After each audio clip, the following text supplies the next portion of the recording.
Do you know how satisfying it is to eavesdrop on a woman's inner thoughts? At this moment, the nearly 300-year-old master comes before you, and you immediately focus all your attention on her, wanting to hear her inner thoughts. So lonely.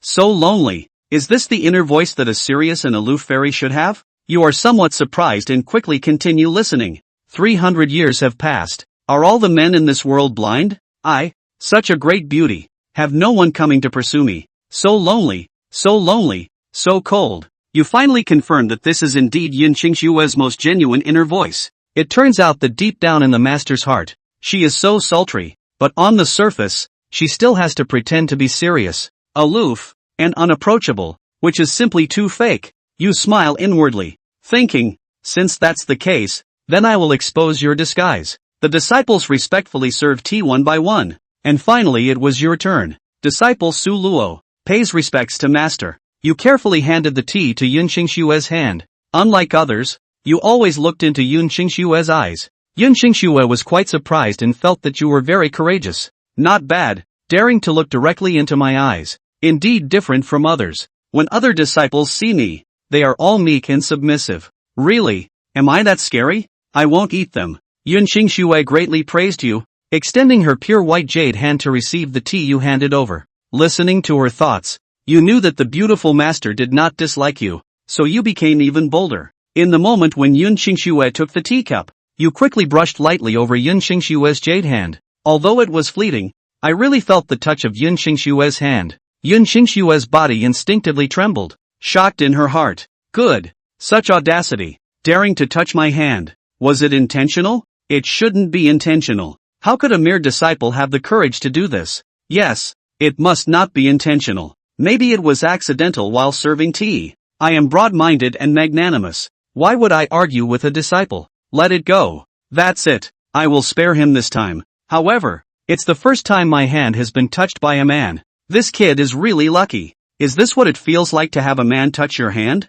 This feeling is like being electrified. You heard all of Yin Qingshue's inner thoughts, feeling secretly pleased. She clearly guessed that I was doing it on purpose. But she is still deceiving herself and doesn't intend to argue with me. What does this indicate? This indicates that she is longing for it. It must be tough to pretend to be a cool goddess. You continue to calculate in your heart and come up with new plans. However, there is no need to rush. Take it slowly. With your rich experience, the more urgent the situation, the less you should rush. First, being too impatient can easily cause the other party's displeasure. Second, he wants to keep you guessing, making this cool master take the initiative to find you. After you touched her, Yin Qingshue has been absent-minded. In the subsequent apprenticeship, she didn't even remember the disciple's name. In her mind, only your presence echoes continuously. After the apprenticeship ceremony, the disciples left the Ascension platform. A girl quietly approached and held your arm. Her name is Li Qian, with a hot figure and a hint of charm in her face.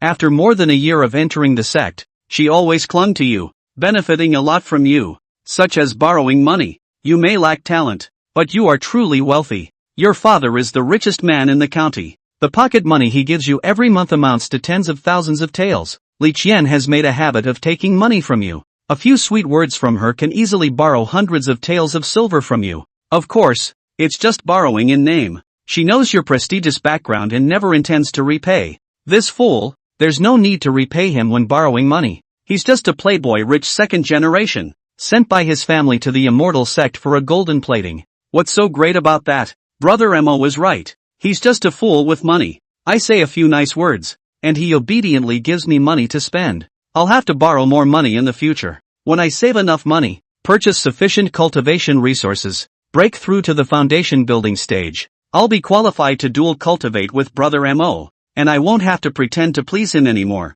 You stood next to Li Qian, hearing her thoughts clearly. I can't believe it. This despicable person, thinking like this in her heart.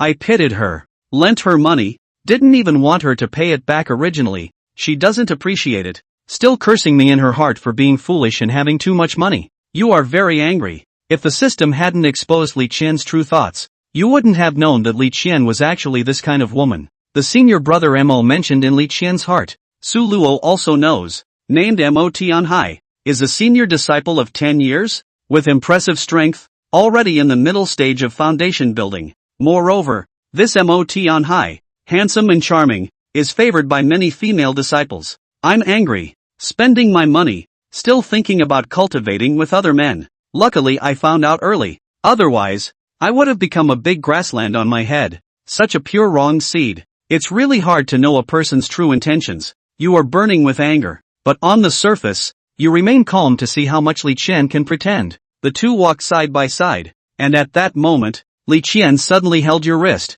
her voice mixed with a hint of coquettishness, saying, "Brother Su, I saw a very good cultivation technique in the cultivation hall and I really want to buy it." You sneered inwardly. "Oh, since junior sister Li likes it, then go ahead and buy it yourself. But, that cultivation technique is too expensive. It costs 1,000 taels of silver." "Ha ha, so expensive. What should we do? Brother Su, can you lend me 1,000 taels?" When Qian Shen breaks through to the foundation building stage, completes several high-level sect tasks, earns money, I will definitely pay it back to Brother Su. You sneered inwardly, but on the surface, you pretended to be in a dilemma and said, "Junior sister Li, although my monthly allowance is not small, it can't withstand your borrowing like this. Besides, you have already borrowed 10,000 taels from me. You can't keep borrowing like this. How about this? You first repay me a part, and in a few days, I will lend you again. What do you think?" Li Qian's face changed instantly when she heard this,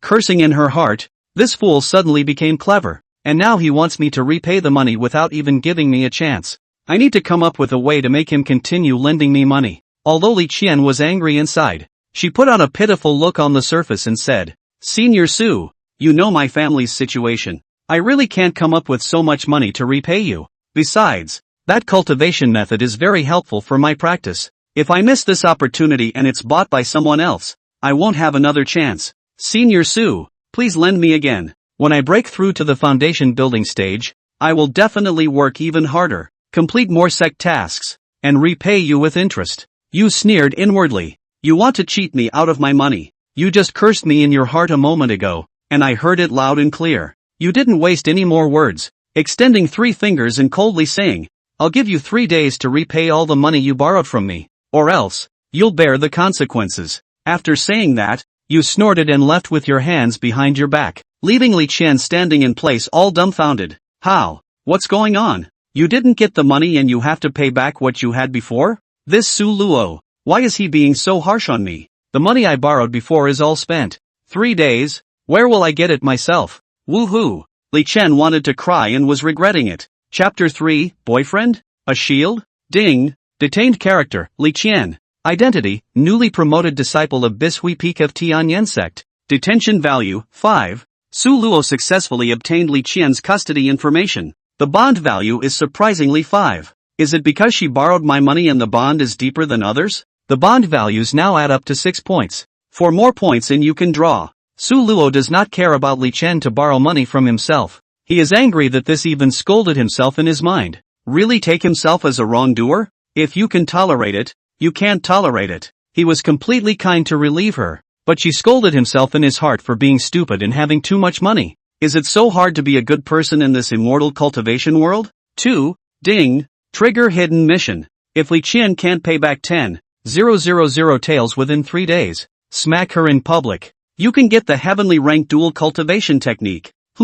That triggers the mission. Dual cultivation technique. And it's still the highest ranked heaven stage feats. Great. Dual cultivation technique. It's exciting just thinking about it. She definitely can't pay her debts, but isn't it too much to slap her in the face in public? Whatever. This kind of masculine woman should be taught a hard lesson. Su Luo set aside Li Qian and continued down the mountain. He had just walked to the bottom of the immortal Ascension platform when he saw senior sister Lin waiting for him in the distance. This senior sister Lin, named Lin Ruoxi, is a 10-year-old disciple of Bishui Peak who has been initiated, and her cultivation is at the 6th level of foundation establishment. When Su Luo had just been initiated, Peak Master Yun Qingxue was still in seclusion, so the sect arranged for Lin Ruoxi to take Su Luo to cultivate, and Su Luo learned a lot from senior sister Lin. Dressed in white, Lin Ruoxi already possessed a fairy-like temperament. She was shapely and tall. Her temperament was not much higher than Li Qian's, and most importantly, the 2 large fruits in front of her body were heavy and evocative. Su Luo's favorite is this type. Ding! Detained character, Lin Ruoxi. Identity, high-ranking disciple of Bishui Peak of Tianyan Sect. Detention value, 6. Without realizing it, the system had automatically bound the bonded character Lin Ruoxi. Seeing Su Luo walk over, Lin Ruoxi warmly greeted him. Su Luo, how is it? Did it go well to worship the master? Has master examined the results of your cultivation this year? Senior sister Lin, everything went well. Master teacher didn't examine our cultivation. That's good. The two men exchanged pleasantries. Su Luo was curious. At this moment, what was senior sister Lin thinking deep inside? He activated the system's ability and began to peer into Lin Ruoxi's heart. Senior brother Su Luo should be able to oblige himself, right? Although it's a bit embarrassing, but, for the sake of me bringing him to cultivate, he'll definitely help me. Right. Su Luo froze. What exactly does senior sister Lin want me to help her with? Is she in some kind of trouble? Su Luo directly opened her mouth and asked, Senior sister Lin, are you waiting for me here for something? Well, this. Lin Ruoxi hesitated for a moment and finally mustered up the courage to say, Master Su, is it okay to be my boyfriend? What? Su Luo was startled. Senior sister Lin, did I hear it right? Lin Ruoxi's sudden words scared Su Luo. Although he was not getting along with some of the little girls, he still had a lot of respect for senior sister Lin. Lin Ruoxi hurriedly explained, Master Su, don't misunderstand. I mean, pretend to be my boyfriend. Su Luo was a little speechless. At this moment, deep down, he actually had that much loss of hope. Lin Ruoxi continued to explain, it's like this. Senior brother Duan from Tianya Peak wants to pursue me, but I don't like him. If I stay single, he won't die. He'll keep harassing me. Su Luo understood. Elder sister is trying to make me a shield for you? Is that so? That's right. I've heard of Tianya Peak's senior brother Duan. He's a Peak Foundation establishment disciple. I'll pretend to be your boyfriend. Will he find me for a duel? You are a newly promoted disciple. The clan regulations do not allow higher ranked disciples to duel with newly promoted disciples. Among the newly promoted disciples, only you and I are close. That's why I'm looking for you, and I have no way to do so. Speaking of this, Lin Ruoxi was a bit embarrassed. This is 2 pieces of top-grade spirit stones. Take it and consider it as my payment to you. This wasn't a matter of spirit stones at all. Duan Wuyou was a Peak Foundation establishment cultivator.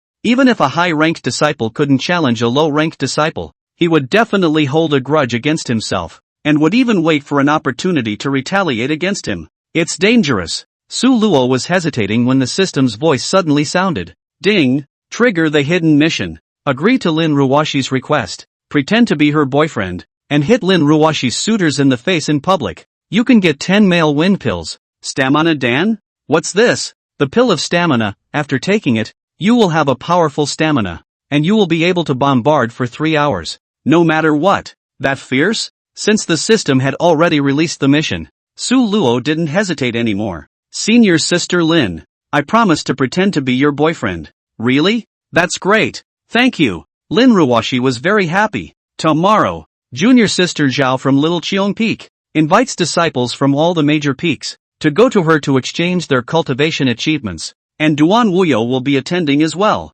So why don't you come with me?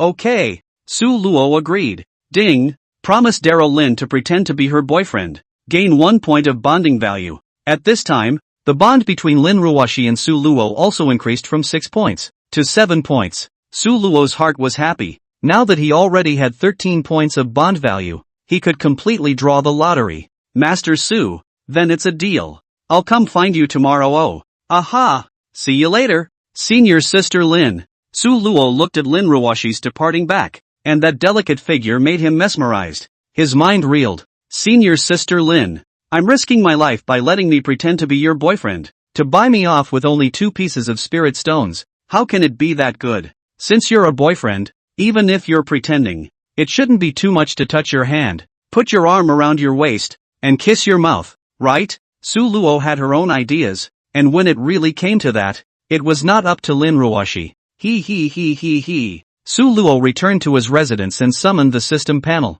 The system now showed that 3 people had established a bond with him. The first was Master Yun Xingxue, the second was Sister Li Qian, and the third was Sister Lin Ruoxi. Su Luo exchanged the 13 points of bond value, all of which were converted into gold coins, and consumed 10 gold coins for the lucky draw. Begin! As the reel spun, dazzling prizes, flashed rapidly before his eyes. Stop! The carousel slowed to a stop, and the pointer was displayed on the spirit-gathering pill. Holy! Surprisingly, it's a spirit-gathering pill. This spirit-gathering pill was something special. One spirit-gathering pill was as good as 10 top-grade spirit stones. With a wave of Su Luo's hand, a golden elixir appeared in his hand. A majestic aura emanated from above. A medicinal fragrance that filled the entire room. Looking at the spirit-gathering pill in his hand, Su Luo was ecstatic in his heart. This is a treasure that can greatly increase your cultivation. Together with the 2 top-grade spirit stones that senior sister Lin gave me, my cultivation speed will definitely be accelerated by a lot.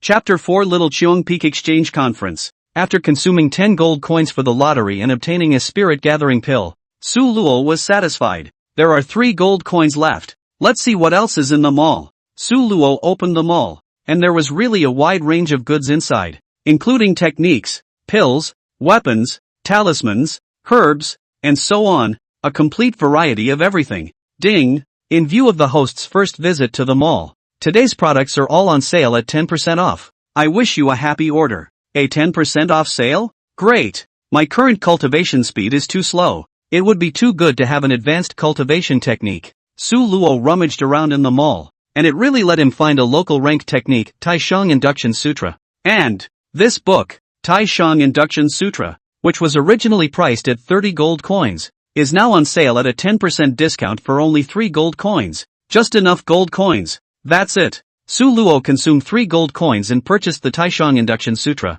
The first moment he got the merit law, he began to study it. Su Luo's cultivation talent, in fact, is not high. 1 year after the entrance, only cultivated to the first level of Qi cultivation. The disciples in the same period of time, the worst of them had already cultivated to the 3rd level of Qi practicing. The only advantage he had was that he had a father who was the richest man in the county, and he was able to cultivate to the 1st level of Qi cultivation because of his money. But Su Luo and his old man didn't have a good relationship, because when he was very young, his mother died of an illness, and his father, Su Dafu, married him to a young mother. Therefore, in the secular world's county, Su Luo also has a pair of half-brothers and sisters. When Su Luo was small, his stepmother, disliked him, giving him the worst food and wearing the most shabby clothes. He even picked on him for 3 days, going to Su Dafu's place to complain and pick on Su Luo's faults. Su Luo was a traveler, and she didn't spoil this little mother,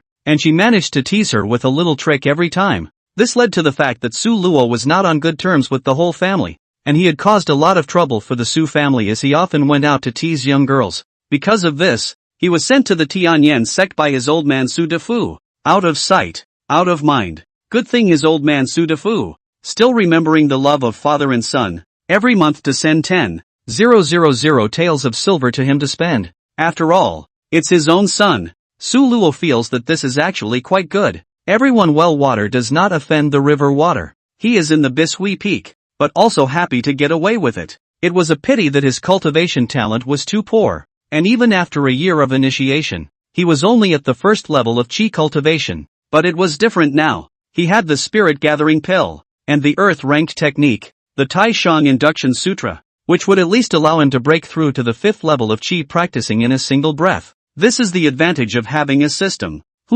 I'm a traveler. I already had no feelings for this world, and after my mother's death, I was even more disheartened, thinking of getting away with my life. Now that I have the system, everything is different. I'm going to continue my cultivation to see this colorful world of immortal cultivation. Outsiders say I'm a good-for-nothing dude. Even my family can't tolerate me, and there are many people in the sect who say I'm a waste of cultivation. I, Su Luo, have chosen to punch them in the face. Su Luo was righteously indignant. He swallowed the spirit-gathering pill and held a top-grade spirit stone in each of his hands as he recited the Taishang Induction Sutra in his heart. He began to cultivate. The lights are swaying. Su Luo closed his eyes and concentrated, deeply imprinting the cultivation method of the Taishang Induction Sutra into his mind. As the medicinal effects of the spirit-gathering pill came into play, the power of the Taishang Induction Sutra, too, was revealed. The 2 top-grade spirit stones in his hand emitted wisps of spiritual qi, and around his body, a dense vortex of spiritual qi gradually formed. This was a cultivation speed that Su Luo had never felt before. Under the guidance of the Supreme Induction Sutra, the aura in his body operated more smoothly and efficiently, and with every breath, A large amount of aura entered his body and resonated with his soul. Is this the power of the earth rank technique and the spirit gathering pill? Su Luo muttered to himself, his heart filled with shock. Su Luo felt his body, as if he was immersed in a spiritual spring, and a comfortable expression could not help but appear on his face. Keep practicing. The spirit stone in his hand also gradually dimmed, but Su Luo's breath gradually strengthened, and the true qi within his body also became more and more dense. As time passed, Su Luo felt that his cultivation level was increasing by leaps and bounds, from the first level of qi cultivation, to the second level of qi cultivation, the third level of qi cultivation, the fourth level of qi cultivation, and only when he broke through to the fifth level of qi cultivation did he slowly open his eyes. An unprecedentedly sharp light was revealed in his eyes. Su Luo took a long, refreshing breath and looked out the window. It was already early morning. Dawn. Master Su, in the house? Early in the morning, senior sister Lin's nice voice came from outside the house. In. Su Luo sighed and laughed bitterly in his heart. This senior sister Lin, she's really stuck to herself. Wait for me for a moment and come right out. Su Luo briefly washed up, pushed open the door, and walked outside. The early morning sunlight, shining on Su Luo's face, set him off even more clean and handsome. Lin Ruoxi's eyes lit up, and she wondered in her heart, why did she feel that today's Master Su was not quite the same as yesterday? So handsome. The aura has also become different. Su Luo overheard Lin Ruoxi's heart, and was smug in her heart. She was at the fifth level of qi cultivation. Her temperament and appearance, of course, would have changed a little. Today's Lin Ruoxi, too, had changed into a long light blue dress,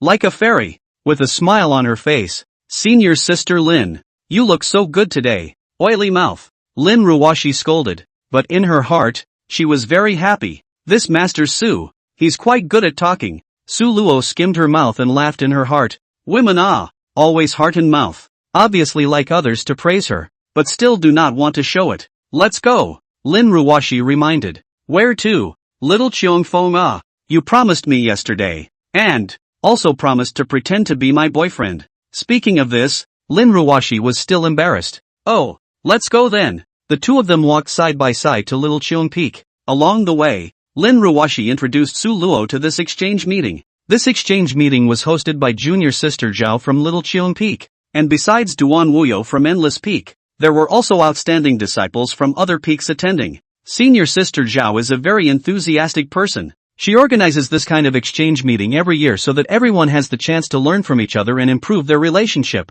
Lin Ruoxi explained. Su Luo nodded. The only thing he was worried about now was still Duan Wuyou. In order to complete the system mission, he agreed to pretend to be Lin Ruoxi's boyfriend, which would undoubtedly anger Duan Wuyou. Su Luo had never met Duan Wuyou before and didn't know what kind of character this person had. If he was a vindictive, insidious and cunning villain, then he would be in trouble. Su Luo followed Lin Ruoxi to Little Qiong Peak, and there were already many people who had arrived early. Su Luo saw many familiar faces, and surprisingly, there were quite a few of them that were the same batch of newly promoted disciples that came with him. Just then, a tall woman walked over. She was senior sister Zhao, Zhao Yaji. Zhao Yaji smiled and greeted Lin Ruoxi. Senior sister Lin, welcome, welcome, welcome. This one behind you he is my senior brother, Su Luo. I see, welcome to senior brother Su.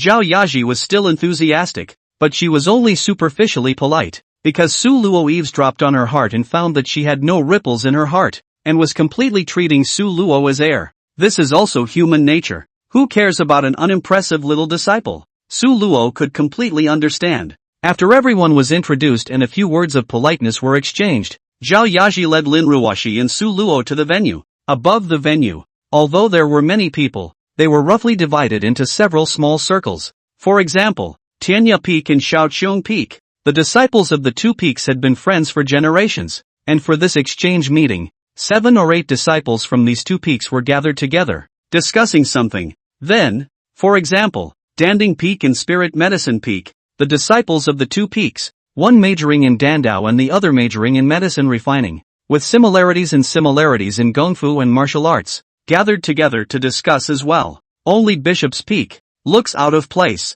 because the Bisui Peak Master, Yunqing Xue, was as cold as ice and frost, arrogant and serious, and was not on good terms with the other peak masters. Along with that, The relationship between the disciples of Aqua Peak and the disciples of the other peaks was also average. In some big occasions, this Wei Peak disciples were the ones who were ostracized. However, this time was different. It seemed that they had greeted her in advance, and when Lin Ruoxi walked into the venue, all the gazes above the venue looked at her unanimously. Especially Tianya Peak disciple Duan Wuyou actually led a few people walking towards Lin Ruoxi in style. Su Luo had already sensed that the atmosphere wasn't quite right, and hurriedly unleashed the system's ability to peer into Duan Wuyou's heart. Soon, Duan Wuyou's heartfelt words entered Su Luo's mind. Lin Ruoxi, I purposely asked senior sister Zhao to arrange this exchange conference, but it's all for you. I've been courting you for half a year, and after all that effort, it's about time you settled down with me, right? I'm going to make you promise to be my Dao mate in front of everyone. Hearing Duan Wuyou's heartfelt words, Su Luo frowned. Is he going to propose to senior sister Lin in front of everyone? This Duan Wuyou, he's thinking quite beautifully. When he's rejected by senior sister Lin later on, that scene, it's going to be so interesting. Chapter 5, Punching Duan Wuyou in the face. Duan Wuyou was wearing a brocade robe, holding a folding fan. On his feet were a pair of gold silk cloud boots, and on his waist was a jade belt with an incense bag. Today's him, he had even dressed up, and from the looks of it, he really was a jade-like fluttering gentleman. However, anyone who knows him knows that he is a womanizer. Duan Wuyou had his feet in several boats before, relying on his status as a high-ranking disciple to give a lot of hush money, and so far he hadn't been exposed. Now that he was looking at Lin Ruoxi again, it seemed that he was tired of playing around and wanted to find a proper Taoist couple. Duan Wuyou arrived in front of Lin Ruoxi and smiled. Senior sister Ruoxi, you're so beautiful today. Thank you. Have you tasted the rose pastry I sent to bring you last time? Haven't had a chance to eat yet. No harm done. Go back and try it. I had a piece that tasted so good. After the two exchanged pleasantries, Zhao Yaji, who was on the side, suddenly said, Wujio, you just told us that you want to give senior sister Lin a surprise. What is it? Duan Wuyou took a step in front of Lin Ruoxi, and the two of them got even closer, startling Lin Ruoxi. Lin Ruoxi's face clearly flashed with a hint of panic, obviously not expecting Duan Wuyou to be so direct. Senior sister Daryl, I want to give you a surprise today. What do you see here? Duan Wujio pointed his finger remotely, only to see a huge curtain behind him being pulled open, and a huge love heart made up of 10,000 roses was presented in front of everyone. The roses are also adorned with colored lights. The sense of ambience pulls full circle. Duan Wuyou looked at Lin Ruoxi and asked, Senior sister Ruoxi, you should be able to feel my feelings, right? Lin Ruoxi froze without saying anything, but Su Luo had already heard her heart.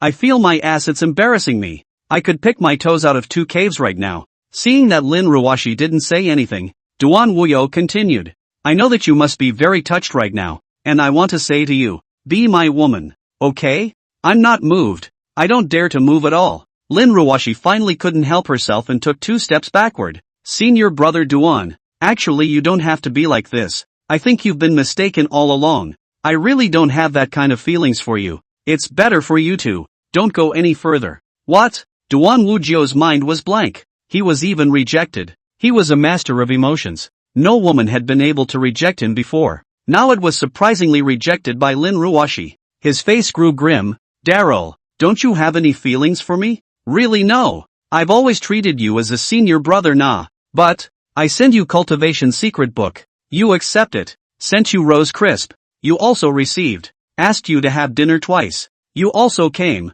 You now tell me, you have no feelings for me? Duan's senior brother. You really misunderstood. You sent me the secret book. I thought it was just out of senior brother's help to senior sister. You sent me the rose pastry. It was entrusted to someone to bring it back to me. I didn't want to accept it. That person put it down and left. I couldn't do anything about it. As for inviting me to dinner, I thought it was just an ordinary feast. Lin Ruoxi also only sensed that Duan Wuyou had non-interesting thoughts about him during the last dinner. Duan Wujio was angry inside. But, with things having come to this point, he could only harden his heart and continue to propose. He was indignant in his heart and secretly vowed that when Lin Ruoxi promised herself, he would take revenge on her ruthlessly in bed at that time. Duan Wuyou adjusted his mindset and laughed. Let's leave the previous matters aside for now. Daryl, as long as you understand my feelings now, it's not too late. Look, is it okay to be my girlfriend? I think we're perfect for each other. On the side,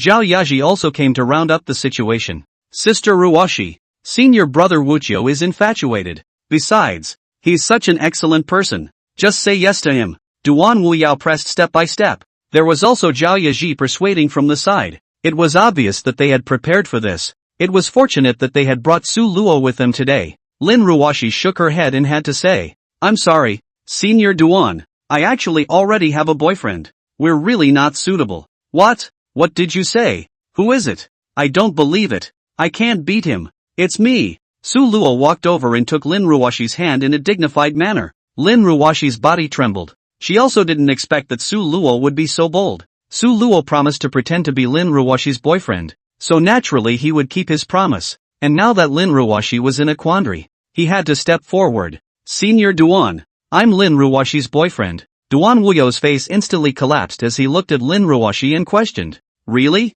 Lin Ruoxi was held by Su Luo's hand, a little disoriented, and only recovered when she heard the questioning, gathered her courage and nodded. It's true. Boom. It's so humiliating. When they are rejected for confessing their love in person, they still show their true love by holding hands with their current boyfriend. Duan Wuyou felt like a joke, a clown. At this moment, he couldn't wait to kill Su Luo, but he didn't know what Su Luo's background was. To be able to get Lin Ruoxi's favor, his identity, background and cultivation strength should not be low, right? But how come I don't recognize him? Duan Wuyou felt doubt in his heart. I don't know who said it. Isn't that person Su Luo who came at the same time as me? The crowd was in an uproar. Yeah, how did he become senior sister Lin's boyfriend? This Su Luo is a waste of space. 1 year after his initiation, he's only in the first stage of qi practicing. How could senior sister Lin have taken a fancy to him? The crowd was talking. Duan Wuyou finally understood after hearing this.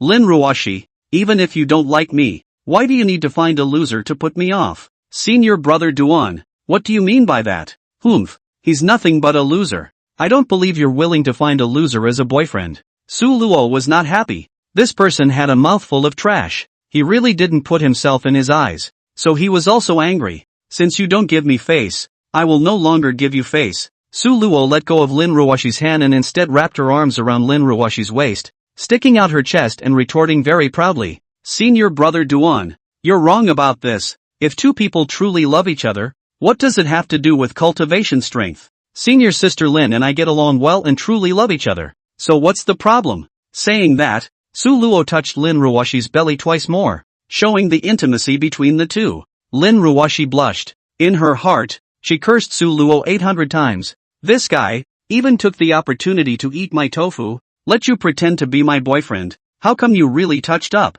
Duan Wujiao's brain buzzed, dumbfounded by Su Luo's dislike, and angry at Su Luo and Lin Ruoxi's intimate actions. You seek death. He had lost his mind and took a step forward, his body's true qi surging as if he wanted to make a move against Su Luo. Lin Ruoxi's gaze flinched as she shielded Su Luo behind her and loudly reminded, Duan Wujio, don't go too far. The rule that higher-ranked disciples can't challenge lower-ranked disciples. Have you forgotten? Chapter 6, Showing Strength. The entire venue was tense with swords drawn and the atmosphere instantly became tense. Many people had gathered over, not just to see Duan Wuyou's jokes, but also waiting to see Su Luo's jokes. Seeing that the situation was not right, Su Luo quietly hid behind Lin Ruoxi, but he still had his arms around Lin Ruoxi's waist. It's at this point, he's still taking advantage of Lin Ruoxi. It's just too much of a dog. Lin Ruoxi couldn't care less. She let Su Luo pretend to be her boyfriend. Naturally, she couldn't let Su Luo get into a dangerous situation or she would blame herself. Therefore, she protected Su Luo behind her, not allowing Duan Wuyou to hurt him in the slightest. Duan Wuyou mocked. Lin Ruoxi, is the man you fancy such a loser? Only hiding behind women. Without waiting for Su Luo to speak, Lin Ruoxi retorted. Duan Wuyou, don't go too far. It's not your turn to tell me what kind of man Lin Ruoxi, fancy. The sect has a rule that you can't make a move on a lower-ranked disciple. Do you want to go against the rules of the sect? The clan rules really can't be violated. Duan Wujio was speechless. Today he was considered to have lost his face to his grandmother's house, but he couldn't swallow it, so he silently gave a wink behind him. Standing behind him were some lapdogs who looked up to him. One of the men with a pockmarked face volunteered to run to Duan Wuyou's side and whispered, Senior brother Duan, since it's inconvenient for you to make a move, let me do it. Good. Cripple him for me. Duan Wuyou reminded him viciously. You'll see. This person was called Liu Qing, nicknamed Liu Ruoxi, and Su Luo was a disciple who came to the Heavenly Diffusion Sect at the same time. It was only that he had joined Tianya Peak and Su Luo had joined Bishui Peak. This Liu Ruoxi, Su Luo did not recognize, but Su Luo overheard his heart. This is a great opportunity to kiss ass. I must teach this brat who doesn't know the heights of heaven a good lesson for senior brother Wuyao. If I waste this brat, senior brother Wuyao will definitely be impressed. It's said that this kid is at the first level of chi practicing. With my cultivation at the third level of chi practicing, I can definitely take care of him easily. Su Luo heard his heart and knew his purpose, which was nothing more than wanting to kiss Duan Wuyo's ass by suppressing himself. Su Luo coldly laughed in his heart. This guy thinks quite beautiful. See how lousy will pack you later. Liu Qing smiled sorrowfully, walked forward, and before he did it, he also gave himself a grand excuse. Senior brother Su, this is supposed to be an exchange conference. It's not too much for me to represent Tianya Peak and your Bishui Peak to exchange cultivation achievements, right? We're both newly minted disciples. You wouldn't even dare to answer me, would you? If you don't dare to answer the battle, then admit that you're a waste. And from now on, when you see our Tianya Peak disciples, take the initiative to bow and salute. How about that? Dare to fight me? Now that Su Luo was at the 5th level of chi cultivation, he could abuse him in minutes. And so, Su Luo walked up and cursed. Dog, with just you still want to challenge me? Since you want to bet, I'll comply. Come on. The many disciples present were all witnesses to the fact that the bet had been made and the duel had begun. Su Luo was full of confidence, but Lin Ruoxi next to her was a bit worried. Su Luo gave her a confident smile to reassure her. Su Luo knew that he could definitely win because his realm was already higher than Liu Qing's, and he already knew what was going on in Liu Qing's mind, including his tactics. A waste of one level of chi practicing. Still want to call out to lousy. Don't know the height of heaven. Later on, I will directly attack his left side. First use the blistering wind mantra to get close. Give him 2 swinging punches, and then use the brute bull fist to hit his waist, directly abolishing him. Su Luo overheard Liu Qing's heart and knew Liu Qing's tactics, so she prepared her defense in advance. The two men went toe-to-toe, and the atmosphere in the venue became more tense. The gazes of the crowd were focused on Su Luo and Liu Qing. Su Luo stood in place with a smile on his face, appearing calm. He had already grasped Liu Qing's tactics, and this duel was nothing more than a piece of cake for him. Liu Qing, on the other hand, looked a bit nervous. He didn't expect Su Luo to be so confident. Still, he was hardened and ready to launch an attack. Sure enough, Liu Qing used the blast wind spell as soon as he came up, wanting to quickly approach Su Luo. Su Luo had expected this and easily dodged and avoided the attack. Liu Qing froze for a moment, then used the brute bull fist and angrily charged at Su Luo.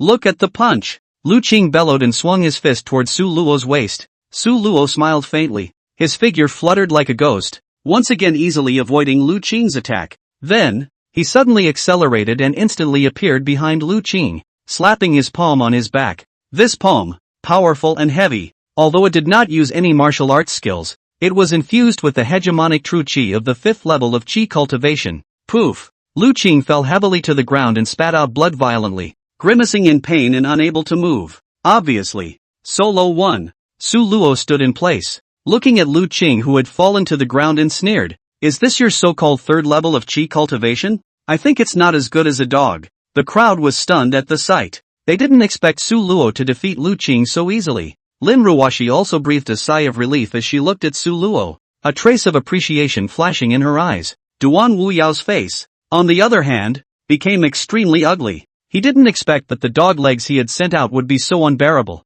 Su Luo also didn't forget to kick Liu Qing, mocking, "Dog thing, don't forget our bet. When you meet me in the future, bow and curtsy obediently." Liu Qing groaned in pain and didn't dare to say anything else. He had wanted to pretend to be a bully, but instead he was hit in the face, and was humiliated. Su Luo returned to Lin Ruoxi's side and took Lin Ruoxi's small hand again, looking at Duan Wuyou with a smug look on her face, just to deliberately piss him off. Ding! Detained character, Duan Wuyou. Identity, high-ranking disciple of Tianya Peak of Tianyan Sect. Detention value, 8. Ding! Detained character, Liu Qing. Identity, low-ranking disciple of Tianya Peak of Tianyan Sect. Detention value, 4. Su Luo was pleased in her heart. Great! I've harvested another 12 points of custody value. Only these custody values are all negative custody, so it's better to be careful in the future, lest they retaliate. The matter has come to a head. Everyone is in a bad mood, and there is no need for this exchange conference to continue.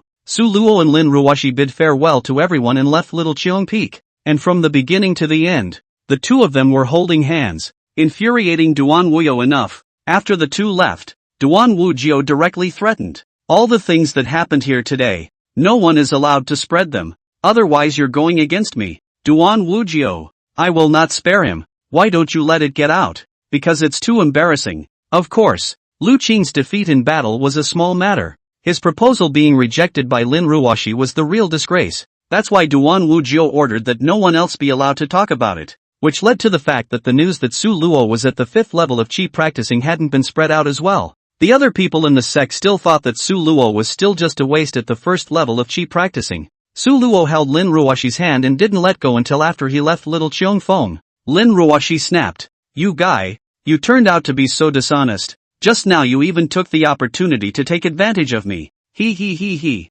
Senior sister, but you let me pretend to be your boyfriend. I diligently complete the task. How come you blame me instead? I asked you to pretend to be a boyfriend. I didn't ask you to grope. You're faking it. I wanted to act like it was not for the sake of elder sister's well-being. How dare you argue?" Lin Ruoxi grabbed Su Luo's ear, intending to punish him in a small way. "Sister, ouch, ouch, ouch." Chapter 7, Sister Seduces Me. Ding. Flirting with Daryl.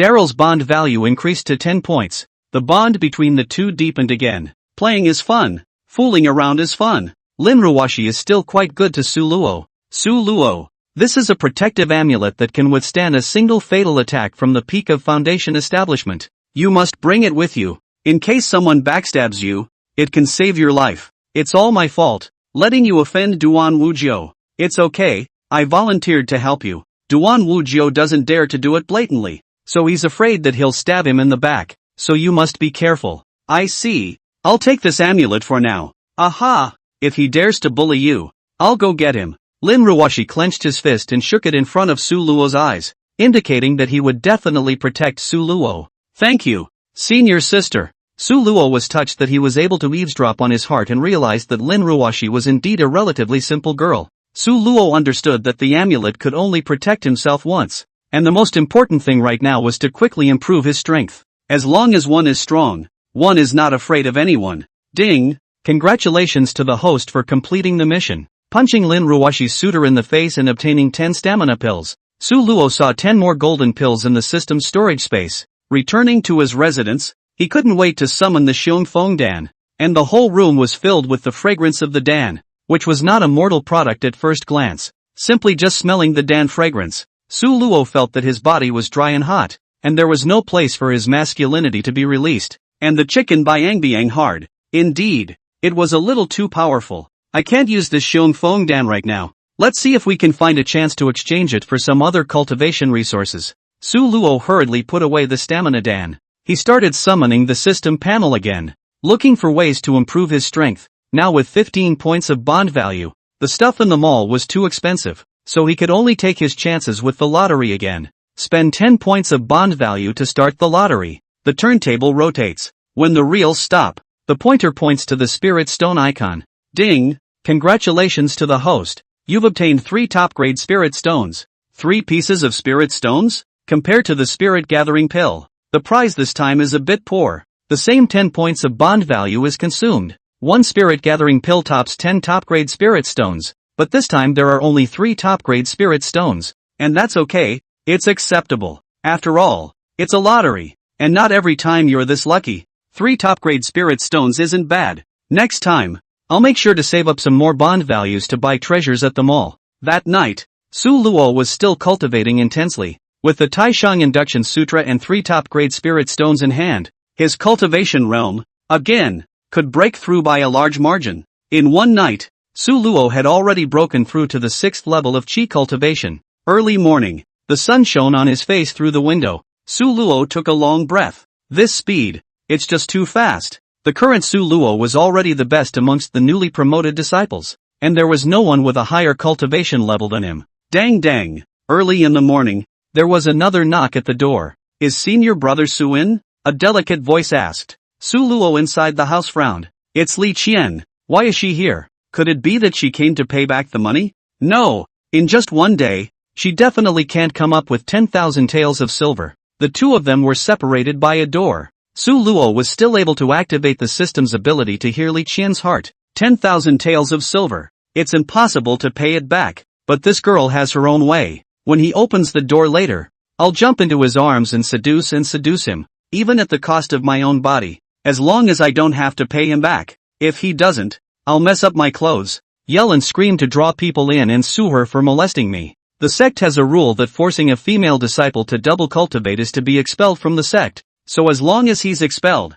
I won't have to pay back the money. Li Qian prepared 2 sets of programs. Soft cannot come hard. Li Qian's heartfelt words, along with her plans, were all heard by Su Luo. Holy, this, counting on me again. Luckily I can hear her heart, or else I would have been punked by her again, and I wouldn't have been able to wash myself by jumping into the Yellow River at that time. It's really true that good people don't get good rewards. Before I lent her money and spared no effort to help her, and now she's come back to harm me. Since he had learned of Li Qian's ploy, Su Luo had also prepared a response. Su Luo slowly opened the door to the room. Before he could react, he was rushed and Li Qian tightly embraced in his arms. Today's Li Qian is very different from the past days. She had permed her hair in big wavy curls that fell over her shoulders like a waterfall. She also deliberately picked a low-cut dress with a low neckline, revealing a large expanse of snow-white skin. She wore light makeup that emphasized her delicate features just right, and a pair of eyes that sparkled with a flirtatious light as if they could be pulled out of silk. Coupled with the smell of perfume emanating from her body, the whole person was alive with the image of a flavorful young woman, which was extremely seductive. However, Su Luo just smiled faintly, calm and collected. Li Qian used her soft body, rubbing against Su Luo, and interspersed with a whiny tone, pleading, "Senior brother Su, please, I really can't come up with 10,000 taels of silver. As long as I don't have to pay back the money, I'll do anything." She hooked onto Su Luo's neck and rubbed herself against Su Luo one by one. I have to say, that soft body is something that the average person really can't handle. But Su Luo was unmoved. As the son of the richest man in the county, what kind of woman hadn't he seen before? He will never forgive a woman who cheats on him. Su Luo pushed Li Qian away fiercely. You make me sick. Is this your truest form? You pretended to be innocent before, but you were really lying to me. All for my money. Seeing Su Luo's indifference, Li Qian also finally stopped pretending and scolded with a cold snort. Su Luo, you're nothing but a worthless waste, only cultivating to the first level of qi practicing after a year of initiation.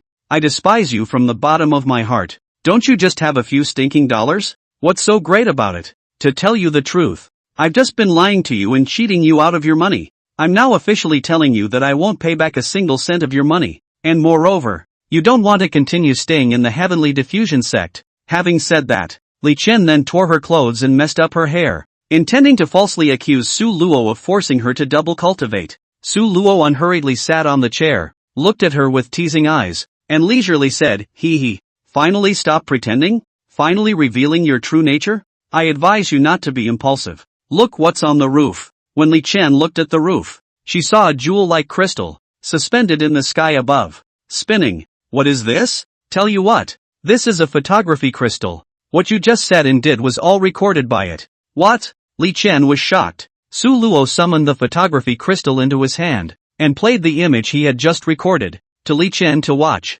Starting from entering the room, failing to seduce, but instead falsely accusing Su Luo of innocence. All of Li Qian's behavior was clearly recorded by the photographic crystal. This is the most direct evidence. With these images in place, it was completely impossible for Li Qian to falsely accuse Su Luo. You actually had an early defense. Li Qian never expected it. Ha ha ha. Dealing with a woman like you? Of course I have to defend myself in advance. Am I so bad in your eyes? From the moment I learned that you were not what you appeared to be, and that you cheated me out of my money, you had no credibility in my mind. Li Qian straightened her clothes and looked at Su Luo resentfully. You are so desperate. I gave you 3 days. Now there are only 2 days left. If you don't return the money to me by then, you will definitely be made to pay for it. You're not short of money, so why force me? It has nothing to do with whether I lack money or not, and I didn't intend to ask you for that money before, but you cursed me behind my back and treated me like a big wrongdoer, so of course I can't forgive you. Li Qian was speechless, snorted coldly, and turned to leave. She didn't understand how Su Luo knew about her scolding Su Luo behind her back. Could it be White Dash? Li Qian and Bai Xiaoxiao, both Bishui Peak newly promoted disciples. The two are very good relations. Each other as girlfriends. Li Qian also only in front of Bai Xiaoxiao, said Su Luo's bad words. It turns out that she was the one who betrayed me. I will definitely not spare her. Li Qian began to suspect her best friend Bai Xiaoxiao. Su Luo naturally hurt Li Qian's heart. In fact, Bai Xiaoxiao and Li Qian are not good things. Let the two of them go and tear each other apart. Su Luo played with the photographic crystals and was secretly pleased. Luckily, I was prepared in advance, or else I would have been pitted by Li Qian. This photographic crystal stone was bought from the black market at a large price before Su Luo was even initiated. Now it's finally working. Su Luo's original intention of purchasing the photographic crystals was of course not to deal with Li Qian, but to fulfill some of his own special hobbies. As for what hobbies? Naturally it's not easy to describe past life. Solo is also a veteran photographer. The kind with high artistic attainment. Chapter 8. Ding. Detained character, Li Qian. Identity, newly promoted disciple of Bishui Peak of Tianyan Sect. Detention value, 10. The system showed that Li Qian's bond value had increased again, which indicated that there was a deeper entanglement of fate between Su Luo and her. And furthermore, these were negative bonds, which were not really a good thing. Li Qian's plan to falsely accuse Su Luo falls through, and she is instead teased by Su Luo. When she went back, she happened to bump into Chen Pingzhi, a fellow disciple. Su Luo, Li Qian, and Chen Pingzhi were all disciples who joined Bishui Peak at the same time. Before awakening the system, Su Luo was the existence of the bottom, Li Qian was moderate, and Chen Pingzhi was able to rank in the top 3 among the newly promoted disciples. Chen Pingzhi's family was not well off and did not have many cultivation resources to be able to achieve such results. It was evident that his cultivation talent was truly extraordinary. When Chen Pingzhi saw Li Qian unclothed, he hurriedly asked, "Senior sister Li, what's wrong with you? Off you." Li Qian had always despised Chen Pingzhi, plus she was in a bad mood and was about to curse, but she had a sudden plan. When he was just starting out, Chen Pingzhi pursued Li Qian. However, Li Qian disliked Chen Pingzhi's poor family background and politely refused Chen Pingzhi's pursuit. Right now, Chen Pingzhi was at the 4th level of Qi practicing, and was the most talented amongst his contemporaries. Can we make use of Chen Pingzhi and have him deal with Su Luo? Li Qian had a calculation in her mind and quickly changed her attitude. She reddened her eyes and purposely acted like she was being bullied. "Senior Chen, help me. Woohoo." With that, she jumped into Chen Pingzhi's arms and cried. She had dressed up carefully today in order to seduce Su Luo. Her clothes were revealing. This soft and sticky body, flung into Chen Pingzhi's arms. Chen Pingzhi, a big straight man, could not help it at that time. Li senior sister, have a word. I will definitely stand up for you." "Really?" Li Qian asked, looking up. "Of course, no matter who it is. If they dare to bully you, they are messing with me." "Chen Pingzhi, it is Su Luo.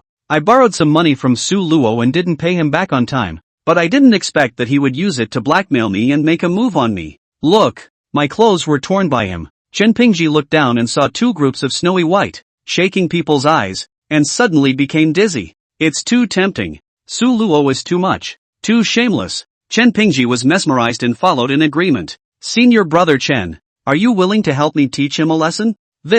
Chen Pingzhi was a little hesitant. Li Qian was dissatisfied. Just now he said he would help others, but now he hesitates. "Your men's mouths, they are all deceitful ghosts. None of them are reliable." Chen Pingzhi was also embarrassed and explained, "To tell the truth, senior sister Li, I have also borrowed money from Su Luo, and I cultivate so fast because I have his financial support. He is quite good. How could he do something so underhanded?" "Senior brother Chen, you were cheated by him. Su Luo is a beastly scum. He lent you money, but in reality it's all loan sharks. I was just cheated by him, and when I didn't have the money to pay it back, I had to use my body to cover the debt." "What? Su Luo is actually such a person?" "That's right. Senior Chen, how much silver did you borrow from him?" 10,000 taels. It's 10,000 taels on the surface. At least triple that when he asks you for the money." "His money? It's all loan sharks." "But he didn't say that before. If he had said that, would you have dared to borrow money from him?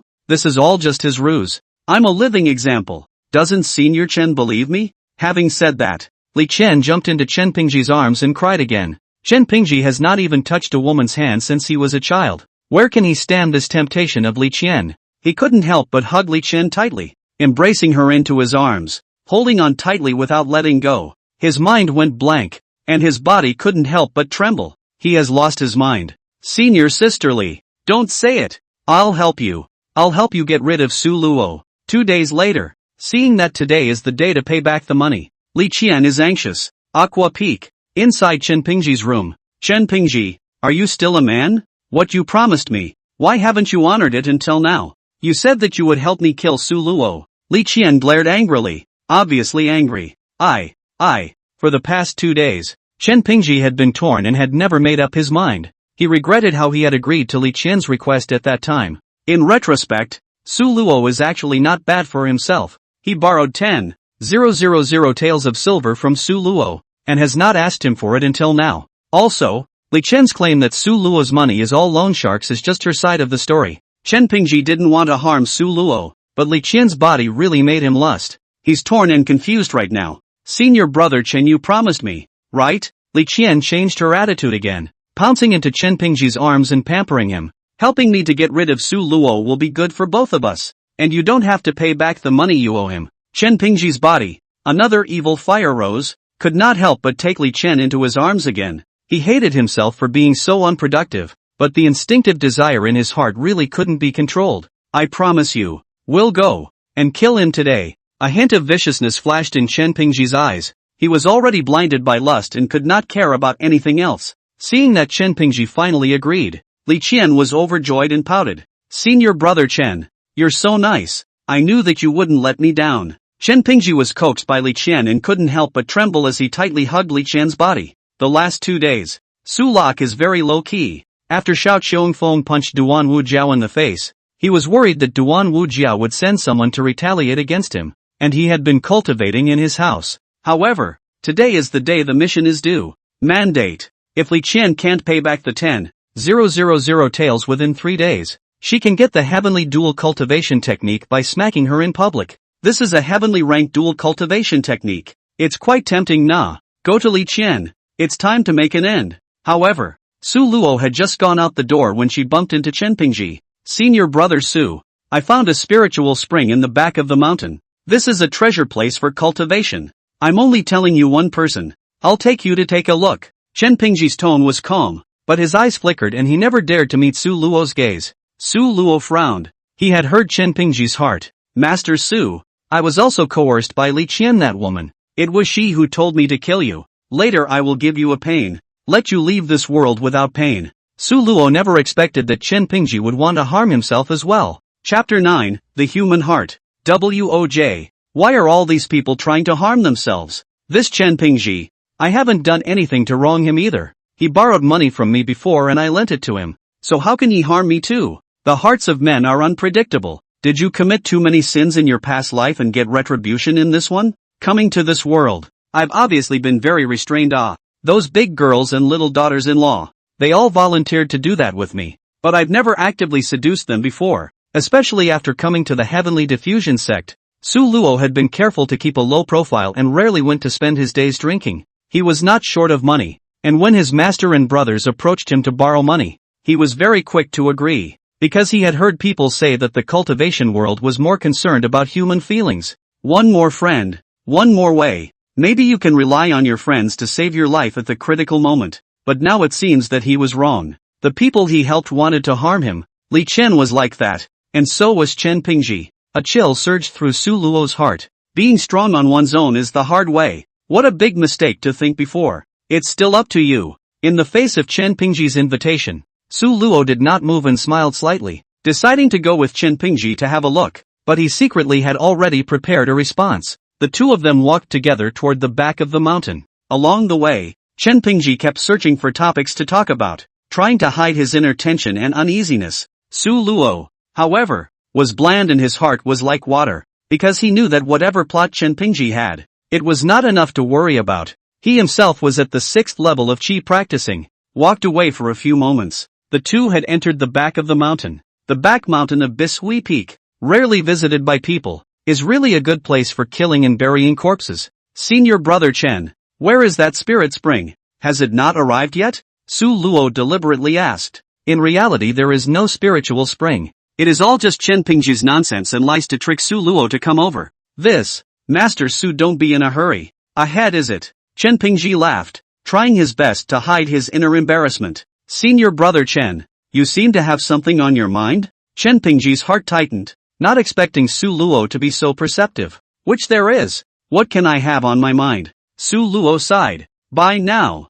Chen Pingzhi was still hiding, so Su Luo was disappointed. But, Su Luo still wanted to give Chen Pingzhi a chance, so he asked, Senior brother Chen, do you have enough cultivation resources recently? I still have some money here, just take it and use it. Chen Pingzhi froze, some remorse in his heart, but it quickly flickered away. No, I haven't even paid back the money I borrowed from you before. What do you and I care about that? I'm not short of money either. You don't need to pay back that money. Really? Chen Pingzhi blurted out. Of course. Hearing Su Luo's affirmative answer, Chen Pingzhi was groundless, and he was starting to struggle inside again. Two voices appeared in his head. One of the voices said to him, Su Luo has been so kind to you, and you even tried to kill him. How inhuman. It was the goodness of his heart. He was just about to give up on the plan when another fluffy voice appeared, echoing in his head. Chen Pingzhi, help me kill him. My body and his money are all yours. Li Qian's voice, as well as her delicate and charming figure,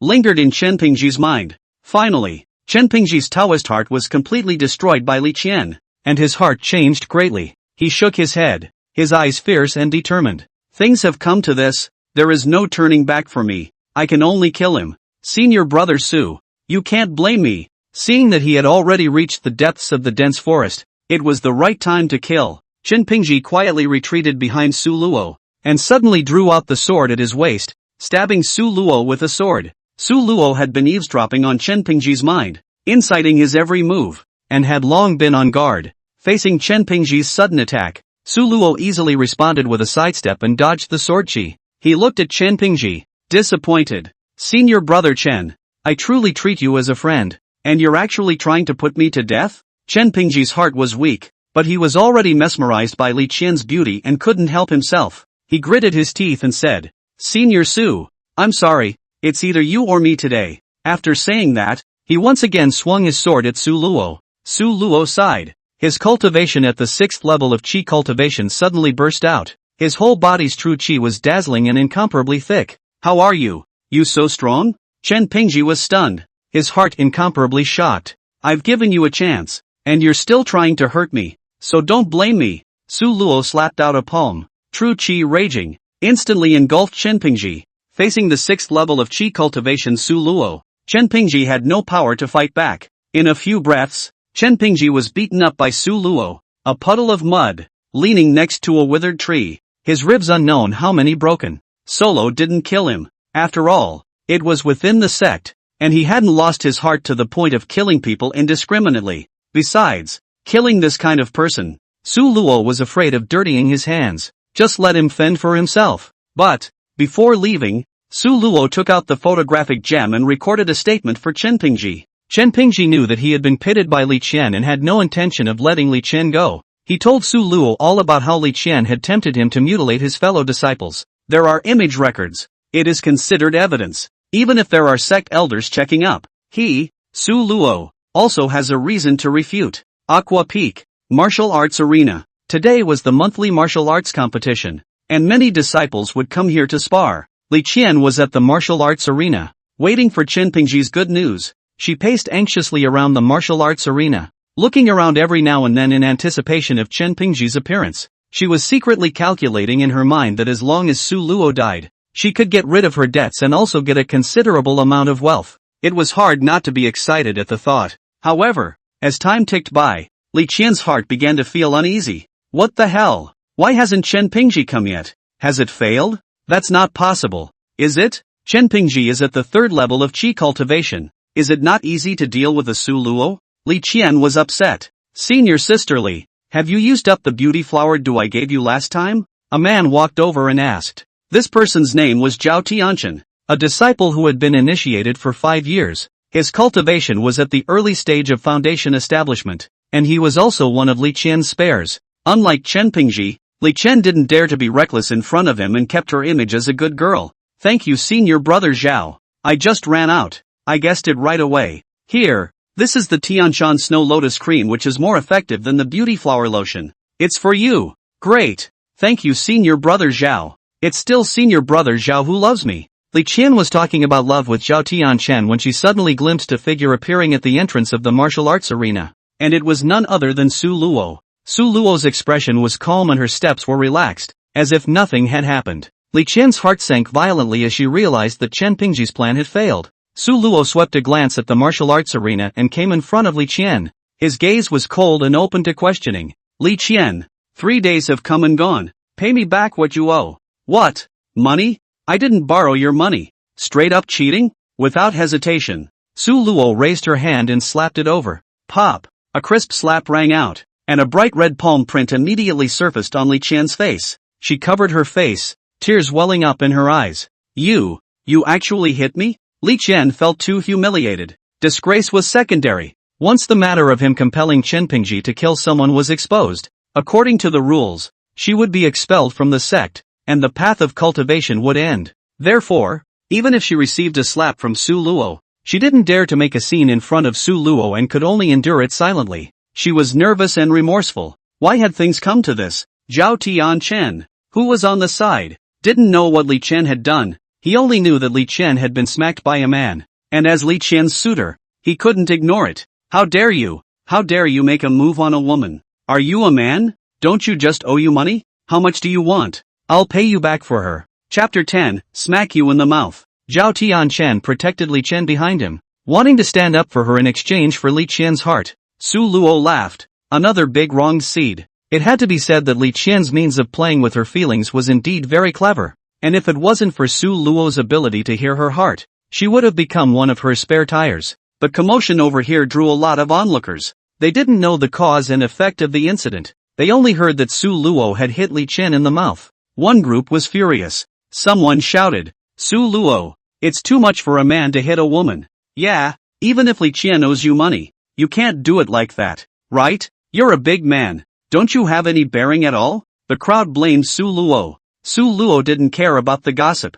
These people were only mesmerized by Li Qian's appearance and didn't know her true colors. Su Luo looked at Zhao Tianchen and said indifferently, are you really willing to pay off the debt for her? Zhao Tianchen coldly grunted. How much? Name a number. 10,000 taels. Zhao Tianchen froze. He didn't expect that Li Qian, as a newly promoted disciple, would owe so much money. Look at her clothes bright and shiny. I did not expect her in debt to borrow money, which is not typical of the salvage women. Well, Zhao Tianchen finally saw Li Qian's original face. Naturally, he was not willing to pay money again, or else he would really become a big wrongdoer. His monthly expenses were also stretched to the limit. 10,000 taels was just too much, and when it came down to it, Zhao Tianchen couldn't care less about his face and questioned, Li Qian, why do you owe so much money? You don't know how to restrain yourself, so behave yourself. After Zhao Tianchen finished speaking, he whisked his sleeves away and quickly left this place of wrongdoing. Li Qian was completely desperate.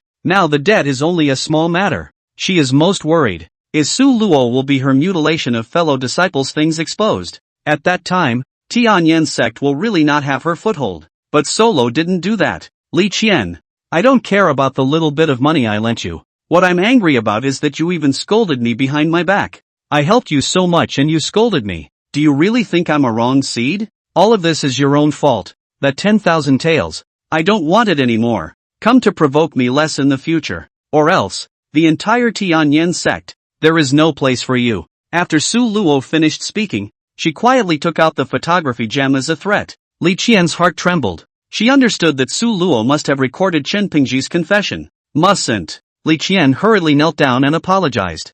I'm wrong. I'm not human. It's all my fault. I'll change my ways. Li Xin pleaded. Su Luo didn't pay any attention to her and turned around to leave with determination. The surrounding chatter changed from blaming Su Luo to blaming Li Qian as well. I didn't realize that Li Qian was such a person. Scummy girl. Borrowing money from others and calling them stupid. This kind of woman. Sick in the head. We were the ones who were wrong about Solo. The accusations of the crowd made Li Qian ashamed of herself, and she got up and quickly ran away. Instead of repenting, her hatred for Su Luo grew stronger and stronger. Ding. Detained character, Li Qian. Identity, newly promoted disciple of Bishui Peak of Tianyan sect. Detention value, 15. Li Qian's detention value increased again. It seems that my bond with Li Qian isn't over yet. I don't know what else you will do in the future. Forget it, just be careful and watch out. Ding! Congratulations to the host for completing the mission and obtaining the heavenly dual cultivation technique. Yin Yang Divine Harmony Technique. Chapter 11 Yin Yang Divine Mergence. Yin and Yang Divine Mergence Technique? The dual cultivation gong method has arrived. Su Luo hurriedly understood this heaven-rank gong method. This Yin Yang Divine Mergence Technique, although it was a dual cultivation technique, was female-dominated and had to be cultivated by a female for the first time. After they cultivated their peerless charming bodies, they would then dual cultivate with males so that both parties could progress together. The higher the woman's starting cultivation level, the better for both parties. Holy, this technique, it must be female-dominated and male-supported. I can't cultivate this technique yet. What should I do? It must be cultivated for the opposite sex before they actively seek me out for dual cultivation. To whom would it be good to give this technique for cultivation? Thinking about it, Su Luo naturally thought of one person, and that was his own master, Yun Xingxue. Yun Xingxue was strong. Once double cultivation, Su Luo could get greater benefits, and Yun Xingxue was very beautiful. Su Luo had long had thoughts about her, but Yun Xingxue had always been high and cold. How could she easily cultivate this dual cultivation technique? Others don't know, but I, Su Luo, do. Yun Xingxue is high and cold on the surface, but inwardly, she is incomparably hoping that someone of the opposite sex will go after her. The more this kind of woman who is high and cold on the outside, the hotter she is on the inside, so there might be a real chance. Su Luo secretly nodded her head and had a plan in her mind. The next day, Su Luo was alone, sneaking into the back of Bishui Peak, which was very close to Peak Master Yin Lightsnow's residence. Su Luo summoned the Yin Yang Divine Harmony technique from the system. This kind of heavenly rank technique appearing in the world would inevitably cause heaven and earth anomalies. Sure enough, as soon as the Yin Yang Divine Mergence technique appeared, it immediately caused the aura of the entire heavenly diffusion sect to fluctuate violently. A seven-colored rainbow bridge appeared in the sky above the heavenly diffusion sect, and above the seven-colored rainbow bridge, a brilliant radiance burst out and shone on the peak of Bishui Peak. It was impossible for this kind of vision not to attract the attention of the senior management of the heavenly diffusion sect. The heavenly diffusion sect's patriarch, the peak masters, and the great elders all flew up into the sky to watch. With such a vision, there must be a spiritual treasure descending into the world. It's in the direction of Bishui Peak. The sky drops spiritual treasures on Bishui Peak. That woman, Yun Xingxue, her luck is too good, isn't it? Go! Let's all go over and take a look. We might even be able to reap some benefits. Yun Xingxue, who was at Aqua Peak, was the first to sense the heaven and earth anomaly. Close to the water, you get the moon first. Naturally, she wouldn't let this opportunity pass. The heavens have blessed my Bishui Peak, unexpectedly descending a foreign treasure. This is something that belongs to my Bishui Peak. No one can snatch it away. With a flash of her figure, Yun Xingxue rushed up into the clouds and flew towards the place where the haze was.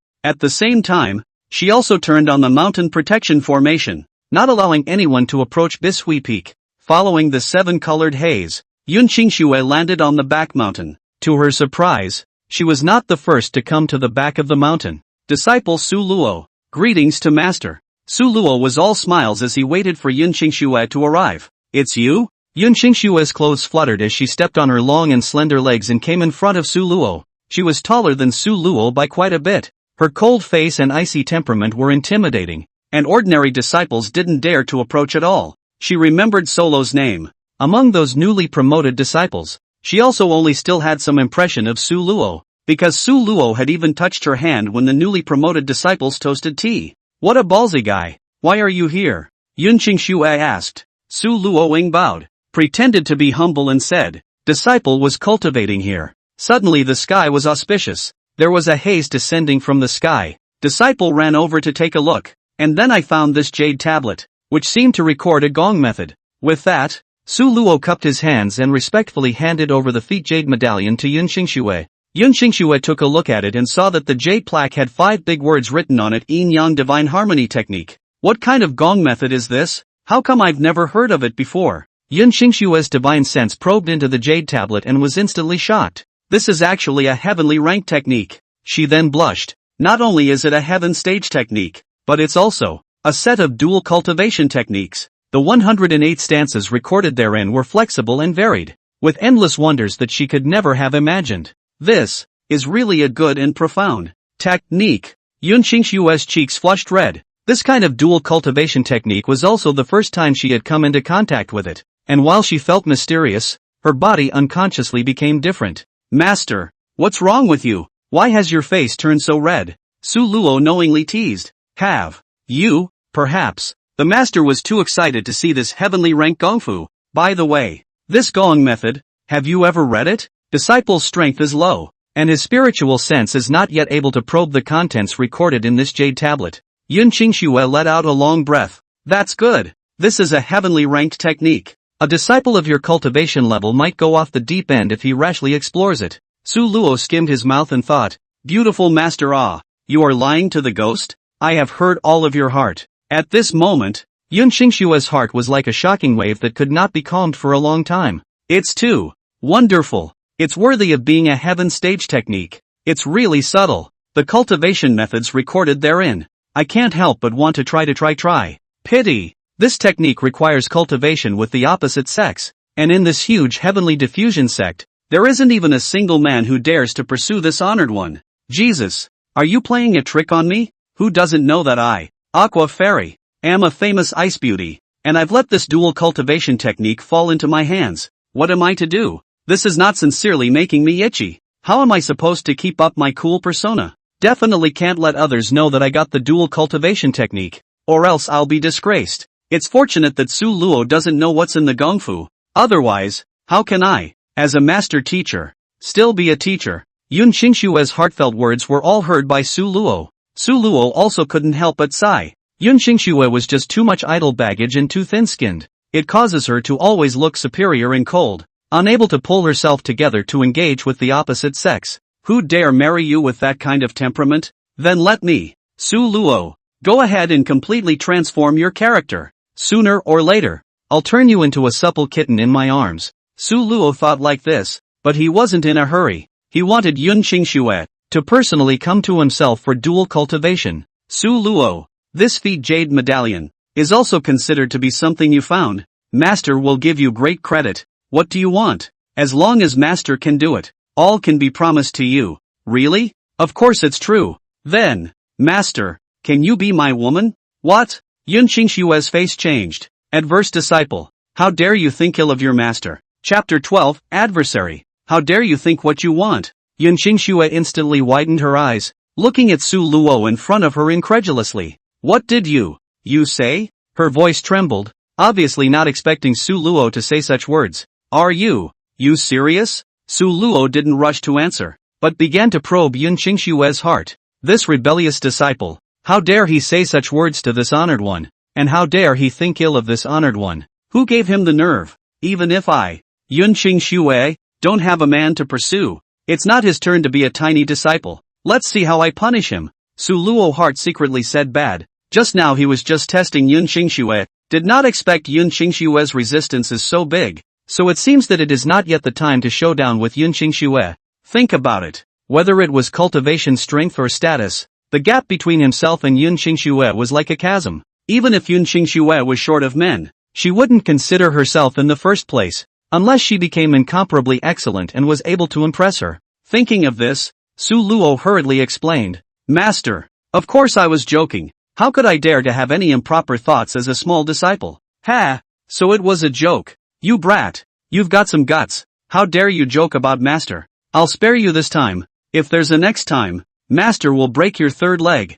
Su Luo bowed hastily. Disciple wouldn't dare. The person who dares to joke with Master. You are still the first one. Counting you still have some guts. What Master promised you before still counts. What do you want? Say it? Su Luo thought carefully and said. I want Master to promise one thing. What is it? This. I haven't thought about it yet. I'll tell the Master when I do. You little slicker. Still latching on to Master? I can promise you, however, that thing of yours, if it's too much, Master has the right to reject it. Oh, it must be something the Master can do. That's good. Ding. Cloudlight Snow's bond value +1. Su Luo secretly rejoiced, thinking in his heart. This interaction is still perfect. And the bond value with Yun Qingshuo has increased a little bit more. Only, compared to others, Yun Qingshue's bond value has increased too slowly. Worthy of being a high-strung beauty, the bond values are all rising so slowly. I'm going to have to work harder. Yun Qingxue put away the yin-yang divine harmony technique,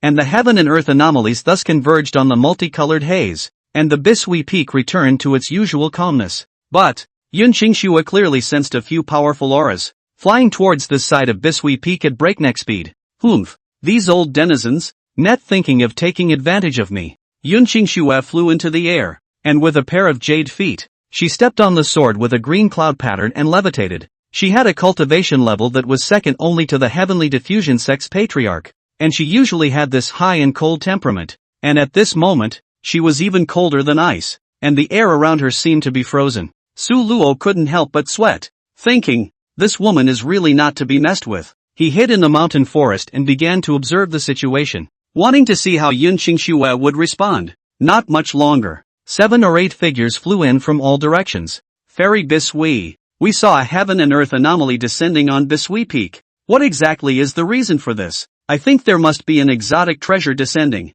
Can you take it out and let us open our eyes as well? Yeah. Fairy Bisui. We all belong to the same Heavenly Diffusion Sect and come from the same school. So if you have something good, you can't hide it. Light snow. Take it out and look at it. We'll only take a look. The Heavenly Diffusion Sect patriarch also spoke up. Yun Qingxue was indifferent. It wasn't that she didn't want to take it out, but she really couldn't show it to them. If she really let these people know that what she was hiding privately was a dual cultivation technique, what would they think of her? Wouldn't your own image of a high and cool jade girl be ruined? It would be too humiliating. Definitely not letting them know about the existence of the yin-yang divine harmony technique. They must think of a way to get rid of these people. She cleared her throat and spoke coldly. Fellow disciples, there is indeed a vision appearing in Aqua Peak today, but it's not some exotic treasure descending. Rather, it's a heaven and earth vision triggered by an occasional enlightenment while my father was cultivating. Oh, Fairy Bisui has actually made a breakthrough in her cultivation.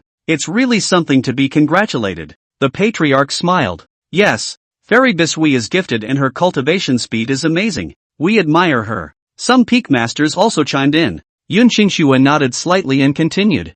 Fellow disciples, today's matter is purely a misunderstanding. Bisui Peak does not have any exotic treasures. Everyone should please return. Fairy Bisui, it's a bit inappropriate for you to try to get rid of us with just a few words, isn't it? Since you had an epiphany while practicing and triggered the heaven and earth anomaly, I'm sure your cultivation must have improved. So how about letting me spar with you? The one who spoke was the Firecloud Peak Master, Qin Yang.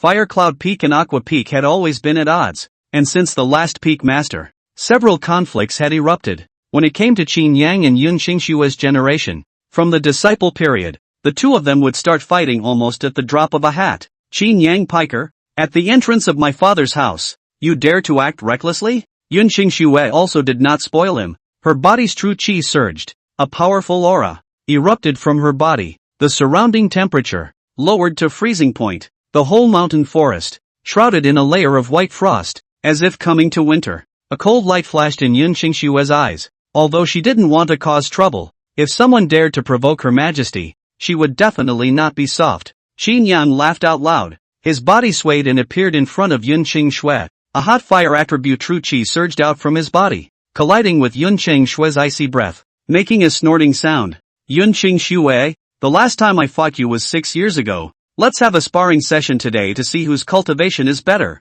Qin Yang's eyes were filled with wariness. Come on, let's see if you've grown over the years. Yun Qingshue's figure moved, instantly transforming into a stream of light, rushing towards Qin Yang. The sword in her hand waved, bringing up a cold sword qi, chopping towards Qin Yang. Ha ha ha, good timing. Qin Yang laughed out loud. His body's fire attribute true qi became even more furious as he blasted out with a fist, colliding with Yun Qingshue's sword qi with a deafening roar. The battle between the two instantly attracted everyone's attention, and the crowd could feel their powerful auras and secretly marveled in their hearts. Yun Qingshue's strength is truly unfathomable, worthy of being the peak master of Bisui Peak. Peak Master Qin Yang isn't weak either. The battle between the two was a real eye-opener. The crowd murmured, all attracted by the battle between the two. Su Luo hid in the distant mountains and forests, watching the battle between the two, and was secretly marveling in his heart. Yun Qingshue's strength is really strong.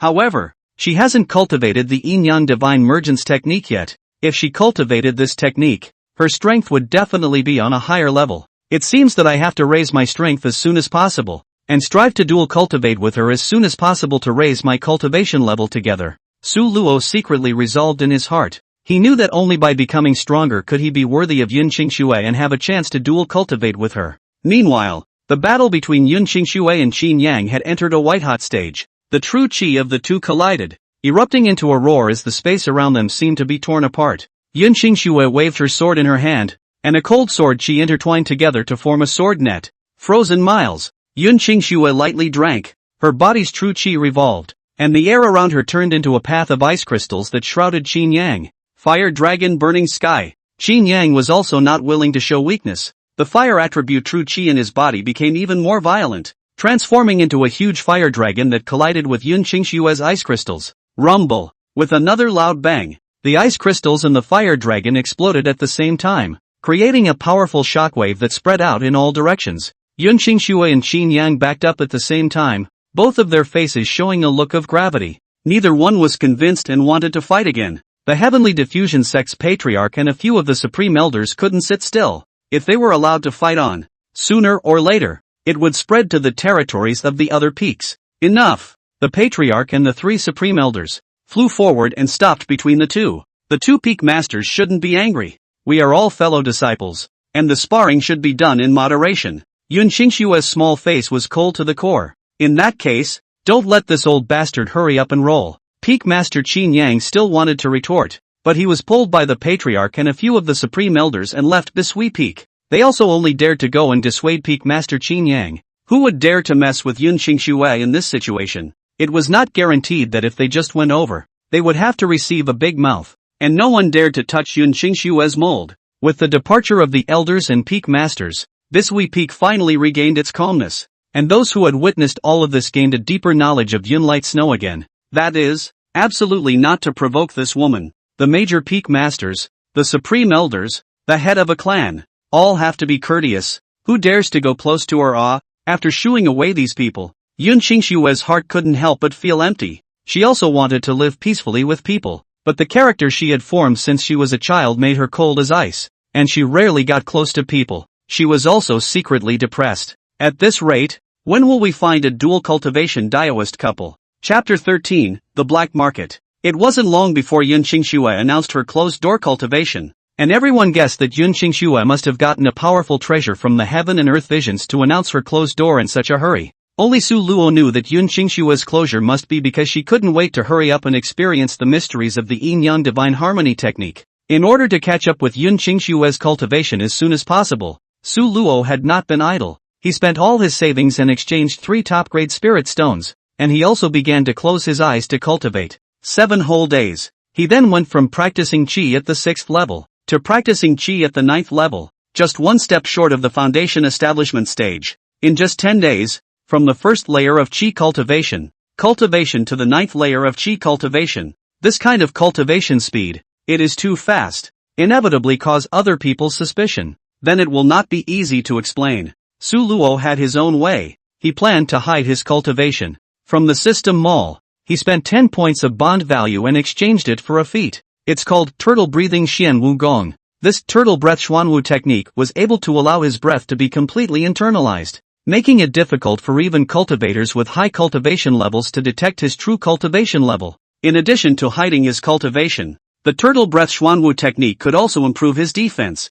forming a layer of turtle armor inscriptions on his skin to ward off enemy attacks. After Su Luo exchanged it, he immediately began to cultivate it, and in just 1 day's time, he initially grasped the essentials of the turtle breathing Xuanwu technique. At this moment, he appeared to be a cultivator of the 3rd level of qi practicing on the outside, but in reality, he had already reached the 9th level of qi practicing. Su Luo was in a hurry to raise his cultivation level, and usually when there was nothing going on, he kept cultivating inside the house and rarely went out. This day, a sharp knock on the door broke the tranquility of the house, and it was obvious that the person outside the door was quite eager. "Lo, are you in the house? It's 100,000 times urgent. Our goods in the black market have been robbed by someone else." Hearing this, Su Luo rose violently, his heart rolling with anger. He naturally knew the identity of the visitor, who was none other than his fellow townsman and sworn enemy Zhu Dechang. That black market was located in Tianling town, which was 20 miles away from Tianyan sect, and many Tianyan sect disciples would regularly go to the black market and make deals with some casual cultivators. Since it was a black market, the items that were traded were definitely not from the right source. Therefore, most of the Heavenly Diffusion sect disciples who came to trade would hide their identities. Zhu Dashan was in the black market, selling spiritual herbs and medicines for Su Luo. However, just today, there was a group of people that suddenly robbed Zhu Dashan's goods. Zhu Dashan was undefeated and almost lost his little life and couldn't come back. This is classic blackmail. The person behind Zhu Dashan is none other than Su Luo. In the past year, Su Luo had made a lot of money with his black market business. Now there was someone who didn't follow the rules and cut off his black market's financial path. It was absolutely intolerable. He opened the door and saw Zhu Dashan with a swollen nose and face, beaten so badly that he didn't even recognize his mother. Holy, did you really get your ass kicked? Zhu Dashan entered the room and cried, Brother Luo, all our goods have been robbed. I don't even know who they are. How can we get back? There is no hurry. Sooner or later, I'm going to get out of this bad breath. This is a healing elixir. You can rest assured that you'll be able to recuperate in these few days. Su Luo took out a few bottles of pills from his storage bag and handed them to Zhu Dachang as he continued to exhort. These pills are all good healing medicines. Take them and use them. Make sure to recover your injuries in the shortest possible time. There are still many things that need your help in the following. Zhu Dachang received the pills. A trace of gratitude flashed in his eyes. He knew that these pills were all earned by Su Luo's hard work in the black market, but now they were taken out for him to use without any stint. This friendship is something he remembers. Brother Luo, you must find those guys and snatch back the spirit herbs and pills. They are too arrogant and completely disregard us. Zhu Dachang said through gritted teeth while handing Su Luo a list. Su Luo took the list in Zhu Dachang's hand, which contained the breakdown of the spiritual medicines that were taken. These spirit medicines were worth a lot of money, so he couldn't help but feel a heartache. This time it could be considered a heavy loss. The most crucial thing was that it was illegal to sell spirit herbs and medicines outward from the Heaven Diffracting sect, and Su Luo couldn't possibly do such a thing by himself alone. Behind this, a lot of people are involved. For example, there was a senior white brother behind Su Luo, providing him with sources of goods. As for who was behind the senior white brother again, Su Luo was not too sure. Now that such a big loss had been caused, those bigwigs behind the scene would not let Su Luo off easily. So, the person behind this must be found as soon as possible. 3 days later, Su Luo appeared at the black market in Tianling town. Those who entered the black market wore various cloaks and hoods to hide their forms. So did Shuro. He simultaneously tightened his aura to the extreme to ensure that he wouldn't attract anyone's attention in the black market. The person who attacked Zhu Dashan didn't leave any clues, so it was very difficult for ordinary people to find them. But Su Luo had a way because he could hear other people's hearts. The black market in Tianling town was actually not big. Su Luo just wandered around in the black market, and every now and then, she came up to others to hear what was going on in their minds. Through the hearts and minds of these people, Su Luo learned a lot of information. Eventually, he got the information he was looking for in a man dressed in a broad dark green robe with a mask and hood. What was in that man's mind was all heard by Su Luo. These 2 days have really earned hemp. Senior brother Duan was right. Coming to the black market to rob it really does make a lot of money. Especially the batch of spirit herbs and elixirs that we robbed yesterday. If we can sell them all, we can make 6 top-grade spirit stones. I'll be satisfied if I can share one of them. I'll have to contact the buyer quickly to do that. Su Luo sneered in his heart. From this person's heartbeat, Su Luo concluded that this person was one of the robbing gang. But this person is at best a participant, not a mastermind. Su Luo came forward and asked in a low voice, I'm a casual cultivator from the north. I want to buy some spirit medicines. I wonder if your excellency has any way to get the spirit medicines of the big sects? Both sides wore masks and did not know each other's identities. The man was short of buyers and couldn't help but light up when he saw someone accosting him. Do you really want to buy a spirit medicine? Su Luo nodded. Of course, as long as you can get a superior quality spirit medicine. The price is not a problem. The man immediately became interested, came a few points closer and lowered his voice. Brother, count on you coming to the right place. I just happen to have a batch of spirit medicines from a large clan here. The quality is absolutely superior. Guarantee you'll be satisfied. Su Luo's heart stirred, but his face didn't move as he continued to ask. The spiritual medicine that your excellency is talking about, can you let me take a look at it first? That person seemed to be very cautious and didn't directly take out the elixir. but once again came a few points closer, almost whispering in Su Luo's ear. Brother, truth be told, this batch of spirit medicines was stolen by me from a large sect. The quantity is limited, the quality is extremely high, and it's definitely something good that you can hardly imagine. Su Luo laughed coldly in her heart, but on her face she showed a look of interest. Oh, stolen? Is it from Tianyin sect? If it's from the Tianyin sect, no matter how many there are, I'll buy them all. The man seemed to be impressed by Su Luo's words, and after hesitating for a moment, he finally nodded. Alright, brother, since you're so sincere, I'll let you open your eyes first. Saying that, he fished out a delicate little box from his bosom and carefully opened it, revealing several brightly colored spirit medicines with strong scents inside. With just a quick glance, Su Luo recognized that these few spirit medicines were one of the ones that Zhu Dashang had been robbed of.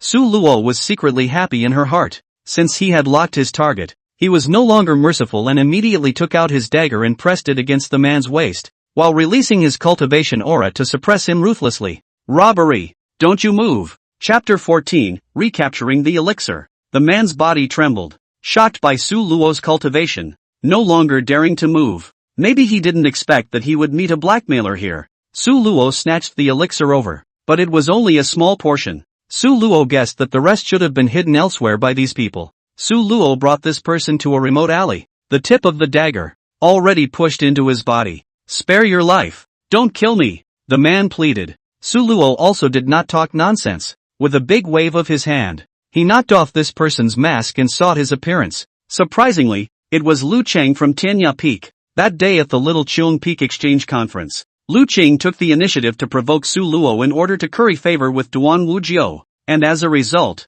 he was beaten half to death by Su Luo. This guy was Duan Wuyou's lapdog, and this time, when the elixir was robbed, it was guaranteed that Duan Wuyou was not involved. Su Luo backhanded Liu Qing with 2 mouthfuls. You guys robbed a batch of spiritual herbs and medicines some days ago. Who was the mastermind behind it? Liu Qing knew what was at stake. If he gave up the mastermind behind the scenes, Duan Wuyou wouldn't let him go, so he didn't dare to say anything. Liu Qing secretly swore in his heart, even if it kills me, I won't tell senior brother Duan Wuyou. However, Su Luo had heard his heart long ago. It's really Duan Wuyou. I've known about your little mind for a long time. Don't spit blood. I didn't say it was senior brother Duan Wuyou. It doesn't matter if you say it or not. I'll just know. Let me ask you again. Where did you hide the rest of the spirit herbs and medicines? Liu Qing still wanted to talk tough. His back was straight and he kept his mouth tightly shut, thinking to himself, even if it kills me, I won't tell you that the spirit medicine is hidden in the Yangon pawnshop in Tianling town. Su Luo raised his eyebrows, and again, from Liu Qing's heartfelt words, he learned where the elixir was hidden. The gold finger of eavesdropping on the heart is just too good to pass up. It doesn't matter if you don't tell me. I've probably already guessed. Isn't it Wing on pawnshop? Liu Qing's face turned white. How do you? You know? I didn't say anything. How the hell did you? You know? You don't get to know. Su Luo got what she wanted, and Liu Qing had no value in living. With a single stab, Su Luo pierced Liu Qing's heart. Kindness to the enemy is cruelty to oneself. This Liu Qing, 3 times to find their own trouble. It is better to solve it before it is too late. This was the cruelty of the cultivation world, where the slightest mistake could cost one's life. Ding! System detects that the host has erased a negative bonded character and gained a hidden reward. The pupil of fearlessness. Host opens fearless pupil. Can detect anyone's true cultivation. Mental power increased by 50%. Perception range expanded to 2 kilometers. Great! This fearless pupil is very practical. I didn't expect that there would be an additional reward for killing negatively bound characters. It seems that in the future, it's even more important not to be merciful when dealing with enemies. Su Luo was dry, and after settling Liu Qing, he headed to Yong'an pawnshop. He wanted to get back his own spiritual herbs and medicines as soon as possible. At this time, the Yangon pawnshop, with its doors closed, seemed to have been out of business for a long time. Su Luo opened the fearless pupil, and with a slight probe of his spiritual sense, he knew the situation in the pawnshop. There were a total of 3 people with cultivation at the 6th level of Qi practicing. Surprisingly, they were all disciples of Tianya Peak. Su Luo knew that they were just small people guarding the pawnshop and were not strong, so it was a good time to strike. Su Luo's figure flickered, and he sneaked into the Yangon pawnshop. He was like a ghost, silent and unnoticeable. Su Luo's current true cultivation level, which was the 9th level of Qi practicing, was completely crushing them. He first came behind one of the guards and covered the other's mouth with one hand, while with the other hand, he pinched the other's neck, and with a slight force, the guard lost consciousness and fainted on the ground. The remaining 2 guards, before they had time to react, were subdued one by Su Luo with the same technique. The whole process, which took only a few seconds, was clean and didn't alert anyone. It seems that I'm still quite suitable for this kind of assassination thing, Su Luo secretly said in his heart. He hid all 3 guards in the woodshed in the backyard, and then began to search through the pawnshop.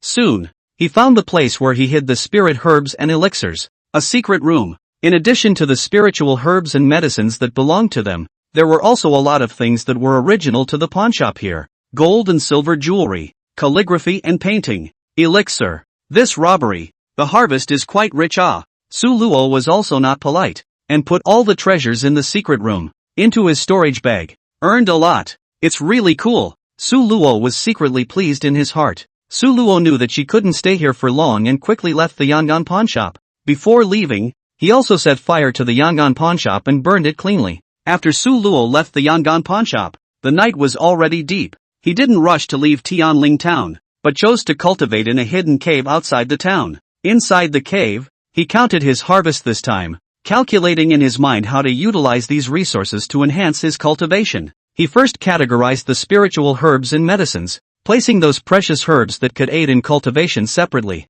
preparing to break through the bottleneck of his cultivation with the help of these medicinal herbs in the days to come. As for the gold, silver and jewels and calligraphy and paintings, he intended to exchange them for the resources needed for cultivation through some hidden channels at the appropriate time. Su Luo closed his eyes and cultivated, running the Tai Shang Induction Sutra, directly consuming the spiritual qi from those spiritual herbs and medicines to assist his cultivation. 3 days later, he finally broke through to the foundation establishment stage, and those spirit herbs and spirit medicines were also consumed by him.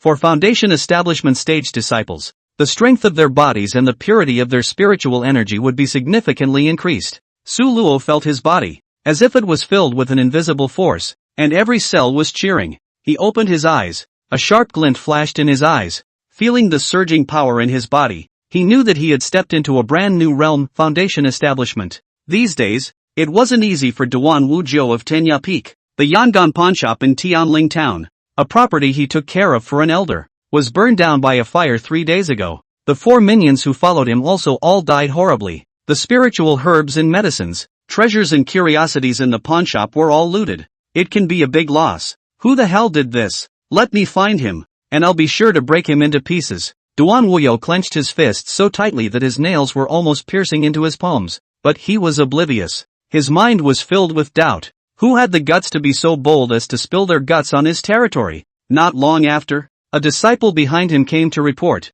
Senior brother Duan, Elder Qin Li asked you to go over. Duan Wuyou's heart and mind trembled. That Elder Qin Li was none other than his backer, and the Yangon pawnshop in Tianling town was operating on behalf of this elder. It's impossible to hide. Duan Wuyou went to meet Elder Qin Li with apprehension. Chapter 15, Bai Xiaoxiao of Spirit Medicine Peak. Elder Qin Li sat on the eunuch chair with a terrifyingly gloomy expression. Duan Wuyou, do you know that the Yong'an pawnshop in Tianling town was ransacked and burned cleanly? What's going on here? Elder Qin Li's voice was cold and piercing. Duan Wuyou's heart trembled, and he hurriedly knelt on the ground. Elder, disciple knows his sins. That Yong'an pawnshop, it was indeed robbed. However, disciple has already sent people to track it down, and I believe that there will be results soon. Humph, tracing? You think I'm a little cutie? Just find a reason to put me off? Elder Qin Li's eyes flashed with a stern light. Duan Wuyou's forehead was in a cold sweat. He knew that this time,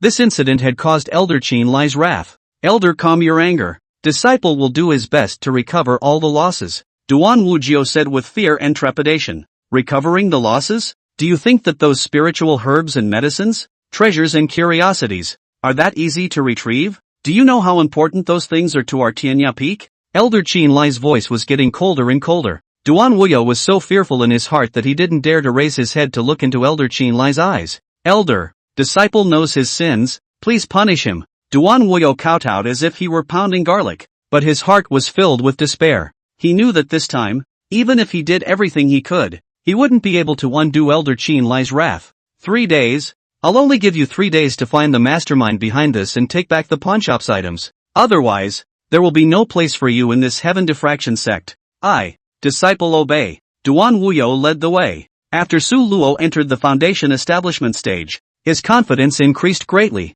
and his thoughts multiplied. He originally had no strength and had to bow down when he encountered many things. For example, the matter of helping senior brother Bai of Spirit Medicine Peak, selling spirit herbs and spirit medicines. It was Bai Xiaoqiao who forced him to do it. Spirit Pill Peak Bai Xiaoqiao, with a Peak Foundation establishment Cultivation, was a top 3 ranked disciple of Spirit Pill Peak. He's been initiated for 8 years and has deep roots. Moreover, many years ago, he started stealing spirit herb spirit medicine from Spirit Pill Peak and took it out to sell, and later directly threatened the newly promoted disciples to help him sell it in the black market, while he, himself, hid behind the curtain to manipulate everything. Once they were discovered, those newly promoted disciples would become scapegoats and be killed by him.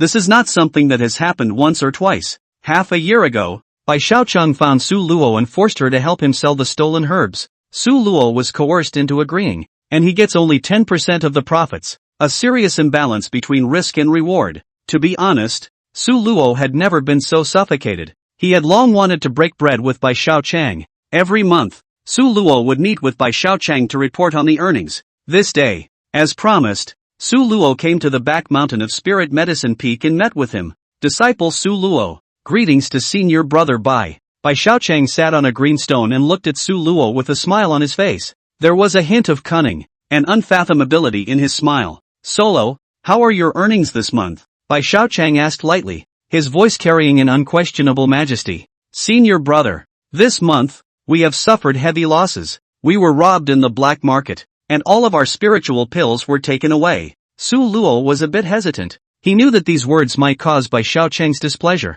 This was Su Luo intentionally testing him. Sure enough, Bai Xiaoqiao was furious when he heard half of it. What did you say? Bai Xiaoqiao's face was clouded with gloom, and a cold aura emanated from his body. Su Luo's heart tightened, and she hurriedly went to listen to Bai Xiaoqiao's heart to hear what was on his mind. This punk! The spirit pills have all been snatched away. How am I supposed to explain to the pill elder? Why don't I just kill him today, take his corpse, and go ask the elder for forgiveness? It's just a shame. I should have had 40% of the profits coming in this month. It's all this kid's fault that I lost so much. After hearing the voice of the heart, Su Luo gave birth to a cold sweat. This Bai Xiaoqiao, ruthless, really did not have a good heart, even wanted to kill me. From the heartbeat just now, Su Luo also understood that the mastermind behind Bai Xiaoqiao was the medicine elder of the Spirit Medicine Peak, and the distribution of their profits was that the medicine elder took 50%, Bai Xiaoqiao took 40%, and Su Luo took 10%. Su Luo's heart will Bai Xiaoqiao's own mother greeted 100 times. This surnamed White is really not a person. The old man suffered. Bear the risk. Only take 10% of the profit. They do not have to do anything. Take most of it. On what grounds? Su Luo was dissatisfied in his heart, but he didn't dare to make a move, because he knew that right now, he had just built his foundation, and he didn't have the strength to fight hard with Bai Xiaoqiao. Su Luo could only take a step back and hurriedly explained. Senior brother Bai, don't be angry, hear me out. That batch of spirit medicine, although it was snatched away, but I made many inquiries, found those people, and snatched the spirit medicine back again. Really? 1,000 times over. Here are this month's earnings. You count them. Bai Xiaoqiao took the storage bag, and with a sweep of his divine sense, he immediately brightened up, and this month's earnings, indeed, were not missing a single point. Bai Xiaoqiao's killing intent was tempered for a few moments. Good. It's still you kid who is capable, so I won't hold you responsible this time. However, Su Luo, you'd better be clear. If there's another mistake, I will not forgive you lightly. Understood. Su Luo could sense that Bai Xiaoqiao's killing intent had disappeared, which was a relief. He didn't have the strength to fight hard with Bai Xiaoqiao right now, but that didn't mean he couldn't down the road. Su Luo decided that he would use a month's time to break through foundation establishment and enter Jindan, so that he wouldn't be afraid of Bai Xiaoqiao. Su Luo didn't like being threatened. Thinking of this, Su Luo Yinging smiled and said in a pleasing tone, Senior brother Bai, I've developed another sales channel in the black market. Next month, I can sell 3 times the amount of spirit herbs and spirit medicines. I don't know about the source of the goods. How is it prepared? There's no problem with the supply. After 3 days, I'll give you 3 times the amount of spirit herbs and elixirs. You have to keep your word. In case you can't sell them, you know the consequences. Su Luo hurriedly said yes, and at the same time, he also heard Bai Xiaoqiang's heartfelt words. By the time next month rolls around, I'll be able to become a core disciple of the sect, and I'll be able to leave the sect to develop outside. Before I leave, I must get more from Su Luo. He can sell 3 times as many spirit herbs and elixirs. Just what I want. By then, Su Luo will have no use for him. He knows too many of my secrets. Just kill him directly. Su Luo heard Bai Xiaoqiang's heart and greeted Bai Xiaoqiang's own mother. Again, 100 times. I guessed correctly. This Bai Xiaoqiang is simply called the White-Eyed Wolf, and he wants to kill Lao Zi. Beautiful thought. 1 month from now, let's see who kills who. Chapter 16, Sky Pool of Bishui Peak. Ding. Detained character, Bai Xiaoqiang. Identity, disciple of the spiritual medicine peak of the Heavenly Diffraction Sect. Detention value, 10. Bai Xiaoqiang's bond value is surprisingly 10 points. Is it because he harbors killing intent towards me? So the bond is deeper? After killing Bai Xiaoqiang, will the reward for wiping out negative ties be higher? Su Luo was getting a little expectant. For those who wanted to kill themselves, Su Luo naturally would not be merciful. 3 days later, Bai Xiaoqiang's spiritual herbs and pills were delivered to Su Luo's hands, enough to be more than 3 times the usual. These spirit herbs and pills were all stolen from Spirit Pill Peak by Bai Xiaoqiang in collusion with Pill Elder. This time, Su Luo didn't intend to help them sell their spiritual herbs, but instead, he took all of them for himself, and he wanted to utilize these spiritual herbs and spiritual medicines to enhance his own cultivation. Anyway, in a month's time, he would have torn his face off from Bai Xiaoqiang, and there would be no scruples.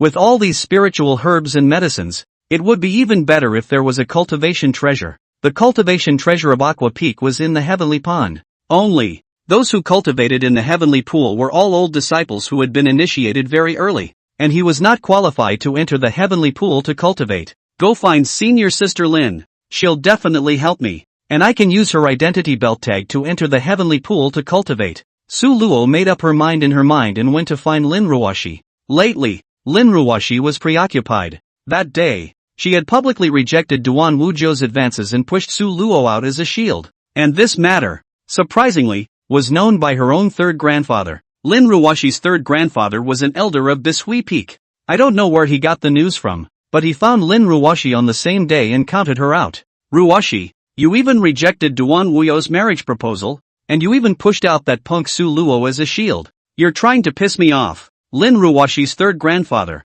Lin Tianhai, said angrily. Third grandpa, how can you say that about Su Luo? He's not a waste. Lin Ruoxi defended.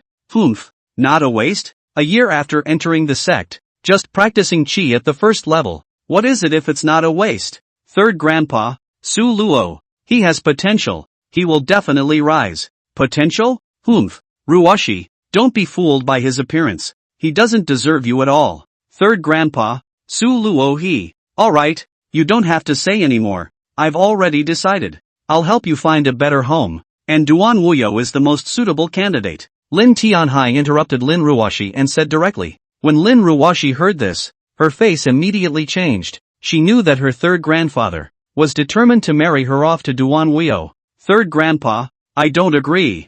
I definitely won't marry Duan Wuyou. You don't agree? Ruoxi, don't forget, you're a person of Bishui Peak. You're still a person of my Lin family. You must follow my arrangements for your marriage. Lin Tianhai said. But, there's no buts. This matter, it's settled. Lin Tianhai directly interrupted Lin Ruoxi's words and then whisked his sleeve away. Looking at Lin Tianhai's departing back, a hint of helplessness and anger flashed in Lin Ruoxi's eyes. She knew that her third grandfather's decision could not be changed. But, she would never give in to this arrangement. And just then, Su Luo came to see Lin Ruoxi. Senior sister Lin, I want to ask you for a favor. Su Luo said. What is it? Senior sister Lin, I want to go to the Heavenly Pool to cultivate, but I don't have the qualifications. Can I use your identity belt tag? Su Luo asked. Senior sister Lin looked at him, a hint of surprise flashing in her eyes. You're going to the Heavenly Pond to cultivate? There is indeed an abundance of spiritual qi there.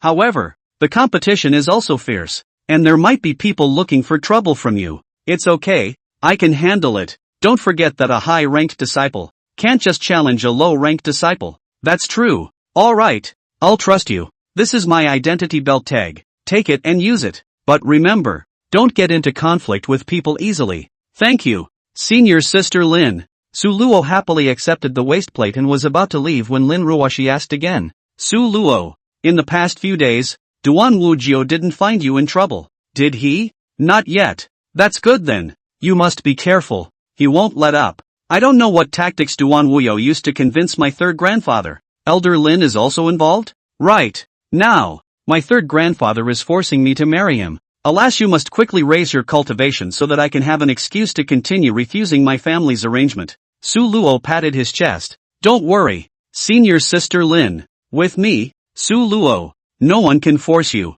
What's Duan Wuyou? In a month's time, I'll be able to surpass him. Really? As long as I can cultivate in the heavenly pool for a month, I'll be able to surpass him. In that case, I'll lend you my identity belt tag for a month. Thank you, Senior Sister. It doesn't matter. You're also helping me. As long as you raise your cultivation, Third Grandpa will never look down on you again, and I'll be able to refuse the marriage he arranged. Su Luo walked all the way towards the Bishui Peak sky pool. The scenery is very beautiful and gives a feeling of peace and tranquility. Soon, he arrived at his destination, the Bishui Peak sky pool. This sky pool is very wide and covers a huge area that is breathtaking. The water of the lake was so clear that you could see sandstones and swimming fish at the bottom, and the water contained a rich aura, as if you could smell the freshness. Being there is a pleasant and relaxing experience. On top of the heavenly pond, there were more than 100 pavilions spread out, and these pavilions were the places where the disciples of Bishui Peak practiced.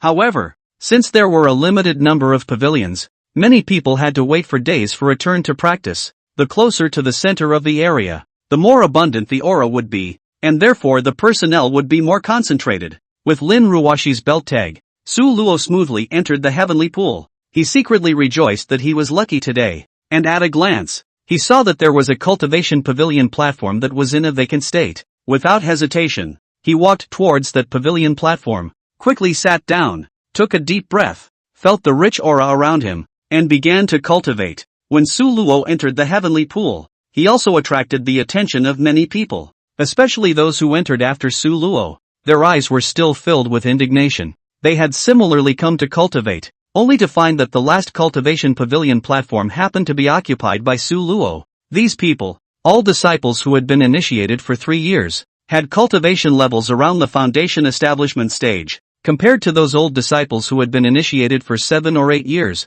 they were a far cry. However, compared to the new disciples who had been initiated for a year, they were again considered to be a relatively powerful existence. They watched Su Luo sit on the last pavilion platform with great dissatisfaction in their hearts. Who is this person? How come I've never seen him before in Tianqi? Could it be any elder's personal disciple who has come to our Bishui Peak heavenly pool to cultivate? No, I know him. He's the newly promoted disciple Su Luo. Su Luo? It's that trash Su Luo who has been initiated for more than a year and is still only practicing qi at the first level? That's him. A waste of space. To be able to enter the heavenly pool to cultivate, he must have used someone else's waistplate. I suspect it's Senior Sister Lin Ruoxi's waistband, and it's rumored that this brat is very close to Senior Sister Lin Ruoxi. Holy, that's our goddess Lin Ruoxi, and he's a newly minted disciple. What gives him the right? Don't look at this kid as a loser. In the secular world, his family is the richest in the county, and this kid is good at flowery language. So maybe he used some kind of despicable means to charm Senior Sister Lin. Holy, Lin Dong, Lin Ruoxi is your cousin. And this kid, Su Luo, is on the verge of becoming your brother-in-law. So you're just going to sit back and do nothing? Lin Dong, who was standing on the side, was looking at Su Luo's position with an indignant expression. I know this fellow. A few days ago, I even heard my grandfather say that cousin of mine, for the sake of this brat, even rejected the pursuit of senior brother Duan Wuyou of Tenya Peak. So I really don't know what this brat has to offer. Lin Dong's own grandfather was none other than Bishui Peak elder Lin Tianhai. Go, give this brat a bit of a look. I'll let him know that the women of our Lin family are not something he can just touch. Chapter 17 Heavenly Pool Cultivation. Lin Dong was indignant and led a few disciples towards the cultivation pavilion platform where Su Luo was. They had bad eyes and intended to use this opportunity to drive Su Luo away from the cultivation pavilion platform. Su Luo felt the change in the surrounding atmosphere. Did not care. Still self-cultivation. Do not even look at them. This is the bottom of Su Luo. Su Luo had long ago perceived the cultivation of these people through the perception of the fearless pupil. It was just the foundation establishment stage, not enough to worry about at all. When Lin Dong and his group approached the pavilion platform, Su Luo was cultivating with her eyes closed. Lin Dong sneered and suddenly shouted, "Su Luo, you get your ass down here." Su Luo calmly stood up and faced Lin Dong and the others with a cool expression. "What do you all mean by this? I have not hindered anyone by practicing here." Lin Dong sneered, "Su Luo, you, a waste of one level of chi practicing, dare to steal and use my cousin's waistplate. You are really looking for death." "I didn't." "Humph, how dare you sophistry? How can a waste like you enter the heavenly pool without a belt tag?" "I entered the heavenly pool to cultivate and was allowed to do so by senior sister Lin Ruoxi, and she voluntarily gave me the waistplate. So if you guys have any opinions, you can go ask her. I don't care. By what right do you use my cousin's identity belt tag to cultivate here? Are you worthy? Whether I'm worthy or not is not for you to judge. And since I'm currently cultivating, please don't disturb me." Su Luo responded calmly. "How dare you talk tough? Today, I'm going to teach you a lesson. A rash young man who doesn't know the heights of heaven." Lin Dong sneered, his face filled with disdain and contempt. His cultivation had already reached the 9th level of chi cultivation, just one step away from the foundation establishment stage, and he thought that Su Luo was not his opponent. However, Su Lu, did not have the slightest intention of retreating, only to see Lin Dong shouting, making a move of chaotic cloak palm, the palm wind whistling towards Su Lu. This palm was so powerful that if it was struck, the consequences would be unimaginable. However, Su Lu did not panic as he agilely sidestepped Lin Dong's attack while saying, "I don't want to cause trouble, but it doesn't mean I'm afraid of it." Lin Dong completely did not expect Su Lu to be able to dodge his attack, and his face immediately became extremely ugly. His eyes widened in disbelief as he looked at Su Lu and roared, "You punk, how dare you hide?" A strong anger welled up in his heart and he decided to give Su Lu a profound lesson. Thus, Lin Dong's figure flashed and once again pounced towards Su Lu. This time, his speed was even faster and his aura was even fiercer, as if he wanted to defeat Su Lu in one fell swoop. However, Su Luo looked as if he had prepared for this as he leapt up with a lithe figure and easily dodged Lin Dong's attack. Lin Dong's attacks continuously fell short, causing him to feel somewhat furious. He roared angrily and once again launched a fierce attack towards Su Luo. Su Luo, however, was like a well-traveled dancer, freely weaving in and out of Lin Dong's attacks, sometimes leaping up, sometimes swooping down, and skillfully dodging Lin Dong's attacks each time. Seeing this scene, Lin Dong could not help but feel a little surprised. He originally thought that Su Luo was just a waste of one level of chi cultivation, but he didn't expect him to be able to dodge his attack so easily. Su Luo, however, had no intention of stopping as he flashed and suddenly arrived behind Lin Dong, striking his undershirt with a palm strike. Lin Dong completely did not expect Su Luo to suddenly counterattack. He could not dodge in time and could only carry this palm. Bang! A muffled sound came from Lin Dong as he was struck by Su Luo's palm, and his entire body flew backwards, landing heavily on the ground. This scene caused everyone to feel a little shocked as they could not believe that a waste of one level of chi practicing could defeat Lin Dong. The truth, however, was right in front of his eyes. Lin Dong was lying on the ground, moaning in pain, while Su Luo was standing in place with a calm demeanor, as if everything that had just happened was just a game. "How dare you hit me?" Lin Dong stared at Su Luo with wide eyes in disbelief. "You were about to attack me. I was just defending myself." Hearing Su Luo's words, Lin Dong could no longer hold back. "Brothers on, beat him up for me." Lin Dong's lapdogs, who had come forward, surrounded Su Luo, intending to teach him a lesson together. Su Luo immediately operated the Xuanwu turtle breath technique, and the lines of a turtle shell appeared on his body to greatly increase his defense. Everyone's attacks all landed on Su Luo's body, while Su Luo, as if she was clad in iron armor, was unharmed. He stood there with a cold smile on his face, looking at these so-called disciples who were all panting and red in the face. "Is this your strength? What a disappointment!" Su Luo mocked. Lin Dong was shocked beyond belief when he saw this scene. He could not comprehend how a waste of one level of chi practicing was able to resist the attacks of so many of them. Su Luo's figure shifted and disappeared in place, and when he reappeared, he had already arrived behind a dog-legged man, and slammed his fist fiercely on his back. That dog-legger didn't even have time to react, and was smashed out by Su Luo's punch, falling heavily on the ground, losing his fighting strength immediately. When the others saw this, they exclaimed in shock. They didn't expect Su Luo to be so powerful. They were all a bit at a loss for words for a while. Lin Dong could not help but feel some panic in his heart when he saw this scene. He had originally thought that his dog legs would be able to easily teach Su Luo a lesson, but he didn't expect it to turn out like this. Su Luo, on the other hand, had no intention of stopping. His figure was like the wind, weaving in and out between the people, hitting the target accurately with every strike. Soon, Lin Dong's lapdogs fell to the ground one by one, groaning in pain. Seeing this scene, Lin Dong could not help but feel some fear. He didn't expect Su Luo to be so powerful that even his own doglegs weren't his match. At this moment, he finally understood where Su Luo's bottom line was.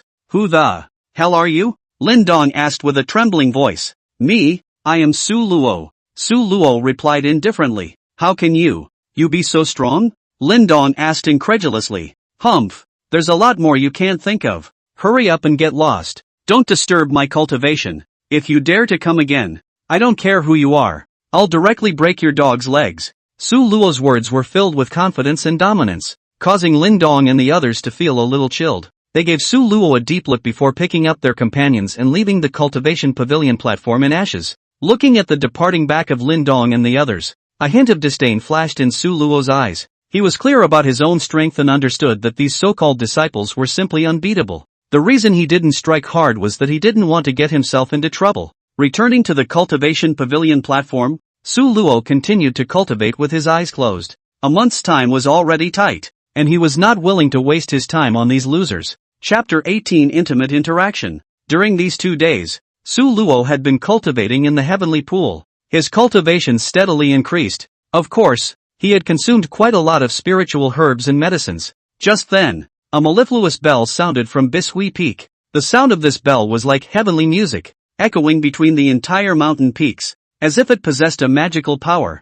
tranquilizing the mind and placing it in a world of peace. At this moment, the disciples who were practicing in the heavenly pool, upon hearing the sound of the bell, poked their heads out, with a look of excitement that was hard to hide on their faces. Ha ha, Master Teacher is going to start teaching the new method. A disciple shouted excitedly. Come on, we can't miss this opportunity. Quickly go to the top of the mountain and take a good position so that you can better listen to Master Teacher's teachings. It's a very rare opportunity for Master Teacher to teach a new method. The disciples got up and darted towards the top of the mountain, fearing that they would miss this rare opportunity. Su Luo was naturally no exception. He accelerated his pace and closely followed the crowd as they ran together to the top of the mountain. It had been more than a year since he had arrived at Aqua Peak, and now, he was finally able to listen to a mortal Aqua teach his gong methods in person. This kind of opportunity was extremely precious to every disciple, and no one wanted to let it go easily. Su Luo secretly pondered in his heart that if he could actively interact with Fairy Bishui when she was teaching her techniques,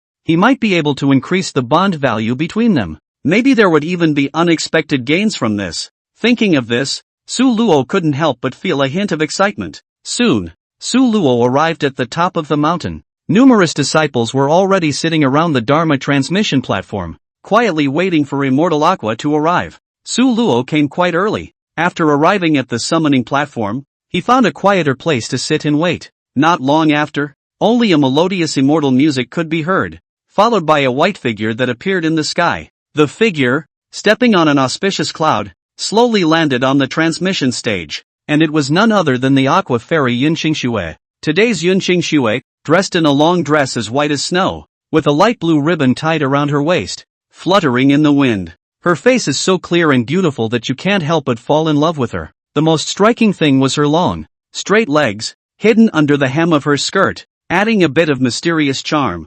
Yunqingxue stood on the transmission stage. Her eyes scanned the crowd under the stage. When she saw Su Luo sitting in the corner, her eyes couldn't help but be slightly stunned, but she quickly regained her composure. For some reason, ever since she had met Su Luo twice, Su Luo's name always lingered in her mind. The first time they met, Su Luo dared to steal her jade hand, and then that time in the back of the mountain, Su Luo gave her the double cultivation technique. All of this made Yunqingxue leave a deep impression on Su Luo. Perhaps, this was because there had never been any man, before this, who had been able to get so close to her, to communicate with her, and to give her such special feelings. I suppose. Yunqingxue's gaze fell on Su Luo, and she was surprised to find that Su Luo had undergone a new change. Her cultivation seemed to have improved. What surprised her even more was that Su Luo's temperament and appearance had changed greatly. At this moment, Su Luo looked more mature and exuded a unique charm. His cultivation level? How did he raise it so quickly?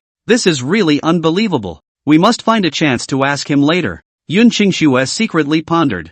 However, right at this moment, she saw a woman in a goose yellow dress walk up to Su Luo and sit beside her without any problem. This woman was no other than Lin Ruoxi. As soon as Lin Ruoxi sat down, she immediately moved close to Su Lu's body and put her head to Su Lu's ear, as if she was whispering something. The distance between the two, so close that they could almost hear each other's breathing, and their demeanor seemed very intimate. As Yun Qingxue witnessed all of this, an unspeakable emotion suddenly surged in her heart. The feeling was both like jealousy and resentment, but it wasn't exactly any of those. Strange, why do I feel this way? He's just an ordinary disciple. Can't it be that I'm really jealous? Yun Qingxue couldn't help but fall into a deep thought, confused about her inner reaction. She forced herself not to pay attention to the two of them, Su Luo and Lin Ruoxi, and began to teach the gong method. She opened her mouth, languidly. Today, I will teach you a new method, the heavenly spirit skill. Yun Qingxue's voice was clear and pleasant, as if it was heavenly music. The disciples were excited as they heard the words, their eyes flashing with longing. Yun Qingxue began to explain the cultivation method of the heavenly spirit skill. Her voice was soft and gentle, as if a spring breeze was blowing on her face, mesmerizing people. Su Luo listened intently, searing every word into his heart. After the explanation, Immortal Aqua let the disciples cultivate on their own. Su Luo closed his eyes and followed the method taught by Immortal Bisui, running his spiritual energy and trying to cultivate the heavenly spirit skill. About 3 incense sticks later, Yun Qingxue asked, "Does everyone have any epiphanies?" Su Luo opened her eyes and shared her epiphany. The heavenly spirit skill seems to be able to direct the flow of spiritual energy in the body, forming unique veins. Yun Qingxue smiled and nodded in recognition. Lin Ruoxi also spoke. I feel that my body has become a bit lighter when running the heavenly spirit skill. Other disciples have also spoken out about their experiences. Yun Qingxue looked at the crowd with satisfaction and encouraged them to continue cultivating.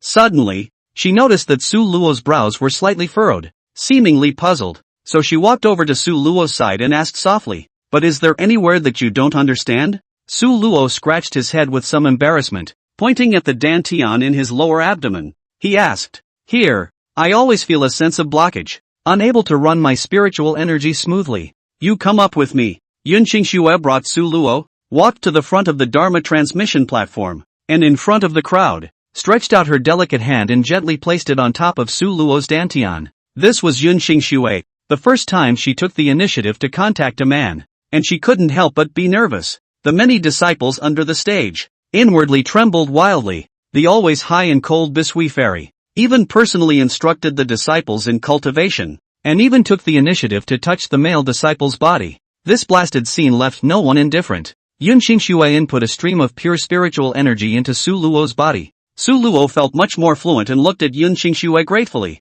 Yun Qingxue admonished him, "Cultivation has to be gradual. You're in too much of a hurry. Moreover, the posture in which you're running the spell is not correct." After saying that, Yun Qingxue took the initiative to pull Su Luo's hand again, teaching him how to position his arm in order to make the aura run more smoothly. This scene, again, caused the crowd to open their mouths in shock and disbelief. Master's hand, actually holding with him? Damn, that's too intimate, isn't it? How come I don't get that? Su Luo is nothing but a newly promoted disciple. Why is Master Teacher treating him so well? Hands-on personal instruction? Can't stand it. So envious, so jealous. Chapter 19, Law Enforcement Elders. The many disciples, looking at Su Luo's eyes, were filled with jealousy and unwillingness. Some even clenched their fists, their faces reddening as if they were about to spew out fire. They hadn't gotten this kind of treatment from Yun Qingxue in all the years they had been initiated. That's personal guidance.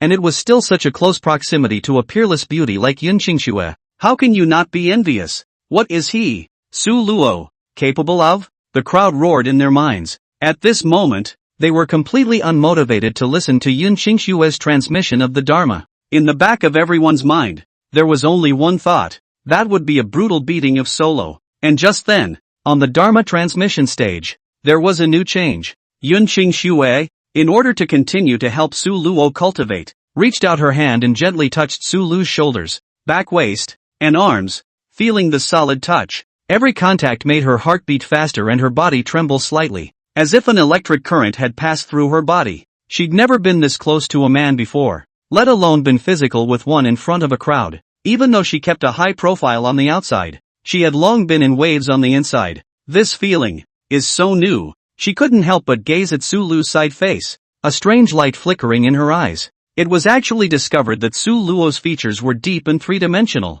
with sword eyebrows and starry eyes, and the corners of his mouth were slightly raised, exuding a unique charm. He's kinda handsome. Yun Qingxue was suddenly stunned, realizing that her thoughts were a bit strange. As a high and mighty fairy, why would she have such thoughts about her own disciple? Could it be because of the dual cultivation technique I practiced a few days ago? A trace of doubt flashed through Yun Qingxue's mind. As her thoughts deepened, she couldn't help but think of the various marvelous positions in the dual cultivation technique, and those images surfaced in her mind, making her blush. Is it possible to double up with him? This sudden thought caused Yun Qingxue's heart to tremble, and she hurriedly shook her head in an attempt to push this ridiculous thought out of her mind. How is that possible? He's my disciple. Yun Qingxue's eyes widened as if she couldn't believe that she could even entertain such a thought. She tried to restrain her inner urges, telling herself to stick to her boundaries. Right at this moment, Su Lu suddenly turned her head and her gaze met Yun Qingxue. Yun Qingxue's heart panicked and she hurriedly looked away,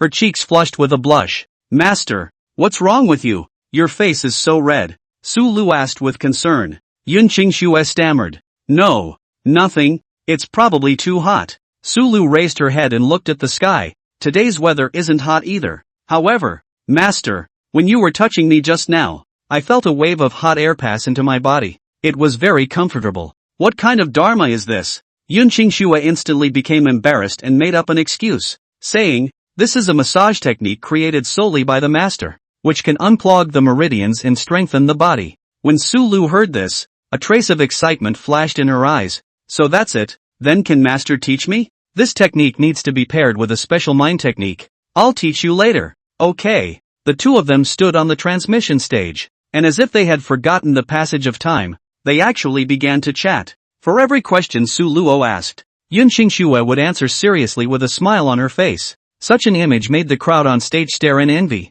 So there was a murmur from the stage, and it grew louder. Yun Qingxue suddenly came back to her senses, realizing that she had lost her temper, and immediately distanced herself from Su Luo, resuming her usual high-flying image. Su Luo, return to your position, Yun Qingxue said. Okay. Su Luo smiled slightly and turned to walk back to her seat. Sitting in her seat, the corners of Su Luo's mouth rose slightly, revealing a smug smile. While chatting with Yun Qingxue, he had been using his mind-reading skill to understand Yun Qingxue's inner thoughts. Ha ha, it seems that the yin-yang divine harmony technique that I gave her earlier really had an effect. Her heart has changed. You can't rush it. You have to take your time off. Su Luo secretly sighed in his heart. Ding! Bonded character Yun Qingxue, bonding value increased by 2 points. After this Dharma transmission activity, the bond value between Su Luo and Yun Qingxue actually increased by 2 points. Although it wasn't much, but to be able to raise 2 points on the always high and cold Yun Qingxue was already a very rare improvement.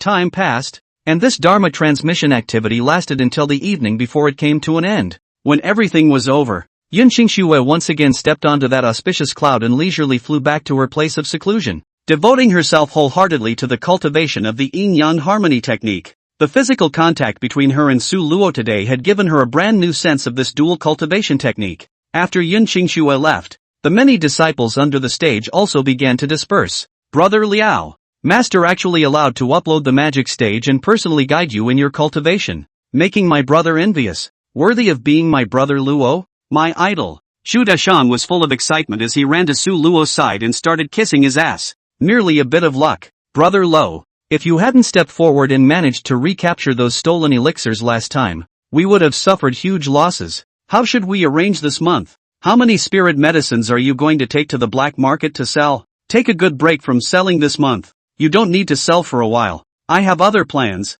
but there will be a big sale next month that will require you to run the show. Big deal? Hearing this, Zhu Dachan's eyes lit up. Brother Luo, I'll wait for your good news. The two were about to turn around and leave when a sudden chorus came from behind them. Zhu Dachan, stop right there. The voice was as deafening as thunder, causing everyone present to look sideways. Zhu Dachan's body trembled and he turned around warily, but he saw a round-faced stout old man, who was walking towards his side with quick steps. Executive. Law enforcement elder, what do you call me for? Zhu Dachang stood in front of the law enforcement elder with trepidation and apprehension. Law enforcement elder Li Qian, with a stout figure and a serious, unruffled face, looked at Zhu Dachang and said coldly, "Humph, Zhu Dachang, someone reported you stealing spiritual herbs and medicines to sell in the black market. Come with us." Hearing these words, Zhu Dachang's face instantly turned pale, and his body trembled involuntarily. "What? Which slandered me?" Zhu Dachang said in panic. "Come with me to the law enforcement hall to talk." Li Tianfeng didn't talk nonsense and directly waved his hand to signal the two deacon disciples next to him to come forward. Zhu Dachang turned his head to Su Luo, who was on the side, his eyes full of pleading for help. At this time, Su Luo also felt surprised. However, calmly gave Zhu Dachang a firm look, which meant, "I will go to save you." Zhu Dachang glanced at Su Luo. He knew that he was afraid that he would not be able to escape this time, but he couldn't give Su Luo up. After all, with Su Luo out there was still hope that he would be saved. He winked at Su Luo, passing on a secret signal, meaning to tell Su Luo that even if he reached the law enforcement hall, he would not betray Su Luo, so that he could rest assured. Su Luo nodded slightly. He believed that Zhu Dachang would keep the secret. Moreover, he had long been prepared to deal with this situation. Subsequently, the two deacon disciples brought Zhu Dachang to the law enforcement hall to be investigated. Along the way, Zhu Dachang was apprehensive in his heart, and at the same time, he was also puzzled. In the end, which is the old man who reported it? Chapter 20 Bribery. Watching Zhu Dachang being taken away, Su Luo was a little anxious, her brows slightly knitted.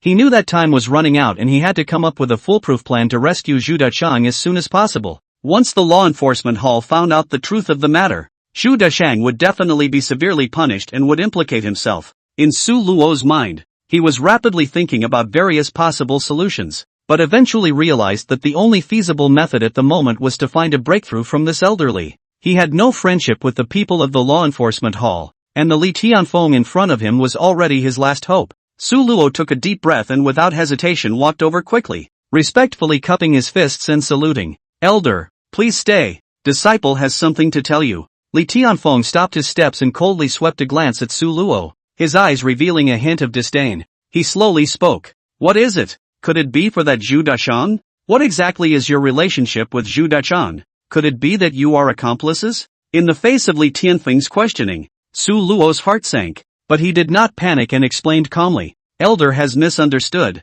I am from the same hometown as Zhu Dachang and I know his character quite well. It is absolutely impossible for him to sell spiritual pills. Disciple just wants to inquire. Here, is there a misunderstanding?" "Misunderstanding? Young man, you're overthinking it. If there was no solid evidence, I wouldn't have arrested him." Su Luo wanted to say something else, but Li Tianfeng suddenly snorted coldly. "You kid, if you're not an accomplice, why do you care so much? If you ask any more questions, I'll take you away to be tortured together." When Su Luo heard this, he immediately closed his mouth and did not dare to speak again. Just then, he suddenly heard Li Tianfeng's heart. Zhu Dachang selling pills was denounced by Tianya Peak's Duan Wuyou. Duan Wuyou defected to me a long time ago and wouldn't dare to lie to me. This kid wants to save Zhu Dachang. 80% is also a co-conspirator, right? Humph. I'll remember him. When Zhu Dachang confesses, it won't be too late to arrest him again. This kid Duan Wuyou is quite understanding,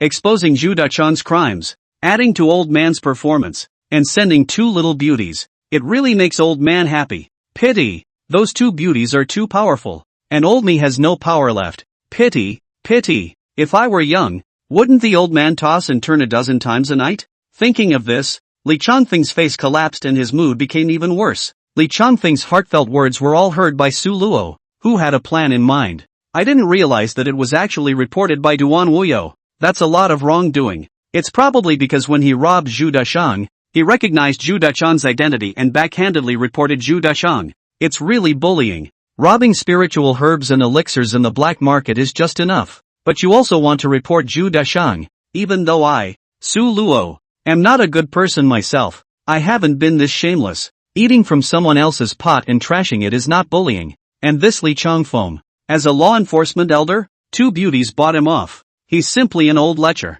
But, it suddenly occurred to Su Luo, why not take advantage of this fetish of Li Changfeng? So, he rubbed his hands together, smiled cheekily, and joked, "Elder, You don't look too good. Is there something bothering you? Why don't you tell Disciple? And Disciple will give you some ideas? Li Tianfeng squinted at Su Luo and coldly grunted. You brat. Don't try to play tricks in front of the old man. Hurry up and get lost. Instead of retreating, Su Lu advanced and got close to Li Changfeng and asked in a low voice, Elder, have you recently been experiencing soreness and weakness in your waist and knees, night sweats, and urination? Li Changfeng's mind trembled, thinking how did this kid know? Recently, he was indeed tossed by those two beauties and his mind was not good, and his remaining strength was not enough. How do you know all this, you little doll? Did you send someone to spy on me? Don't misunderstand, Elder. I know quite a bit about pharmacology, so I can see some clues from your complexion. I can condition your body. Please lend me a hand. Li Changfeng pondered for a moment. Su Luo's words were still very tempting. The two of them came to a secluded place before Li Changfeng opened his mouth and asked, You kid, how do you know my symptoms? Could it be that you really know pharmacology? What did Su Luo know about pharmacology? In fact, all of them are heard from the heart of Li Changfeng. As for the symptoms that Su Luo said, it is a person with a kidney deficiency. All of them are such symptoms. Su Luo secretly laughed in his heart, but on his face, he replied in a serious manner, Elder, I did have an in-depth study of pharmacology, and I can tell at a glance about your situation. Li Changfeng nodded his head skeptically and asked again, Then tell me, how do you plan to help me regulate my body? Su Luo mysteriously lowered his voice and said, Elder, don't worry, my family has an ancestral recipe that can help you solve this problem. Said, he fished out a porcelain bottle from his bosom and handed it to Li Changfeng. Li Changfeng took the porcelain bottle, opened the cap and smelled it. A fresh fragrance came to his nose. Inside was an elixir. Smelling the medicinal fragrance, Li Changfeng felt his body gradually relaxing, and his waist and knees were no longer so sore and weak. Well, not bad. What kind of medicine is this? Li Changfeng asked. Elder, this elixir is called the Ambition Elixir. After eating it, you will become as strong and energetic as a brute bull. At that time, you can enjoy plowing to your heart's content, and no matter how many fields there are, you won't feel tired after plowing for a night. When Li Changfeng heard this, his eyes glowed and he asked excitedly, Is it really that amazing? Su Luo nodded her head vigorously and said affirmatively, Of course, this is our family's ancestral secret recipe. It's absolutely effective. Li Changfeng hesitated and decided to trust Su Luo for once. He carefully put the elixir away, ready to go back and try it. You kid, don't lie to me. After you try it tonight, if it's fake, I won't spare you. Elder, go ahead and try it. Also, look, I just happen to have a bottle of drunken moon incense here, a rare enchantment spice that can make the heart and mind swirl and become intoxicated. If you need it, I can. Su Luo purposely paused, a sly glint in her eyes. When Li Tianfeng heard the effect of drunken moon fragrance, he couldn't hold it in any longer. You kid, you're trying to please me like this. Is there something you want to ask me? Su Luo pretended to be terrified and hurriedly explained. Elder misunderstood. I just want to tell you that Zhu Dachang is really wrongly accused, and Disciple wants you to re-examine his case. Li Tianfeng hesitated for a moment, secretly calculating in his heart, and said in a deep voice, I'll accept this drunken moon incense and ambition pill for now. If it can satisfy me, the matter of Zhu Dachang can perhaps be reconsidered. At least I won't let anyone touch him tonight. When Su Luo heard this, her heart was delighted and she hurriedly thanked him. He knew that he had sort of grabbed Li Tianfeng's soft underbelly this time, and as long as he utilized this, there would be hope for Zhu Dachang's matter. Chapter 21, Planned Killings. Li Tianfeng returned to his place and couldn't wait to come to the two beauties' rooms. He carefully opened the door to his room and saw them lying quietly in bed asleep. Delicate body posture. Let him den a little itchy. He and the two beauties have been hanging out for several days. Not at all tired of it, just the body is a little unable to eat. Li Tianfeng gently walked to the bedside and sat down. He took out the ambition pill from his bosom. The fragrance of the dan emanating from the ambition dan gave birth to a burning flame in the small of his abdomen. The warmth spread throughout his body and his spirits rose even higher. Swallowing the elixir into his mouth, the warmth spread even faster, as if the blood vessels throughout his body swelled with it. At this moment, Li Changfeng, with a green glint in his eyes, was really like an old ox with inexhaustible strength. This elixir, it's so magical that it can restore the energy of my youth. Ha ha ha, then tonight, it's going to be a bloodbath. Li Tianfeng didn't waste any time,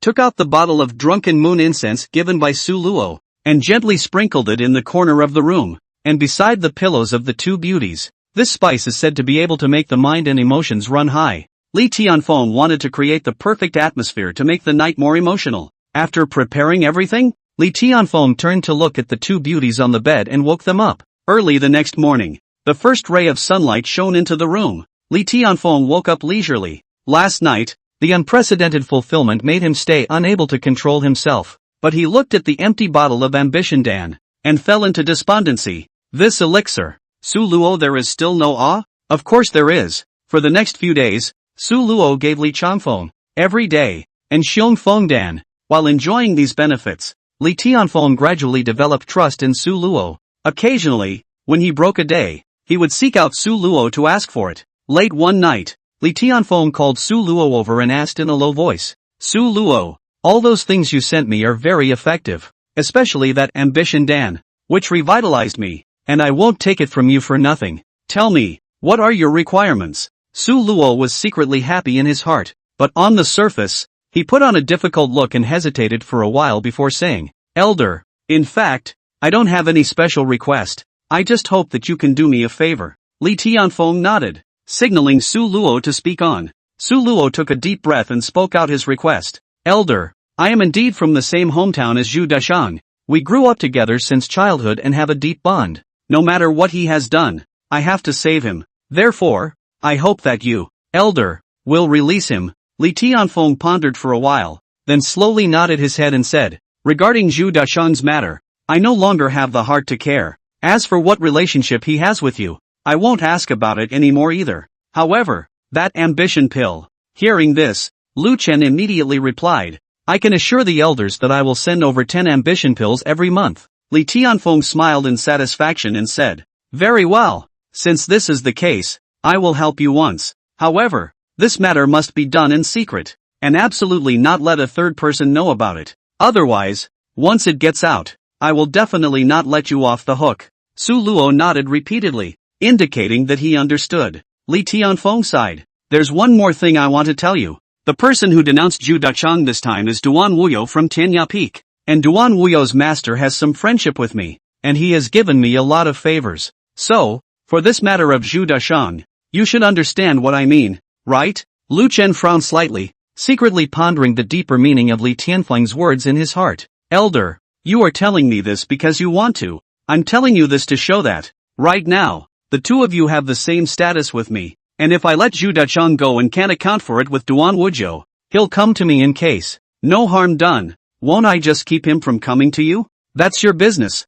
I'm not asking. Anyway, just don't let him bother me. Su Luo nodded repeatedly. Disciple understands. Having said that, he then left Li Tianfeng's room. Li Tianfeng looked at Su Luo's departing back and a smile appeared at the corner of his mouth. For him, it's not just a deal, it's an investment. He believed that by helping Su Luo, he would definitely receive more rewards in the future. Thinking of this, Li Changfeng swallowed another ambition pill and went into the house for a quickie. After Su Luo left, he walked towards the place where Zhu Dashang was imprisoned. He wanted to meet Zhu Dashang, since he was arrested. Since Su Luo had been looking after him outside, Li Tianfeng didn't make things difficult for Zhu Dashang, he just locked him up. In reality, this was also a means for Li Tianfeng to threaten Su Luo, so that Su Luo would constantly provide him with pills. As a result, Zhu Dashang had a pretty good life here, with a rounded body that didn't look like it had been tortured too much. Upon seeing Su Luo's arrival, Zhu Dashang immediately greeted him excitedly.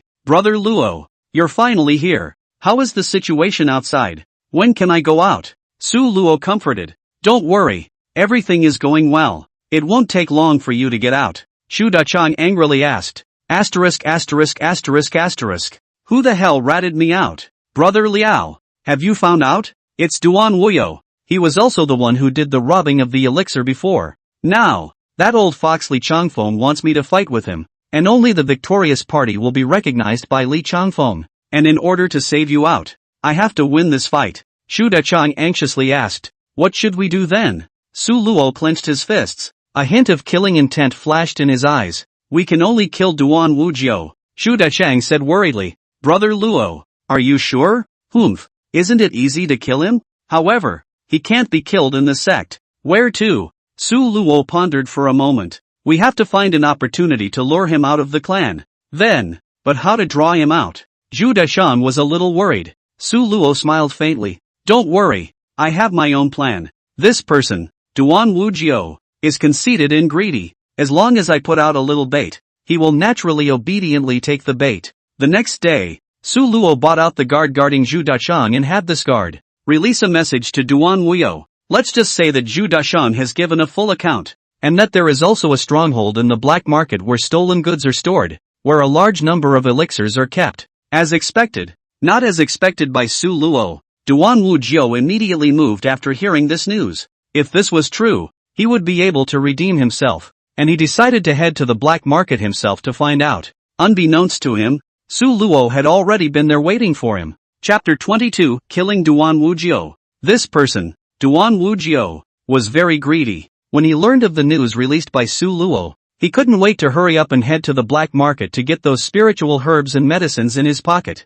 Last time, when the black market's stronghold was burned down, they suffered heavy losses and were severely scolded by the elder. Therefore, this time he was determined to make up for his mistakes and finish the matter as soon as possible. Come to the black market. Duan Wuyou carefully put on a black robe and hood, put on a mask that perfectly hid his true identity, and then quietly sneaked into the black market. According to the information provided by Su Luo, the trading place was in an abandoned herb store. However, when Duan Wuyou arrived here, he couldn't help but freeze. This place was surprisingly located on the fringes of the black market, surrounded by a dilapidated area that wasn't even guarded. Could it be that I'm looking in the wrong place? Duan Wuyou muttered secretly in his heart. But after reconfirming, he realized that the address was not incorrect. So he took a deep breath, pushed open the door and walked in. The yard was overgrown with weeds and the house was covered in dust and cobwebs. As soon as Duan Wuyou saw this scene, his brows furrowed. This doesn't look like a place to hide spiritual herbs and medicines at all.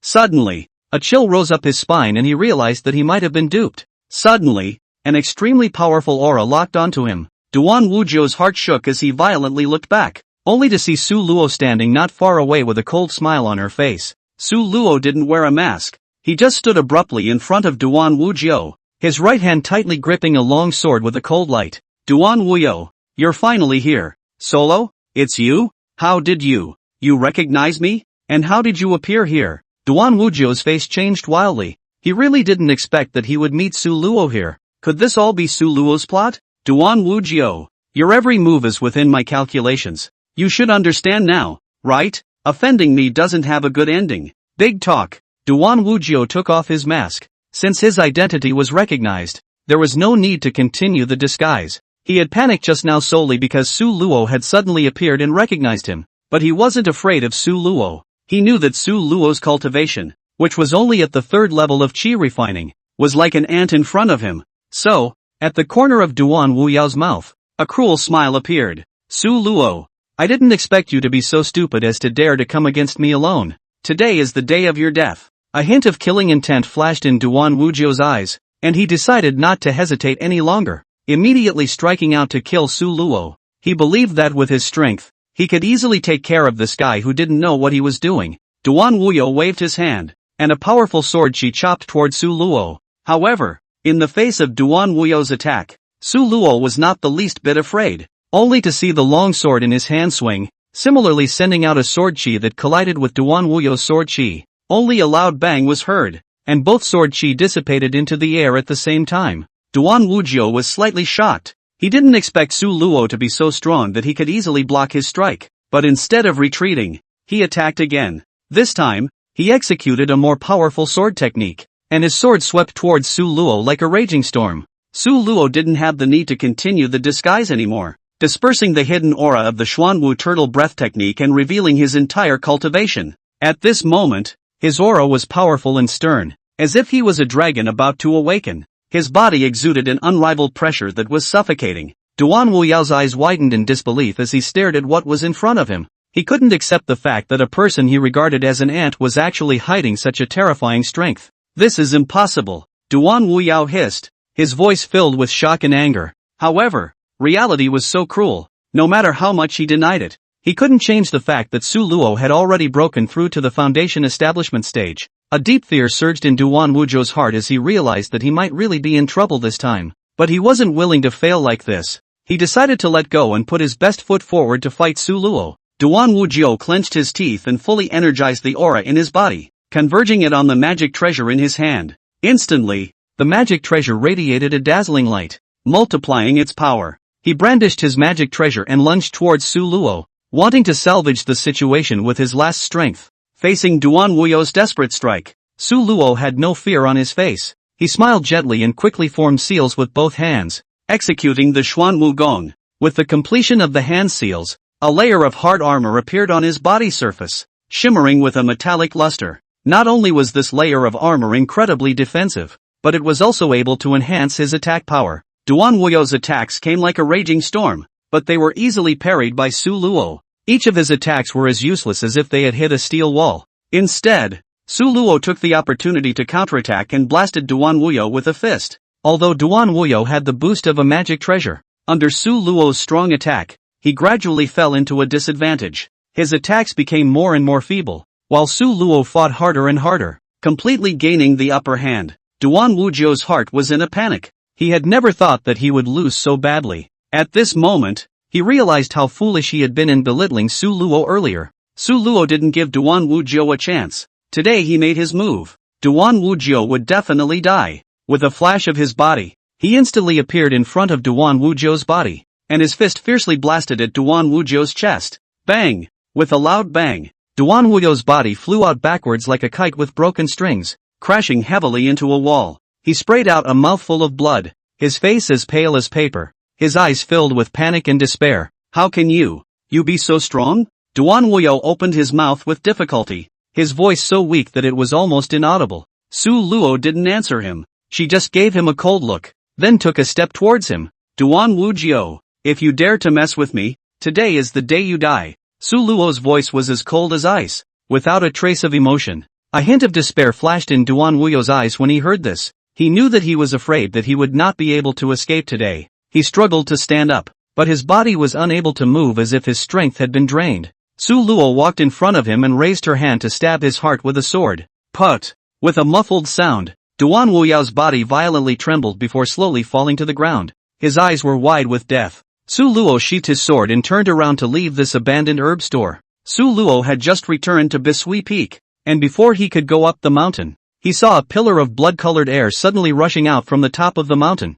and a very unstable wave of air, spreading out. The direction where it was located was exactly where Yun Qingxue was in seclusion. Su Luo's mind trembled. The energy is so unstable. Did Yun Qingxue have an accident? Chapter 23, Practicing Kung Fu Gets Faulty. Something happened to Bisui Peak. The story has been rumored, but no one knows the specifics. Some people guessed that something had happened to Yun Qingxue, but what exactly had happened to her? No one could give a definite answer. People only knew that on the Bisui Peak, where Yun Qingxue's retreat was located, a turbulent energy fluctuation was spreading out. This fluctuation made many people feel uneasy, especially those experienced practitioners. They surmised from the fluctuation that it was caused by problems in cultivation and unstable spiritual energy, combined with the fact that a few days ago, there had been a heaven and earth vision and a spiritual treasure descending from Bisui Peak. The crowd couldn't help but speculate that the exotic treasure at that time might have been none other than a powerful gongfu. And after Yun Qingxue cultivated this gongfu,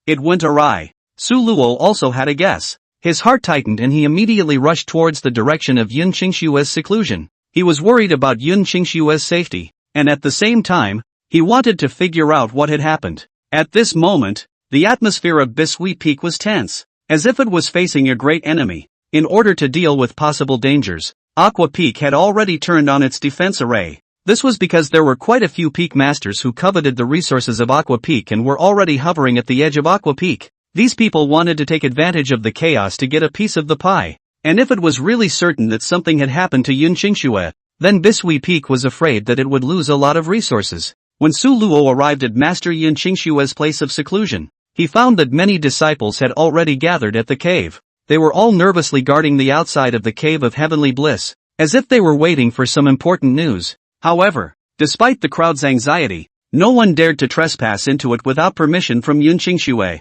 Looking at the scene in front of her, Su Luo's mood couldn't help but be heavy. Yun Qingxue's well-being was related to Su Luo's future cultivation strength. If she made a mistake in cultivating the yin-yang divine harmony technique, wouldn't he have given him this technique for nothing? What the hell happened? Su Luo couldn't help but ask in a low voice. The surrounding disciples shook their heads, stating that they were not aware of the exact situation. They had only received orders to come and guard this place, and knew nothing about the situation in the Cave of Heavenly Bliss. Time passed and the anxiety of the crowd grew worse. Some began to whisper, speculating about possible problems, others kept pacing, trying to find a solution. But in the absence of more information, people can only do nothing. Right at this moment, an elder hurriedly arrived, and after inquiring a few words with a grave expression, he fell silent. Obviously, he was also having trouble with the current situation. Su Luo took a deep breath and decided that she couldn't wait any longer. And so, Su Luo walked towards that elder and said respectfully, "Elder, I want to go in and see how Master is doing. Perhaps I can help?" That elder frowned, his gaze like electricity, coldly looking at Su Luo and scolding. "No way. You, a young disciple who has just been initiated and has only a few years of Dao, don't add to the chaos here."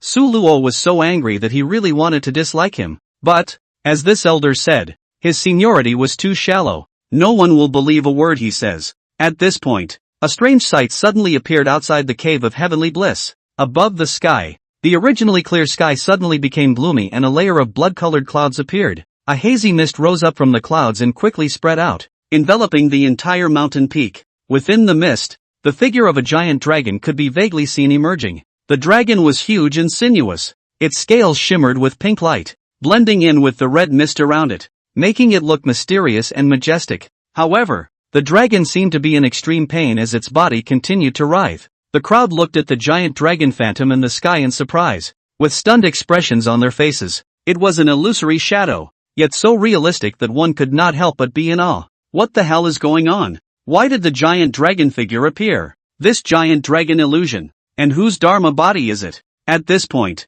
the crowd all showed shocked faces, while Su Luo frowned and pondered in his heart. However, just then, he suddenly heard a voice, which did not come from the outside world, but appeared directly in his mind. "It's hot. The body is so hot. Can someone cool down my body?" Su Luo couldn't help but stare. He immediately realized who the owner of this voice was. It was none other than Yun Qingxue. His heart sank. Could it be that Yun Qingxue had gone off the deep end while practicing the yin-yang divine harmony technique? Thinking about it, he decided that he didn't hesitate any longer and had to check on her. And so, Su Luo did not hesitate to head inside the cave. Even though he knew it might cause some trouble, he couldn't care less. "How dare you? How dare you barge in?" the guard elders chided. "Elder, although I'm still shallow in Taoism, I have an understanding of the problems that have arisen with Master. Please give me a chance. Maybe I can figure out what's wrong," Su Luo said with firm eyes as she looked at the elders in front of her. "Fart. You kid don't want to fool us. You're a small disciple in the Qi practicing stage. What kind of gong methods can you understand? Hurry up and get lost. Don't add to the chaos here," one of the elders rebuked angrily. The other disciples also scolded. "Su Luo, what are you trying to do? Don't be unreasonable here. When Master comes out of the gate, knowing that you are here with no good intentions and want to destroy her cultivation, you definitely won't be spared." In the face of the crowd's questioning and accusations, Su Luo was a little anxious in her heart, but she still loudly retorted, "What do you know? Master needs me now." With that, he broke inward again. That elder finally stopped being polite and slapped a palm towards Su Luo. This palm contained powerful spiritual power. Even though Su Luo was now at the foundation establishment stage of cultivation, facing the elder's strike, it would be difficult to withstand it, and he was bound to be seriously injured. However, it was then that something unexpected happened, only to see that two red beams of light unexpectedly shot out from that red mist, directly piercing through that elder's shoulder at an astonishing speed. As two muffled grunts rang out, that elder covered his wounds and stepped back, and at this time, Yun Qingxue's weak voice came from the red mist. "Let him come in." When Su Luo heard Yun Qingxue's voice, his heart was overjoyed and he hurriedly rushed into the cave. However, instead of seeing Yun Qingxue's figure, he saw a dragon with pink scales. It was an entity, not an illusion in the red mist. Su Luo was puzzled. What the hell is going on here? Instead of seeing Yun Qingxue, we saw a little pink dragon? It's a female at first glance. Could it be that Yun Qingxue's original body is a female dragon? Holy crap, that's long. The pink dragon, that is, Yun Qingxue, twisted its posture into a ball, a pained expression appearing on its face. Chapter 24, Instruction in Cultivation. Yun Qingshue's original body was unexpectedly a small pink female dragon. This dragon's body, which wasn't very big, was 100,000 miles away from the phantom and the red clouds in the sky. Su Luo wasn't quite sure why a huge phantom appeared above the sky. Perhaps this was Yun Qingshue's phantom. But now, Yun Qingshue's real body was right in front of Su Luo's eyes, twisted into a ball, obviously in great pain. Su Luo hurriedly went forward and asked, "Master, what's wrong with you?" Yun Qingxue twisted her body in pain, her voice weak. "Something went wrong during my cultivation. My spiritual energy went out of control. But why have you become like this?" "I don't know. Sulo, my body is so hot. Hug me." Su Luo had no choice but to obey, wrapping one hand around the little female dragon's body. The little female dragon, that is, Yun Qingshue's body trembled and seemed to have soothed a lot. All right, master, I'm holding you. Don't move." Su Luo hurriedly comforted. He dared not be careless and continued to hold. At this moment, Yun Qingshue's body became hot, as if it was roasted by fire. The scales on her body, which should have been cold and hard, were now soft and warm, even a little hot. Su Luo couldn't help but feel puzzled. What was going on here? Could it be caused by practicing the yin-yang divine mergence gong? Yun Qingshue's breathing quickened as she opened her mouth slightly and exhaled a hot breath. The hot breath sprayed onto Su Luo's face, making him feel a little tickled. Yun Qingshue's eyes were tightly closed, her long eyelashes fluttering slightly as if she was enduring great pain. Su Luo looked at her agonized appearance, and a trace of pity couldn't help but rise in her heart. He reached out his other hand and gently stroked Yun Qingshue's head in an attempt to comfort her. However, when his hand touched Yun Qingshue's head, Yun Qingshuo suddenly let out a low dragon roar. That dragon's roar carried a kind of majesty and dominance, causing Su Luo to be startled. But then, he realized that Yun Qingshue's emotions seemed to have been released a little, and she was no longer in so much pain. Thus, Su Luo continued to gently caress Yun Qingshue's head, hoping to help ease her pain. As time passed, Yun Qingshue's body gradually regained its composure, and her body temperature slowly came down. She slowly opened her eyes revealing a hint of exhaustion. Seeing Su Luo hugging herself, a blush rose on her face and she said softly, "Thank you, Su Luo." Su Luo breathed a sigh of relief and smiled. "Master, it's good that you're fine. In the future, if there's anything you must tell me." Oh. Yun Qingshuo nodded, then changed back to her human form and leaned weakly in Su Luo's arms. Su Luo embraced her tightly, feeling her warm and soft body. After all, Yun Qingshue's body, only draped in a white veil, hidden, attracting reverie. At the same time, Su Luo also heard Yun Qingshue's heart. That yin-yang divine harmony technique, it's really so overbearing to me. Those 100 or so cultivation postures, with just a little mistake, even started to backfire on me. Those positions are so humiliating. I've never had experience in this area. The first time I did it, and there is no man to guide me. How can I do it so well? Luckily, Su Luo arrived in time. A man's breath can alleviate the negative effects brought about by cultivation. When this yin-yang divine harmony technique is being cultivated, there really can't be a lack of men. Yun Qingshuo thought like this, her inner thoughts, all of which were heard by Su Luo. It's really because of the yin-yang divine harmony technique. Su Luo knew the entirety of the yin-yang divine harmony technique and knew this technique like the back of his hand. It was just that this technique required a woman to cultivate it first, and he hadn't started practicing it yet. Therefore, he understood very well what the problem was when it came to Yun Qingshue's cultivation. Obviously, it was because Yun Qingshue's experience was too little, and she didn't know much about the most basic cultivation postures recorded in the Gongfu, so she went wrong. It seems that I still need to coach her a bit. At this point, Yun Qingshuo raised her head, her cheeks slightly red. She said with some embarrassment, "That, Su Luo, She didn't know how to speak. Su Luo smiled faintly and seemed to understand her mind. "Master, are you confused about something in your cultivation?" Yun Qingshuo gently nodded her head, her expression even more shy. "Very nice. Well, it's just that, I don't know what to say to you." The corner of Su Luo's mouth rose slightly, and she asked softly, "It must be because of the gongfu I gave you that day, right? Have you encountered a bottleneck?" Yun Qingshuo's eyes widened, secretly surprised in her heart, but she still nodded.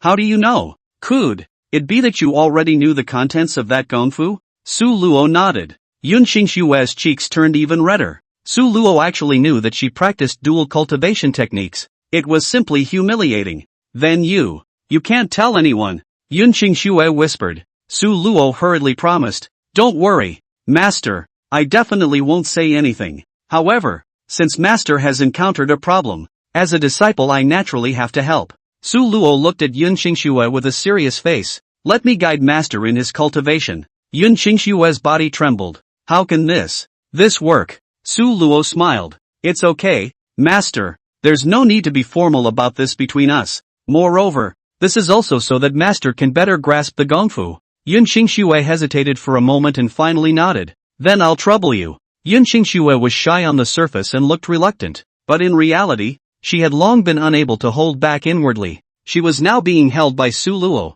and had practiced the yin-yang divine harmony technique, and the suppressed emotions of the past few days had almost caused him to go off the deep end. Now that she saw Su Luo taking the initiative to participate in her own cultivation, how could she hold it? A roll over. Yun Qingxue then pressed Su Luo underneath her. "I didn't realize that I, a master, would need you to guide my cultivation instead? In that case, let's get started? You little villain. Since you already knew that it was a dual cultivation technique, yet you still want to offer it to me and let me cultivate it.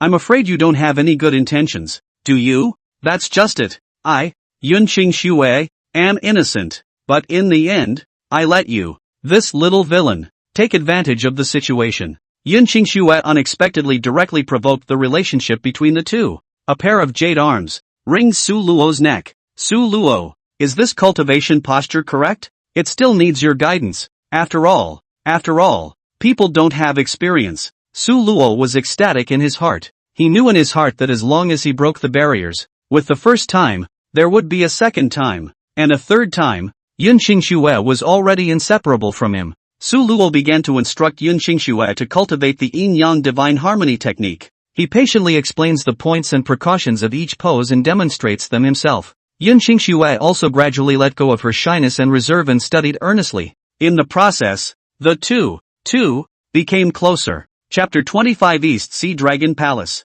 Su Luo explained in detail the essentials of each cultivation posture, while also paying attention to Yun Qingxue's reaction. He knew that this process might be a bit difficult for Yun Qingxue, but he also believed that as long as they worked together, they would be able to overcome these difficulties. Under Su Luo's guidance, Yun Qingxue gradually relaxed her body and began to try, following Su Luo's words to cultivate. She found that when she trusted Su Luo completely and followed his instructions, that painful feeling, surprisingly, slowly began to disappear. The body was unbelievably soothed, as if it was about to reach its zenith. As time passed, Yun Qingxue's body began to change. She felt her spiritual energy growing and her body becoming lighter. She opened her eyes and realized that she was able to levitate. She looked at Su Luo with surprise, her eyes filled with gratitude. "Su Luo, thank you. I feel like I've broken through some bottleneck." Su Luo looked at her with a smile. "Master, this is all your own effort. I was just guiding a little from the side."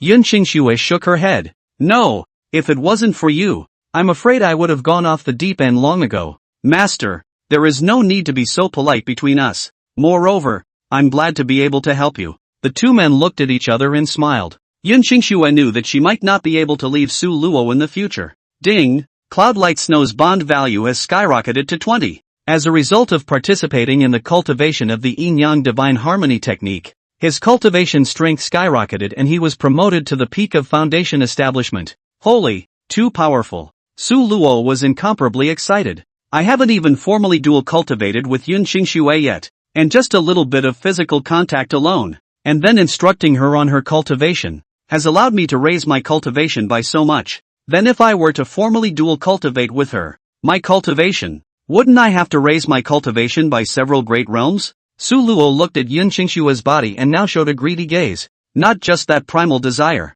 but also the desire for cultivation enhancement. But he quickly suppressed his thoughts. It was still too early to officially dual cultivate. The higher the female's cultivation strength and the more durable the suppression, the higher his cultivation level will rise in the future. It must be endured now. There's no rush. This time, under Su Luo's guidance, Yun Qingxue's cultivation and strength had increased, directly breaking through a small realm. However, Su Luo possessed the fearless pupil, and had long since seen through Yun Qingxue's true realm, the mid-yuaning stage. Su Luo calculated in his heart that when Yun Qingxue successfully cultivated to the incarnation cultivation, he would formally dual cultivate with her. At that time, he would be able to directly obtain Jindan cultivation. This was the marvelousness of the yin-yang divine harmony technique. According to the current progress, in less than 3 months, Yunqingxue would be able to advance to the God transformation stage, becoming a powerful existence that surpassed the heavenly diffusion sect's patriarch. In other words, in another 3 months, Su Luo would be able to dual cultivate with Yunqingxue. Therefore, during these 3 months, Su Luo had to exercise restraint, or his previous efforts would be in vain. At this point, Yunqingxue also gradually calmed down. She straightened up her grooming and changed into a brand new outfit, reintroducing her high-flying image. Su Luo, you mustn't tell anyone about today's matter. If a third person knows about it, even if you are chased to the ends of the earth, this venerable lord will break you into pieces. Yunqingxue warned coldly. Su Luo secretly muttered in her heart, this woman is really fickle. Just now she was hugging and hugging. This moment she put on a high and mighty look, and threatened me. Alas, forget it, it's better to go along with her. Thus, Su Luo also straightened his clothes, respectfully saluted, and replied, disciple understands, and will never reveal half a word to anyone. Yunqingxue was secretly happy in her heart, very satisfied with Su Luo's reaction. She realized that her state of mind had quietly changed and she was no longer as resistant to men as she had been before, especially for Solo. She scrutinized the man in front of her, realizing that he was quite handsome and fancy, and that he was currently the only one who knew her secret. It was simply the perfect person to double cultivate with her. An involuntary blush spread across her face at the thought. Yunqingxue secretly pondered that in the future, she must find an opportunity to have a sound dual cultivation with Su Luo. Yunqingxue's thoughts naturally entered Su Lu's mind, and the two of them, now, were already in agreement on the matter of dual cultivation. As Yunqingxue returned to normal, the red clouds, red mist, and the massive red dragon phantom suspended above Bishui Peak gradually dissipated. Everything, it's back to normal. Inside the cave, Su Luo curiously asked, Master, your original body, why is it a dragon? Could it be that you really aren't human? Yunqingxue shook her head with a bewildered expression, her brow slightly furrowed as she was also very confused by this question. I'm not sure. 100 years ago, I came to Bishui Peak and was taken in by my master. I was still a child at that time, but I lost my memories, and I don't know my identity. This time, she wouldn't have known that she was actually a dragon if her practicing hadn't gone awry. Yunqingxue went on to say that she had never thought that she would have such an identity, not to mention that she would unravel this mystery because of an accident. Now that I know my true nature, I also want to go and find my family as soon as possible and learn about my origins. Su Luo nodded. Master, I will definitely help you. After, Yunqingxue personally led Su Luo to the entrance of the Cave of Heavenly Bliss. The crowd was relieved to see that Yunqingxue was safe and sound. Yunqingxue personally appeared and calmed the storm before Bishui Peak regained its calm. I've made you all worried. This honored one has recently cultivated a technique that occasionally causes heaven and earth visions to appear. I'm very sorry for not informing you in advance. Your concern for this honored one is also known to this honored one. Now disperse. However, this honored one has to focus on praising Su Luo. He was worried about this honored one's safety and broke into the cavernous blessed land. Although it was a bit reckless, it also made this honored one feel a trace of warmth. From now on, Su Luo can freely come and go from my father's cave, and my father will personally instruct him in his cultivation, so you guys mustn't stop him. When Yunqingxue said this, she was preparing for the future in advance. In the future, she definitely wanted to double cultivate with Su Luo. Su Luo often ran to her place. It was inevitable for people to gossip, so she greeted in advance. So it was justifiable. The elders and disciples who were outside the cave Heavenly Bliss were shocked to be able to enter and exit the Aqua Immortals cave Heavenly Bliss at will. What an honor! Did this Su Luo get lucky? Because even the elders of Bishui Peak didn't have this right. The crowd was puzzled in their hearts. What had this Su Luo done to be valued by Yunqingxue like this? These disciples and elders, although they were indignant, they didn't dare to show it and could only leave resentfully. Bishui Peak was back to its usual calm. In the meantime, in the distant East China Sea, the waves are raging and the clouds are furious. Beneath the deep sea is the dragon palace of the dragon clan inherited from the ancient times. Inside the dragon palace, an old Wang Beijing spirit with a turtle shell on his back and a glazed zhang in his hand hurriedly barged into the temple. Anti-Dragon Queen. Found it. Found it. The little sinful seed born to Lord Dragon King and Beauty Clam spirit back then has shown up. My glazed abbot sensed her aura. and it seems to be in the range where the Dragon Walker mountain range in the eastern lands is located. However, this dragon-shaped mountain range is spread out with over a dozen sects such as the Heavenly Diffusion Sect, the Divine Walking Sect, and the 10,000 Ghosts Sect, so I don't know exactly which sect it's in. That Queen Mother of the Dragon opened her eyes and said viciously, after searching for 100 years, that clam spirit confused the Dragon King and gave birth to a little sinful seed. Finally found it. Absolutely can't let that sinful seed continue to live. Get me to go to the Dragon Walk mountain range and find her out. Chapter 26, Killing Bai Xiaoxiao. The Dragon Empress' voice was cold and piercing, as if it came from the depths of hell. The old bastard spirit nodded repeatedly, the turtle shell on his back trembling slightly from nervousness. He was well aware of the importance of this mission, and if he couldn't bring it to a successful conclusion, he was afraid that the Queen Mother of the Dragon would mercilessly chop him up into meat paste and use it to make a tasty wine bastard soup. Nowadays, in the Dragon Palace of the East China Sea, the Dragon Empress has become a well-deserved master, for no other reason, simply because the old Dragon King has long since passed away. Reminiscent of that year, this Dragon Queen Mother's cruel means, cruel heart, even the old Dragon King's beloved consort, Bingji, mercilessly sunk into the Dead Sea, so that its fragrance to perish. Not only that, she also tried to murder the child born to the old Dragon King in Bangji. This poor child is Yun Qingxue. Fortunately, Yun Qingxue received help from a nobleman and was able to conceal her breath and hide under the Bishui Peak. That's how I survived so far. However, the truth of all of this was something that even Yun Lianxue herself knew nothing about. Thus, when Yun Qingxue displayed her true Dharma appearance, even she herself couldn't believe it. Outside the Dragon Palace. Yes, Your Highness, I'll make the arrangements. The old bastard spirit retreated, but muttered in his heart, this little son of a *********.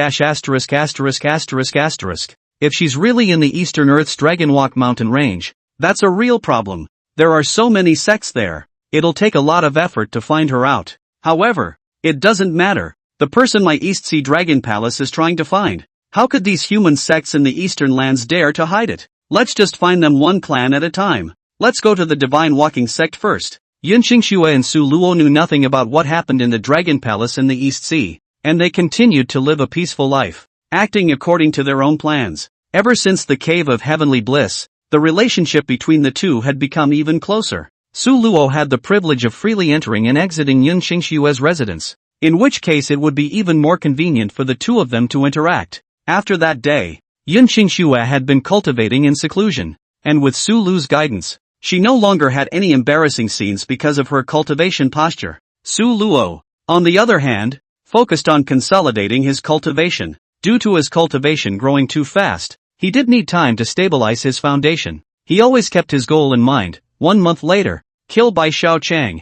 That guy has been trying to murder himself for a long time and deserves to die. Su Luo thought that after killing him, he would go and directly seek a showdown with Medicine Old Man. He was going to replace Bai Xiaoxiao to buy goods directly from the Medicinal Old Man, which in turn saved Bai Xiaoxiao from earning the price difference in the middle. I guess Pill Elder would agree. Time flies. A month passed quickly. With Lin Ruoxi's identity belt tag, Su Luo had been cultivating in the Heavenly Pond, plus spiritual herbs and medicines, as well as various auxiliary pills exchanged by the system. Su Luo's cultivation level increased rapidly like a rocket, directly entering the realm of the 2 layers of Jindan. Nowadays, his strength had far surpassed that of other young disciples, and he had become Bishui Peak's well-deserved #1 powerhouse. With his current strength, wanting to kill a Bai Xiaoxiao was as easy as a slap in the face. Today, it was the day that Su Luo and Bai Xiaoxiao traded. A month ago, Bai Xiaoxiao gave 3 times the amount of spiritual herbs and pills to Su Luo to sell in the black market. Bai Xiaoxiao was calculating in his mind that when he finished this business, he would find a chance to finish off Su Luo and then leave with a large amount of spirit stones. As long as he entered the inner sect of the Heavenly Diffusion Sect, he would be able to rest on his laurels. This plan sounded perfect, but he had underestimated Su Luo's methods. Su Luo had long sensed Bai Xiaoxiang's plot and had a response in mind. The back of Bishui Peak, Bai Xiaoxiao and Su Luo met. Bai Xiaoxiao looked at Su Luo in front of him and thought in his heart, this guy has come to give himself money again. On his face, he couldn't help but reveal a smug smile, his tone filled with anticipation. Solo, how much did you make this month? Su Luo smiled faintly and replied, this time, the business did well and made a lot of money. Hearing these words, a glint of greed flashed in Bai Xiaoxiang's eyes and he immediately became excited. Good, Su Luo.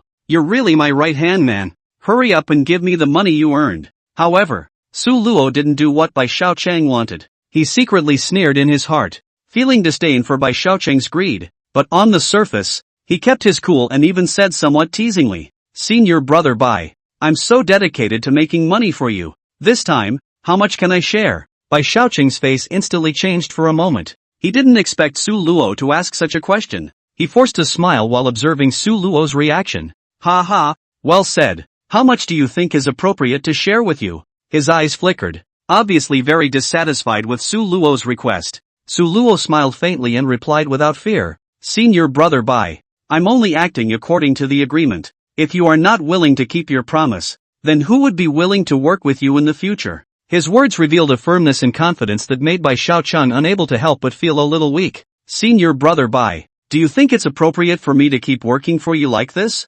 Wouldn't I earn more if I went solo on my own?" Bai Xiaoqiang's face became gloomy after hearing this. "Su Luo, don't be too greedy. Without me getting you spiritual herbs and medicines, what are you going to sell? Do you really think you can make money on your own? Ha ha ha, I know all about it. Those spirit herbs and elixirs, they were all gotten from Pill Elder, right? Wouldn't it be more convenient for me to get them directly from Pill Elder?" A cold light flashed in Bai Xiaoqiang's eyes. "Su Luo, you are too unbridled. A chi practicing stage disciple, and you still want to make conditions with me, simply looking for death." As he spoke, Bai Xiaoqiang had already made his move. He stretched out his right hand, and a faint light quickly emerged from his palm, racing towards Su Luo's brow like lightning. However, Su Luo had long been ready to respond. Just as that light was about to hit him, a dazzling golden light suddenly shone out from his body. The Xuanwu turtle breath technique operated at full power, raising his defense to the extreme. Only a loud bang was heard as the white light ruthlessly crashed into Su Luo's defensive light shield, but it was unable to break through by a single bit. In an instant, the glow dissipated without a trace like smoke blown away by the wind. Bai Xiaoqiang's eyes widened with shock. He had never expected that this seemingly weak Su Luo would possess such a strong defense. He couldn't help but mutter, "What is this? It was able to withstand the full force of my peak chi cultivation strike?" If the last time he dealt with Duan Wuyou, Su Luo was still a bit reluctant, then this time against Bai Xiaoqiang, Su Luo was completely crushed. Su Luo's eyes became sharp, and his aura continued to climb, as if a volcano was about to erupt. Immediately afterward, a powerful aura gushed out from his body, directly stepping into the Jindan realm. "Bai Xiaoqiang, you've been trying to deal with me for a long time. Do you think I don't know? Today is the day you die." Su Luo no longer gave Bai Xiaoqiang any more chances. Quickly operating the mana in his body, he condensed a powerful attack and directly blasted at Bai Xiaoqiang. Under the terrifying power that erupted in this instant, Bai Xiaoqiang didn't even have time to let out a single miserable scream before he directly exploded in place and dissipated into the air. Looking at this bloody and cruel scene in front of her, Su Luo's face did not have the slightest fluctuation of emotions. Chapter 27 Lin Ruoxi's Distress. Up to this point, Su Luo had consecutively killed 2 disciples at the Peak Foundation establishment stage. First Duan Wuyou, then Bai Xiaoqiang. Between Su Luo and Duan Wujiao, they had a feud over Lin Ruoxi, after which Duan Wujiao robbed Su Luo's spiritual herbs and medicines in the black market and denounced Su Luo's little brother Zhu Dechang. The two can be said to have a deep and unshared hatred. Su Luo skillfully utilized Duan Wujiao's greed to lure him to the black market and smoothly killed him. Bai Xiaoqiang, on the other hand, had been selling spiritual herbs and medicines with the help of Su Luo, and even planned to kill people before entering the inner sect. However, Su Luo inadvertently gained insight into Bai Xiaoqiang's inner thoughts and took precautions in advance. In the end, Bai Xiaoqiang also lost his life to Su Luo. After killing 2 people one after another, the aura on Su Luo's body became more and more icy and piercing, and his state of mind even changed drastically. He was no longer as innocent as he used to be, and deeply realized the cruelty and ruthlessness of the cultivation world. Since he had chosen to embark on this path of cultivation, he had to be more ferocious and brutal than others. Nowadays, Su Luo had already stepped into the realm of Jindan. In fact, he had long been qualified to enter the inner gate of Tianyan sect and become a core disciple, but he was not in a hurry and deliberately hid his true cultivation, only showing the strength of the early stage of foundation establishment. After all, if one exposed one's true strength too early, it would likely lead to unnecessary trouble and suspicion. However, even if it was only a display of early foundation establishment cultivation, it was enough to shock the crowd. Without realizing it, Su Luo had already completed 1 month of cultivation in the Heavenly Pond. According to his previous agreement with Lin Ruoxi, he should return the identity belt plate to her. Thus, on this day, he specially came to look for Lin Ruoxi, ready to return the waist plate to her. He came to Lin Ruoxi's door and gently knocked on the door of the room. Bang bang bang! The knock on the door was crisp and loud, as if it rippled through the still air. Su Luo quietly stood at the door and waited, with some anticipation in her heart. I wonder what kind of shocked look senior sister Lin will have when she sees her change. Squeak! The door to the room was opened. Lin Ruoxi saw Su Luo at a glance, and saw that he had a straight posture and was as brilliant as a dazzling star. She couldn't help but feel joyful, her gaze filled with admiration. Heavens, Su Luo, your cultivation level has actually risen again? Have you succeeded in building your foundation? Lin Ruoxi asked excitedly, her eyes glittering with surprise. Su Luo smiled and nodded. Thanks to you, senior sister Lin. I've been cultivating in the heavenly pool for a whole month. If it wasn't for your waistplate, how could I have had the chance to enter the heavenly pool? And I wouldn't have made such a huge progress anymore. Really thank you. Su Luo quietly stood in front of the door and handed Lin Ruoxi the waistplate with both hands. Now, the waistplate is returned to you. Senior sister Lin, thank you for all the help and support you've been giving me. Lin Ruoxi carefully received the waistplate and her fingertips inadvertently touched Su Luo's palm. In that very instant, a wonderful electric current quickly traveled through her entire body, causing her heart to beat faster than it should have. She slowly raised her head, her gaze showing complex and deep emotions. She suddenly realized that the Su Luo in front of her eyes had become more and more handsome and dashing, as if he had been transformed. Moreover, this change is not limited to appearance alone, but is a sublimation of temperament that originates from deep within. This is exactly the kind of magnificent metamorphosis that a cultivator is bound to undergo in the pursuit of the Tao. Don't just stand outside the door. Come on in. Lin Ruoxi warmly greeted Su Luo and welcomed him inside. After entering the house, Su Luo gently closed the door. The moment, only Su Luo and Lin Ruoxi were left in the room. Senior sister Lin, your house smells so good. You also smell good. Su Luo smiled and flirted. Lin Ruoxi's face instantly flushed with a blush as she said angrily, Net nonsense. You're not being serious. Where am I immodest? Elder sister, don't you know what I'm like? We are boyfriend and girlfriend. Su Luo said with an innocent face. Lin Ruoxi hurriedly shook her head and denied. Nonsense. That's just pretending. You mustn't take it seriously. Su Luo sighed helplessly. Alright, since senior sister Lin says so, then I'll leave now. After saying that, he turned around and prepared to leave. However, Lin Ruoxi suddenly opened her mouth and shouted, Wait! She looked at Su Luo with some hesitation and said softly, Stay for a meal before you leave. It's almost noon. Hearing this, Su Luo's face revealed a hint of delight and immediately agreed. Good. Just as the two of them were talking, a man ran into the courtyard from outside in a flurry of wind and came to the door of Lin Ruoxi's room, banging on the door with great force and shouting out of his mouth. Good niece, open the door. Third grandpa has good news for you. The visitor was no other than Lin Ruoxi's third grandfather, Lin Tianhai. Lin Tianhai, who had been opening up, looking for a Taoist couple for Lin Ruoxi, was ostensibly doing it for Lin Ruoxi's own good, but in reality, it was all for the benefit of their Lin family. The Lin family wasn't much of a powerhouse in the secular world's Winterland city, barely counting as a third-rate family. Therefore, Lin Tianhai had always wanted to raise the family's status through marriage. At first, Lin Tianhai wanted to marry Lin Ruoxi to Duan Wuyou because the Duan family, where Duan Wuyou was from, was a first-class family in Xuanwu City. Xuanwu City and Winterland City were right next to each other, and if Lin Ruoxi could marry the Duan family's son, the Lin family would receive help from the Duan family, and the Lin family's status in Winterland City would naturally rise. As a result, Duan Wuyou was actually killed in the black market, so that couldn't be helped. So, this month,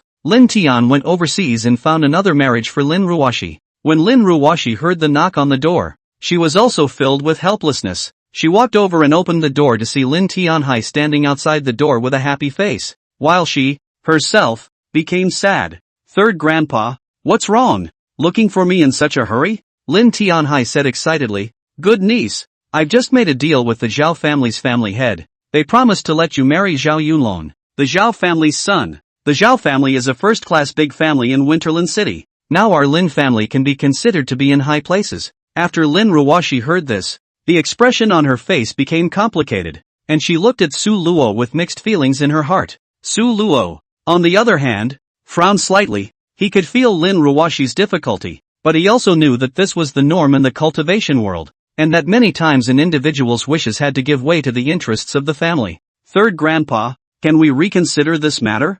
I'm still in the cultivation stage and don't want to talk about marriage too early. Lin Ruoxi tried to push back. Lin Tianhai's face sank. Ruoxi, this is a matter that concerns the future of our Lin family. You can't be capricious. Besides, I've seen that kid Zhao Yunlong. He's good looking and has a good cultivation level. It's not a loss for you to marry him. Seeing this, Su Luo knew that she could not remain silent at this time, so she stepped forward and said, Elder Lin, Daryl is still young and should focus more on cultivation. Moreover, it's better to let nature take its course in matters of relationships. Forcing an arrangement may not lead to a good outcome. Lin Tianhai sized up Su Luo, a hint of displeasure flashing in his eyes. Who are you? There's no place for you to talk here. Lin Ruoxi hurriedly introduced. Third Grandpa, he is Su Luo, a friend of mine. His words are reasonable. I hope you'll consider them. Lin Tianhai snorted coldly. Friends? I see that you guys don't have an ordinary relationship, right? This matter is settled. What do you young people know? The future of the family is the most important thing. Chapter 28, A Shield Again. Lin Tianhai's words were like a heavy stone that pressed on Lin Ruoxi's heart. Lin Ruoxi was helpless. Su Luo knew that Lin Ruoxi was bound to be reluctant in his heart, and he still wanted to fight for Lin Ruoxi. Elder Lin, I understand your feelings for the Lin family, but Daryl's happiness is equally important. I hope that you can give her a chance to choose her own future path. What are you? Who are you to say anything here? Lin Tianhai was nonchalant and chided Su Luo again. Su Luo's teeth ached with anger. This old man, leaning on the old. If it wasn't for the fact that he's Lin Ruoxi's elder, I would have smacked him across the face. Can elders be this unreasonable? Su Luo took a deep breath and tried to stay calm. He knew that a conflict with Lin Tianhai right now would only be harmful to Lin Ruoxi. Elder Lin, I don't mean to be rude. It's just that as Daryl's friend, I want her to be free to make her own life choices. Lin Tianhai narrowed his eyes and scrutinized Su Luo. You kid, you have some guts, but what do you know? In the cultivation world, family alliances can often determine the rise and fall of a family. And Ruoxi marrying Zhao Yunlong is a great opportunity for our Lin family, but Daryl doesn't like him. At this time, Lin Ruoxi gently pulled Su Luo's hand, signaling him to stop talking. Third Grandpa, I'll think about it, but please give me some time. Lin Tianhai glanced at Lin Ruoxi and finally sighed. Alright, I'll give you some time to think about it, but you have to realize that the future of our Lin family is at stake. When he finished, he turned to leave. The atmosphere in the room suddenly became a little dull. Lin Ruoxi lowered her head, tears in her eyes. Su Luo, thank you for speaking up for me, but I'm afraid I can't escape this fate. Su Luo held her hand and encouraged. Senior sister Lin, don't give up. Just do things according to your own heart's desire. I will help you. 3 days later, on a calm morning, the sunlight shed dappled light through the leaves. Lin Ruoxi was sitting on a stone bench in the courtyard, quietly looking at the gongfu in her hands. All of a sudden, Lin Tianhai came again, interrupting her thoughts. Lin Tianhai brought her a message. Original. Zhao Yunlong of the Zhao family had always practiced in the Divine Walking Sect, and there was a tradition between the Divine Walking Sect and the Heavenly Diffusion Sect where the disciples of the two sects would form a joint team every year and go out on missions together. Lin Tianhai thought that this was a perfect opportunity for Lin Ruoxi and Zhao Yunlong to have more contact and improve their understanding of each other. He hopes to use this opportunity to facilitate the marriage of the two. As a result, Lin Tianhai arranged for Lin Ruoxi and Zhao Yunlong to team up together for the mission. This time, I came to find Lin Ruoxi to inform her. Lin Tianhai also specifically instructed Lin Ruoxi to make the most of this opportunity, show her strength and charm, and make sure to marry Zhao Yunlong. Lin Ruoxi was in a dilemma. She was reluctant to accept the offer. After all, she was unfamiliar with Zhao Yunlong, and this type of union marriage was not the kind of love she expected. In the end, Lin Ruoxi couldn't argue with Lin Tianhai and could only agree to go to the Divine Walking Sect to participate in the mission. But it takes several people to form a team. Lin Ruoxi suddenly had a flash of insight. Why not bring Su Luo along? If he brought Su Luo with him and let Su Luo continue to be his shield, he could avoid Zhao Yunlong's pestering. Thinking about this, Lin Ruoxi still had some small excitement in her heart, as if she was eager for Su Luo to become her boyfriend. Strange, why do I feel this way? He's my senior brother. Lin Ruoxi found Su Luo, Su Luo was practicing at a spiritual spring. At the moment, Su Luo was naked, his entire body bulging with muscles, displaying a robust body. His face was handsome and striking, and Lin Ruoxi couldn't help but freeze. She had never imagined that this senior brother, who was a few years younger than herself, could be so charming. She couldn't control her heartbeat, which was beating violently as if it was going to jump out of her chest. How come I didn't realize he was so good before? Lin Ruoxi secretly pondered. Facing Su Luo, she actually felt a little hard to hold herself. Su Luo sensed Lin Ruoxi's arrival and turned her head to look at her. Senior sister Lin, what's wrong? Is there something you want to look for me? Su Luo asked with a smile, a hint of gentleness in her voice. Lin Ruoxi came back to her senses, a blush spreading across her face as she hurriedly explained. Su Luo, I have something I want to discuss with you. Su Luo looked at Lin Ruoxi, her eyes revealing a hint of curiosity, and said softly, what is it? Senior sister Lin, go ahead. Lin Ruoxi took a deep breath and mustered up the courage to say, Third grandpa arranged for me to go on a mission with Zhao Yunlong, but I don't know him very well, and I don't want to decide on a marriage so quickly. So, I want you to come with me and help me deal with Zhao Yunlong. Su Luo smiled faintly, but her heart was clear. He had long ago learned from Lin Ruoxi's heartfelt words the purpose of coming to him. Senior sister Lin, you still want me to be a shield for you? Can say that. Being guessed by Su Luo's mind, Lin Ruoxi's pretty face slightly reddened, but she still nodded her head and said, Senior brother Su, you must help senior sister this time, otherwise I'll be miserable. Troubling Su Luo 3 times, Lin Ruoxi was embarrassed, but Su Luo didn't care. He took a step forward. His body was extremely close to Lin Ruoxi, almost to her body, his breath hitting Lin Ruoxi's face, a little itchy. Senior sister Lin, what benefits can I get from being a shield for you? Su Luo said softly with a bad smile on the corner of her mouth. Lin Ruoxi subconsciously took a step backward to avoid Su Luo's body contact, pouting her little mouth and pouting. You heartless one, you still want favors? Just consider it a favor for senior sister, can't you? Of course. Su Luo smiled evilly. Who let senior sister Lin take such good care of me? When are we leaving? 3 days later. Good. Then it's a deal. 3 days later, I'll find you and we'll head to the mission location together. Don't worry, senior sister Lin. I'll make sure Zhao Yunlong stop pestering you. Thanks. Thanks. The two of them thus agreed that 3 days later, they would head to the Heavenly Demon Valley and hunt the Wind Demon Beast. At that time, people from the Divine Walking Sect would also be there. Ding! Daryl's bond value +3. The bond value has increased again, and I've accumulated quite a bit of it. So it's time to consume a wave and exchange it for some essentials. One was to prepare for the trip to the Heavenly Demon Valley 3 days later, and the other was to prepare for the black market to sell spiritual medicines. Ever since he killed Bai Xiaoxiao, the matter of selling spiritual pills had been temporarily interrupted, and it was time to go and find Pill Elder for a showdown before heading to the Heavenly Demon Valley. Originally, Bai Xiaoqiang directly imported goods from the medicine old man and secretly took out the Tianyan Sect's spiritual herbs and medicines to sell, only giving Su Luo 10% of the profit.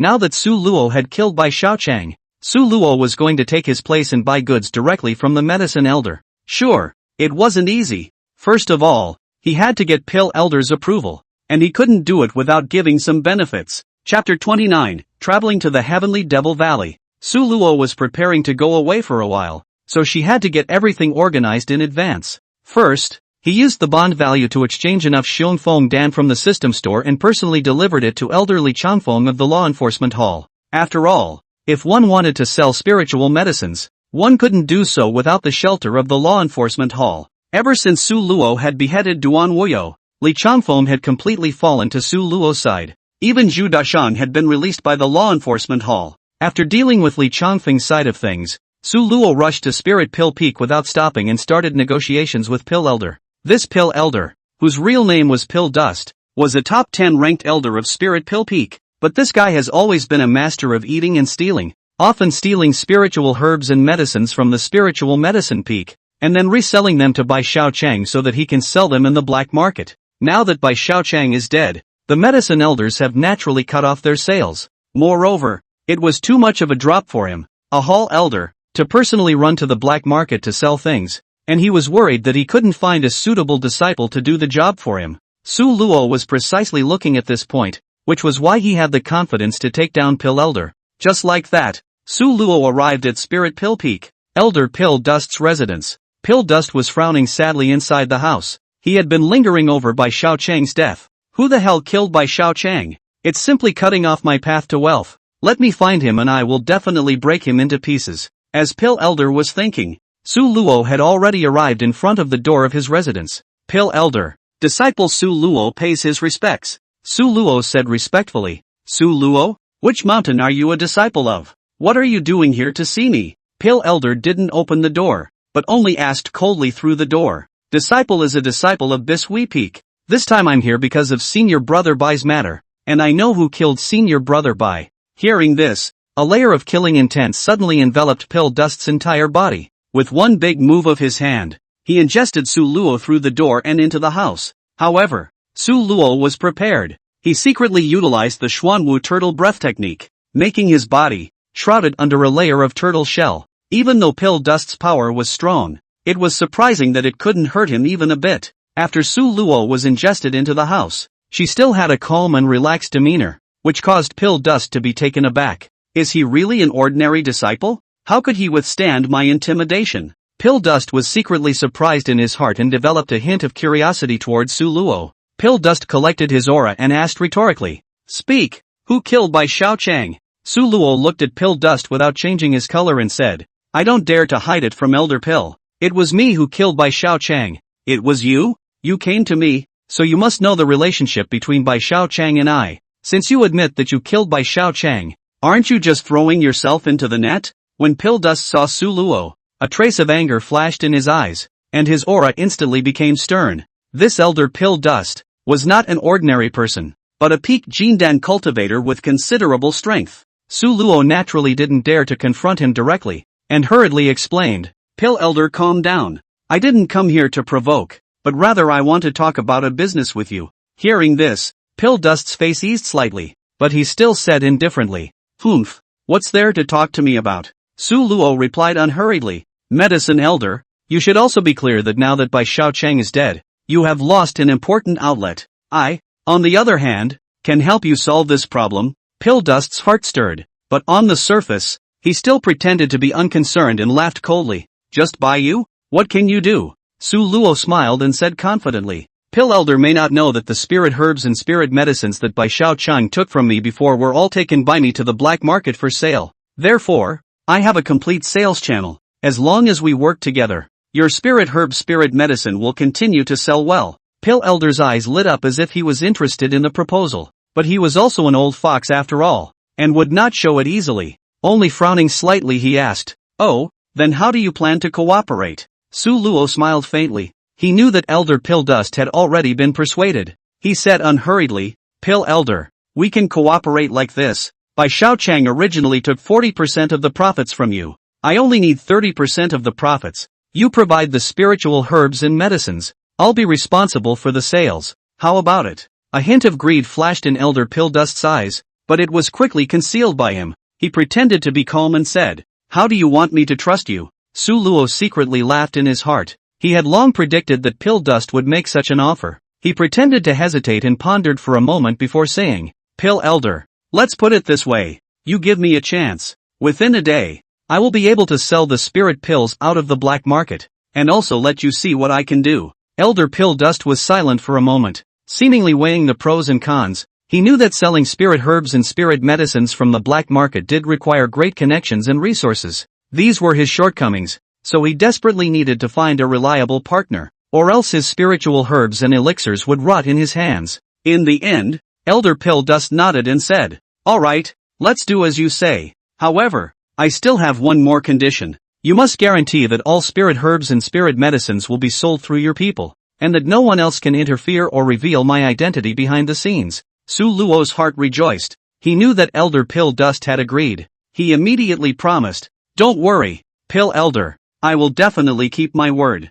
Moreover, I will also do my best to ensure that your spirit herbs and spirit medicines can be sold at a good price." Just like this, Su Luo and Elder Pill Dust reached an agreement, and it was also considered to be another elder, who had gotten onto his own thief ship. In the next 2 days, Su Luo started to get busy. He joined forces with Zhu Dachang and reopened the sales channel for dumping spiritual herbs and medicines, and started to make money again. Naturally, he earned more than before when Bai Xiaoxiao was there. Having paved the way for Zhu Dashang, Su Luo was finally relieved to head to the Heavenly Demon Valley with Lin Ruoxi. This day, the two traveled to the Heavenly Demon Valley as promised. Heavenly Demon Valley, located in a deep valley between the Heavenly Diffusion Sect and the Divine Walking Sect. This place is inhabited by a ferocious beast called the Wind Demon Beast, which is powerful and extremely difficult to capture. But if one succeeds, one can obtain rare materials and spirit cores from its body. Moreover, the Wind Demon Beasts reproduced at an extremely fast rate,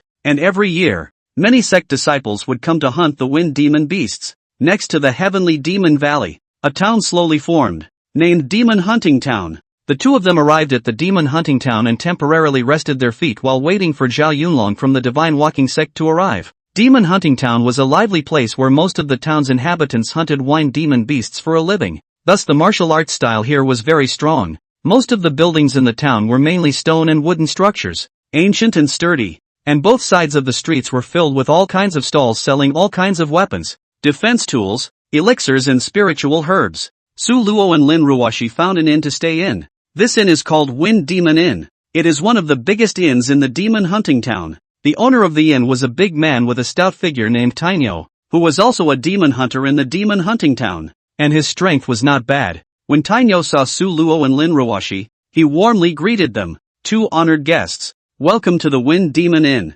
I wonder if you're here to hunt wind demon beasts? Su Luo smiled faintly and replied, yes, we've come to hunt wind demon beasts and wait for a friend on the way. Tainyo nodded and said, so that's how it is, then you guys have to be careful. The wind demon beasts are not something to be messed with. But don't worry, our Wind Demon Inn's rooms are all set up with defense formations to ensure your safety. Lin Ruoxi curiously asked, Boss Tainyo, in this demon hunting town, besides the wind demon beasts, is there anything else worth noting? Tainyo scratched his head and said with a smile, in this demon hunting town, besides the wind demon beasts, there are quite a few good things. For example, the town's black market. There are quite a few rare spiritual herbs and medicines there, as well as some rare magic treasures. However, the black market is a mixed bag of fish and dragons, so if the two noble guests want to go there, they have to be careful. Su Luo and Lin Ruoxi glanced at each other and made a mental note. After settling down at the Wind Demon Inn, Su Luo and Lin Ruoxi began to prepare for the hunt of the Wind Demon Beast.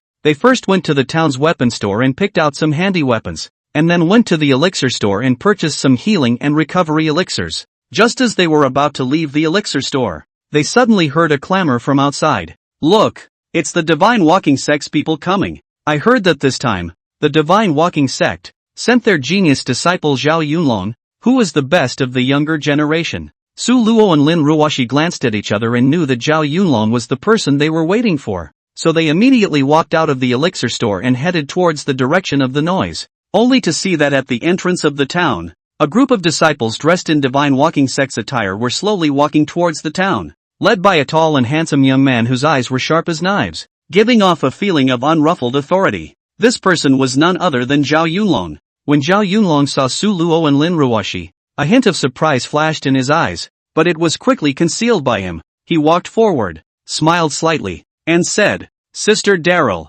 long time no see, and this is? Lin Ruoxi slightly owed her body and replied, this is my senior brother Su Luo. Zhao Yunlong glanced at Su Luo. A hint of disdain flashed in his eyes, but it was quickly concealed by him. He said indifferently, so it's senior sister Ruoxi's senior brother. Then our mission this time will be accomplished by the several of us. Su Luo smiled faintly and didn't say anything more. He knew what Zhao Yunlong was thinking but didn't care. Lin Ruoxi, on the other hand, was a bit helpless. She knew that this mission was not destined to be easy. Chapter 30 Zhao Yunlong. Lin Ruoxi knew Zhao Yunlong a long time ago. It was because their Lin family and the Zhao family belonged to the same forces in Winterland City. However, the Zhao family belonged to a first-rate family, while the Lin family, at best, was a third-rate family. It was also because of this that Lin Ruoxi's third grandfather desperately wanted to set the two of them up together. If Lin Ruoxi was able to marry into the Zhao family and become Zhao Yunlong's wife, then the Lin family's status in Winterland City would definitely be elevated to a certain extent.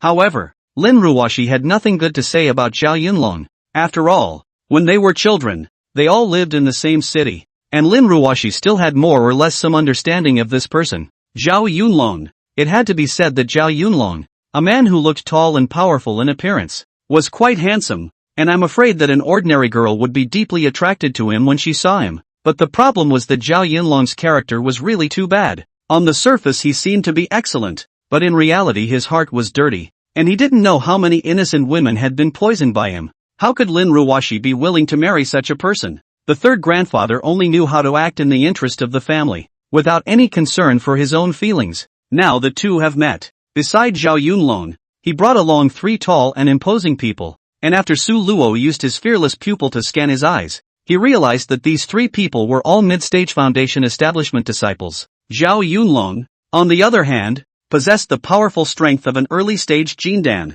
In comparison, Su Luo had hidden his cultivation and only displayed his cultivation at the early stage of foundation establishment. However, when Zhao Yunlong saw Su Luo beside Lin Ruoxi, his face became gloomy. He had been looking forward to spending time alone with Lin Ruoxi to enhance their feelings for each other, but now that wish had fallen through. Zhao Yunlong was very dissatisfied. He didn't expect that Lin Ruoxi had brought a man over. Didn't she know the purpose of the family arranging for her to come over? Letting you come on a mission is to enhance our relationship. You even brought a light bulb with such a weak strength. What on earth were you thinking? Zhao Yunlong cursed in his heart, and although he wasn't satisfied, he didn't show it. He still acted with poise. Sister Ruoxi, since he is your senior brother, then follow along. Don't worry, we'll protect him. Lin Ruoxi, on the other hand, retorted, there's no need for you guys to protect him. Su Luo is very powerful in his own right. Is that so? Then I'd like to see how powerful this senior brother Su Luo is when we enter the Heavenly Demon Valley later. After staying one night in the Demon Hunter town, they set off on their journey to the Heavenly Demon Valley. Early the next morning, the sun had just risen when Zhao Yunlong led the 2 of them to set off. Along with them were Lin Ruoxi and Su Luo, a group of 5 people, advancing towards the Heavenly Demon Valley. When the first rays of the morning sun shone into the valley, the winding mountains were tinted with a golden color, as if putting a layer of light on this mysterious place. Lin Ruoxi stood quietly at the entrance of the Heavenly Demon Valley, her eyes gazing at the deep valley entrance in front of her, and an indescribable feeling of nervousness welled up in her heart. She had never set foot in the Heavenly Demon Valley, and now that she was facing this unfamiliar and dangerous place, her heart couldn't help but ripple. In front of me was a dense jungle, lush as if it hid endless secrets. She took a deep breath and tried to calm her inner turmoil. Su Luo, who was next to him, however, did not hesitate to take the first step and step into the Heavenly Demon Valley. His back was firm and bold, giving Lin Ruoxi confidence. Lin Ruoxi closely followed Su Luo's pace and together they walked into the Heavenly Demon Valley. Their figures gradually disappeared into the mouth of the valley, blending into the quiet and deep jungle. Inside the Heavenly Devil Valley, there was a dead silence that was eerily creepy. The entire valley was shrouded in darkness, with only a small amount of sunlight casting in through the clouds, making the valley seem very cold and damp. However, right in the middle of this gloom, there were countless precious spirit herbs, spirit medicines, and powerful demonic beasts hidden. These spiritual herbs and medicines grew here, drawing on the spiritual chi of heaven and earth and emitting a tantalizing aroma. And the most numerous demonic beast among them was the terrifying heavenly demon beast. Zhao Yunlong stood at the entrance of the valley and watched the 2 walk into the valley one after the other. The corner of his mouth rose slightly, revealing a deep smile. His eyes twinkled with cunning, as if he had foreseen what was about to happen next. He had a perfect plan in his mind for a long time. In his opinion, killing Su Luo was as easy as crushing an ant. As for Lin Ruoxi, although she was powerful and difficult to deal with, Zhao Yunlong knew that deep down, she had an insurmountable fear. And in this Heavenly Devil Valley, there happened to exist something that made Lin Ruoxi the most afraid. As long as he utilized this weakness, Zhao Yunlong believed that he would be able to make Lin Ruoxi throw herself at him. Lin Ruoxi and Su Luo, following the Divine Walking Sect's team led by Zhao Yunlong, made their way through dense forests and crags, heading deeper into the areas frequented by wind demon beasts. Zhao Yunlong, tall and handsome, wore the iconic blue robes of the Divine Walking Sect and stood out. He showed obvious favoritism towards Lin Ruoxi, approaching her from time to time in an attempt to find a chance to talk.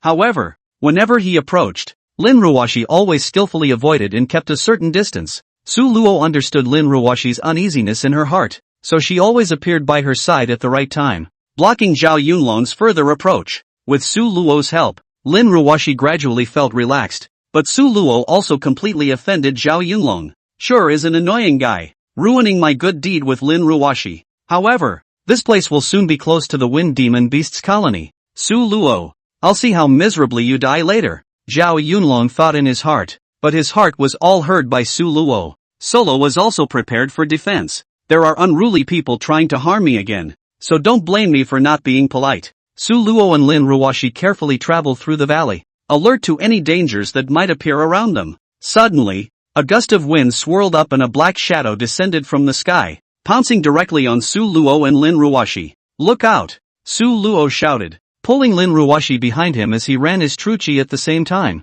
preparing to meet the battle. However, the speed of that black shadow was extremely fast, and it instantly arrived in front of Su Luo. Su Luo's pupils shrunk violently, fixed his eyes and finally saw the true face of that black shadow. It turned out to be a wind demonic beast. Wind magical beasts, as the name suggests, are magical beasts that can manipulate the element of wind. They usually have a pair of huge wings that allow them to soar freely through the air. Their skin was smooth and hairless, and their whole body was covered with dense, lumpy scales that looked very disgusting. Instead, they have lizard-like looking heads with bulging eyes and mouths that spit out letters. Although this kind of magical beast was not very powerful, with only an early-stage foundation establishment cultivation, they belonged to a group of creatures and were extremely large in number. As a result, when they act together, they put great pressure on their opponents. Lin Ruoxi, as a cultivator at the peak of foundation establishment, was originally completely capable of dealing with the attacks of these wind demon beasts.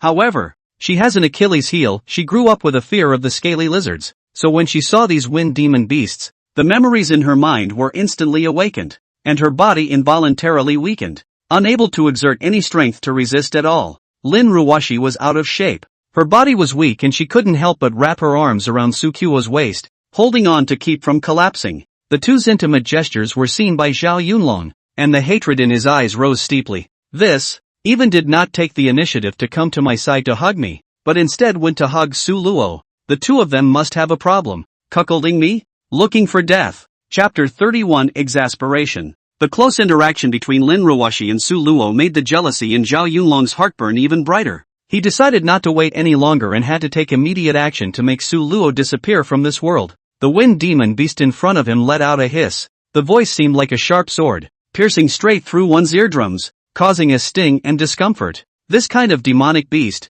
communicated through hissing, and now with this hissing sound, it was clearly summoning its kind. If the battle couldn't be resolved quickly, it wouldn't be long before a large number of wind demon beasts would flock here. At that time, even if they were strong, it would be difficult for them to cope with such a huge number. Time is running out. We have to make this quick. A cold smile appeared at the corner of Zhao Yunlong's mouth as he said, Su Luo, didn't you say you don't need our help? Then let's see what you're capable of. His tone held a hint of mockery, as if he was waiting for a good show. However, Su Luo was not the least bit afraid. He tenderly glanced at Lin Ruoxi, who was standing next to him, and said softly, Senior Sister Lin, you step back first. Leave this place to me. I'll deal with it. Lin Ruoxi's heart was filled with worry, but she also knew that Su Luo's strength was not to be underestimated, so she nodded and obediently retreated to the side. Su Luo took a deep breath and mobilized his entire body's true qi, then violently swung out a fist and fiercely smashed it at the wind demonic beast. His fist carried a powerful force like a ferocious cheetah, pouncing straight at the enemy. The wind demon beast sensed the strength of Su Luo's punch. It nimbly sidestepped and dodged, then used its sharp claws to grab at Su Luo. Su Luo quickly jumped backward and simultaneously executed a set of subtle body techniques to avoid the wind demonic beast's attack. He made a seal in his hand and mouthed the words. A ray of light shot out from his hand and flew straight towards the wind demon beast. The wind demon beast was struck by the light and its body trembled for a moment, but it didn't suffer much damage. It growled angrily and spread its wings to lunge at Su Luo. Su Luo dodged and dodged the wind demon beast's attack once again. The wind demon beast became tense when it sensed Su Luo's aura. It let out a roar and swung its huge wings, curling up a gust of wind in an attempt to fend off Su Luo's attack. However, how powerful Su Luo's true qi was. His fist was like a cannonball smashing into the wind demonic beast. The wind of the fist whistled, carrying endless power, directly breaking down the defense of the wind demon beast and heavily hitting its body. The wind demon beast let out a miserable scream, and its body was like a kite with broken strings as it flew out backwards and fell heavily on the ground. Su Luo took the opportunity to rush forward. The long sword in his hand swung. The tip of the sword flashed with a cold light. instantly piercing through the heart of the wind demon beast. The wind demon beast struggled a few times before it stopped moving and completely lost its life. Su Luo let out a sigh of relief and turned to look at the crowd, a smile on her face. Alright, it's alright now. This scene happened so quickly that Zhao Yunlong and the others hadn't even reacted yet. They stared in disbelief at what was happening in front of them. They didn't expect Su Luo to solve the wind demon beast so easily. Su Luo walked over and reached out to take out the kernel of the wind demon beast. A look of satisfaction appeared on his face. The kernel of the wind demon beast really contains powerful energy. However, just at this moment, a sudden roar came from the surroundings, the sound getting louder and louder, as if the entire ground was shaking. The crowd's faces changed drastically, and they looked around warily. Not good. There's a large number of wind demon beasts coming in, Zhao Yunlong exclaimed. Lin Ruoxi's face was also somewhat better. She hurriedly pulled Su Luo's hand up to hold up a piece of protection.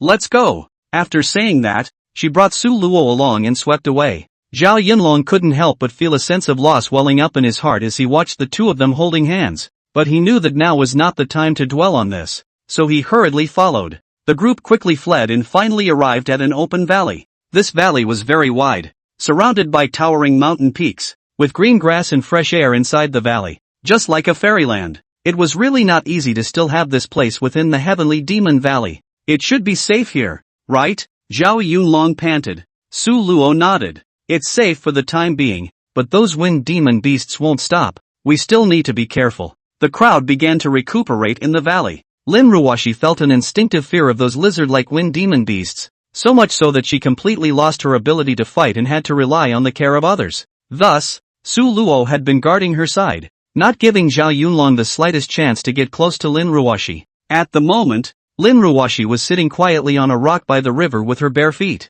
She was wearing a long goose yellow dress. The sunlight sprinkled on her, set off her beautiful smiling face, but also looked extraordinarily cute and charming. This scene caused an unspeakable urge to well up in Zhao Yunlong's heart. However, Su Luo stayed by Lin Ruoxi's side, pulled up his pants leg and jumped into the river to catch fish for Lin Ruoxi. From time to time, he talked to Lin Ruoxi, teasing her with his words, causing Lin Ruoxi to burst into laughter. They interacted with each other so naturally and harmoniously, like a couple in love, without any inhibitions. Seeing this scene, Zhao Yunlong on the side felt jealousy and resentment. Damn it! I had thought that I would have an excellent opportunity this time, but I didn't expect that Su Luo would actually steal the limelight. Could it be that Lin Ruoxi brought this man on purpose? To disgust me? Su Luo and Lin Ruoxi continue to interact in the valley. Su Luo teaches Lin Ruoxi how to weave trinkets out of blades of grass. Their fingers touched from time to time, and the atmosphere was cozy and sweet. Zhao Yunlong's heart was as jealous as crazy as he huffed and roared.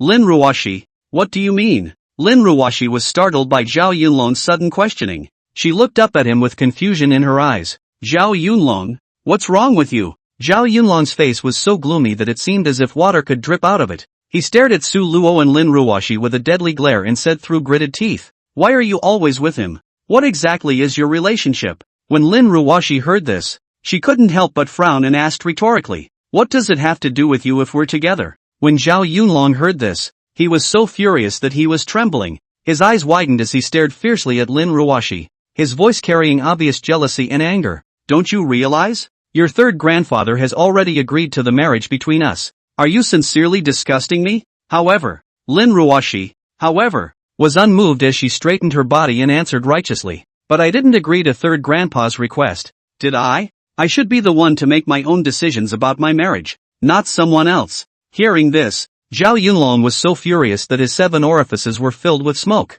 He clenched his fists tightly, his body trembling slightly as he roared, "Lin Ruoxi, so you don't have me in your heart at all, huh?" Lin Ruoxi felt a pang of disgust in her heart as she looked at Zhao Yunlong's exasperated appearance. She responded without showing any weakness, "Zhao Yunlong, do you think I don't know what you've done? You started a mess with the Li family's miss, seduced the Wang family's madam, and even the Pan family's maid. These women you hurt, do you really intend to be responsible for them? Or are you just trying to toy with their feelings?" Zhao Yunlong's face became very ugly when Lin Ruoxi exposed his old self, and he retorted sheepishly, "You're making false accusations. All of them." Lin Ruoxi sneered and continued, "Humph, you are really brazen. Those things you did have long been spread throughout the entire capital. Everyone knows it by heart, and you still dare to weasel your way out of this? Now you even want me to marry you. Don't you think it's too ridiculous? Zhao Yunlong was dumbfounded by what was said to him, and he was so annoyed that he couldn't help but try to make a move. He approached Lin Ruoxi step by step, a ferocious light flashing in his eyes. Chapter 32, Killing Zhao Yunlong. Zhao Yunlong was infuriated and actually tried to make a move. He was an early-stage Jindan cultivator and had always been high-minded. Not to mention that he had 2 mid-foundation establishment helpers by his side. Moreover, Lin Ruoxi had already been scared by the wind demon beast to the point where she lost her ability to fight. Faced with such a situation, Zhao Yunlong felt that he had a solid victory and that it would be easy to take down Lin Ruoxi. As for Su Luo, Zhao Yunlong didn't even put him in his eyes. Even though Su Luo had just killed a wind demon beast, it was just a small character in the early stage of foundation establishment. With Zhao Yunlong's strength, he was confident that he could easily take his life within a single move. Right at this tense moment, Su Luo stepped forward and blocked Lin Ruoxi's body without hesitation. His eyes were firm and his voice was calm and strong. Zhao Yunlong, you dare to make a move against senior sister Lin? Zhao Yunlong's footsteps snapped at his words. He stared at Su Luo with wide eyes, staring dead on, the anger in his eyes as if he wanted to completely devour Su Luo. He gritted his teeth and said, Su Luo, how dare you meddle in other people's business? I think you're tired of living. After saying that, Zhao Yunlong slammed his palm towards Su Luo. The palm wind was incomparably strong, carrying a powerful might straight towards Su Luo. However, Su Luo was undaunted as he rose to the challenge and swung his fist to meet the attack. His fist was like a cannonball as it smashed into the middle of Zhao Yunlong's palm. Only a loud bang was heard as the 2 men's powers collided together in the air, creating a strong wave of air. Waves of air swept around, and the trees around them were shaken. The remaining few people retreated to avoid being injured by the airwaves, and in the midst of this wave of air, Su Luo and Zhao Yunlong's figures crossed paths. They were so fast that it was blinding. For a while, the entire valley was filled with the shadows of their fists and palm winds. Lin Ruoxi looked shocked and couldn't help but squeeze a cold sweat for Su Luo. She knew that although Su Luo's strength wasn't weak, there was still a considerable gap compared to an early Jindan cultivator like Zhao Yunlong. However, right at this moment, a sword light suddenly flashed by, only to see Su Luo sheath the long sword in her hand. The sword light was like a rainbow as she stabbed straight at Zhao Yunlong. This sword came so suddenly and incomparably that Zhao Yunlong couldn't even react in time before he was enveloped by the sword light. He could only barely run his body's true chi to resist this sword. However, he still underestimated the power of Su Luo's sword. The sword light directly penetrated his protective true chi and lifted Zhao Yunlong to the ground. Gray and incomparably wretched. Zhao Yunlong, you've lost, Su Luo said coldly. When Zhao Yunlong heard this, a strong wave of unwillingness and anger welled up in his heart. He roared, I'm not convinced. I'm an early Jindan cultivator. How can I lose to you, an early foundation establishment brat? Su Luo sneered and said, do you really think I'm at the foundation establishment stage? After saying that, he dispersed the Xuanwu turtle breath technique and revealed his true cultivation. Su Lu's aura continued to climb, and her entire body was enveloped in golden light. Jindan 3. Su Luo was actually at the 3rd stage of Jindan. Lin Ruoxi was dumbfounded, and Zhao Yunlong was even more incredulous. Su Luo's Jindan 3 cultivation was like a ray of light in the morning sun, instantly illuminating the whole place and shaking everyone's heart. A hint of surprise flashed through Lin Ruoxi's eyes, not realizing that Su Luo had been hiding so deeply. While Zhao Yunlong was pale, he finally understood the gap between himself and Su Luo. Zhao Yunlong barely managed to get up from the ground, and in the dust, his pride had been completely crushed. He gritted his teeth and stared at Su Luo. In his heart, although there was 1,000 reluctance, he knew that he would not be able to turn the tables today. Su Luo, you're good. I'll admit it today. Zhao Yunlong's voice was a bit hoarse and feeble as he turned around and wanted to leave this place that had caused him to lose face.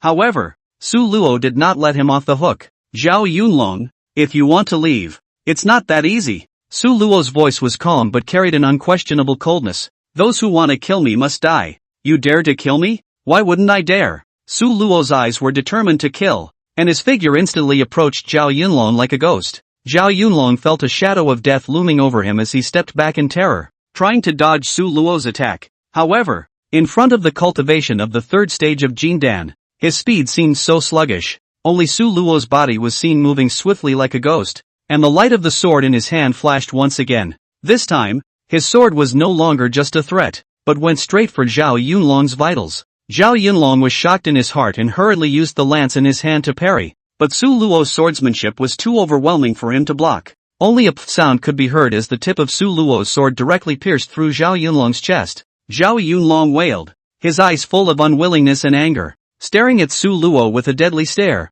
his mouth still muttering, "Even if I die, I'm going to pull both of you to cushion my back." With that said, Zhao Yunlong pulled out a black porcelain vase from his bosom as he was dying, and instantly crushed it. Only a black gas burst out of the black porcelain vase. When Su Luo saw this, her face changed and she asked, "What is this?" A hideous smile appeared at the corner of Zhao Yunlong's mouth as he said, "You guys will know later. Ha ha ha ha ha." After the words, Zhao Yunlong died of gas and collapsed to the ground. At this point, the black gas began to spread rapidly, staining their bodies. Su Luo's brows were furrowed. He didn't know what exactly this black gas was. Thus, he decided to take care of Zhao Yunlong's two henchmen first so that they wouldn't take advantage of the chaos to escape. When Su Luo's swordlight flashed, two of Zhao Yunlong's men fell with it. Lin Ruoxi felt a little unfamiliar with Su Luo's ruthlessness, but she knew that in this world of the weak and the strong, if one was not ruthless enough, it would be difficult to survive. She looked at Su Luo in front of her and suddenly felt that this man had become even more attractive.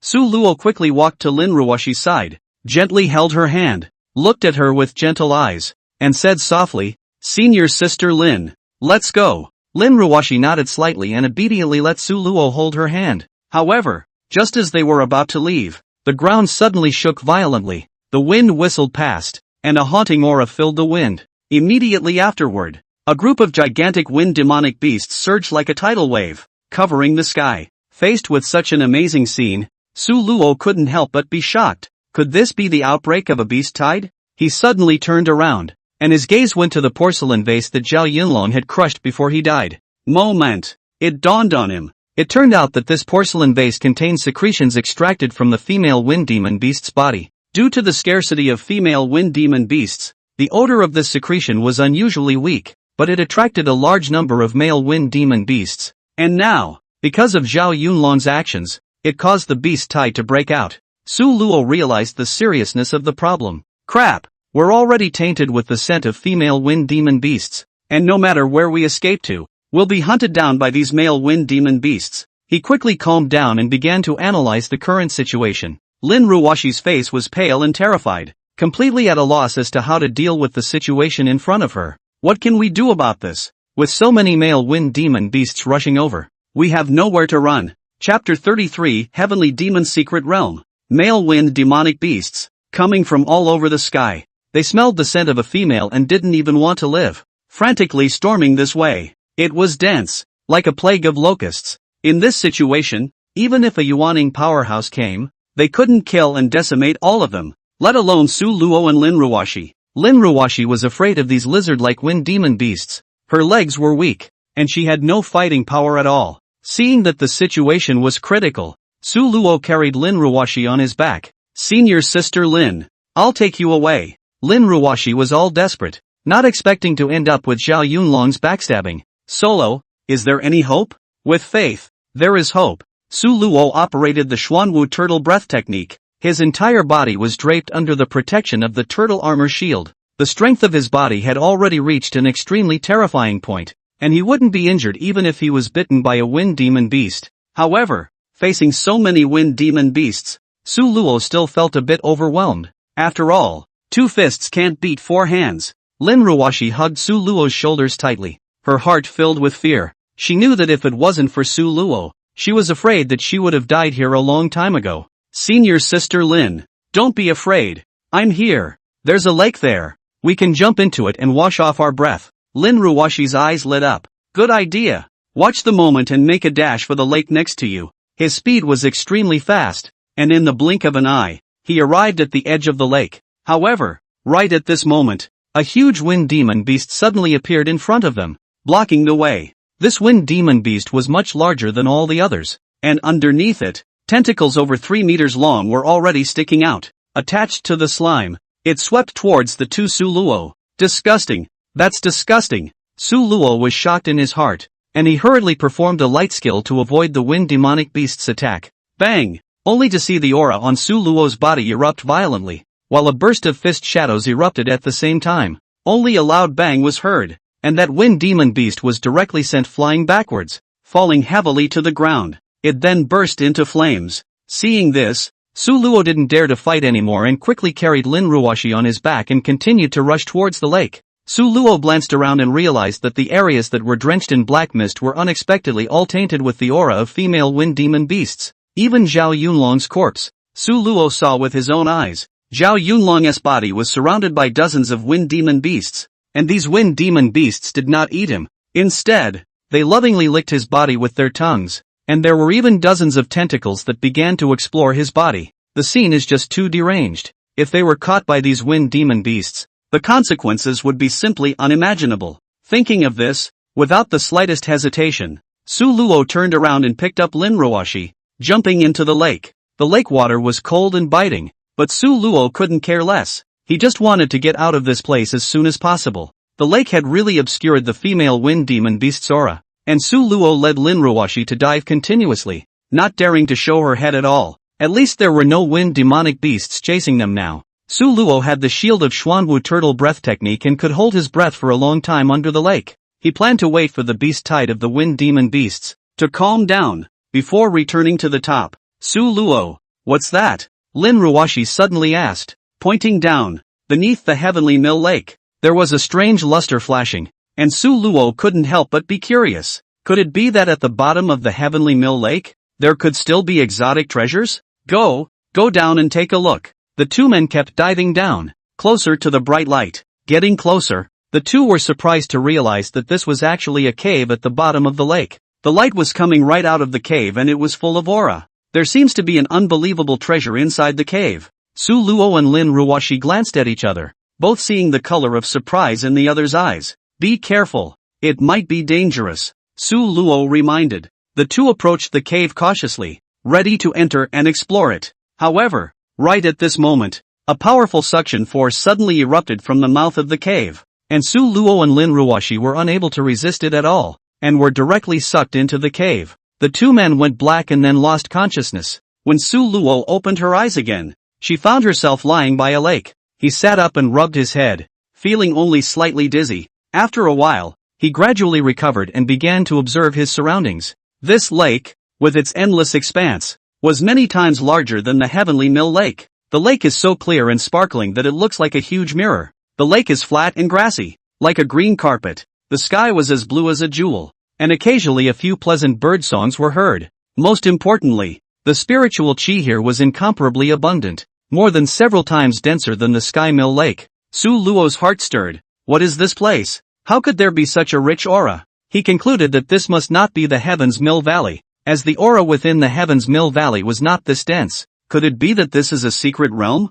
Thinking of this, Su Luo couldn't help but get excited in her heart. If this was truly a secret realm, then it must contain countless treasures and opportunities. Just when Su Luo was excited, he suddenly remembered Lin Ruoxi. He turned his head to look, only to see Lin Ruoxi lying quietly on the ground, not yet awakened. Su Luo hurriedly walked over and gently patted Lin Ruoxi's shoulder, calling out, "Senior Sister Lin, wake up!" Lin Ruoxi slowly opened her eyes filled with confusion. When she saw the sight in front of her, her entire body froze. Where is this? This? How did we get here? Lin Ruoxi asked in surprise. Su Luo shook her head and said, I don't know, but I guess that we might have entered a secret realm. Hearing this, Lin Ruoxi's eyes widened as she looked around incredulously. The secret realm? How is that possible? She murmured. Obviously, she hadn't expected that she would come to such a mysterious place. Lin Ruoxi tried to stand up, but suddenly realized that she was all empty, and was shocked. His own clothes, all torn by the turbulence in the lake. At this time, his thighs, chest, and back, all revealed a large area of snow white. She was a little embarrassed and hastily covered her body. Red-faced, not daring to look at Su Luo, Lin Ruoxi was completely at a loss as to how to react to this situation, and the entire person appeared to be at a bit of a loss for words. Su Luo keenly sensed her difference, so without hesitation, he took off his outer robe and handed it to Lin Ruoxi. Senior Sister Lin, first put this dress on. After he finished speaking, he turned away, leaving Lin Ruoxi some personal space. Lin Ruoxi gratefully received the outer robe, then put it on her body as fast as she could, which allowed her to regain some composure a little. However, right at this moment, Su Luo suddenly spoke up. Right, Senior Sister Lin, There's something I want to talk to you about. Lin Ruoxi sniffed and asked suspiciously. What is it? Only to see Su Luo reply with a serious face. Senior sister Lin. I just want to say that I saw them all just now. Oh. Lin Ruoxi instantly froze. Her face flushed red, almost smoking. After a while, she stammered. Did you really see it all? Su Luo nodded honestly, then smiled and said, well, all of it was seen. But, senior sister Lin, you have a great body. How dare you molest senior sister? I think you don't want to live. Having said that, she huffed and puffed towards Su Luo, ready to teach this unknowing brat a good lesson. However, when she walked to Su Luo's side, she realized that the other party didn't have any intention of resisting, but instead looked at her with an innocent face. Lin Ruoxi's heart softened and she stopped, glaring fiercely at Su Luo and snapping. Humph, I'll let you off this time. Don't let me see you again. Otherwise, I will definitely make you look good. She thought in her heart that when she left this place, she would definitely find a chance to severely beat up this hateful guy, letting him know what would happen if he molested her senior sister. Chapter 34 Knights Templar. The two of them joked around for a while, and their relationship grew a lot more. Su Luo realized that Lin Ruoxi's bond value had come to 30 points. This also showed that Lin Ruoxi was becoming more and more inseparable from herself. Senior sister Lin. This should be a secret realm, so I don't think there will be any more wind demon beasts. Let's just call it the Heavenly Demon Secret Realm. Lin Ruoxi nodded. We have to find a way to hurry back. I'll scout the terrain. Su Luo wanted to fly to that tallest tree, but realized that his body did not have a single fluctuation of true chi. Oops. Senior sister Lin. My cultivation seems to have disappeared. Su Luo's face changed drastically. He felt that within his body, the originally abundant true chi was unexpectedly motionless at the moment. Hearing Su Luo say this, Lin Ruoxi also rushed to mobilize the true chi in her body, but she found that just like Su Luo said, it was as if her true chi had disappeared, and she couldn't mobilize it no matter what. What the hell is going on here? Lin Ruoxi looked at Su Luo with a pale face. Is there some kind of restriction here? Su Luo tried to run his true chi, but he couldn't mobilize a single bit no matter what. He frowned and said, it seems that this place is not simple. There might be some kind of special rules or power that caused our cultivation to be suppressed. Lin Ruoxi's face became grave. Losing their cultivation meant that they would face greater danger in this unfamiliar environment. What then? Lin Ruoxi asked anxiously. We have to get out of here quickly. Right. If we don't leave as soon as possible, it will be very dangerous if we don't have cultivation, Su Luo said. So the two of them decided to return along the road they came in on. But they didn't dare to rush out directly for fear that there were wind demon beasts at the entrance of the cave that hadn't left yet. So they planned to hide in the forest first and wait for the wind demon beasts to leave before they could make their move. However, just then, an accident occurred. Suddenly, a group of villagers emerged from the side, armed with various farming tools, and aggressively gathered around. Some of these villagers were holding scythes and some were holding hoes, with fierce faces, staring at the two men in death. Who are you? You people? Why are you here? A villager angrily asked. Another villager pointed to the water stains around the lake and shouted accusations. How dare you defile our sacred lake? Quickly take them to the Church of Light to be judged. Someone suggested. Facing this group of angry villagers, Su Luo and Lin Ruoxi looked at each other. Where did these people come from? Could it be that there are humans living in this secret realm? These people looked like ordinary people, but Su Luo and Lin Ruoxi had both lost their cultivation, so it was a bit of a struggle to deal with ordinary people. Su Luo and Lin Ruoxi glanced at each other, both somewhat helpless in their hearts. They didn't expect that there were still humans living in this secret realm. Moreover, the villagers didn't seem to be friendly to their arrival.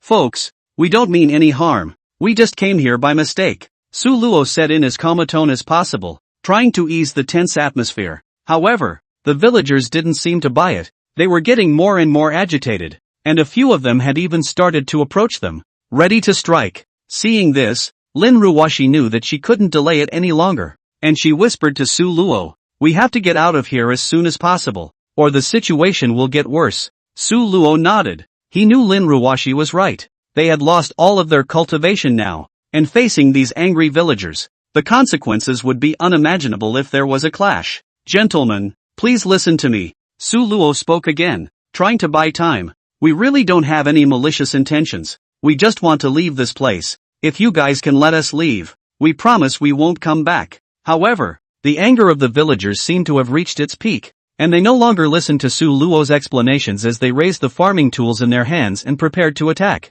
Some of the villagers shouted, "Our ancestors opened up the secret realm for us, just to get away from the strife outside the world. Now that you outsiders have come in, you'll surely call for more peoples to plunder the resources when you go back." Another villager chimed in, "Yes, definitely can't let them leave alive." Someone else shouted, "Surround them, don't let them get away. The Lord Templar will be here in a moment. Hand him over to the Knights of Judgment." Su Luo's heart slandered. What a mess this is. However, he also learned from the hearts of these villagers what this secret realm was all about. It turned out that this secret realm was not called the Heavenly Demon Secret Realm, but was called the Peach Source Secret Realm. 500 years ago, there was a true immortal realm practitioner who was tired of the strife in the world and brought his family and disciples here. They found the place rich in spiritual energy and beautiful environment and decided to live here in seclusion. That true immortal realm cultivator had set up a formation in this place, making it impossible for those outside to find this place, and had suppressed the cultivation of the intruders. The villagers of Peach Blossom Village, too, kept a low profile and never contacted the outside world. The villagers of Peach Blossom Village follow the teachings of their ancestors, believing that all outsiders are greedy invaders who will destroy the peaceful life here. Therefore, when Su Luo and his companions stepped into the Peach Blossom Village, the villagers were immediately on guard. In this mysterious place, there is also a group of guardians, the Church of Light, the Knights Templar. On the other hand, in the Church of Light, bear the responsibility of removing all intruders. Unsurprisingly, it didn't take long for a group of knights to come galloping in. There were a total of 12 knights in this group, and they wore heavy armor and held sharp long swords, their entire bodies exuding majesty and power. Their presence added to the tension. Su Luo was able to feel that their cultivation levels were not suppressed, probably all at the peak of foundation establishment. It was estimated that this secret realm, where no outsiders had arrived for 500 years,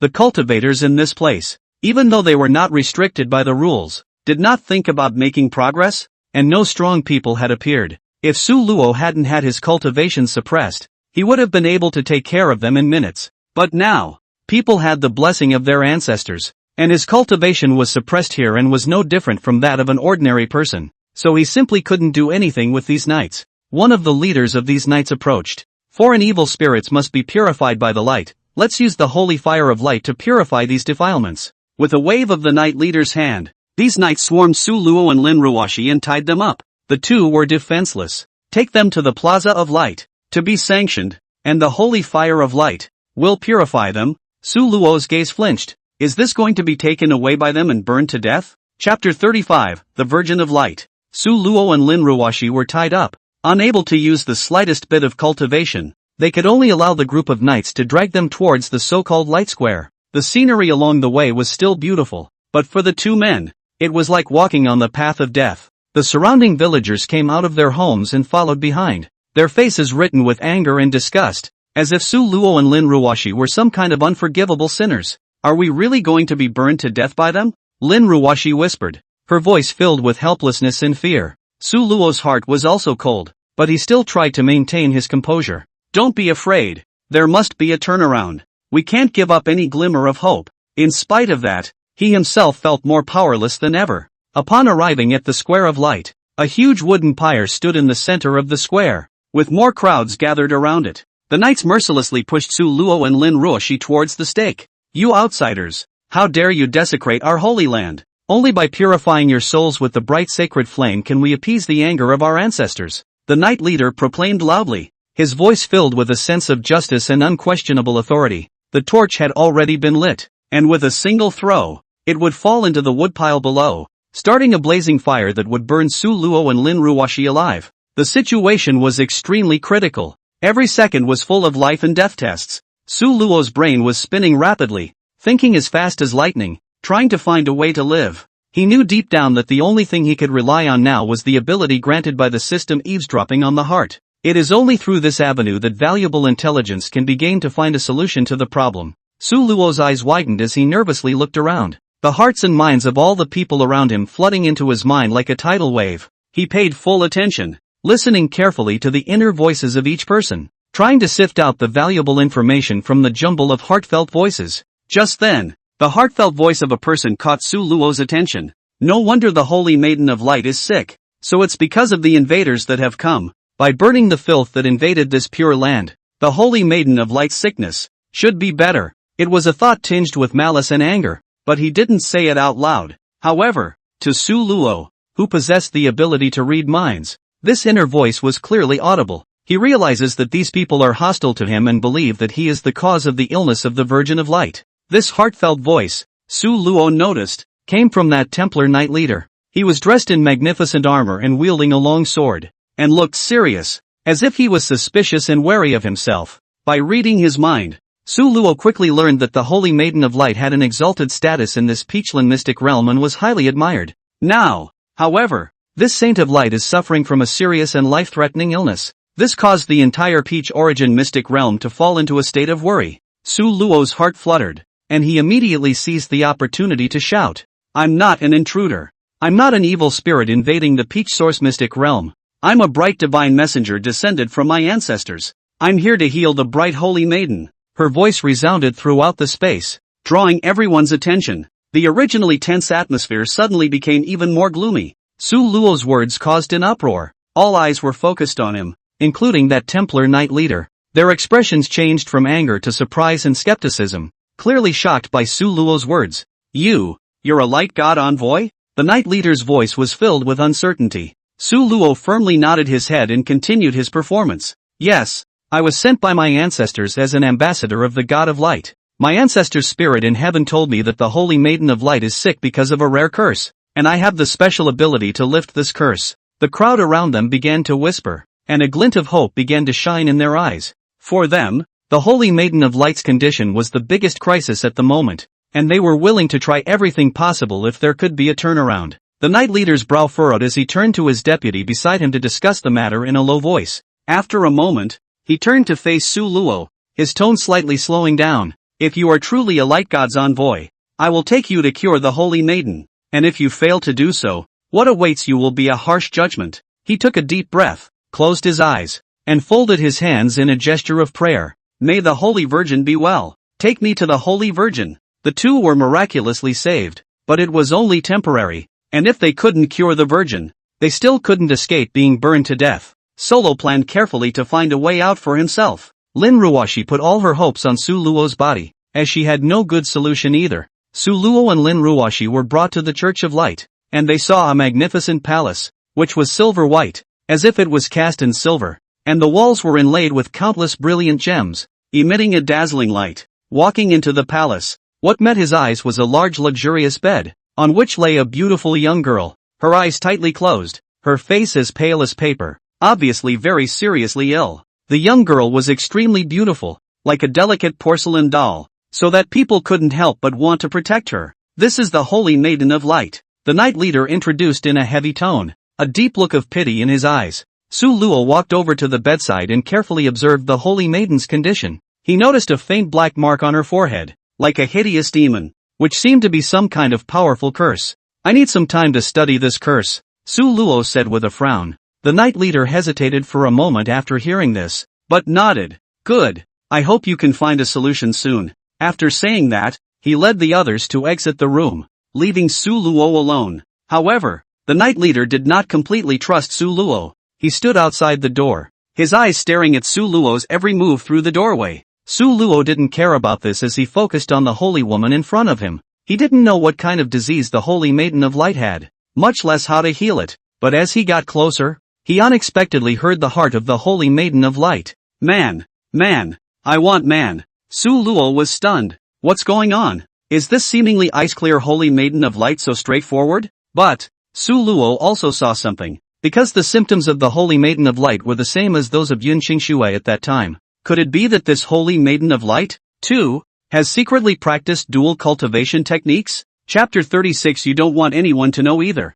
do you? Sure. Su Luo just guessed that the bright Holy Maiden might have stolen the dual cultivation technique, but he didn't dare to jump to conclusions easily. If this news got out, it would have a devastating effect on the reputation of the Holy Maiden of Light. Therefore, he decided to verify it for himself. Su Luo carefully sat on the edge of the bed, stretched out his hand, gently stroked the bright Holy Maiden's forehead, and said gently, "Bright Holy Maiden, I'm here to help you. If you have any difficulties, you can tell me." The Holy Maiden of Light didn't respond, but when Su Luo's warm hand touched her forehead, her body trembled slightly. This made Su Luo more certain of his guess that the Holy Maiden of Light was most likely practicing a special gong method. But due to certain reasons, the gong method had problems. Su Luo continued to inquire in a soft voice, "Holy Maiden of Light, are you feeling unwell? Or is there anything you need help with? Please rest assured that I will do my best to help you."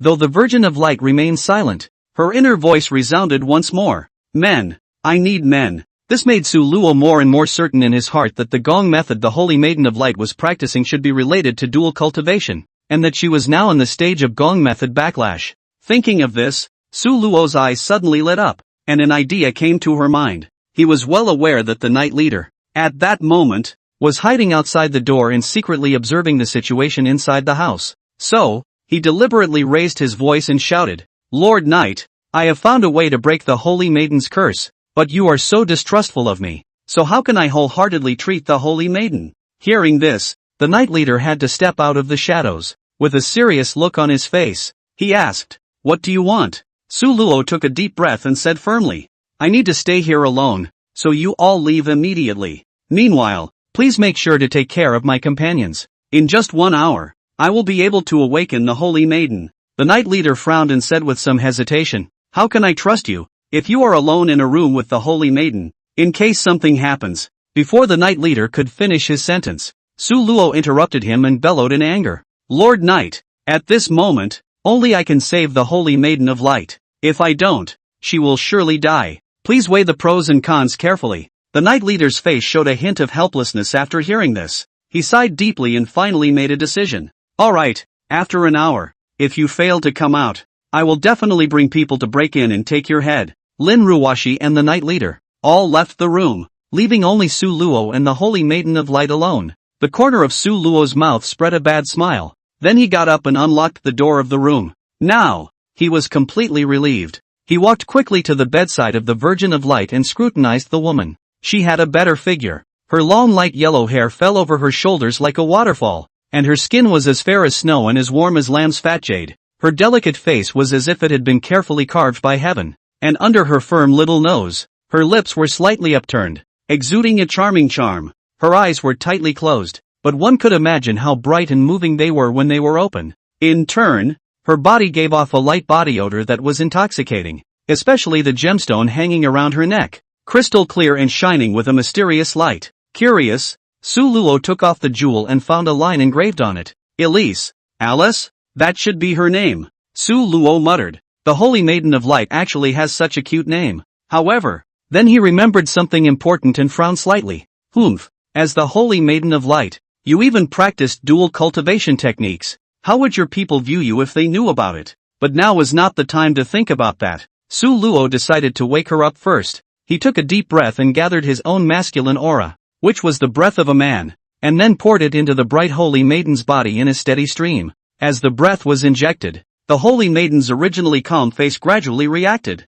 Her eyelashes fluttered slightly and she finally opened her eyes slowly. When she saw Su Luo in front of her, her cheeks instantly flushed, and a hint of shyness and surprise flashed in her eyes. Originally, those who served her were all maids, and those knights, because of their respect for her, would usually keep their distance from her, not daring to approach easily. So this close encounter with a man was a first for her. Is this a man's aura? The masculine aura of a man was mentioned in the dual cultivation technique, so this is what it looks like. At this moment, this Holy Maiden of Light had a much deeper comprehension of the dual cultivation technique. Just then, the mysterious symbol on her forehead suddenly flashed a light, causing her to become even more agitated inside. Breathing became more and more rapid, and his heart began to beat faster. Although she tried to restrain herself from looking directly at Su Luo out of politeness, her body's instincts made her involuntarily move closer to Su Luo. Su Luo detected the Holy Maiden of Light's abnormal state, and he knew that it was definitely related to the dual cultivation technique.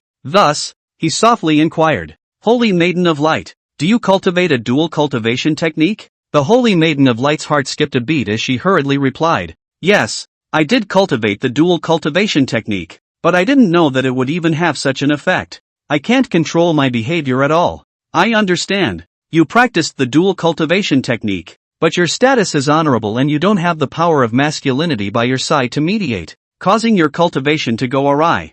Su Luo suddenly pretended to have a sudden realization and said. He looked at the holy maiden of light in front of him, his eyes revealing a hint of cunning and teasing. When the holy maiden of light heard these words, her body trembled slightly and her face became as white as paper. Thoughts to the extreme become demons. You wanted masculinity too much, and so, you were cursed by the demon of the heart. Su Luo continued to make up horrible stories. His voice was low and magnetic, as if it carried a mysterious magic. The holy maiden of light's lips trembled.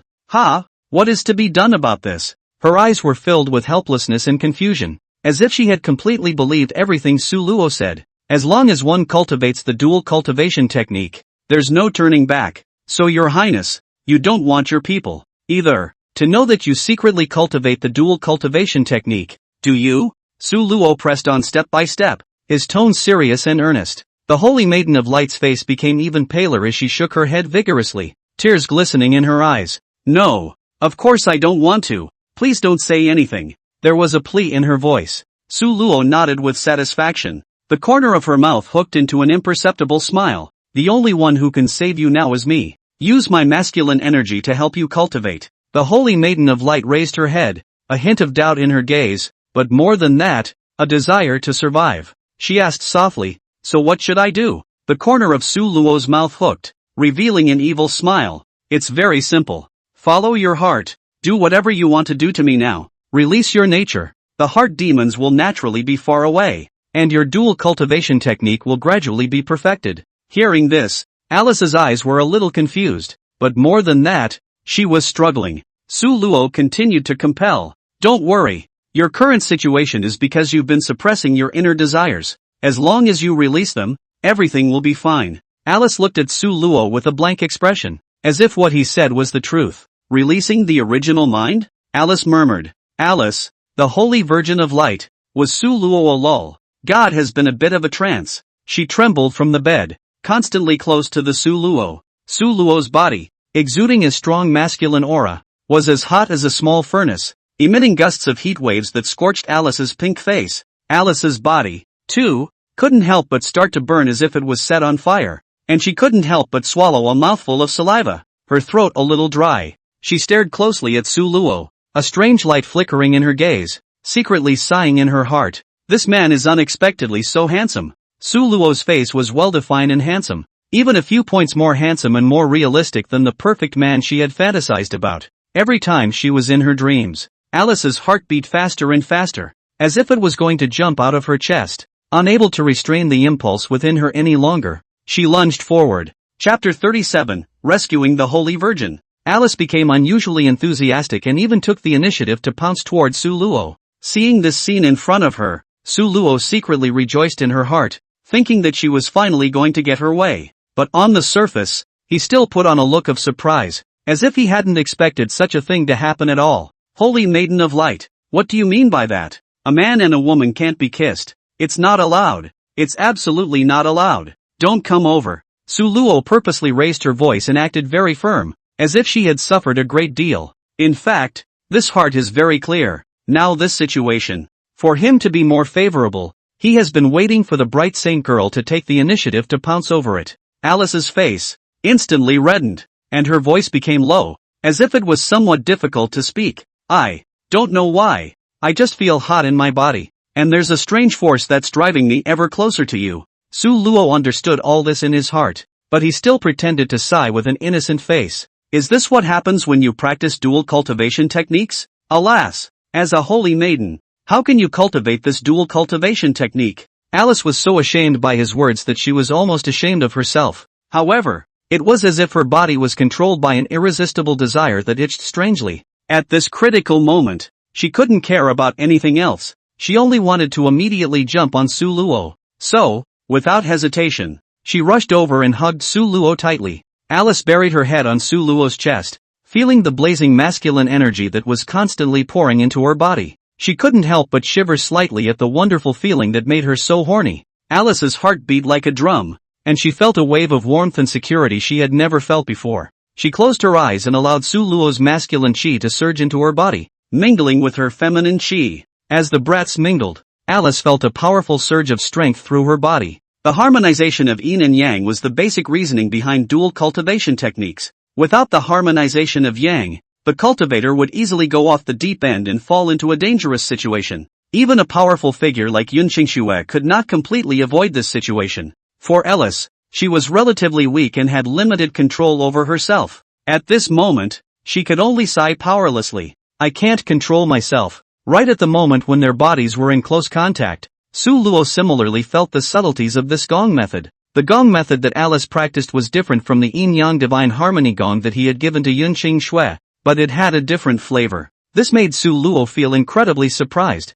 and his eyes flashed with excitement. As the gong method ran, Su Luo couldn't help but immerse himself in it and began to carefully sense its mysteries. From the body of the holy maiden Alice, there was still a steady stream of pure light power emerging, moisturizing Su Luo's body like a clear spring. The feeling, which was too subtle, was like being in a warm ocean. As time passed, Alice's body gradually regained its composure and her breathing calmed down. She raised her head and looked at Su Luo's deep eyes, her heart filled with gratitude. Thank you. If it wasn't for you, I'm afraid I would have gone off the deep end. Su Luo smiled faintly and said, It's nothing. However, although your current situation has been stabilized for the time being, in order to be cured at the root, you still need to constantly harmonize yin and yang before you can do so. Hearing this, Alice's face instantly blushed to the roots of her ears, and she lowered her head and softly mumbled. Subsequently, the two continued to start practicing again. Alice put her hand on Su Luo's shoulder,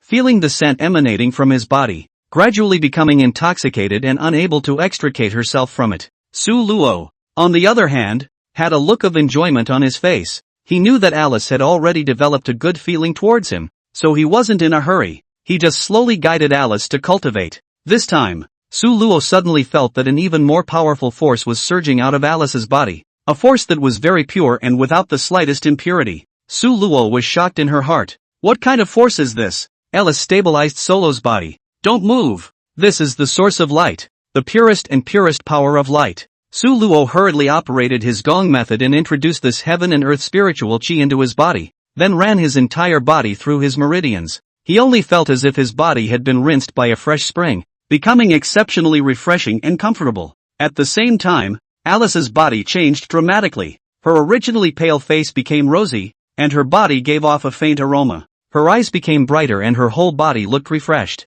Alice and Solo both completed their metamorphosis. However, after the energy surged out of Alice's body, she seemed to be a bit deflated, and her body went limp and slowly collapsed. Seeing this, Su Luo quickly stretched out his hands and steadily caught Alice. The corner of Su Luo's mouth curled into a satisfied smile. He gently stroked Alice's cheek and softly said, From now on, I'll protect you. Alice hummed softly. The reason why Su Luo said the words to protect Alice was because he had already felt that his cultivation had completely recovered. It seemed to be related to the power of light that Alice surged out at the end. Su Luo felt that there was a ball of light, as if it was a seed, taking root in his body. Although he didn't quite understand what was going on, his cultivation was restored, and he felt some itchiness on his back, and infused his true qi into it, and with a loud bang, a pair of wings unexpectedly sprouted on his back. The wings are feathery and white, radiating the power of divine light. Dual cultivation with Alice. There's actually this kind of benefit. Su Luo was also pleasantly surprised. Just then, there was a sudden rush of footsteps outside the door. Su Luo frowned and said in her heart, Time is really fast. Is it time for the appointment so soon? He quickly gathered his breath and gently placed Alice back on the bed, then walked quickly to the door and opened it, only to see that the Knight Leader and Lin Ruoxi were standing outside the door, their faces filled with anxiety. The Knight Leader asked in a deep voice, Su Luo, how is the Holy Maiden? Didn't you say you could revive her in an hour? Su Luo smiled faintly and said confidently, Don't worry, the Holy Maiden of Light has already awakened. With that, he stepped aside to allow the Knight Leader and Lin Ruoxi to enter the room. The two men saw that Alice had woken up, and their faces showed delight. Alice sat on the bed with a hint of shyness on her face and said softly, Thanks to Mr. Solo, I'm already better. The Knight Leader was finally relieved and turned to look at Su Luo. His attitude towards Su Luo was significantly better. You saved the Holy Maiden. You are our benefactor. If there is anything you need in the future, feel free to ask. Su Luo smiled faintly, secretly pleased in her heart. It seems that I've successfully penetrated the core circle of this sacred Maiden of Light. The next step is to see if I can find a chance to leave this secret realm. On the surface, however, He put on a look of gratitude and said, "I will definitely do my best to protect the Holy Maiden of Light." Alice looked at Su Luo. A complex look flashed in her eyes. It was undeniable that he did save himself. Moreover, she found herself developing an inexplicable dependence and good feeling towards Su Luo. She said softly, "Mr. Su Luo, please teach me more in the future." Su Luo smiled faintly, secretly pleased in her heart. "Holy Maiden, I will definitely, at your disposal at any time." Chapter 38, The Scripture of Harmony and Freedom. Su Luo's heart is very clear. Double cultivation, this kind of thing. As long as tried once, there will be a second, third. That was why Su Luo expressed his willingness to be at the disposal of the Holy Maiden of Light at any time. So the question arises, what will the Holy Virgin of Light make Su Luo do? Is there any other option than to continue with the duels? Ha. Right at this moment, Lin Ruoxi suddenly noticed that her cultivation had completely recovered. She didn't move and glanced at Su Luo, only to see Su Luo softly say, "Even though our cultivation has been restored, we can't leave right away. The Holy Maiden's body still needs to recuperate. Therefore, we have to stay here for 2 more days." Lin Ruoxi glared at him fiercely. In fact, she had already guessed that Su Luo must have taken advantage of their absence to do something indescribable to the Holy Maiden. After all, the Holy Maiden's eyes were now looking at Su Luo with a strange look, and as a woman, she certainly understood what that meant. Alice at this point, a faint blush surfaced on her absolutely beautiful face. Her eyes were like a clear spring, looking at Su Luo with deep affection and concentration, as if she wanted to pull silk out of him. The trust and dependence on Su Luo was revealed in those eyes, which made people couldn't help but be moved. Su Luo was secretly pleased in his heart. He knew that he had managed to win Alice's trust. He smiled faintly and said in a firm tone, "Holy Maiden, don't worry, I will always be by your side, protecting you until you fully recover." Alice nodded softly, her eyes filled with intense gratitude. The Knight Leader also breathed a sigh of relief. Su Luo had not only saved Alice, but also the entire bright sacred church. 2 days after that, the Holy Maiden of Light always called Su Luo over and toned her body. The two of them were like glue, tossing their little secrets around the house, while Lin Ruoxi was left out in the cold instead. Pisses me off. Although the two of us are pretending to be boyfriend and girlfriend, but my mind, he really doesn't understand? How dare you go and fool around with the Holy Maiden in front of me? Lin Ruoxi huffed, her heart filled with aggression. She had always thought that Su Luo could understand her feelings, but now it seems, this immodest fellow, he must have done it on purpose. She felt overwhelmed with sadness, tears welling up in her eyes. However, she didn't let the tears fall, but stubbornly clenched her teeth and tried to restrain herself. Let's see how I'll settle the score with him when this is over. Let's see if you're still mad at me when the rice is cooked. Lin Ruoxi felt an incomparable sense of crisis, and she decided that she would have to take measures as well. Inside the Holy Maiden's room, the two were indulging in cultivation. "Alice, how did you learn this dual cultivation technique? Logically speaking, as a Holy Maiden, you shouldn't have access to this kind of gong method." Su Luo asked with a puzzled expression. Alice had to answer honestly. "I picked up this gongfu by chance when I was wandering in the forest." Hearing this answer, Su Luo couldn't help but frown. In his heart, he thought that this kind of routine was exactly the same as the way he had handed over the gongfu to Yin Qingshui. There has to be something fishy about this. Someone must have deliberately designed to let Alice get this gongfu. Then who exactly is this person? Su Luo was in deep thought. Just as he was thinking hard, a sudden rush of footsteps came from outside the door, interrupting his thoughts. Upon hearing this news, Su Luo's brows furrowed tightly as she said in dissatisfaction, "What a spoilsport. It was going well, but now these people are disturbing the mood." He quickly gathered his breath and straightened his clothes with the Holy Maiden. Then he gently opened the door to his room and turned to look out the door, only to see a disciple of the sacred sect of light hurriedly running in, his face full of anxiety, as if he had encountered a heavenly trouble. That disciple gasped and said, "Holy Maiden, something big is wrong. A group of pagans have suddenly attacked. They've broken through our outer defenses and are approaching this way." Alice's eyes widened in surprise as she said incredulously, "How is this possible? All outsiders who come to the Peachland Holy Land lose their cultivation. Those Templars should be able to defeat them easily, right?" She really couldn't figure out why this was happening. However, the soldier himself could not give a reasonable explanation. At that moment, Su Luo suddenly understood the cause of the matter. He knew that it must be because the Holy Maiden Alice had cultivated the dual cultivation technique, breaking the rules of this heaven and earth. After all, back then, After he and Alice had double cultivated, not only had he himself recovered his cultivation, but even Lin Ruoxi had also recovered her strength. Alice's eyes flashed with a hint of concern. She subconsciously looked at Su Luo. Su Luo, what should we do now? There was a tremor in Alice's voice, clearly stunned by the sudden news. Su Luo said soothingly, "Don't worry, with me here, I won't let you get hurt in any way." Alice gave him a grateful look, a warmth welling up in her heart. "I'll go ahead and check it out." Su Luo stood up, and the bright feathered wings behind him violently unfolded, and with the flapping of the wings, his entire body turned into a stream of light and quickly flew towards the outside of Alice's room. In the blink of an eye, Su Luo had already flown high into the sky, his gaze overlooking the peach forest below. He was surprised to find that this place known as the Peachland Mystic Realm was not as big as he had imagined. He focused his mind and soon detected a burst of energy fluctuations coming from the distance. "There's the sound of a fight there." Su Luo's eyes condensed, immediately locking onto the direction of the energy fluctuation, and then swept towards that direction at an extremely fast speed. It didn't take long for Su Luo to see the scene ahead. Only the members of the Knights Templar were engaged in a fierce battle with a group of mysterious people. The group's clothes were uniformly dark black with blood-colored patterns painted on them, which looked very bizarre.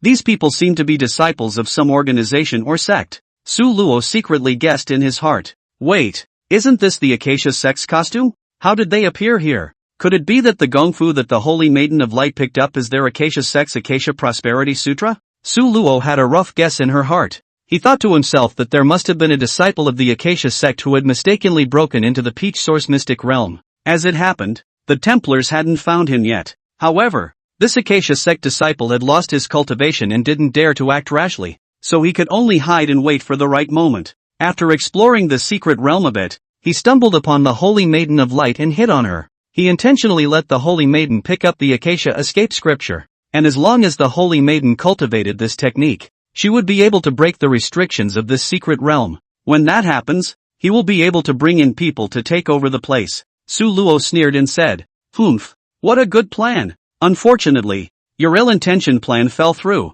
and I was the first to get there and pick the peach in advance." Su Guo cast his fearless pupils and discovered that these disciples of the Acacia Sect were not very strong. There were only 10 of them in total, and only 2 of them were at the early Jindan stage of cultivation. For Su Luo, it was a piece of cake to get them killed. Su Luo's figure flashed like a ghost, quickly joining the battlefield. The sword in his hand swung, his sword chi crisscrossing across, instantly decapitating 2 disciples of the Harmony Sect. Seeing this, the other Acacia Sect disciples were shocked and hastily cast various spells and magic treasures in an attempt to fend off Su Luo's attack. However, Su Luo's strength was far beyond their ability to contend with, only to see that his sword was so powerful that wherever he passed, no one could stop him. Under Su Luo's fierce attack, the Acacia Sect's disciples retreated and suffered heavy casualties. In less than a moment's time, there was only one Acacia Sect disciple left on the battlefield. This disciple looked at Su Luo in horror, trembling, and begged for mercy.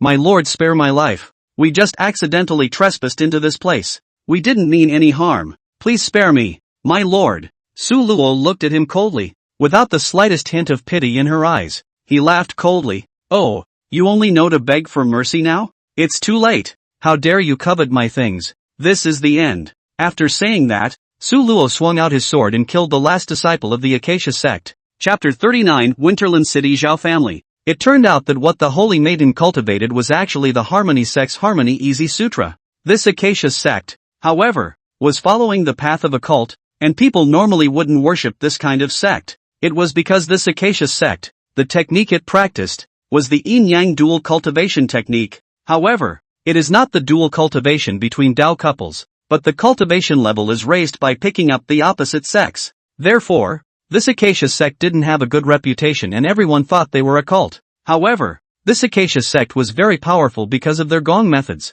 which allowed one to rapidly raise their cultivation level. It is rumored, the Acacia Sect had an Acacia Empress, a Acacia technique that was unrivaled and unmatched by anyone, both male and female. No one could resist her charms. One day in the future, I will have to meet this Acacia Empress. Su Luo thought so. At this time, however, he was the one who had killed the Acacia Sect disciples who had invaded the Peach Source mysterious realm, and once again saved the Holy Maiden of Light. As a result, Su Luo was regarded as a hero by the people of the Peach Source mystic realm. Time rushed by. and several days passed in the blink of an eye. During this period of time, Su Luo and the Holy Maiden were together, practicing the Harmonious Prosperity Sutra. After a few more days, Su Luo had fully grasped the Harmonious Prosperity Scripture and raised his cultivation to the 3rd level of Jindan. And in this, the Holy Maiden helped Su Luo a lot. The two of them hung out and were intimate, making Lin Ruoxi envious. This Peach Blossom's secret realm.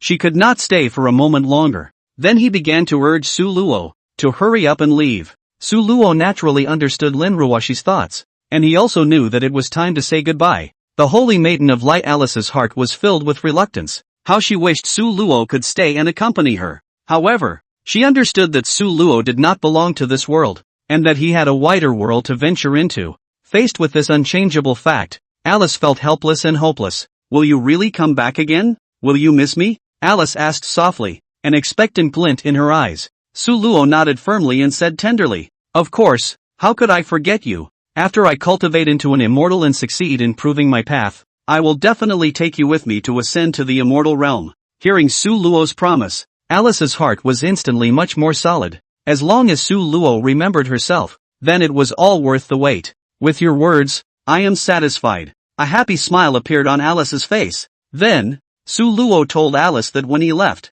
he would set up a powerful formation to seal the entrance and prevent others from disturbing them. In the meantime, he promises to come back for Iris in 3 years. Alice nodded good-naturedly in understanding. Afterward, Su Luo and Lin Ruoxi returned according to the route they came by. When they returned to the Heavenly Demon Valley again, they found that those ferocious wind demon beasts had already disappeared. In order to avoid triggering a larger beast tide, they carefully left the Sky Demon Valley, eventually arrived safely in the hunting town. The hunting town, once quiet and peaceful, is now gone. Here, it had actually suffered a fierce attack from a wave of wind demon beasts as well. The residents of the town, who had been living peacefully and enjoying a peaceful life, were completely shattered by this sudden disaster overnight. Countless houses collapsed and walls shattered. The streets were filled with dusty air, and there were broken walls and corpses of wind demon beasts everywhere. Su Luo and Lin Ruoxi witnessed this scene, and a heavy sadness welled up within them.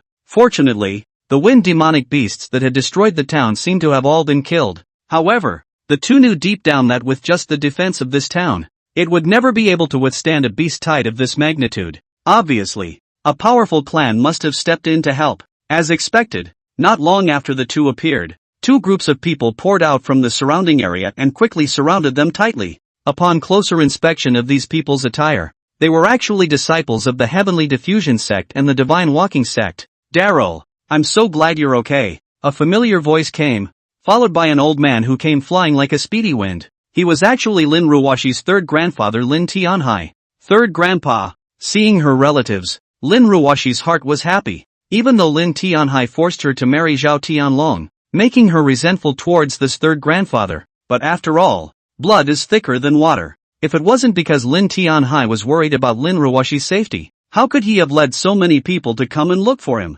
"Daryl, when I learned of the outbreak of the beast tide in the Heavenly Grinding Valley, I was worried about your safety, so I rushed with my men to look for you. We've been searching for several days, but we never found you." "It's alright, third grandpa. Luckily, I had Su Luo guarding me from the side, so I was able to protect my well-being." Hearing these words, Lin Tianhai turned his head and glanced at Su Luo, saying with a bit of dissatisfaction, "Su Luo, why did you brat follow me here as well?" Su Luo awkwardly scratched his head and explained, "I just came with to practice." Lin Tianhai snorted lightly and warned nonchalantly, "You brat, what are you always pestering Daryl for? Next time if I catch you tangling with Daryl, I'll be rude and will definitely break your legs." Hearing these words, Lin Ruoxi couldn't help but pout and complain. "Third grandpa, why are you always targeting Su Luo?" Lin Tianhai still wanted to reprimand this granddaughter. Just then, an old man with an anxious face walked over. "Daryl, how come you're the only one out here?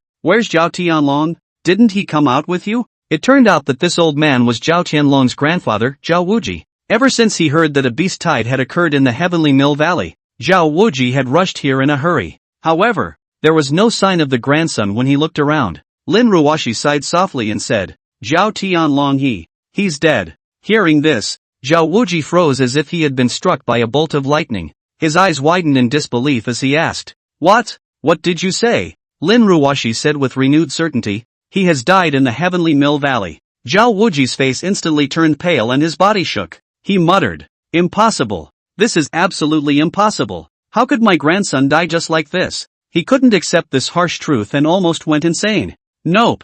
It's not right. Absolutely impossible. My grandson would never die. It's you. If it wasn't because of the marriage with you, how could he have run to the Sky Demon Valley to train with you? It was you. Who killed him?" Zhao Wuji went crazy and grabbed at Lin Ruoxi with his big hands. Su Luo was quick on her feet, pulling Lin Ruoxi behind her as she worked her spiritual energy and confronted Zhao Wuji. "Old thing, don't go crazy." It was clearly Zhao Tianlong himself who wanted to follow Ruoxi into the Heavenly Mill Valley. It's none of Ruoxi's business. Lin Tianhai also stepped forward and stopped Zhao Wuji. "Zhao Wuji, there's no one else to blame for your grandson's death. This Heavenly Demon Valley is already dangerous, and no one can guarantee their own safety. Moreover, if it wasn't for Daryl's luck, I'm afraid she wouldn't have escaped." Where did Zhao Wuji listen? He was grief-stricken and determined that Lin Ruoxi had harmed his grandson. "You, all of you are in cahoots. I'm going to make you all bury my grandson with me." With that, Zhao Wuji utilized his entire body's power and was about to attack Su Luo and Lin Ruoxi.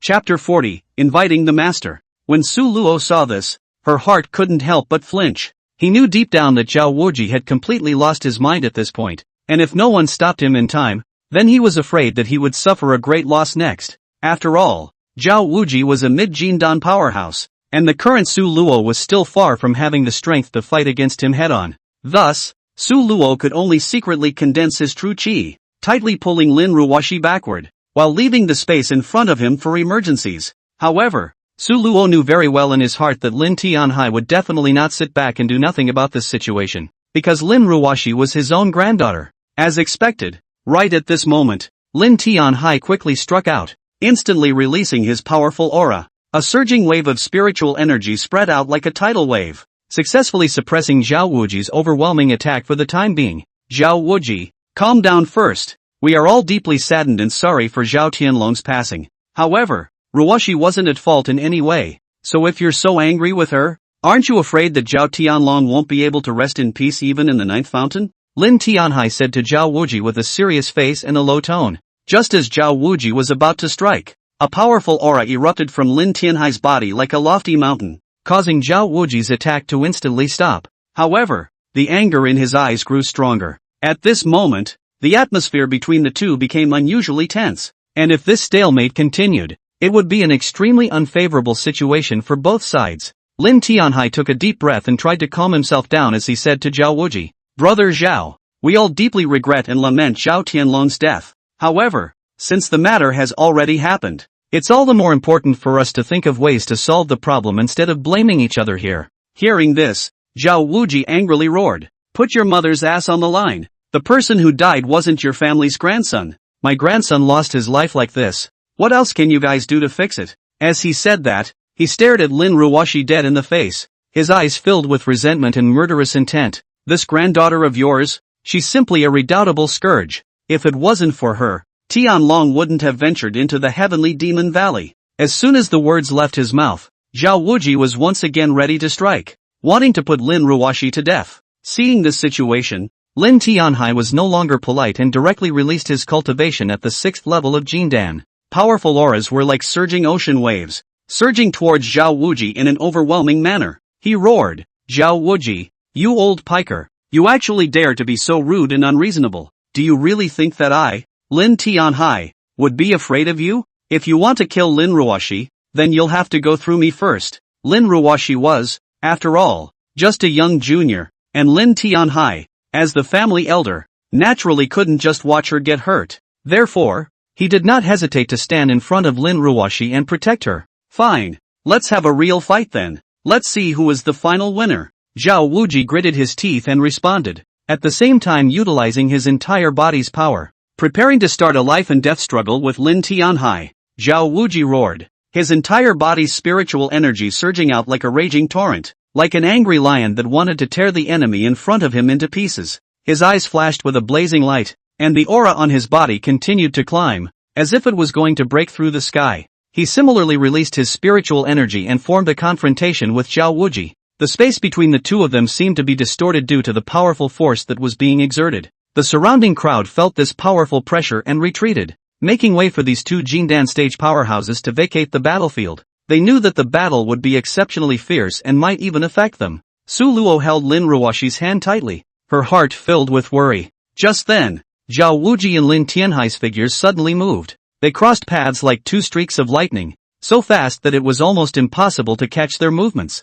The air was filled with fluctuations of spiritual energy, as if it was going to tear this heaven and earth apart. Each collision triggered an earth-shattering roar. The attacks of the two were as fierce as a raging storm, dazzling people. The surrounding buildings began to crack under the influence of this force, as if they would collapse at any moment. The demon hunting town, which had already been damaged beyond recognition by the wind demon beasts, had become even more dilapidated at this moment. Su Luo clearly understood that he could not intervene in this fierce battle at all. The most important task at the moment was to hurry up and take Lin Ruoxi to escape from this crisis-filled area. This was because if they were not careful, they could be caught up in the fierce battle between these two Jindan stage powerhouses. The consequences would be unimaginable. The surrounding crowd fled the scene like birds and beasts, leaving only a mess. Time seemed to freeze as if it had passed for an unknown amount of time before Zhao Wuji and Lin Tianhai finally stopped their intense exchange of blows. At this moment, Zhao Wuji's face was as pale as paper, while Lin Tianhai's body was also shaking,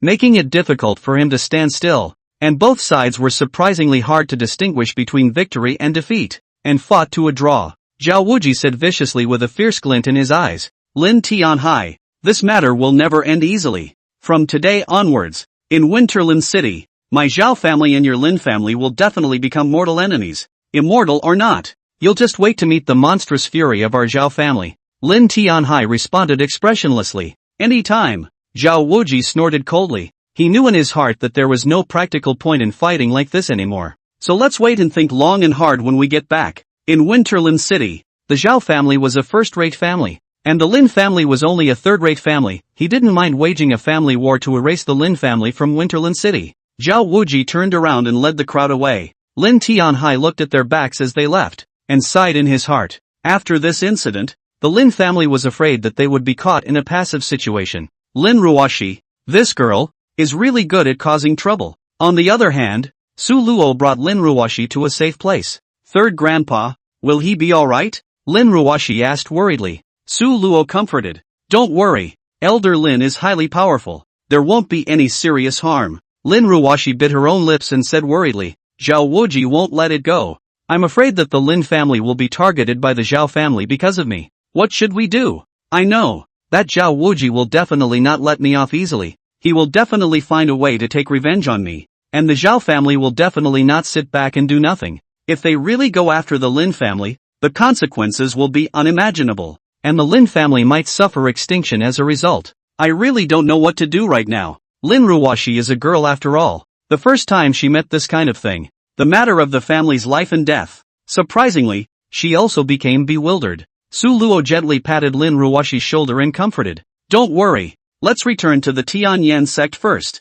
The most important thing at the moment is to stay calm and observe how the situation develops. At the same time, we have to work hard to improve our strength. Only when we are strong can we deal with future crises. Lin Ruoxi, however, shook her head. You don't understand the Zhao family. The reason they became a first-class family is because of that peak Jindan stage old ancestor. This old ancestor loves Zhao Tianlong very much, so the Zhao family will never stop. Hearing this, Su Luo couldn't help but frown as well, but quickly regained his composure. Peak Jindan stage? There's nothing to be afraid of. Don't forget that our master, Yunqing Xue, is a Yuaning stage powerhouse and is the second expert of the Heavenly Diffusion sect. If the Zhao family dares to come and provoke, our master will definitely come to our aid. But, master has always been high and mighty. Will she be willing to help us? A tiny family in the secular world, for troubling her over personal matters? Su Luo replied confidently. Don't worry, I'll go and plead with master. She will definitely agree to help.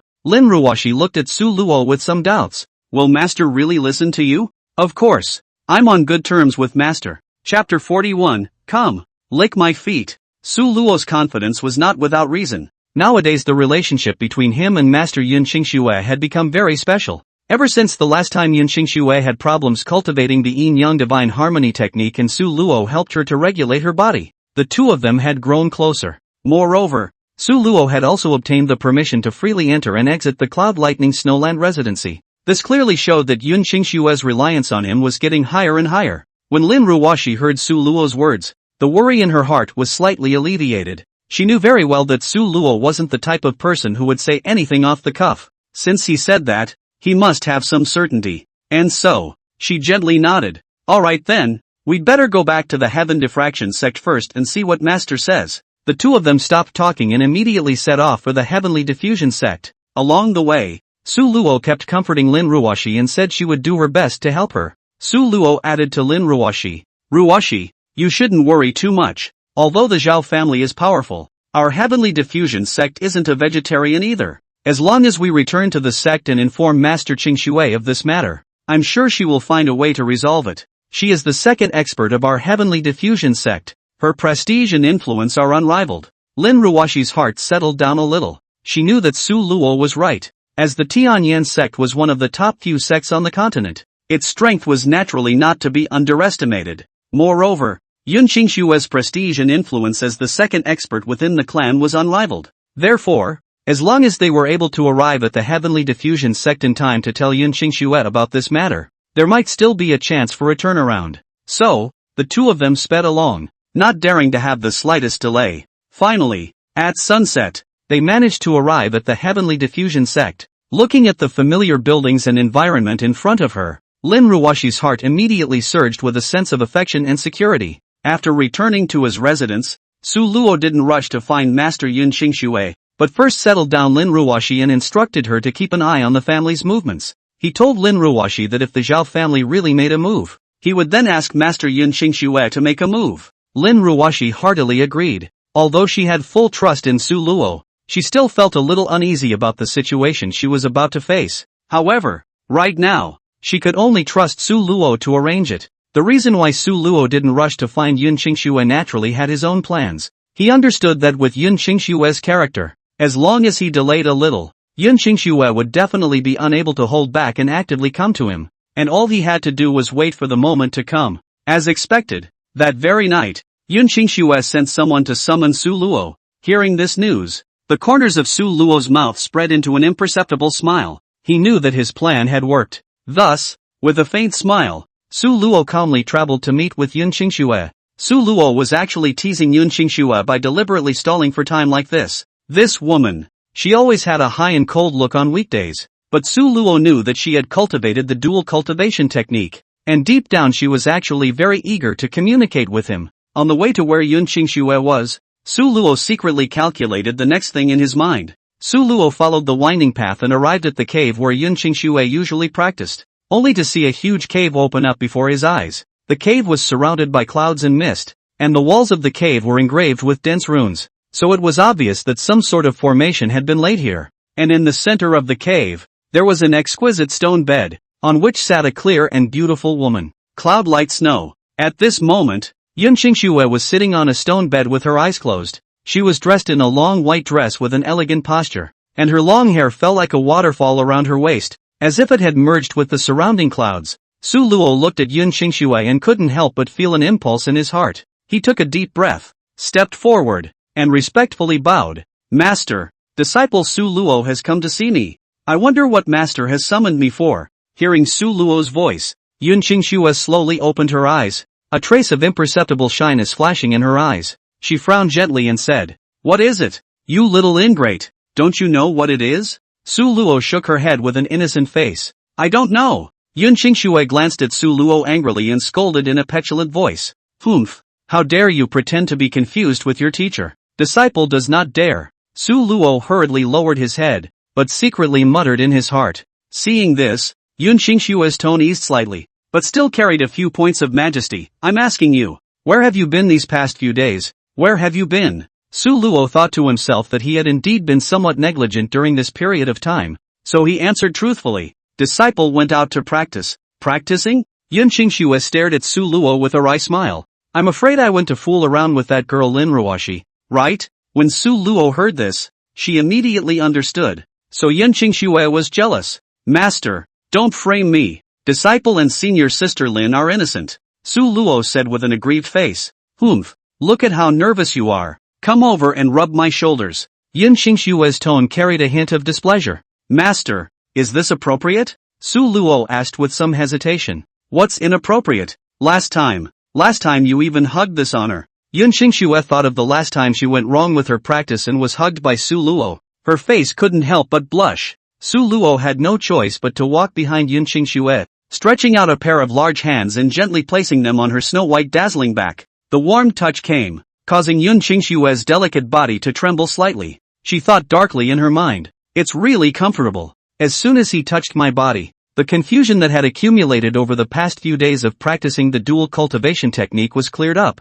It seems that when practicing this dual cultivation technique, a man is indeed indispensable. Su Luo's massage technique was very skillful, as if he had mastered every detail of Yun Qingxue's body, because he could hear Yun Qingxue's heart, lighter and heavier. In the wrong position, he could make timely adjustments to ensure that Yun Qingxue felt comfortable and relaxed. Su Luo, tell me about the things you did when you went out to practice. Yun Qingxue's voice carried a hint of curiosity as she seemed to want to know more about Su Luo's story. Thus, Su Luo began to recount his experience in the Heavenly Mill Valley. He described the treacherous environment there, and the fierce battles in colorful detail, making Yun Qingxue feel as if she was there. Of course, he wouldn't dare to say anything about his dual cultivation with the Holy Maiden of Light, Alice, otherwise he'd be in deep. However, Su Luo mentioned the feud between the Zhao and Lin families. He spoke in detail about the conflict between Zhao Wuji and Lin Tianhai, as well as the retaliatory actions that the Zhao family might take against the Lin family. So, Master, I hope you can help Lin Ruoxi. After all, she is also your disciple. Solo made his request carefully. You guy, you've been thinking of letting me help Lin Ruoxi for a long time, right? Yun Qingxue looked at Su Luo with a smile. A hint of doting flashed in her eyes. Ha. Really nothing can be hidden from Master. You really know everything. Less ass kissing. Having a beautiful master by your side and still going to hook up with someone else. Lin Ruoxi, you really are a little bastard. The conversation turned. It's okay if you want my father to help you. Lick my father's feet and my father will oblige you. Saying that, Yun Qingxue stretched her jade feet over. Chapter 42, Taming. Yun Qingxue's words were like a thunderbolt exploding in Su Luo's ears. He froze, completely not expecting Yun Qingxue to make such a request. Licking feet? This is too much. Su Luo looked at Yun Qingxue's small, white, jade-like feet, licked his lips, and muttered in his heart, this woman, her guts are really getting bigger and bigger. However, Su Luo was also quite calm. I'll do whatever you tell me to do? Wouldn't I lose face then? Not to mention something like licking feet. Although he himself wanted to lick it, he also understood that once he did it, he would definitely be taken by Yun Qingxue and thought that he couldn't leave her. There are thousands of women in the world. Why should I lick your feet? Hold back. Do not do it. Absolutely not. Only others lick the old man. How can the old man lick others? Although Su Luo thought like this, he didn't dare to say it directly. He just scratched his head a little awkwardly and said, Master, this isn't quite right, is it? Humph. What's inappropriate? I still don't know what's in your kid's heart. From the moment you gave me the dual cultivation technique, you've been thinking about how to push me down, right? As things stood, Yun Qingxue didn't hide anything anymore. Ever since she practiced the dual cultivation technique, she was as cold as ice on the surface. But for Su Luo, she always had some blood-curdling thoughts. Master, although it's all seen by you, but the matter of licking feet is not negotiable. Although I'm not as strong as you can't threaten me by force. This is a matter of principle. Su Luo does not want to be led by Yun Qingxue in the future. Yun Qingxue didn't expect that Su Luo would dare to disobey her wishes. She was originally testing Su Luo. In fact, she had long wanted to double cultivate with Su Luo. Only, when it came to double cultivation, who dominated? And so, she then wanted to test Su Luo by making unreasonable demands, and as long as Su Luo agreed, it would mean that Su Luo was submissive. In the future, when she practiced cultivation, she would be able to take the initiative and manipulate Su Luo as she pleased, making Su Luo assume whatever cultivation pose she wanted. Pity. Her wishful thinking surprisingly fell flat as Su Luo decisively refused her request. Yun Qingxue was furious. She frowned and put a pair of jade feet close to Su Luo's face. Didn't you say that you want me to help Lin Ruoxi? Then you should do something for her. Lick my feet and I'll promise you. Yun Qingxue's tone carried a hint of unquestionable majesty as she resumed her cold and frosty appearance as if she were a queen. But in reality, her heart was pounding. afraid of annoying Su Luo. At this time, all of her heartfelt words had also been heard by Su Luo. Lick it! Hurry up and lick ah, don't make this honorable man get down ah. Benzin will lose face. This little bastard. How dare he disobey my father's wishes. It's really manly. Yun Qingshue's heartfelt words were heard by Su Luo, so he also knew what he should do next. Women. Even if she was a Yuaning-level powerhouse, she always wanted her Dao partner to be a powerful man. So, Su Luo snorted coldly, grabbed Yun Qingshue's ankle and flung it to the side. His face was slightly chilled, and he said with a straight face, "Master, please respect yourself. Even if you are a great beauty, I will never do the job of making me lick my feet. If you really force me to do it, then kill me." Su Luo turned his back, deliberately ignoring Yun Qingxue with a manly air. Yun Qingxue could not hear Su Luo's heart, but Su Luo could know what Yun Qingxue was thinking in her heart. This little bastard has quite a backbone. This honored one doesn't believe that he can't be seduced. Yun Qingxue's jade foot, again, hooked towards Su Luo. Su Luo knew that Yun Qingxue was still testing, so she stood up and said angrily, "Master, if you continue to treat me like this, you are humiliating me. Then I will quit Bisui Peak, and you and I will no longer have a master-disciple relationship." After Su Luo finished speaking, she was about to walk out. That stance, it didn't look like an act at all, and it really bluffed Yun Qingxue. Don't. I was teasing you. Is there such a thing as teasing an apprentice for fun? Su Luo rebuked Yun Lixue instead. Yun Qingxue blushed and slightly bowed her head. Just like this, she was being lectured by Su Luo, like a young daughter-in-law who had made a mistake. Su Luo sighed. "Master, our current relationship is indeed a bit delicate. You don't need to test me, although I am not as strong as you. I don't want to be suppressed by a woman. You should be able to understand that, right?" Yun Qingxue nodded. She was also touched by Su Luo's words. If it were anyone else, they would have already pounced over to lick her feet. Su Luo's ability to decisively reject her unreasonable request also made Yun Qingxue think highly of him. Understand that Su Luo is not a hot-headed little colorist who doesn't care. Instead, Yun Qingxue appreciated Su Luo even more. And so, she lifted her head and looked at Su Luo with affection. Then it is not too much for you to wash my feet, right? Isn't it natural for an apprentice to also wash the master's feet?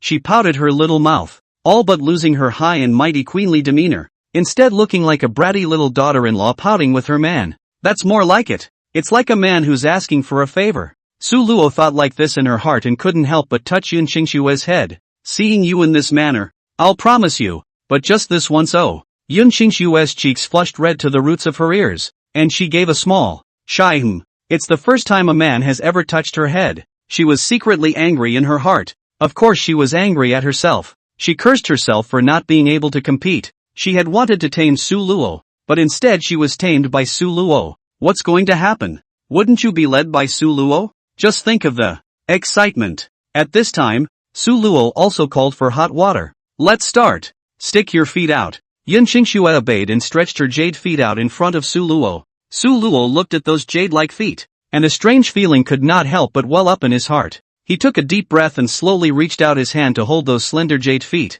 carefully washing Yun Qingxue's feet. The warm touch came, causing Su Luo's heartbeat to accelerate a few points. His technique was gentle and meticulous, as if he were treating a precious work of art. Yun Qingxue looked at Su Luo's seriousness and couldn't help but feel a touch in her heart. Neither of them spoke during the entire process, and the atmosphere became somewhat subtle. Su Luo could feel Yun Qingxue's gaze, which had been watching himself, making him feel a little hairy in his heart. Finally, the foot washing is over. Yun Qingxue retracted her jade foot and nodded in satisfaction. "Well, not bad. The technique is quite skillful. Never again. I won't wash you in the future." He. Yun Qingxue smiled triumphantly as if she were a little schoolgirl. Chapter 43, The Zhao family makes a move. Ding! Cloudlight Snow's bond value, plus 30. The close interaction between the two has caused the bond value to skyrocket, and it's already at 50 points. Recently, Su Luo had accumulated a large wave of custody values. Yun Qingxue's, Alice's, and Lin Ruoxi's, and the custody values had all been greatly increased. Right now, there are 300 bond values in the system that haven't been used yet. It's time to update your gear. Returning to his residence, Su Luo called up the system mall and first exchanged some Xiongfengdan, which was given to elder Li Changfeng of the law enforcement hall. Su Luo had a premonition that he would definitely use him in the future. So Su Luo had been secretly enlisting this elder in case of emergencies. He could not use people and then go begging them, which was not good. After, Su Luo exchanged some immortal law martial arts, one of which, 10,000 swords, was the most to his liking. At the same time, in order to match this set of techniques, Su Luo had also exchanged a heavenly ranked sword. This precious sword was called the Red Flame Divine Sword, and its body was translucent and bright, as if it were crystal, emitting a faint glow. The hilt of the sword was inlaid with a purple gemstone, making it even more precious and containing a majestic fire attribute power.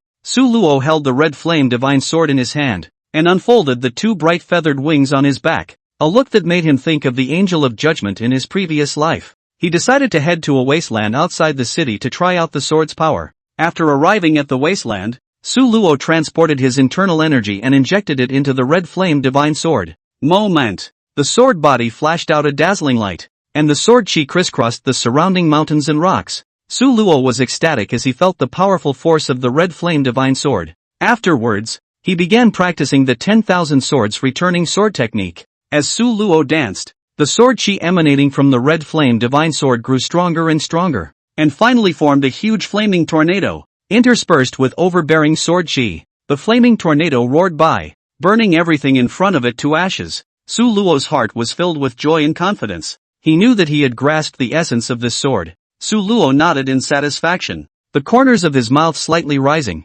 revealing a hint of a smile. He put the Red Flame Divine Sword inside his body and felt the surging power within him. At this moment, he had a clearer understanding of his true cultivation level. With his current strength, he was confident that he could compete with a cultivator at the 6th level of Jindan. Even if he faced certain elders of Aqua Peak, he possessed the power to fight. For an opponent like Zhao Wuji, if Su Luo was able to take the lead and make a sneak attack, he would also have enough certainty to defeat the opponent. After all, his strength had been greatly enhanced, and all kinds of means were coming out. Thinking of this, a strong confidence surged in Su Luo's heart. Subsequently, he closed his eyes and entered a meditative state as he began to summarize the cards in his hand. First was the Tai Shang Induction Sutra, which not only helped him to rapidly increase his cultivation, but also enabled him to quickly recover his vitality in battle. It was certainly a great advantage for him in a fight. Then, there was the Xuanwu Turtle Breath Technique, a technique that not only provided a strong defense, but was also able to hide one's cultivation. This makes him more flexible and versatile in combat, giving the enemy a surprise attack. Also, the Fearless Pupil was also one of his important magic treasures. Through the Fearless Pupil, he was able to see the true strength of his enemies and formulate strategic tactics based on their weaknesses. This allowed him to always take the initiative in a fight. And now, he had obtained such supreme treasures and techniques as the Bright Feather Wings, the Red Flame Divine Sword, and the 10,000 swords. These became powerful weapons in his hands, allowing him to fight like a fish out of water. So many undercards filled Su Luo with confidence. Winter fell. The Lin family. The Lin family was nothing more than a third-rate family, and the person with the strongest strength was Lin Tianhai, who was an elder at the Heavenly Diffusion Sect's Bisui Peak. Lin Tianhai had two other brothers, neither of whom had any cultivation and were just managing the family's business. The elder brother was the Lin family's family head, Lin Tianchang. The second brother was Lin Ruoxi's own grandfather, Lin Tianhe. Lin Tianhai was the third in line, so Lin Ruoxi had always called him third grandpa. At this time, the Lin family was on edge. Lao San. This time, it's impossible to end this matter. They, the Zhao family, have already begun to make their moves, and all of our Lin family's business has been suppressed by the Zhao family, the Lin family head said. So soon? Lin Tianhai was also surprised. I'll go and settle the score with Zhao Wuji. Lao San, don't be impulsive. Even if you can fight Zhao Wuji to a draw, but what about that old ancestor of theirs? Once their old ancestor takes action himself, our Lin family is not far from extinction. When it came to that Zhao family's old ancestor, Lin Tianhai was also very jealous. The two of them looked sad, and Lin Tianhe, who was the second in line, was even filled with guilt. He said, "It's Daryl who's dragging the family down. If we have no choice, let's offer Daryl to the Zhao family and let them do what they want. We have to save our Lin family." Lao Air, what are you talking about? When you go out to practice, accidents are inevitable. And when their Zhao family's grandson died, they blamed it on our Lin family. And they just want to use this opportunity to annex our Lin family. This matter has nothing to do with Daryl at all. the Lin family had analyzed. These three brothers, the eldest brother had some brains, but unfortunately, his cultivation talent was average, the second had a somewhat weak character, the third, Lin Tianhai, was big-hearted and had a good cultivation level. Lin Tianchang analyzed the situation and basically guessed the truth, that they, the Zhao family, were taking this opportunity to try to annex the Lin family. Even if we offer up Lin Ruoxi, it won't help. Mother asterisk.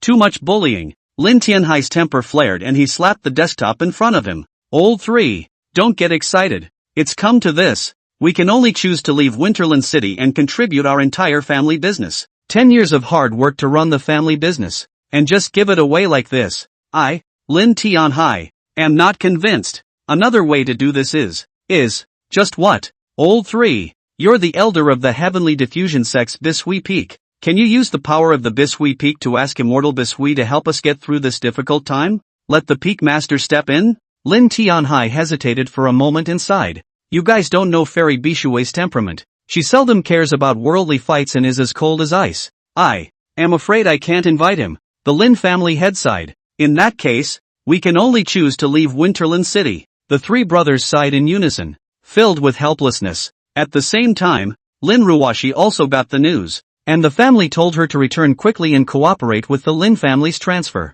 She knew that the Zhao family had made a move against their Lin family and immediately went to inform Su Luo. It was because Su Luo had promised her that she would ask her master, Bishui Fairy Yun Qingxue, to help. It was Su Luo's own promise to her. Chapter 44 Lin Family Infighting. The Zhao family finally made their move. Lin Ruoxi's heart was burning with anxiety, but there was nothing she could do. Although she didn't know why Su Luo and Master Yun Qingxue were so close, she believed Su Luo, for sure, would be able to ask Yun Qingxue to help. After all, if even Su Luo couldn't do it, then I'm afraid that no one would really be able to help the Lin family. Thinking of this, Lin Ruoxi quickly walked towards Su Luo's residence. However, when she reached the door, she found Su Luo's room door closed tightly, and there was also a sign on the door that read Cultivating, please do not disturb. Seeing the sign, Lin Ruoxi's heart sank. Could it be that Su Luo was also unable to invite Yun Qingxue and deliberately put up a sign to stall me? Nope.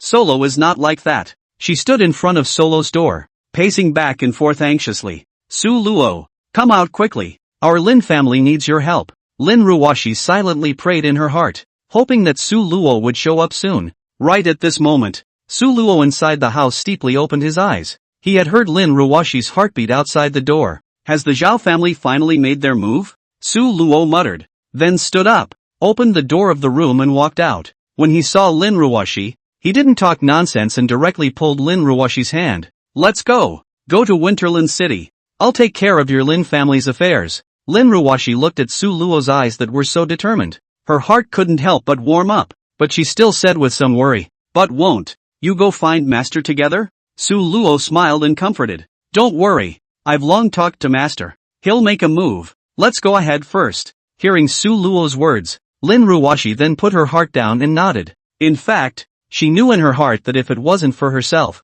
Su Luo probably wouldn't have gotten involved in this fiasco. It was her request for Su Luo to pretend to be her boyfriend that led to the conflict between Zhao Yunlong and Su Luo. And ultimately Zhao Yunlong was jealous of Su Luo before he made a move against her, only to be killed by Su Luo in return. Although Zhao Yunlong was killed by Su Luo's own hands, the root cause was still in her, Lin Ruoxi. In reality, their Zhao family should seek revenge on Su Luo, but Lin Ruoxi had a guilty conscience and felt sorry for Su Luo, so she didn't tell the truth. She was siding with Su Luo, but she was also putting her own family in danger. Su Luo also knew Lin Ruoxi's mind. He didn't care about this. He only knew that no matter what, he couldn't let Lin Ruoxi's family be bullied. Su Luo thought this way, but the Lin family's children did not. The moment. In the Lin family, many of the Lin family's children gathered and clamored loudly. We're not leaving. Why should we be allowed to leave? Our family business is all here. If we leave it will all be gone. A young man shouted emotionally, his voice echoing through the crowd. Do we really want to give the entire family business to the Zhao family? This is the industry we worked so hard for. Another middle-aged man chimed in, his face filled with anger and resentment. I'm not convinced. Someone waved their fists angrily, anger flashing in their eyes. It's all Lin Ruoxi's fault. She's the one who harmed Zhao Yunlong and made the Zhao family move against us. Arrest Lin Ruoxi and give her to the Zhao family so she can redeem herself, someone suggested, and immediately got some responses. Yes, hand her over so that the Zhao family might leave us alone. A few more chimed in. No, after all, Lin Ruoxi is a member of our family. We can't easily hand it over to the Zhao family. Lin Ruoxi's lineage began to retort. What then? She causes trouble and she doesn't deal with it herself? We can negotiate with the Zhao family. Negotiate? The Zhao family has the upper hand now. Will they negotiate with us? If negotiation could solve it, the family head wouldn't have asked us to evacuate. I think it's better to let Darryl Lin redeem himself. The crowd was filled with righteous indignation, as if offering Lin Ruoxi to the Zhao family would solve all the problems. They are not aware of the fact that they are too simple. Looking at the rowdy crowd, the Lin family head was also annoyed as he said with a gloomy face, "How dare you? Do you still see me as the head of the family? All of you shut up. Listen to me. All of you evacuate Winterland City, or else the Zhao family won't spare us." However, right at this moment, someone in the crowd suddenly shouted, "What about Lin Ruoxi? Shouldn't she be punished for causing so much trouble?" The words instantly ignited the crowd and they chimed in. Yeah, punish Lin Ruoxi, confiscate all the properties of their lineage. Right, drive Lin Ruoxi's lineage out of the family. Seeing that the situation was about to get out of control, a sound of footsteps came from outside the door, and it turned out to be Lin Ruoxi and Su Luo walking in. Lin Ruoxi had a face of guilt and self-reproach, and had obviously heard the crowd's comments. However, an anger surged in Su Luo's heart. Bull *********.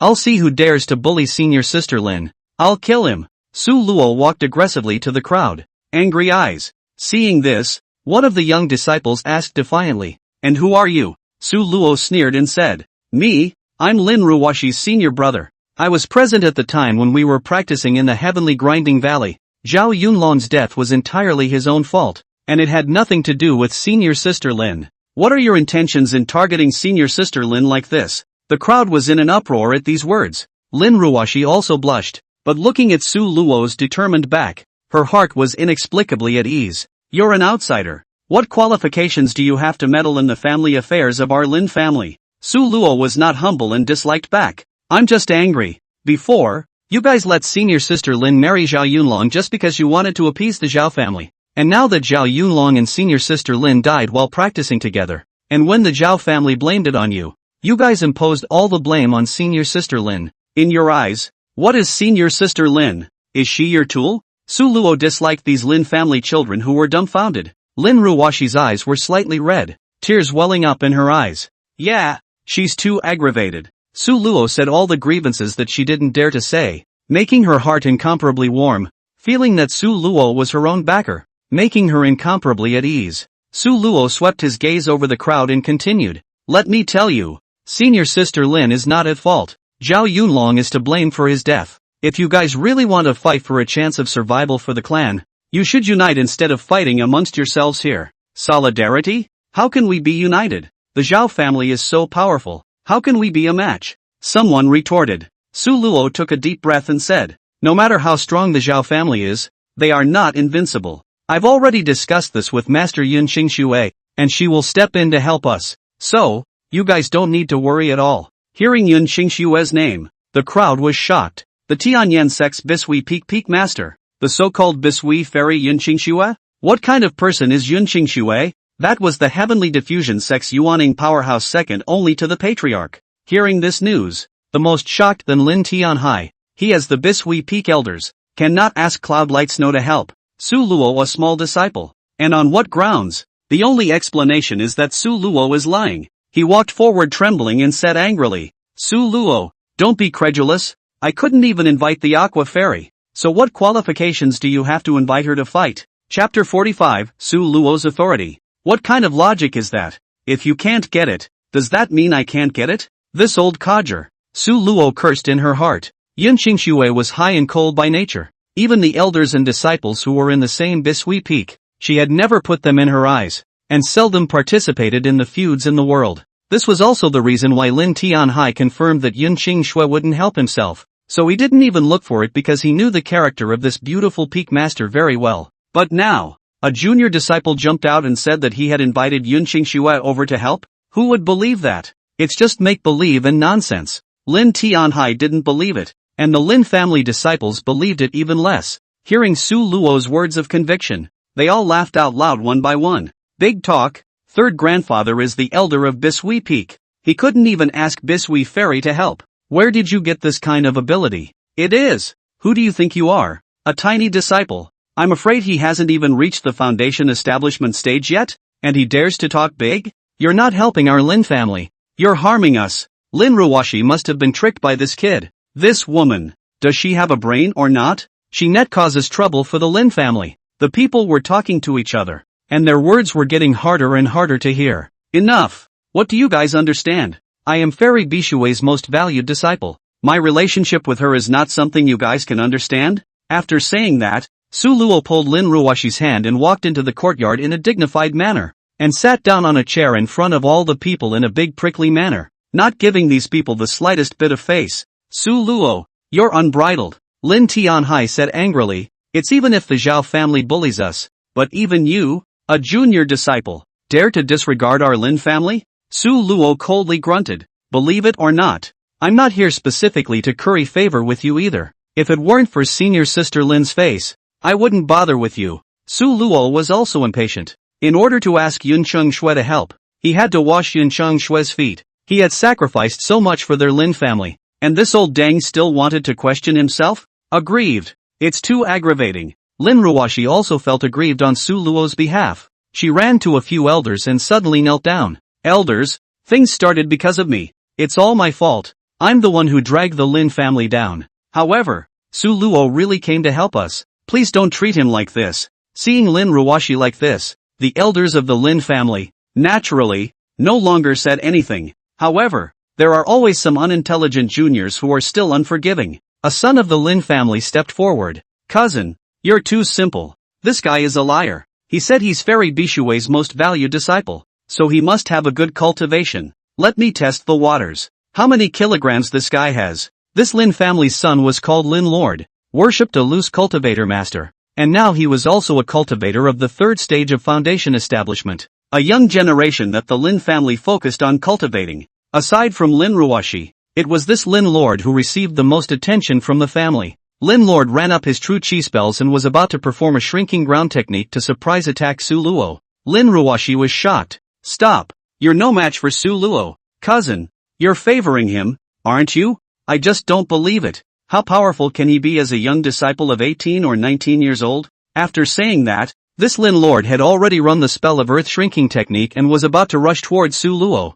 However, there was a blackness in front of his eyes, and there was actually a shadow that came to his side in advance. It's none other than Solo. Su Luo punched down and cracked several ribs of the Lin Lord, who was in cold sweat from the pain, arched his back and covered his stomach, and collapsed on the ground. One move to stop the enemy. Everyone, including the few elders of the Lin family, and even Lin Tianhai, did not see Su Luo's movements as he struck out. Strong. That's too strong, isn't it? Lin Tianhai frowned. This kid, when did he become so powerful? Could it be that Fairy Bisui is really secretly teaching him cultivation? Just what realm has he cultivated to? Su Luo practiced the Xuanwu turtle breath technique, so naturally Lin Tianhai couldn't see Su Luo's true cultivation level. After Su Luo knocked the Lin Lord to the ground, the Lin family elders didn't say anything, and those Lin family children of the younger generation, they were also silenced, looking at Su Luo as if they were looking at a monster. Su Luo swept a glance at them,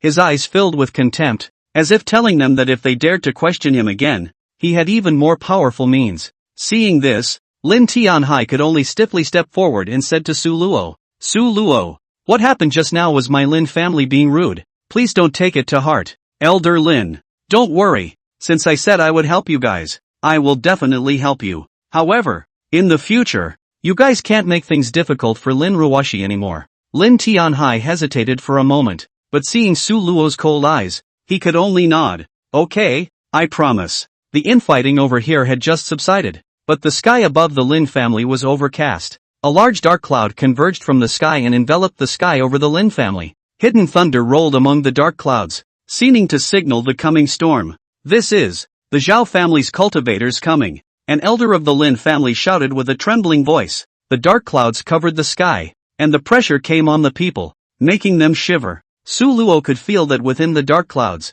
There seemed to be a strong person hiding inside. Su Luo estimated that it might be that old ancestor of the Zhao family. The Zhao family finally made their move. In the streets of Winterland City, the Zhao family's group, like a pack of vicious wolves, surged aggressively towards the Lin family's compound. Their gazes were fierce, as if they wanted to devour everything in the Lin family. At the head of the group was Zhao Wuji, the current head of the Zhao family, a strong person at the 6th level of Jindan. His gaze was like a torch as he scanned the Lin family compound, a cold smile hanging at the corner of his mouth. Everyone from the Lin family, come out! Zhao Wuji let out a loud shout. His voice was like thunder, shaking the entire Lin family compound.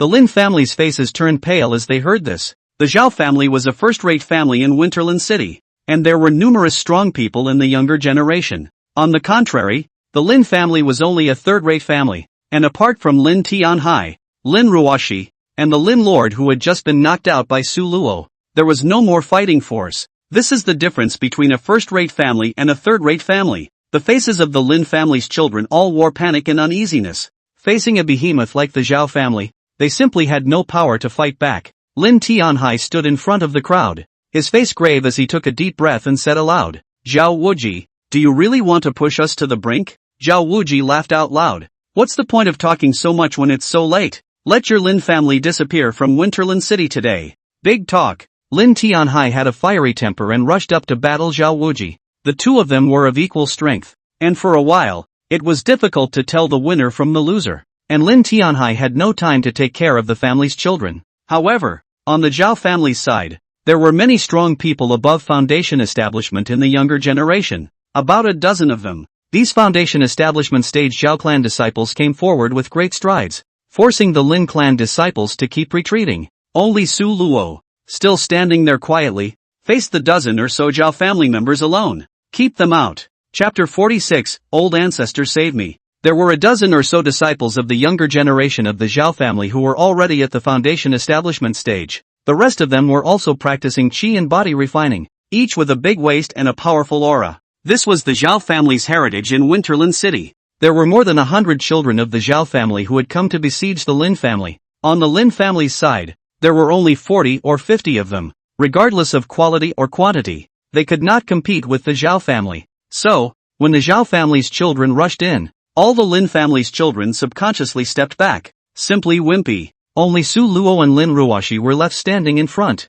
while Su Luo in turn protected Lin Ruoxi behind her. At this time, Su Luo had the momentum of a man fighting alone against 1,000 armies. The disciples of the Zhao family froze and murmured, "Why is this man so bold? Why haven't I seen him? That's right, this kid isn't from the Lin family. Is he? Who is he? How dare he help the Lin family? Seek death." Ever since Zhao Yunlong's death, the younger generation of the Zhao family was led by Zhao Yunsong. Zhao Yunsong walked forward and questioned, "Who are you? Dare to stand in my Zhao family's way? Looking for death?" Su Luo smiled coldly and did not answer directly, but turned her head to Lin Ruoxi and said softly, "Darryl, back off. I'll take it from here." Lin Ruoxi glanced worriedly at Su Luo, but eventually retreated to the back as she was told. When Zhao Yunsong saw that Su Luo didn't answer, his heart was even more irritated, and he waved his hand to signal the Zhao family's children to prepare to strike. Su Luo, however, coldly said in advance, "You guys,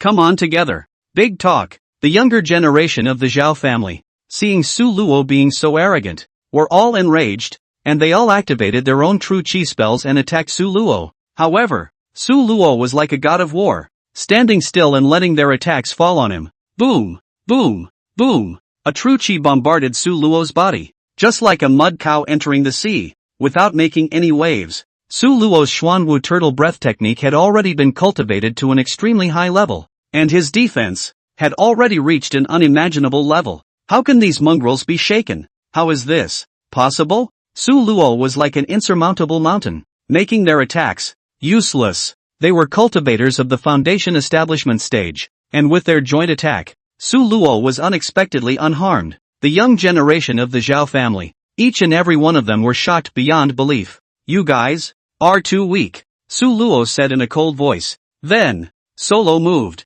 His silhouette was like a ghost, weaving in and out between the Zhao clan's younger generation of powerhouses, hitting their vitals with every strike with pinpoint accuracy. In just a few short breaths of time, the younger generation of the Zhao family, all of them collapsed on the ground, losing their fighting strength. This scene made the sons and daughters of the Lin family dumbstruck. They didn't expect that Su Luo would be so powerful. Too strong.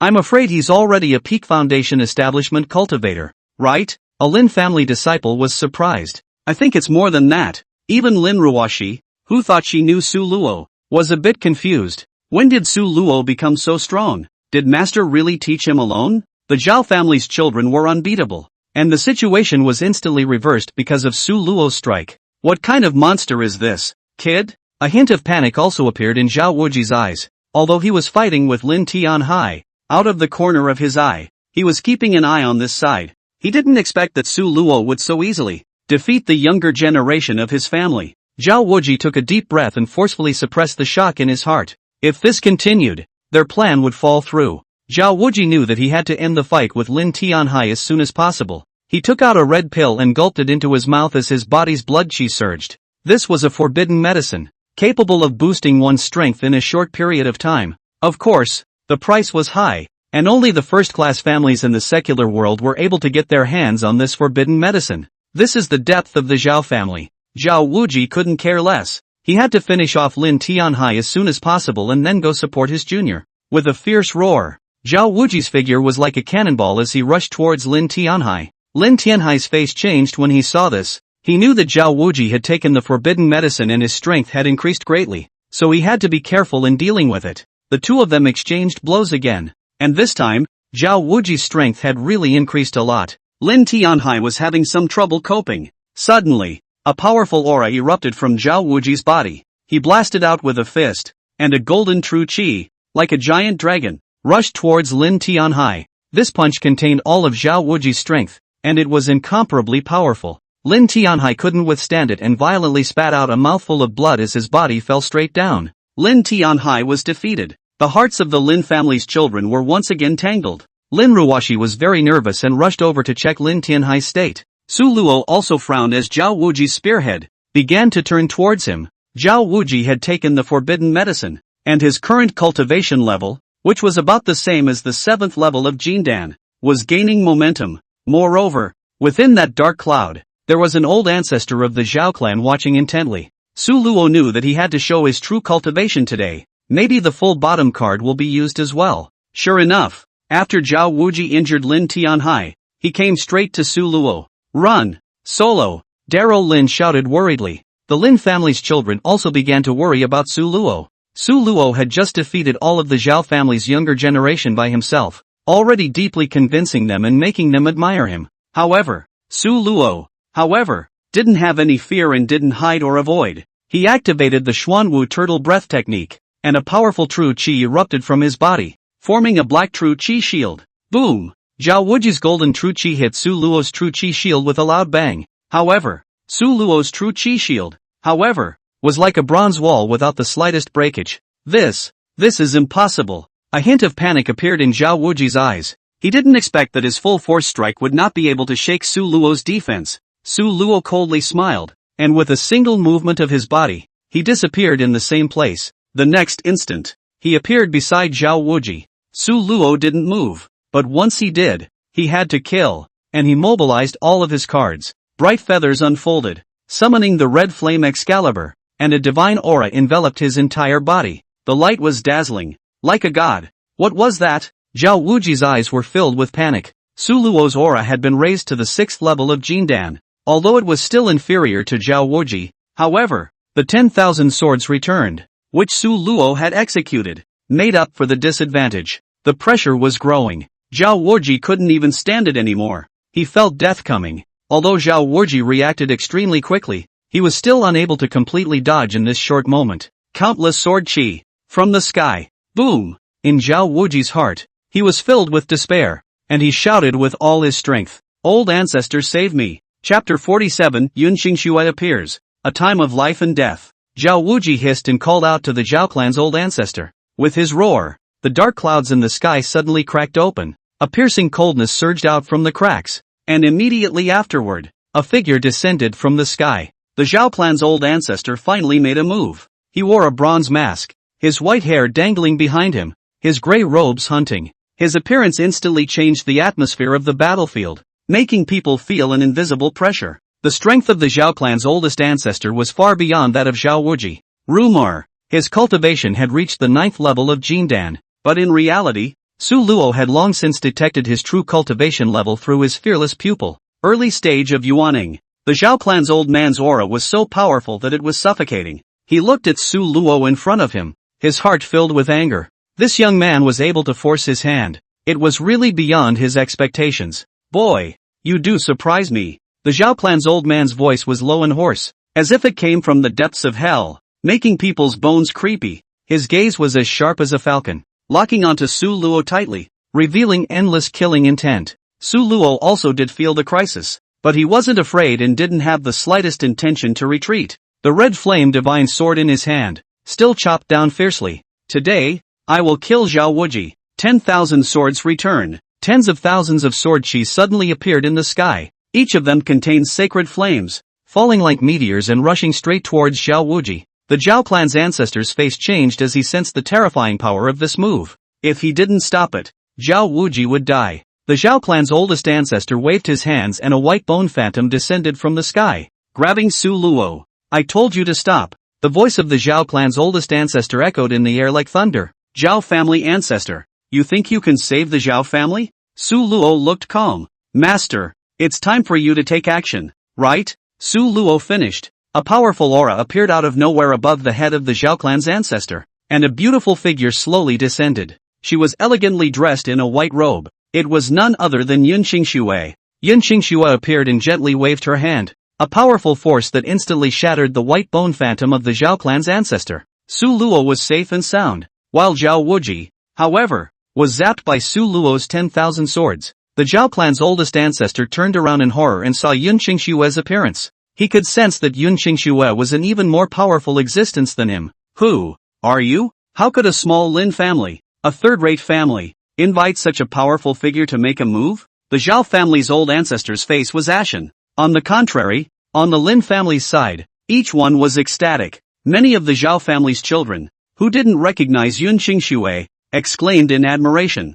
What a beautiful woman! What a powerful woman! Who is this person? Why would he help our Lin family? Third grandpa, who is this man? Finally, someone asked about Lin Tianhai. Lin Tianhai's gaze, shocked, had become completely dull, muttering under his breath. How is it possible? Immortal Aqua actually made a move to help us? Boom! The Lin family's minds were like great bells crashing and making a roaring sound. She is actually the Aqua Fairy Yun Qingxue? Could it be that Su Luo really invited the Bishui Fairy to help? He was actually able to ask Fairy Aqua to make a move. This Su Luo, is he really so close to the Aqua Fairy? Chapter 48, is she really invited by Su Luo? From the beginning to the end, everyone, including the Zhao clan's ancestor, did not perceive Yun Qingxue's presence. It was because Yun Qingxue's cultivation was far beyond their comparison. Ever since that day when Yun Qingxue took the initiative to test Su Luo and asked him to lick her feet, although it didn't work out, the relationship between the two of them,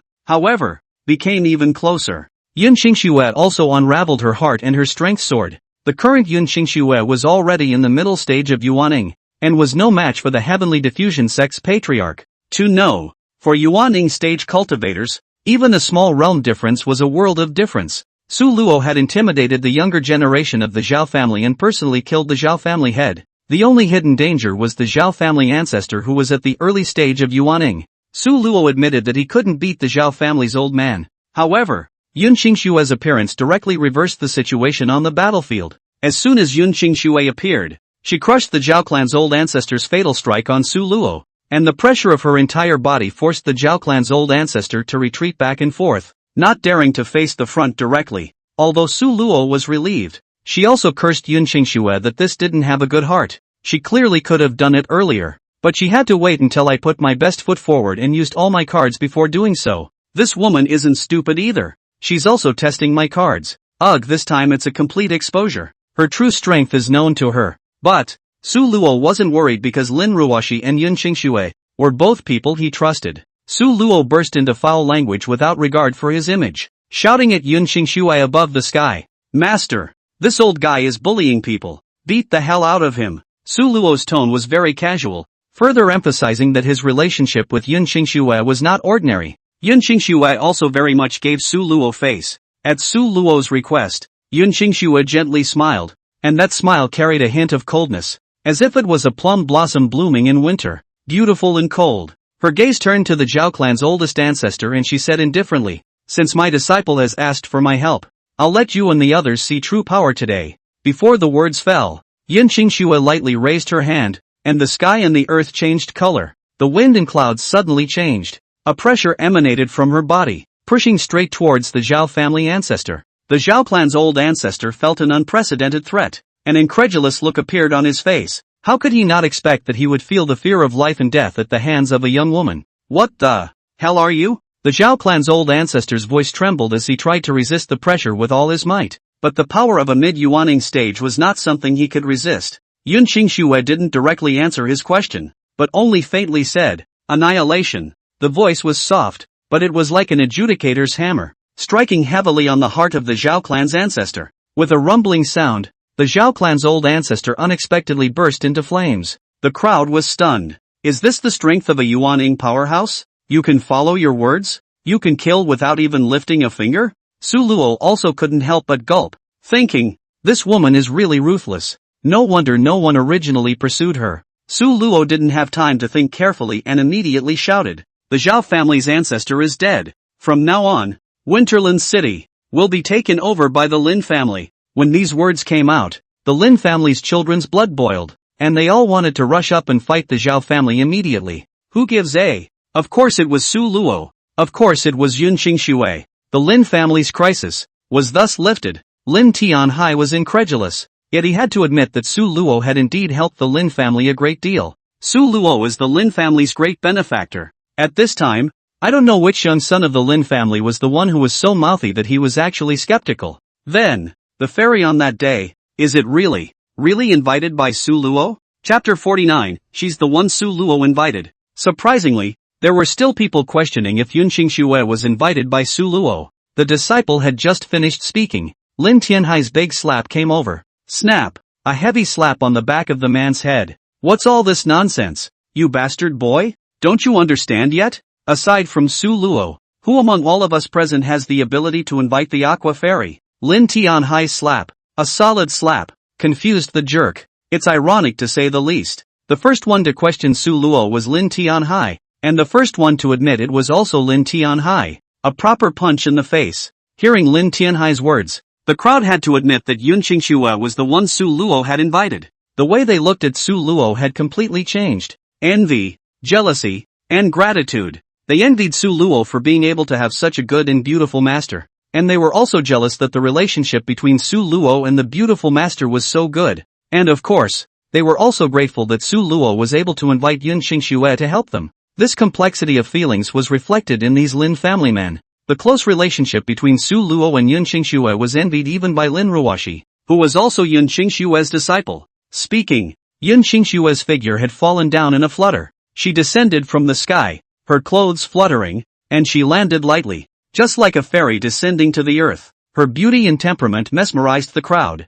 Getting closer, the crowd was again shocked by her cold as ice face. The male sons of the Lin family all lowered their heads in shame, not daring to look at her. On the contrary, it was Su Luo, who walked towards Yun Qingxue and complained, "Master, if you had made your move a few moments later, I would have been killed by that old man. Really? Couldn't you have done it earlier?" Yun Qingxue smiled, a smile that was like the petals of a flower blooming in the sunlight, causing the crowd to be stunned once again. She said, "Solo, I didn't expect it. You can actually fight a Jindan 6th layer cultivator. How many other things are you hiding from me?" Su Luo scratched his head awkwardly. "Go back and say it. Go back and say it. He. Su Luo intended to go back and find another opportunity to explain to Yun Qingxue, and Yun Qingxue did not continue to pursue the matter. The two talked and laughed casually. Especially Yun Qingxue's smile made the crowd look mesmerized. Lin Tianhai and Lin Ruoxi, who had dealt with Yun Qingxue, had shocked looks in their eyes. Cold as ice and frost Bisui fairy Yun Qingxue unexpectedly laughed. They were in Bisui Peak for so many years, but they had never seen Yun Qingxue smile like this. Visible. Yun Qingxue and Su Luo's relationship was really extraordinary. This Su Luo, what kind of charm does he have to make fairy Bisui treat him like this? Lin Tianhai was puzzled in his heart. Lin Ruoxi's heart was also in turmoil because she could clearly feel that Su Luo and Yun Qingshue's feelings seemed to have transcended the master-disciple relationship. She had always thought that her intuition was spot on, and the thought of it made her gloomy again. Earlier, there was the Holy Maiden of Light, and now there was Master Yun Qingxue. Each of them was more noble than her, and she felt a deep sense of crisis. She was not convinced. Should we find an opportunity, take the initiative and Su Luo that a bit? No longer fight. He is going to be seduced by someone else. Thinking of this, Lin Ruoxi's cheeks slightly reddened, and a scene of that with Su Luo began to float in her mind. So shy, how could I have thought that? While Lin Ruoxi was floating around, Su Luo and Lin Ruoxi had already returned to their usual state. Yun Qingxue continued to become high and cold. See this. Only then did Lin Ruoxi come forward and salute Yun Qingxue. Disciple Lin Ruoxi, greetings to master. Yun Qingxue nodded and responded, Ruoxi, Su Luo has already told me about the Lin family's matter, and since I'm going to make a move, I'll definitely protect you all. The crowd listened and became more grounded. Lin Tianhai became even more excited and led the Lin family's children to directly kneel down, old tears streaming down his face. Peak Master, you saved the Lin family. I, Lin Tianhai, have no way to repay you. When he finished speaking, he clunked his head, and the Lin family's children behind him followed along. This made Yun Qingxue incomparably embarrassed. All right, you all get up. I won't say any more superfluous words. If you want to be thankful, you guys should thank Su Luo. If she hadn't come to me, I wouldn't have been interested in meddling in this worldly strife. Also, Elder Lin, take these 2 feats in martial arts. Let your Lin family disciples cultivate them. Since I've stepped in to help you guys, I have to help you thoroughly. This is the aqua clearing technique, which can increase the speed of cultivation, and the other one is a water control technique. Your Lin family, since you have my help, don't disgrace me. Make a name for yourselves in this Winterland city. At least become a first-class family. Do you hear me? Yun Qingxue resumed her usual serious and high spirits. Her tone was majestic and she could not see any emotion. Lin Tianhai continued to lead the Lin family in kowtowing. Thank you, Fairy Bisui. It's truly an honor for my Lin family to receive the Bisui Peak technique and to be blessed by Fairy Bisui. I, Lin Tianhai, can also state that from now on, 70% of all profits earned by the Lin family will be turned over to Bisui Peak. Please smile. Fairy. Yun Qingxue smiled with satisfaction, quite pleased with Lin Tianhai's promise. Subsequently, Yun Qingxue glanced at Su Luo. You go back with me. I have many things to ask you. Su Luo had already guessed what Yun Qingxue wanted to ask. It was nothing more than his own hidden cultivation and the reason why his cultivation had risen so quickly. Su Luo had already thought of what to say in advance. He nodded, indicating his agreement to go back with Yun Qingxue. Yun Qingxue waved her sleeve. Her slender jade hand probed out and grabbed Su Luo's arm, and with a flash, the two of them went away in the air. Worthy of being a Yuaning stage powerhouse, he flew in the air and came and went as he pleased, again making the crowd envious. When the two of them left, a group of Lin family disciples also got up and breathed a long sigh of relief, having a feeling of having survived a robbery as they whispered. Some discussed how to deal with the remnants of the Zhao family's forces next. Some discussed the immortal laws and martial techniques that Yun Qingxue had rewarded the Lin family with, and some talked about Yun Qingxue's beauty. The atmosphere gradually came alive as we all spoke to each other.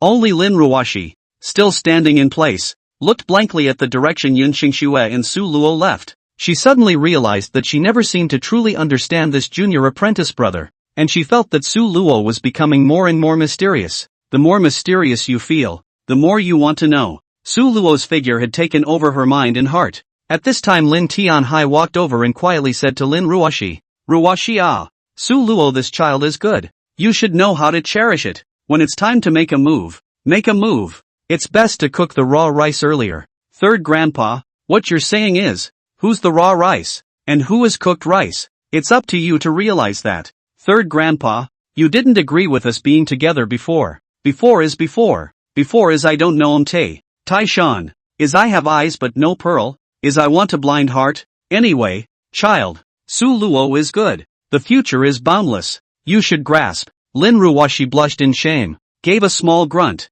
and ran away. Chapter 50, Su Luo has been kidnapped. Yun Qingxue brought Su Luo and returned directly to the Bisui P Cave Heavenly Blessing. This was where Yun Qingxue practiced. Ever since she cultivated the Yin-Yang Divine Harmony technique, this place had become a forbidden place. and no one other than Su Luo could trespass without authorization. Otherwise, he was bound to be killed by Yun Qingxue. Yun Qingxue deeply knew that her cultivation of the dual cultivation technique could never be known by outsiders. As for Su Luo, not an outsider, that dual cultivation technique, it was all given to her by Su Luo. Yun Qingxue also knew that cultivating the yin-yang divine harmony technique could not be done without a man, and the further it went, the more important the man's role became. She had always been high and cold, and no male cultivator had ever taken the initiative to pursue her, so she had cultivated alone for nearly 200 years without a Taoist partner. The only one who could catch her eye was Su Luo, a tiny disciple. After the two of them arrived at the Cave of Heavenly Bliss,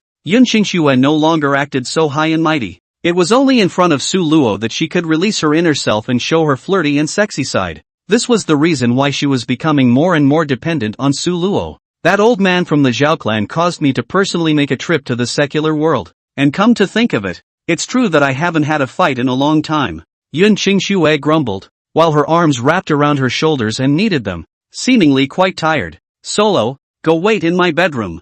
I'm going to take a shower and I'll be back soon. Ah, master, I'll go to your bedroom to wait for you. Appropriate? What's so inappropriate? Do you boys want to wait for me at the bath springs? Su Luo quickly waved her hands. I dare not, dare not. Yun Qingxue deliberately teased him, her slender fingers hooking Su Luo's chin. Little bastard, when I come back, I want you to look good. A master, please behave yourself. Su Luo acted like he was flattered and all righteous, but in reality, he couldn't be happier. Yun Qingxue was really becoming more and more proactive. The place where Yun Qingxue bathed was actually very close to the bedroom. The spirit spring she bathed in was transformed from a rich warm water spirit spring, surrounded by a white gauze tent. Su Luo leaned against the bedroom window and looked shamelessly in the direction of the bath fountain. He could see that Yun Qingxue's slender figure, reflected on the white gauze tent, was exceptionally enchanting. Su Luo thought about it. The corners of his mouth unconsciously brought up a smile, until the hazy blurring figure faded out of the bathrobe and plunged headfirst into the spring water. He only slowed down.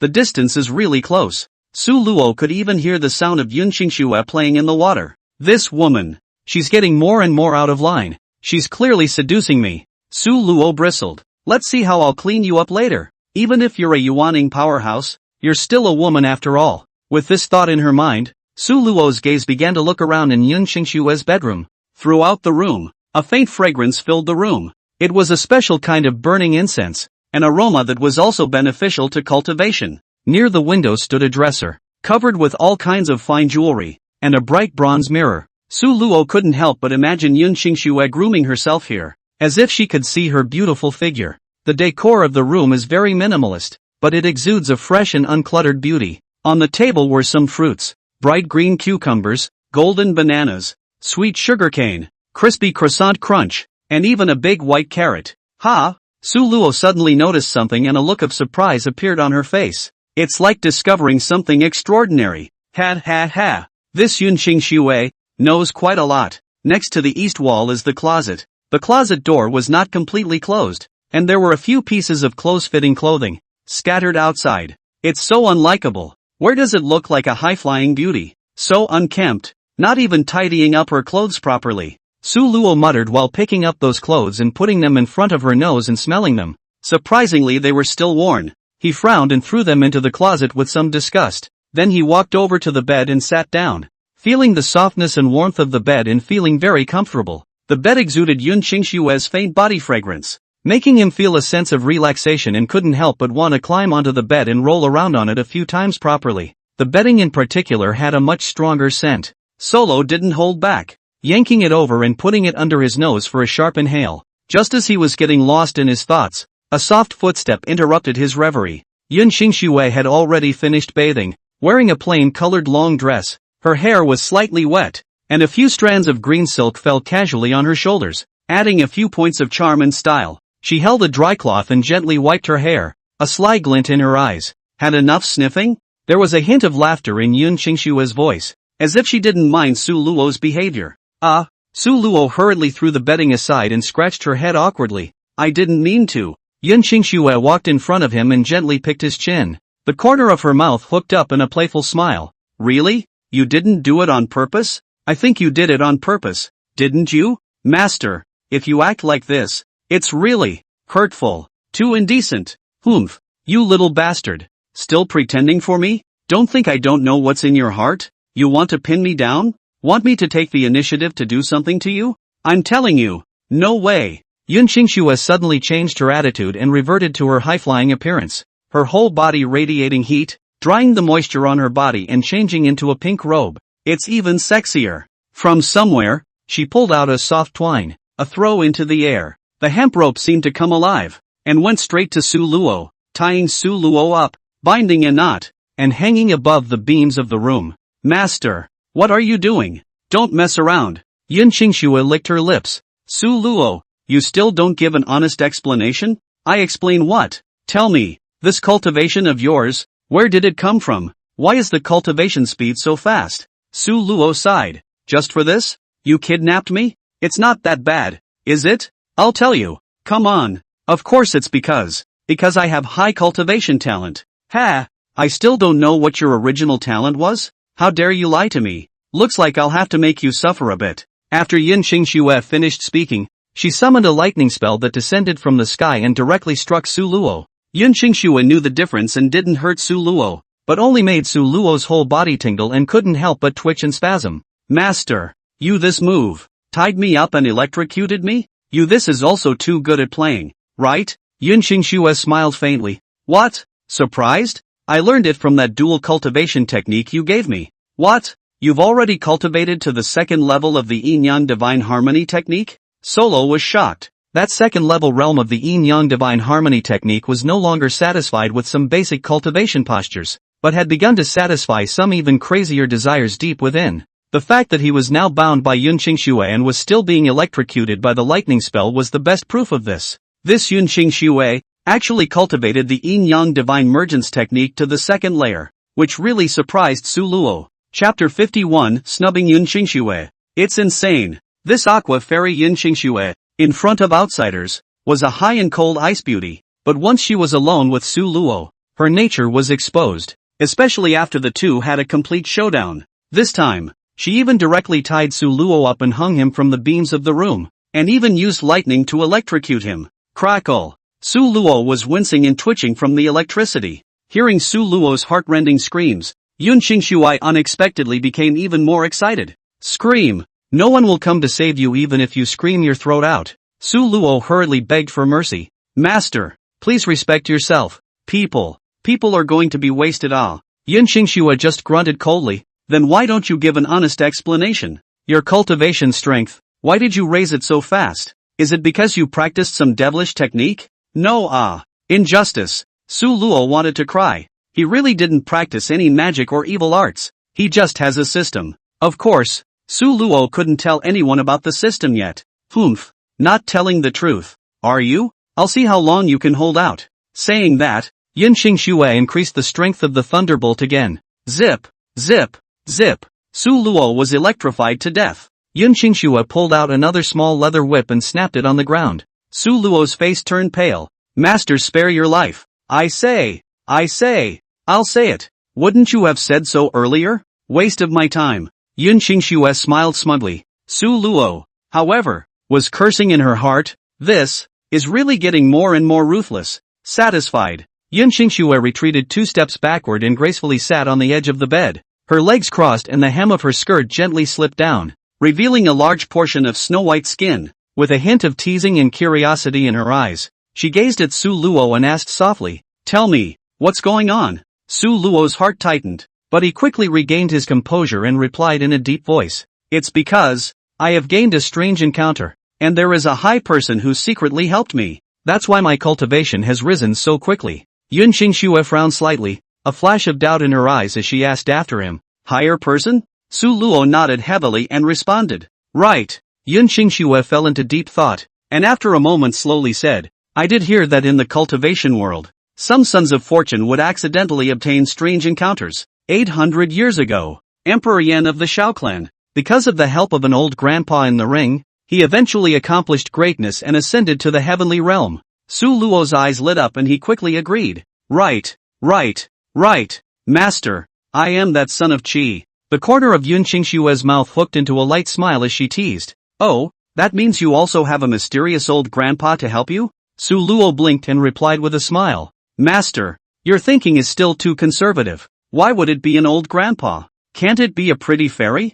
What? Yun Qingshua's brows furrowed tightly as she said with an incredulous expression. You said that the one who secretly helped you was a beautiful fairy? Upon hearing this news, Yun Qingshua instantly became a bit nervous. After all, if it was just an old grandpa, it would be acceptable. But if it was replaced with a pretty fairy, and it was the kind of situation where she stayed with Su Luo every day, then something would have to go wrong. In this way, I'm afraid that my own position in Su Luo's heart would be seriously affected. Thinking of this, Yun Qingshua couldn't help but feel a wave of anxiety and unease. It was because she had also heard some stories. For example, there were fairies in distress in the heavenly realm who accidentally descended to the mortal world, only to be saved by a son of Qi. Afterwards, this fairy not only assisted the son of luck to cultivate, but also, after the two of them cultivated, they became an enviable pair of immortal couples and ascended to the immortal world together, accomplishing a good story. If the one who secretly helped Su Luo was really a fallen heavenly fairy,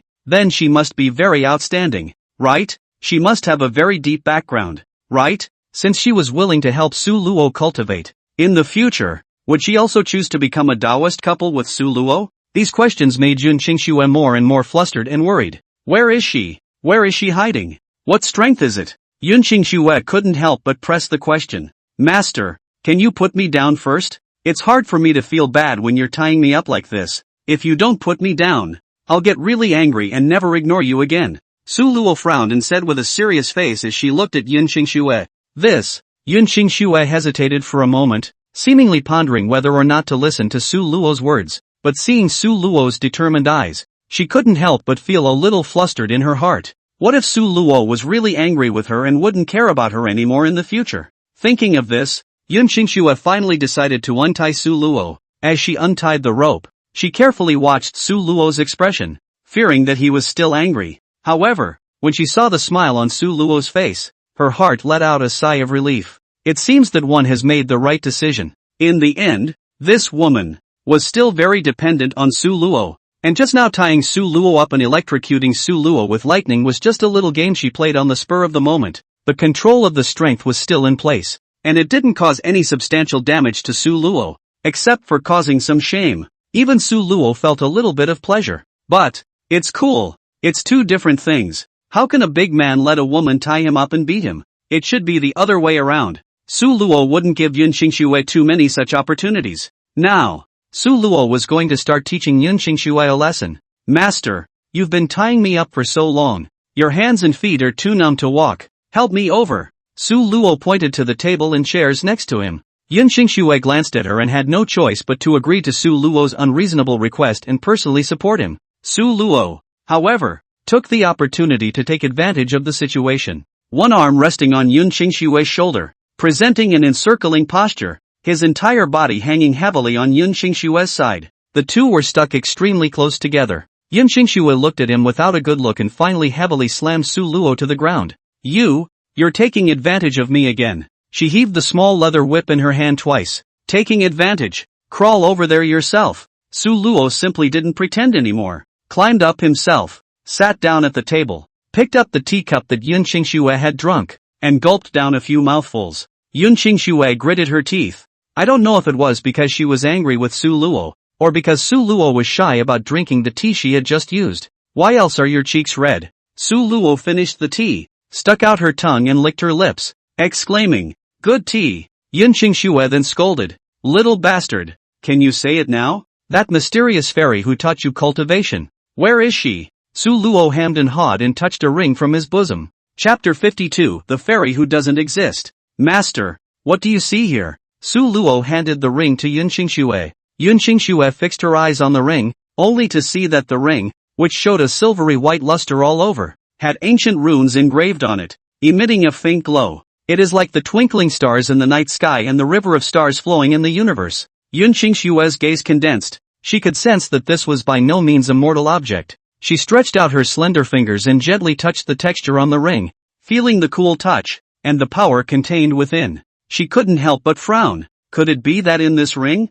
a fairy was really hidden? Is this what that fairy gave you? Is there anything special about this ring? Su Luo nodded. A hint of cunning flashed in her eyes. That's right, it's this ring. It's called the Ring of Stars. It was gifted to me by that fairy. In Yun Qingshue's eyes, a trace of envy flashed. If it was really as Su Luo said, then this ring, which undoubtedly came from the heavenly realm, was worth far more than all the magic treasures she possessed. However, in Yun Qingshue's mind, there were still some doubts. That fairy, where is she now? What does she look like? Is she pretty? Yun Qingxue continued to pursue the question. The corner of Su Luo's mouth rose slightly, revealing a mysterious smile as he softly explained. This ring, in fact, connects to another dimension. That fairy then lived in seclusion in it, communicating with me mentally through this ring and teaching me the way of cultivation. Then, can I meet that fairy as well? Yun Qingxue asked tentatively. Su Luo shook her head and said, I'm afraid that won't work. That fairy has a solitary personality and doesn't like to come into contact with outsiders. She is only willing to communicate with me and teach me the cultivation method. After a pause, Su Luo continued. Moreover, she descended from the heavenly realm and suffered serious injuries. Currently she is only in a spiritual body state. And after teaching me cultivation last time, she fell asleep in the ring, and is now unable to show herself. Su Luo explained in a serious manner, with a serious and earnest expression, as if there was really such a thing. When it comes to acting talent, I'm afraid no one can match him. It's obvious that he's making things up out of thin air, but he's making it sound like a big deal. Not to mention Yun Qingxue being bluffed. Even Su Luo herself was almost fooled by herself. Well, since that's the case, then I won't force myself. Yun Qingxue sighed softly, but there was still a look of uneasiness in her eyes. Eventually, she handed the ring back to Su Luo. Yun Qingxue understood in her heart that this ring, but Su Luo's biggest secret, is also Su Luo's biggest card. She did not want to make it difficult for Su Luo because of her curiosity. So, this time, she was surprisingly good and understanding enough to return the ring back to Su Luo. Su Luo took the ring and put it on her finger, solemnly saying to Yun Qingxue, Master, since you already know the truth, don't tell outsiders. Yun Qingxue nodded. Don't worry, I won't tell anyone. We'll always keep this secret for you. Just. Yun Qingxue wanted to speak, as if there was something else she wanted to say, but she didn't know how to say it. Just what? Solo asked. Just that fairy. Is she really in a spiritual state? Su Luo could hear Yun Qingxue's heart, and then she understood Yun Qingxue's worries and couldn't help but smile. Yun Qingxue was worried that she and the fairy would secretly have some kind of relationship. What a jealous woman. Su Luo was amused in her heart. Yun Qingxue still wanted to permanently dominate herself. It was really unrealistic. She couldn't possibly belong to only one woman. But, Su Luo comforted Yun Qingxue in order to put her mind at ease. Ha, Master, you're worried that I'll have a relationship with that fairy, right? She's really in a spiritual state right now. Moreover, even if she possesses an entity, it's impossible for me to be with her. After all, I'm just a tiny mortal cultivator. That fairy is from the heavenly realm, Su Luo said with conviction. Yun Qingxue, however, remained unforgiving. But what if that fairy is interested in you? Will you be mesmerized by her and leave me? Su Luo cried and laughed. He didn't expect Yun Qingxue to think this way. He comforted. Master, don't think nonsense, I won't leave you. You are the most important person to me. I will always be by your side. Lies really come out of your mouth. A man's mouth is a deceitful ghost. Yun Qingxue didn't have much experience in relationships, and was mesmerized by Su Luo's 3 words. When Yun Qingxue heard Su Luo's words, she immediately felt a warmth in her heart, and a hint of a smile appeared on her face. Well, I believe in you. However, despite this, there was still a strong sense of crisis hidden deep within Yun Qingxue's heart. She also knew deep down that she had to put the matter of dual cultivation with Su Luo on the agenda as soon as possible. That yin-yang divine harmony technique, she had already cultivated to the 2nd layer, and she planned to start a real dual cultivation with Su Luo after she cultivated to the 3rd layer. By then, she would be able to glimpse the true meaning of the yin-yang divine mergence technique, and her cultivation would rise to the transformation god realm. At this realm, she would possess an immortal body, master a piece of the power of the laws, and truly peer into the heavenly Tao, fully preparing herself for the upcoming tribulation. Yun Qingxue's thoughts were all heard by Su Luo, and Su Luo also knew when Yun Qingxue was planning to actually dual cultivate with herself. Still need to wait for her to cultivate to the 3rd layer. I really can't wait. However, there's no harm in taking advantage of her slightly and teasing her a bit. And so, Su Luo pretended to be pitiful and said, Master, you just tied up the apprentice in 5 different ways. The apprentice's arm is sore and painful. Please master rub it for the apprentice. Humph, you bastard brat. Even if you don't take the initiative to serve your master, how dare you ask your master to massage you? How whimsical. In that case, then the disciple had to go to find Sister Lin to help massage. Master here is too terrible. The disciple will not dare to come back in the future, but also to suffer the torture of hanging. As soon as Yun Qingxue heard that Su Luo wasn't coming backward, she immediately panicked. Slow down. I'll just massage you for you. You little bastard. You have no respect. Master, the apprentice has been cultivating recently, and his qi and blood are not flowing well. So I hope that master will give some conditioning. The qi and blood are not flowing well. Where is it not flowing? It's the small of the back. Is that where the dantian is? Nope. It has to be further down the line. Yun Qingxue instantly understood. Her cheeks reddened to the roots of her ears, lightly biting her lips, then gently slapped Su Luo. Still not quick enough to go over there and lie down. After being hung up and tortured by Yun Qingxue for a while today, he was finally able to recover some interest. Solo was satisfied. Unbeknownst to him, the ring he wore on his hand actually flashed with a trace of divine splendor, seemingly leaping with divine power. Su Luo and Yun Qingxue, each busy, surprisingly did not find. Chapter 53, Su Luo's arrangement. Neither one noticed anything unusual about the ring.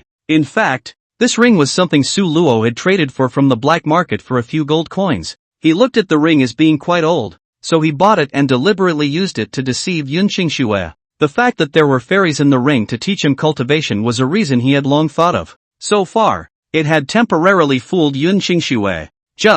Su Luo still didn't know that there was actually something really odd inside this ring. The divine splendor emanating from that ring only flickered for a moment before it fell silent again, and Su Luo and Yun Qingxue did not notice it from the beginning to the end. Su Luo was still cozily enjoying Yun Qingxue's massage, as if every pore of his body was cheering. At this time, Yun Qingxue suddenly spoke. Su Luo, with your strength, you have already far surpassed the other disciples of Bisui Peak. Even those who have been initiated for 5 or 6 years can't compare to you. The resources of Bisui Peak are no longer enough for you, and can't satisfy your cultivation needs anymore. Su Luo was slightly stunned, then asked, does master mean to send me to the inner sect as a core disciple? Yun Qingxue gently nodded. That's right. After becoming a core disciple, you will be qualified to represent the sect to explore various secret realms, and the benefits gained are simply incalculable. Of course, there is a certain amount of risk involved, but with your strength, this risk is almost negligible.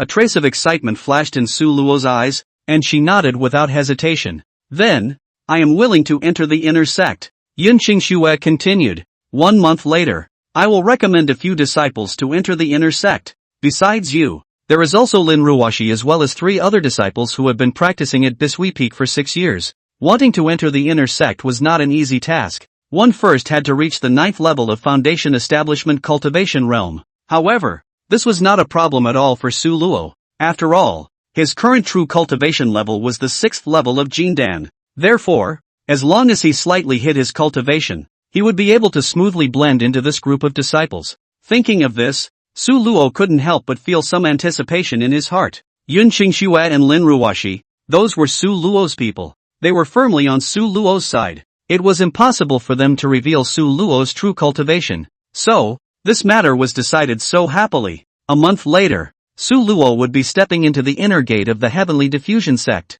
But before that, he had a few important things to take care of. The first thing was to discuss with the Pill Elder of Spirit Pill Peak how to reorganize their plan of secretly dumping spirit pills. Secondly, it was to further deepen the relationship with Li Qian, the Elder of the Law Enforcement Hall, by recommending Zhu Dachang to Li Qian to get to know him. Zhu Dachang had been in charge of the black market side of things, so that they would be able to form a small team of people selling spirit herbs and medicines. This team was able to start with the theft of the elixir and work their way through to the final part of selling the stolen goods. And even better, even Elder Li of the Law Enforcement Hall, who was in charge of supervision, was now one of them. This makes them much better at what they do. The Heavenly Diffusion Sect was so big that there must be many other people sneaking around doing the same thing. Everyone understands the principle of relying on the mountain to eat the mountain and the water to eat the water. Since he had his back to the great mountain of the clan, of course he had to try to take advantage of the clan by all means. On top of that,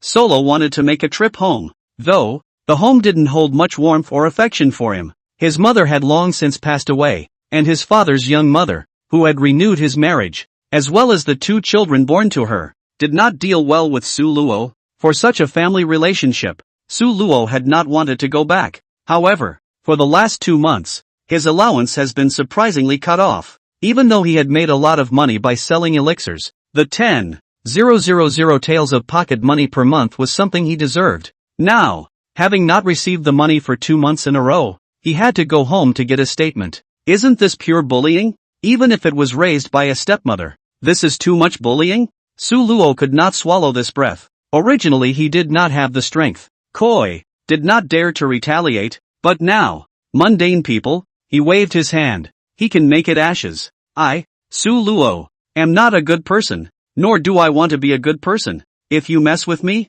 you'll have a hard time. Su Luo fumed in her heart. Leaving Yunqingshue's residence, Su Luo practiced alone for 2 more days to consolidate his cultivation. A Jindan powerhouse who was less than 20 years old was extremely rare when looking at the entire eastern continent. That was why Yunqingshue decided that Su Luo was the so-called son of Qi, and she was convinced of the lie that there were heavenly fairies in the ring. Other than this reason, Yunqingshue couldn't think of anyone else who could make Su Luo's cultivation increase so fast. After consolidating his cultivation, Su Luo decided to go find Zhu Dashang. Although this Zhu Dashang looked unimpressive, he was actually a very shrewd and capable person. Since following Su Luo, in the past 2 years, Zhu Dashang has made a lot of money. With enough financial support, coupled with Su Luo giving him some cultivation resources from time to time, his cultivation level had also increased considerably. Nowadays, Zhu Dashang already possessed the strength of the 3rd level of foundation establishment. Not only that, Zhu Dashang has a lively mind and is especially good at escaping. He specialized in various escape techniques and methods, such as closed air kung fu, invisibility, vertical cloud ladder, lingbo weibu, and so on, and carried more than a dozen escape stunts on his body, as well as a variety of props. For ordinary people, it was not an easy task to catch him, which was one of the reasons why Su Luo valued Zhu Dashang and gave him the business of the black market to take care of. After seeing Zhu Dashang, Su Luo opened his mouth and asked, Zhu Dashang, how is the situation recently? Have there been any accidents on the black market side? Zhu Dashang hurriedly replied, Brother Luo, everything is still normal at the moment. No accidents have occurred. It's just that. Su Luo frowned slightly and pursued, just what? Don't stammer. Zhu Dashang said cautiously, it's just that lately, I've noticed that there's a woman who keeps quietly following me, and seems to be keeping an eye on us. When Su Luo heard this, her heart couldn't help but tighten, and she asked, oh, a woman? What is her origin? I don't know. I suspect that it's someone from the Sect's law enforcement hall. Is it possible that the law enforcement hall has started sending people to investigate again about us selling spiritual pills? Impossible. There is elderly of the law enforcement hall who will take care of us. It shouldn't be someone from the law enforcement hall. Who could that be? Could it be a fellow traveler, trying to hack it? It's possible. Brother Lo, that woman's cultivation. I can't predict it. I guess the realm isn't low. That's why I didn't dare to go to the black market for the past 2 days. No harm done. I'll go with you to meet her. Okay. Chapter 54, The Mysterious Woman. Su Luo and Zhu Dashang discussed the countermeasures, then decided to go to the black market to explore the wind. The woman had already followed Zhu Dashang several times, but never made a move, which made Su Luo wonder if it was because Zhu Dashang didn't have any goods on him. And so, this time, Zhu Dashang purposely carried a pack of spiritual herbs and medicines on his back, with the aim of luring the snake out of its hole and seeing if he could seduce the mysterious woman into making a move. The two arrived at the entrance to the black market, where there were many people wearing cloaks that hid their faces. These are the rules of the black market, and everyone must abide by them. Zhu Dashang walked in front, carrying a large bag of spirit herbs and spirit medicines, strutting down the streets of the black market. Su Luo, on the other hand, hid at the very back and followed cautiously. He opened his fearless pupils and his perception became exceptionally powerful. Even from a long distance away, he was able to clearly detect every move around Zhu Dashang. Zhu Dashang blended into the crowd, walking while keeping an eye on the movements around him, always keeping his guard up. After all, he was a vigilant person himself, or else he wouldn't have been able to realize that someone was following him before. At the same time, he was secretly searching for the mysterious woman. But Zhu Dashang strolled around for half an hour and never found any trace of the woman. This made Su Luo's heart wonder, Could it be that Zhu Dachang had misread the situation? Or had that woman already sensed their actions and deliberately hid? Just then, Su Luo suddenly noticed a figure. Only a woman in a black cloak was standing in front of a stall, seemingly picking out something. Her face was covered by the hood of her cloak, making it impossible to see her face, but that delicate figure made it impossible to resist looking at her a few more times. This person was the very person they were looking for. She is stalking Zhu Dashang. Is her gaze glancing at Zhu Dashang? It finally showed up. Su Luo used a special voice transmission prop and said to Zhu Dashang, "She has appeared. Be careful." When Zhu Dashang got the news, he secretly marveled in his heart. It is worthy of being Brother Luo, being so far away. He even discovered it earlier than himself. Zhu Dashang nodded slightly in understanding. He knew that Su Luo's perception was very strong, so he was convinced of this news. While walking, Zhu Dashang pretended to look around as if nothing had happened, but in reality, he was always on the lookout for the movements of the mysterious woman behind him. At the same time, he deliberately slowed down his pace,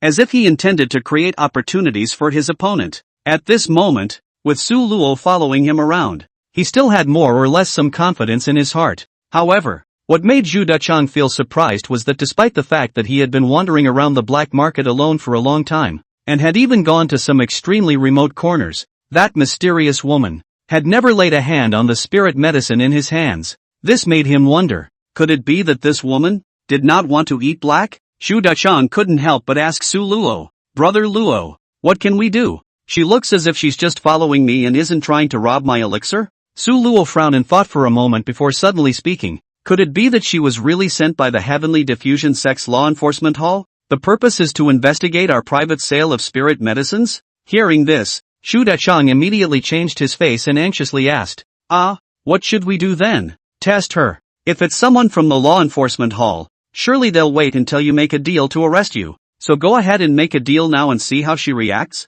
Understood. Zhu Dachang took a deep breath and walked towards a medicinal herb store in the black market. Zhu Dachang's pace, each step extraordinarily powerful, seemed to be attracting the mysterious woman's attention. In a certain corner of the crowd, Su Luo was hiding in the shadows, quietly observing everything. His gaze was always fixed on the mysterious woman's figure, not missing a single detail, secretly alert and ready to deal with what might happen at any time. As soon as Zhu Dachang entered the store, he shouted, "Old Li, the goods are coming. Look at the goods this time. How is the color?" Old Li was a businessman who had operated in the black market for more than 20 years, and between him and Zhu Dashang, there had been many collaborations. Zhu Dashang made a loud clamor that was drawing the mysterious woman's attention over, and then he whispered into the store owner's ear, "Old Li, do me a favor." Old Li looked at Zhu Dachang suspiciously, not understanding why he suddenly made such a request. Collaboration between them is usually pre-arranged and rarely improvised.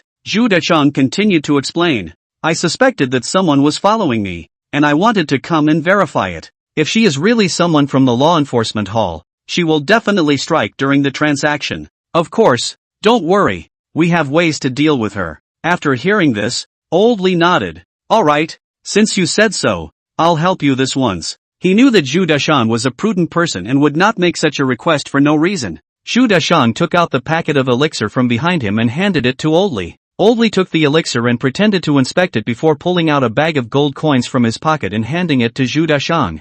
Just as the deal was about to be completed, the mysterious woman suddenly rushed in. Su Luo immediately transmitted his voice to Zhu Dachang, "Be careful, she might be about to make a move." The woman's movements were very swift, and almost in an instant, she appeared in front of Zhu Dashang and Old Li. In an instant, Zhu Dachang felt the pressure and was fixed in place, unable to move an inch. Even if he, Zhu Dachang, possessed more than 100 ways to escape, none of them would help. It was a crushing of strength with no chance of escape. Finished. This woman really isn't simple.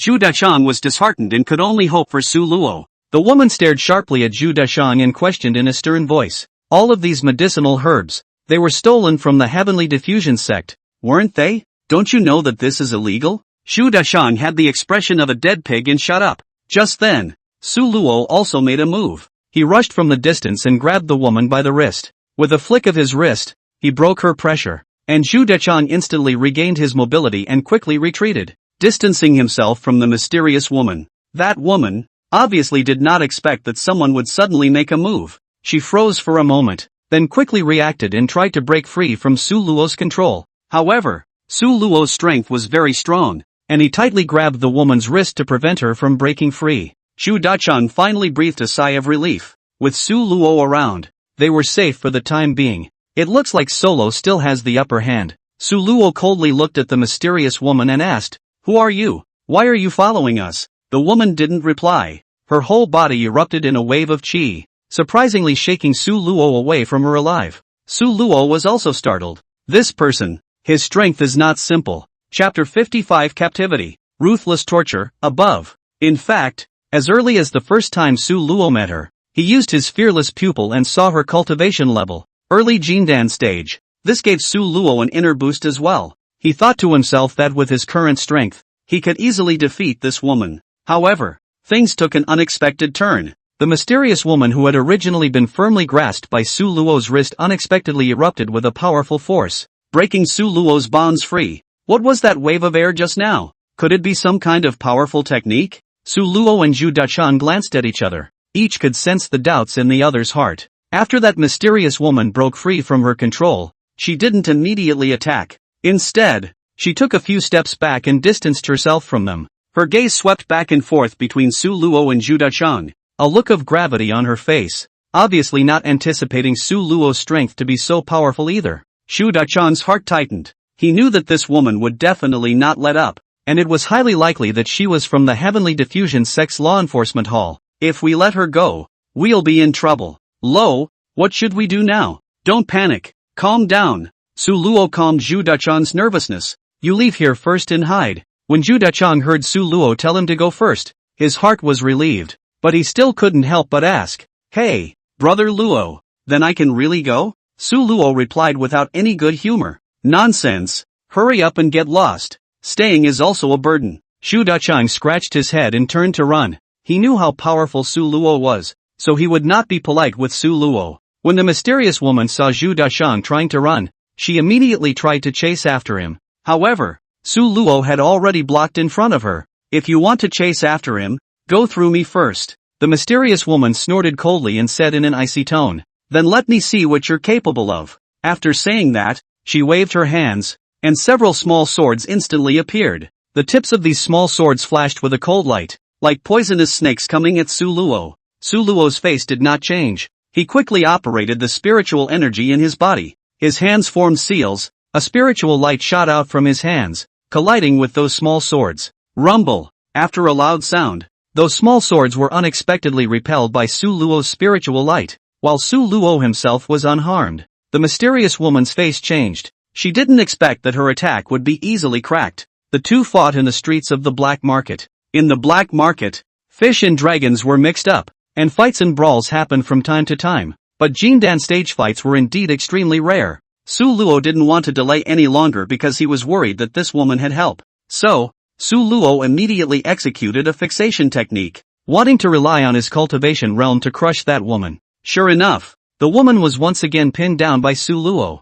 However, as Su Luo approached her, her body erupted in another burst of dazzling light, instantly breaking free of her bonds. Su Luo was shocked in her heart. What was going on here? Could it be that she had some powerful magic treasure on her body? Thinking of this, Su Luo immediately used the mind-reading technique to listen to her inner thoughts, and indeed gained quite a bit of information. The mysterious woman was secretly happy. "Luckily, I have the spirit light treasure mirror to break the fixation technique. It seems that this person is not easy to deal with, so it's better to withdraw first. Go back to the sect and report this matter." But who exactly is this person? From the sound of his voice, he seems to be quite young. Could it be that he is also from the Heavenly Diffusion Sect? When did such a powerful young man appear in the Heavenly Diffusion Sect? All of them are just things that eat and drink. That law enforcement hall has long been corrupted and is in a state of nullity. Go back and get them. Su Luo, through her heart voice, already knew that she had a magic weapon and was not afraid of the fixation method. It was also known that this woman most likely came from the Heavenly Diffusion Sect and had an extremely high status, possibly even higher than the status of the law enforcement hall. Now, Su Luo was even more unable to let her go back. So, she must be caught and tortured. Knowing that she was no match for Su Luo, the woman rushed to escape. How could Su Luo let her escape? He immediately launched an instantaneous movement and chased after the woman. The two fled and chased each other, and soon came to a wilderness place. Let's see where you're going to run. Su Luo finally caught up with the woman and blocked her path. This time, Su Luo didn't give her any chance and directly executed the method of fixation, fixing her in place. At the same time, he immediately threw out a rope. That rope, the immortal binding rope that he had redeemed from the system, could bind a great power at the god transformation stage. Originally, this rope was redeemed by Su Luo to guard against Yun Xingxue, in case Yun Xingxue went crazy again one day and tied herself up and beat her. Su Luo could do the opposite and also let Yun Xingxue taste what it was like to be tied up and beaten.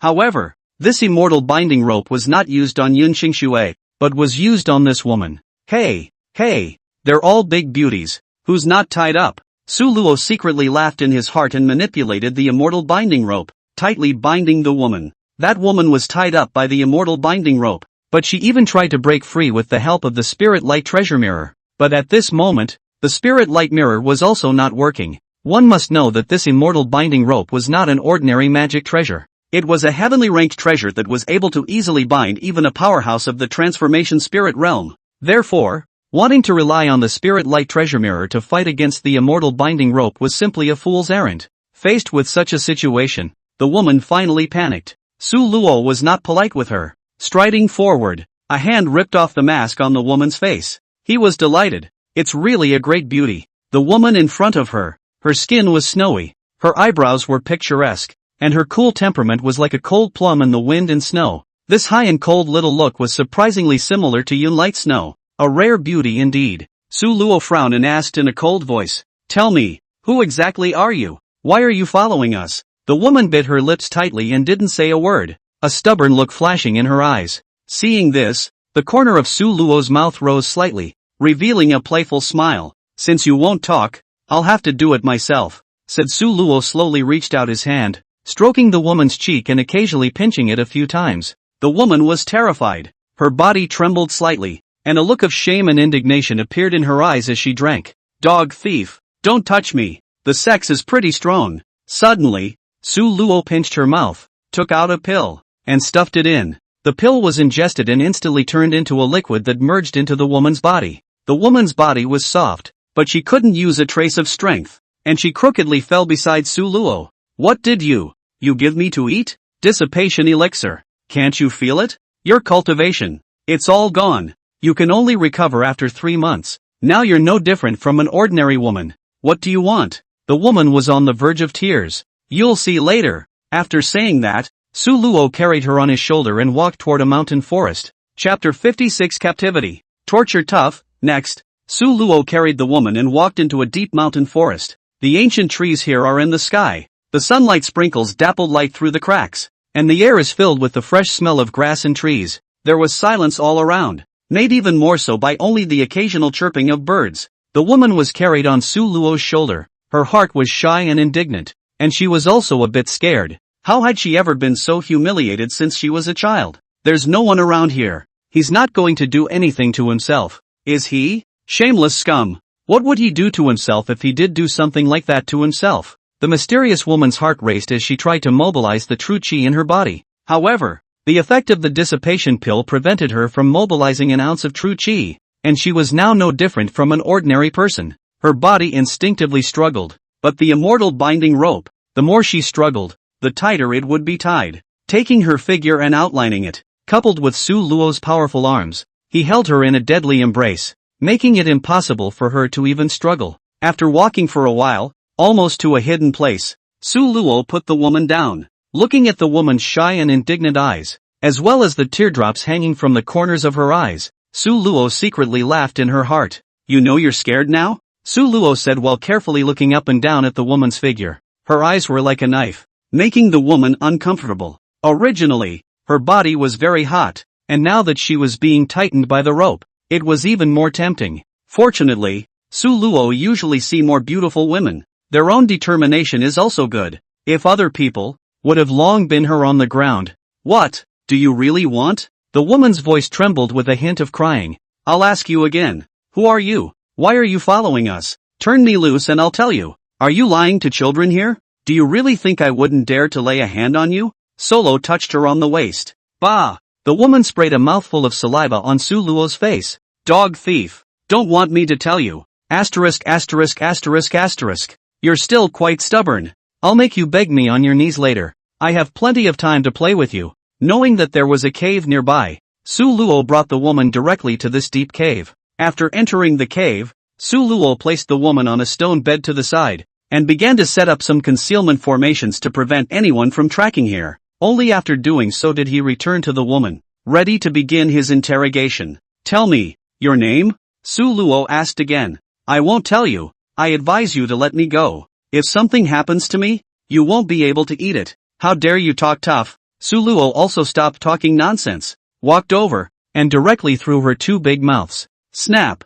snap, say no. The woman's eyes contained tears. She obviously didn't expect that Su Luo would actually dare to make a move against her. She wasn't afraid of death, but she never thought that she would have to endure such humiliation one day. You're a big man and you hit a woman? I said big sister? Don't be such a saint, okay? You and I are immortal enemies, so what's wrong with hitting you in the mouth? I still have to humiliate you. After Su Luo finished speaking, he grabbed the clothes on the woman's thighs and pulled them with force, revealing a large area of snowy whiteness. The woman screamed in shock. You actually understand now? I'll do anything if you don't tell me the truth. The woman also came to be stubborn. You kill me.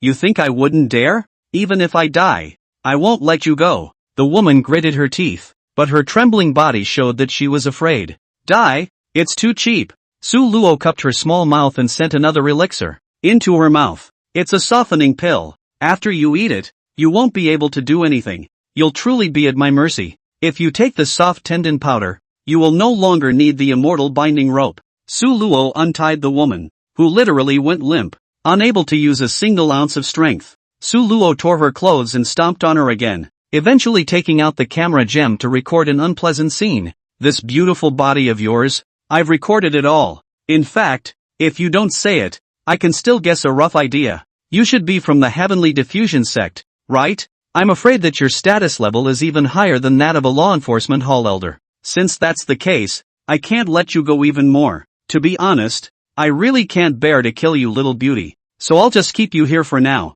I'll come back to see you after 7 days. You're no different from an ordinary person without your cultivation. It's definitely not pleasant to not eat or drink for 7 days. It's not too late to beg me. The woman stared at Su Luo dead in the face, biting her lips and even oozing blood. Dog thief. Evil thief. I'll break you into pieces sooner or later. Su Luo laughed out loud. How unruly. Since that's the case, I'll come back to you after 7 days. And after 7 days, I hope you won't kneel down and beg me. Su Luo put away the photography gem and left the cave, blocking the cave entrance with a boulder on his way out. This woman couldn't escape without her cultivation. The cave was dark and damp, without a bit of sunlight, and in 7 days, Su Luo believed that she could definitely torture this woman into a mental breakdown. After returning to the Heavenly Diffusion Sect, Su Luo found Zhu Dashang, who was finally relieved to see Su Luo return safely. Lo, did you really take care of that woman? Aha! Just locking her up for now. Did she explain anything? Not yet. However, I surmise that she should also be from the Heavenly Diffusion Sect, and her status seems to be higher than the Law Enforcement Hall. Let's go. Let's first find Elder Li of the Law Enforcement Hall and inquire about the situation from him. Thus, Su Luo brought Zhu Dachan to the Law Enforcement Hall and found Li Qian phone, and at the same time invited the Medicine Elder of Spirit Medicine Peak to come. In fact, Su Luo had long planned to gather everyone together to discuss the arrangement of the next action. In Li Tianfeng's secret room in the Law Enforcement Hall, the crowd was finally gathered. This was the first official gathering of their gang of elixir thieves. Su Luo asked bluntly, Elder Li, has your law enforcement hall taken any special actions recently? When we were selling our stolen goods in the black market, we were followed by someone and suspected that it was someone from your law enforcement hall. Is it possible that someone is hiding a private action from you? Law enforcement elder Li Tianfeng was startled in his heart and blurted out, could it be the black-robed pickets? A black-robed picket? What is it? Solo asked. Li Tianfeng's face was gloomy as he said, to tell you the truth, the sovereign is becoming more and more distrustful of the law enforcement hall. As far as I know, he seems to have secretly set up a black-robed picket team, secretly investigating our law enforcement hall and others. If we are targeted by the black-robed picket team, it would be a bad idea. Why don't we just tighten up a bit? No harm done, Su Luo said. As long as it's a human being, there are weaknesses. Some people are greedy for money. Some people are lustful. We can take advantage of these weaknesses and draw them in. I just don't know. The leader of this black-robed picket. Who is it? Li Qian looked worried and said, this patriarch of ours. He can no longer trust anyone, and that which serves as the captain of the black-robed picket line is his daughter, Yang Bingcheng. Yang Bingcheng? What does she look like? Li Qian described it to Su Luo. Su Luo was shocked in his heart. This appearance. It was very similar to that woman who had been locked into the cave and imprisoned by himself. Had he imprisoned the sovereign's daughter, the captain of the black-robed picket line? Looks like. It's a big game. Chapter 57 Yang Bingcheng's Humiliation. Su Luo and Zhu Dachan glanced at each other, and both of them realized that they might have gotten into big trouble, especially Solo. If that woman was really Yang Bingcheng, then Su Luo's behavior was undoubtedly looking for death. Yang Bingcheng was the daughter of the patriarch. Imprisoning her would be offending the patriarch. Su Luo knew that there was no turning back for himself. Even if he released Yang Bingcheng, that woman would not spare herself. Originally, he thought that he could rest easy after taking care of the law enforcement hall. But now, a black-robed picket had popped up. The black-robed pickets, overriding the law enforcement hall. And Su Luo had imprisoned the captain of the pickets. Things are getting tricky. There's no wiggle room. Su Luo decided not to tell anyone about this matter for the time being, so as not to cause unnecessary panic. He also had to think long and hard to find a solution as soon as possible. Once the news of Yang Bingcheng's imprisonment by himself leaked out,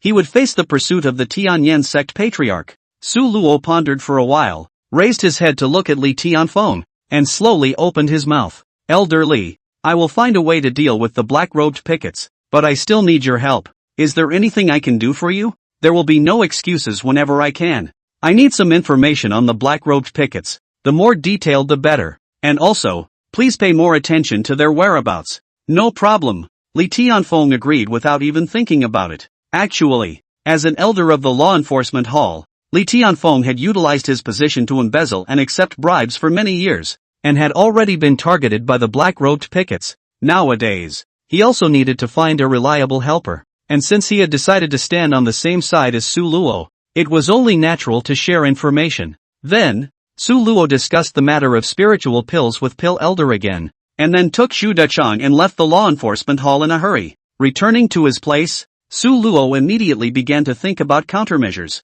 This Yang Bingcheng can't be killed yet. While killing her would avoid some trouble for the time being, it wouldn't get to the root of the picket's problem, and instead might make the picket even crazier. Furthermore, Yang Bingcheng was the daughter of the patriarch. Killing her would only make things worse. So what's the best way to do it? Su Luo secretly pondered in her mind and suddenly had an idea. Perhaps, I should try to tame Yang Bingcheng and make her submit to me. In this way, not only can we get a great beauty, but we can also keep her back on the picket. And then, the whole picket, won't it be at our disposal? However, this idea was easier said than done. Yang Bingcheng was stubborn and it was not easy to tame her. This woman is stubborn as hell, so it seems like it's going to take some hard work. Su Luo muttered to himself. 7 days later, Su Luo was alone and came to the front of the cave silently. He utilized the formation he had set up earlier to cover his tracks, and removed the boulders blocking the entrance of the cave before taking a step into the cave.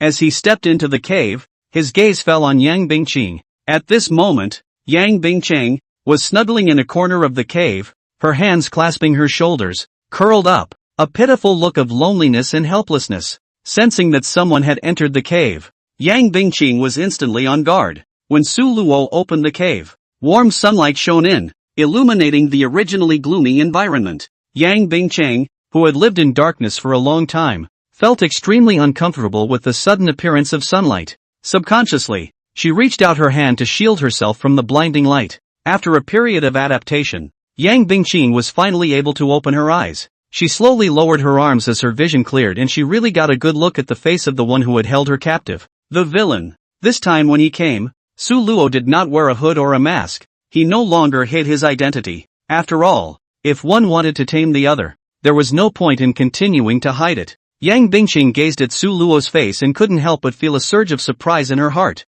This villain in front of him was so young, and even revealed a bit of handsomeness. Blah blah blah. How could I have entertained such a thought? Thinking back to all the torture she had suffered in these past 7 days, Yang Bingcheng's eyes gradually filled with indignation and anger. She gritted her teeth and cackled. glaring fiercely at Su Luo as if she was going to pierce him through with her gaze. At this moment, Yang Bingcheng, with only a few pieces of broken cloth left on her body to cover her body, her hair scattered and her face as pale as paper, as if all her vitality had been drained away. Evil thief! Yang Bingcheng cursed. The corner of Su Luo's mouth rose slightly, revealing a mocking smile. Well, are you thirsty? Hungry? Yang Bingcheng had been starving for 7 whole days and 7 nights, so naturally she felt thirsty and hungry, but she would never easily bow down to Su Luo. So, biting her lip, she forced herself to endure the pain and agony inside and replied, "Even if I die, I won't eat a bit of you." Hearing this, Su Luo laughed.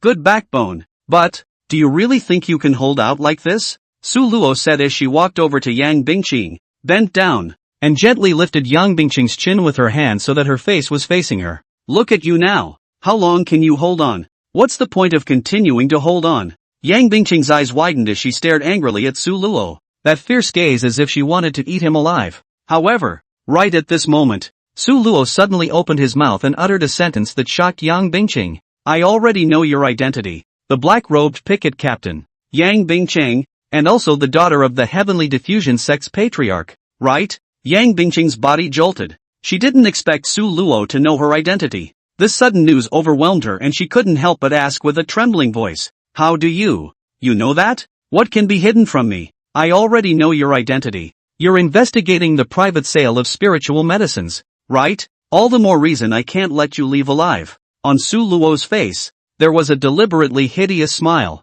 When Yang Bingcheng heard these words, her body trembled violently and her face turned pale. However, right at this moment, Su Luo suddenly changed her tone, her voice low and extremely seductive. However, if you submit to me and work for me, not only will I not kill you, I'll also give you a share of the profits. How's that? Bah! I am the daughter of the patriarch. The entire Heavenly Diffusion Sect is owned by my family. Who cares about your profits? Yang Bingcheng scoffed at Su Luo's proposal. This was to die to make a point. Ha ha ha, you're right, but your life is in my hands. It's easy to kill you, but I can make your life worse than death. How dare you? My father won't let you go. Humph. Su Luo coldly grunted, revealing a playful smile, and from his storage ring, he took out a good wine, a roasted chicken, and an elbow. The food, emitting a tantalizing aroma, instantly filled the entire cave. Yang Bingcheng's eyes widened as her gaze locked onto those delicacies, all ready to crave for tears,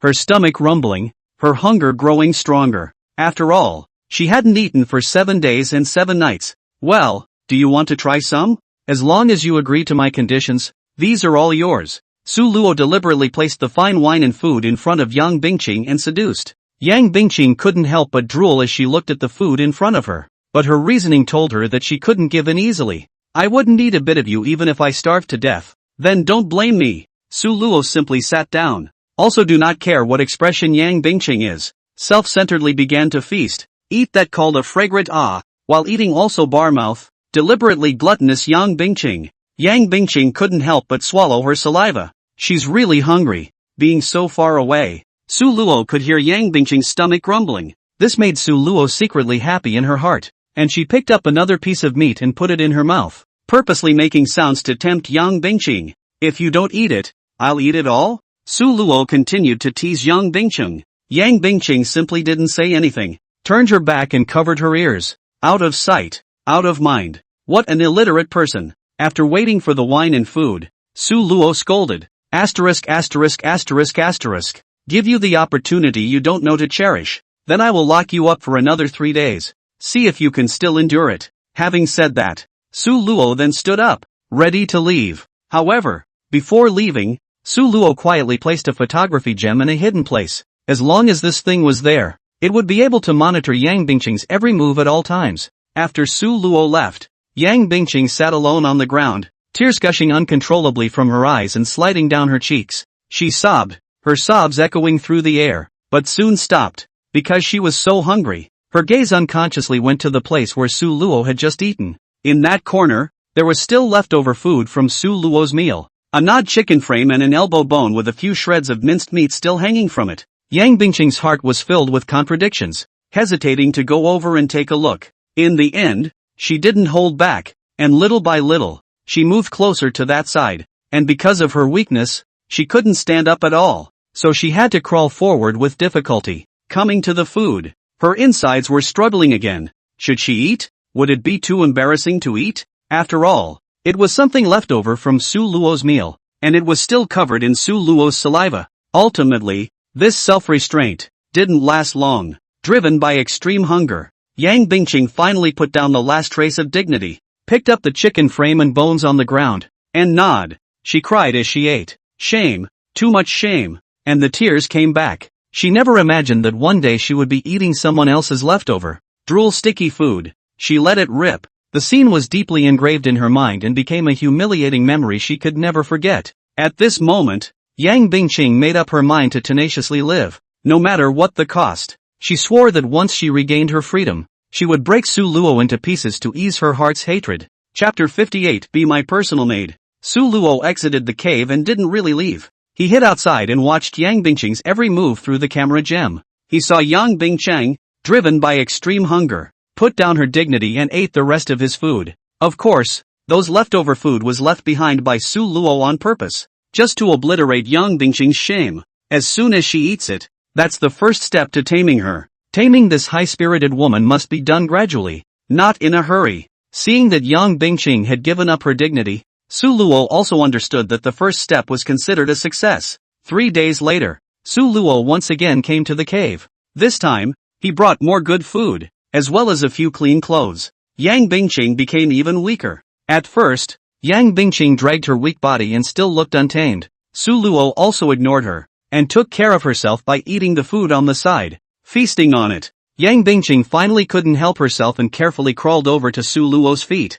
She begged, please, give me a mouthful of food. Her eyes were full of food cravings. Su Luo could hear her heart, and at this moment, her heart, indeed, had no distractions at all. It was all about the most primitive craving for food. Su Luo knew that he was one step closer to completely taming this woman. And so, Su Luo threw a half-eaten chicken leg at Yang Bingqing's feet. Yang Bingqing's eyes lit up and she immediately got down, ready to eat that chicken leg. However, Su Luo was not satisfied, but grabbed her hair and gripped her head. Do you know how to be polite? You know how to say thank you? Thank you. At this moment, Yang Bingqing's eyes really lost their luster. No matter how grandiose she had been before, how she had sworn in pain, how vicious she had been, she wanted to break Su Luo into pieces. But now, driven by the instinct of hunger, she bowed her head. She submitted. In her head, there was only food, only the desire to live. It was instinct, not belief. Hearing Yang Bingqing's answer, Su Luo was then satisfied and let go of his hand. So, Yang Bingqing started to get down and eat the chicken leg. After waiting for a few moments, Yang Bingqing finished eating and didn't seem to be satisfied. After all, after 7 days of starvation, how could a tiny chicken leg fill her stomach? She continued to tilt her face up, looking at Su Luo thirstily. Su Luo asked, well, thinking about it? Yang Bingqing was silent for a moment, and finally loosened her tongue. I'll promise you any condition. Give me rice. Although Yang Bingqing was still unwilling in her heart, she knew that she had no other choice. She could only temporarily submit to Su Luo and wait for the right moment before looking for an opportunity to fight back. Seeing Yang Bingqing's promise, Su Luo was secretly happy and made his own request. From today onwards, you will be my personal maid. Wherever I go, you'll go with me, and the black-robed pickets, they'll all be at my disposal. I promise you. Yang Bingqing ate a chicken leg. Her hunger was relieved and she regained some sanity. She agreed like this on the surface, but deep inside, her killing intent towards Su Luo became even more intense. Su Luo could hear Yang Bingqing's heart and knew that this woman wouldn't stop. However, Su Luo had long thought of a countermeasure. First point, Yang Bingqing would have to wait until 3 months before she could regain her full cultivation. She couldn't do anything to Su Luo now, so Su Luo could easily subdue her at any time. Point 2. Su Luo had photographic gems and had long ago recorded the image of Yang Bingqing suffering humiliation and kneeling down to beg for food. Su Luo showed these images to Yang Bingqing. In the future, you have to be obedient, or else I will make these images public. You are the daughter of the patriarch, a high-ranking member of the heavenly diffusion sect, with an honorable status. You don't want these images to be seen by others, do you? You're shameless. Yang Bingqing once again cried helplessly. She never thought that Su Luo had this kind of tactic. Instead, Solo dropped off food and a clean shirt. Why are you crying? Be a good girl and be my maid from now on. As long as you satisfy me, I won't treat you badly. Chapter 59, A Handmaiden is not a good job. Yang Bingqing clasped her hands tightly around her knees and curled her body into a ball, as if she wanted to hide herself into a safe little world. Her voice was sobbing and choked with sobs, but she was so strong that she couldn't help but hurt. Tears welled up in her eyes, but she stubbornly held them back, refusing to let them fall easily. Her hair was disheveled and a few strands were plastered to her cheeks, making her look haggard. There is something surprisingly churlishly beautiful about it. With trembling hands, she slowly picked up the food on the floor, both humiliation and resignation in her gaze. Still, she wolfed it down, having to endure it for the time being in order to survive. After eating, she took off the cloth on her body that had been torn and messy by Su Luo, and changed into the clean clothes, which were not so unclothed. Su Luo's threat was like an invisible sword hanging over her head, making her have to temporarily put down all her pride and self-respect and submit to Su Luo. After staying in the cave for a while and calming down, Yang Bingqing walked out of the cave. Su Luo had long been waiting for her outside the cave. Yang Bingqing, who had eaten and drunk enough and changed into new clothes, recovered a little bit of color, or at least her cheeks were a lot rosier. But, after all, after being imprisoned by Su Luo for 10 days, his hair was messy and somewhat uncharacteristic. Come back with me and take a shower and get dressed up. Look at you. You stink. As a great beauty, being counted down like this by Su Luo, she couldn't help but feel a little ashamed. Su Luo wanted this effect, to mentally suppress her anytime, anywhere, and once she became accustomed to it, she could completely control her. Su Luo brought Yang Bingqing back to Bishui Peak. Nowadays, Su Luo had a pivotal position in the heart of Aqua Fairy Yunqingshui. Because of this, Yunqingshui specially rewarded Su Luo with a luxurious mansion, a treatment that no disciple had ever had before.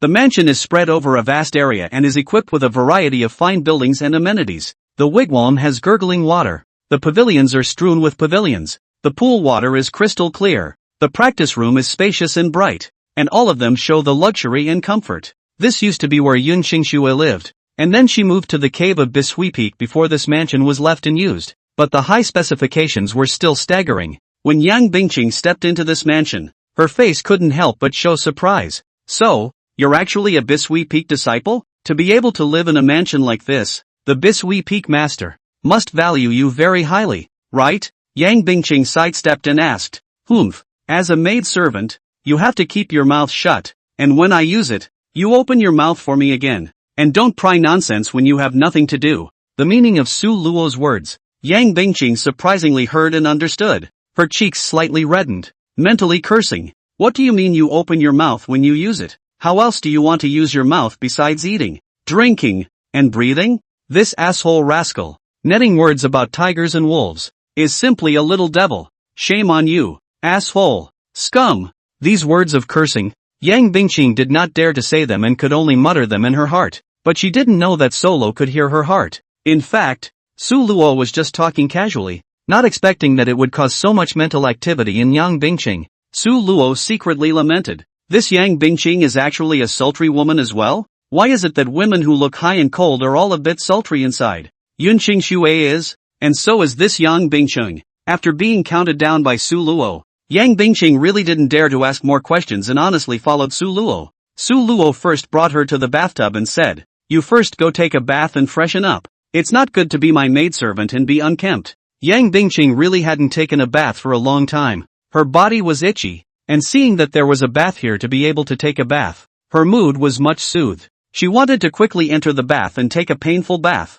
but Su Luo was unexpectedly slow to leave and just stood in place looking straight at her. "Why don't you leave?" Su Luo teased. "What are you afraid of? It's not like you haven't seen it before." Yang Bingqing was shy and indignant. "Get away from me, or else,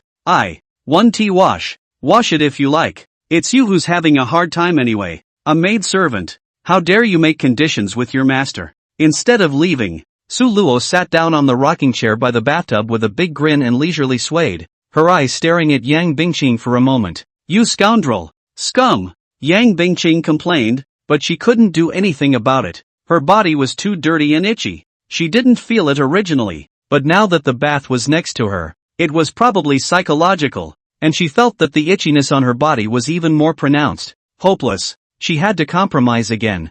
Yang Bingqing sprinkled a large amount of flower petals into the bath before slowly sinking her body into the water. Once her entire body was soaked in the warm bath, she slowly removed the clothing from her body. At this moment, Yang Bingqing's skin was as white and delicate as sheep's fat white jade, and her body was perfectly curved and concave. However, she covered her chest tightly with her hands, and only her snow-white collarbone, as well as her delicate and charming little face, were exposed above the petals on the surface of the water. With the petals covering it, what Su Luo wanted to see was not seen at all. As for being so careful, Su Luo teased, "I'll never let you, a scoundrel, take the slightest advantage again. Ha! Do you have room to resist as long as I want? Why don't I go down and keep you company?" Su Luo teased. Yang Bingqing was shocked. Don't come over. Seeing Yang Bingqing looking so frightened, Su Luo couldn't help but laugh out loud. "Che, I'm just teasing you. Hurry up and wash it. Come back to serve me after you're done." After saying that, Su Luo left the bath, and only then did Yang Bingqing breathe a sigh of relief and began to clean her body. After about half an hour, Yang Bingqing finally walked out of the bathroom. At this time, she had changed into a light green dress, combed her hair beautifully, her skin was as white as snow, and her face was as rosy as a ripe apple, eyes bright as stars, flickering with spiritual light, agar nose high, red lips slightly open, exuding a charming charm. Even though her body was not as hot as Yunlight's nose, it was still concave and convex, which was heartwarming. Su Luo's eyes went straight when he saw her again, and he couldn't help but secretly marvel at her. "I can't believe how much more charming she looks in her clothes. I almost didn't recognize her." Su Luo remembered that the first time he saw Yang Bingqing, she was wearing a black robe with a hood, her whole body was wrapped tightly, and she did not reflect the woman's flavor at all. Later in the cave, her clothes were torn by Su Luo again, leaving her with only a few strips of cloth, and it didn't reflect the beauty. This time, however, her clothes and makeup were just right, making Su Luo couldn't help but marvel at them. "It's a good thing I didn't kill it. It's still an excellent one." Su Luo stared daggers at Yang Bingqing, looking at her heart. Now that Yang Bingqing had lost her cultivation and was surrounded by empty people, she was very afraid that Su Luo would do something nasty to her. When she thought about it, she couldn't help but feel a little remorseful that she shouldn't have dressed up so nicely. "Have you seen enough?" Yang Bingqing said in shame. He, little beauty, quite handsome. It's getting late. It's time for dinner. Go and cook for your master?" "What? To cook? As a maidservant, it is natural to serve your master and cook for him. Isn't that right?" But I don't know how." "What? You can't even cook? It's really a good look but not a good use. Compared to my former maidservant Little Hua, it's really far worse." Su Luo then thought for a second. "It's no wonder. You're the daughter of the patriarch, $1,000 lady. 10 fingers don't touch the spring water. It's normal that you can't cook." Yang Bingqing was again counted down by Su Luo and lowered her head in self-shame. She didn't know why, but a desire to win and lose rose up inside her. The more Su Luo suppressed her, the more she wanted to prove to Su Luo. "Is that what you call pride?" Yang Bingqing herself felt a little confused, obviously hated Su Luo to the bone and wanted to kill him by 1,000 cuts, but now because of a few words from him, it stirred up the desire to win. What the hell is going on here? She couldn't figure it out. What a contradiction. Su Luo couldn't help it and said with a wave of his hand, "That's just it. I'll do it this time today. You stand aside and learn well. I'll only demonstrate once. The next time it's up to you to do it yourself." After saying this, Su Luo stepped into the kitchen and began to prepare for cooking. He skillfully picked up the kitchen knife, cutting vegetables, heating oil, stir-frying, and seasoning, actions in one go, as if it was as natural and smooth as flowing clouds in water. In less than a moment's time, a dish with excellent color and flavor was placed on the table. Yang Bingqing's eyes widened, her face full of shock. "This is too good, isn't it? It seems that maidservants aren't that good either." Chapter 60, If I Let You Pout, You Can't Lie Down. "I didn't realize that you could cook. What is this? You great ladies, who are so well-bred, how do you know the plight of us lesser disciples? You're a junior disciple? Can a junior disciple live in such a large mansion? You woman, you're prying into me on the sidelines again. What has it got to do with you if I live in a big mansion? I'll say it again. Be a good girl and be your handmaiden. Don't ask anything." Yang Bingqing was reprimanded by Su Luo again and had to bow her head, looking like a young daughter-in-law who had made a mistake. But she was getting curious about Su Luo. However, obviously so strong, possessing a cultivation of the middle Jindan stage, Why don't you go to the clan to become an elder? To own such a luxurious mansion in Aqua Peak? What exactly is his status? Immortal Bisui is as cold as ice and frost, and seldom interacts with male cultivators of her generation. And what is his relationship with Yun Qingshui? One question came to mind, and Yang Bingqing couldn't figure it out. As he froze, Solo reprimanded again. Hey, what are you standing there for? Why don't you hurry up and bring the food to the table? Only then did Yang Bingqing come back to her senses and hurriedly serve the meal on the table. And in a short while, the table was already filled with a variety of delicious dishes that made people salivate. Su Luo sat at the table, looking at the delicacies. His heart couldn't help but surge with a sense of accomplishment. He was still quite satisfied with his own craftsmanship. At this time, Yang Bingqing also straightened her dress and carefully sat opposite Su Luo. However, before she could sit still, she saw Su Luo glaring fiercely at herself. She was a bit overwhelmed for a moment, and before she could figure out what was going on, she only saw Su Luo suddenly slamming the table and loudly scolding. What are you doing? Don't you know what your status is? A maid servant. How dare you eat at the table? Yang Bingqing was startled and hurriedly stood up, her heart filled with aggression and sadness, tears swirling in her eyes and almost about to fall. You can't do anything, but you're first in eating. Remember, you're not a young lady anymore. You're my servant girl. You have to keep your position straight. Understand? Yang Bingqing could only nod in resignation. After inexplicably being chastised by Su Luo again, she had turned into a bird of prey, and even her walking had become cautious. Come here, stand next to me and serve me dinner, Su Luo suddenly ordered. You want me to serve dinner? Su Luo blared at her. You're a maidservant. You have to obey. If I tell you to lie down, you can't stand. If I tell you to pout, you can't lie on your back. Do you understand? Oh,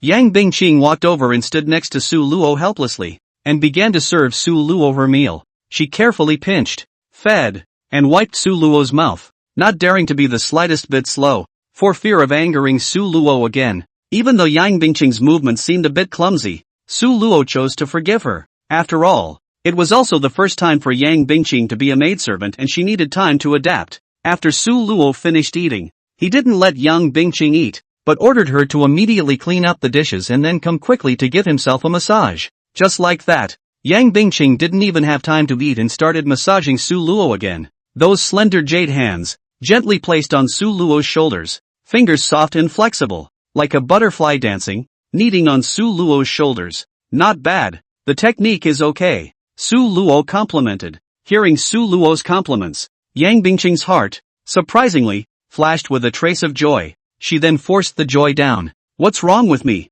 It's obvious that I hate her to the bone. So why am I a little happy when she compliments me? My emotions? Why this change? Why am I swayed by him? What's wrong with me? Me? Yang Bingqing's conflicted heart and tangled thoughts had been completely heard by Su Luo. Everything was within Su Luo's plan. After roughly half an hour of massage, it was getting late, and Su Luo pointed to the large bed behind her. Yang Bingqing was shocked, and then associated with Su Luo's previous words lying down, pouting. What are you doing? I am not going to do that kind of thing with you. You woman. What's going through your head? I'm telling you to go over there and make my bed. Just making the bed? I thought. Oh, you don't even know how to make a bed, do you? Will do. Yang Bingqing had a red face and rushed to pack Su Luo's bedding. Looking at her bending down to organize her bedding, quite the charm of someone's wife, Su Luo's body instinctively produced an impulse. However, he held back. It was actually easy for Su Luo to use force on Yang Bingqing, but that was just the next best thing. Su Luo knew that in order to tame this woman, it was best to use the strategy of attacking the heart, from start to finish, whether it's keeping an eye on her in the shower, making her cook, massaging her, making her bed, or show off your cooking skills. The only purpose was to make Yang Bingqing lose herself in shame, indignation, praise, and admiration for herself. That's the best way to conquer a woman. Chapter 61, Being a Qualified Handmaiden. Torturing you and pitying you at the same time. Scolding you and praising you at the same time. Leaving you in a perpetual state of contradiction. Unable to extricate yourself. Especially for stuffy women like Yun Qingshui and Yang Bingqing, it's all about knocking them around a lot, and occasionally complimenting them again, in order to slowly conquer them. Simply put, you can't always spoil them and you can't always leave them out in the cold. It's a dialectical relationship, the fire of which cannot be controlled by a veteran of love affairs. However, Su Luo was familiar with the whole process, having long been light on her feet. Whether it was in his previous life, or in this life, how many women had been conquered by Su Luo? Some of them had no choice but to give birth to her, and some of them had to elope with him. It's all means. In a few moments, Yang Bingqing had already made Su Luo's bed and came over to invite Su Luo to bed. Not bad. This is what a maidservant should look like. Remember, tomorrow morning you don't need to wake me up. At noontime you have to bring me 4 dishes and 1 soup. If you don't like it, go kneel on the rubbing board and face the wall. Su Luo gave an explanation and sent Yang Bingqing away.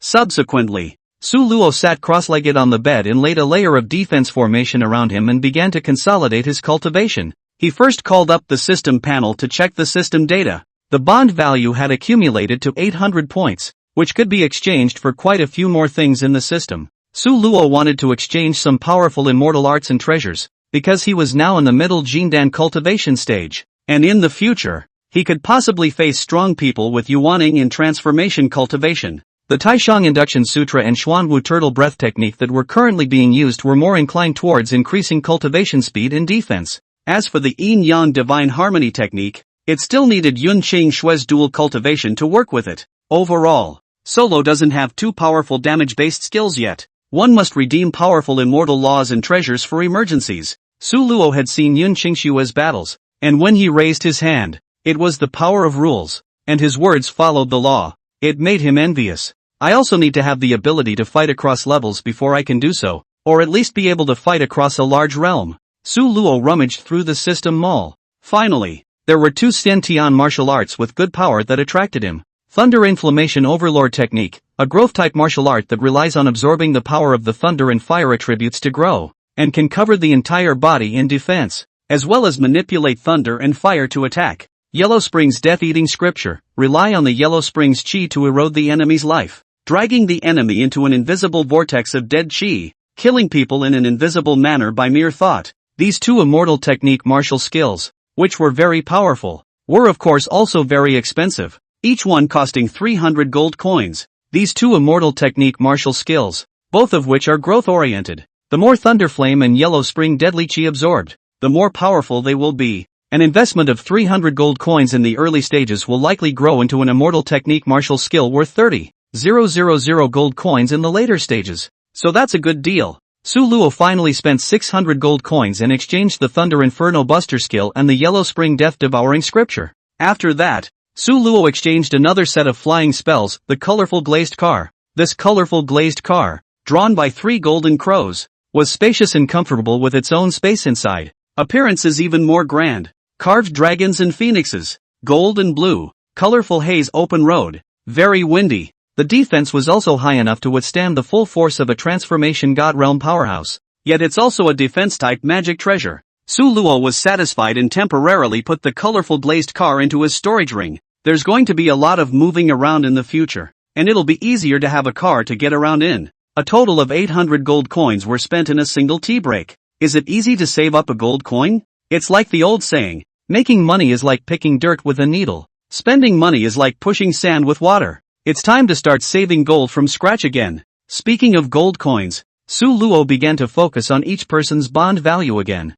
The bond values of Lin Ruoxi, Yun Light Snow, and the Holy Maiden of Light had all reached the highest of 100 points, and all of them were positive bonds, which meant that they were already dependent on themselves, and even in love with them. Then there is Yang Bingqing's custody value, which is currently 50 points, or a negative custody, which means that this woman is still holding a grudge against herself, and I'm afraid that she won't let it go, and she should still be looking for a chance to retaliate. Just deterred by Su Luo's threat, she didn't dare to make a move right now. Su Luo was not surprised. Everything was under his control. If Yang Bingqing didn't retaliate, he would instead somewhat despise this woman. Su Luo thought secretly in her heart. Sooner or later, I'm going to make Yang Bingqing's bond value become a positive 100 points, so that she loves me to death. At this time, after Yang Bingqing finished serving Su Luo, it was already late at night, so she could finally rest for a while. She hadn't eaten yet, and looking at the leftover food in the kitchen that Su Luo had eaten,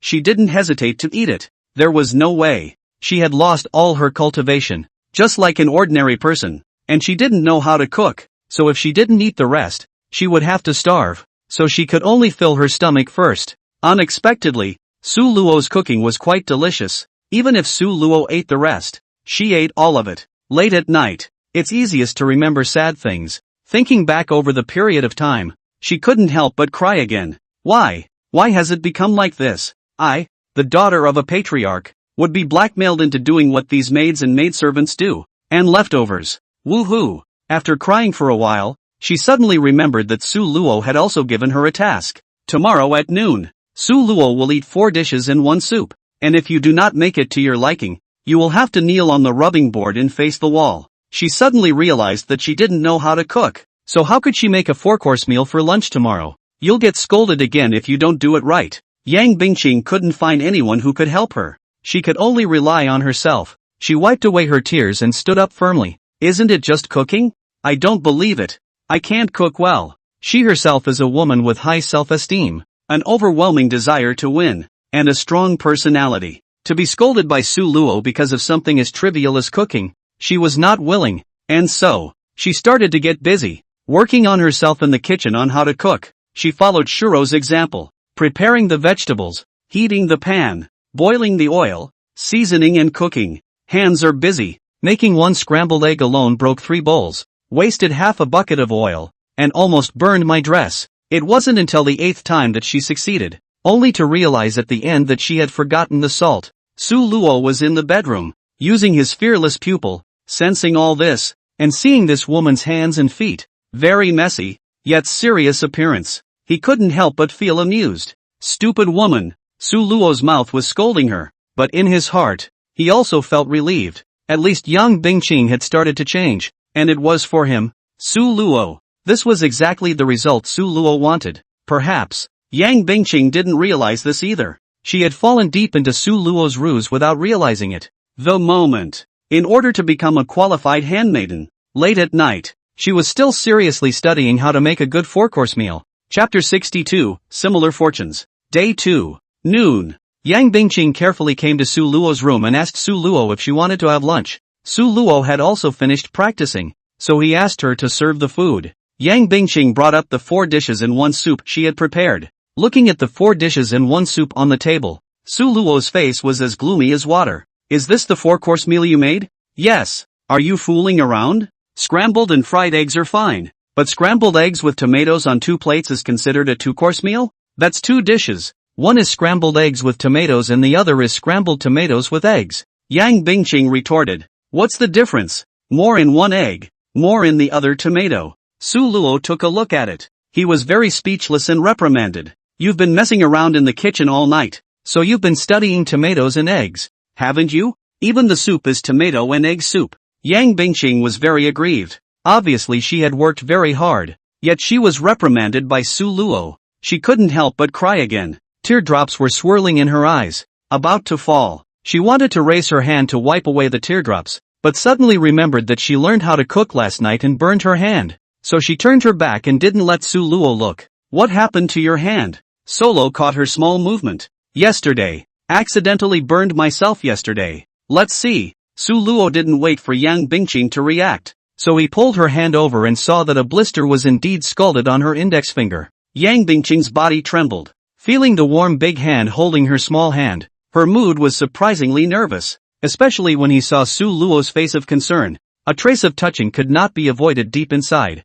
Even though it flickered, it was real. Why are you so careless? Stupid woman, Su Luo snapped, then carefully picked the blisters for her, and took out a box of ointment for burns, personally applying it to Yang Bingqing. After doing so, Su Luo added in passing a comforting remark. Seeing as you've worked so hard, I'll forgive you this time, and won't let you kneel on the rubbing board. Yang Bingqing was relieved, looking at Su Luo very gently applying the ointment to herself and skillfully bandaging herself up. The touching within her heart surprisingly grew stronger and stronger. It suddenly occurred to her that no man had ever been this nice to her since she was a little girl. Although she was the daughter of the patriarch, she was bound by it. Her experiences as a child, in particular, have made her reluctant to engage with people, let alone the opposite sex. Original. At the age of 8, Yang Bingqing's mother died in an assassination. She saw her mother break and couldn't do anything about it, and her father, who still hasn't found the murderer, and then later,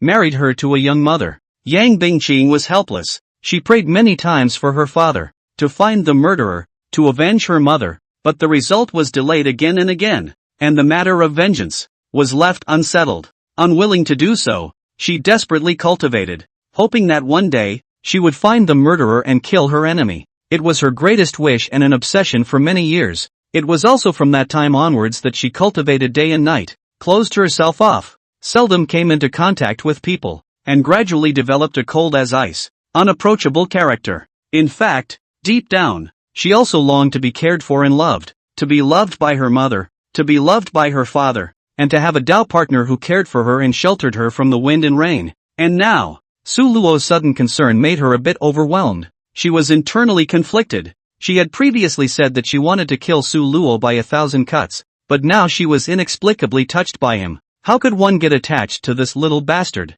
This little devil? This little scumbag? She couldn't help but ask, why are you being nice to me all of a sudden? As long as someone is genuinely nice to me, I'll be genuinely nice to her. And I can see that you've really tried hard by cooking for me, and I have no reason to punish you any further. Su Luo replied very seriously. Yang Bingqing was silent. Her opinion of Su Luo had changed greatly again. Is that what you call a grudge? Su Luo added. Well, you sit down and eat a piece too. Can do that? As I said earlier, I will treat those who treat me well. If someone wants to harm me, I will do whatever it takes to destroy him. Su Luo's words. Yang Bingqing empathized with them because that was how Su Luo treated her. The unscrupulous, shameless, and incomparably fierce Su Luo in the cave and the Su Luo who was now gently applying the ointment to her were like two different people. Yang Bingqing was also confused. She suddenly wanted to get closer to Su Luo, wanted to get to know more and more about him, to enter his inner world. In the following days,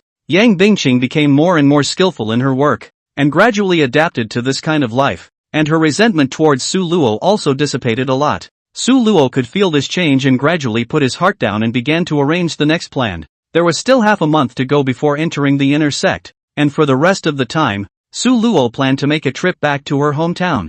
Before he went home, he had long arranged the matter of dumping the spiritual pills, so that Li Tianfeng, Elder Pill, and Zhu Deshan could rest assured that they would do it boldly, because the black-robed pickets had already been taken care of by him. Arrange everything. This day, Su Luo brought along Yang Bingqing and took the colorful glazed car and set off towards Wanbang City. That Wanbang City is Su Luo's hometown. The Su family was a first-class big family in Wanbang City. Su Luo's old man, that is, Su Defu, was himself an early Jindan cultivator and good at business. Therefore, it was no surprise that the Su family was able to become a first-class family in Wanbang City. Su Luo's mother disappeared when he was 3 years old. His family said that she died of illness, but Su Luo knew that it was not that simple. With her mother gone, Su Luo's old man, Su Dafu, married another young mom to Su Luo. Since then, Su Luo has not had a good life, often by this little mother to find trouble, but also fortunately Su Luo is a traveler, flexible mind, always able to turn the danger into peace, but also to catch this vicious woman. He also has a half-brother and sister, all born to that little mom, Pan Sualian. Su Luo was like an outsider, not on good terms with any of these people, including the old man, Su Dafu. Originally, when he was at home, Su Luo had no talent for cultivation. His qualifications were very poor, and he was uneducated. Relying on his family's money, he caused trouble everywhere, causing a lot of trouble for Su Dafu, and he was the famous prodigal son of Wanbang City. Su Dafu also do not treat this son, simply sent him to the 10,000 miles away Tianyan Sect to cultivate. Out of sight, out of mind, to a clean. Su Luo didn't agree at first, until Su Dafu promised to give him 10,000 taels of silver to spend every month. Then he relented, but in the last 2 months, the money has been cut off. The Su family didn't lack money, and Su Luo was not short of money when he was selling spiritual medicines, but the reasoning wasn't like that. 10,000 taels of silver, which was promised to me. Why don't you give it again? Isn't that looking down on people? Su Luo guessed that it must be the inappropriate little mother who was messing with him. That's why he had to go home to ask for an explanation. Not for money, but for reason. I, Su Luo, am not unreasonable. Since I was a child, I've been targeting me. Now that I've turned over a new leaf, will I let you go? Manbang City, I'm back. I'd like to see if you guys still have the same faces you had back then, when he was almost near Wanbang City. Su Luo put away the colorful glazed car. Yang Bingqing was a bit puzzled and asked, "People in the secular world, they all talk about returning to their hometowns with their clothes on their backs. Why don't you just take the car in when you have such a luxurious ride? You don't understand. I want to see if they still look down on me like they did back then." Su Luo's eyes flashed fiercely as he spoke. Yang Bingqing then realized that Su Luo didn't seem to get along with her family. What was the story here? Yang Bingqing could not help but be curious, but did not dare to continue to inquire, for fear of being scolded by Su Luo. Chapter 63, Returning Home, Wanbang City. The two men came to the gates of the city. The gates of the city of Wanbang, majestic and magnificent, and the walls of the city made of green stone, soaring high into the clouds. Engraved on the city gate are the words 10,000 nations come to the city, revealing the glory and splendor of this city. This Wampum City. It was an ancient city that had been inherited for tens of thousands of years, and had once been the capital city of an immortal country. Only now it had fallen. Under the city gates, there is an endless stream of people coming in and out, and the shouts of vendors and the laughter of pedestrians are intertwined to form a bustling scene. Let's go into the city, Su Luo said softly to Yang Bingqing. Yang Bingqing nodded and followed closely behind Su Luo. Although she didn't know anything about Su Luo's family affairs, she could feel what Su Luo was feeling at the moment. The two figures, one was handsome, the other was gorgeous, and stood out in the bustling crowd. Su Luo's eyes had both anticipation and complexity in them, and he took a deep breath as if he wanted to imprint this familiar yet unfamiliar street scent into his heart. After entering the city gates, the two of them walked forward along the busy streets. The streets are lined with stores and a wide variety of goods. As Su Luo walked, she observed everything around her, trying to retrieve those fragments of what had been, from her memories. Suddenly, a clamor came from not far away, attracting Su Luo's attention. He frowned slightly and followed the sound, only to see a group of gorgeously dressed teenagers, walking head-on. They also saw Su Luo. "Yo, isn't this the trashy young master of the Su family? What's the matter? Couldn't get along in the Heavenly Diffusion sect and ran back?" One of the teenagers mocked. "Ha ha, trash is trash. Even if you give him more chances, he won't be able to become a climate." Another teenager chimed in. These people, Su Luo recognized. The two people who spoke out to mock him were Wei Ming of the Wei family and Chen Fei of the Chen family. They are all the dignified sons of Wanbang City, and Su Luo's age is similar. But because of the good cultivation talent, they have looked down on Su Luo since they were young. And later on, when they worshipped the Divine Action sect, they became even more arrogant and domineering. Recently, the Divine Walking sect had let their disciples go out to practice, so they returned to their hometown, Wanbang City, to help out the family for the time being. "Who are you guys calling trash?" Su Luo stopped and asked indifferently. "Says you. What? Do you still have an opinion?" Wei Ming looked at Su Luo provocatively with a disdainful face. Su Luo smiled faintly and instead of getting angry, she calmly said, "Is that so? Then you guys might as well come and try to see if you can defeat this trash of mine." Although his voice was calm, it revealed a sense of confidence and calmness, causing those around him to sense a hint of an unusual aura. Wei Ming and Chen Fei glanced at each other, both seeing the surprise in each other's eyes. They didn't expect that Su Luo would dare to say such words to them. What makes a cultivation wastrel so arrogant? "Su Luo, do you know that the Divine Walking sect has been practicing for 2 years? And we are already disciples in the middle stage of foundation establishment. And you dare to call our bluff? It's just the middle stage of foundation establishment. What's there to show off? I think you guys are the losers, right? Great. Then let's see what you're really capable of." Wei Ming sneered and took the lead in charging towards Su Luo. Chen Fei also followed closely behind. The two of them, one in front of the other, were going to come and pin down Su Luo. One person was controlling wind blades in his hands, while the other was cupping talismans in his hands. If the opposite party was not Su Luo, but an ordinary person, this would undoubtedly be the killing move. This is trying to put Su Luo to death. It's too hard. However, just as they were about to approach Su Luo, a layer of fine tortoise armor patterns enveloped Su Luo's body. This is the Xuanwu turtle breath technique.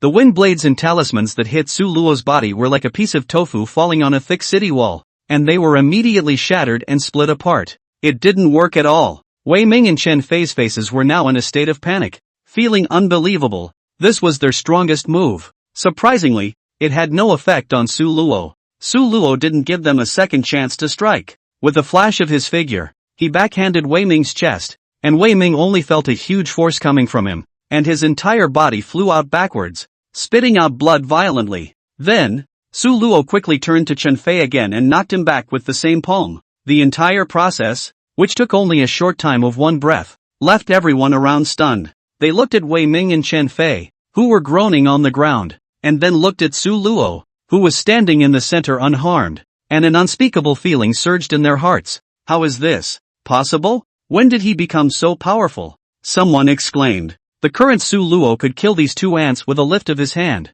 but he didn't do so. Within 3 days, have your respective family heads, carrying rattan bars, come to me to apologize. Otherwise, I don't mind expelling both of your families from Wanbang City. Killing these two scumbags was easy. It was just a matter of lifting his hand. And what Su Luo wanted was humiliation. It's like a civet cat toying with a mouse. If their two families accept this humiliation, Su Luo can temporarily let them go. If they do not accept, Su Luo may have to kill. Su Luo guessed that the heads of the Wei and Chen families would not be able to take the blame, so a good show was still to come. After packing up the two minor characters, Su Luo took Yang Bingqing and headed to the Su family residence, no longer caring about these two minions. Wei Ming had fainted while Chen Fei barely held on and stood up. He touched the amulet on his body, his heart palpitating. If it wasn't for this amulet helping him block most of the damage, I'm afraid that he, like Wei Ming, would have lived or died unknown. This Su Luo,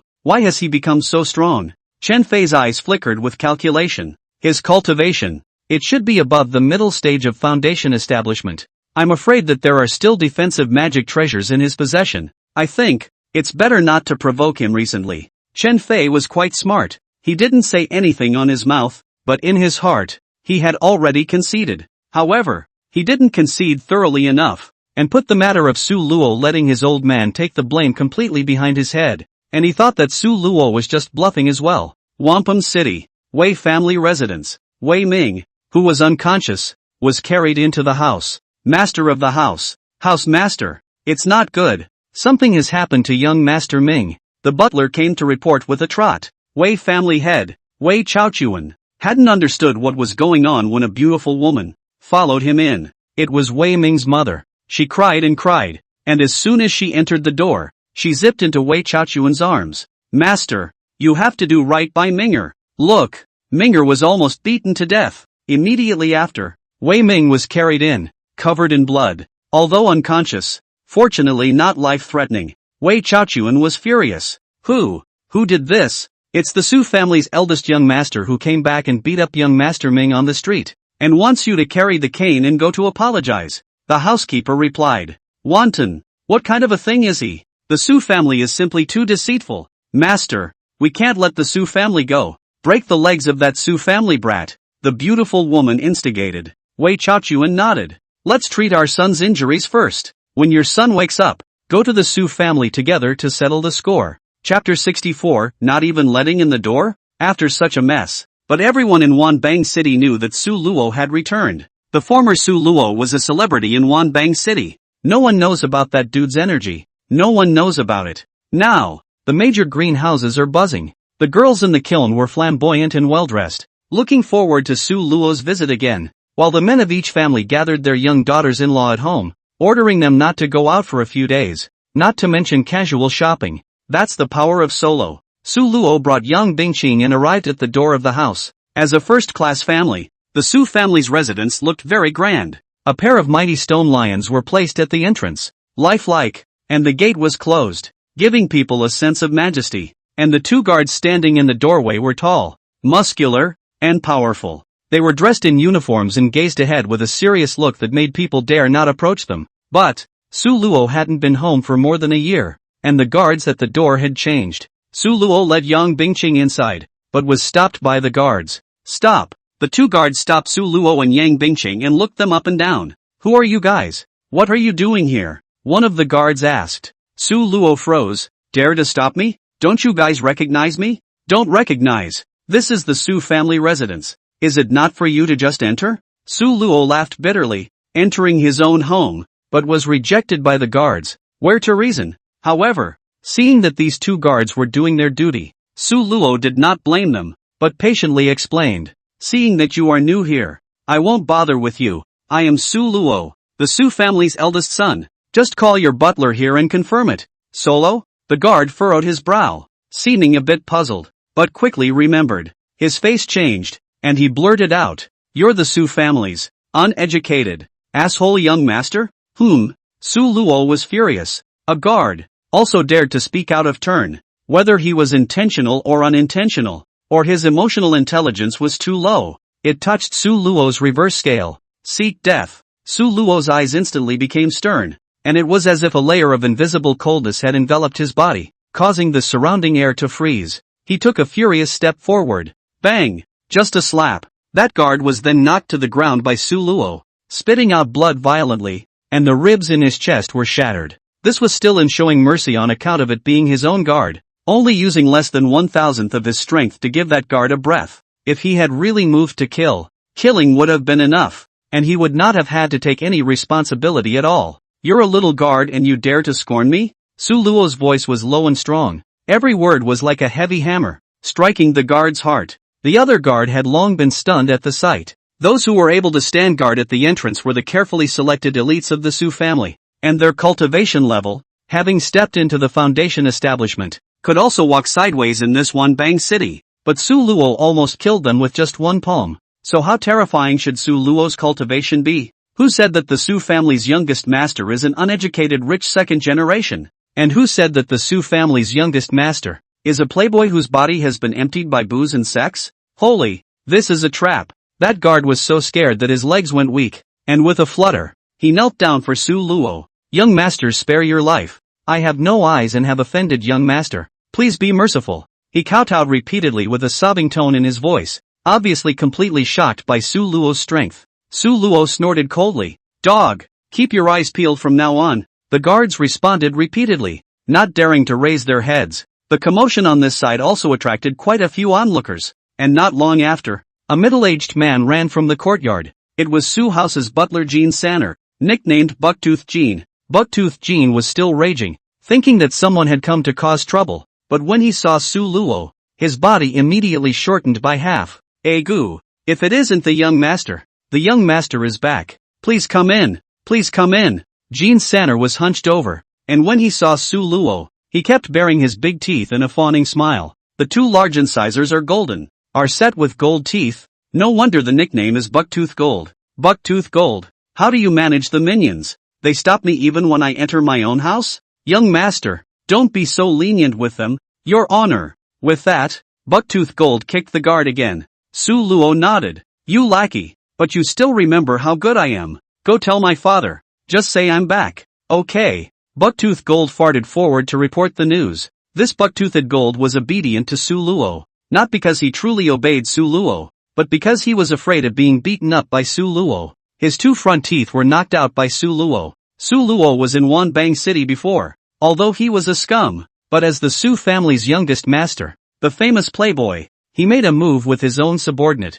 even the housekeeper of the house. He didn't dare to fight back. That Bucktoothed Gold, before not a lot of Su Luo's beatings, so in front of Su Luo's face, always a nodding serval, but behind the scenes, also not a lot of scolding Su Luo. Hate to Su Luo broken into pieces. This guy, his mouth is one thing but his heart is another. Sooner or later, I'll beat him up again. Su Luo thought in his heart and turned to look at young Bingqing behind him. The latter was watching all this with a stunned expression, and complex emotions flashed in his eyes. "Let's go," Su Luo said lightly, having recovered his usual composure. He took a step toward the mansion, and the guard who was still kneeling on the ground hurriedly got up and tremblingly stepped aside to make way. Entering the mansion, what met his eyes was an exquisite courtyard, with rockery and flowing water, winding paths, very different from the majesty outside the door, appearing exceptionally serene and elegant. Su Luo's heart cannot help but surge a complex emotion. Here is where he grew up. Every inch of land carries his memories.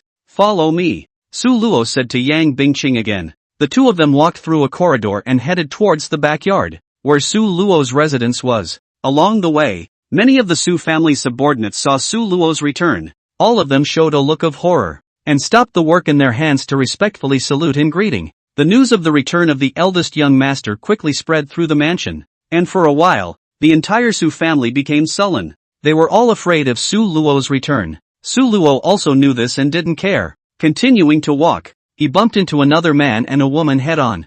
Surprisingly, they were his half-siblings, Su Li and Su Qi. The two were 3 years younger than Su Luo and were dragon and phoenix children, so their eyebrows were extremely similar. They also ran into Su Luo and were visibly stunned.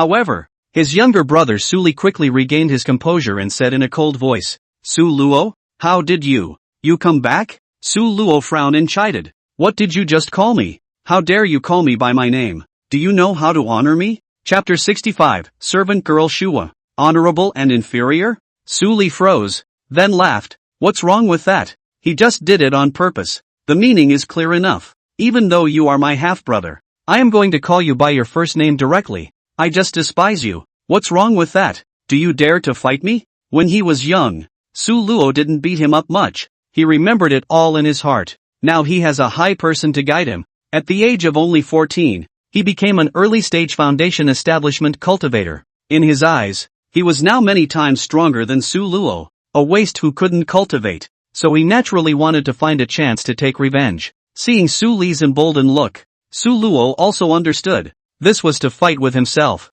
Su Luo coldly laughed. He has long been not the year that playboy. Now the strength is unfathomable. Will not put Su Li in the eyes? What? Want to fight me? Su Luo's tone carried a hint of disdain, as if he was looking at a jumping clown. A trace of anger flashed in Su Li's eyes. He didn't expect Su Luo to belittle him so much. The anger in his heart increased. Humph. Su Luo, don't think that I'm still the same brother that you used to bully. The current me is no longer at your mercy. As Su Li said, a powerful aura emanated from his body. His cultivation at the early stage of foundation establishment was on display. Oh, is that so? Then let me see how much you've grown in the past year or so. Su Luo's tone was bland, as if she was talking about a trivial matter. When Su Li saw Su Luo belittling himself so much, the anger in his heart increased. He shouted. His body violently rushed towards Su Luo, and blasted out with a fist. The wind of the fist whistled, carrying the sound of breaking air. However, Su Luo simply waved his hand lightly and dissolved Su Li's attack into nothing. With this skill, how dare you be arrogant in front of me? Su Luo let out a cold smile, and then he pointed forward, and as the pressure swept, it fixed Su Li's body. Why can't I move? How can you? Su Li was incomparably terrified. Su Luo walked over, condescending and incomparably majestic. Something that was raised by a mother but not taught by a mother. I'll teach you today what it means to be honorable and inferior. Having said that, Su Luo slapped the past two mouths. Two crackles. The side of Su Li's face then swelled up, a bright red palm print on one side, and his mouth was crooked. Su Li looked at Su Luo with a face full of incredulity. He didn't expect that his strength at the early stage of foundation establishment would be so unbearable in front of Su Luo. Tell you all that when you see me in the future, you have to respectfully call me big brother. Got it? Su Luo said while turning her head to coldly look at Su Qi again. Suki was all freaked out and nodded her head in a hurry, afraid that Su Luo would give herself two more big mouths. She knew that Solo was capable of such things. After scaring the two, Su Luo turned to Yang Bingqing and said, "Let's go. Don't let these losers delay our business." Yang Bingqing nodded and the two of them continued to move forward, leaving Su Li and Su Qi frozen in place. This scene was seen by many of the Su family's subordinates, and they were even more fearful in their hearts. Su Luo's strength was far more powerful than they had imagined. I don't know what kind of trouble I'm going to get into when I come back this time. Su Luo and Yang Bingqing walked through the backyard to their previous residence. It was a small, modest courtyard with 5 houses that had obviously not been cleaned in a long time. The yard was overgrown with weeds, cobwebs hung from the beams, and the water in the tank had long since deteriorated, emitting an unpleasant stench. As they pushed open the door to the room, a wave of dust hit them, making them cough. The room was covered with thick dust. All the items were covered with a layer of grayish tones. The originally brightly colored porcelain had lost its former luster and became dull, and there were even insects and ants scurrying around the room. Seeing this scene, Su Luo was instantly furious. This was the place where he had lived since he was a child, and every corner carried memories of his childhood and even contained deep thoughts of his mother. But he had only been away for a year or so, and the small courtyard had become like this? Doesn't anyone clean it? Did they really want him to die out there and never come back? Where's Shua? Where did little Wa go? Su Luo yelled. Xiao He was Su Luo's maid, 2 years older than Su Luo. When she was 8 years old, she was rescued from the snow by Su Luo's grandfather, and has stayed in the Su family ever since, because she was similar in age to Su Luo, and was well behaved and very good at serving people. Xiaohe soon became Su Luo's personal maid. Shawa has been serving Su Luo since she was a child. With a kind personality, the two grew up together, even sleeping under the same blanket since they were young. Calling them childhood sweethearts is not too much to ask. He and Shuwa have a strong bond. Before Su Luo left, knowing that she would definitely suffer if she went to the Tianyan sect, she left Xiaohe at home and didn't let her follow. Before he left, he specially instructed Xiaohe to live in the courtyard with peace of mind. She is the master of this courtyard, only responsible for daily cleaning and organizing. No need to work with other subordinates. But, more than a year has passed. This once familiar yard has become deserted,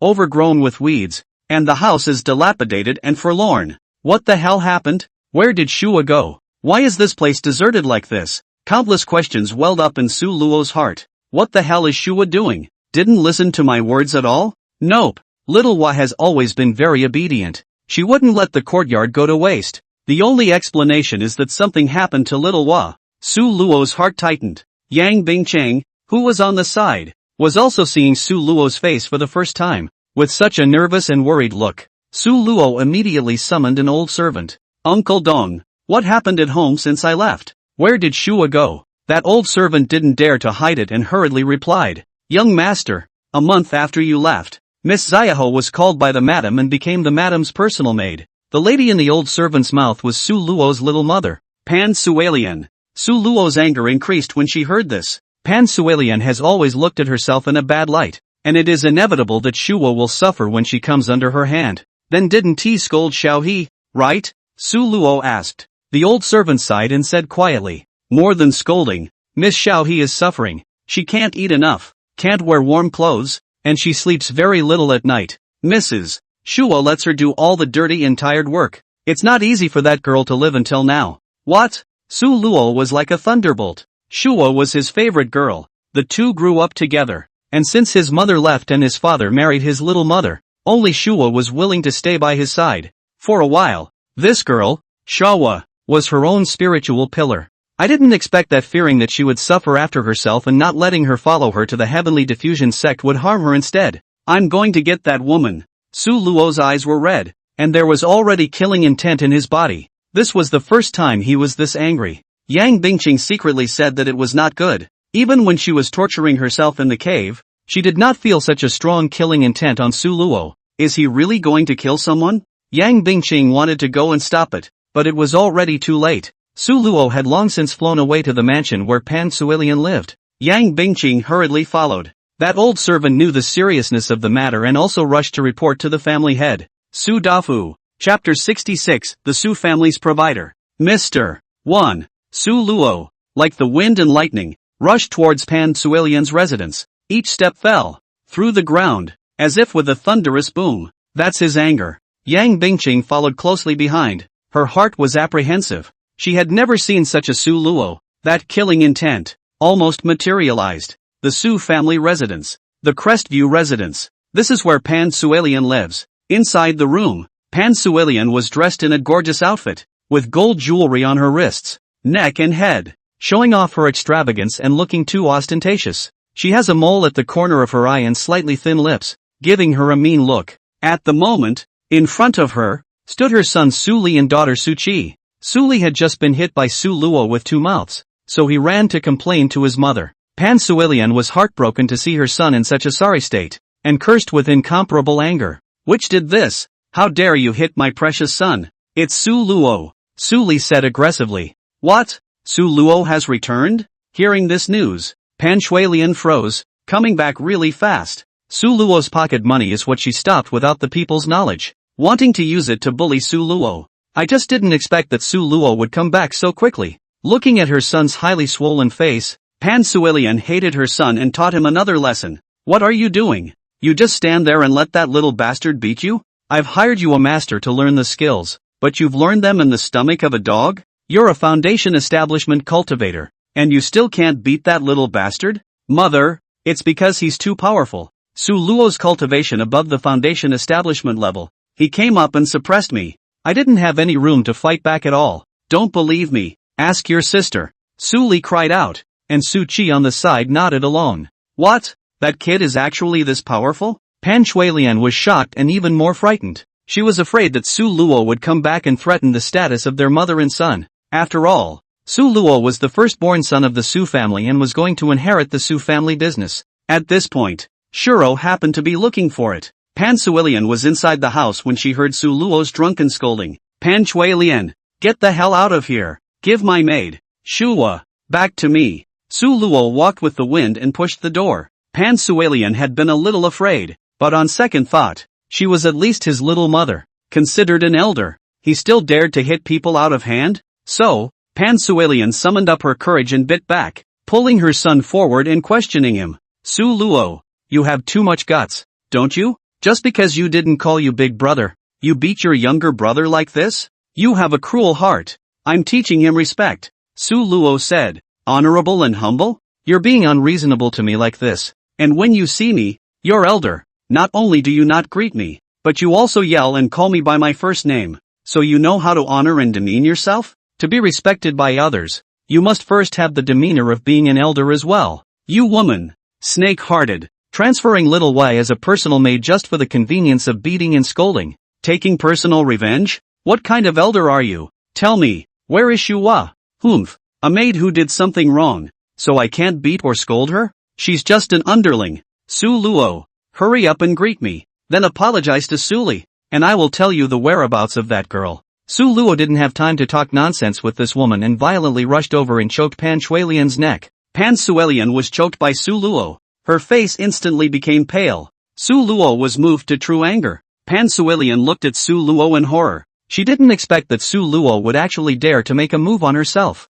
You dare to me. Pan Suilian squeezed out a few words with difficulty. Su Luo's eyes were as cold as ice and frost, and his voice was low and full of killing aura. I'll ask again. Where is Shua? Pan Suilian felt the increasing force in Su Luo's hands, and Su Li and Su Qi beside her panicked, rushing out and shouting, Su Luo has killed someone. Su Luo has killed someone. Come on. Someone come quickly. The guards of the Su family, all swarmed in. These people were all disciples above Foundation establishment, armed with sharp blades. They were shocked to see Pan Suilian being choked by Su Luo and rushed towards Su Luo with their swords drawn. Let go of the lady. Su Luo, however, was not the least bit afraid, pinching Pan Shuilian with one hand, and with the other hand, he swung out a powerful palm. Gale force winds are rising. These Foundation establishment disciples were all knocked back several meters away, and the sharp blades in their hands were all broken. Any of you who dares to move again will be killed without pardon, Su Luo said coldly, his gaze like electricity. Those Foundation establishment disciples, trembling from his eyes, no longer dared to approach. Pan Suilian at this time, has been pinched by Su Luo almost suffocated. She slapped Su Luo's arm, hard to squeeze out a few words. Let go of me, I said. Su Luo sniffed and immediately loosened Pan Shuilian's neck. Pan Suilian collapsed to the ground, her face pale, her voice hoarse, and said, Little Wu was hit by Mr. Wan. I gave her to Mr. Wan. Who is Mr. Wan? Su Luo had never heard that the Su family still had this person. Mr. Wan, called Wan Yunxie, is an offering that the Su family hired a year ago. Where does he live? It's in the bamboo forest in the backyard. Without the slightest hesitation, Su Luo immediately turned around and walked outside. He had to find Xiao He as soon as possible. He had an ominous feeling that something must have happened to Shua. If anything happens to Shua, he will regret for the rest of his life. Yang Bingqing followed closely behind, and the two of them rushed towards Wan Yunxia's residence together. It was only after Su Luo left that Pan Shuilian finally breathed a sigh of relief. This little bastard, he actually dared to lay his hands on me. Cough. What else would he not dare to do? Cough up. Su Li and Su Qi hurriedly helped their mother up. Mother, what should we do? We can't just let it go. Humph. This kid, Su Luo, went out for a year and did grow some skills. But, son, don't forget that it was your master, Mr. Wan, that he went to. Mother, are you saying that you let my master kill Su Luo? Mr. Wan is the Su family's great benefactor, regarded as a guest of honor by your father. No one can be easily offended. Su Luo went to find trouble with Mr. Wan. Even if Mr. Wan killed him, the Su family wouldn't dare to say anything. Subsequently, Pan Suilian called another guard and told him to go to the head of the family, Su Dafu, and tell him all about what Su Luo had done. At this point, the Su family residence, Su Dafu, the head of the Su family, is at the ancestral hall of the Su family, offering incense to the ancestors. Chapter 67, The Collapsed Su Family Head. Su Dafu was kowtowing very reverently to his ancestors' tablet in the Su family ancestral hall. The Su family had finally made some progress in his generation, becoming a first-class family in Wanbang City. But recently, Su Dafu's old man, Su Luo's grandfather, had contracted a serious illness and was bedridden. The condition has worsened in the last few days and it seems that he will pass away soon. Su Luo's grandfather Su Qianhe. His cultivation was only at the peak of foundation establishment, but when he was young, he was good at making friends and had business acumen, laying a solid foundation for the rise of the Su family in Wanbang City. Without Su Qianhe laying the foundation and doing his best to cultivate Su Dafu into a Jindan stage cultivator, the Su family would have been nothing more than a lowly family. So, Su Qianhe is very important to the Su family. The Su family's business with many of the big families is still being maintained by Su Qianhe's face, and I'm afraid that the relationship will fade once Su Qianhe passes away. In the past few days, Su Dafu had been praying at the ancestral hall, asking for the blessing of the ancestors so that Su Qianhe would get better quickly. Su Dafu had just finished a pillar of incense when the butler hurriedly ran in. "Master, it's bad. The eldest young master is back." Su Dafu frowned.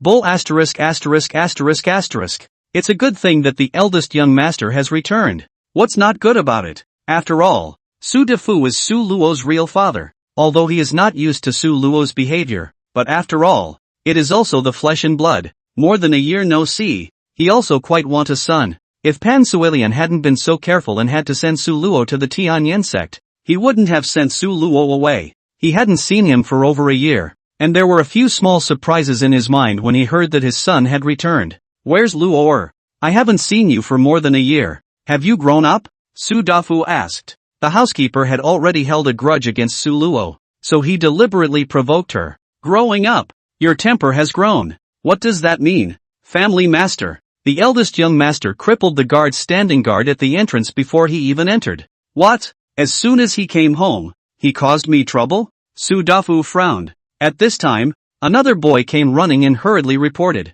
"Family master, it's bad." The eldest young master beat up the second young master and slapped the second young master with two mouths. Su Dafu was so anxious to hear this that his body swayed and almost didn't stand still, beating the guards before entering the door, and beating up his brother after entering the door. What's the opposite of heaven? Su Dafu was furious, obviously already angry, but before his words fell, another old servant ran in. "Family master, it's bad." The eldest young master learned that his maid was tortured by the madam and ran to the madam's place to ask for justice for the maid. Looking at him, it seems like he wants to kill someone. The old servant had just finished speaking when, coincidentally, a guard ran in after him. The guard reported, "Family master, it's bad." The eldest young master went to look for madam, and as soon as they met, they fought and almost strangled madam to death. With a series of news, one blow at a time, Su Dafu finally became unsteady on his feet and his body fell backwards. If it wasn't for his own strong cultivation, holding onto the incense case at the critical moment without falling, he would have smashed his ancestor's tablet. He took a breath before asking, "Where's this retrograde son?" The guard returned. The young master was informed that his maid was offered to Mr. Wan by the lady, and is now headed for Mr. Wan's place. "What?" Su Dafu was shocked. "Quick, go stop him. If we offend Mr. Wan, our Su family will be finished." Mr. Wan, formerly known as Wan Yunxie, was a mid-Jindan cultivator with mysterious origins. A year ago, he came to Wanbang City and directly broke the balance of power between the major clans in Wanbang City. There were four major families in Wanbang City: the Su family, the Wei family, the Chen family, and the Liu family, and a powerful cultivator like Wan Yunxie in the middle stage of Jindan, alone, would be able to top the fighting strength of a family. In other words, after Wan Yunxie's arrival, whoever could obtain Wan Yunxie's help would become the next first-class family in Wanbang City. Su Dafu knew what was at stake. No matter how much it cost, he must bring Wan Yunxie on board. If he was invited by other families, their Su family's position as a first-class family would not be preserved. There was even the risk of being besieged by other clans and risking the death of the clan. Therefore, Su Dafu spent a great deal of money to bring Wan Yunxie over and treat her as a guest. In this year or so, Wan Yunxie had indeed helped the Su family solve a lot of troubles, and had also trained a lot of experts for the Su family. Li was able to become a foundation establishment cultivator within a year from a person with no cultivation. And he was the one who cultivated him. And many of the Su family's guards were also taught by him. Wang Yunxia's position in the Su family was growing with each passing day, and his prestige was so high that he was even on par with Su Dafu, who didn't dare to say anything, only because the difference in strength is too great to offend him. Once he defected to another family, the Su family's position in Wanbang City would be replaced by someone else. It could be said that this Mr. Wan had easily taken hold of the Su family's lifeblood. The Su family couldn't live without him, and even if he did some very excessive things, the Su family could only tolerate it. Before Su Luo went, he also asked others about this Mr. Wan, with a strange and hostile temper, a cold personality, and a bad character, which made him elusive. If Shua fell into his hands, the situation could be very bad. Su Luo's heart was burning with anxiety. What should she do in case something happens to Shua? What's the use of even breaking Wan Yunxia into pieces? Everything could not be undone. The two finally arrived at Wan Yunxia's residence. It was a small, detached building surrounded by a bamboo forest. Without hesitation, Su Luo kicked at the door to rush in. However, on that gate, there was even a prohibition. Su Luo's kick didn't kick him away, but was instead bounced back by a powerful force. He took a few steps back, a look of surprise on his face. Clearly, the power of this prohibition was quite something. However, although the prohibition was strong, nothing could resist in front of Su Luo's absolute power. Su Luo condensed the power of his Jindan and blasted away with a fist. With a flash of golden light, the prohibition on the gate was easily torn apart like thin paper. Su Luo and Yang Bingqing quickly rushed into the small building. Inside the small building, it was very cold. No one? Su Luo immediately used his fearless pupil to sense it. There's a basement down there. Without hesitation, Su Luo swung his fist again, and the basement door directly broke open. Su Luo rushed in and found Xiaohe's entire person, presenting a large zigzag being tied to the ground, with his hands and feet being fixed around her. In black blood, strange symbols were drawn that seemed like a sacrifice. The whole secret room are revealed bizarre, filled with a variety of props. See the young Bingqing face red. What is this? Stuff for? It's too shameful, isn't it? Su Luo frowned tightly, but seeing that Xiaohe's clothes were intact and didn't seem to have been spoiled by these props, she also let out a long breath of relief. Is that Wan not here? Luckily it came in time.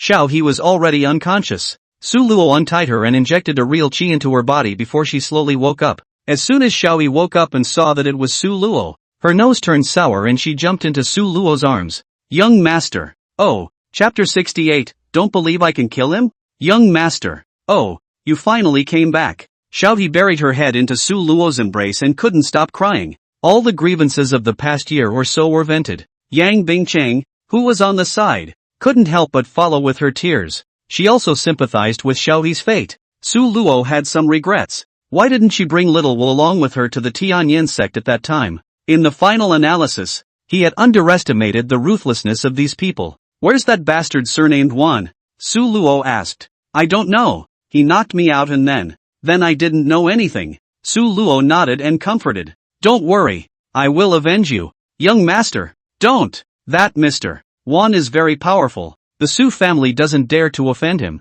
Let's run away. Don't let him find us. It doesn't matter. The current me is not what I used to be. Even if it's that so-called Mr. Wan. I'm not afraid. Su Luo picked up Xiaohe and prepared to leave when he suddenly felt a powerful aura coming from the northwest. The aura was creepy with a sinister coldness. It was Wan Yunxia who had returned. This Wan Yun evil, who practiced the way of the underworld ghosts, was dedicated to the Rakshasa divine sect. He captured Shua for ritual purposes, because just yesterday, he discovered that Xiaohe was actually a rare Icene saint body, a physique that was most suitable for sacrificing to the Rakshasa god and using it to enhance one's cultivation. Just as he was about to make a sacrifice, he was summoned by an envoy of the Rakshasa god cult. The envoys of the Rakshasa god sect are of high status, and those like Wan Yunxia can only be considered as minions in the Rakshasa god sect. Wan Yunxia had no choice but to stop the sacrifice for the time being and head to De Ern Mountain to listen to the envoy's dispatch. The Great Ern Mountain was only tens of miles away from Wanbang City,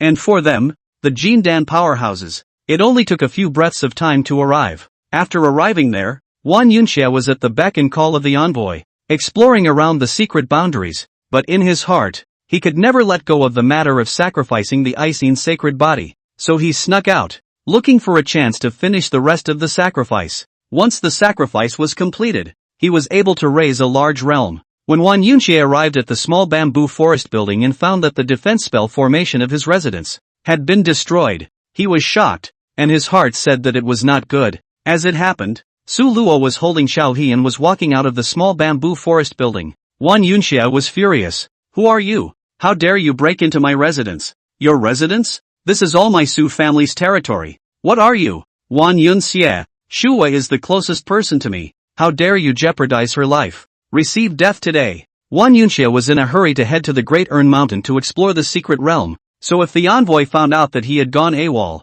he would be in trouble. He didn't ask who Su Luo was, and immediately made his move. Su Luo was ready to do the same. The two of them were locked in a tit-for-tat battle, and just at this incomparably critical juncture, Su Dafu rushed over. Don't fight! Don't fight! Mr. 1. Please spare my son's life. Su Dafu subconsciously thought that Su Luo was not a match for Wang Yunxie, so as soon as he came over, he knelt down for Wang Yunxie and prayed for forgiveness. Mr. 1. It's all my son's fault for offending you, so please spare him for my sake. Wang Yunxie sneered. So he's your son? Now you know you're afraid? When Su Luo saw her father kneeling to Wang Yunxie, she became even angrier. Father, what are you doing kneeling to this guy? Shut up, rebellious son. Do you know what Mr. Wan's strength is? He's a mid-Jindan stage. After you left, the Wei, Chen, and LV families joined forces to besiege our Su family. If it wasn't for Mr. Wan's help, the Su family would have ceased to exist.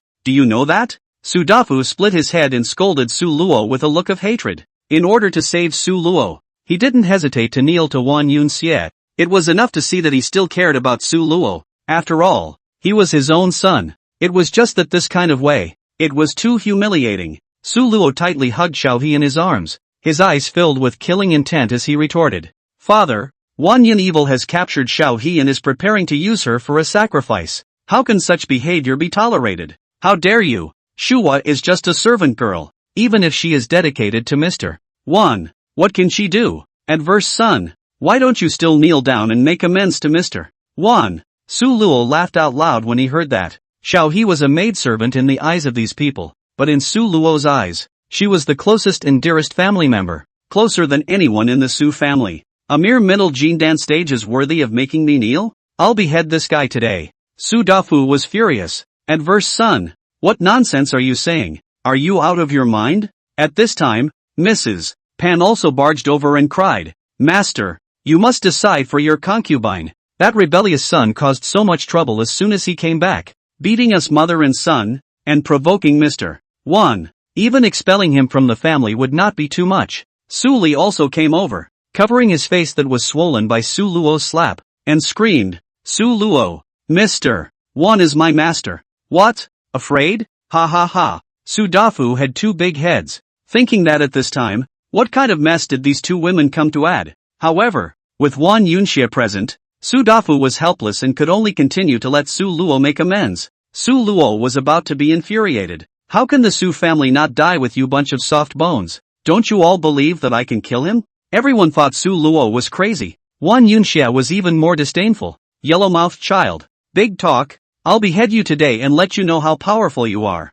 Wang Yunxie was about to make his move when suddenly, a dark cloud drifted in from the distance, and there seemed to be a powerful aura within the cloud. Wang Yunxie, you've gone AWOL and are looking for death? Why don't you hurry back and explore the secret realm? A woman's voice came from the clouds. Wang Yunxie was shocked in his heart. That was an envoy of the Rakshasa god sect. He didn't dare to be negligent. With things having come to this, he did not delay any longer and simply said, Count yourself lucky, kid. When I come back from the secret realm, I will definitely come to kill you. Dare to ruin my good deed, you're dead. After saying that, Wang Yunxie flew away. Su Luo, however, was unforgiving. Don't go. If I don't kill you today, I won't feel any pain in my heart. Su Luo still wanted to go after him, but he was hugged by Su Dafu. Rebel son, do you have to have Mr. 1 kill you to be satisfied? Mr. 1 left on business and left you alive. You should be thankful for that. Madame Pan also chimed in. A yellow-haired boy. Does he really think he can fight with Mr. 1? If Mr. 1 wanted to kill you just now, you would be dead with the move of a finger. Su Luo was secretly upset. If it wasn't for the fact that the person holding herself in front of her was her own father, Su Luo would have already smacked a big mouth on it. Why don't you guys believe it? Today, I'm going to chop up the one surnamed Wan. Wan Yunxia had already flown into the black clouds. No matter who else was in there, Su Luo was not afraid. He was about to explode his Jindan cultivation and fly into the sky to chase after him, but a maid came running in and cried out in panic. Family master, it's not good. The old master is dying. Chapter 69, the Lu family withdraws from the marriage. The old man in this maid's mouth was Su Dafu's dad, Su Luo's grandfather, Su Xianhe. Elder Su's condition has worsened and his life hangs in the balance, and he may die at any time. Upon hearing this, the crowd shifted their focus, again, to the old man. What happened to my grandfather? Wasn't he always in good health? Su Luo remembers that when he left, the old man was alive and well. How come he only left for a year and his grandfather fell ill? What kind of disease is it? Surprisingly life-threatening. When Su Luo was a child, his grandfather also loved him, and was one of the few people he was close to. Hearing that his grandfather was about to die, Su Luo couldn't care less about killing Wan Yunxia, and after explaining to young Bingqing to take care of Xiaohe, he headed to his grandfather's mansion with everyone else. The people hurried to the old master's residence. The maids and servants in the house ran back and forth. The atmosphere was heavy and tense. When he entered the inner room, he saw that on top of the bed, the old man was already pale and his breath was weak. Su Dafu flung himself on his knees by the bedside, tears streaming down his face, and kept calling out, hoping that the old man would react when he heard him. He had always been a filial son. The crowd burst into tears and chaos. Only Su Luo, who was still calm, could see at a glance that his grandfather was poisoned and not getting sick. The poison, though, is rather strange. Don't cry. All of you go out and don't disturb the old master's rest. Rest? Su Luo, can't you see? The old master is about to die. Su Luo's second uncle said, I have an elixir here that can help renew the old master's life for a few days. But in order to completely cure him, we still need to find the root cause of his poisoning. What? You're saying the old man is poisoned? Yes. Pan on the side mocked again. What do you know as a junior disciple of the Heaven Diffraction sect? Don't forget what our Su family does. It's in the herb business. Your second uncle's medical skills are superb. Even he can't cure it. So you're saying it's poisoned? Love to believe it or not. Su Luo didn't bother to talk nonsense and was about to put the elixir into her grandfather's mouth. Second uncle suddenly roared. Su Luo, you have to think it over. If you don't eat your elixir and the old man gulps his breath, you're not to blame, but if you eat your elixir and the old man gulps his breath, it's your responsibility. He's my own grandfather. How could I jeopardize his life? Su Luo forcefully argued and gave her grandfather the elixir. The elixir entered her mouth, and her complexion really improved a lot. Su Luo added, this elixir can only ensure that grandpa will be fine for 10 days. To completely save the old man's life, we still need to understand the root cause of his poisoning. The crowd was relieved, seeing that Su Luo's elixir actually had an effect. Su Luo's second uncle and Pan both shut up and didn't say anything, properly punching their faces. At this time, Su Xianhe's body trembled slightly and seemed to show signs of awakening, but after waiting for a moment, it fell silent again. Su Luo could hear Su Xianhe's faint heartfelt voice, like a low dreamy voice, which frequently mentioned a place, the Ern Mountain. Su Luo's heart has already speculated almost. It seems that Grandpa's poisoning should have nothing to do with the Big Ern Mountain. It's better to find a chance to go to Big Ern Mountain. The old man's body gradually stabilized. Su Dafu sighed in relief, patted Su Lu's shoulder. From you back, can be considered to have done a good thing. The words were not yet spoken. Another person hurriedly came to report. Family master, the Lu family from Fengxian City has come. The Lu family was a first-rate family in Fengxian City, several times more powerful than the Su family, and there were 3 strong Jin Dan stage practitioners alone. The Ryu family? What are they doing here? Says he's here to withdraw from the marriage. Withdrawal? The crowd looked at Su Luo in unison. The Su family and the Lu family of Fengxian City did have a marriage contract. Back then, Su Luo's grandfather had made his way through Fengxian City and saved the life of Lu Shanjun, the head of the Lu family. In order to repay the favor, Lu Shanjun set up this baby marriage and married his newborn granddaughter, Lu Ruyan, to Su Luo, who was also newborn. Originally thought, this is a beautiful marriage, but did not expect. Su Luo grew up to become a far-famed playboy, a cultivation waste. On the contrary, Ruyan Lu had already worshipped the Cloudtop Immortal Sect and became the shut-in disciple of the Cloudtop Immortal Sect's patriarch. The Cloudtop Immortal Sect patriarch, with a peak cultivation at the god transformation stage and powerful strength.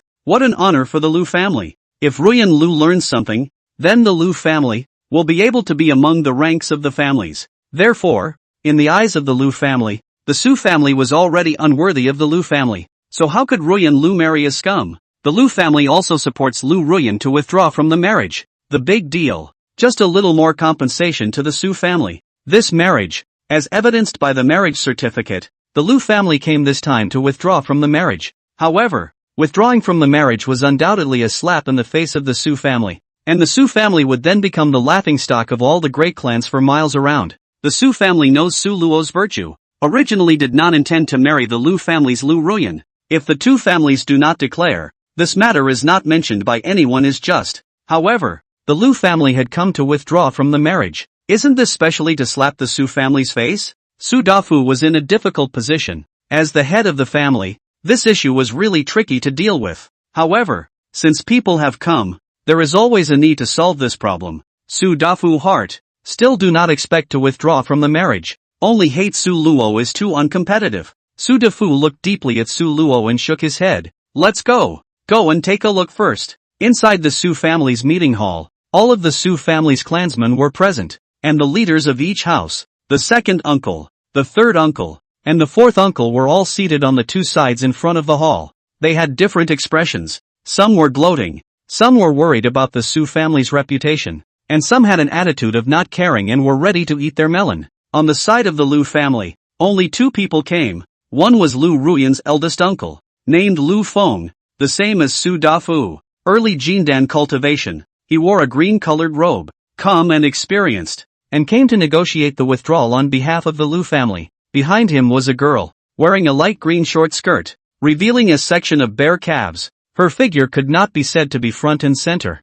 but it was still considered plump. With a sword at his waist, he added a bit of heroism. Waist-length hair, very distinctive, delicate features, finely sculpted, very beautiful. The young sons of the Su family were deeply attracted by Ruyan Lu and never moved their eyes away for a moment. Those Su family elders, on the other hand, looked at Lu Ruyan's eldest uncle, expecting an explanation from him. Lu Feng looked around the circle. His eyes landed on Su Dafu, and cleared his throat with a hint of apology in his tone. He said, Su family master, I came here because I was entrusted by my family to break the marriage contract between the Su family and the Lu family. I know that this may cause trouble for the Su family, but it is also a helpless move. We, the Lu family, have always cherished our friendship with the Su family. He paused and continued. It's just that the situation has changed now. Duke Su Luo has been doing nothing in terms of cultivation, and his popularity isn't very good, while Ruyan, she, has already become the shut-in disciple of the Cloudtop Immortal Sect's patriarch. The gap between the two of them is getting wider and wider. I hope the Su family can understand our decision. Chapter 70, It's not you who withdraws, it's me who repudiates. Lu Feng's words singled out the attitude, seemingly polite, but in fact pressing step by step. It made Su family members unable to find a rebuttal because Su Luo was indeed too bad. Su Dafu had mixed feelings in his heart and his face became ugly. He knew that the Lu family was telling the truth, but he still wished to keep the marriage. Su Luo, on the other hand, stood by the side and listened silently. His eyes flashed with a teasing light as he looked at the woman behind Lu Feng, who was also seeing this so-called fiancé for the first time. This Lu Ruyan, she's also considered a beauty, but compared to Yun Qingxue, Yang Bingcheng, and bright holy maiden Alice, she's simply not in the same class, and even compared to Lin Ruoxi, she's far worse. Such a woman, Laozi doesn't even care about. However, this marriage is not something she can withdraw from just because she wants to. Su Luo's mind was calculating how to respond. Lu Feng's words echoed in the Su family's hall. Each word was like a heavy hammer that struck the hearts of the crowd. The Su family's elders looked at each other, and although there was a million reluctance in their hearts, they understood that the Lu family's decision was unjustifiable. After all, the cultivation world was about strength and the future, and Su Luo's current situation was indeed difficult to satisfy. Just when Lu Feng thought that the Su family would accept this decision, Su Luo slowly walked out of the crowd. Withdraw from the marriage? Su Luo laughed lightly. Does the Lu family really think that this marriage is something you can withdraw just because you want to? Willow Wind frowned. Who are you? I'm the dude you guys are talking about. The cultivation wastrel. Oh, you are Mr. Su Luo Su. I've heard a lot about you. Lu Feng teased. This is something that only the elders of the two families are qualified to decide. You'd better back off. Su Luo raised an eyebrow. You don't need to be shifty in front of me either. Have you ever heard that it's better to be impressed when you're not in the same position? The current me is not something that your Lu family can climb up to. You are unbridled. Lu Feng was a bit furious, and his steady image began to crumble. Seeing this, Su Dafu stepped forward and said, Lu Or, back off first. Lu Feng snorted coldly. Su family master, it's time to take care of this son of yours. My son, I will discipline myself. No need for you to say anything. You, Elder Lu, you've come to withdraw from the marriage today. Although the Su family is not as prominent as the Lu family, it still has its own dignity. Since this marriage has been decided by the elders of both sides, it shouldn't be easily withdrawn. Lu Feng's face changed slightly. He didn't expect Su Dafu to disagree with the withdrawal. He tried to explain again, but Su Luo, who was on the side, waved his hand and interrupted him. There is no need for words, and I do not agree to withdraw from the marriage. Su Luo's voice carried an undeniable cold hardness. The atmosphere became tense for a moment, and Lu Feng knew that the purpose of his trip seemed to be difficult to achieve. At this time, behind him, Liu Ruyan finally stood out. She looked at Su Luo and said disdainfully, It's true that he's a scoundrel as rumored. Liu Ruyan's words were like a sharp sword, pointing directly at Su Luo. Her eyes, even more full of contempt and impatience, like a white swan on high. Su Luo in turn became an ugly duckling. Su Luo but a slight smile. He did not get angry. Instead he responded with an almost playful attitude. Oh? Scoundrel? So what? And what capital do you have to judge others from on high here? Capital? You are worthy to talk about capital with me? You're a playboy. Uneducated. While I'm already a close disciple of Cloudtop Immortal Sovereign, with early Jindan cultivation, not to mention you, even your father may not be my opponent. Do you think I have capital? I thought you were going to say something? Is this your capital? In my eyes, I can exterminate an early-stage Jindan with a snap of my fingers. So what are you showing off here? Big talk. Liu Ruyan was furious. Su Luo simply turned on the shelling mode. This marriage, I didn't care about it in the first place, but you Liu family even came to withdraw from the marriage. You think too much of yourself, don't you? Nor do you look at your own virtues. By my side, there are plenty of women who are better than you, and goods like you don't even deserve to wash my feet. With that, Su Luo pulled Yang Bingqing to his side and said to Liu Ruyan, Ruyan Lu, see, this is my maidservant who makes my bed and washes my feet every day. How do you compare to her? Yang Bingqing's appearance and temperament was many times stronger than Liu Ruyan's. The crowd sucked in a mouthful of cold air. Such a woman was really just Su Luo's maidservant? Liu Ruyan was infuriated by Su Luo's attitude. She had never been belittled like this before. As a disciple of Cloudtop Immortal Sovereign, she had long been accustomed to the awe and respect of others. However, Su Luo's words were undoubtedly slapping her in the face. She simply did not believe that this woman in front of her, who was even more beautiful than herself, was only Su Luo's maidservant. Really? Ruyan Lu asked as she looked at Bingqing Yang. Yang Bingqing didn't hesitate and nodded. Yes, I am young Master Su's servant girl. He's right. Boom. The crowd was stunned. The Su family had always thought that this woman following Su Luo was Su Luo's friend, but they didn't realize that she was just Su Luo's maidservant. What kind of virtue was Su Luo to have such a beautiful woman serving beside him? Liu Ruyan couldn't help but feel ashamed of herself and became less confident. Of course, it was only limited to her looks. She was still confident in her cultivation. Su Luo continued. The matter of withdrawing from the marriage. If your Liu family is bent on doing so, then I can only accompany you to the end. However, when the time comes, don't blame me for not reminding you that there are some things that, once done, have their own consequences. Ruyan Lu tit for tat. As long as I do it, I will never regret it. Moreover, we, the Liu family, are not without bringing sincerity, and we are willing to make some compensation to you. Saying that, Liu Ruyan took out a wooden box and handed it to Su Luo. Inside here is a 9 Revolutions Thunder Life Pill, which can give birth to the dead and flesh to white bones, and has the effect of bringing the dead back to life. We heard that Elder Su is dying, and specially begged for it from the Cloudtop Immortal Sect. As long as you promise to withdraw from the marriage, this pill will be given to you. Su family members looked at the elixir and their eyes went straight. They were in need of this elixir to save the old man's life. They all hoped Su Luo would say yes. Su Luo, however, shook her head and said indifferently, compensation? Although my Su family is not a big family, it does not lack your compensation. The atmosphere was once again tense. The Su family and the Liu family were shocked, especially the Su family. They thought Su Luo would agree. After all, that elixir could save the old man's life. Someone in the Su family began to reprimand Su Luo. Su Luo, what do you mean by that? That's the 9 turns thunder life pill. Ah, it can save the old man's life. Why don't you quickly agree to Miss Liu? Su Luo, Grandpa has been so kind to you. You can't bear to turn down this chance to save your life? Su Luo, hurry up and promise Miss Liu. Su Luo looked at the clan member who reprimanded him. His eyes were firm, but his tone was unusually calm. I know that it's the 9 revolutions thunder life pill, but so what? The root cause of Grandpa's illness is caused by poisoning, and the 9 turns thunder life pill can't cure it. Su family members froze. They didn't expect Su Luo to be so resolute. Liu Ruyan said coldly, fine. Since you don't agree to withdraw from the marriage, then bear the wrath of the Cloudtop Immortal Sect, and when the time comes, you guys don't regret it. Regret?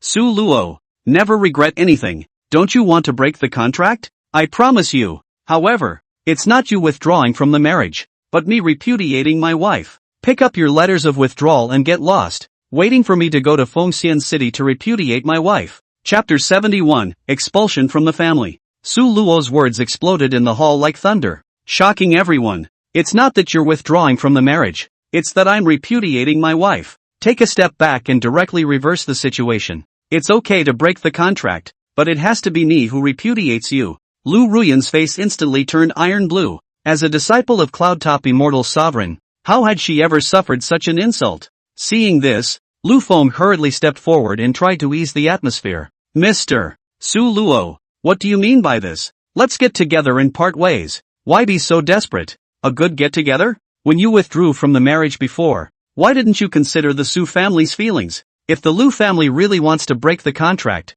then so be it. 3 months later, I will naturally personally come to the door and present the letter of truce. The Liu family looked at each other in disbelief, not expecting things to come to this. Lu Feng knew that if this matter was spread back to the family, it would definitely cause an uproar. He sighed helplessly, knowing that today's matter could not be settled. Liu Ruyan was burning with rage. She coldly stared at Su Luo. Just by virtue of you being a waste of space, you dare to repudiate your wife? Isn't that just what you want? I'll repudiate you and you'll be free to marry whoever you want. Joke. If you want to repudiate me, you'll ruin my honor. Then did you consider my honor when you withdrew from the marriage? Su Luo retorted. Ruyan Lu's face became more and more ugly. She never thought she would be so insulted by a trash. Lu Feng saw that the situation was out of control. He knew that he had to make a decision. Otherwise today's matter would not end. Prince Su Luo, since you are so determined, then we have no choice but to respect your choice. However, I would like to remind you that you are responsible for all the consequences. Su Luo smiled slightly. Consequences? Su Luo, never cared about consequences. You guys go back and tell the Liu family's master that the Su family has severed its ties with the Liu family from now on. You guys go your own way. We'll cross our own bridge. Lu Feng took a deep breath. He knew it was useless to say more. He could only leave with a full of anger and disappointment. Liu Ruyan, on the other hand, glared fiercely at Su Luo and turned to leave, already calculating in her mind how to make this punk pay. After the Liu family members left, a silence fell within the Su family's hall. Su Dafu took a deep breath and broke the silence. Lu Or, your performance just now did raise an eyebrow for the Su family, but you should also know that the Liu family is not something to be messed with, and what you did might bring trouble to the Su family. Father, I know what I am doing. Although the Liu family is powerful, our Su family is not a lamb to be slaughtered. Today's matter, I have my own measure. A Su family member beside him mocked. A sense of propriety? Offending the Liu family. That's your measure? You even took the place of the family head and said the words to cut ties with the Liu family.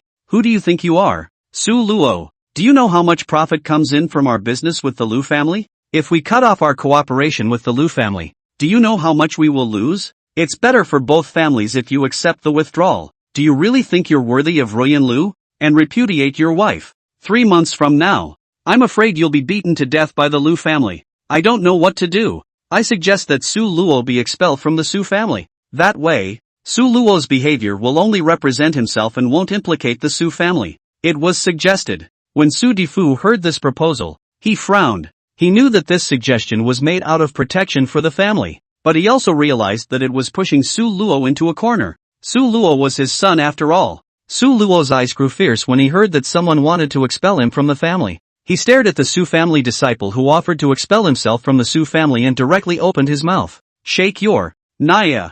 You. Chapter 72, Severance. Su Luo cursed as he threw a violent punch, crippling the man directly. If it wasn't for the sake of being from the same clan and origin, Su Luo really wanted to kill him directly. Su Luo struck too quickly, and the elders present, surprisingly, did not have time to stop him. The leader of the Su family's second house, Su Luo's second uncle, Su de Gue, scolded. Su Luo, have you made enough of a scene? You're driving the Su family to the brink of extinction, offending Mr. Wan and the Liu family. How many lives do you have left to be killed? The head of the Su family's third house, Su Luo's third uncle, Su Dakai, also scolded. Su Luo, on your first day back, you have caused so much trouble. Expelling you from the clan would be light. The leader of the Su family's fourth house, Su Luo's fourth uncle, Su Dahua, stood out and accused in a conspiratorial manner. Su Luo, I've heard it all. You just came back today. Before you even entered the door you injured the guard who was watching the door.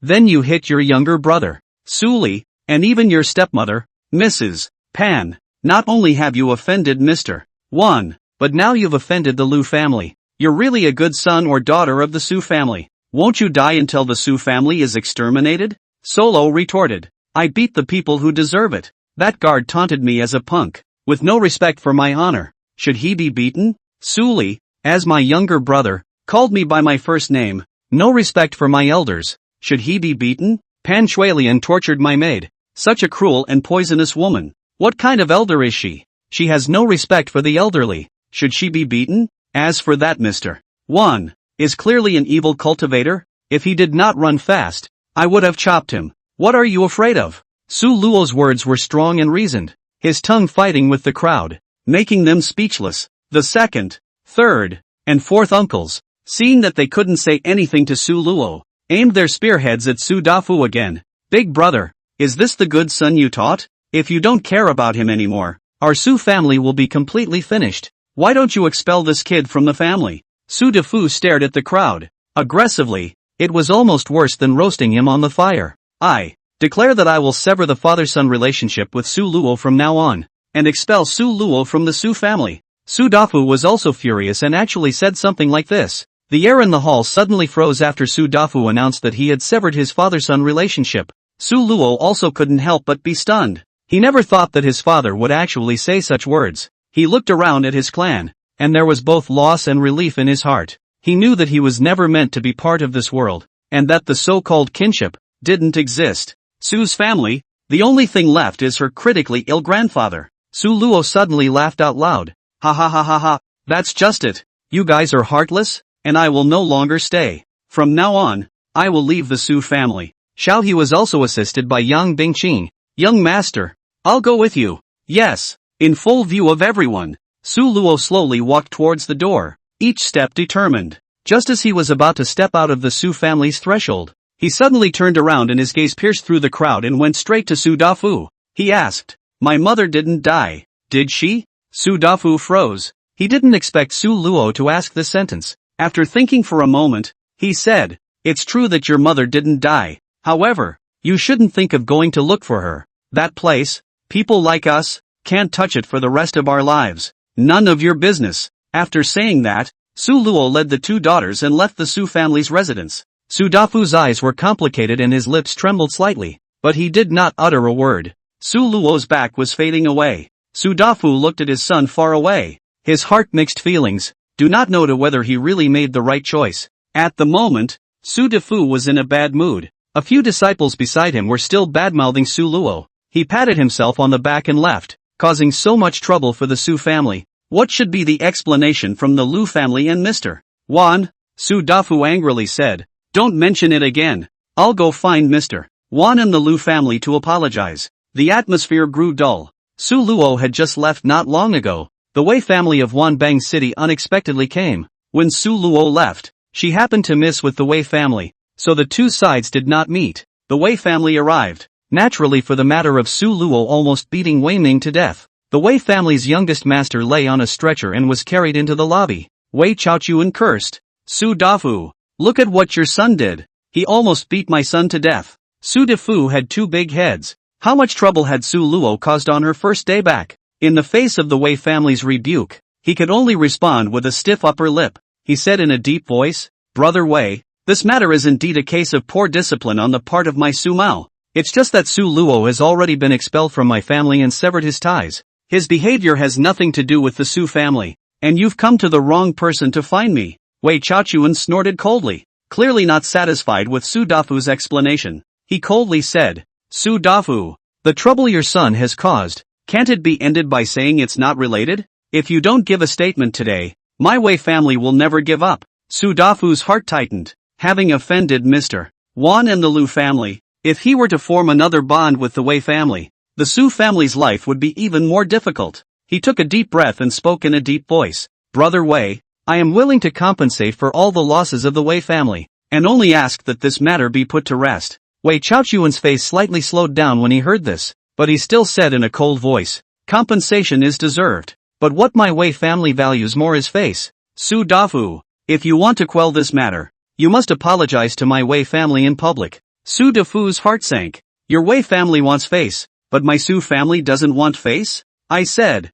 Su Luo has no relationship with my Su family anymore. Compensating you for the money is already giving you enough face. Any other request? Don't even think about it. Su Dafu, count yourself cruel. Since you said that you severed the father-son relationship with Su Luo and also expelled him from the Su family, then you don't care if I kill him? Su Dafu froze, and when he was forced to do so, he could only bite his teeth and said, right, I don't care. Good. In that case, I'll do it. Chapter 73, Wei Family Pursuit, Up. Su Luo walked on the streets of Wanbang City. Behind him was Xiao He and Yang Bingqing. Shawa is not tall. Her body is on the thin side. Just a plain, quiet little girl. Compared to Yang Bingchang, the clothes and appearance were just too earthy. But for Su Luo, the two of them grew up together. And Xiao He is the person he is closest to and trusts the most, higher than any other woman. In his heart, Shawa asked moodily, Young master, have we really been kicked out? Can't we go back anymore? Yes. Shua, do you want to go back? Don't want to, as long as I can follow young master. I'm willing to go anywhere. Don't leave me behind again, okay? Su Luo touched her head. It won't happen. Gollum, Gollum. Xiao He's stomach suddenly growled. She lowered her head in embarrassment. Young master, I'm hungry. Shua was abused by Mrs. Pan and was often underfed. There's a noodle shop up ahead. Go fill your stomach first. Su Luo led the two into the noodle shop. They ordered 3 big bowls of oil-splashed noodles, one for each person. Su Luo had enjoyed the noodles from this store before. Xiaowa took a big bite, not caring about the image at all, but instead appearing naive and forthright. On the side, Yang Bingcheng, on the other hand, was eating in small bites with a small family appearance. Sister Yang, you have to take big bites of noodles. That's what makes it enjoyable. Xiao He reminded. Yang Bingcheng loved the flavor of this oil-splattered noodles. As the daughter of the Tianyan sect's patriarch, she was in a high position, and it was usually hard for her to come into contact with such worldly flavors. The first time I ate it, I was surprised that I liked it extraordinarily well. So, she followed Xiaowa's example and took a big bite. It really has a different flavor. While she ate and drank, Xiao He pulled Yang Bingcheng aside and whispered, Sister Yang, the young master said that you are his maidservant. That's not true, is it? Yang Bingcheng frowned. Not exactly. How can I put it? I have a hold on him and promised to only be his maid for 3 months. Xiaowa covered her mouth and laughed secretly. Young master likes to do things like this the most. But, Sister Yang, you shouldn't blame young master. He's actually a very good person. Just him? I can tell he's good to you. As for the others, Yang Bingcheng shook her head. He's practically a little devil. It's not, Sister Yang. In fact, the young master, he's very poor and pitiful. Him, it's pathetic? Don't tease me, okay? Xiao He said to himself. When the young master was very young, he lost his mother, and then the family had married and had a child. That young master's little mother, that is Mrs. Pan, was always looking for trouble with the young master, bullying him, and the family head didn't care. If it wasn't for the young master's resourcefulness, he would have already been bullied to death by that vicious woman. Yang Bingqing was quite touched after hearing this, and it was also the first time he heard about Su Luo's past. Su Luo's childhood was surprisingly so similar to hers. She also grew up without a mother, watched her mother die in front of her, and her father, who was the patriarch, not only didn't avenge her mother's death, but he also married himself to a young mother. The moment Yang Bingqing suddenly had an emotional resonance with Su Luo, and seemed to understand this man somewhat. She thought back again, the past few days in Su Luo's bits and pieces. She realized that when Su Luo was ruthless, she was really ruthless, but she treated the people close to her. For example, Little Harvest, and very doting intolerant. He seems to have his reasons for everything he does, and as long as his interests are violated, he is like a wild dog that protects its food and bites people to death. What is the inner world of such a man like that? Yang Bingqing sneaked a glance at Su Luo and became more and more curious. Su Luo was also looking her way, and as the two of them looked at each other, Yang Bingqing hurriedly lowered her head, not daring to look. Su Luo muttered in her heart, how did the two of them get so close? Started going behind my back to whisper? Su Luo wanted to go over and join in the fun, when she suddenly sensed several auras that were rushing this way. Someone from the Wei family? Are they here to trouble me? Chapter 74, Wei Family Pursuit. Next, Su Luo frowned slightly as he sensed several auras that were coming this way. Two of the auras were not unfamiliar to him. They were the two younger brothers of the Wei family head, Wei Chaoxiang and Wei Chaoyuan. Both of them were at peak foundation establishment cultivation. In the secular world, the Wei family's strength could only be described as average, except for the family head Wei Chaochuan, who was in the early Jindan stage. The most powerful people were the two of them. The Wei family still thought that Su Luo was just a small disciple with little skill and low cultivation. At most, he was only in the middle stage of foundation establishment, so they sent people to come and hunt him down. Su Luo turned her head towards Yang Bingqing and Xiaohe and said, someone is coming over, probably rushing towards us. Upon hearing this, Xiaohe immediately revealed a worried expression. Young master, what should we do then? Let's hurry and run. Su Luo smiled faintly and said soothingly, don't worry,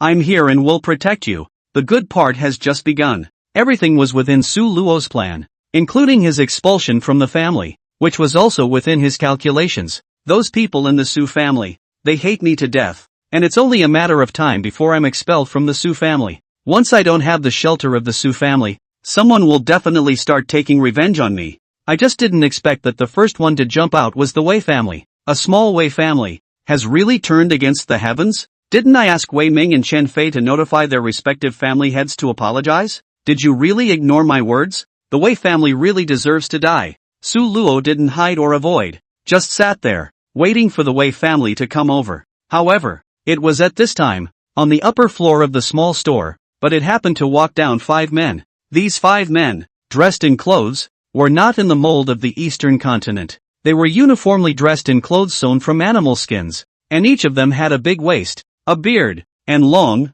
braided hair that gathered on top of their heads and stood high in the air. The people of the East would be amused to see them in their costumes. In fact, these people came from the northern wilderness. The men, who seemed to have had a lot to drink, hooked up, staggered, and walked down the stairs. As soon as he hit his eyes, he saw Yang Bingqing sitting on the side, holding hands and whispering, as well as Su He. These Hans, at once, brightened up. Northern frontier wilderness, life is hard. Most of them rely on hunting for a living, and fight with wild animals, even if the women, as well as men, long and big waist. Where had these people seen such a beauty with such a posture? With a convex front and a curvy back, delicate skin, petite and cute, how comfortable it would be if they were to hold it in their arms. These Hans, one by one, were as excited as if they had been beaten with chicken blood. One of the leading Hans walked straight towards Yang Bingqing and Su He, his eyes staring straight at the two of them, with a hint of a lewd smile on the corner of his mouth.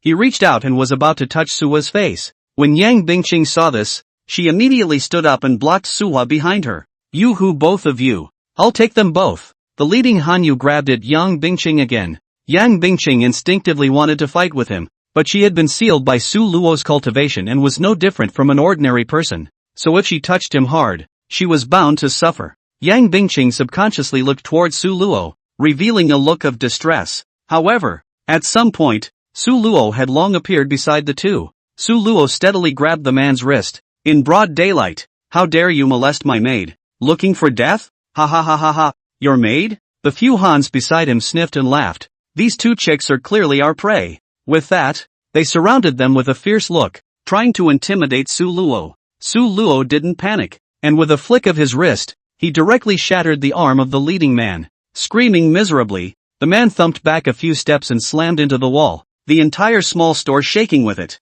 You, how dare you make a move? Brothers, kill him for me. Seeing that this group of northern border Hanzi were about to swarm up, Su Luo was also ready to make a move to take their lives. But the Wei family's people, however, arrived at this time. The people of the Wei family, swarming around the small store. A cold light flashed in Su Luo's eyes as she stared coldly at the visitor. Those few northern border Hanzi were also scared. They are also the master of bullying. They thought that these people were called by Su Luo, and they were going to kneel down to Su Luo on the spot. Unexpectedly, the people who had gathered around began to sneer and mock. Yo, the Su family's wasted young master. What? You've been kicked out of your home, haven't you? Doesn't feel good, does it? I'll see who can still protect you today. Wei Chaoyuan mocked. The corner of Su Luo's mouth curled slightly, and he said without haste, Wei Chaochuan, did he send you guys to seek death? Humph, cut the crap. Today is the anniversary of your Su Luo's death. Wei Chaoxiang stepped forward, his cultivation at the peak of foundation establishment exploding in an attempt to press Su Luo. Shay, Su Luo was disdainful. With this amount of strength, how dare you come after me? Did Wei Ming not tell you guys how I beat him down? Who doesn't know that you, Su Luo, are a waste who can't cultivate? Even if you can cultivate, how strong can you be in just 1 year? Stop talking nonsense and suffer death. Seeing this, Su Luo no longer hid his strength, slightly lifting the seal of the Xuanwu turtle breath technique, and raising his own strength to the early Jindan stage. The early stage of Jindan was enough to crush these people. The energy that materialized surged out crazily, and the pressure spread rapidly, suffocating people. Su Luo easily waved his hand, and a powerful force surged out, directly shaking several people from the Wei family out. How is this possible? The Wei family members looked at Su Luo in horror, unable to believe that this was true. If your Wei family wants to continue to survive, behave yourself. Otherwise, let your Wei family disappear from Wanbang City today, Su Luo said indifferently. Su Luo's pressure was such that only Wei Chaoxiang and Wei Chaoyuan, who were at the peak of foundation establishment, could barely withstand it. At this moment, the two of them, their hearts set off shocking waves. Was this really that scum from the Su family? How did you become so strong in just 1 year? What technique have you practiced? Has your cultivation level increased so quickly? Wei Chaoxiang asked. Su Luo also did not answer. Since the Wei family had sent people to hunt them down, they would have to pay the price. Su Luo revolved the Yellow Spring Death devouring scripture, and had already condensed the Yellow Spring Death Chi in his hands, and with another flick of his hand, the Yellow Spring Death Chi enveloped everyone in the Wei family. The Yellow Spring Death gas, which was extremely cold, sucked the vitality of the crowd through every pore. These people, their expressions began to become extremely agonized, their bodies twisting in extremely strange positions, their eyes gradually becoming empty. Eventually, life fades away, your whole body is cold, and you're dead through and through. The Yellow Spring Death Chi, which had absorbed life, grew denser and was retrieved by Su Luo. As for the Wei family, all of them were killed except for Wei Chaoxiang, the Wei family's second oldest, who Su Luo deliberately left behind. Wei Chaoxiang were stunned. How? What happened? How did you do it? In the end, what happened? Su Luo said indifferently. I'll say it again. Let the Wei family head take the bramble and kneel at the entrance of Wanbang City for 7 days and 7 nights, and I'll spare the Wei family. Otherwise, exterminate your entire clan. Wei Chaoxiang finally came to his senses and hurriedly knelt down to kowtow to Su Luo. Yes, I will definitely convey it in place. Don't exterminate my entire clan. Get lost. Su Luo drank. Wei Chaoxiang sniffed and didn't dare to linger, running away with his ass in the air. Xiao He, who was on the side, was beyond surprised. Young master, you're really too good, Xiao He said excitedly. It was the first time she had seen Su Luo strike. Su Luo smiled in relief, then turned his head, looking at the few Hans from the northern border. Chapter 75, Traveling to Mount Dawang. Su Luo's gaze, like a cold and sharp blade, stabbed at those few northern border Han. They were beasts of burden in the wilderness, but at this moment they were like frightened lambs, trembling and soulful. Big brother, we are wrong. You are generous. Spare our lives. The leading man begged. Don't you guys want my maids to serve you? Su Luo teasingly asked. The northern border Han men's whole body trembled like sifting chaff. They had thought that Su Luo was just an ordinary teenager, but they didn't expect him to have such a strong power. Duh! Lord! We are just drunk. We don't mean to offend you nah. Su Luo snorted coldly, not intending to let them off the hook. An even more powerful pressure surged out from his body, directly suppressing these northern border Hans into immobility.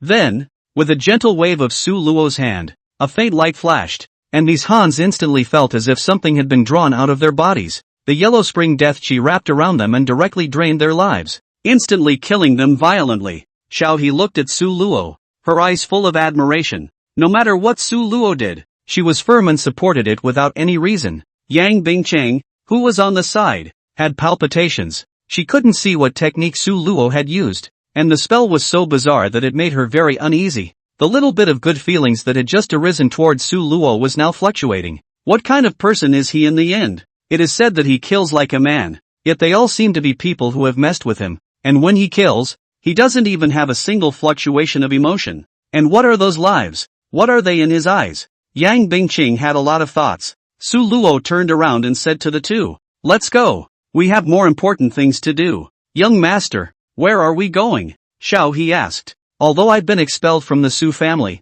but Grandpa's illness cannot be ignored. Let's go to the Great Ern Mountain and find the root cause of Grandpa's poisoning, and maybe we can even find an antidote." Xiao He nodded. She was just about to say this thing. She wanted to make Su Luo not give up on saving her grandfather. Little Wu was Su Luo's grandfather, carried back from the snow. If not for his grandfather, Little Wu would have been frozen to death. With their next goal, traveling to the Great Ern Mountain, the three of them walked out of the small store and disappeared at the end of the street. Wei family sighed. Wei Qiaoxiang panicked and stumbled all the way back to the Wei family, already half crazy and half stupid, chasing after Su Luo. When he went, a large number of people were aggressive, and when he came back, he was alone, as if he was a lost dog. The head of the family, Wei Qiaochuan, was still waiting for them to return, but he didn't expect that what he was waiting for was bad news. "Second brother, what's wrong with you? Where are our men?" "Dead. All dead." He lifted a hand and it's all dead. Wei Qiaoxiang's eyes were empty, lost his soul, and had not yet recovered from Su Luo's intimidation. "What? All dead?" Wei Qiaochuan was shocked. "Who killed them? Who else could it be?" "It's that Su Luo." "Solo? Impossible. He's just a cultivation wastrel. You and third brother are both at peak foundation establishment cultivation." Wei Qiuxiong trembled, his voice almost carrying a sob. "Big brother, you don't know. He is no longer the previous Su Luo. His strength, he should have already reached the early Jindan stage. Moreover, he has also mastered an extremely terrifying gong method. Our Wei family's sons and daughters were all killed by him with a wave of his hand." Wei Qiaochuan froze. He couldn't believe that Su Luo, who was once regarded as a waste, would really have such terrifying strength. How did he become so strong in just over a year? Wei Qiaochuan's heart surged with a wave of fear. If Su Luo really is the second brother said, then the Wei family, I'm afraid that we really have to face the disaster of extinction. "Second brother, are you sure you're not mistaken? He really has reached the early Jindan stage?" Wei Qiaochuan asked again. Wei Qiaoxiang nodded, his eyes filled with fear. "Big brother, I saw it with my own eyes. There's absolutely no mistake. Su Luo also said that he wants you to take the blame and kneel at the city gate for 7 days and 7 nights. Otherwise, he's going to exterminate the Wei family." Fart. Wei Qiaochuan was furious. "He's also too not putting me in his eyes. He's at the Jindan stage. I'm not yet the same. Let me run into him. I have to let him know how powerful I am. This Wei family head, good and big, very love face." Su Luo let him go to the brambles to ask for punishment. Killed him are not willing. When Wei Qiaoxiang saw how angry Wei Qiaochuan was, he was even more alarmed and hurriedly advised. "Big brother, 10,000 times no. Su Luo's strength is no longer something we can fight against. The gong method he has performed is even more bizarre and unpredictable. If we make an enemy of him, I'm afraid that the entire Wei family will be plunged into a place of no return. Lao Air, I think you're scared out of your wits by him, growing others' might and destroying your own. I just don't believe that he's really so powerful. Let's not talk about this matter anymore. That's Su Luo. I'll personally go and settle it," Wei Qiaochuan said. To make him take the blame and kneel at the city gate for 7 days and 7 nights was undoubtedly a great humiliation for him. How could he bear it? Therefore, he would never listen to Su Luo's words, and it was impossible for him to go to the door and kneel down. Seeing his big brother so determined, Wei Xiaoxiao can only give up, but his heart is always apprehensive. At that time, the elder brother was not present, but he was there. He personally realized the power of Su Luo, and also knew that Su Luo would not stop. Do we really want to hand over the lives of the whole clan to this headstrong big brother? Big brother's decision made Wei Qiuheng feel desperate. He knew that his big brother's pride and ego had blinded him to the severity of the situation. So Wei Qiuheng decided that he couldn't just sit back and wait for death. He had to take action to save the fate of the Wei family. The next day, Wei Xiaoxiao, bare-chested and carrying a cane on his back, personally went to the city gate and knelt to greet Su Luo's arrival. He knows that Su Luo will definitely come back. If his big brother doesn't kneel down, the Su family will definitely be raised by Su Luo. All he can do now is to replace his big brother to come and apologize, hoping that Su Luo will be merciful. What Wei Xiaoxiao had done had quickly spread throughout Wanbang city, infuriating the Wei family head enough. This coward, scared out of his wits by that Su Luo brat, disgracing our Wei family, it's so disgraceful. He must be brought back immediately. The entrance to Wampum City. Wei Xiaoxiao knelt on the side of the city gate and pleaded guilty, with a sign still hanging on his body. It says, Wei Qiuheng, willing to take the place of his elder brother and apologize for his sins. I implore you, Mr. Su, to forgive him. His behavior caused a crowd to gather and talk. Isn't this the Wei family's second son? Why is he kneeling here and carrying a cane? I heard it was by the Su family's Su Luo. Scared out of his wits, Su Luo let the Wei family take the blame. He really came. Su Luo? Isn't it that scrappy young master of the Su family? But you can't talk nonsense. I heard that the young master of the Su family killed dozens of people from the Wei family. It seems that Su Luo's cultivation has really gotten stronger. It's very terrifying. I also heard that the young master of the Su family was expelled from the Su family. What? Expelled from the Su family? The young master of the Su family is so strong, but he was expelled from the Su family. What did they think of the Su family? Chapter 76, The Su Family Regrets? Wei Xiaoxiao knelt at the entrance of the city, enduring the finger-pointing of the crowd. His heart was humiliated, but for the sake of the Wei family, he was willing to endure all this. He knew that Su Luo's strength was no longer something that their Wei family could contend with. And if his big brother was bent on having his way, the Wei family would really have to perish. The matter of the Wei family's second son taking the blame at the city gate spread throughout Wanbang City, and many people ran over to watch the fun. Wei Qiaochuan, who was the head of the family, hurried over and came up with a scolding. Penis, you disgraceful thing. Are you crazy? What are you doing? You're discrediting the Wei family. How did the Wei family produce such a cowardly thing like you? Get up quickly and get the hell back. Wei Qiaochuan was furious. His voice was like thunder. Shaking the surrounding crowd couldn't help but take a few steps back. Wei Qiaoxiao, however, remained kneeling as he raised his head, his eyes revealing determination. Big brother, I'm doing this for the Wei family. I have a deep understanding of Su Luo's strength. If he really moves to kill, none of our Wei family will be spared. You're still obsessed? I'll beat you to death. Big brother, the one who is obsessed is you. Even if you beat me to death, I won't leave. I'm doing it for the good of the Wei family. Wei Qiaochuan was furious, raised his hand and slapped his palm. But on second thought, this is after all his own brother. A family. Thinking of this, his killing intent dissipated quite a bit, and the overbearing force in his hand veered to the side, only breaking the stone lion at the entrance of the city. That's just it. You've disgraced the Wei family. The Wei family doesn't have a descendant like you. By expelling you from the family today, you'll never be a member of my Wei family again, and everything you do will have nothing to do with the Wei family. Big brother. Wei Qiaoxiao was sad and snotty. I am all for the sake of the family. That's Su Luo. We can't afford to mess with Humph. Wei Qiaochuan cold face, flung his sleeve, raised his head and left. This younger brother, he no longer wanted to manage. Anyway, he has already been expelled from the Wei family, and his behavior, too, has nothing to do with the Wei family, so go ahead and kneel if you want to.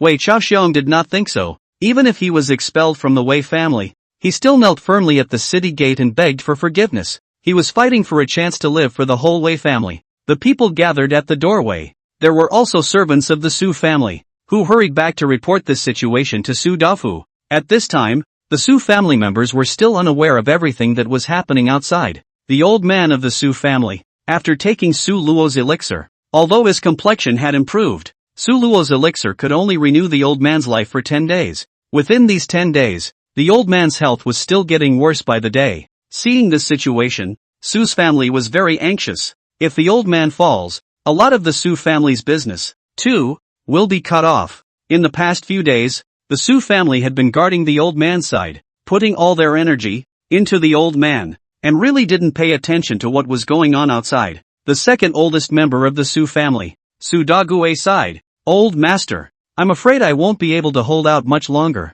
There was nothing he could do about it. Despite his medical skills, Su Qi muttered in a small voice. Su Luo's elixir helped grandfather renew his life for 10 days. I wonder if he still has that kind of elixir. It's too late to say anything now. Su Luo has already been kicked out of the Su family.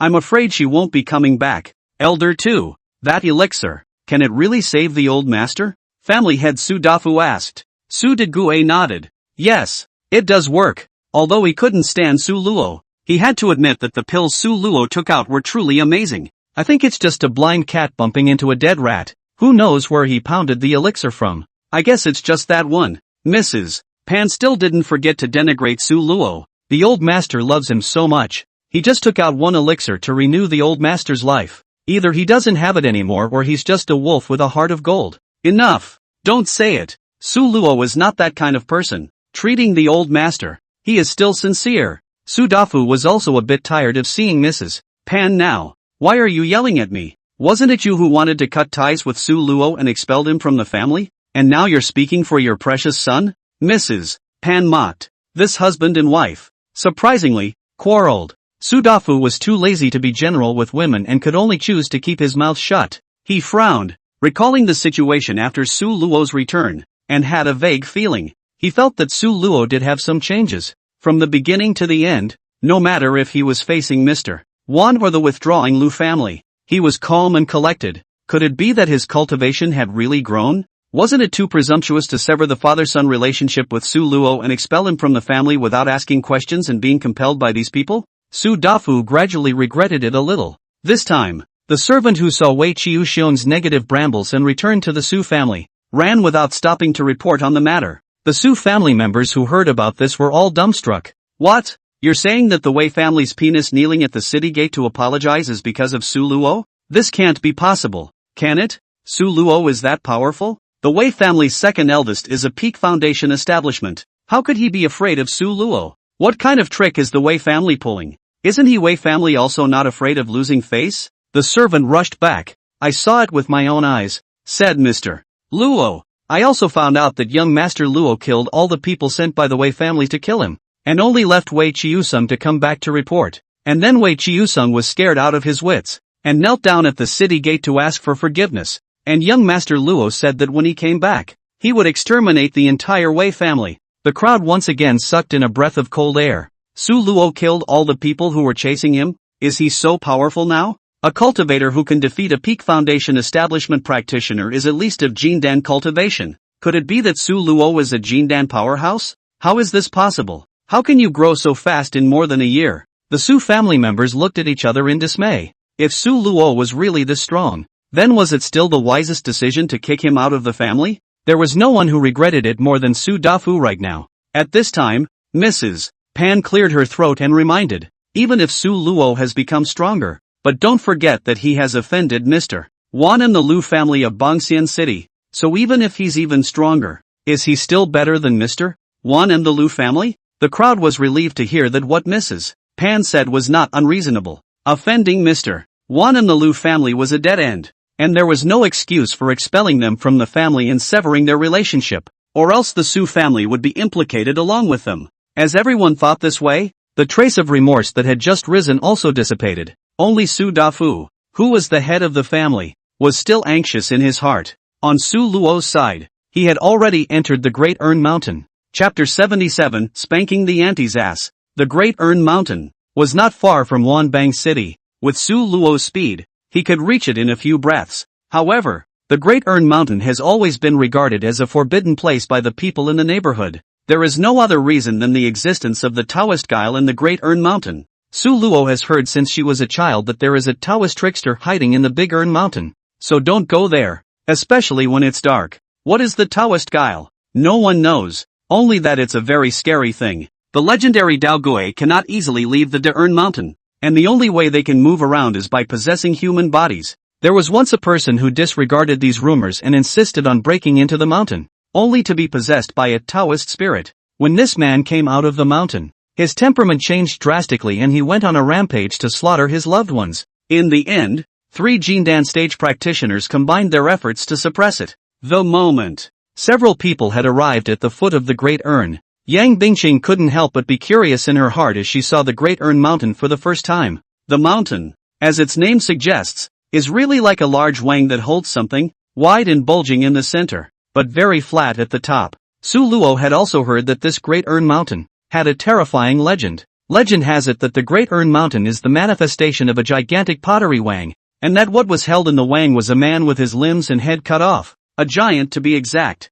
Those Taoist shenanigans are actually the grievances of giants. Of course, this is only a legend, but these legends, but to the Big Urn Mountain, put a layer of more bizarre veil. Shawa had also heard of this legend, so she was instinctively a little resistant and scared after coming to Duwang Mountain. Why did Grandpa come to Duwang Mountain, and why was he poisoned? Su Luo was a bit puzzled. He took out a few protective amulets and handed them to Xiao He and also Yang Bingqing, reminding them, you can carry it on your body, so you can be invulnerable to all poisons, and you won't be afraid if a Taoist trick comes close. Su Luo was uneasy, and held up her true qi protection again, letting them follow beside her. Su Luo's true qi, like an invisible barrier, wrapped the 3 tightly. They traveled slowly along the winding mountain road, the trees around them getting denser and denser. There was a strong scent of decay in the air that made you feel a twinge of unease. Shua clutched the amulet in her hand and looked around with alert eyes. She knew that the legend of the Great Urn Mountain was not an empty one,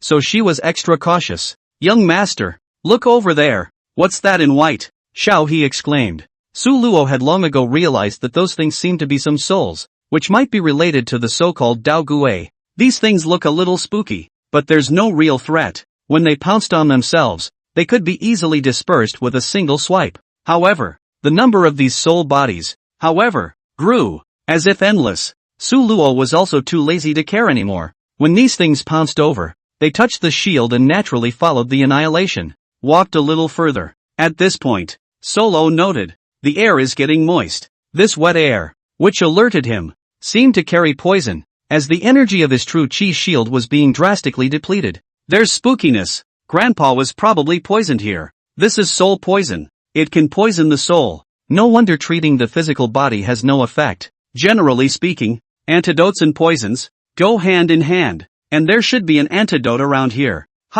This soul poison. It's actually similar to my Yellow Spring Death Qi. Su Luo realized this and had a vague guess. And so, he summoned the Yellow Springs Death Qi to open the way in front of him, and that Yellow Springs Death Qi had indeed fused with the soul poison, as if it was treating the soul poison as a tasty meal. Su Luo also felt that the power of the Yellow Spring Death Devouring Scripture had increased a lot more. Ouch! Xiao's feet were unsteady, suddenly tripped over something in the grass and almost fell, lowering her head to see that it was a ball of brand new floral cloth. This place, what's with the floral cloth? Xiao He reached out and picked it up, feeling cold and clammy, and something seemed to be wrapped inside. Turning it over, she lost her color and exclaimed in shock, dead babies! She hurriedly threw away the flower cloth, and with a shrinking body, she hid behind Su Luo. The dead baby wrapped in a flower cloth gave the crowd the creeps, and Su Luo settled down and went forward to check it out. The dead baby was blue and purple and looked tiny, 2 or 3 years old. A girl, short hair and a cocked pigtail at the top of her head and a plump face. I don't know how she died or who abandoned her here. However, by the look on her face as she was dying, she appeared to be at peace. Looking at the surroundings, there are no traces of burial. This baby should have been casually discarded here. Yang Bingqing analyzed. But who would leave a baby in a place like this? Said Shua with a look of intolerance. While he was thinking, a cloudy wind blew through the trees, making a rustling sound. Scared. So much fun. A baby's voice, ringing like a silver bell. Su Luo frowned, and when she looked at the baby again, it had already disappeared. Here come play hide and seek with me. Su Luo coldly grunted, and did not talk nonsense with her. With a big hand, he grabbed, and from behind a tree trunk, he carried this little one out, then rushed her ass and slapped it twice. The little girl is still in her open pants. Su Luo's slap, hitting her round ass cheeks, immediately surfaced 2 large handprints. Don't fight. Your brother's offspring. Family then. Whose family with you? It's just a ghoul. Let's see me transcend you directly. The little girl finally got scared and shouted, "My brother is Su Xianhe. Family then. Su Xianhe? Isn't that my grandfather? What's the status of you, little girl?" "Oh, I'm going to tell my brother that his descendants bullied me." "Oh, don't cry. Hurry up and tell me, what is your relationship with my grandfather?" Su Luo tried to obtain information by eavesdropping on her heart. However, this little girl was not a human, but a ghoul, and the function of eavesdropping on her heart failed. A so-called ghoul is a ghost that possesses a physical body. Once you become a ghoul, the growth stops. The body is still the same body and the soul is still the same soul. Only, the ghoul's body, which no longer had any vital features, could still move freely. The little girl was baby-like, which means she died when she was 2 or 3 years old. Could it be that Grandpa really had a sister who died young? Could it be that Grandpa entered the Great Ern Mountain for the sister who became a ghoul?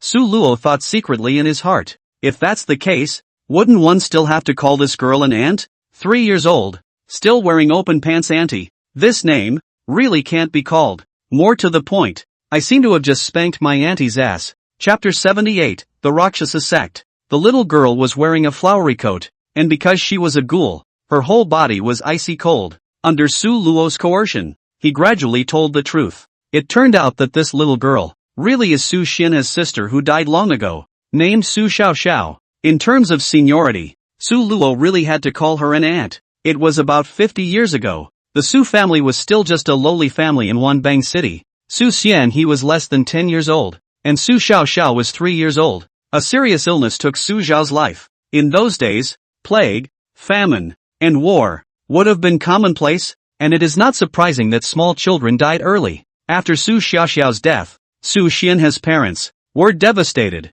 Just as a sorcerer passed by, the sorcerer told the Su family that if they buried the child in the Big Ern Mountain, he would be resurrected after 50 years. Su's family believed it and buried Su Xiaoxiao in Dezhong Mountain. Su Xiaoxiao had only awakened 3 months ago, and upon awakening, she possessed mana that was at least equivalent to a mid to late stage foundation establishment cultivation. But she doesn't know powerful spells and can only give dreams. After Su woke up, after all, she was a child at heart, and she missed her family so much that she sent a dream to Su's family. The only one who can dream is her brother Su Xianhe back then. At this time, Su Xianhe, who was already in his 60s, learned that his sister, who had died prematurely, had really lived, so he came to Dezhong Mountain to explore, and was poisoned. Su Luo probably understood what happened, but he also heard some clues in these mere words. For example, who is that sorcerer? What makes him think that by burying Su Xiaoxiao in the Big Ern Mountain, he can be resurrected? One must know that bringing someone back from the dead was difficult to do even for an immortal who had succeeded in crossing the threshold.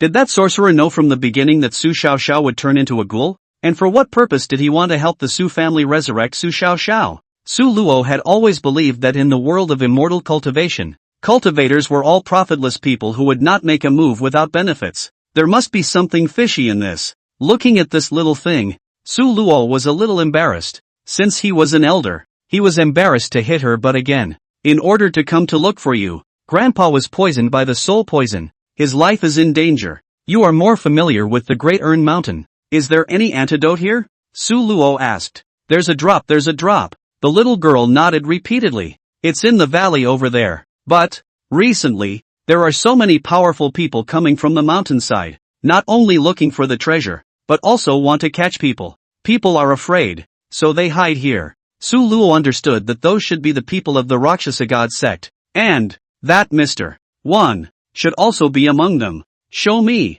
Okay, come with me. Su Xiaoxiao also behaved herself, her body floating in the air, levitating up and down, leading the way in front. In the hinterland of the Great Ern Mountain, in the burial immortal canyon, more than 20 black-clothed men gathered here. That Mr. 1 was among them. Among these people, there was one with a special status, like the chief, because of her clothes, which were different from the others. She was wearing a vertical collar trench coat, which was also embroidered with a blood-colored red cloud. The high-standing collar that covered half of his face, coupled with the bucket hat, made it impossible to see his face. This is the envoy of the Rakshasa God sect, the Rakshasa woman, Sharana, who has made Mr. 1 very afraid. Selena's beautiful eyes slightly opened, looking at the deep burial canyon, slightly thinking. After the exploration of those of them, The core of the Great Urn Mountain mysterious realm was in the Great Canyon of the Buried Immortal. As long as she entered the core of the secret realm and found the giant's heart that the Godfather had mentioned, half of her mission would be accomplished. This time, she came to look for two things on the orders of the Rakshasa God Sect Master. One is the giant's heart and the other is the eternal sacred body. Things still had to start from 50 years ago. The current head of the Rakshasa God Sect was the same sorcerer who came to the Su family back then. At that time, he could tell at a glance that Su Xiaoxiao possessed an eternal saint body. Only, this eternal sacred body hadn't awakened yet and was no different from an ordinary person. The eternal sacred body had a characteristic that even if the host died, the body would not decay or rot. It is best suited to be sacrificed to become a vessel for the descent of the Rakshasa god. And the first step of the sacrifice was to make Su Xiaoxiao a ghoul. As it happens, there exists a prohibition in the Great Urn Mountain that can maintain the soul from dispersing. The Dao Guile soul that wouldn't dissipate, coupled with the eternal sacred body that wouldn't decay. It eventually created Su Xiaoxiao, the ghoul doll. Selena had come this time to bring the ghoul doll, who possessed the eternal sacred body and had awakened, back to the Rakshasa divine sect. But, that ghoul doll was very cunning, and with the advantage of being familiar with the terrain of the Great Urn Mountain, she escaped from her hands many times, and so far she has not been caught. That ghoul doll, surprisingly, can merge with the aura of the Great Urn Mountain. Even I can't detect it. Luckily, she can't leave the Great Urn Mountain, so when we get the giant's heart, we'll go back and slowly find her out. Sharana ordered the crowd to all enter the Burial Immortal Canyon, and it was only after these people left that a few of Su Luo's people showed their forms. Using his fearless pupil, he probed the cultivation strength of that leader. Early Yuaning stage. Moreover, it was still a woman with a good figure. Su Luo licked her lips, calculating his current strength, cross-level combat, and the early stage of the Yuaning fight, but also a steady victory. Not to mention, he also has a bundle of immortal rope. The big deal is to tie up this woman. And then, Jia, young master, what are you giggling about? Xiao, he asked. Su Luo hastily collected her thoughts and resumed her serious demeanor. Little, auntie. Su Luo paused. That is those people trying to arrest you? Yes drop, beat like them. What's inside the canyon? Solo asked. Su Xiaoxiao was very familiar with the Great Urn Mountain and said, last month, in this canyon, a light suddenly emanated. I went in and saw that it was connected to another place. I don't know what's in there, but I'm sure there's something delicious in there. Su Luo bristled. This little ant is still a foodie. The medicine to cure grandpa's poison, is that in there too? Su Luo estimated that the delicious food she was talking about should be things like immortal elixirs. Ghoul dolls were extremely sensitive to auras, and with this little thing around, finding treasures could save a lot of effort. Go! After Su Luo finished speaking to the crowd, they entered the secret core of the Burial Immortal Canyon together. Chapter 79, The Heart of a Giant. A red light flashed, and the crowd managed to enter the secret realm. A different and distinctive world presented itself before his eyes. The sky was overcast and suffocating, a dark red color, as if it were a huge red cloth floating in the sky, giving people a heavy and depressing feeling. Under the feet of the earth is not solid soil, but the same color bleeding red, soft and from time to time wriggling, like flesh and blood-like texture. Creepy. Not only that, but on the ground, from time to time, blazing steam rose, without regularity. These vapors, ready to erupt and swallow everything. As a result, Su Luo had to fly into the air with a few people, always staying alert and carefully avoiding these vapors that could erupt at any time. The sky echoed with bursts of low rumbling sounds, as if the sound of a beating heart, making the entire environment filled with a heavy atmosphere. Every loud noise was heart-stopping, as if the whole world was trembling. Su Luo closed his eyes and focused his mind, completely immersing his consciousness into the fearless pupil. His vision became incredibly clear, and he took in everything around him. However, no matter how carefully he looked, he did not find any trace of those people from the Rakshasa god sect, and it seemed that it was difficult to cast spells like scrying in this heaven and earth. The environment here is so depressing. Yang Bingqing frowned and sighed softly. Could that legend be true? Su Luo suddenly said. What legend? Yang Bingqing asked curiously. Legend has it that this Great Urn Mountain is a gigantic Tawang that holds a giant with its limbs and head cut off. Look at this secret realm. It's blood red. The temperature is strangely high, and the ground is writhing like flesh and blood, and there's a loud rumbling as if it's a heartbeat. I doubt that we have come inside the giant's body, Su Luo explained. Upon hearing this, Yang Bingqing couldn't help but stare in shock. As she looked around, it was indeed very much like the inner workings of a person's body, and a wave of fear could not help but well up in her heart. Could that canyon be the entrance to the giant's body? Yang Bingqing came to a sudden realization. Su Luo nodded and turned to look at Su Xiaoxiao, asking, "What kind of treasures are in here?" Su Xiaoxiao flew in front, excitedly guiding the direction, her little nose twitching from time to time as if she was searching for something delicious. She didn't respond to Su Luo's question, only focusing on the front, as if she had already found her goal. I don't know how long I had walked, but the smell of blood was surprisingly getting stronger, as if the entire space was drenched in blood. It's disgusting. And the roaring loud noise that came from that burst was getting louder and louder, clearer and clearer, deafening. "Look, it's them!" Xiao He exclaimed. Not far away, it was clearly the people of the Rakshasa god sect, and everyone's body exuded an eerie aura. The Rakshasa woman, Serena, also noticed Su Luo's several people, but she didn't bother, because at this moment, for her, the priority was to get this giant's heart. In front of the crowd was a black abyss, with acidic and corrosive gases coming out from time to time, like a stomach with no bottom, and above the abyss, there hung a huge mountain of flesh, and on the surface of the mountain of flesh, it was covered with veins and blood vessels, bulging and shrinking, truly as if it were a beating heart. Serena, the Rakshasa, looked at the giant's heart with blazing eyes, as if relieved to have finally found it. She pulled out a long black knife, its blade glinting with cold light and its hilt engraved with strange sorceress runes. Then, she took out another black box, which was similarly engraved with mysterious runes. The secret realm of the Great Urn Mountain would only open once every 50 years. It was during the last time, when the Rakshasa god sect master came here, he accidentally discovered the giant's heart, but lacking the tools to obtain the giant's heart, he had no choice but to leave. Upon returning to the sect, he immediately set about building these two treasures and waited patiently for 50 years. Without hesitation, Celine raised the black blade in her hand and slashed it viciously towards the giant's heart. A black blade light slashed through, and the thick veins of the giant's heart snapped in response, and blood filled the air like a fog. The giant's heart lost its support and fell sharply from above the abyss, looking to fall into the endless abyss. Just at this critical moment, Selena's quick eyes and hands quickly opened the black box. This box was not just an ordinary container, it was more like a powerful magic weapon, with runes engraved on its surface, radiating a dazzling light. A huge suction force was generated within the box, as if it was a large hand that firmly grabbed the falling giant's heart, and managed to suck the giant's heart into it. After doing this and getting the giant's heart, Selena finally breathed a sigh of relief. The corner of her mouth lifted into a smug smile, before she turned to look at Su Luo's few people, her eyes gradually becoming sharp. Sharona didn't put Su Luo in her eyes, but instead focused her gaze on the ghoul doll Su Xiaoxiao as she sneered and muttered to herself, "What a way to get to the top. And I don't have to spend my time looking for the little thing." Serena flew up and hovered in the air, condescending to Su Luo's few people. "You guys have quite a lot of guts, and you dare to come and rob the giant's heart from me? Hand this little doll over to me and I will spare your lives." Su Xiaoxiao was so scared that she hid behind Su Luo, not daring to show her head, and tightly grasped the corner of Su Luo's coat. However, in the face of Sharona's request, Su Luo didn't show the slightest bit of fear.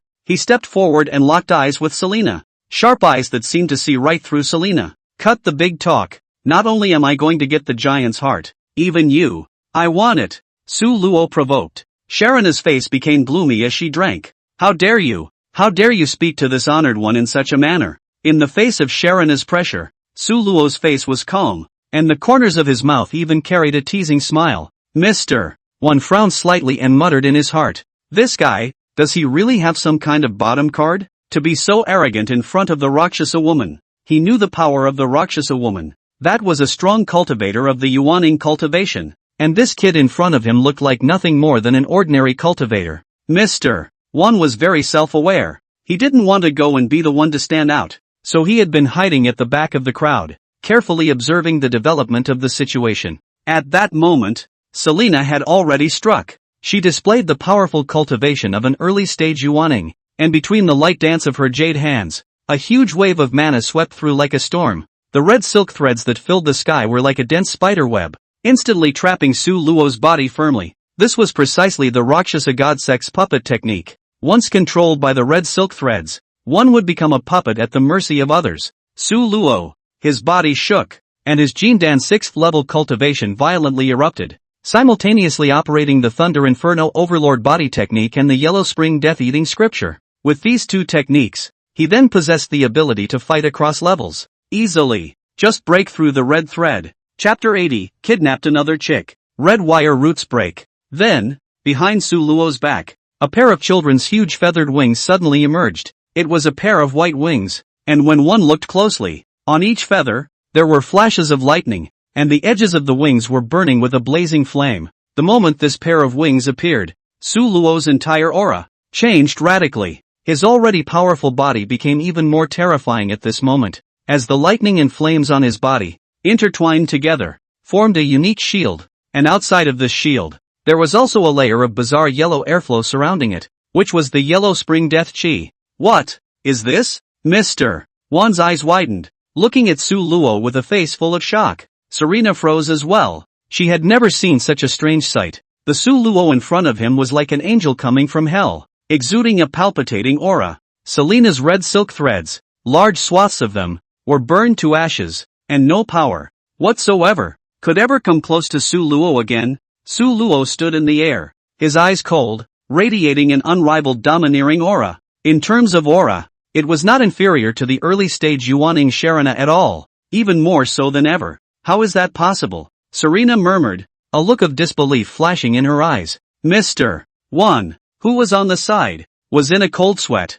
He was secretly glad that he didn't make a rash move when he was in the Su clan before, or else the consequences would have been unimaginable. Thinking of this, he couldn't help but take a few more steps backward, wanting to stay away from Su Luo a little bit, because between those two, a big battle would soon break out, and he was afraid that he would be implicated. Sharana was shocked at Su Luo's strength, but this loss of composure only lasted for an instant. She let out a light hum, a hint of coldness flashing in her eyes, and the black blade in her hand was once again raised high. The black blade light, like lightning in the night, slashed at Su Luo with a stern aura. Facing such a powerful attack from Selene, Su Luo didn't retreat. Instead, he met the black blade and charged forward, his hands, suddenly bursting with lightning, a thick lightning bolt, intertwined and entwined in his hands. At the same time, a blazing flame spread above his fist. Su Luo's fist, like a burning meteor, carried the divine might of thunder and fire as it fiercely blasted at Sharana's black blade. Boom! With an earth-shattering roar, the two collided, creating a shockwave that blew away the surrounding blood mist. Sharana's black blade, surprisingly, was shattered, while Su Luo merely took a few steps back and stabilized himself. How is this possible? Sharana's face was shocked. She never thought that a cultivator at the 6th level of Jindan would be able to fight against her own cultivation at the early stage of Yuaning. There was a murderous flash in Selena's eyes, and she knew that she had to solve this trouble today. Otherwise, the consequences are endless. Thus, she mouthed the words and began to cast an even more powerful secret art. The blood mist on the ground began to gather towards her, forming a huge red vortex, and in the center of the vortex, something seemed to be brewing. Su Luo shook his wings, and the Yellow Spring Death Chi strangled and came, and then absorbed all of that blood mist. Sharana finally panicked. She felt as if the feet she had cast were being completely restrained. This man, what the hell is going on? Not only is he able to fight beyond his level,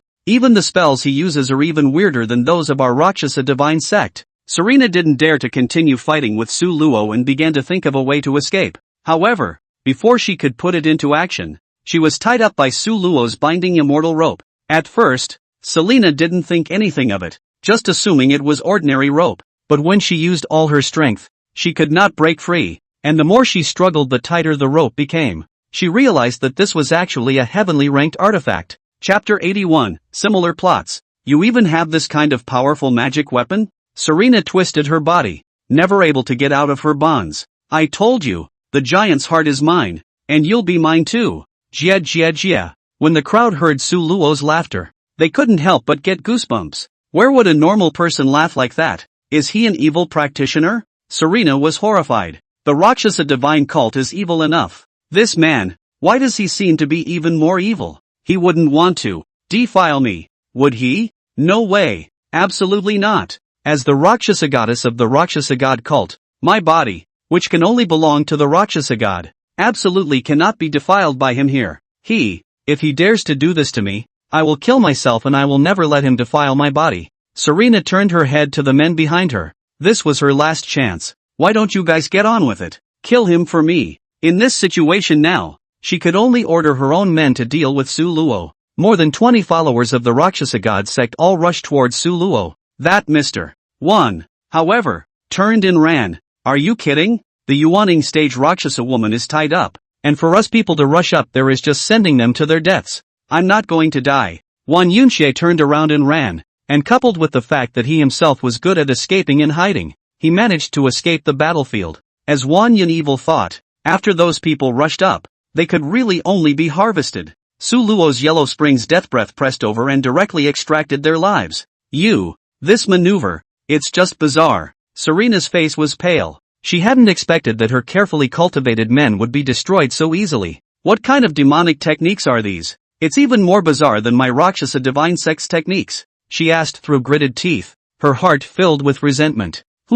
What is the Rakshasa divine sect? In front of me, it's all trash. Su Luo sneered, his eyes filled with disdain, and with a wave of his big hand, he dragged Selena to his side. Selena was originally wearing a wide trench coat that didn't show off her figure at all, but now that she had a bundle of fairy ropes tied around her, it outlined her figure more and more alluringly.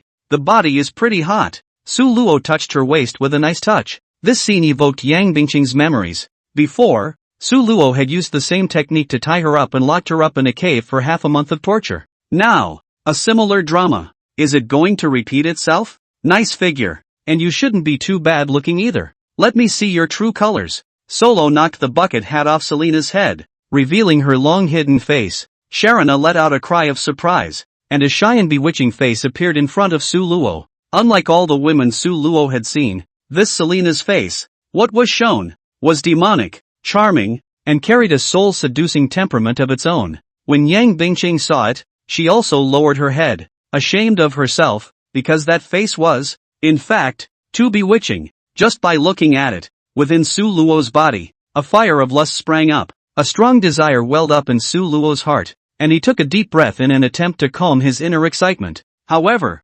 Selena's sultry face and hot body were like a flame that burned his heart. You let go of me. Selena squirmed and struggled, but looked even sexier. Su Luo sneered. His hand began to gently caress on Selena's face, feeling the smoothness and softness of her skin, and his eyes became more and more greedy, as if he wanted to devour Selena whole. Get out of my way. My body, it belongs to the Rakshasa god. Don't touch me with your dirty hands. Selena gritted her teeth, her eyes filled with resentment. However, she was unable to resist and could only let Su Luo caress her face wantonly. Believe it or not, I'll do you now. Bah! A mouthful of spit sprayed on Su Luo's face, and Su Luo was also annoyed. Pinching Selena's mouth, he shoved in a power-dispersing elixir. Bastard! What did you feed me? Experience it for yourself. Selena gradually felt that her own cultivation, surprisingly, began to dissipate. My cultivation? Why? Sharona was heartbroken. She had cultivated for such a long time. It was not easy for her to cultivate to the Yuanying stage, but she was turned into an ordinary person by one of Su Luo's pills. It was worse than killing her. Looking at her pained little face, Su Luo then became even more excited. Don't worry. This elixir can only temporarily seal your cultivation. After 3 months, you will be able to recover. Hearing that she would be able to recover after 3 months, Selena was relieved. However, she was still apprehensive inside. For the next 3 months, being no different than an ordinary person, wouldn't you be at the mercy of this man? She looked at Su Luo, and for the first time, she was terrified of her own fate. Chapter 82, Young Master has always been great. Solo yanked Selena to his side and forced his arm around her shoulders. The smell emanating from the woman surprisingly making Solo even more restless inside. Born to charm? Su Luo thought in his heart and pinched her cheeks. Just stay with me for these few days. Don't touch me. Get your filthy hands off me. Cut. What's the point of pretending to be noble? You're going to get it later. I'll make you scream. Believe it or not. Su Xiaoxiao seemed to have a big problem with Serena, because when Serena first came to Big Earn Mountain, she had captured Su Xiaoxiao, just unsuccessfully. Yeah. Su Xiaoxiao also provocatively poked her tongue out at Selena and made a face. Looking a little cute. Su Luo reminded. Stop playing around. Grandpa's antidote hasn't been found yet. Hurry up and take me there. Good drop, good drop. It's right around here. A few people were about to leave when they realized that the earth under their feet was writhing violently, and the sky, which was like a blood-colored curtain, had opened several mouths. In the abyss, a viscous, dark green, fishy liquid tumbled out. Steam spewed out, 100 feet high. Crap! This secret realm might be collapsing. We must hurry and leave. Su Luo urged the crowd. They immediately took action, and Su Xiaoxiao also put away her playfulness and seriously led the way in front. In the end, before they left, they collected a lot of things called red pills and white pills, which are actually small meatballs. Some are red, some are white. Su Xiaoxiao loved to eat this, and on the way back, she stole several of them, thankfully collecting more. According to Su Xiaoxiao, this red and white pill, red to nourish the body and white to nourish the soul, can save Su Xianhe's life. A few people were relieved when they finally left the secret realm before it collapsed. Selena also had palpitations. When the secret realm collapsed just now, it was too dangerous. Although the few people had left the secret realm, they were still in the Great Urn Mountain. Rakshasa girl, I'll give you one chance. As long as you obediently stay by my side, serve me tea and water, wash my feet and warm my bed, and be my slave, I'll spare your life. Hearing Su Luo's words, Yang Bingqing on the side frowned slightly. Sure enough, Su Luo was going to start torturing the Rakshasa girl, just like she tortured herself before. Bah! Celine spat on Su Luo's face again. Let me serve you as a slave. Die while you still can. Even if Celine, die, I won't follow your wishes. Su Luo was infuriated. You spit on me twice. I have to treat you today. With that, he ripped Selena's trench coat, and along with a piercing sound, and a scream from Selena, a piece of snow-white skin, was presented in front of Su Luo. What are you doing? Don't! Su Luo took a step closer, wanting to put Selena in her place, when she suddenly remembered that there was a little ant next to her watching her. At this time, Su Xiaoxiao were stunned, thinking that this big grandson of his, what is he doing? The 3-year-old mentality of her didn't understand Su Luo's behavior at all, so she stood frozen in place, watching Su Luo move her hands on Selena. Feeling baffled, Su Luo is a little embarrassed. Shawa and Yang Bingqing look at it even if Su Xiaoxiao, although the generation is big, after all, is still a child, cannot teach children. As it happened, there was a cave right next to it, and Su Luo simply carried Celine and headed for the cave. Shawa and also Yang Bingqing looked at each other and knew what was going on, so they didn't follow them. Su Xiaoxiao, however, floated in the air out of curiosity and followed. She wanted to go and see what the two were doing. Yang Bingqing hurriedly hugged Su Xiaoxiao and gathered her in her arms. You can't look at it. Why? Su Xiaoxiao asked curiously. Kids just can't watch. At that moment, the sound of gunfire began to come from the cave, as well as Selena's screams, not knowing whether they were due to pain or excitement. In short, the information contained in that screen was so complex that it was hard to describe it in just a few words. Experienced people automatically conjure up different images in their minds based on those sounds. Su Xiaoxiao's curiosity, thoroughly mobilized, asked again, what are they doing in there? Yang Bingqing hurriedly covered Su Xiaoxiao's ears. Little children, you can't listen. Su Xiaoxiao is not happy. Can't see or hear? What the hell are they doing? An hour later, inside the cave, Selena's screams only gradually weakened, and finally returned to calm. Yang Bingqing lamented. So long nah. Blushing, Xiaohe lowered her head and responded in a small voice. Aha! Young master has always been awesome. Yang Bingqing looked at Xiaohe's shy appearance and seemed to have thought of something. Is it possible that Shua, too, has long been Su Luo? Chapter 83, LV Chichi. Seeing through and not saying anything, Yang Bingqing knew in her heart that according to the nature of this guy Su Luo, how could she let Shua go? Shawa was his personal maid. The two of them grew up together. That kind of thing. I'm afraid that they had done it a long time ago. Yang Bingqing was suddenly a bit unconvinced. Xiaohe and Su Luo knew each other early and did it. But that Rakshasa woman, also just the first time to see Su Luo just put her on the ground. When he tied himself up at that time, he didn't do this. Could it be that his own charm, really not as good as that Rakshasa woman? Yang Bingqing actually began to be jealous, and then realized that her thoughts were a bit ridiculous. Could it be that this is what you are, deep down, most truly thinking? He himself had once sworn to kill him. What's so great about that Sulak? Is it handsome? It does seem to be quite handsome. Is it long-lasting? It does seem to be quite long-lasting. Is it fancy? It does seem to be quite fancy. Yang Bingqing shook her head, forcing herself not to think about these messy things. It was only after another moment that Su Luo walked out of the cave, straightening his back and holding out his chest, like a general who had just returned from 100 battles. And behind him was Selena, who was trembling and holding onto the wall as she walked out.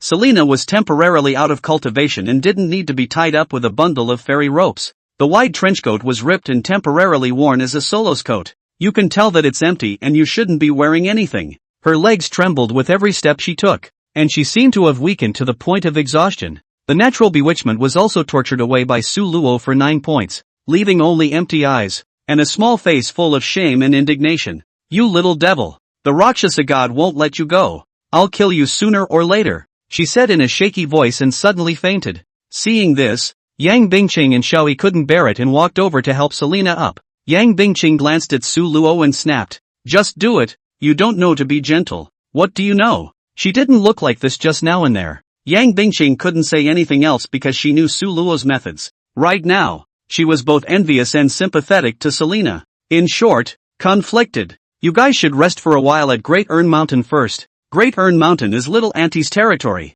and the followers of the Rakshasa god cult have been eliminated by me, so it's relatively safer here. Where are you going? Yang Bingqing asked. I'll go back to Wanbang City, deliver the antidote to Grandpa, and then go to the Wei family to take a look. Before they sent people after me, I said that I would make the Wei family's head take the blame. I don't know if he did what I said. Su Luo always did what he said. If the Wei family didn't do what he asked, don't blame him for destroying the Wei family. When Su Luo finished speaking, a killing chance appeared. Yang Bingqing couldn't help but shiver. She knew that Su Luo was vindictive, and the Wei family was miserable. That big Ern Mountain's secret realm, and the outside world, there is a time difference. Su Luo, several people won out of the effort. Outside has passed 7 days. Wampum City, Wei family residence. Wei Chaochuan, the Wei family's head, sat on the main seat and asked his men, "Is that wimpy bastard, Lao Er, still kneeling at the city gates?" "Yes, it's been 7 days and 7 nights since I knelt down.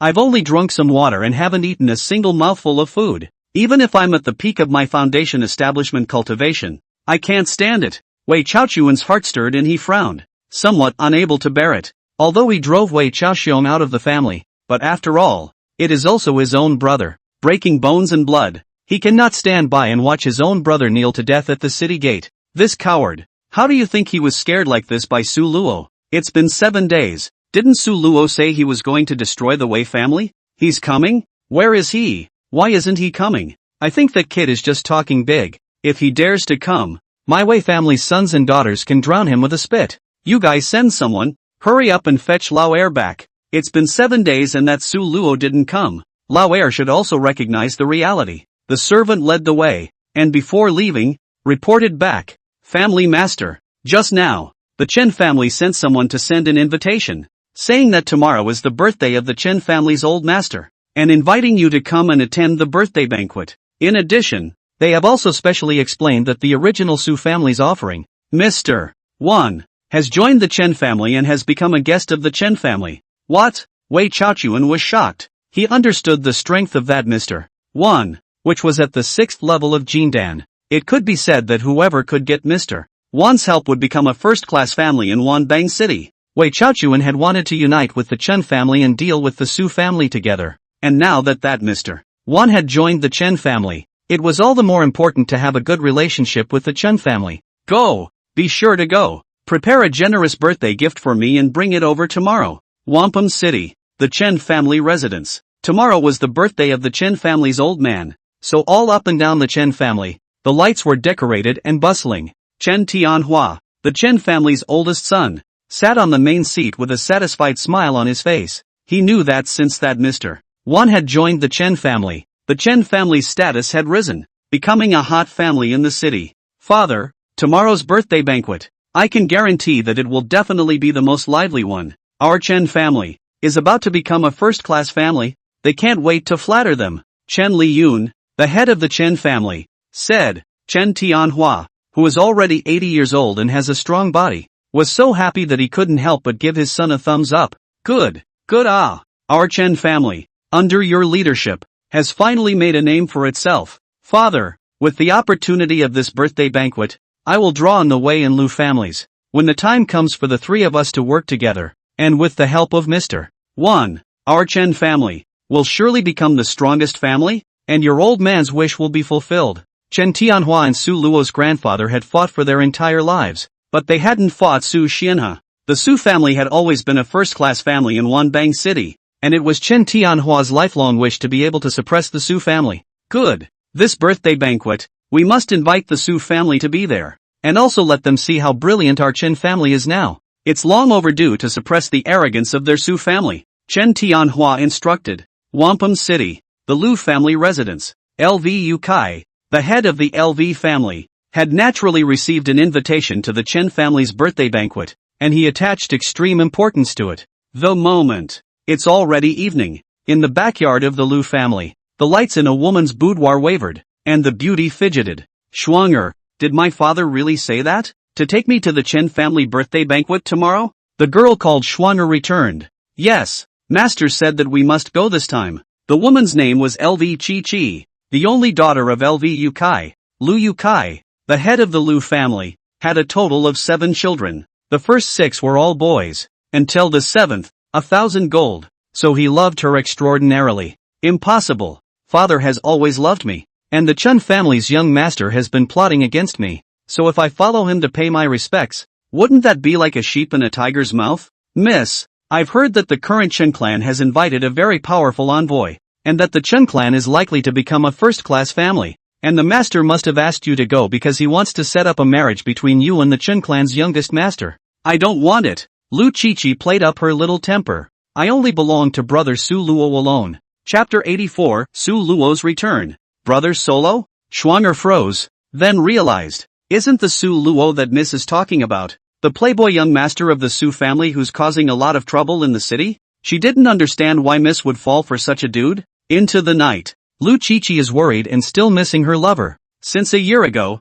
when Su Luo was on his way out, he flipped her off once. She started to miss him. The flavor of it has not been experienced in over a year. Originally, a few days ago, when she learned that Su Luo had returned, she wanted to go and meet with Su Luo, but she didn't expect that Su Luo would be expelled from the Su family that day, and that she would be hunted down by the Wei family. By mistake, she also didn't get to meet Su Luo, and now this whole Chen family birthday banquet thing has come up again. I'm so upset. The night is deep. A figure appeared at the entrance of Wanbang City. It was Su Luo. He looked at Wei Xiaoxiao, who was kneeling at the entrance of the city, and pleading for punishment. His heart was clear, and he knew the general cause. Wei Xiaoxiao, because of kneeling at the door for 7 days and 7 nights, has been extremely deficient, only hanging breath, waiting for Su Luo to return to make amends. But, the current him, his consciousness was blank and on the verge of death. Even if Su Luo stood in front of him, he surprisingly didn't realize Su Luo's arrival.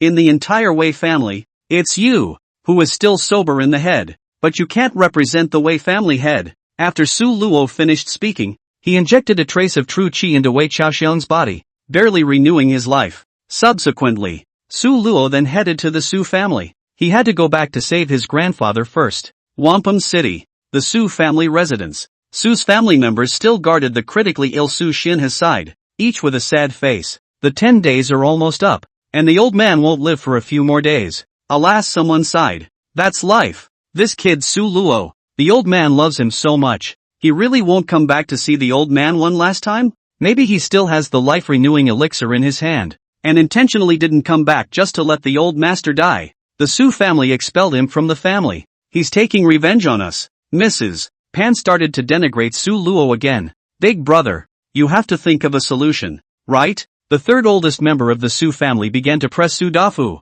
You're the head of the family. You say, what next? Yes, once the old master died, the Su family's business will be reduced by at least half, and that son of yours, who offended Mr. 1, has now run off to the Chen family. I'm afraid our Su family won't have a place in Wanbang City. Someone fanned the flames. Big brother, if you really can't, go and kneel and beg for mercy for the Chen family, the LV family, the Wei family, and Mr. 1. Then resign as the family head, and maybe there's still hope for the Su family. The one who spoke was Su Dahua, the 4th oldest member of the Su family. Lao Si, what kind of words are you saying? Do you want to be the head of the family? Revealing your ambition, are you? Mrs. Pan questioned. Mrs. Pan also panicked a little. Su Defu is the head of the family. She is the wife of the head of the family. At least she still holds the power. Once Su Defu abdicated, she is nothing. Sister-in-law, I'm telling the truth. Why don't you tell us away?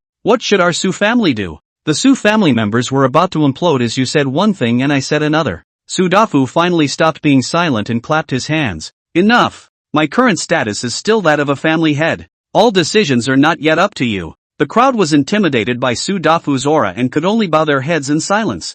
There was no way. Su Dafu's cultivation was the highest. Once Su Dafu got serious, they wouldn't dare to continue to be reckless. Su Dafu sighed. I've already received news that tomorrow is the birthday of the Chen family's old man, and they've invited us to go to the banquet. So if we really can't, I'll go and make amends to them at the birthday banquet tomorrow, and ask them to let the Su family off the hook. Su Dafu is also helpless. At present, in order to preserve the Su family, he can only do this. Even if he is bullied tomorrow, even if he kneels, he can only endure. Bang! The door to the room suddenly opened and Su Luo walked in face to face. He heard what the crowd said just now. What kind of is the Chen family? And they dared to oppress the Su family? No need to care about them. Su family members were stunned. Su Luo, how dare you come back? Don't forget, you've already been expelled from the Su family. Now that you're back, do you want to cause trouble for the Su family again? Su Luo raised her hand and slapped over, knocking over the family junior who had spoken. What are you? What I want to do is not for you to question. Su Luo ignored the others and walked straight towards the old man. The old man was lying on the bed. His face was pale, his breathing was weak, and he had obviously reached the end of his life. Su Luo's heart ached. No longer hesitating, immediately giving the old man the antidote. Grandpa, I got the antidote. You're going to be fine, Su Luo said, feeding the red and white pills to the old man. The red pill to nourish his body and the white pill to nourish his soul. After a while, the old man's face gradually reddened and his breathing became steady. When Su Deguai and the others saw this, they all looked at Su Luo in surprise. They didn't expect that Su Luo would actually find the antidote to save the old man. Seeing this scene, the crowd also breathed a sigh of relief. Su Dafu walked forward, looked at Su Luo, opened his mouth, wanted to say something, but didn't know how to open his mouth. The old man's face gradually reddened and his breathing became steady. He slowly opened his eyes, and when he saw Su Luo, a trace of relief flashed in his eyes. Lorelei, you're back. The old man's voice was weak, but it was permeated with warmth. Su Luo held the old man's hand tightly. Grandpa, I'm back, and I've seen that little doll. Is that so? In terms of seniority, you'd have to call her a little auntie. Su Luo nodded. I know. Su Dafu looked at this scene with mixed feelings in his heart. He knew that he had been too hasty in his decision to expel Su Luo from the family without giving him a chance to explain, and he regretted it. Su Xianhan moved his muscles and pulled Su Luo to his side and, raising his head, he looked at Su Dafu. I vaguely heard some of what you guys just said. I also vaguely heard some of what you guys just said. The Su family has become like this. You as the family head, you have a great deal of responsibility now. Yes, father, I was wrong. Su Dafu bowed his head and admitted his mistake. There are many things that I didn't handle well. Su Luo is your son. You didn't even notice the changes in him over the past year or so. Have you done your duty as a father? When Su Defu heard this, he became even more groundless. Alright, I don't want to say more. I'm now handing over the Su family to Su Luo. From now on, you all have to listen to his arrangements. Do you have any comments? After the old master finished speaking, Mrs. Pan was like a fried hen, jumping out and asking loudly, What? Old master, handing over the Su family to Su Luo. You're not crazy, are you? Chapter 85, Birthday Call. How dare you? How do you talk to the old man? Before Su Xianhe could say anything, Su Dafu took the lead in reprimanding his wife. He was a filial son, and when his own daughter-in-law was disrespectful and yelled at his old man, of course he had to take care of it. And he's been putting up with this daughter-in-law for a long time too. Unexpectedly, Pan Suilian screamed and cried as if she had beaten chicken blood. Who am I doing it for? It's not for your sake. How dare you talk about me? In the end, Pan Suilian simply played a rascal. God damn it. I, Pan Suilian, married into your Su family and have been targeted at every turn. Why am I so miserable? Su Dafu was furious and cursed. Simply a shrew. Don't think I don't know about the things you've done. You're a womanizer. You don't know how to teach your children. You're ganging up at home, suppressing this and that, targeting Su Luo at every turn. You don't have the slightest bit of breadth of mind. You're a mother in vain. meddling in the family's affairs, causing me trouble, pulling back, tripping, and being a wife in vain, deliberately angry at the old master, without respect, much less worthy of being a daughter-in-law. I will repudiate you today. Having said that, with a wave of his hand, Su Dafu wrote a letter of repudiation and threw it in Pan Suelian's face. Pan Suelian was completely subdued. The brain is blank. She is usually arrogant and domineering. Su Dafu has been spoiled her. But this time, Su Dafu even moved the real thing. It was something she never expected.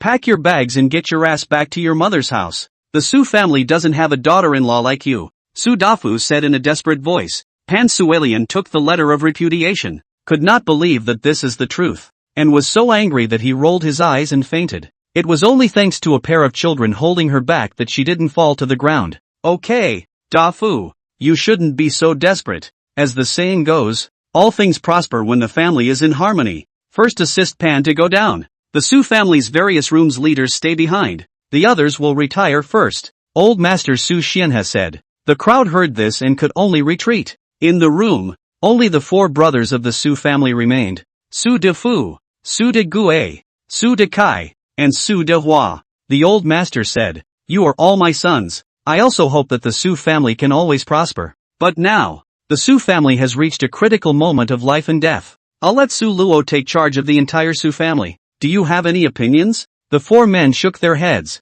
Who dares to have an opinion at this juncture now? Moreover, Su family internal and external problems. A lot of things cannot make sense of a clue. Who is in charge of who is unlucky? Or will have to bear the blame? The head of the family. Not good when. Only a short-sighted woman like Pan would care about such a false name as the head of the family's wife. Seeing that no one objected, Su Xianhe nodded in satisfaction. That's good. Next, you all have to listen to Su Luo's arrangements. Su Luo, tell us what you have in mind. Su Luo was not polite and got up. The crisis of the Su family is not worth mentioning in my eyes, and can be resolved with the lift of a hand. Tomorrow happens to be the birthday banquet of the Chen family's old man. Let's go to the Su family as well. Just at the birthday banquet, all the problems will be solved. Su Luo is confident and speaks his mind. For the Su clan's people who didn't understand Su Luo's strength, they thought Su Luo was a madman. Second uncle Su De Gue thought in his heart, "You're just blowing smoke. Even if your strength has improved,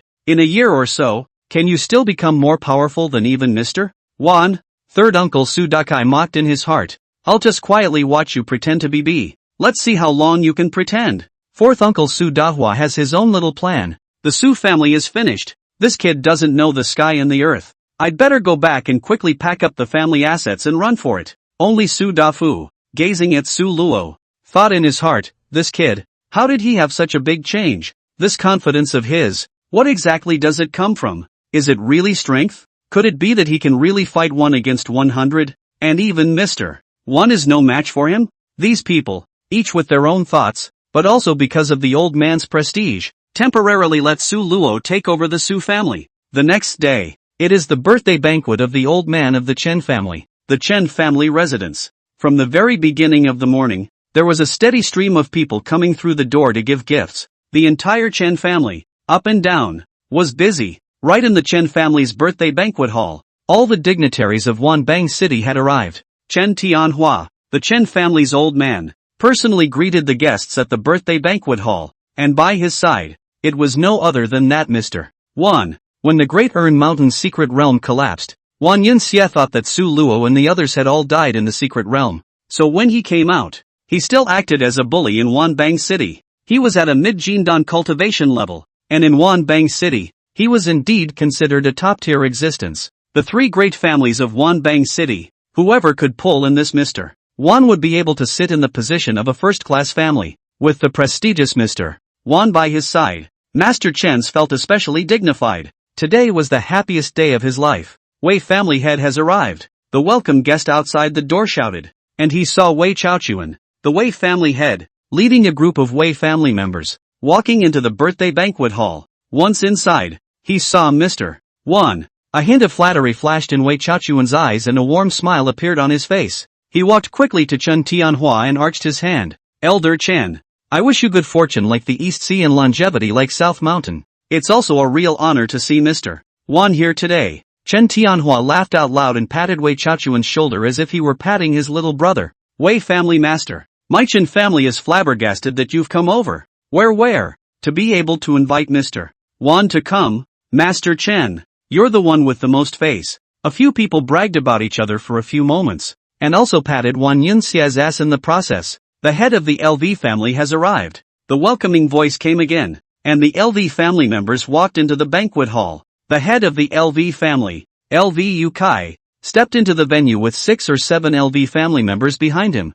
and the most notable among them was the LV family's eldest miss, LV Qi. The crowd all focused their gazes on Liu Qing, who, on the other hand, had an absent-minded look on her face. It was obvious that she didn't like this kind of occasion at all. If her father hadn't forced her to come to the party, she wouldn't have come at all. Chen Yun, the Chen clan's youngest master, saw Liu Qing and his eyes went straight. He seemed to have been waiting for Liu Qing to appear for a long time. As a matter of fact, it was he who had requested on the invitation that the LV family make sure to bring LV Qi over as well. Seeing that Liu Qing had really come, this Chen family's young master drifted towards Liu Qing. Sister Qi, long time no see, Chen Yun said with a feigned gentleness. This Chen family's eldest son had a good talent for cultivation, and he was proficient in poetry and song, with great literary talent, and his looks were also the type of a flamboyant gentleman. If it was an ordinary person, they would probably be mesmerized by his aura,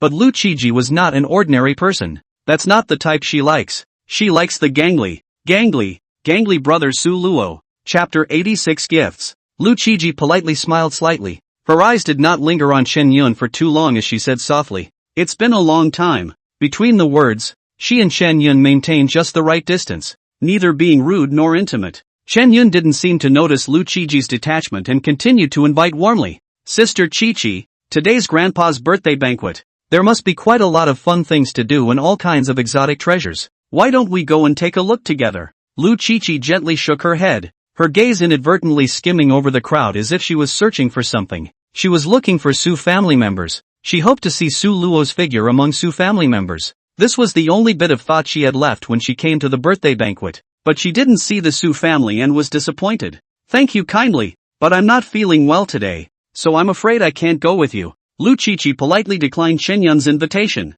gently sidestepped and walked towards the corner of the banquet hall. Seeing this, Chen Yun's face changed, and in his heart, he said, "LV Qi, could it be that you and that Su Luo really have an incestuous relationship?" He had heard some whispers that Liu Qing and Su Luo had once gotten together, but none of them were proven.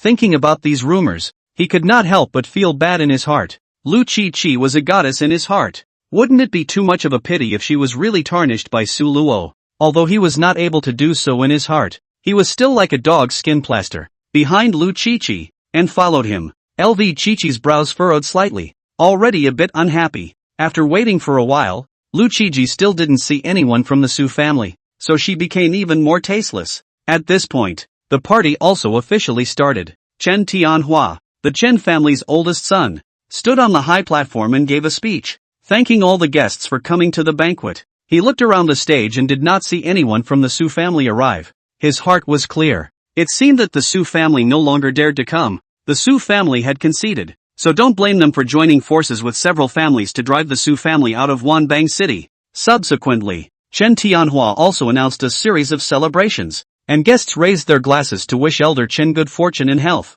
The atmosphere in the birthday banquet hall gradually reached a climax. The Chen family, Wei family, and Liu family, as the Wanbang City, second only to the Su family's 3 great families, and Mr. Wan, undoubtedly attracted many gazes. The family heads and guests of other families came forward and toasted Chen Tianhua and Mr. Wan, expressing their respect, and the meaning of flattering and pleasing them was very obvious. Chen Tianhua was in a great mood, enjoying the honor while talking to the guests. He knew that today's birthday banquet was not only a celebration of his birthday, but also a symbol of the Chen family's status. Guests mingled and laughed. Between words, the Su family was mentioned from time to time. The Su family, they didn't come this time. It seems to have wimped out, not even coming to pay respects. And in the future, when the Chen family deals with the Su family, they will be even less merciful. I've heard that the Su family's old man is terminally ill and won't live for a few days. And when that happens, the Su family's prestige will surely plummet.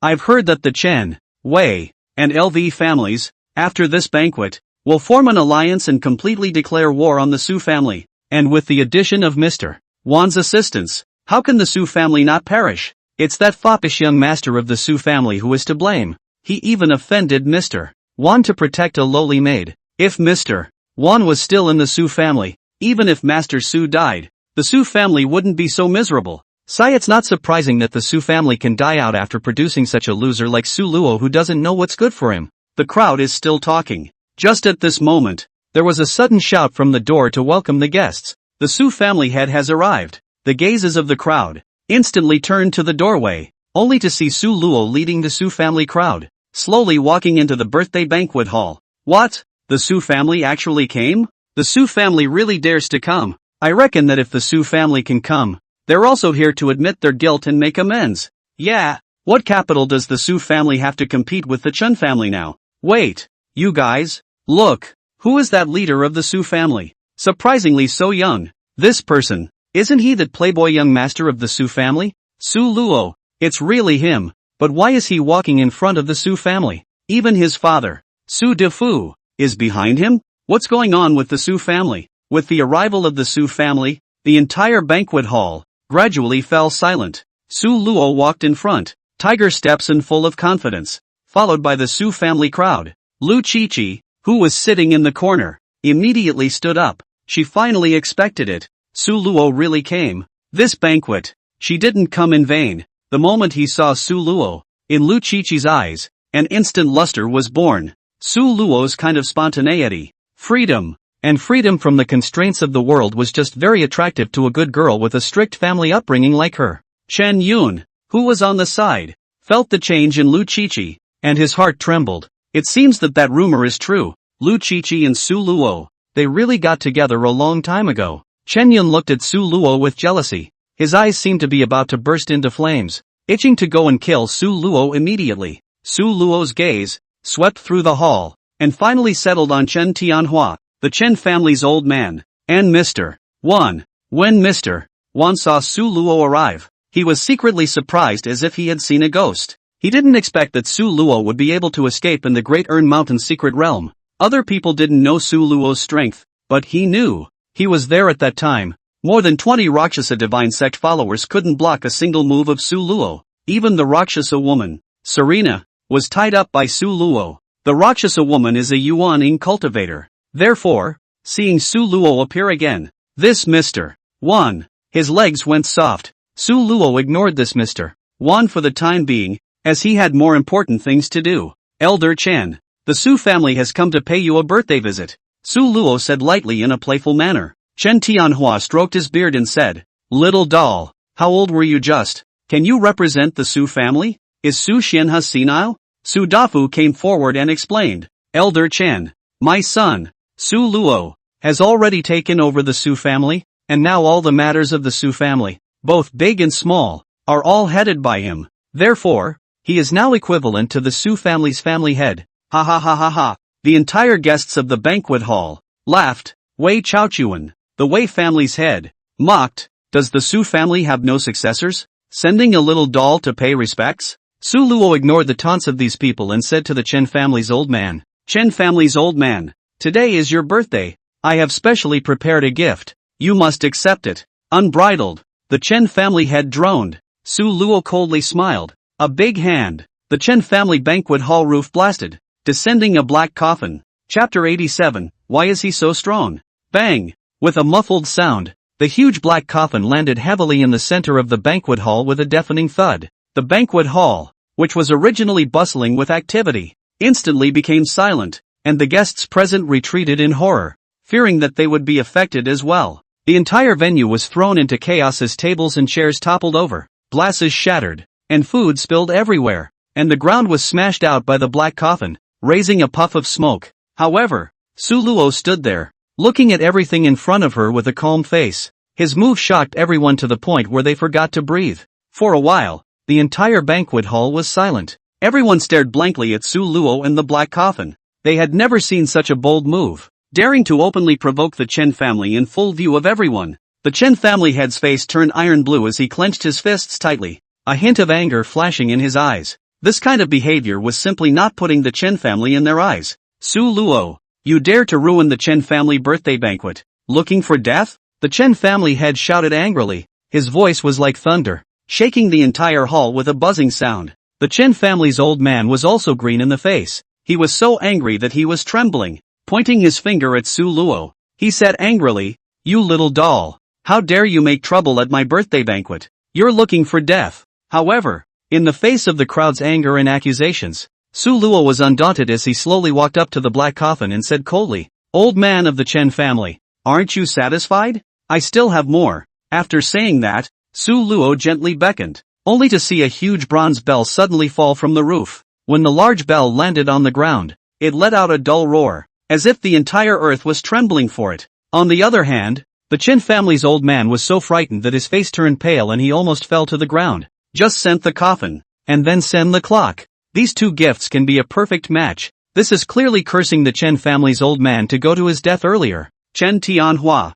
the Chen family's oldest son, looked at the scene in front of him and gasped for breath. His white eyes rolled up and he directly fainted. Seeing the situation, the Chen family head hurriedly supported the old man. Su Luo's move was undoubtedly a blatant provocation of the Chen family's authority, causing the Chen family to lose face in front of everyone. The guests were mingling and talking. Some were surprised, some were mocking, and some were gloating. When the Su family did this, they were really immortalizing themselves with the Chen family. The Chen family head stared angrily at Su Luo and said through gritted teeth, "Come on people, take the Su clan brat and cut him into pieces by 1,000 cuts." "I'll do it." Chen Yun, the Chen family's youngest master, flew forward. He had long endured Su Luo for a long time. Su Luo had taken over his favorite woman, and now he was making a scene at his grandfather's banquet. Chen Yun understood that this was an opportunity. As long as he could behead Su Luo in public, not only would he be able to break Li Qian's mind, but he would also be able to establish his authority in the Chen family. One must know that as the first eldest son of the Chen family head, he was to inherit the Chen family business, and now was the time to establish his authority. Chen Yun walked step by step in front of Su Luo, revealing his cultivation at the peak of foundation establishment. His whole body was dazzling with true qi, and coupled with his own elegant and easygoing temperament, he was a proper image of a young talent. A contemptuous smile hung at the corner of his mouth as he sneered, "Su Luo, your actions today are undoubtedly a provocation to the Chen family. I would like to see what skills you have to dare to be arrogant here." Su Luo looked at Chen Yun in front of him. A hint of disdain appeared on his face, and he smiled blandly. "Young Master Chen, haven't you heard that 2 peak foundation establishment experts from the Wei family went after me, and all of them were killed by me in return?" "Of course I've heard that. In that case, you still came to die? Aren't you afraid that I'll kill you too?" Chen Yun laughed out loud, his eyes filled with mockery as he said, "So what if I've heard of it? It's not like I've seen it.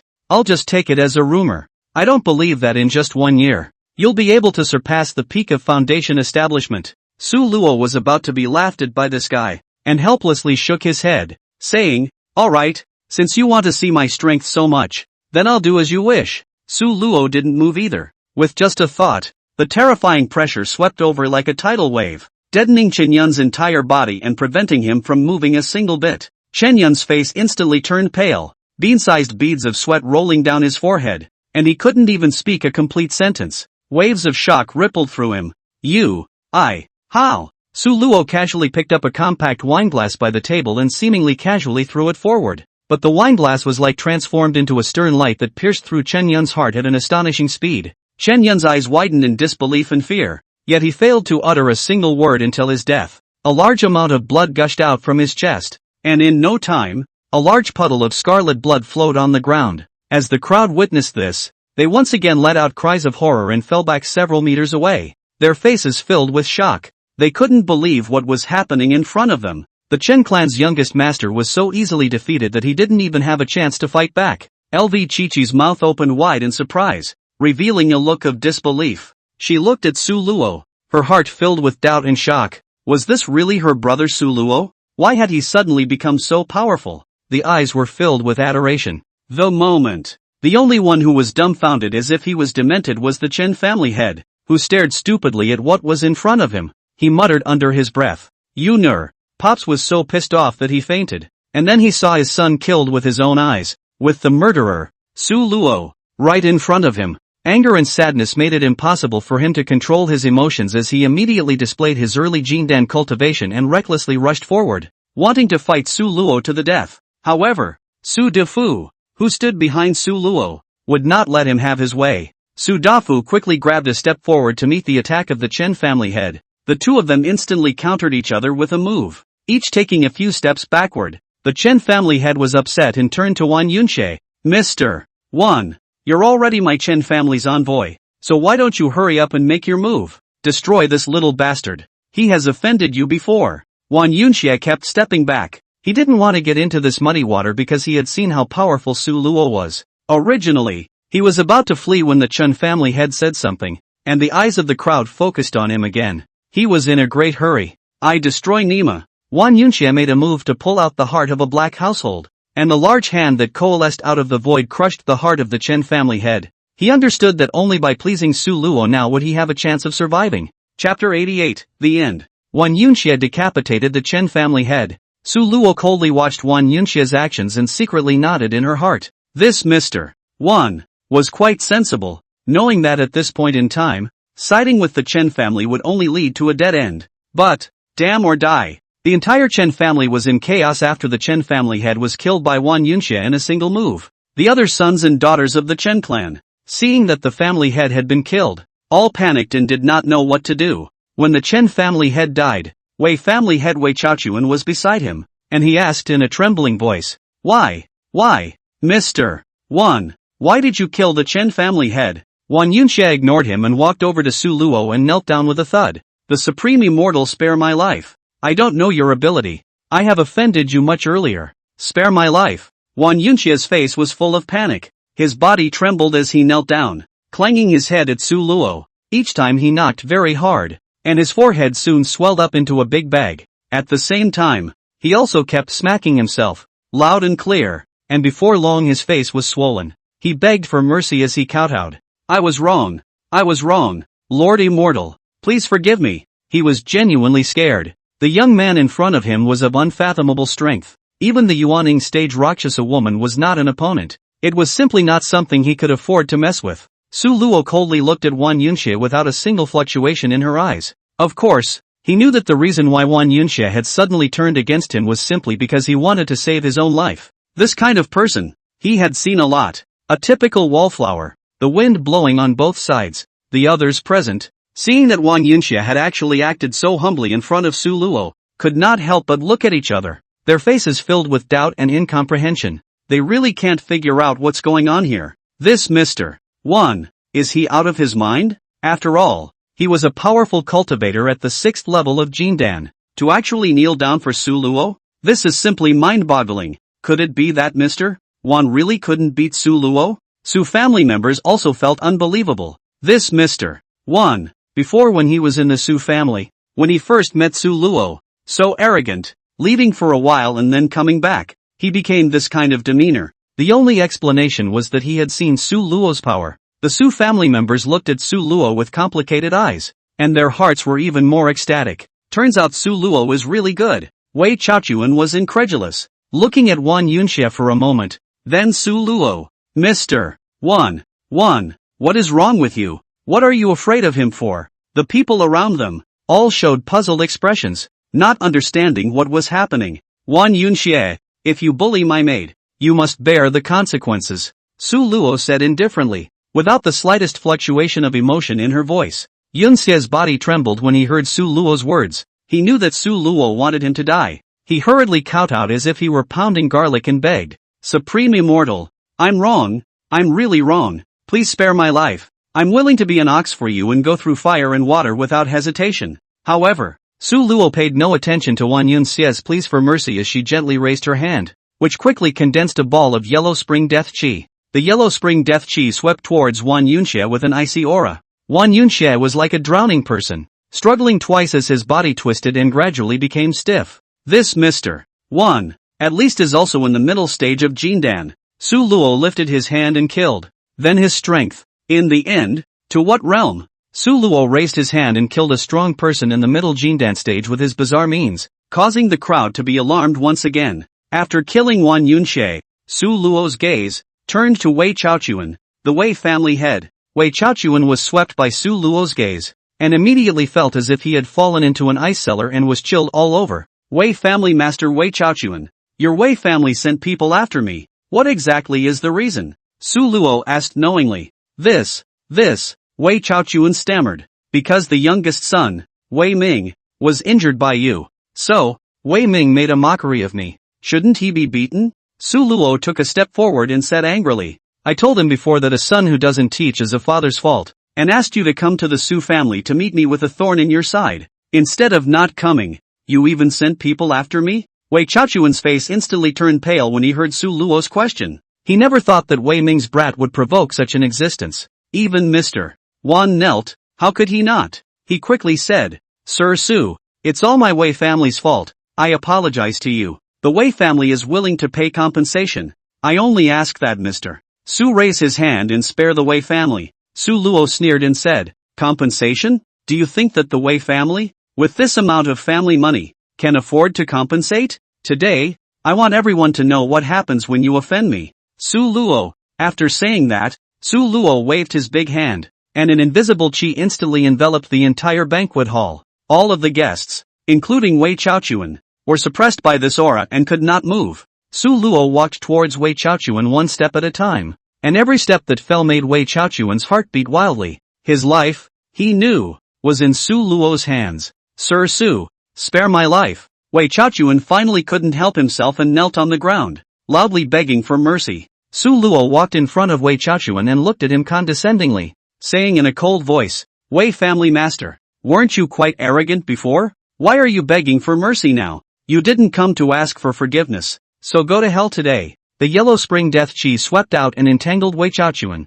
as well as everyone from the Wei clan who had followed him. Without any sign, all of Wei's family members died, and only in the space of a breath. Seeing the expression on the faces of the crowd, which changed from shock to trepidation, Su Luo decided to show his true strength to convince them completely. He released his own aura, instantly raising his cultivation to the 6th level of Jindan, and unfurled those huge feathered wings. The powerful aura emanating from his body was incomparably shocking. The thunderflame hegemony body caused every feather on his wings to glitter with lightning, while the edges of his wings burned with roaring flames. The yellow spring death qi was dazzling, as if it set him off as a god descending to earth. The crowd didn't dare to look directly at Su Luo, and they all knelt down, completely showing their submission to him. After this, only the Su family was left in Wanbang City. The Chen family was completely wiped out, while the Wei family only left behind the Wei Qiaoxian lineage. For the Liu family, since they hadn't had any head-on conflicts with the Su family and were at best considered wallflowers,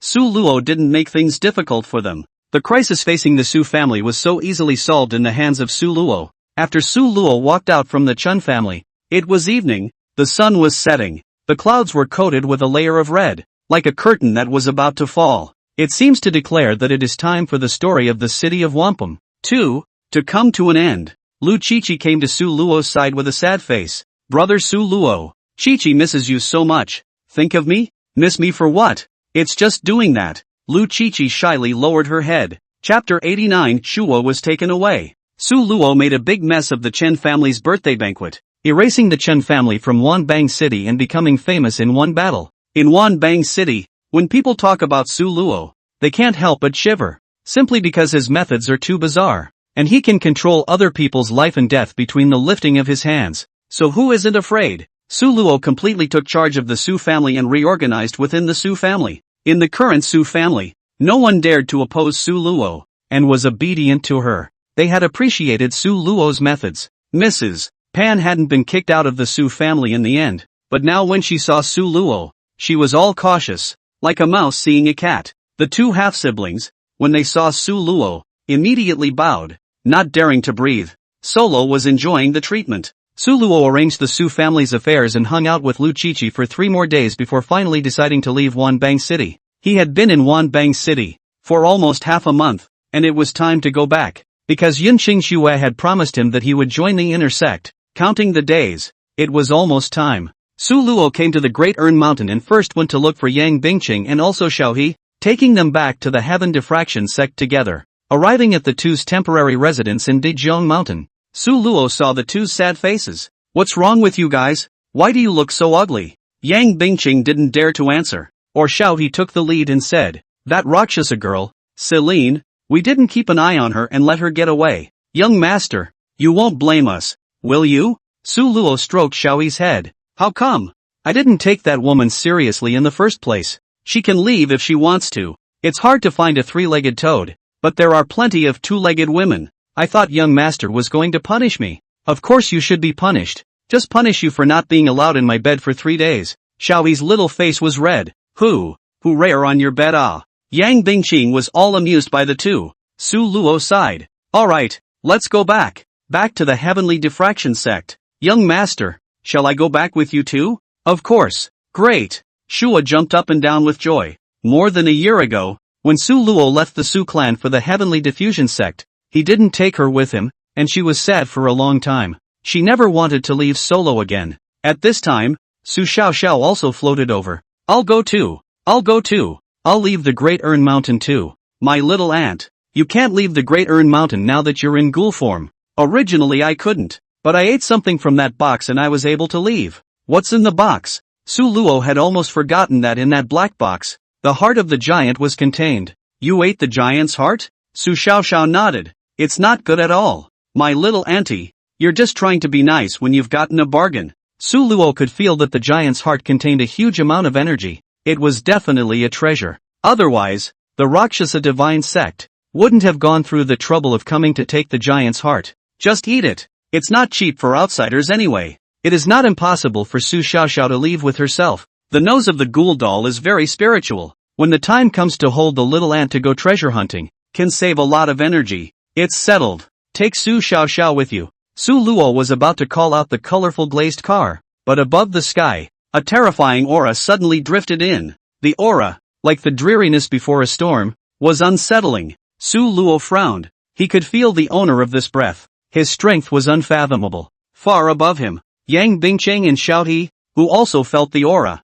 turned pale. Shawa tightly grabbed Su Luo's coat corner, while Yang Bingqing looked around vigilantly. Large dark clouds drifted in. The temperature suddenly plummeted, and above the sky, goosefeather snow unexpectedly began to drift down. The snowflakes swirled in the air, but instead of seeing the slightest bit of softness and serenity, they carried a depressing and ominous look. The sound of the wind around them, too, became shrill, as if it was some kind of giant beast roaring low. The cold wind was like a steel needle, sticking in one's body, piercing the bones and penetrating the cold. Su Luo was secretly shocked in his heart. He could feel the aura contained in this power, something he had never come into contact with before. It was even more terrifying than Yunqing Shui. He quickly protected Yang Bingqing, Xiao He, and Su Xiaoxiao behind him, and the light of the colorful glazed car coalesced in his palm, ready to escape at any time. Don't be nervous. Within the dark clouds, an old voice came out. Then, the dark clouds then cracked open a gap,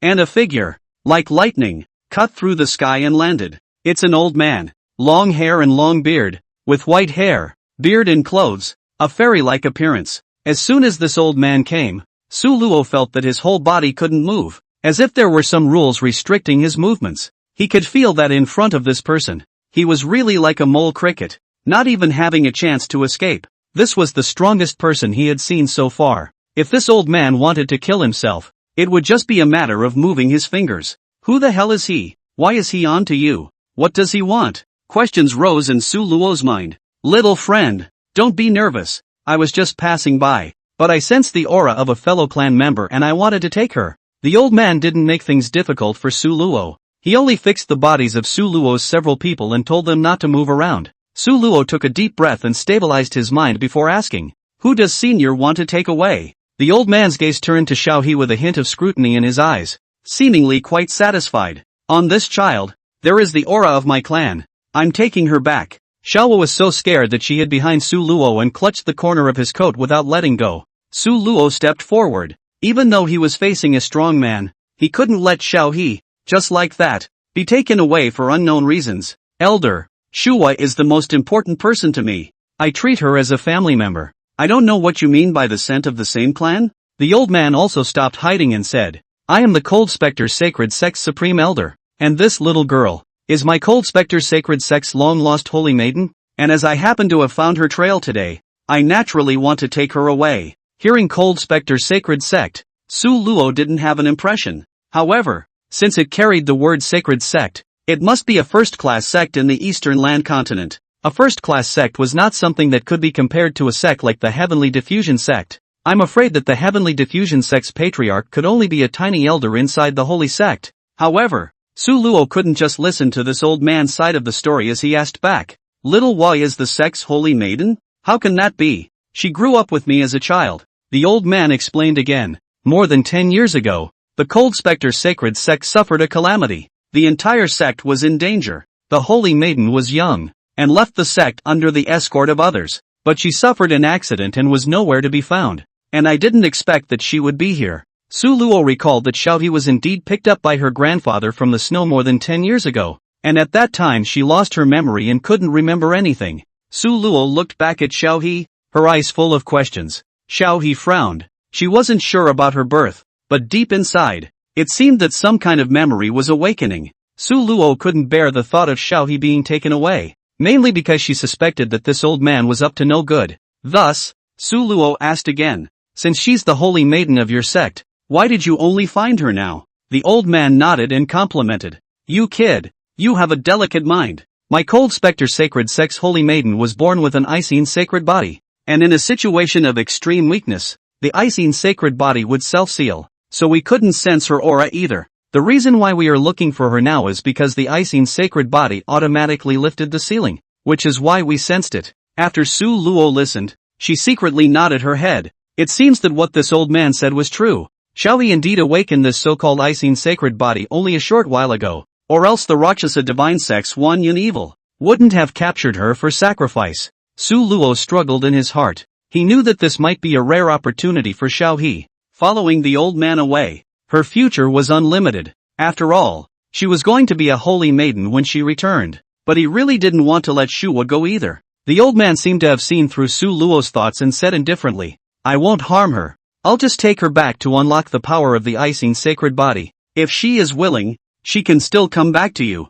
Su Luo was silent for a moment and finally made a decision. He turned to Xiaohe and said, "Xiaohe, this is your chance. You go." Xiaohe said with blurred tears, "Young master, I'm not leaving. How can that be? You're a holy maiden. You can't continue to be my maidservant. Otherwise, they won't let me go." Su Luo understood in his heart that if he didn't agree, he was afraid that this old man would slap himself to death. Shuo was helpless. "Then I'll come back to serve young master after I've learned my skills." "Silly girl, you are a holy maiden. Your status is honored. You have your mission. How can you serve me again?" "I don't care, no matter who I become.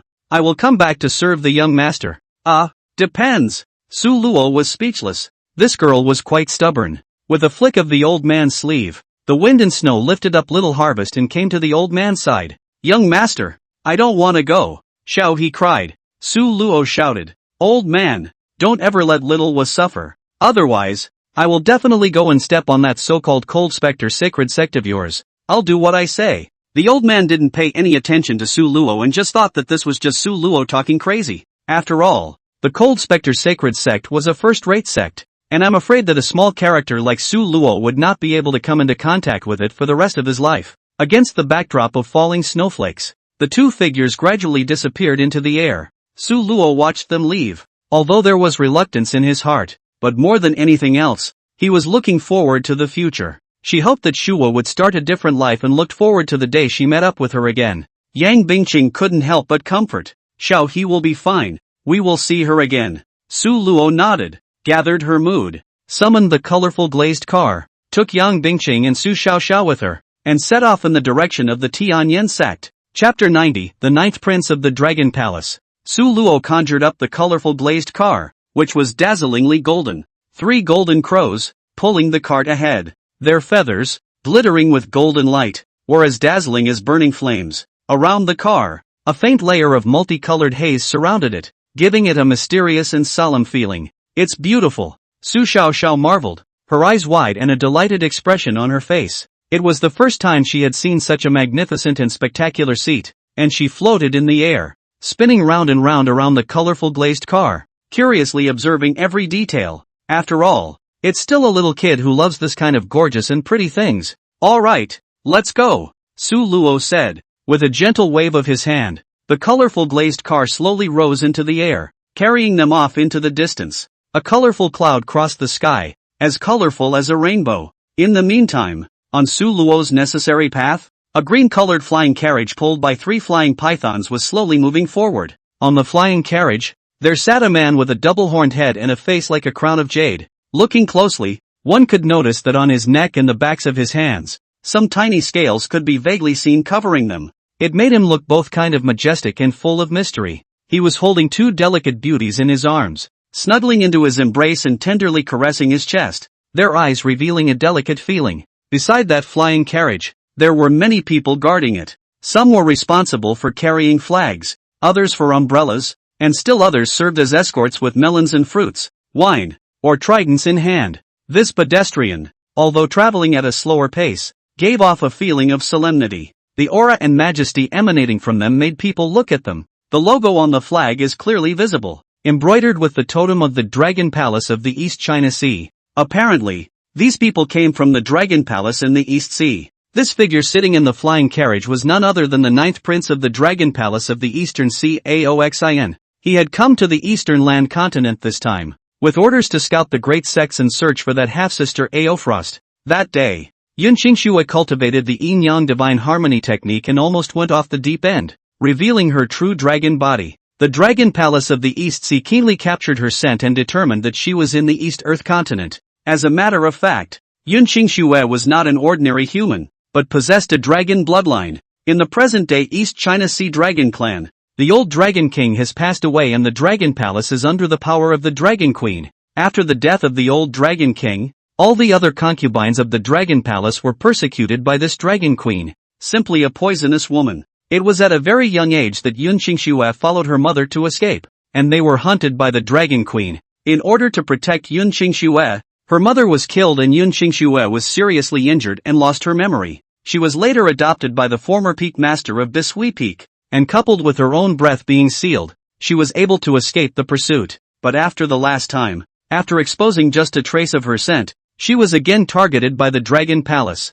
Looking around for her, this 9th Prince was in charge of traveling to the Eastern Land continent to investigate the Heavenly Diffusion Sect, the Divine Walking Sect, and the Cloudy Sky Sect, the 3 sects. The Dragon Palace was an existence comparable to a holy sect, plus Ao Xinxiang already possessed a mid-yuaning cultivation level, and with his own noble status, he was also able to deter these 3 second-rate sects. He was lazy and arrogant by nature, and this mission, he did not put it in his heart, so it was not easy to come out from the Dragon Palace. So he got away with it for a few days. It was only then that he slowly and leisurely traveled to the Divine Action Sect. Chapter 91 Mother Luan's First Reign. Su Luo brought Su Xiaoxiao and Yang Bingqing, riding on the colorful glazed car, crossing the clouds, and flying all the way towards the Tianyan sect. Inside the car, Su Xiaoxiao had been lying next to the window, looking at the scenery outside. She had been trapped in the Great Ern Mountain for too long, and for the first time she went out of the house.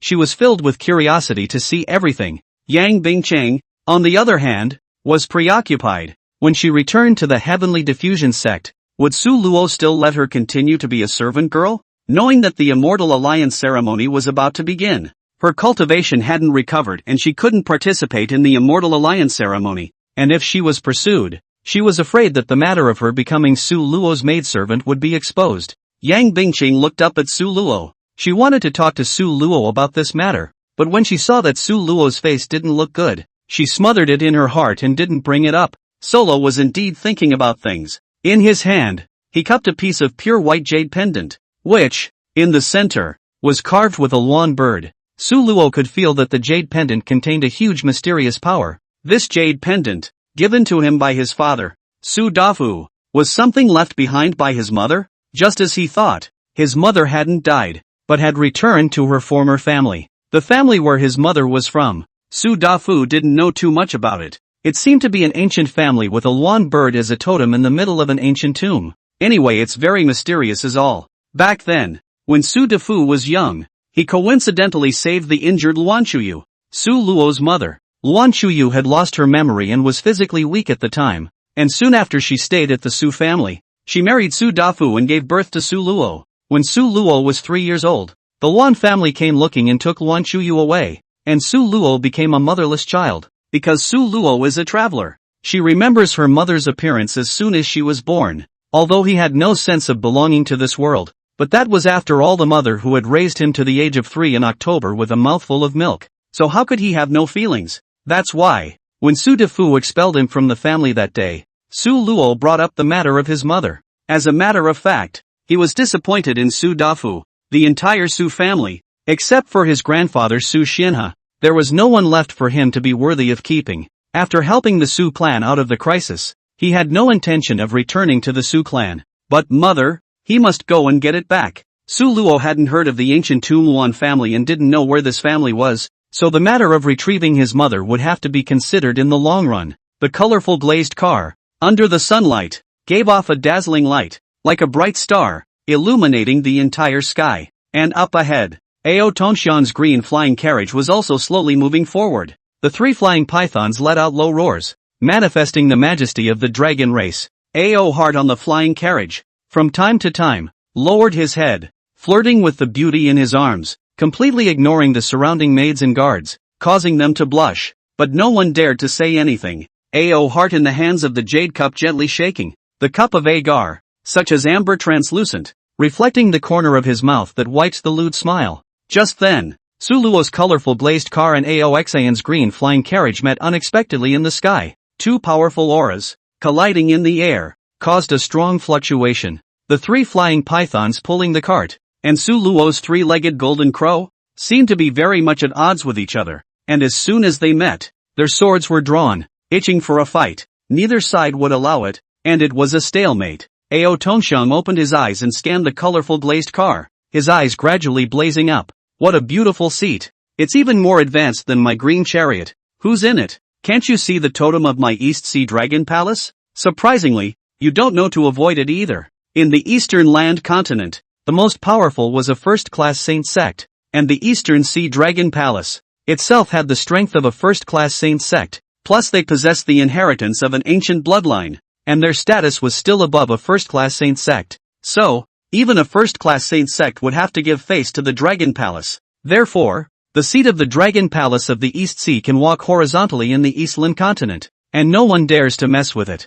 But this colorful glazed car in front of him didn't even know to avoid it. Ao Tongshan frowned and stood up from the green carriage. Who was so bold as to dare to ram this prince's carriage? Seeing that someone was blocking the way, Su Luo also walked out from the colorful glazed car. He really didn't recognize any East Sea Dragon Palace totems. He just looked with his fearless pupil and found that the man in front of him only had the cultivation of an early Yuaning stage. At the early stage of Yuaning, he would be able to fight 2 by himself without using the immortal binding rope. Seeing how arrogant Ao Tongshan was, Su Luo didn't follow him politely, so she followed suit. What are you wah-wah-wahing about here? What kind of bull asterisk ninth prince? Licking your big face and acting like a pussy here. Haven't heard of it at all. Hurry up and get out of the way, or else I'll make my move. Little master. The 3-legged golden crow on the colorful glazed car seemed to have sensed its master's emotions, and its feathered wings spread lightly, emitting bursts of chirping, also cheering for Su Luo.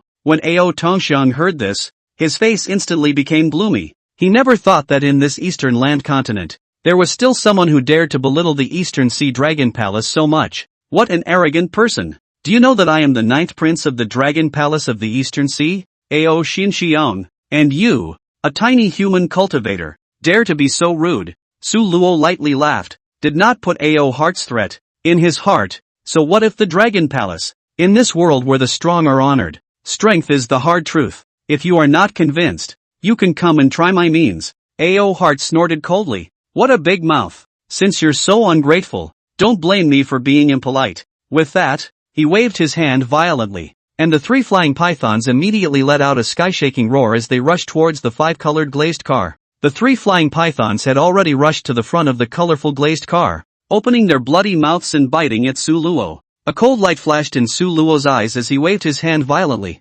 erupting a dazzling light that blocked the attacks of the 3 flying pythons. When Ao Xinxiang saw this, a trace of gloom flashed in his eyes. He didn't expect Su Luo to actually dare to fight back, but he was, after all, the imperial son of the Dragon Palace of the Eastern Sea, so he naturally wouldn't admit defeat just like that. Thinking of the person in front of him, knowing his identity, still arrogant and domineering, even more excessive than himself, he was also a little hesitant in his heart. Could it be that this person's identity is, indeed, extraordinary? And so, Ao's heart then wanted to probe the truth. Your Excellency is going toe-to-toe with my East Sea Dragon Palace. What exactly is your identity? Su Luo smiled faintly. This place is the closest to the Divine Walking Sect, so he said leisurely, I am Li Dongfeng, the chief senior disciple of the Divine Walking Sect. This is my Divine Walking Sect's turf. When you see my carriages, don't you quickly get out of the way. Hearing this, Ao's heart was relieved. Your Divine Walking Sect's patriarch. When he saw me, he had to entertain me respectfully. You, a chief disciple, are considered something. Su Luo was pleased in his heart. He didn't expect that this stupid dragon actually believed his words. The self-reporting of his identity just now was completely made up, and the name Li Dongfeng was also something he came up with on the fly. So maybe the Divine Walking Sect didn't have this person at all. This guy, being the Dragon Clan's royal son, must have a lot of good stuff on him. It's been a long time since I've done anything to kill someone or get rid of them. Today, my hands are itchy, so I'll go ahead and rob him. Su Luo thought so, and already started to do it. Chapter 92, Beat the Little Evil Dragon. Su Luo thought in his mind and had already started to move his hands. He waved his sleeve, and a majestic energy surged out from his body, instantly enveloping Ao Xinqiang's green carriage. Those three flying pythons felt the oppression of this power and let out terrified hisses, trying to break free of their bonds, but only in vain. The guards and maids around them, unable to withstand the pressure, bled from their 7 orifices and exploded one by one. When Ao Tongxiang saw this, his face changed drastically. He did not expect that this man would not speak of martial virtues, and even said that he would make a move. You have to kill someone as soon as you strike. But, as a Dragon Palace prince, how could he be easily intimidated? You, how dare you make a move against me? My East Sea Dragon Palace will never let you go. So what? I, the Divine Walking Sect, won't be afraid of your East Sea Dragon Palace either.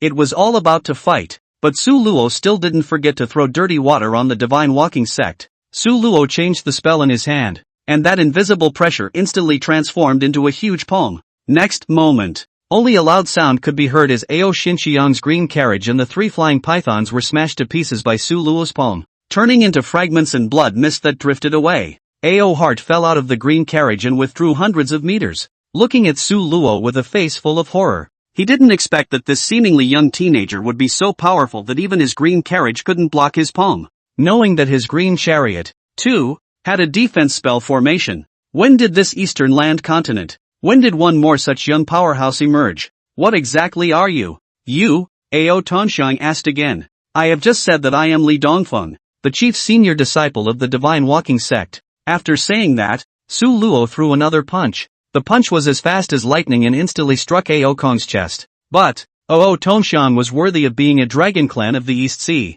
His body shifted and transformed into a huge green dragon, with wild winds rising up in all directions, soaring through the clouds and fog, and rushing straight into the sky. His dragon body, with scales flickering with an eerie blue light, emitted a powerful pressure that caused the air around him to freeze. Transforming into his true body, Ao Xinqiang displayed his cultivation as a Yuaning. Humph, Su Luo mocked, showing your true body. You're only at the early stage of Yuaning. I'm afraid you're the weakest little dragon in the Dragon Palace of the East Sea, right? Being taunted by Su Luo was as if he had uncovered Ao Xinqiang's reverse scales, as he was indeed the weakest one of the Dragon Clan. Otherwise, he wouldn't have been allowed to explore only 3 second-rate sects. It's because he's weak. Usually it was just a matter of being mocked by the family's peers, but now he was actually being mocked by a human race. They dragons don't like to hear the truth either. Ao's heart was furious and directly broke defense. Human, today I won't stop with you. Ao heart's entire body was covered in lightning,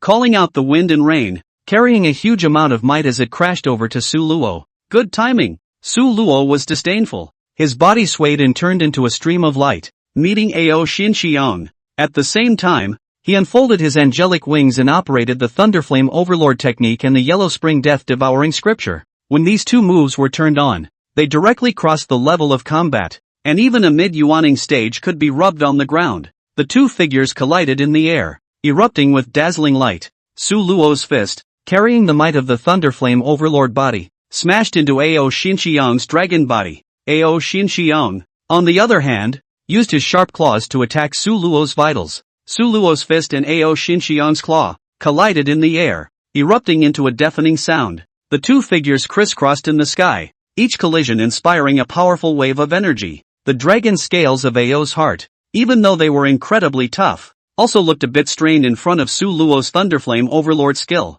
He could feel the power of each punch of Su Luo's, which was increasing as if it was endless, and although Ao Tonxiang's claws were sharp, Su Luo's body was like an impenetrable rock. Every attack left a trail of sparks on his body, but could not really hurt him in the slightest. What kind of gong method is this? It was able to resist the damage of my dragon claws, Ao Tonxiang asked in shock. Su Luo sneered. This is the Xuanwu turtle breath technique, specifically restraining you dragons. Xuanwu was also an ancient divine beast, the same level as the Green Dragon clan, and Xuanwu's defense, in itself, was overbearing. Su Luo chiseled punch after punch on Aoxian's body. Even with a giant dragon body, Aoxian couldn't take it anymore. The originally taut dragon's body gradually weakened. Su Luo got the better of him and simply rode on the dragon, grabbing his dragon scales and peeling them down layer by layer. Ao's heart ate the pain and screamed miserably, his body twisting up like a green snake whose head had been decapitated. Ha ha ha, little creep.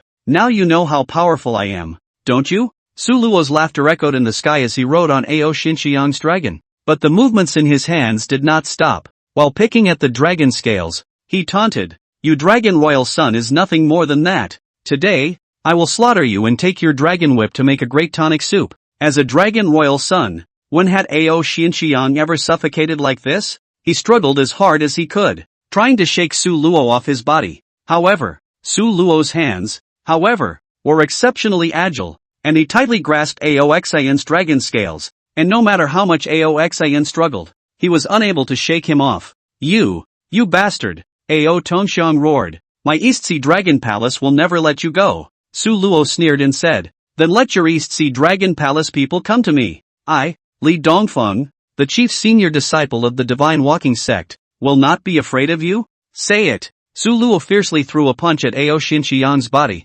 causing him to scream. With this punch, Su Luo had utilized all of his 10% strength and directly sent a large portion of Ao Heart's dragon scales flying. Ao's heart was drenched in blood all over his body, not like a green dragon, but like a bloodied, bare loach. Ao Heart almost fainted from the pain. He finally realized that he could not beat this young human in front of him. A fear welled up in his heart. If this continued, he was afraid that he would really be killed alive. In a panic, Ao Tonxiang couldn't care less and took off his storage ring and threw it into the air. This is my storage ring. It contains a large amount of magic treasures. Give them all to you. Please spare me. That ring flew in the air, and a large amount of heavenly treasures flew out from it, falling down like rain, like no money. Su Luo really can't afford to part with these things. A punch directly hit Ao Heart's waist, then turned into streams of light and went to pick up those magic treasures. Ao Heart finally received a heavy punch, but fortunately their dragon flesh is strong, although only a breath is left, but still turned into a light and drilled into the lake. When the dragon entered the water, he reached his own territory, and with a sinking of his body, he followed the current far away. When Su Luo finished picking up the treasures and came back to look for this little dragon, he was already gone. Wipe! You're running pretty fast. Su Luo didn't bother chasing after them anymore and began to check out these dragon treasures that he had picked up. Chapter 93, The Dragon's Diary. In Su Luo's eyes, a glint flashed. The value of these treasures far exceeded his expectations. In the storage ring, there were not only a large amount of spirit stones and rare materials, but also some rare magic treasures and pills. Among them, the one that attracted him the most was a jade slip that emitted a faint glow. In the jade slip, it seemed to contain some sort of powerful technique. Su Luo's heart moved, and he probed his divine sense into the jade slip, and immediately felt a vast sea of information pouring into his mind. In this jade slip, there was actually a record of a peerless technique called the Dragon Image Prajna technique. This technique, which is the untold secret of the Dragon Palace of the Eastern Sea, can be practiced to the extreme, can be transformed into a dragon and elephant, with infinite strength and might. Su Luo was overjoyed in his heart. This technique, for him, was undoubtedly like a tiger adding wings. He put away the jade sketch and checked the other treasures one by one, his heart growing more and more satisfied. These treasures were enough to make his cultivation, in a short period of time, rise to another level. There was also a waistband in it, which was Ao Tonxiang's identity waistband, and a diary. A diary? Dragons keep diaries too? Who the hell keeps a diary? Solo flipped it open and looked at it. It says, XXXX, XXXX, XXXX. The night is like water. Today went to patronize the newly opened massage parlor of Bingjing's sister. Bingjing's sister is still so beautiful. And the massage technique has grown. I can't help but tip more and add a few more items. XXXX, XXXX, XXXX. The sun was blazing. Today I went to the beach to party with a dozen squid ladies. There were so many of them. I was a little overwhelmed. XXXXXXXX, XXXXXXXX. Breeze and light rain. Today Sneak and the Turtle Prime Minister's third aunt to hang out was found by the Turtle Prime Minister. He even shrunk into the turtle shell when did not see me. Really aggrieved the Turtle Prime Minister. He is a good man. What a mess. This dragon really isn't a proper dragon. Su Luo said so on her lips, but she received this diary into her storage ring, intending to go back and study it slowly. For something like prying into someone's privacy, it's honestly pretty cool. I didn't expect to have a windfall on the way home. I've made a fortune this time. Su Luo destroyed all traces of the battle, then returned to the colorful glazed car. Just as he was about to leave, he suddenly sensed that there were several scents that were rapidly approaching from a distance. He looked up and saw several young men in green shirts, who were riding their swords. They were extremely fast. After several people arrived, they came in front of Su Luo, and when they saw that Su Luo's seat was so opulent, they couldn't help but feel envious. Su Luo was instinctively alert. These people were not strong. Su Luo did not mind killing them together. At this time, one of the youths moved forward and asked, "We sensed that there was a fight over here, so we came over to take a look. I wonder if your excellency has seen anyone fighting?" "That's me. I was passing by just now and encountered a robber, which I fought off, in broad daylight. How dare you commit such a despicable act in my divine walking sect's territory? If I were to see these robbers, I would definitely kill them."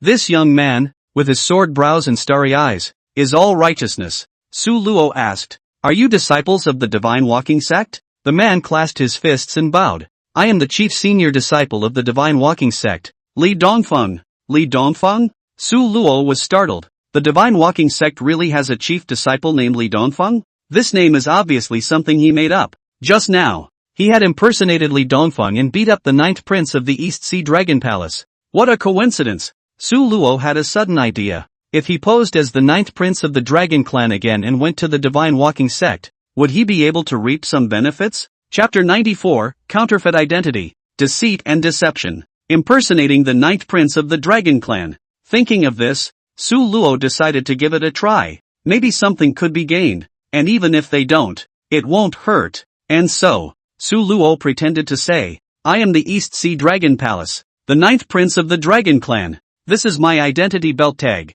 After saying that, he took out the identity belt tag that he had just snatched from Ao Xinqiang and displayed it to the crowd. This waist plate, emanating the unique aura of the Dragon Clan, was absolutely impossible to forge. As the chief senior disciple of the divine walking sect, Li Dongfeng was quite knowledgeable, and he recognized that the waist plate was real at a glance. When he learned of Su Luo's identity, Li Dongfeng was first stunned, and his face became a bit ugly. But soon, he then adjusted his emotions, regained his composure, and said with a respectful bow, "So it's the Emperor of the Dragon Palace, Li Dongfeng with his disciples. Pay respects to His Royal Highness." Several people bowed in curtsy to Su Luo. Su Luo puffed out her chest, thoroughly enjoying the new identity and the sense of vanity it gave her. But, he had just keenly caught a subtle change in Li Dongfeng's expression when he heard the identity of the Dragon Clan's emperor. Su Luo hurriedly eavesdropped on Li Dongfeng, wanting to know what was going through his mind. It didn't matter that he had heard a lot of secrets.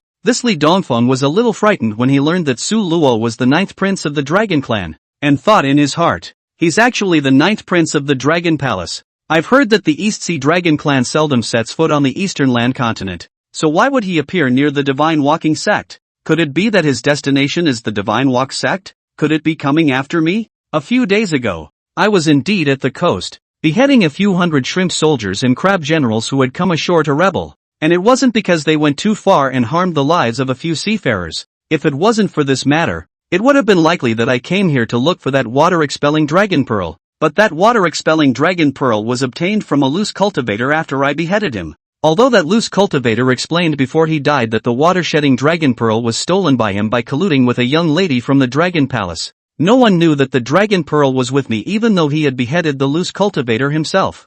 Or maybe it's not because of me. Is it possible that within the clan, there are other people who have something to do with the dragon clan? The dragon race has always been arrogant and domineering, and ordinary people don't dare to mess with them easily. I wonder what this ninth prince's true purpose is. I'll have to deal with it carefully. Li Dongfeng was apprehensive in his heart, and since he did not understand the purpose of Su Luo's visit, he did not dare to speak much. Su Luo was overjoyed when he heard Li Dongfeng's heartfelt words. He was worried that he had no reason to find trouble with the Divine Walking Sect. If we don't find trouble, how can we trap them? Since Li Dongfeng had a ghost in his heart, it would be a good idea to take advantage of the opportunity to cheat. But Su Luo's strong point. Su Luo followed Ao Xinqiang's style of behavior and said arrogantly, "This imperial prince came this time, and it just so happens that he's going to your Divine Walking Sect. How about this? A few of you lead the way for me in front. I want to see your sect leader." Actually, Su Luo didn't even need to deliberately learn Ao Xinqiang's style of behavior. He himself was cynical and gangly, a playboy's look. It was still quite a match with the identity of the Dragon Emperor. When Li Dongfeng heard this, his face turned ugly and his heart became even more apprehensive.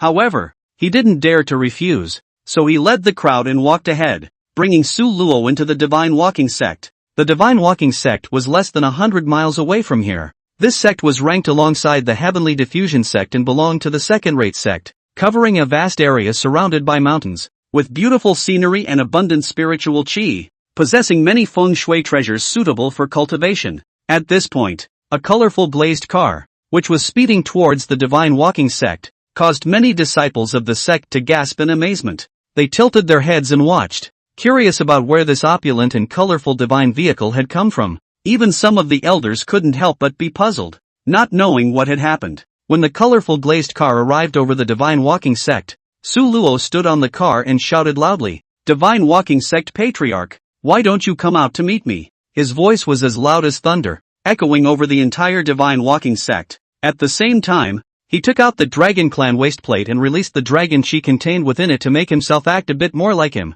There was an irresistible majesty in his tone, even a hint of anger, giving the impression that he was here to find trouble. This powerful aura made everyone feel the pressure. The Divine Walking Sect's patriarch was currently in closed-door cultivation. Suddenly hearing this voice, his brows furrowed and he immediately stopped cultivating, and with a flash of his body, he turned into a rainbow light and came straight to Su Luo's side. "Who are you?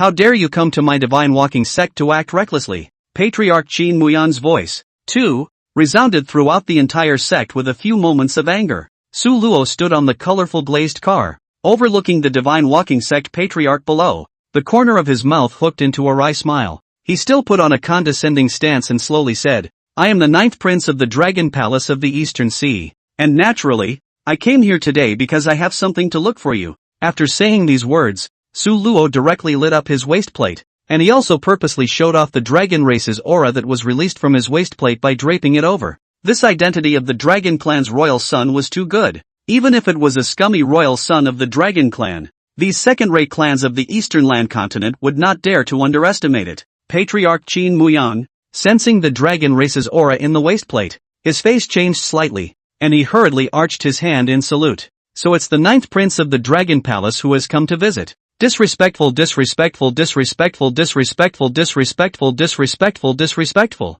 I don't know what your highness is doing here in my Divine Walking Sect?" A hint of shrewdness flashed in Su Luo's eyes, and he knew that his plan was already half successful. He purposely pretended to be exhausted and rubbed his temples and said, "This imperial prince has traveled all the way and is a bit tired. As for what he has come for, I'll talk about it later." Qin Muyan's heart tightened and he immediately understood the other party's meaning. He hurriedly said, "The ninth prince came all the way here. The Divine Walking Sect, will host a banquet." Su Luo nodded her head and put on an air of entitlement. "Then why don't you hurry up and go?" That tone, it was like ordering a subordinate. Qin Muyan, as the head of a clan, was a little dissatisfied inside, but he didn't dare to be negligent due to the identity of the Dragon Clan, and hurriedly ordered to go down to prepare the banquet. Su Luo, on the other hand, put away the colorful glazed car and led Yang Bingqing and Su Xiaoxiao, strutting into the Divine Walking Sect. Along the way, he didn't give Qin Muyang a good face, a proper image of a second-generation ancestor, simply arrogant and rude to the core. The disciples of the Divine Walking Sect were all filled with righteous indignation. This ninth prince of the Dragon Clan, he's also too ignorant of etiquette. isn't he? Are all dragons like this? Humph. Too arrogant. I really want to beat him up. Are you crazy? Don't offend him. I don't think this guy is a good guy. Don't cause trouble for the clan. Right. The East Sea Dragon clan has always been protective of their shortcomings, and if they beat up a dragon's son or grandson, they can send a great flood to drown our divine walking sect. Chapter 95. Let her pour me a drink. Su Luo impersonated the 9th prince of the dragon clan, and surprisingly, he really fooled everyone in the divine walking sect. Those divine walking sect disciples, seeing Su Luo being so arrogant, were all indignant, but to no avail. None of them dared to go forward to provoke Su Luo. In Su Luo's eyes, these people are cowards. Su Luo is to test the bottom line of these people over and over again.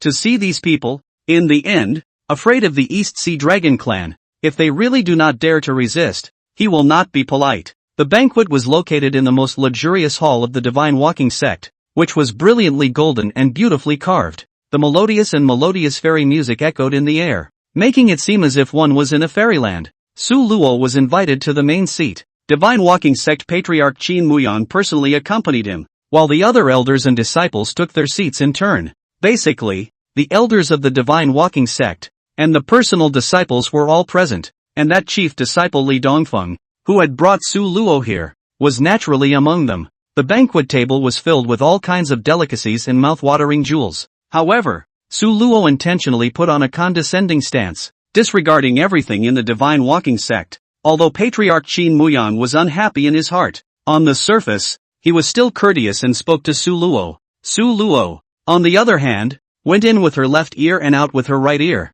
and while savoring the wine and food, her mind had long since flown elsewhere, especially those beauties at the banquet. All of them were of great color and beauty, dazzling him. Your Divine Walking Sect is really full of beautiful women. Su Luo suddenly spoke, his eyes staring straight at a beautiful female disciple. Qin Muyang smiled faintly and said, "We cultivators, our appearance is nothing more than skin." Su Luo laughed and said, "Patriarch Qin is right. The outer appearance is only superficial. The inner part is the most important. However, these beauties have truly feasted my eyes." Saying that, he picked up his wine cup again and drank it all in one go, his eyes still constantly scanning over the bodies of these female disciples. A proper look of a playboy. On the side, Yang Bingqing did not know what he was thinking, and scolded in her heart. This little colorful batch. Su Luo stared at the female disciples of his clan, causing Qin Muyang, the head of a clan, to be very unhappy. "Ninth Prince, I'll drink to you." Qin Muyang tried to pull Su Luo back from his obsession.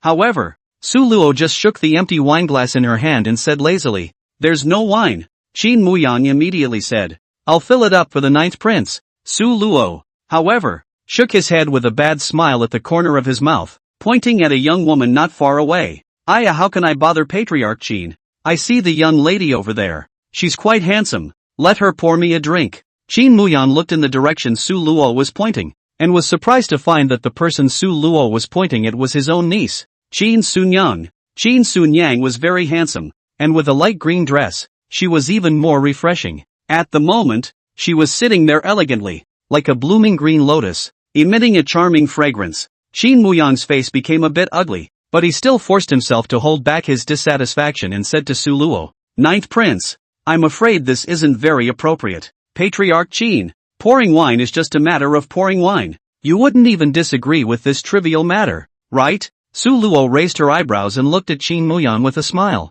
Qin Muyang had no choice but to harden his heart and call out, "Sun Yang, to pour wine for His Imperial Highness." Chapter 96, Qin Sunyang. Qin Sunyang was slightly stunned when she heard this. She didn't expect that she would have caught the attention of this dragon clan's imperial prince. Qin Sunyang was only at the peak of foundation establishment cultivation, and could only be considered to be at the lower middle level among the inner disciples of the Divine Walking Sect. However, she was the patriarch's closest relative, and she was beautiful. So many disciples wanted to pursue her. Instead, no one cared about her cultivation strength. She herself is a conservative-minded, virtuous and gentle little woman who doesn't like to throw her weight around, and never willing to take the initiative to show such things as talking about love. But her heart, which had long been secretly promised, was that of Li Dongfeng, the chief senior brother of the same sect. In fact, Li Dongfeng was also interested in this senior sister. It was just that neither of them had confessed yet. Hearing that uncle was going to ask himself to pour wine for the Dragon Emperor,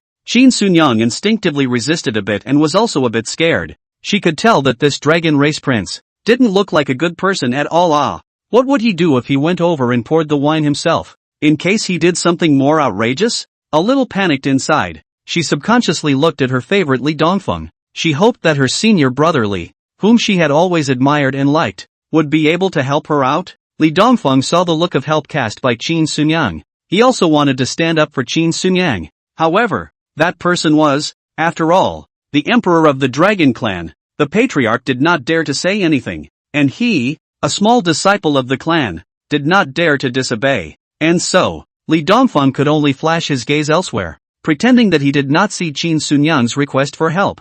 This time, Patriarch Qin Muyang urged again. Sunyang, come over here for a moment and pour wine for His Imperial Highness. Qin Sunyang had no way out, sighed, frowned, slowly got up, moved lightly with lotus steps, and came in front of Su Luo. Closer, Su Luo looked at Qin Sunyang, even more stunning, because he could see that Qin Sunyang is a gentle and virtuous type, which is really rare. Su Luo didn't expect that the Divine Walking Sect would have such a beautiful woman, and he couldn't help but have a few moments of appreciation in his heart. However, he didn't restrain himself because of this. Instead, he sized up Qin Sunyang even more indulgently. Qin Sunyang felt Su Luo's blazing gaze and felt some displeasure in her heart, but she didn't show it and still maintained her elegant posture. She knew that as a disciple of the Divine Walking Sect, she couldn't lose her manners because of a momentary whim. Qin Sunyang picked up the wine pot and carefully poured a glass of wine for Su Luo. Your Imperial Highness, Sunyang has retired. Qin Sunyang completed her task,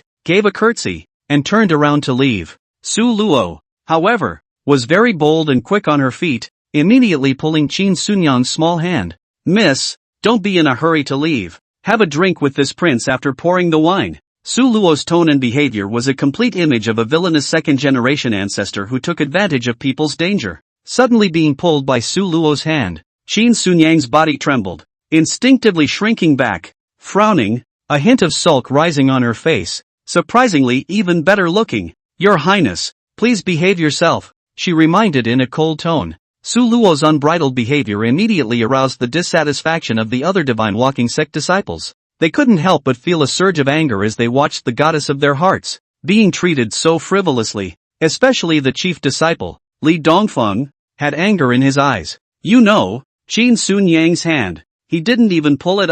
Li Dongfeng gritted his teeth, and in his heart, he cursed the ninth prince's ancestors all over. Su Luo could eavesdrop on his heart and naturally knew what was in his mind, but he didn't care. Although it was right that the matter was done by himself. However, Li Dongfeng was scolding Ao Xinxiang, the ninth prince of the dragon clan, so he would not be able to see eye to eye with him. It's enough to see how much it pays to impersonate an identity and do bad things. Even if they were scolded, they couldn't scold themselves. In Li Dongfeng's heart, he hated to break Su Luo into pieces, but he didn't dare. He didn't dare to stand up for Qin Sunyang. He didn't have the courage. It was only because this identity of the dragon clan's royal son was too honorable for him. Therefore, when Qin Sunyang once again cast a look at him for help, he once again flickered his eyes and glanced to the side, ignoring Qin Sunyang. Qin Sunyang was a little disappointed and turned her eyes for help to Patriarch Qin Muyang again. She, a small disciple of the clan and a girl, really felt a sense of powerlessness in the face of the dragon clan's foppish prince. She just hoped that someone would be able to say a few words for her, and stop this prince from pestering her. Patriarch Qin Muyang also understood his niece's mind, and for the sake of the clan's face, it was impossible for him to continue to allow the Dragon Emperor to go on with his nonsense. And so, this patriarch weighed his options again and finally opened his mouth to persuade. Your Royal Highness, Sunyang is pure-hearted and not good at socializing. Today's banquet is a good opportunity to exchange cultivation tips, so it is not appropriate to get too entangled in children's personal feelings. I also hope that your Highness can sympathize with Sunyang's difficulties and let her return to her original position. Qin Muyang's words were earnest, maintaining the face of the clan while skillfully avoiding a direct conflict with the dragon clan's imperial son. When Su Luo heard this, the corner of his mouth hooked up with a playful smile. He was originally testing the bottom line of the people of the Divine Walking Sect, so naturally, he would not give up easily. He deliberately stretched his voice and retorted in a conspiratorial manner. Oh, Sovereign's words are wrong. This imperial prince merely wants to exchange a few more words with Miss Qin. How can it be said to be entangled? Moreover, This prince has always respected the cultivation path of the divine walking sect, and wants to discuss with Miss Qin, so how can I say that it's a childish affair? Patriarch Qin wouldn't think of this prince as a foppish second-generation ancestor who sees color and is uneducated and obsessed with female sex, would he? Su Luo's words carried a few points of provocation, making the atmosphere at the banquet start to become subtle. Qin Muyan's face sank slightly. He naturally heard the dissatisfaction in Su Luo's words, but there was nothing he could do about it. After all, the dragon clan was powerful. He couldn't be easily offended. He could only smile. I don't dare. I don't dare. The ninth prince is not that kind of person. This, that. Qin Muyang still wanted to find a reason to refute Su Luo, but he was a little short of words and didn't know what to say. Qin Sunyang stood by the side with mixed feelings in her heart. She was both grateful for the patriarch's defense and helpless in her situation. She gently bit her lower lip and looked firmly at Su Luo, trying to express her refusal in her own way. Your Imperial Highness, Sun Yang's cultivation is shallow, so I'm afraid it's difficult to discuss the way of cultivation with your highness. Furthermore, there are rules in the sect that disciples are not allowed to have personal contact with outsiders, so I hope that your highness will sympathize. Although Qin Sunyang's voice was light, her words were clear, transmitting an unquestionable determination. Su Luo was slightly stunned. He did not expect that this seemingly weak woman would have such courage. He narrowed his eyes and carefully surveyed the Qin Sunyang in front of him. Although her strength was not high and she was soft and weak, she did not lose her bones. She was a good woman, and he became even more fond of her. However, Su Luo did not intend to let her off because of this. Ha ha, what a good one. There are rules in the sect that one should not have private relations with foreign guests. However, since this prince has already arrived here, he is an honored guest of the Divine Walking Sect. As a disciple of the sect, would Miss Qin have the right to refuse? Or is it that Miss Qin simply looks down on this imperial prince, thinking that this imperial prince is not worthy of discussing cultivation with you? Su Luo was stalking her, just not letting go of Qin Sunyang, and the disciples of the Divine Walking Sect threw angry gazes at her. Qin Sunyang's face turned even paler. She didn't expect that this dragon emperor would be so shameless and aggressive. Chapter 97, The Entire Clan. All cowards? A sense of powerlessness welled up in Qin Sunyang's heart, and she knew she couldn't lose her temper in plain sight. She took a deep breath and tried to maintain her composure, but the turmoil inside her was still hard to quell. Your Highness has misunderstood. Sun Yang never meant to do that. A hint of smugness flashed in Su Luo's eyes. Since that's the case, there's no need for Miss Qin to excuse herself. Come, accompany this imperial prince to share a drink. He reached out and gestured for Qin Sunyang to sit beside him. Qin Sunyang felt an unprecedented dilemma as she looked towards Li Dongfeng for help. However, he continued to keep his head down, obviously not daring to offend the Dragon Emperor. Qin Sunyang looked at her eldest uncle Qin Muyang again, who also had a twinkle in his eye, and persuaded, Sunyang, or else you can sit down and have a drink with His Imperial Highness. Qin Sunyang looked around, looking at the crowd of the Divine Conduct sect on and off the stage, and suddenly felt that this entire Divine Conduct sect, how come they were all cowards? Surprisingly, there wasn't a single person that dared to stand up and speak for herself. A weak woman. She was disappointed. The original sense of belonging to the Divine Action sect was gone. Unable to do anything about it, Qin Sunyang could only choose to slowly sit down. Her heart was like a knife, but she still tried her best to remain calm. When Patriarch Qin Muyang saw this, although he was dissatisfied in his heart, he could only sigh in his heart, but on the surface, he had to compensate with a smile. Su Luo proudly raised his cup and said to Qin Sunyang, please, young lady. Qin Sunyang reluctantly raised her wine glass, her hand trembling slightly, and took a small sip, which satisfied Su Luo. Su Luo turned to the crowd and said, what are you all waiting for? Keep playing the music and keep dancing. And so, the whole banquet hall began to buzz again. Patriarch Qin Muyang was sort of relieved. As long as he didn't anger this dragon emperor, everything was fine, because the East Sea Dragon Palace was indeed not something that a small sect of theirs could easily mess with. Although the banquet continued, the eyes of the crowd were always fixed on Su Luo in the main seat. Since Qin Sunyang had sat next to Su Luo had actually gone even further. He pulled Qin Sunyang's small hand for a while, hugged Qin Sunyang's shoulder for a while, and touched Qin Sunyang's small waist for a while. He also forced Qin Sunyang to drink from time to time. Qin Sunyang could not sit still and kept moving to the side, trying to avoid Su Luo's entanglement. While Su Luo was not relenting, her entire body was almost pressed against Sun Yang's body. The disciples under the stage each gritted their teeth. It's too much. This Dragon Clan prince. He's simply a beast. Not even sparing a woman like senior sister Qin. If I had enough cultivation, I would definitely go up and teach him a lesson. This group of people talked painfully, but none of them dared to be a standout. Li Dongfeng's fists were clenched, his nails sinking into his palms and dripping with blood. His heart was like a knife, watching the woman he loved being so insulted, and he could do nothing about it. He knew that if he dared to go up and stop it, not only himself, but the entire Divine Walking sect would be implicated as well. Qin Sunyang's face was no longer bloody, and there were tears welling up in her eyes, but she forced herself to hold them back, not letting them flow out. She knew that at this point, she couldn't cry, she had to be strong. Suddenly, Su Luo's hand, once again, reached towards Qin Sunyang's small waist. This time, it was actually going to probe into her clothes. Qin Sunyang couldn't hold back any longer and slapped Su Luo's face.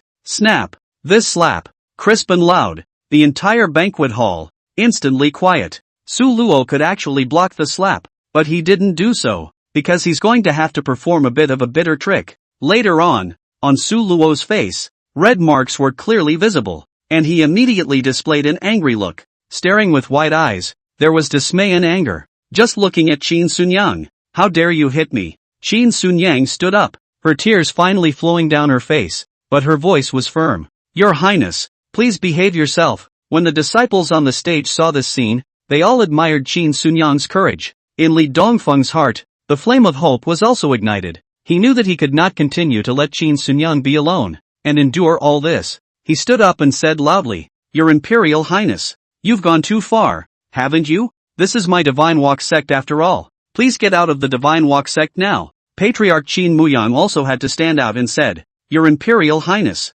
although we of the Divine Walking sect are small, we still have our dignity, so please respect us. Su Luo looked around at the crowd of the Divine Walking sect, secretly sneering in his heart. In this way, it was considered that he had torn his face with the Divine Walking sect. The only way to execute the next step in the plan is to tear it apart. And the next step, of course, is extortion. Su Luo wouldn't sympathize with anyone from the Divine Action sect because he was already the big bad. Survival of the fittest is the rule of the immortal cultivation world. Solo started acting. His face, instantly gloomy, stood up, pretending to have flames of anger flickering in his eyes. Yes, yes, yes. Su Luo said 3 good words in a row, her voice icy cold to the extreme. You, Divine Walking sect, how dare you be so rude to this imperial prince? Do you know what will happen if you annoy my East Sea Dragon Palace? Although the disciples under the stage were afraid, they saw that Qin Sunyang were bravely resisting, and their hearts were lit up with fighting spirit,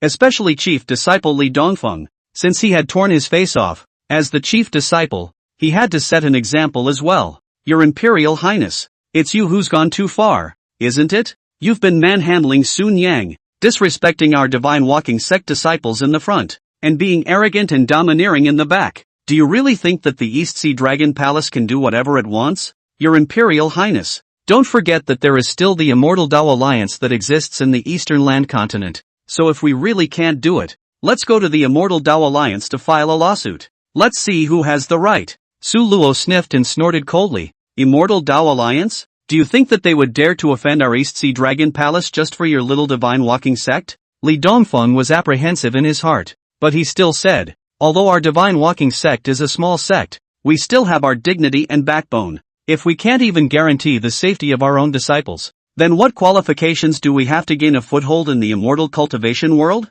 Li Dongfeng argued with reason, trying to get Su Luo to stop pestering him. Unexpectedly, Su Luo actually laughed out loud. In fact, Su Luo has been waiting for Li Dongfeng to jump out and refute himself. Su Luo stared at Li Dongfeng dead in the face and said, If this prince remembers correctly, you are the Li Dongfeng who led the way for me and whom I brought into the Divine Walking sect, aren't you? Precisely. I really regret that I brought you to the Divine Action sect. Ha ha ha, Li Dongfeng. In fact, this time when you came to the Divine Walking sect, this emperor came to look for you precisely. Looking for me? Li Dongfeng's heart tightened. Right. This emperor has come to you to get a statement. What is the saying? Li Dongfeng grew more and more uneasy. This prince asks you, on the shore of the East Sea, my dragon palace has hundreds of shrimp soldiers and crab generals. Were they killed by you? Dare to kill my dragon palace guards. What is your crime? Chapter 98 Sun Yang. Just go ahead. Li Dongfeng froze,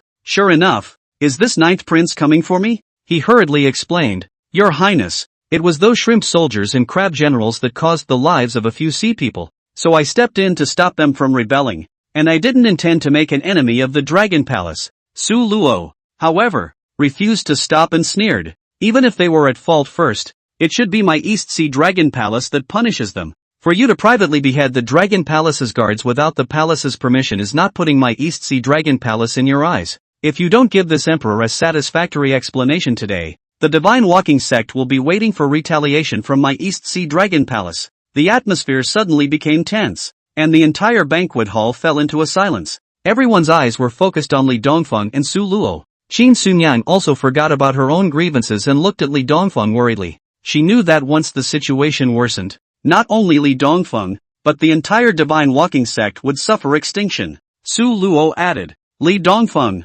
other than this matter, do you think there is nothing else? I advise you to behave yourself, and it's best if you don't jeopardize my good deed. Li Dongfeng's heart became even more nervous. Could it be that he also knew about that waterproof dragon pearl? How did he know? In case this ninth prince planted evidence and said that this water-repellent dragon pearl was stolen by me from their dragon palace, I really can't defend myself. Li Dongfeng stayed where he was, not knowing what to do. Patriarch Qin Muyan was helpless and had to step forward at this moment, saying in a deep voice, Your Imperial Highness, please clarify, how can I satisfy you? A glint of conspiratorial triumph flashed in Su Luo's eyes, and he knew that he had already seized the initiative. He slowly spoke. That depends on how you guys make amends to me. You guys don't want to think about killing me either. I admit that I'm not a match for this patriarch of yours, but before I came here, the Dragon Palace all knew that I was here to find your Divine Walking Sect. And once something happens to me, my dragon clan will surely look for your Divine Walking Sect to make an argument.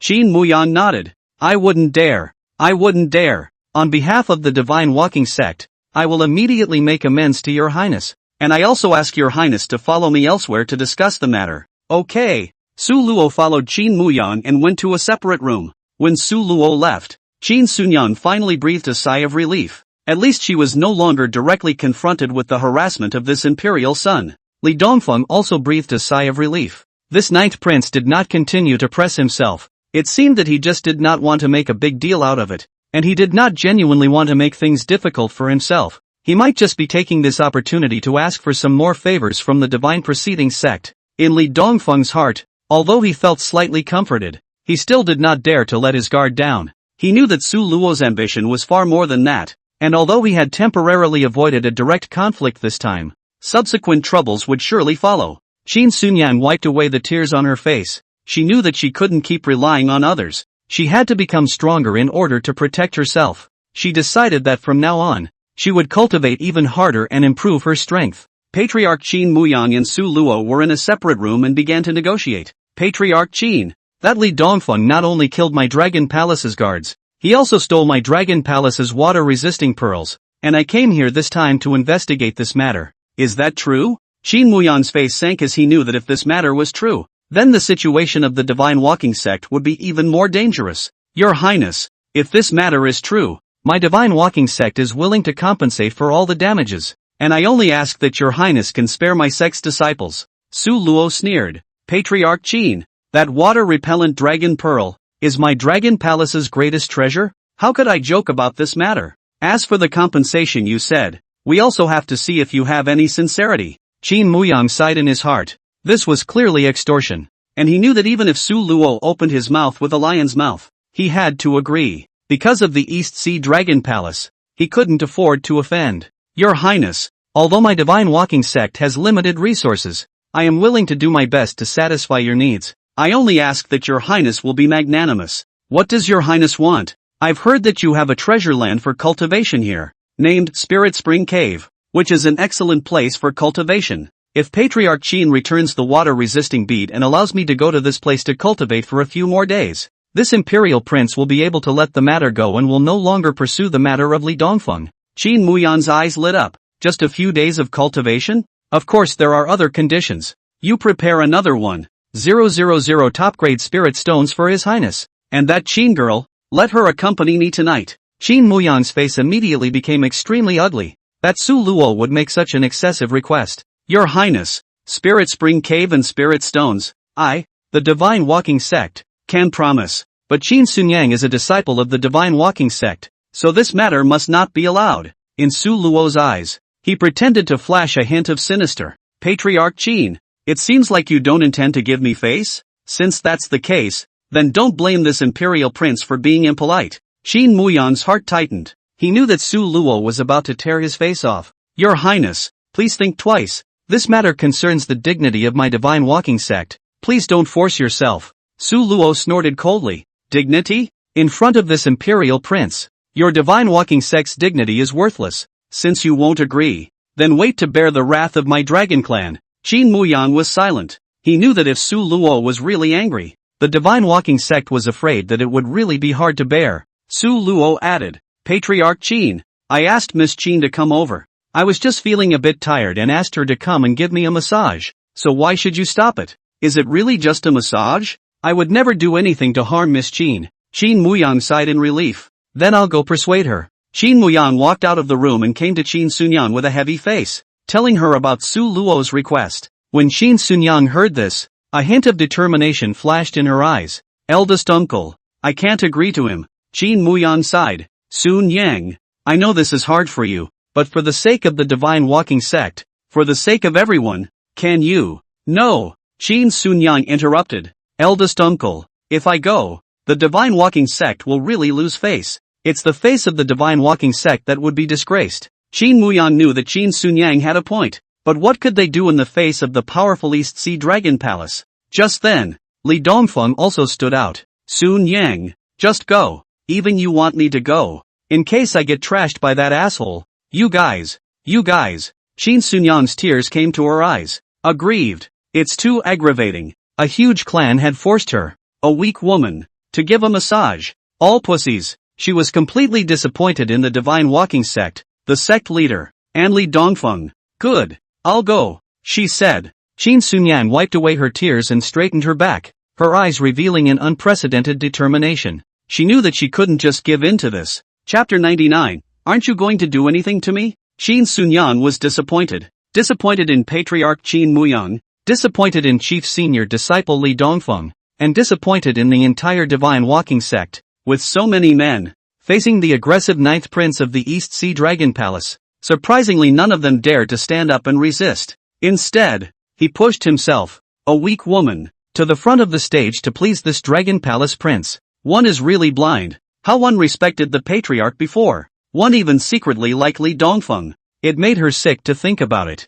She could sort of see that the entire Divine Action Sect, up and down, were all cowards. She already had no sense of belonging to the Divine Walking Sect, and such a Divine Walking Sect was not worth paying for. Since it was going to be destroyed, it would be destroyed together. Therefore, before she went, she prepared a knife, so that if that Dragon Emperor dared to use force on herself, she would die with this Dragon Emperor. She wasn't afraid of the East Sea Dragon Clan's retaliation, because she was too disappointed in the Divine Walking Sect, and she didn't want to care about the death or life of the Divine Walking Sect. And she had already died with the Dragon Clan's royal son at that time anyway. Who cares what happens after death? Do what you like. Qin Sunyang brought the dagger with her, holding the determination of swearing to die, and slowly walked towards the room where Su Luo was. Every step, it seemed unusually heavy. When she pushed open the door to her room and saw Su Luo's smug face, the anger in her heart almost spilled out. But she forced down her anger and tried to make her voice,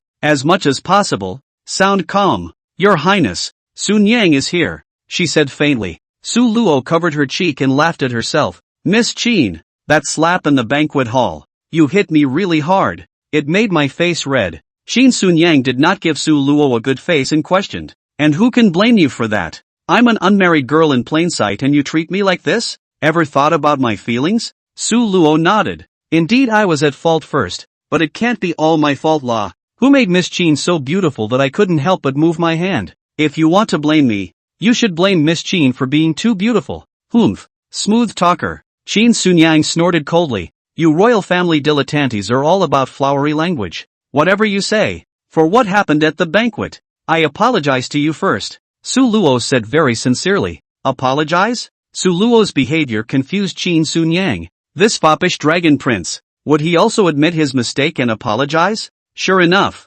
Su Luo's words turned and added, but I'm the Dragon Clan's royal son after all. You slapped me. You have to compensate me appropriately.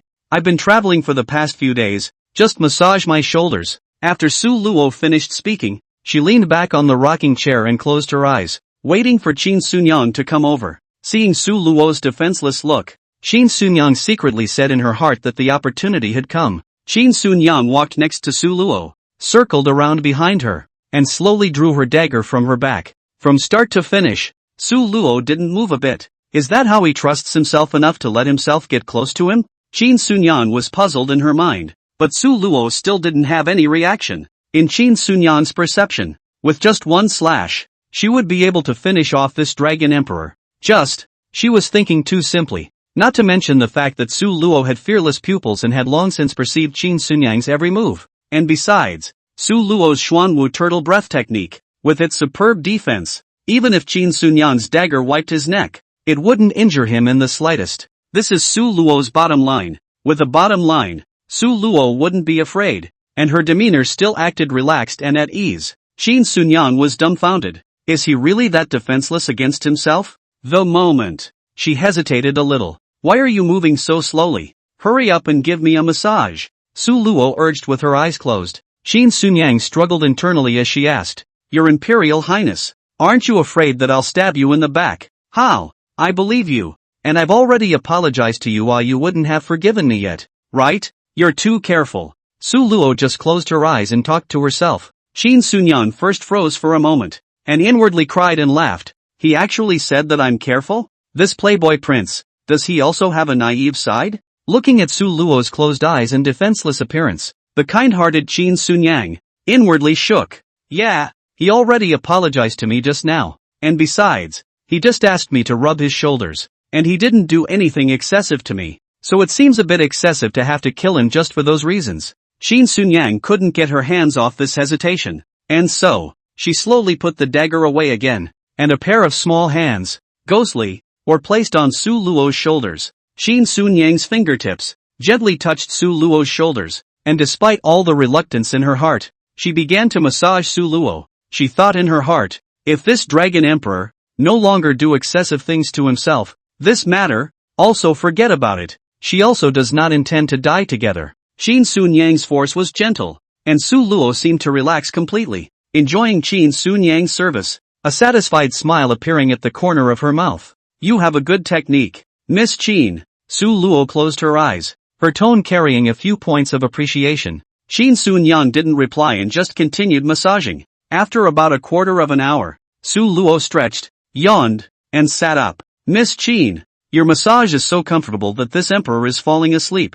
Alright, Miss Qin, I don't want to take up any more of your time, so you can go back. Me? Go back? Yeah, you can go back after the massage. I, the Dragon Emperor, am true to my word. Really? Qin Sunyang still couldn't believe it. Of course it's true, don't you? You do something to me? What can I do to you? What do you want me to do to you? Su Luo's two rhetorical questions directly made Qin Sunyang won't be able to. Her small face instantly became red. You, me, I thought, you were going to treat me. Do what to you? Su Luo continued to press the issue. You asshole, you know full well. Su Luo had a bad smile on his face. This prince doesn't know. You woman, you're really strange. Qin Sunyang was so ashamed and angry that she stomped her feet in a hurry. I ignore you. Clunk. The dagger that Qin Sunyang had hidden behind her back at her waist unexpectedly fell out and landed brightly on the ground. Qin Sunyang broke out in a cold sweat as her murder weapon was exposed.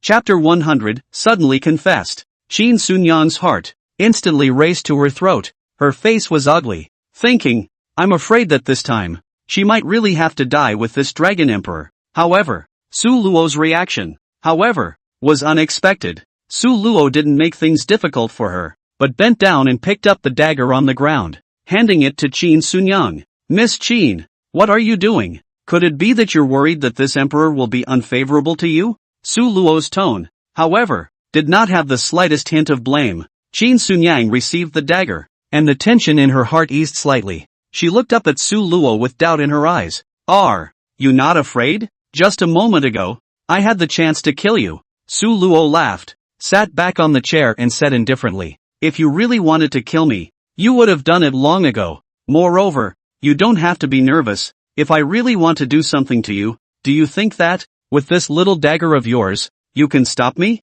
I just don't want to force you. Why? Qin Sunyang blurted out. What? You're still not happy if I don't do something to you? Su Luo teasingly asked back. Which is? Qin Sunyang shyly lowered her head again, and at the same time, she felt an unprecedented relief, thinking that perhaps this prince was not as detestable as she had imagined, only to hear Su Luo sigh and leisurely say, I'm actually doing a test. What test? A test of humanity. Qin Sunyang came to a realization. After this change of heart, she did have a deeper perception of human nature. The corners of Su Luo's mouth rose slightly, and a deep light shone in his eyes, as if he could see into the hearts of people. He spoke slowly, saying, Miss Qin, the fact that you were able to come to me showed me your courage, and the fact that you didn't make a move on me just now showed me your kindness, making me impressed. After a pause, Su Luo continued, when I offered you a massage, I was prepared. I knew that you might bring a knife, but I was more interested in how you would use the knife. You did it on purpose? Qin Sunyang was shocked. Not bad. I want to see if, in despair, you will choose to die with me, or if you will give up this chance and continue to endure. Su Luo's voice was calm, but full of deep meaning. Qin Sunyang's heart was in turmoil. She didn't expect that she had become the subject of this test. Then are you satisfied with my performance? Qin Sunyang asked cautiously. Very satisfied. Su Luo nodded. Your choices have shown me your tenacity and kindness. Such a person deserves my respect. Hearing these words, in Qin Sunyang's heart, an inexplicable emotion surged up, and she didn't know whether she should cry or laugh. Just then, Su Luo stood up and walked over to the window, looking out at the night sky. Miss Qin, you know what? I'm actually in distress as well. You're the Dragon Clan's royal son. What kind of affliction can you have? It is because of this identity that makes me incomparably bitter. As a high and mighty Dragon Clan, I have an honorable status,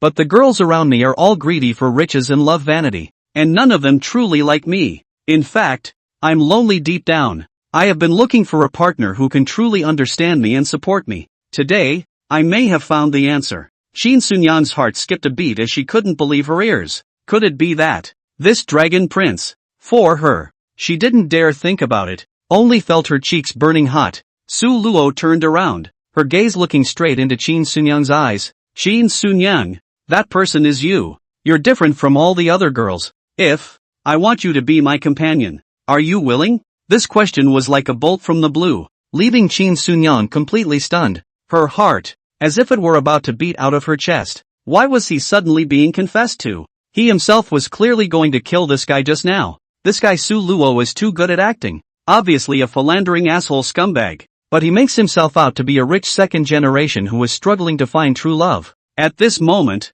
Su Luo, speaking to the emotional point, the corner of her eyes even hung a crystal teardrop. It's almost like a movie star. Qin Sunyang's heart set off huge waves. How could she not expect that this Dragon Clan prince would have such a deep affection for her? Qin Sunyang was incoherent. She had absolutely no idea how to answer. Solo took a few steps closer, his voice much softer. Of course, I know this is sudden, and I'll give you some time to think about it, but I want you to know that I'm serious about my feelings for you. Solo was right in front of her, exhaling as he spoke, hitting her forehead. Qin Sunyang's breathing, a bit rapid, her thoughts, disorganized. In front of the ninth prince of the East Sea Dragon Palace, she felt both small and powerless, but Su Luo's words made her feel an unprecedented warmth and respect. Your Highness, I don't know what to say. Qin Sunyang lowered her head, her voice thin. Needless to say, you don't need to give me an answer right away. Su Luo smiled. I just want you to know that you are different to me. Those who knew Su Luo, when they heard these words, they couldn't wait to beat him up. How can a scum deserve to say such affectionate words? Simply disgusting. However, Qin Sunyang, who didn't know Su Luo and was innocent and kind, was fooled by these words of Su Luo. Okay.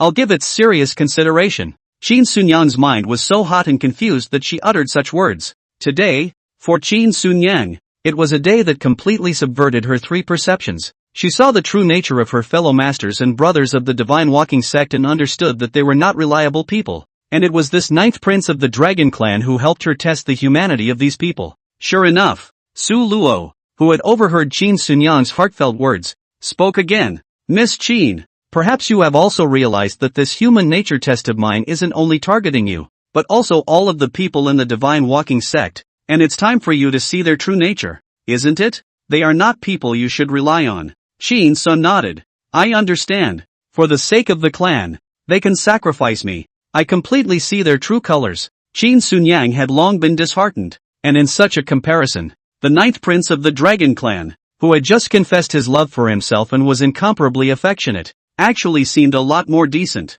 Poor Qin Sunyang. She completely fell into Su Luo's trap and no longer hated him. Of course, this wasn't exactly a trap. At least Su Luo wouldn't let the woman he liked to risk her life. Finally, Su Luo extended an invitation to Qin Sunyang. Miss Qin, I'm deeply sorry for what happened today, and I've made things a bit difficult for you. Once again, I apologize to you. It's getting late, so you should quickly go back to rest as well. Tomorrow, I want to take a look around the Divine Walking Sect. Can you accompany me and be my guide? Qin Sunyang looked at the sincere Su Luo and nodded. Okay, I'll accompany you. Chapter 101, You're so bad. I love it. Qin Sunyang didn't stay in Su Luo's room for too long, less than 2/4 of an hour in total. Qin Sunyang came out as if she was relieved. Her state of mind, too, had been turned upside down this evening. She had been full of trust and admiration for the Divine Action Sect, but after experiencing Su Luo's humanity test, she realized that she had been living in a world full of hypocrisy and selfishness.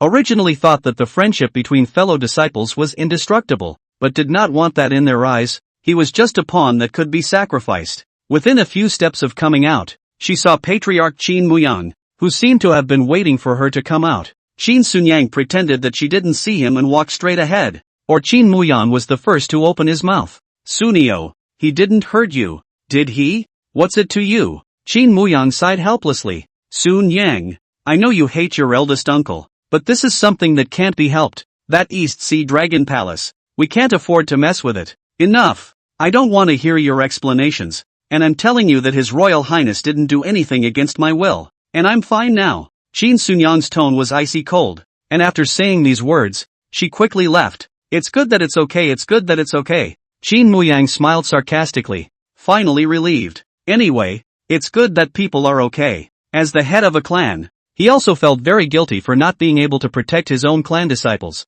or his own niece, but he had always believed that he had done nothing wrong as the head of a clan. In order to safeguard the interests of the majority of the clan, Qin Sunyang returned to the doorway of her room, only to find that Li Dongfeng was actually waiting for her. As with Qin Muyang, she also ignored Li Dongfeng, who was also the first to open his mouth. Senior sister Sun Yang, that bastard emperor, he didn't hurt you, did he? No, Qin Sunyang said coldly. I don't believe it. You were in his room for 2/4 of an hour, and I don't believe he didn't do anything to you. And what can be done in 2/4 of an hour? 2/4 of an hour can do a lot. Li Dongfeng, what do you expect His Imperial Highness to do to me? Are you expecting him to do something to me? Qin Sunyang questioned in a stern voice. Sun Yang, what's wrong with you? Why this attitude? I'm caring about you, Li Dongfeng asked with a worried expression. Qin Sunyang stopped and turned to face Li Dongfeng, the disappointment and anger in her eyes hard to hide. Li Dongfeng, I don't need your hypocritical concern. How dare you come and ask me what's wrong? Where were you when I needed support the most? All of you men of the Divine Walking Sect are too disappointing to me. Li Dongfeng was stung by her words. He was silent for a while before he whispered. Sun Yang, I know I was wrong. I should have stood up to stop it at that time, but I really can't do anything about it. I can't fight against the power of the Dragon Palace. Ha! Qin Sunyang sneered. Powerless? Yes, you are indeed powerless because you don't have the courage at all. Do you know what His Imperial Highness said to me? He said that he respects me and won't do anything to me that I don't want to do. And he, a foreign dragon prince, actually gave me dignity and choice as a human being. You guys, on the other hand, just want to use me as a sacrifice. Li Dongfeng's face turned pale. Senior sister Sun Yang, what is wrong with you? Why are you still speaking for that prince? I forbid you to talk about him like that. Qin Sunyang said angrily. It is because of him that I have seen the ugly faces of you hypocritical villains. Li Dongfeng, I don't want to talk about this matter anymore. Please go away. After saying that, Qin Sunyang pushed open the door of the room and walked into the room, leaving Li Dongfeng standing in place. Li Dongfeng could see that Qin Sunyang seemed to have changed into a different person, and her heart, it seemed, had moved away from the Divine Walking Sect and from him. Day 2. Qin Sunyang's room. The early morning sunlight filtered through the window pane, dappling Qin Sunyang's bed. She opened her eyes and exhaled a deep, cloudy breath, as if trying to expel all of last night's unpleasantness from her body. After getting up and freshening up, Qin Sunyang changed into a lime green dress that was simple and unassuming, and she decided that today she would look at everything around her with a new perspective. Walking out of the room, the breeze brushed by, bringing a faint fragrance of flowers. Qin Sunyang's mood could not help but relax. She walked along the verdant path towards the guest house where Su Luo was staying, her heart's view of this dragon clan's royal son having changed dramatically. When he arrived at the guest house, Su Luo was already waiting at the door. When he saw Qin Sunyang, he smiled faintly, a hint of appreciation showing in his eyes. "Miss Qin, you look refreshed today, truly a sight to behold, even more beautiful than yesterday." Qin Sunyang slightly reddened her face and softly responded, "Your Highness is too kind. I just saw through some things and my mood improved a bit." "That's good." The two of them smiled at each other, and the awkwardness and tension of yesterday seemed to have been blown away by the morning breeze. According to yesterday's agreement, Qin Sunyang acted as a guide to lead Su Luo on a tour of the Divine Walking Sect. They strolled between the green hills and mountains, and Su Luo asked about the Divine Walking Sect from time to time. Qin Sunyang then answered each and every one of them. The conversation between the two gradually became natural. At the edge of a bamboo forest, Su Luo stopped and turned to face Qin Sunyang, saying with sincere eyes, "Miss Qin, regarding my proposal yesterday, do you already have an answer?" Qin Sunyang's heartbeat accelerated,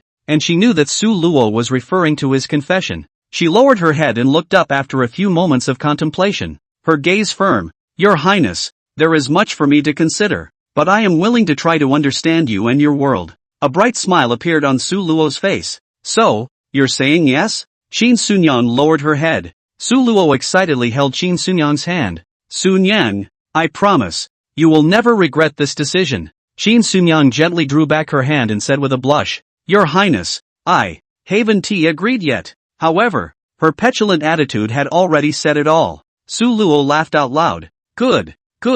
I know that emotional matters can't be forced, but I will try my best to let you see that I am different from the rest." Su Luo suddenly and boldly wrapped her arms around Qin Sunyang's waist and flew up. Because Qin Sunyang was only at the foundation establishment stage of cultivation, she could not yet fly with a sword. Su Luo brought her with him, pedaling on a flying sword, slicing through the dome of the sky, and sped away. It was just as the sun was setting. "Sanyang, I'll take you to see the sunset." "Yeah." Su Luo urged his flying sword, deliberately accelerating his speed, and also deliberately let go of Qin Sunyang's hand. In the high-speed flight, Qin Sunyang was a bit scared and had no choice but to tightly embrace Su Luo's waist. Su Luo flirted. "Look at you. Why are you so active? Wrap your arms around this prince's waist. You have to be responsible for this prince, ha. You're so bad it's all your fault. It's all your fault." Qin Sunyang pouted and punched Su Luo twice, but deep down, she very much wanted to say, "One really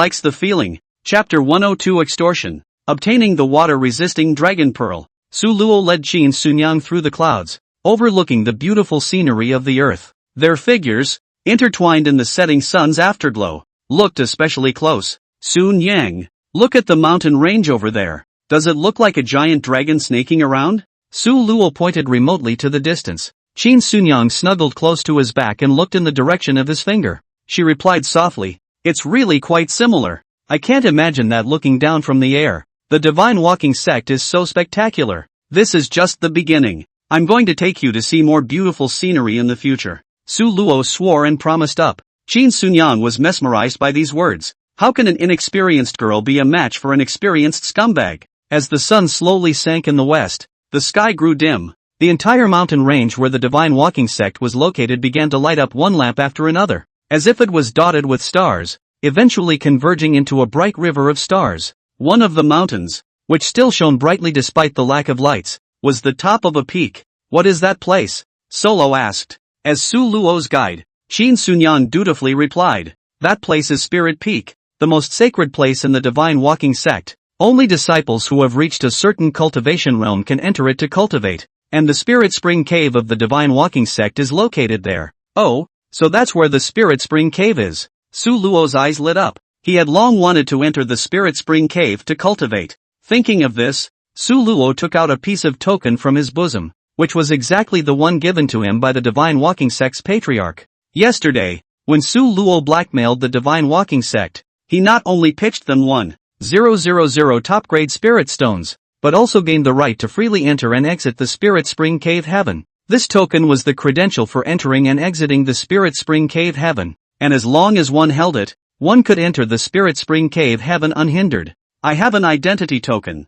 Let's make a trip to the Spirit Spring Cave. Qin Sunyang was slightly stunned, then nodded. In fact, with her current cultivation level, she was not qualified to enter the Spirit Spring Cave. However, she was at least the sovereign's own niece, and had followed the other senior brothers and sisters there a few times before. Now that Su Luo was with him, it was naturally more convenient. The two of them quickly flew towards Spirit Peak, and as the distance gradually shortened, the surrounding aura became denser and denser, as if they were in a fairyland. In the air, there was an invigorating scent that was soothing to the senses. Su Luo and Qin Sunyang lightly landed at the foot of Spirit Peak. In front of them was a winding, upward stretching stone stairway. On both sides of the road, a variety of exotic flowers and plants were planted, emitting a faint glow. They went slowly up the stone steps. Shortly afterward, a tall heavenly gate appeared in front of them. Su Luo took out his token, and the formation inside the heavenly gate sensed the token's aura and automatically opened. Upon entering the heavenly gate, the view instantly opens up to a vast platform. Several ancient and elegant palaces stood in a staggered manner on top of the platform, which was also dotted with turquoise water pools and gurgling waterfalls, constituting a breathtakingly beautiful picture. Over there is the entrance to the Spirit Spring Cave, Qin Sunyang said as she pointed to a place surrounded by a cloud of white mist in the distance. The two of them walked towards the white mist and passed through a curtain made of aura condensation, and a side of the pool of water appeared in front of their eyes. In the pool of water, it was the liquid aura that was so thick that it was extreme. There were other people in the Spirit Spring Cave, a dozen disciples, who were immersed in the water of the pool to cultivate. Among them was Li Dongfeng. These people, seeing Su Luo arrive, got up and saluted Su Luo, with a look of awe on their faces. None of them dared to mess with the East Sea Dragon Palace. Su Luo nodded slightly and said, "I'm going to cultivate here for 3 days, so you guys go away first. During these 3 days, you guys are not allowed to disturb me." These disciples bowed and said yes. Only Li Dongfeng was still very unconvinced, passing by Qin Sunyang's side and giving her a rather deep look. It seemed that Qin Sunyang being able to follow Su Luo had surprised him. Su Luo could hear the heart and also captured Li Dongfeng's subtle expression. "Stand still, Li Dongfeng. I see that you are still not convinced," Su Luo asked coldly in a chorus. Li Dongfeng's heart was incomparably stifled, but in the face of Su Luo's questioning, he did not dare to show any dissatisfaction. After all, people were the imperial son of the Dragon Clan, while they were just an ordinary disciple. The status gap between the two was just too great. Despite the anger in his heart, Li Dongfeng could only hold his tongue. "Your Imperial Highness, what is the meaning of this? I'm not displeased." Li Dongfeng forced himself to hold back his inner unwillingness and bowed his head. Su Luo coldly grunted. "I said that this time I came to the Divine Walking Sect. There are other things to do. You should know what they are, right? The water avoidance pearl you stole from the Dragon Palace. You should also obediently hand it over, right?" Hearing this, Li Dongfeng's heart tightened. Sure enough, the water-resisting pearl was still mentioned. He secretly regretted that he shouldn't have been greedy in the first place, but now he was caught by Su Luo. However, as things had already come to this, Li Dongfeng could only explain stiffly, "That wasn't stolen by me. That was something I got from a loose cultivator after killing him." However, Su Luo did not believe Li Dongfeng's defense at all as he said with a gloomy face, "I don't care about all that. Anyway, the water-resisting pearl is on you now, so as long as you return it to me, I'll pretend that nothing has happened and won't pursue this matter any further. Otherwise, I'll immediately go to your patriarch and tell him about this matter and see how he'll punish you." Li Dongfeng was a bit flustered. At the last banquet, because he had once beheaded the Dragon Palace's shrimp soldiers and crab generals, he had already caused the patriarch's displeasure, but because he was the chief disciple, he was not penalized. Now, if he brought trouble to the sect again, no matter who was responsible, it would be hard for him to escape punishment. Reasoning with this Dragon Emperor was useless, and so, Li Dongfeng helplessly took out the water-resisting bead and handed it to Su Luo, and emphasized once again, "Your Imperial Highness, this water-dispelling bead was indeed obtained by me from a loose cultivator. It was never me who went and stole it. Su Luo received the water-resisting bead and felt the powerful water energy contained in it, and nodded slightly, indicating that he temporarily believed in what Li Dongfeng had said. However, he also warned, "In that case, I will trust you for now. However, if something similar happens in the future, I definitely won't let it go easily." Li Dongfeng breathed a sigh of relief and hurriedly thanked him. "Many thanks to your Imperial Highness for your trust." Su Luo casually waved her hand, as if driving away an annoying fly, signaling that he could leave. As if amnestied,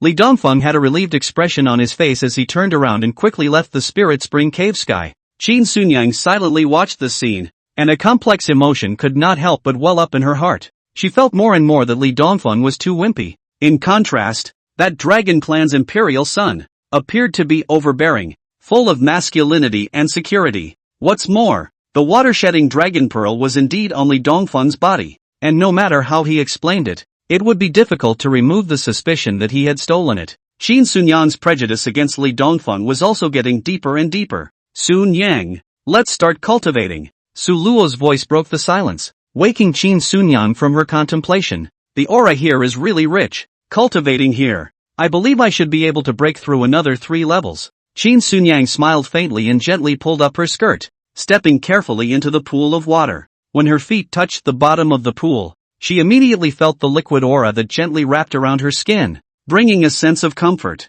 She slowly closed her eyes, immersing herself in the wonderful atmosphere, and began to adjust her breathing, preparing to enter a state of cultivation. At the same time, Su Luo also found a suitable position to sit down, closed his eyes, and began to absorb the surrounding spiritual qi. The cool and pure aura wrapped around his entire body, as if there were countless tiny streams of water that traveled between his meridians, helping him to wash away impurities and strengthen his physical body. He closed his eyes and gazed at his mind as he revolved the Tai Shang Induction Sutra, and his aura began to surge wildly, echoing with Su Luo and forming a subtle cycle. As time passed, the surface of the spiritual spring gradually flooded with layers of ripples. That was the result of the intense collision between Su Luo's internal spiritual energy and the external spiritual qi. Qin Sunyang was quietly waiting on the side. She could feel that the aura emanating from Su Luo's body was getting stronger and stronger. Every breath seemed to be able to induce a fluctuation of aura in the heaven and earth.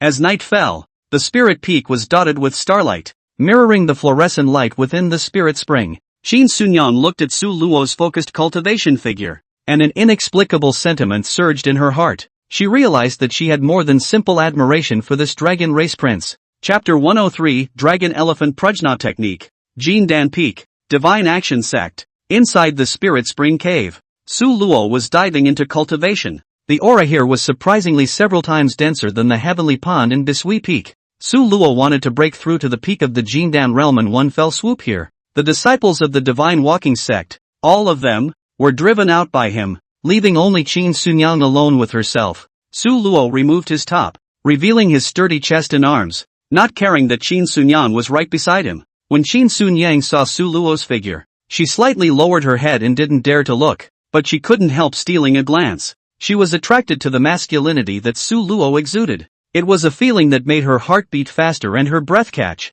When Su Luo cultivated, she would enter the realm of forgetfulness and stop thinking about those men and women. He quickly entered a state of cultivation. With the blessing of the Supreme Induction Sutra, his cultivation speed increased by several times, and the originally calm water of the pool was as if it was boiling. At the same time, he also began to comprehend the Dragon Elephant Prajna technique that he had snatched from the Dragon Clan's royal son, Ao Xianxiang. This Dragon Elephant Prajna technique was the supreme technique of the dragon race, and even if one did not have the bloodline of the dragon race, practicing such a technique would transform one's essence and condense a divine dragon phantom. Within Su Luo's body, the power of the dragon elephant began to slowly condense, fusing with the aura of the supreme induction scripture, forming a brand new power. Su Luo's cultivation speed was already fast to the extreme. The spiritual qi of the cave heaven spiritual spring was absorbed by him crazily, and the entire cave heaven began to tremble violently. This scene made Qin Sunyang, who was standing at the side,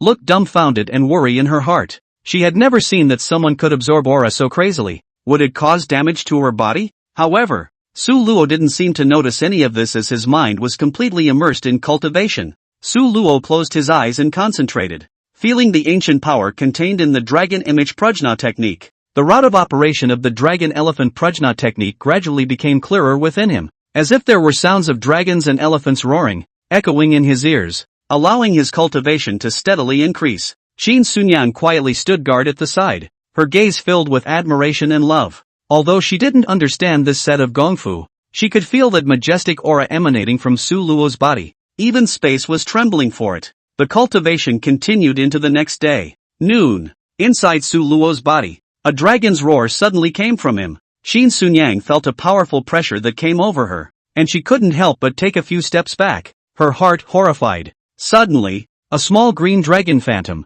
coalesced out and hovered above Su Luo's head. Qin Sunyang sked. Since then, Su Luo has not moved again. It was just that the green dragon's shadow circled even faster, and the Spirit Spring Cave Sky's aura was reduced by almost half. I don't know if the godly walking sect's patriarch will be heartbroken when he sees it. Day 3. Su Luo's eyes snapped open, and 2 golden rays of light shot out from his eyes, illuminating the entire cavernous sky. On his body, a dragon-shaped pattern gradually emerged, as if a divine dragon was awakening within him. Then, Su Luo's aura gradually climbed up, until it came to the peak of Jindan. Su Luo hadn't made a breakthrough for a long time, and this time, as if the energy that had been accumulated for a long time was all released, he directly broke through to the peak of Jindan in one breath. Qin Sunyang looked at Su Luo's change. Her heart was both surprised and delighted. Su Luo slowly stood up, and around his body, aura surged like a tidal wave. I did it!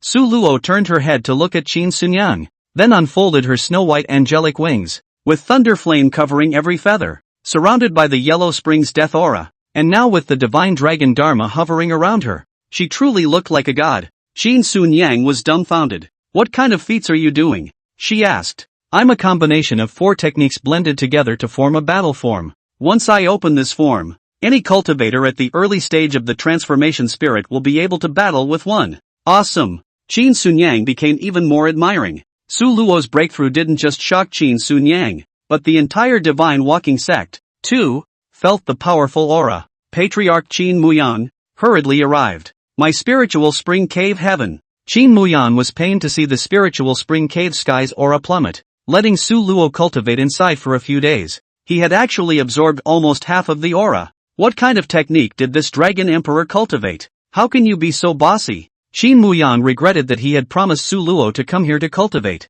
But, Qin Muyang didn't dare to say too much, but only mourned. Your Imperial Highness, what kind of technique are you practicing? In just a few short days, it even made my divine walking sect's spirit spring cave sky, its spiritual chi greatly reduced, and my sect's hundreds of years of accumulation was almost destroyed. How am I going to explain this to the sect's disciples? Su Luo smiled faintly and said, the technique I cultivate is indeed a bit overbearing. However, it's not that I intentionally want to absorb so much aura. It's just that during the cultivation process, the aura naturally converges and I can't control it. Chapter 104, Pitfalls Again. Qin Muyang sighed and said, that's just it. Things have come to this point. There's no point in talking more. It's just that your highness should find another place to cultivate in the future. My divine walking sect can't afford to withstand your consumption like this. Su Luo nodded and said, Patriarch, don't worry. In this matter, it is indeed me who went too far. I promise you that when the Dragon Palace Secret Realm opens, you guys can also send disciples forward to the Dragon Palace Secret Realm. Really? Of course it's true. I'm the 9th prince of the Dragon Palace. A promise is a promise. That would be great. Half a year from now, it happens to be the opening of the Dragon Palace's ancient mysteries once in 1,000 years. And at that time, I hope that your highness, the 9th prince, won't go back on his word. Su Luo froze. What? Is there really a Dragon Palace Secret Realm about to open? One is just making it up. This was a good thing. His own nonsense words had pitched the divine walking sect again. That couldn't be helped. So Su Luo had to continue along with the topic. Sovereign, don't worry. I naturally won't forget about the opening of the Dragon Palace Mystic Realm. With me taking care of it, when the time comes, the disciples of the divine walking sect will surely be able to obtain rich opportunities. When Qin Muyang heard this, a hint of joy appeared on his face. He knew that the opening of the Dragon Palace Mystic Realm was a rare opportunity for the disciples of the sect. Although the Spirit Spring Cave Heaven had suffered a heavy loss of aura this time, as long as they could enter the Dragon Palace Secret Realm, everything could be made up for. Instead, Qin Muyang cheered up and personally welcomed Su Luo out of the cave. Su Luo, on the other hand, couldn't care less. As long as he could bluff the Divine Walking Sect patriarch and get himself out of the way. What happened in the future would depend on the Divine Walking Sect's luck. If Qin Muyan led his clan's disciples forward to participate in the Dragon Palace mysteries and was beaten out, he couldn't care less. Leaving the Spirit Spring Cave sky, Su Luo counted the time. He had already delayed for several days in the Divine Walking Sect, and had long missed the time to enter the inner sect of the Heavenly Diffusion Sect, so he had to hurry back. Thus, after leaving the customs, Su Luo brought along Yang Bingqing and also Su Xiaoxiao, and urgently rushed towards the Tianyan sect. As he was saying goodbye, Qin Muyan also thanked Su Luo 1,000 times for giving the Divine Walking Sect a chance to enter the Dragon Palace mystic realm. Su Luo sneered in her heart. At that time, the Divine Walking Sect would probably be miserable. As for Qin Sun Yang, she didn't leave with Su Luo, but Su Luo promised that after half a year, she would come to pick her up. After Su Luo left, the Divine Walking Sect returned to peace. Only, for Li Dongfeng and Qin Sun Yang, the fate of the two of them had completely changed. If there was no Su Luo pretending to be the Dragon Clan's royal son and coming to the Divine Walking Sect to cheat and deceive, perhaps the two of them, Li Dongfeng and Qin Sun Yang, would have tied the knot and become a pair of enviable Dao couples. But Su Luo, however, allowed Qin Sun Yang to see the real side of Li Dongfeng. Li Dongfeng is cowardly and afraid to take responsibility. How can such a man cover for Qin Sun Yang? The current Qin Sun Yang only had Su Luo in her heart. No, more precisely, it was the 9th prince of the Dragon Clan. After all, Su Luo hadn't yet shown her true identity to Qin Sun Yang. Yet, although at first, Qin Sun Yang did not have a good impression of Su Luo, but through later contact, he realized that this 9th prince was at least more reliable than Li Dongfeng. And don't blame Qin Sun Yang, it's Su Luo who was too able to fool around. Su Luo had just left, and Qin Sun Yang happened to meet Li Dongfeng in her own courtyard. It seemed like Li Dongfeng had been waiting for Qin Sun Yang for a long time. Li Dongfeng's waist straightened up because Su Luo left, and he regained his old style as the chief's senior brother. He took the initiative to greet Qin Sun Yang. Sun Yang, that dragon villain is finally gone, and we're clean. Qin Sun Yang looked at the man in front of her who had once made her heart flutter, but there were no more waves in her heart. Su Luo's appearance let her see the true face of Li Dongfeng, but also let her understand what is the real, responsible man. Senior brother Dongfeng, do you think the 9th prince is a villain? Qin Sun Yang asked indifferently. Li Dongfeng froze, then laughed. Sun Yang, you can't really be mesmerized by that dragon emperor,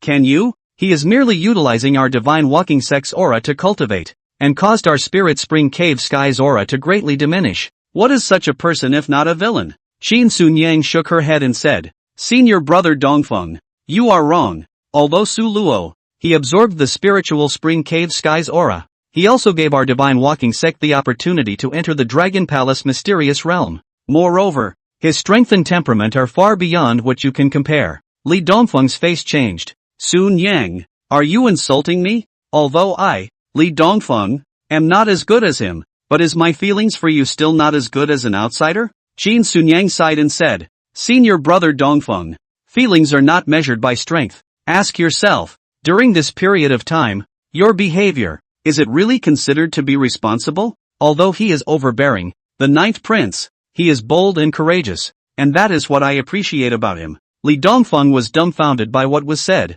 and he knew that he did appear to be a bit of a coward in front of the Dragon Clan's imperial prince. Sun Yang, he is the 9th prince and grew up with a golden spoon. Is it fair for you to compare me to him? Li Dongfeng said angrily. Senior brother Dongfeng, no matter what, you are not the best choice for me, and in the future, you should not come back to me. You do this to me for an outsider? You watery. As soon as Li Dongfeng's words fell, Qin Sun Yang's face sank. What? You don't pretend anymore? Are you angry and insulting me now? Let me tell you, I keep my body and am innocent, and His Highness the 9th Prince has never forced me to do anything. You were with him in the Spirit Spring Cave for 3 days, and you still dare to say that you didn't do anything?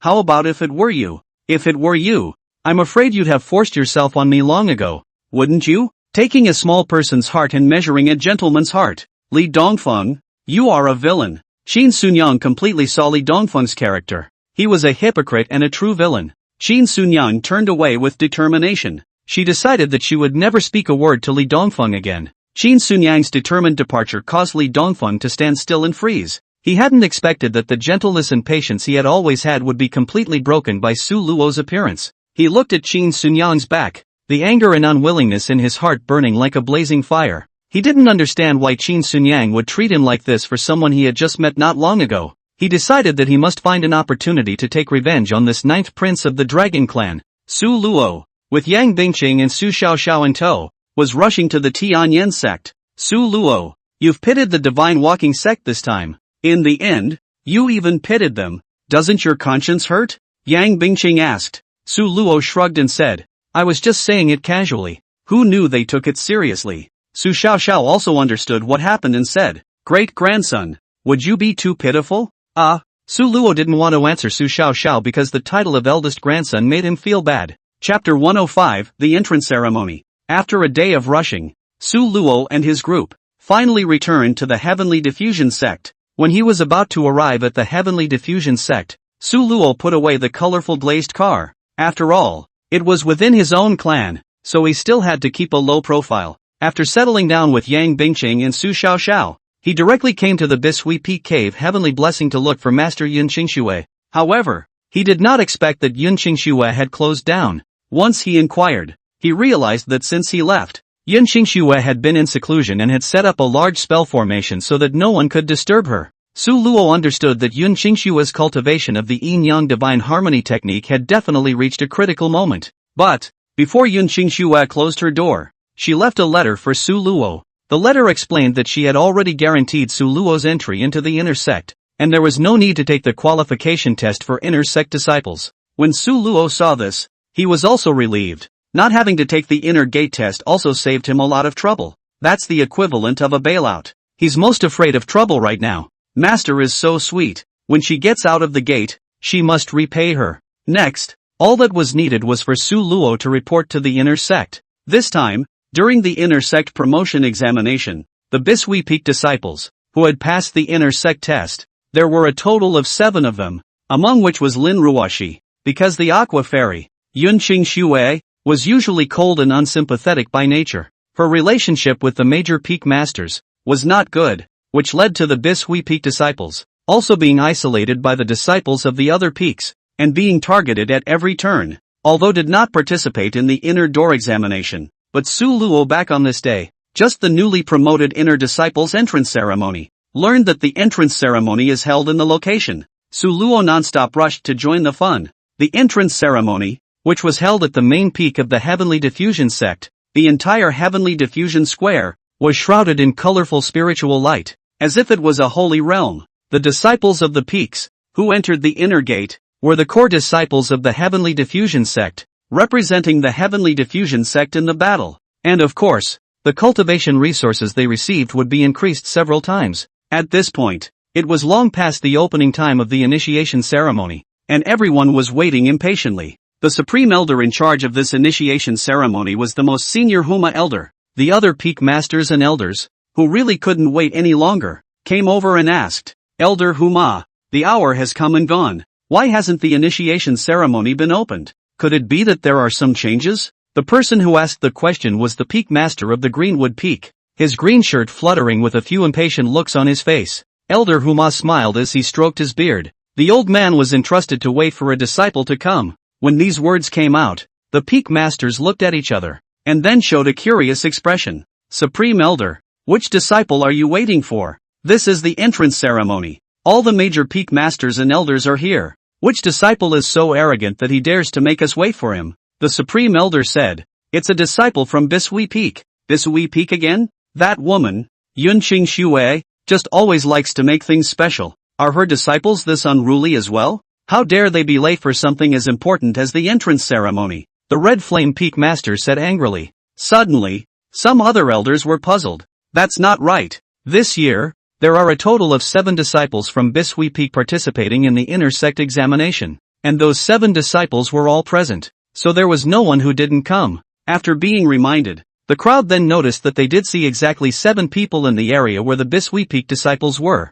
The crowd turned their puzzled gazes, again, to the Supreme Elder. Elder Huma smiled faintly, as if he had expected it, as he slowly spoke. You all are unaware that this disciple of ours is not one of the 7 disciples from Bishui Peak who are participating in the examination this time. He paused and continued. Truth be told, this son's name is Su Luo. He is immortal Bishui's favored disciple. He did not participate in the examination this time, but because of immortal Bishui's sponsorship, he was directly promoted to inner sect disciple. Hearing this, the peak masters and elders looked at each other. Some were surprised, some were envious, and some were disdainful. What exactly does the Su Luo have in his repertoire that could make Fairy Bishui think so highly of him? The Greenwood Peak Master coldly grunted. Well, I naturally don't know. Just Bishui Fairy entrusted to me. I also not good to brush off her face. This Su Luo went out to practice, so he missed the examination. However, I've already received notification that he happens to be back today. This initiation ceremony. Just wait for him to wait. The Supreme Elder spoke lightly. But everyone understood that even if it was Bishui Fairy who bailed out, as the Supreme Elder, it was impossible to blatantly favor Su Luo in such a way. This Elder Tai Shang must have harbored selfishness as well.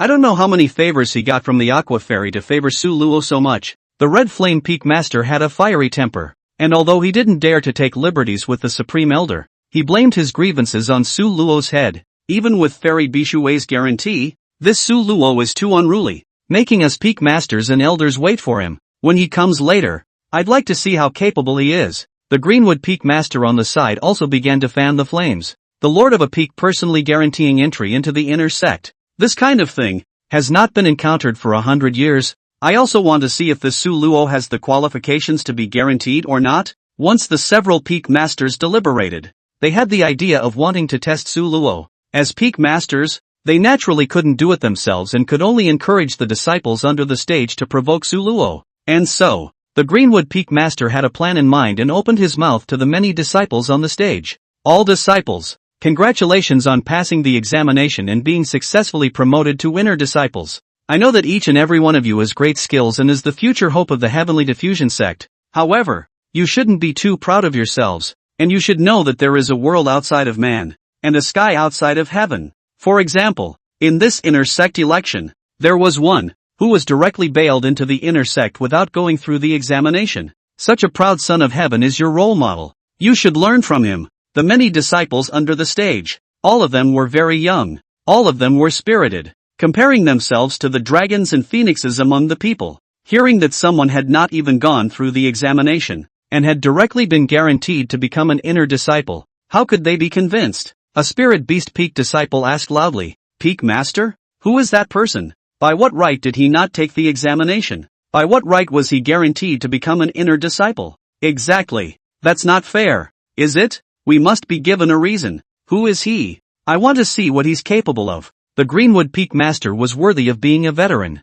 and in a few words, he aroused the belligerent hearts of these disciples. Young people are full of energy, but if they're not full of energy, they're still called young people. Right? Looking at these righteously indignant disciples on the stage, the Greenwood Peak Master slowed down for a moment before saying quietly, that disciple who was bailed out from Bishui Peak is named Su Luo. Chapter 106, The Inner Sect Establishes Authority. As soon as Su Luo's name was mentioned, the atmosphere in the entire square became lively. The gazes of the disciples, like sharp swords, were cast towards the area of Aqua Peak. They wanted to see what was so outstanding about this disciple who had been bailed out. The disciples of Bishui Peak were also confused. In Bishui Peak, although Su Luo was a little famous, he was after all only a disciple who had been initiated for more than a year. It's simply not time to enter the inner gate. Why would his master, Fairy Bishui, have bailed him out of entering the inner sect? The disciples of Bishui Peak, too, couldn't figure it out.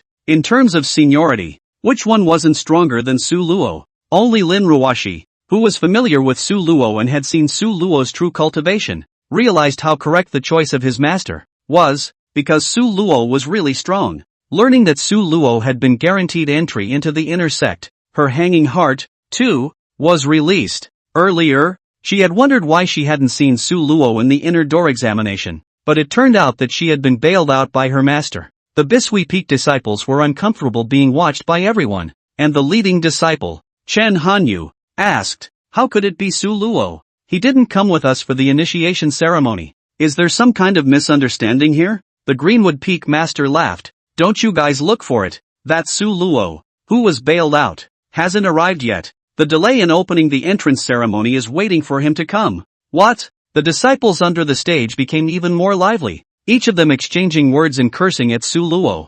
This Su Luo, too arrogant, making so many of us wait for him. Even if we wait, the major peak masters and elders are also waiting for him. Why is he so unruly? When he comes, he must be taught a lesson. Let's see what he's capable of. The people on the stage had even more opinions about Su Luo. For this result, the Greenwood Peak Master was satisfied, and the other Peak Masters were secretly pleased, wanting to see Bishui Peak's jokes. Only the Supreme Elder, who had gained benefits from the Aqua Fairy, was a little displeased in his heart. This Greenwood Peak Master is also too capable of stirring up trouble. If Immortal Bishui was here, he definitely wouldn't dare to be like this. Although dissatisfied, the Supreme Elder didn't show it. After all the major Peak Masters wanted to see Bishui Peak joke. He alone couldn't stop it. So let the events unfold naturally. Actually, he also wanted to see the true strength of this Su Luo. Right at this moment, Su Luo's figure appeared at the entrance of Tianyan Square. He was dressed in a green shirt,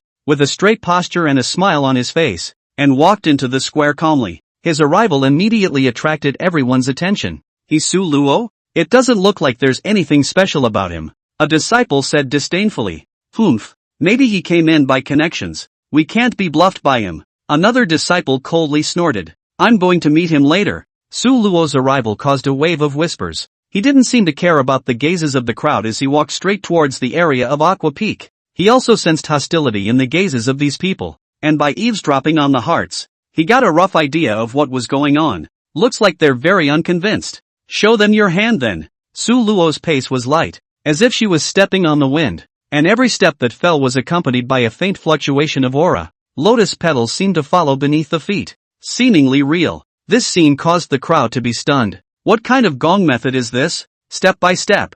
Lotus flower? What a trick. I think he's just showing off. It looks high and mighty, but in reality, his combat power is just scum. The crowd still couldn't look at Su Luo. Su Luo simply didn't care. They could think whatever they liked. Better not mess with yourself. If he dared to provoke himself, he would not care about the love of his fellow disciples. With a faint smile on his face, his gaze swept across the square as if he was looking for something. When his gaze landed on the area of Aqua Peak, it met with Lin Ruoxi's gaze, and the two of them smiled at each other. Everything was in the air. Seeing Su Luo arrive, the Greenwood Peak Master began to fan the flames again. He said loudly, Su Luo, since you were guaranteed entry into the inner sect, you must have extraordinary strength. Why don't you take this opportunity to show us your skills? Or let us Peak Masters and Elders open our eyes. Before Su Luo could answer, a disciple rushed out and questioned. You are Su Luo? What makes you an inner disciple without having to take the test? Su Luo looked at this disciple and said,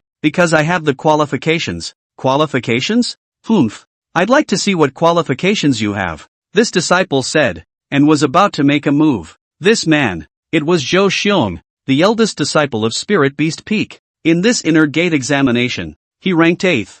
Zhou Xiong's stout figure and imposing aura. Every step, as if a heavy hammer fell to the ground, shaking the square slightly. His eyes were full of provocation, obviously extremely dissatisfied with Su Luo, the inner disciple who had taken the back door. Su Luo faced Zhou Xiong's challenge with a calm expression, knowing that this was an unavoidable fight. He smiled faintly and said, since you want to see my qualifications, then come. Before the words fell, Zhou Xiong had already moved. His figure shifted and turned into a residual shadow as he rushed towards Su Luo. At the same time, he condensed his Jindan Dharma phase. The Jindan Dharma phase was the Spirit Beast Peak's mastery, and Zhou Xiong's Jindan Dharma phase was a raging golden bear, shining with golden light and imposing. It was as if a huge mountain was pressing in to crush Su Luo into dregs. When Su Luo saw this, he didn't panic. He gently waved his hand and an invisible wall of chi blocked in front of him.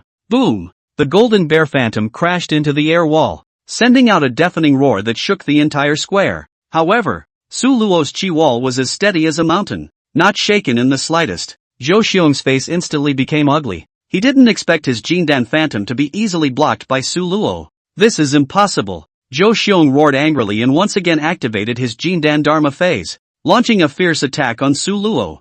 Su Luo frowned slightly. He didn't want to injure his fellow disciples in public, but Zhou Xiong was aggressive and he couldn't remain passive. Since you insist on fighting, Let's teach you a lesson. A flash of light flashed in Su Luo's eyes. The spiritual energy in his body began to operate rapidly. A powerful aura erupted from his body without any fancy moves. Just a fist, directly bombarded Zhou Xun's Jindan Dharma phase. Boom! With a loud bang, Su Luo's fist collided with the Golden Bear Dharma phase, erupting in a dazzling light. The crowd could only feel a powerful power fluctuation spreading out from the center of the two men's battle, and the entire square trembled. Zhou Xun's Jindan Dharma phase actually began to crack under Su Luo's punch. What? Zhou Xun was horrified. He didn't expect that his Jindan Dharma phase would not be able to resist Su Luo's punch. He hurriedly revolved his entire body's spiritual energy, wanting to stabilize his Jindan Dharma phase, but it was already too late. Ka-ching! With a crunching sound, the cracks on the Jindan phantasm spread rapidly and eventually shattered.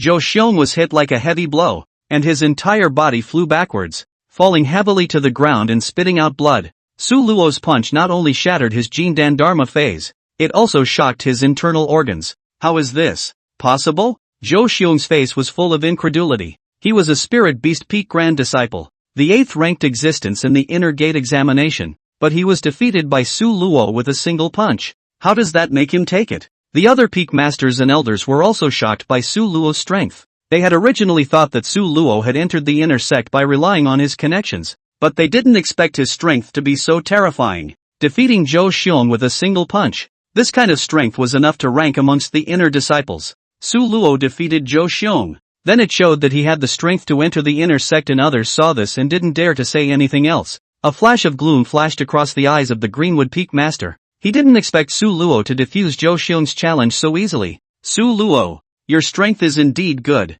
but you shouldn't be too complacent. In the inner sect, there are many experts. If you want to gain a foothold in the inner sect, you still need to work harder. Su Luo faintly smiled and said, "Many thanks for the Peak Master's teachings. Su Luo will definitely redouble her efforts and live up to the Peak Master's expectations." Seeing this, the Supreme Elder nodded slightly. He was quite satisfied with Su Luo's strength. Alright, since Su Luo has already arrived, let's start the initiation ceremony. The Supreme Elder waved his hand, and a ray of spiritual energy flew out from his hand, condensing into a huge curtain of light in the air. On the light curtain, the sect seal of the Heaven Diffraction sect emerged, emitting a dazzling light. All newly promoted inner disciples, from today onwards, you are the core disciples of the Heavenly Diffusion sect, shouldering the honor and mission of the sect. I hope that you will not forget your beginnings and forge ahead, contributing your strength to the prosperity of the sect. The voice of the Supreme Elder echoed in the square. Chapter 107, Heavenly Diffusion Cave. As the voice of the Supreme Elder fell, the atmosphere of the entire plaza suddenly became solemn. The newly promoted inner disciples, with solemn faces, stood in rows. From this moment onwards, what they shouldered was not only their personal honor, but also the rise and fall of the sect. Su Luo stood in the team of Bisui Peak, looking at these newly promoted disciples, each one of them passionate and eager to die for Tianyan sect. Going up the mountain of swords and going down the frying pan, he felt incomparably amused. Solo was an extreme egoist from start to finish, and it had to do with the environment he grew up in. He wasn't going to go and sell his life for the clan. As long as he was able to enhance his own strength, he didn't mind scavenging the resources of the entire clan. All of them. When he was in Bisui Peak, this was what he did. Even Bisui Ferry had pretty much become his forbidden domain, and the cultivation resources of Bisui Peak were at his disposal to be squandered. Now that he had entered the inner sect, he was exposed to more resources,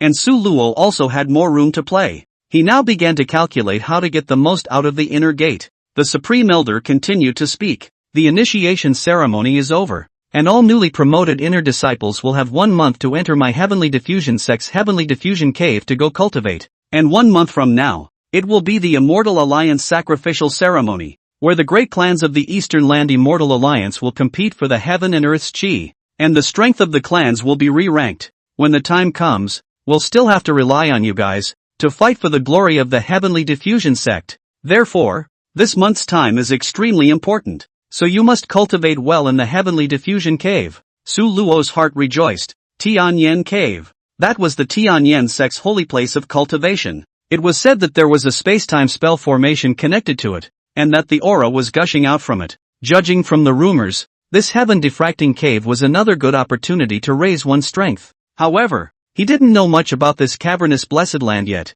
so he would find a chance to ask Yang Bingqing about it again. Yang Bingqing was the daughter of the patriarch and was an inner disciple herself, so she had definitely been to the heavenly diffusion cave. This 1-month cultivation opportunity was undoubtedly a rare opportunity for Su Luo. The other newly promoted inner sect disciples also revealed their excitement. The cultivation opportunity in the heavenly diffusion cave sky was likewise extremely precious to them. All of them were rubbing their fists and preparing to make a big splash in the heavenly diffusion cave. Seeing that the crowd was in high spirits, the Supreme Elder nodded in satisfaction and continued. In addition to the cultivation opportunities in the heavenly diffusion cave, for the Immortal Alliance sacrificial ceremony in a month's time, my Heavenly Diffusion Sect will also select 10 outstanding disciples to represent the sect to participate in the sacrificial ceremonies competition. These 10 disciples will receive generous rewards from the sect, as well as more cultivation resources. I hope you can seize the opportunity to show your strength and win glory for the clan. The words of the Supreme Elder were like a shot in the arm,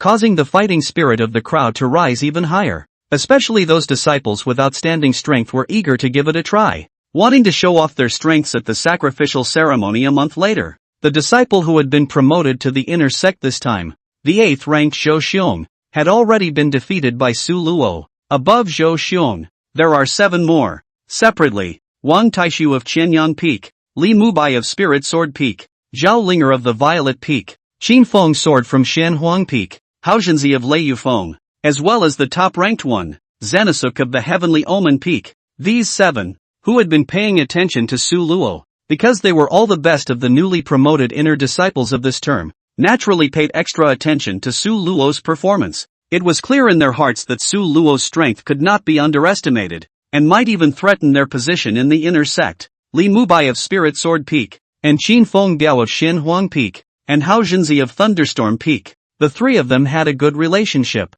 Li Mubai asked, "You too, how do you feel about Su Luo's strength? It's just defeating a Zhou Xiong. What's the big deal?" "That's right. Spirit Beast Peak's Jindan Dharma phase. Zhou Xiong didn't learn to achieve great success. His Jindan Dharma phase. I can break it too." "Well, looking for a chance to spar with him? That's natural. When we enter the heavenly diffusion cave, there will be no more constraints, and at that time, I'll see on what basis this brat is guaranteed entry into the inner sect." These 3 conspired about something, and seemed to still be very unconvinced by Su Luo. However, the number 1 ranked Zanasuk, a trace of gravity flashed in his eyes. Zhuo Zisuk was a supreme genius of Tianzhao Peak, reaching the late Jindan stage at only 20 years of age, and was known as a wunderkind that would be hard to come by in 100 years in the Tianyan sect. He had always aimed to become the number 1 disciple of the Heavenly Diffusion sect, and would not hesitate to suppress anyone who might threaten his position. Su Luo's appearance made him feel a hint of threat. He had the highest cultivation level and seemed to have seen that Su Luo was unusual. Chapter 108, The Way to Heaven. Zhuo Zisuk made up his mind to find a chance to test the depths of Su Luo in the heavenly diffusion cave. He himself was a person who was as warlike as a madman, and when faced with a strong person, he always wanted to challenge them, especially if they were of the same generation. Su Luo didn't care at all that she had become a target. The only thing on his mind was how to utilize the next heavenly diffusion cave to accelerate his cultivation. After the entrance ceremony ended, the many newly promoted inner disciples dispersed. Su Luo, on the other hand, found Yang Bingqing, wanting to know more about the heavenly diffusion cave. Right now, Yang Bingqing's cultivation hadn't fully recovered yet, and she had to wait for 2 months before she could, so she was still Su Luo's maidservant now. Obviously, after all these hours of study, he had become a qualified handmaiden. At least the cooking has improved. As soon as Su Luo returned, she saw a table full of delicious food made.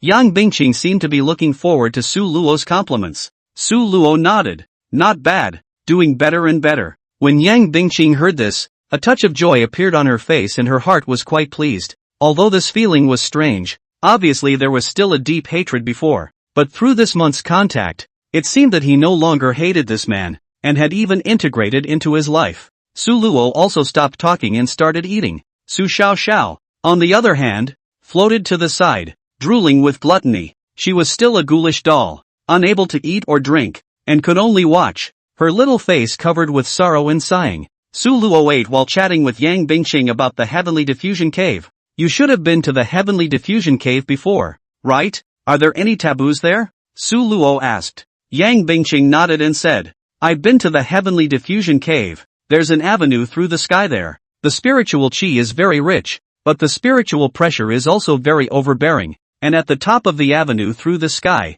is the crumbling Great Formation, and cultivators below the Yuaning level are not able to climb to the top at all. In the entire Heavenly Diffusion sect, only the peak masters and a few elders from each peak have been to the broken Great Formation at the top. It's said that that broken Grand Formation, a remnant of an ancient war, hides a lot of secrets. With your true strength, I'm afraid that reaching the top will be a bit difficult, Yang Bingqing said. The next day, Su Luo came to the entrance of the Heavenly Diffusion Cave early. There were already quite a number of newly promoted inner disciples gathered there, all of them rubbing their fists and eager to try. There was also a portion of disciples that had already entered the Heavenly Diffusion Cave early. The entrance to the Heavenly Diffusion Cave sky was a huge stone door that was carved with ancient runes. On both sides of the stone door, there stood two elders dressed in black robes. Their gazes were like electricity as they swept over each and every disciple who entered the Heavenly Diffusion Cave. Su Luo's arrival also caught the attention of Li Mubai and the others. They were all top 10 existences, and they also wanted to see what Su Luo would do within the Heavenly Diffusion Cave. They had all inquired about it yesterday, and within the Heavenly Diffusion Cave, there was a super strong spiritual pressure, and whoever could go farther on the heavenly path would be stronger. The crowd is in a climbing mood. Su Luo was bailed out and didn't participate in the entrance examination, and they all wanted to see Su Luo's strength through this climb to the Heavenly Avenue. Su Luo took a deep breath and stepped into the stone door. As soon as he entered the cave, he felt a rich spiritual chi coming over him, causing the spiritual energy in his body to operate involuntarily. Inside the cave, it was a vast space surrounded by towering mountain peaks, and between the peaks, there was a winding avenue through the sky that led straight to the heavens. Su Luo slowly walked forward along the Heavenly Avenue. As he continued to go deeper and deeper, the aura around him, too, became denser and denser, and the spiritual pressure became more and more powerful. He could feel that his spiritual energy was also struggling to operate in this environment. It's like running long distance with weights. After Su Luo entered the cave, Li Mubai, Qin Fengbiao, and Hao Jinzi all followed closely. They then flounced behind Su Luo, wanting to compete with Su Luo to see who could go farther on the passage to Heaven Avenue. It was a silent battle, and Su Luo sensed the men. Ridiculous. Su Luo didn't put them in his eyes at all. Su Luo could feel that the spiritual pressure here was, indeed, very strong, and coupled with the fact that the avenue to heaven was a narrow winding upward stone staircase, it was indeed very strenuous to walk. These stone steps, there are 10,000 in total. The first 2,000 steps, Su Luo as if walking on the ground, walking as if flying. Li Mubai and others are not far away from not close to the superfluous behind. Are all the face as usual. The few of them who were ranked in the top 10 disciples had already surpassed quite a few people who had come in early. At this stage of the 2,000 stone steps, the spiritual pressure of the great Tao of Tong Tian had already taken on its first power. Those ordinary newly promoted disciples were already struggling very hard to climb up. Li Mubai, a few people, also had a slight change in color. When he climbed to 3,000 steps, Hao Jinzi was the first one who couldn't hold on and said to Li Mubai and the others, "I can't. I feel like my body is going to be burst by this spirit pressure. It will be dangerous if I go any further. I need to adjust my state." At the 3,000th step, Hao Jinzi conceded and began to sit on the sidelines and cultivate. Because climbing the great Tao of Heaven had originally put his body at the limit of breakthrough, cultivating at this point in time was surprisingly effective, doubling his speed. This is the mystery of the way to heaven. Let your body break through the limit first, then immediately cultivate. And when you adapt, continue to climb, and your cultivation continues to rise continuously. Li Mubai and Qin Fengbiao glanced at each other and then at Su Luo, who was still continuing to climb. Their brows furrowed. This kid is still going up, not slowing down at all. Is he really that talented? I don't know. Keep following him and see where his limits are. The two no longer cared about Hao Jinzi. Gritting their teeth, they continued to walk upwards. But it was a struggle. As the two of them continued to advance, the spiritual pressure on the heavenly path grew stronger and stronger, and after continuing to climb less than 50 steps, the two of them unexpectedly couldn't hold on any longer. The higher up you went, the stronger the spiritual pressure became, and with each additional step, the difficulty grew exponentially. At this point, the two of them couldn't hold on any longer, but Su Luo continued to move forward steadily, as if there wasn't anything that could stop him from advancing. When Li Mubai and the others saw this, their eyes were filled with unwillingness. They didn't expect Su Luo to withstand such a powerful spiritual pressure and still be able to move forward steadily. This kid really isn't simple, Li Mubai whispered. Qin Fengbiao also nodded slightly, and could only concede for the time being as the two of them began to cultivate on their knees. Adjust your condition later and go after him.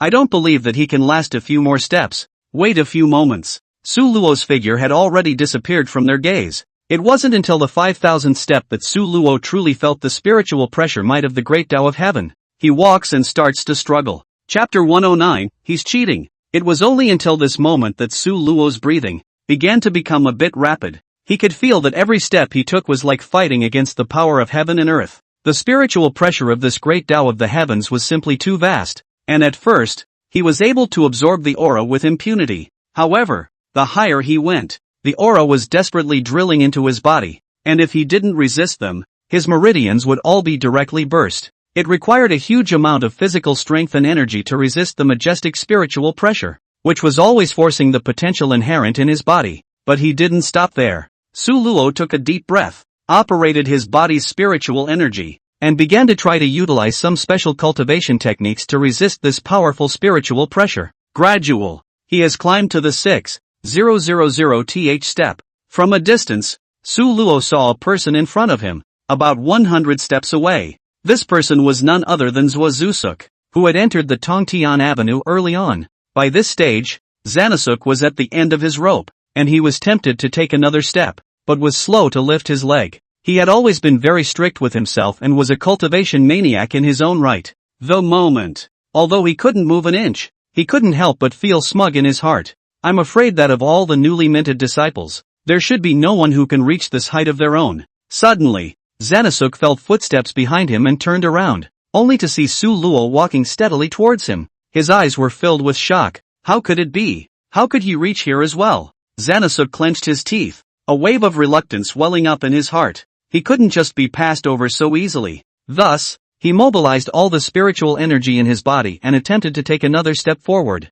However, that powerful spirit pressure was like substance, pressing down on his shoulders, making him almost unable to breathe.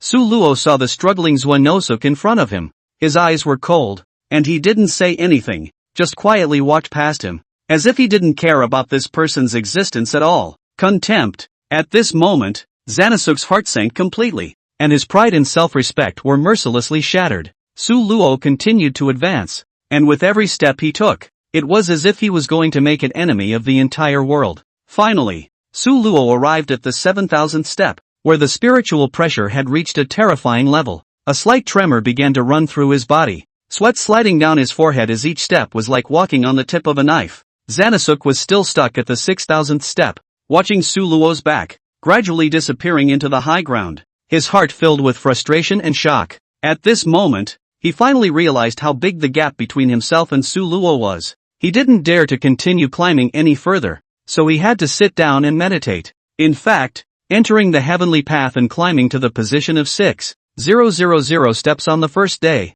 he was already the first newly promoted disciple since the creation of the Heavenly Diffusion Sect.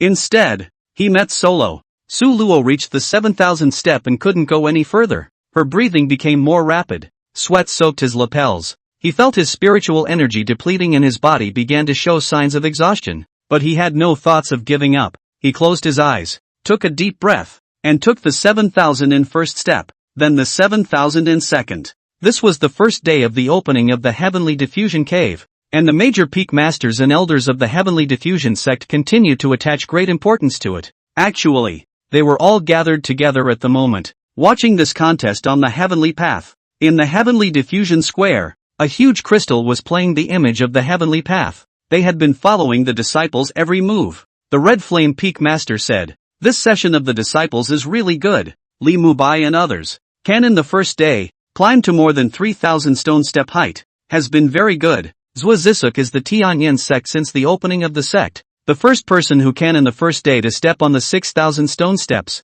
Just this Su Luo, how is it so anticlimactic? He ended up surpassing the Zhuozusuk? Zhuozusuk is too unlucky to have met a demon like Su Luo. However, this Su Luo is truly a sight to behold. His potential is unlimited, and he will definitely be an important force for my Heavenly Diffusion Sect in the future." The peak masters and elders nodded their heads. They were very satisfied with Su Luo's performance. You guys? He's still trying to climb up. It can't go on any longer, or he'll be crushed by the spirit pressure. Some elders couldn't bear to see the genius of the Heavenly Diffusion sect fall, and wanted to make a move to stop it. And on the avenue of Heavenly Passage, Su Luo had indeed reached his limit. After taking 5 steps again, his meridians seemed like they were going to burst, and he also knew that he had to grasp the refining. He was about to sit on his knees, when suddenly, the ring on his hand, unexpectedly lit up. Su Luo felt a strange feeling coming from the ring and was shocked in his heart, because he had always thought that it was just an ordinary ring.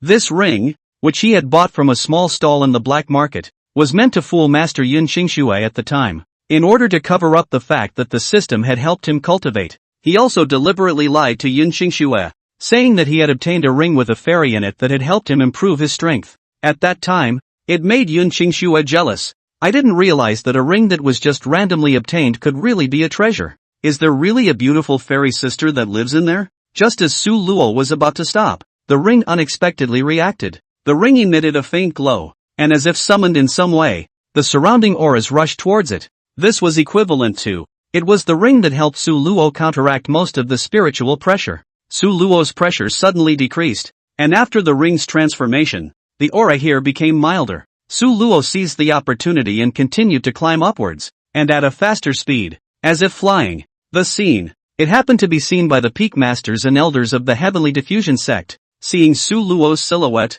like a shooting star passing by on the avenue of Heavenly Passage. Those who originally thought that he had already reached his limit were all dumbstruck. What's going on here? An elder said in surprise. How could he still have the strength left to continue upwards? It's that ring, another elder guessed. Their gazes were all focused on the ring on Su Luo's hand that was emitting a faint glow. The Red Flame Peak Master's brows tightened as he sensed an unusual aura. This ring is not simple. I'm afraid it's an extremely rare treasure. You guys? Look, he's climbed the 8,000th step. Too soon. Sure enough, it's that ring that's up to no good. Asterisk.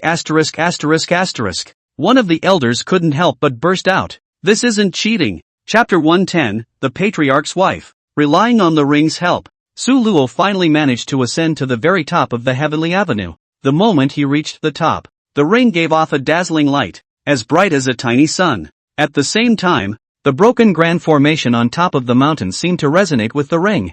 The two echo each other. A large amount of spiritual qi, constantly pouring into the ring. Su Luo felt an unprecedented power. The mysterious ring, moreover, bore 90% of the spiritual pressure for him, allowing him to cultivate at the top of the mountain without any worries. Seeing this scene, the peak masters and elders couldn't help but look at each other with a look of surprise on their faces. Isn't that cheating on his part? Someone questioned. Yeah, he should be driven off the mountain. It's just too unfair to the other disciples. Another elder chimed in. That's right, this brat is obviously speculating. He must be disqualified from the inner sect. For a while, the crowd expressed their dissatisfaction with Su Luo and demanded that he be punished. However, right at that moment, the Supreme Elder stood out, and he forcefully said, Enough! Possessing a special magic treasure is itself a manifestation of strength. I don't feel that Su Luo has any faults, so let him continue to stay up there and cultivate. Upon hearing such firm words from the Supreme Elder, the others did not dare to say anything more even though their hearts were unwilling to do so. After all, the Supreme Elder was a highly respected figure within the sect, and his decisions had authority. But, each of them was cursing in their hearts. This old fellow, just how many benefits did he receive from Light Snow Fairy? Defending Su Luo so much? Climbed to the top on the first day. It is simply unheard of and unseen. This meant that Su Luo was able to be at the very top, cultivating for a whole month, which was more than a star ahead of the other disciples. Although Su Luo wasn't sure how that ring was related to the broken grand formation at the top, or what secrets were hidden in the ring. But such things as chance are often such that there is no need to dwell too much on their causes. Since the chance had come to him, he had to hold on to it. Thus, Su Luo didn't hesitate to start diving into cultivation at the top of the Tongtian Avenue. Time passed, and 20 days passed before Zhuan Nosuk finally climbed to the top and caught up with Su Luo's pace. The three of them, Li Mubai, also managed to reach the top on the last day. As for the other disciples, they had no chance to cultivate at the top. For them, this trip to Tongtian Avenue had at least allowed their cultivation to rise by 2 small realms, and they had no regrets. The shocking news of Su Luo's ascent to the top on the first day quickly spread throughout the entire Heavenly Diffusion sect. Those people who didn't recognize Su Luo were curious and wanted to take a look at Su Luo. So, on the day that the Tianyan secret realm closed, many disciples came to the exit of the secret realm and waited for Su Luo to appear. Want to get a glimpse of the real Shuro? There were more female disciples among them because they had heard that Su Luo was quite good looking. At the exit of the cave, the mountains were roaring and the crowd was buzzing. Among them, one woman stood out. She covered her face with a light veil, but judging from her slender figure and delicate curves, she was a beauty. Especially the beauty mole at the corner of her eye added a bit more charm and enchantment. Apparently, this woman had also heard of Su Luo's reputation and had specially come to wait for his appearance. After Su Luo stepped out of the cave, after a month of cultivation, his true cultivation had already stepped into the middle stage of yuaning. However, out of caution, he still chose to hide his cultivation, keeping it at the peak of Jindan. Nonetheless, even with his hidden cultivation, he was an outstanding leader amongst this group of newly promoted inner disciples. In addition, his handsome and dapper appearance, erect and tall body, as well as his graceful demeanor are the main reasons for his popularity. His cultivation talent was extremely high, and now he was even displaying a transcendent aura. The light cannot be hidden. When Su Luo was the first to step out, he immediately attracted the attention of everyone. Many female disciples couldn't help but let out cries of surprise as they called out Su Luo's name in an attempt to get his attention. For a while, cheers rose and fell, creating a mountainous scene. Su Luo shook her head helplessly and sighed in her heart. These people really aren't reserved at all. However, he also understood that it was all because he was too good. At this moment, the flirtatious woman in the crowd was staring at Su Luo with a blazing gaze. She nodded slightly before sticking out her tongue and licking her lips gently, as if she was savoring a worldly delicacy. However, she didn't stay too long, and soon turned around and left, heading to her own place of residence, Tianyan Peak, Heavenly Diffusion Peak. The main peak of the Heavenly Diffusion sect and also the residence of the sect leader, was located deep in the back of the sect. This flirtatious woman, without hesitation, walked into the backwoods because this was her home. As it turned out, she was none other than the current patriarch Yang Dingtian's wife and Yang Dingqing's stepmother, Ji Yao. Because of her special status, all people respectfully called her Mrs. Ji. This Mrs. Ji, she was indeed charming and attractive looking,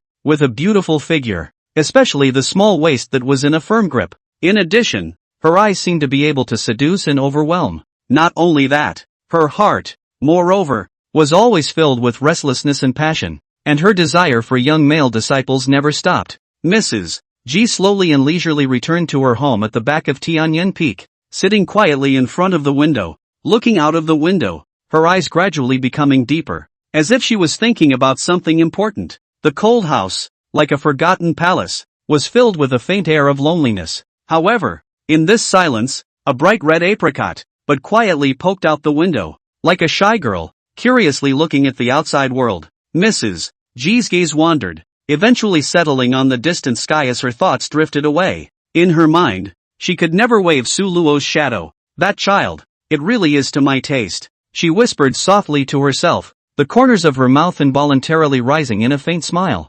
Suddenly, she came back to her senses and commanded, in the evening, invite that disciple called Su Luo, to my room. This madam is going to treat her to dinner. Mrs. Ji's personal maid, Xiao Dai, had been standing silently at the side, and upon hearing her master's order, she immediately nodded respectfully and responded, yes, ma'am, then turned away and went on his mission. Xiao Dai knew Mrs. Ji's nature and understood what she was going to do next. She couldn't help but think of all the things that had happened before, and secretly sighed in her heart. It seems that this time, there will be a good show again. Chapter 111. Ma'am, please don't. Su Luo didn't realize that there was such a beautiful woman who was thinking of herself with no good intentions. After coming out of the Heavenly Diffusion Cave, he returned to Bishui Peak, where his master, Yunqing Xue, was still in seclusion. But, by the looks of it, it seemed to have reached the final critical moment, because, recently, in the sky above the Heavenly Diffusion sect,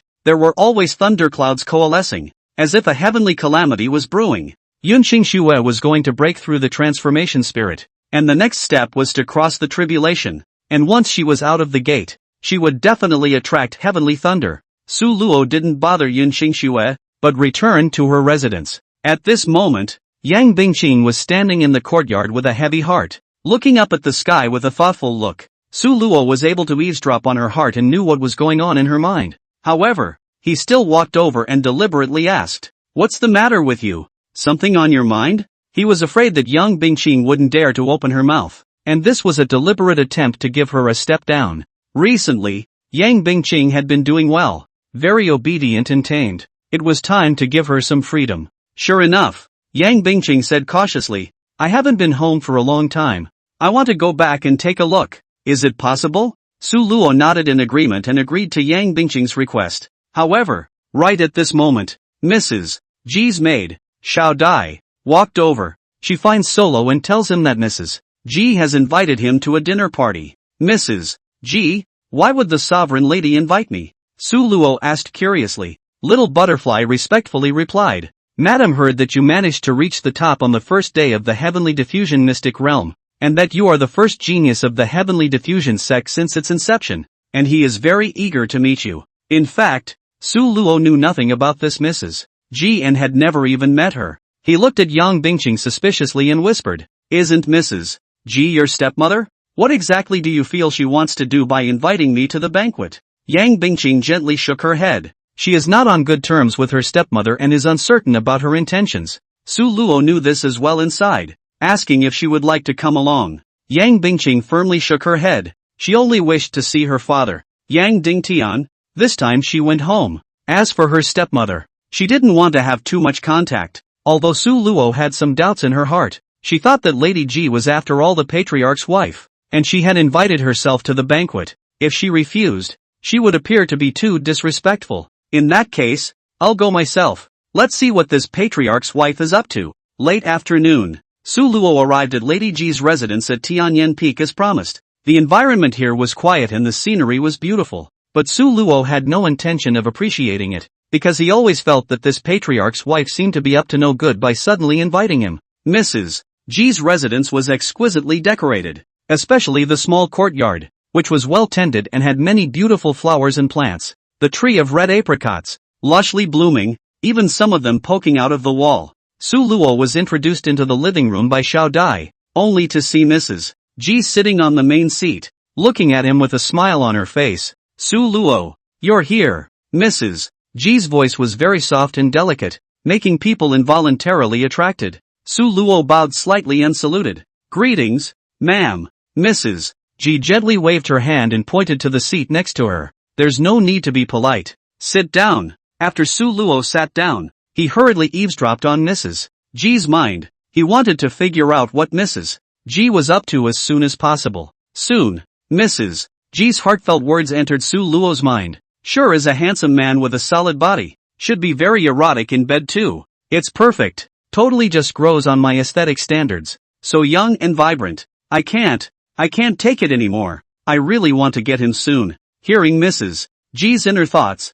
Su Luo frowned. This is too explosive, right? Luckily, she overheard her heart and was able to respond in advance. Su Luo took a deep breath, fixed her mind, pretended that she didn't hear anything, and asked with a smile, "I don't know what the lady is looking for me for?" Mrs. Ji smiled, stood up, walked to Su Luo's side, reached out and put her hand on his shoulder, and said softly, "Su Luo, you're a genius disciple of the Heavenly Diffusion Sect. You have a great future ahead of you." As she said that, her hand slowly slid downward, intentionally or unintentionally touching Su Luo's chest. Su Luo's heart flinched, but on the surface, she did not move, slightly sidestepped to avoid Mrs. Ji's touch, and politely responded, "Mrs. Overestimated. I really don't dare to take it as an honor." When Mrs. Ji saw Su Luo avoiding her touch, a trace of displeasure flashed in her eyes, but she quickly returned to a gentle smile and said, "Su Luo, you're too modest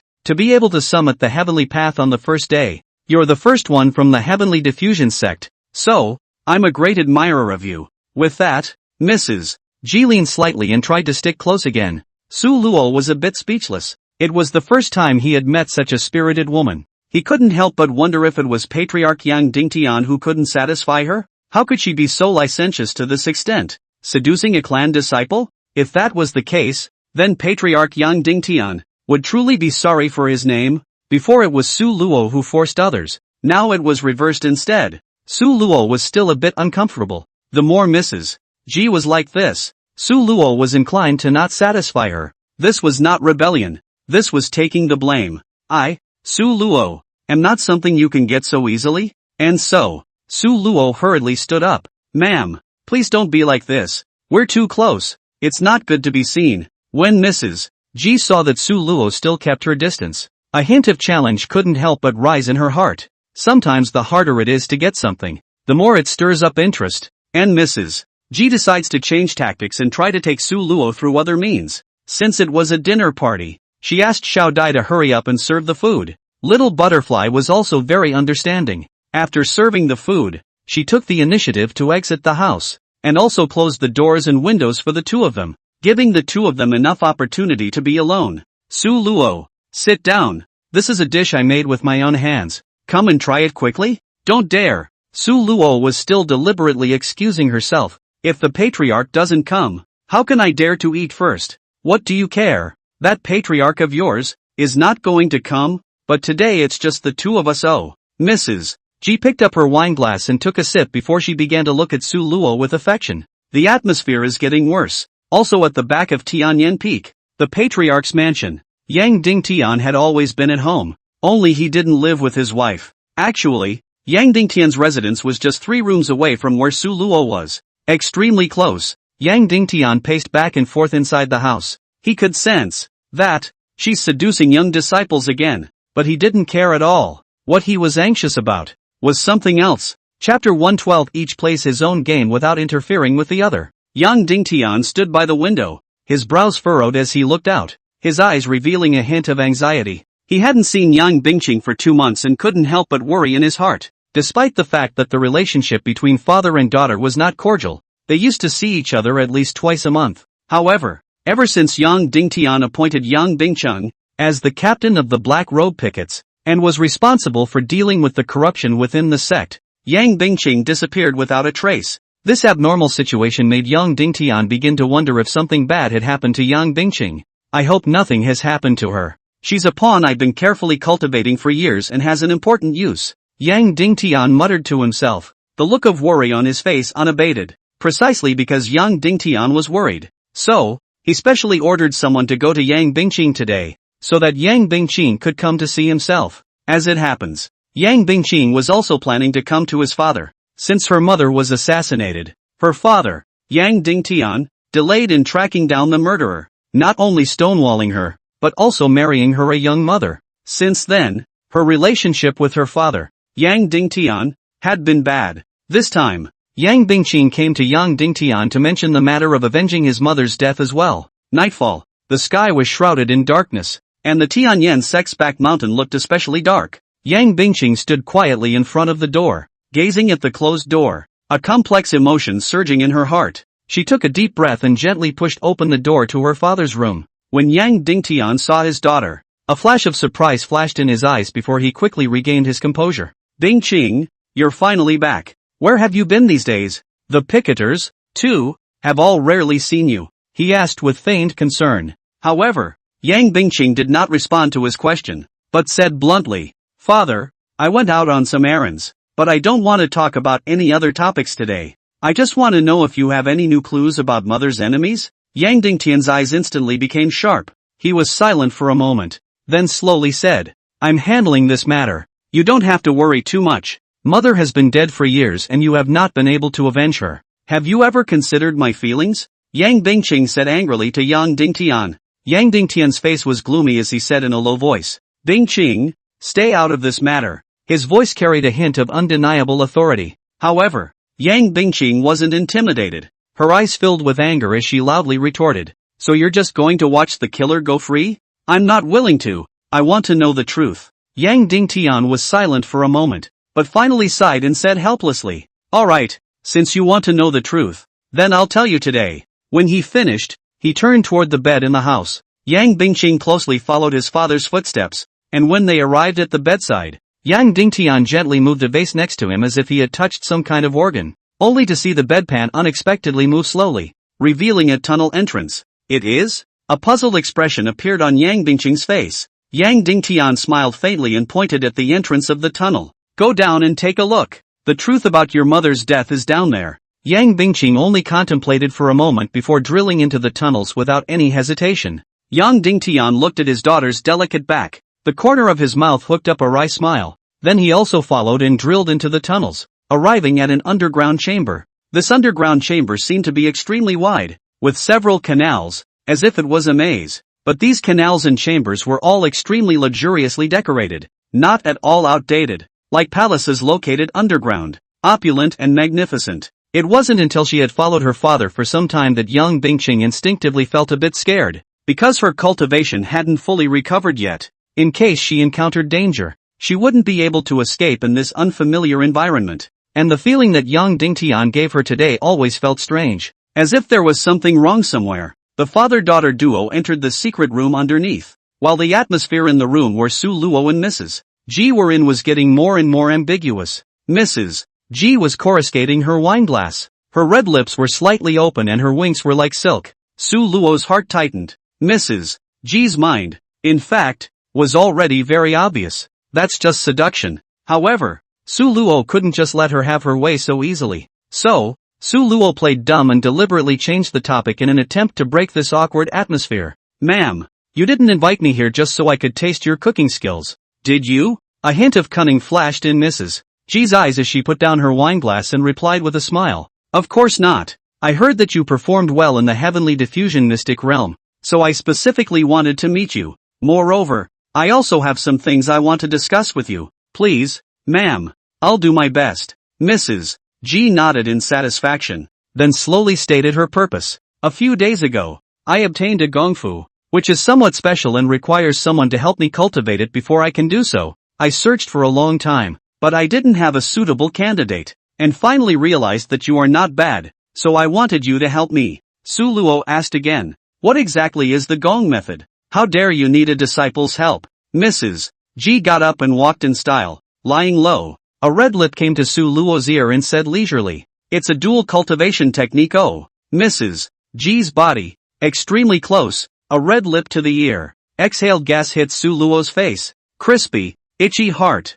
Su Luo pretended to be terrified. Dual cultivation technique? Then, how can that work? Cultivating the dual cultivation technique. Wouldn't it mean that I would have to do things like that with Madam and Lady? Patriarch will kill me when he finds out. Don't worry, even if he knows, he won't care about me. We both play our own game. Neither one of us will care about the other. Playing with each other? Su Luo broke her defense. Is this husband and wife duo so powerful? Mrs. Ji seemed a little impatient. She simply went straight for it, grabbing Su Luo's lapel and pulling him to the bedside. Like young Ding Tian, she touched the mechanism, and the bedpan slowly opened, revealing the passageway to the secret room underneath. Impatiently, she pushed Su Luo into the tunnels and followed closely behind herself. Rush! She led Su Luo to a secret room, which was furnished with a large bed and a large number of props. This is to Su Luo whole speechless. This Mrs. Ji so professional? Simply more professional than myself.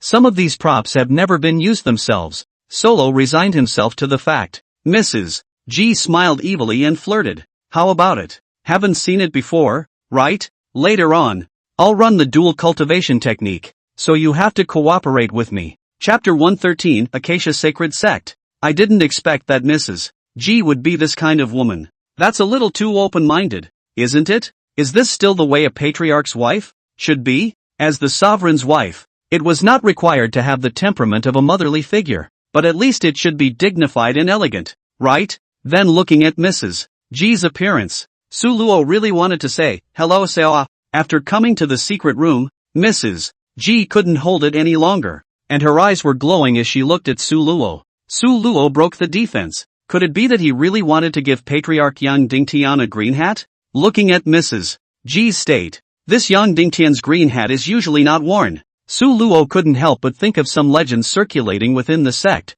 Legends that, in the last few years, every month, there would be a sect disciple strangely disappearing. Some of the missing disciples, when their bodies were found, all of them looked like dry corpses, as if they had been drained by something, and their whole bodies were bruised and tortured. Su Luo thought, this couldn't be Mrs. Ji's doing, right? This heaven diffraction sect unexpectedly hid such a demon. This secret room, surrounded by skeletonized special formations, could suppress one's cultivation. Only, Su Luo's true cultivation was too high, and this formation couldn't completely suppress it, which gave Su Luo the opportunity to break the prohibition and restore his cultivation whenever he wanted. Perhaps Mrs. G wouldn't have thought that Su Luo's true cultivation had far exceeded hers. After Mrs. G threw Su Luo onto the bed, she continued to scratch her head, and this big bed, surprisingly, also had a formation, directly absorbing Su Luo firmly onto the bed. Unable to move, Mrs. G licked her lips, and with a gentle tease, she peeled off Su Luo's jacket. Mrs. G's eyes lit up, so Solo heard her heart again. This brat is truly a treasure, better than all the young disciples I've seen before. Look at this skin, look at these pecs, look at this face. Good brother. Later on, my sister will surely hurt you hard. Mrs. G began to chant an incantation, her entire body glowing red and a strange aroma emanating from her body. As she chanted, these red lights gradually converged into a thread, like a spiritual swimming snake, winding toward Su Luo. Su Luo quietly looked at Mrs. G, a familiar feeling welling up in her heart. He carefully observed the gong method that Lady G had performed, and the more he looked at it, the more familiar it looked. Suddenly, it dawned on him, holy, isn't this the harmonious impunity technique? Previously, in the Peach Source mystic realm, Su Luo had had a springtime tangle with the bright holy maiden Alice. As for Alice, it was because she was framed by one of the disciples of the Acacia Sacred Sect and accidentally cultivated the Acacia escape technique that she cheapened Su Luo, an outsider. That time, Su Luo obtained the harmonious prosperity technique, but due to the limited strength of that harmonious sacred sect's disciple, the harmonious prosperity technique he snatched was only the beginner level version. Nonetheless, Su Luo was still able to tell that the gong method that Mrs. G was running at this moment was the same as the harmonious prosperity gong that he had obtained at the beginning. The two are clearly related to each other by the same root. This made him wonder, could it be that this Lady G is from the Acacia Sacred Sect? This Acacia Sacred Sect, whether it was a male or female cultivator, all majored in the Acacia prosperity technique, enhancing their cultivation through the method of dual cultivation, pursuing the ultimate pleasure and power. Even though this technique was notorious outside, within the Acacia Sacred Sect, it was the supreme secret technique. The red light on Mrs. G's body grew hotter and hotter, and her harmonious prosperity technique was already operating to its limit. A hint of smugness flashed in her eyes, as if she had already seen the scene where Su Luo was completely conquered by her. However, Su Luo secretly sneered in his heart because he had practiced the harmonious prosperity technique together with the Holy Maiden of Light. But what was practiced then was only the beginner's version, and this time, it was a perfect opportunity to use it to spar with Lady G and learn a higher order harmony technique. Although Su Luo was bound to the bed, the true qi in his body slowly flowed, and he actually began to resist the suppression of this formation. Mrs. G's eyes flashed with a hint of surprise when she saw this.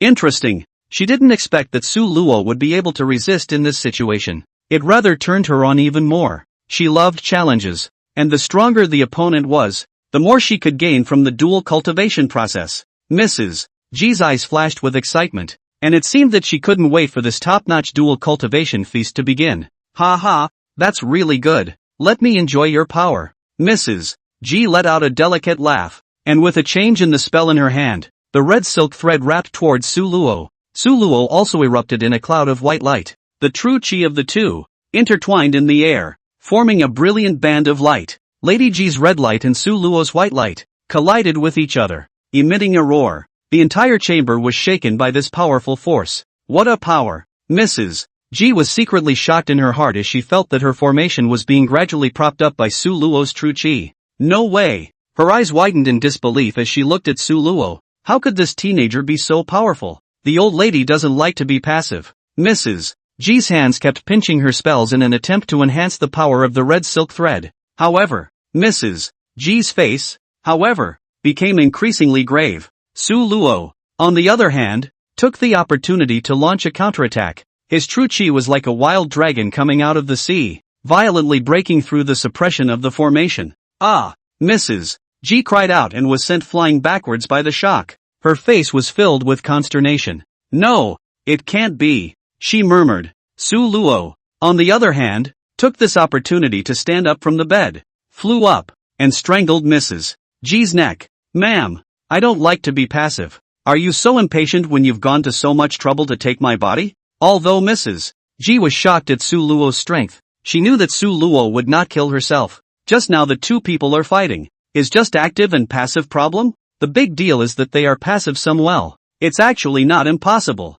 Mrs. G winks and looks at Su Luo, saying, "You are so strong. It's really different from other disciples. This madam likes it very much. So do as you wish. I only belong to you today." Mrs. G closed her eyes. Bitch. Su Luo cursed. He wasn't someone who got on top easily, especially when facing a sect disciple from the Acacia Sacred Sect's origins. Who knew if this woman had any more cards up her sleeve? It's better to be careful. Su Luo unfolded his fearless pupil and began to probe and perceive all the layouts of the entire secret room. Surprisingly, it really did allow him to perceive the anomaly. This is like a palace-like underground chamber. Unexpectedly came in two more people. These two people are not others. It is Yang Bingqing and Father Yang Dingtian. Su Luo froze, associated with what Mrs. G had said, that she and Patriarch Yang Dingtian each played their own game and didn't interfere with each other. It was obvious that this underground chamber was the place for the two to get away with it. But why did Yang Bingqing come here? Chapter 114 Truth. Yang Bingqing follows her father, Yang Dingtian, to an underground chamber in order to find the truth about her mother's murder. At this point, she had sensed that the atmosphere was getting out of hand. Although she was now temporarily without cultivation, the instinct to realize danger was still there. She always seemed to feel that her father, Yang Dingtian, was smiling sorrowfully, making her feel strange and afraid. Finally, the two came to the door of a secret room. Yang Dingtian pushed open the door and said, "Go in. The truth about your mother's murder is inside." Since the truth was right in front of her, Yang Bingqing had no reason to back out. She gathered her courage and entered the room. Subsequently, Yang Dingtian followed, closing the door of the secret room with his hand. It wasn't until Yang Bingqing walked into the secret room that she could see the layout inside the secret room, and instantly her brows furrowed, her cheeks blushed, and she incredulously turned back to look at Yang Dingtian, simply because the layout of this secret room,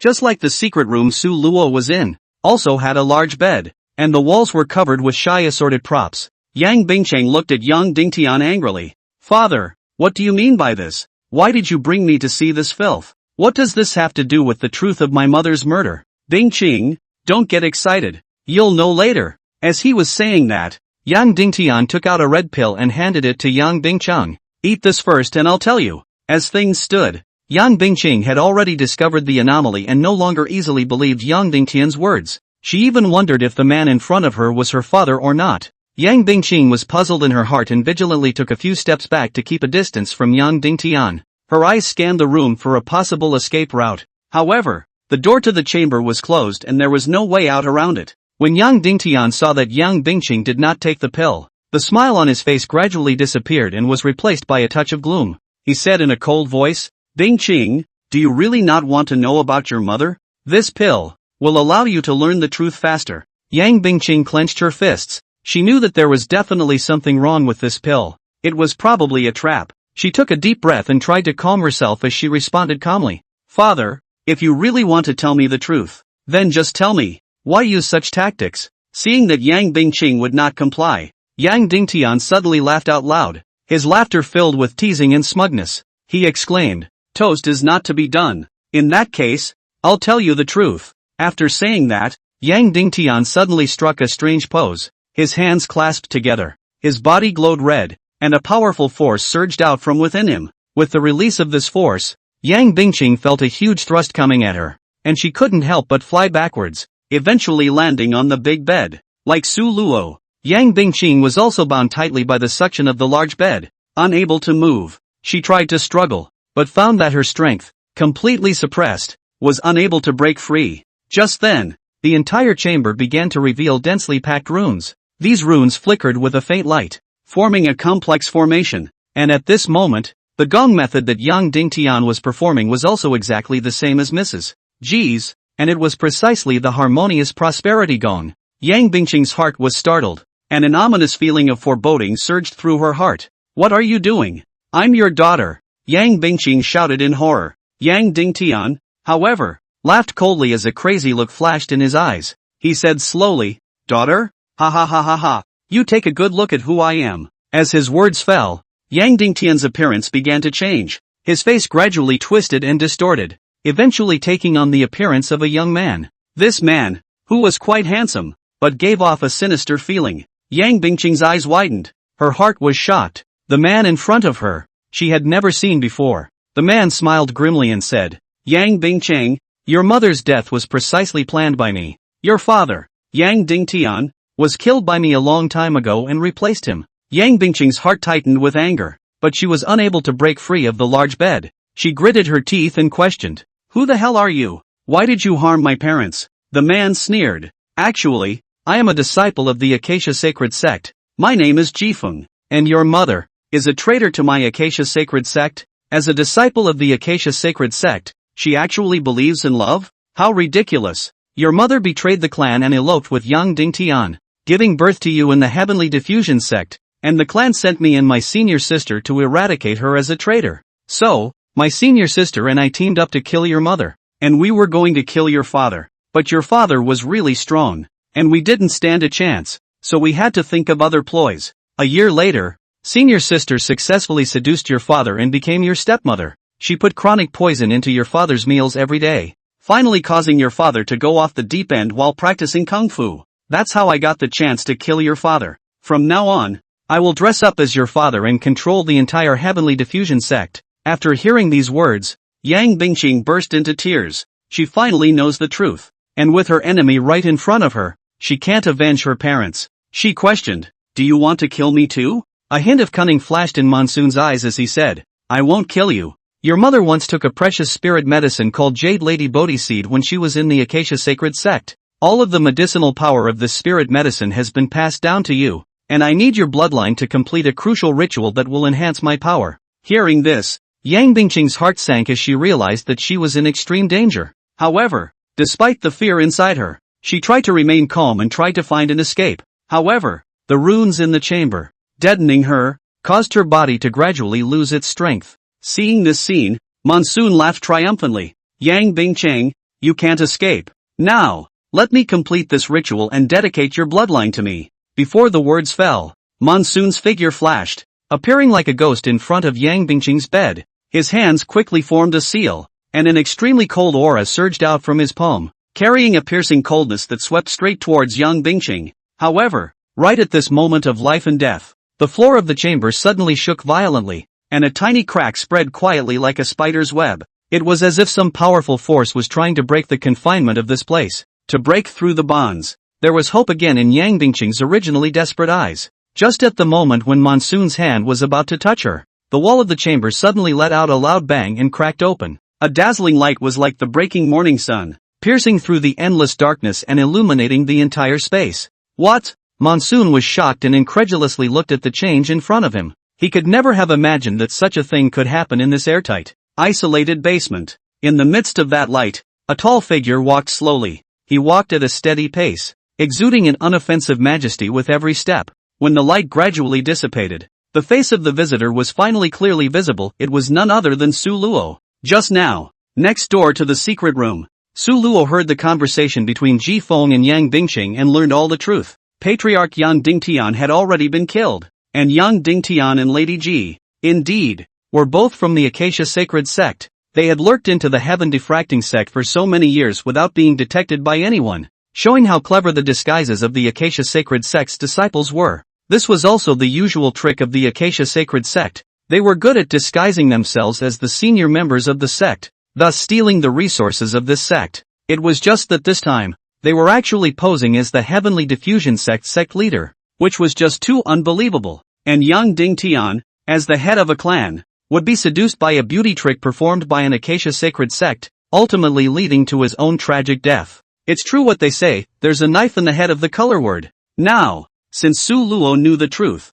she would definitely not let Yang Bingqing suffer any more harm. For better or worse, she was still her handmaiden now, a woman who followed her around. Chapter 115. Su Luo's appearance brought hope to Yang Bingqing and panic to Monsoon, because while breaking through the wall, Su Luo was carrying Mrs. Ji's body in her hand. Mrs. Ji has been broken all over the body, meridians inch, gas dead. From the moment he determined Mrs. Ji's identity, Su Luo had no intention of letting her live and directly exploded his full strength. shattering all of Mrs. G's meridians. Mrs. G couldn't believe even on her deathbed that Su Luo really dared to kill her and was so powerful that she died without even having the room to fight back. Su Luo is not Yan Dingtian. He had enjoyed countless women, and a commodity like Mrs. G was not enough to make him lose his mind. Actually, Ji Feng and Ji Yao, the two disciples of the Acacia Sacred Sect, relatively speaking, their cultivation level wasn't too high,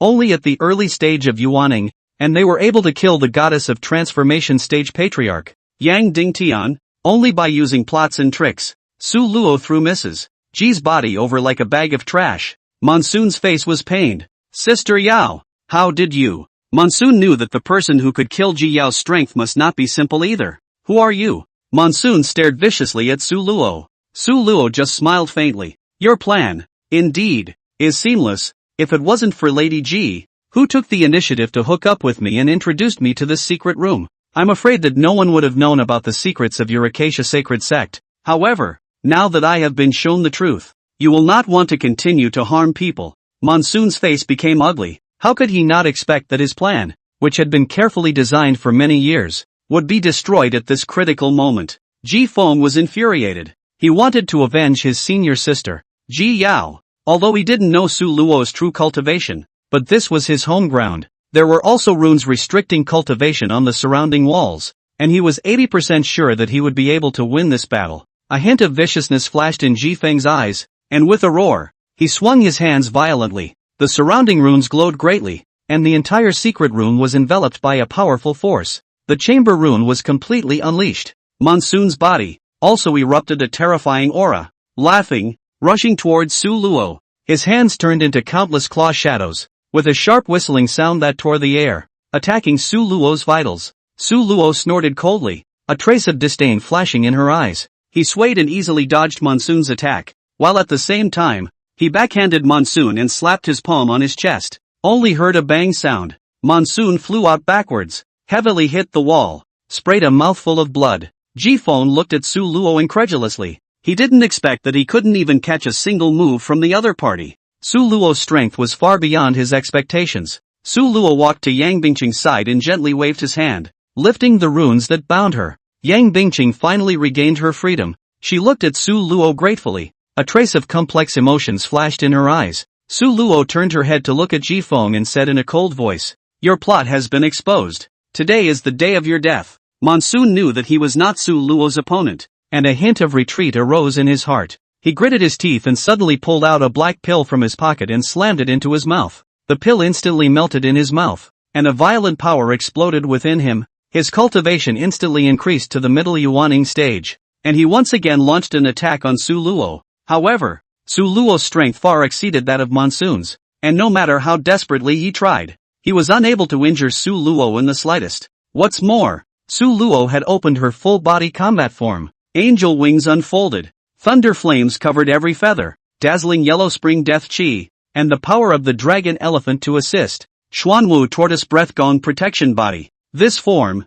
the Monsoon looked dumbfounded. How can you be what kind of demon? Su Luo also did not talk nonsense with him. Slowly raised his hand. The thunder inflammation in his palm throbbed. The power of the dragon elephant formed a furious air current around him. The yellow spring death aura made the temperature of the entire chamber seem to have dropped a few degrees. He said coldly, "The Acacia Sacred Sect, they really are all despicable people who use all their plots and tricks. So today, I'll act on behalf of the heavens and eradicate you scum." The mighty pressure swept away. The thunder flames drilled into Ji Feng's 5 viscera and 6 bowels. The yellow spring's death chi eroded his soul, and the power of the dragon elephant directly crushed his entire body's bones. Ah! Monsoon let out a mournful scream. He felt the yuaning inside him being directly destroyed by a huge force. All of his cultivation was reduced to nothingness in an instant. But Su Luo didn't kill him and gave him a breath. Su Luo coldly glanced at Monsoon, then turned to look at Yang Bingqing and softly said, "He's the one who killed your father and mother. This last chance for revenge. Leave it to you." Yang Bingqing looked at Su Luo. Her eyes were complicated. She knew that if Su Luo had not appeared in time, she might have been tragically killed by Monsoon, and it was impossible for her to have a chance to take revenge. She took a deep breath and calmed her emotions, then said to Su Luo, "Su Luo, thank you." Su Luo did not say anything more and turned around and walked out of the secret room, leaving the opportunity for revenge to Yang Bingqing. Chapter 116, Dragon Transformation. Yang Bingqing looked at Su Luo's back as he left, in a trance. This man, again, brought her a different feeling. The moment. She had really developed something akin to a dependency-like emotion towards Su Luo. If Su Luo hadn't appeared in time, she might have been tragically killed by Monsoon, and there would have been no chance of revenge. Solo, thank you, she murmured, her eyes determined, and turned to re-enter the chamber to settle her grudge with Monsoon. Monsoon was already a wreck, dying, and had no strength to fight back itself. And so, screams from the chamber. Su Luo waited outside for almost a tea time before Yang Bingqing came out of the secret room. She was drenched in blood, soaking her entire dress, as if she had stepped out of a pool of blood. Su Luo was speechless. How many times had this woman stabbed Monsoon? Getting herself into this state, Yang Bingqing was in a trance. Her spirit seemed extremely tired, and when she walked to Su Luo, she mumbled and said a thank you again. Then, it collapsed into Su Luo's arms in a vain manner. It's a release after a great revenge. At this moment, Yang Bingqing was so soft and pitiful that she lifted all her defenses in wariness, and before she fainted, she assuredly handed herself over to Su Luo. Su Luo picked up Yang Bingqing and let her fall asleep peacefully in her arms. Before leaving, Su Luo burned the bodies of Ji Feng and Ji Yao with a fire and sealed the entire underground chamber. He brought Yang Bingqing back to Bishui Peak, and after he came back, Yang Bingqing had been sleeping.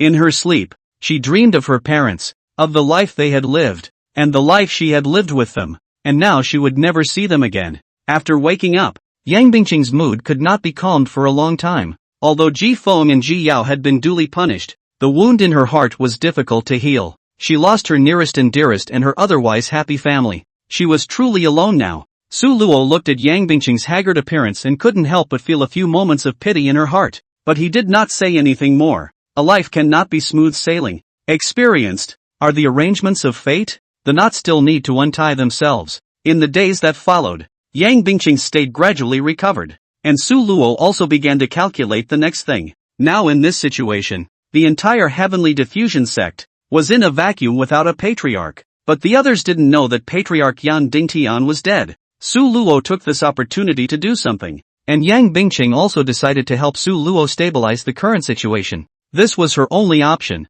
If it was immediately announced that Yang Dingtian had passed away, and the major peak masters had coveted the position of sovereign for a long time, then the entire Heavenly Diffusion sect would be in chaos. The death of Yang Dingtian must be concealed. Luckily, Yang Bingqing was familiar with her father's handwriting, and Su Luo first had her write a few edicts and issue a few edicts in her capacity as patriarch. The summoning order announced that Yang Dingtian was going to undergo a 1-year seclusion, handing over the affairs of the sect to his daughter, Yang Bingqing, to manage on his behalf. Fortunately, Yang Dingtian had always closed his eyes before, and had done this kind of thing more than once, so people were used to it and didn't suspect anything. Although Yang Bingqing is the management, but also cannot do some major decisions. After all, there are still the Supreme Elders, the Peak Masters in. She is at most the middle of the liaison, on behalf of the Patriarch to attend some important occasions just, as long as Yang Dingtian was not declared dead. This Heaven Diffraction sect could not be in chaos.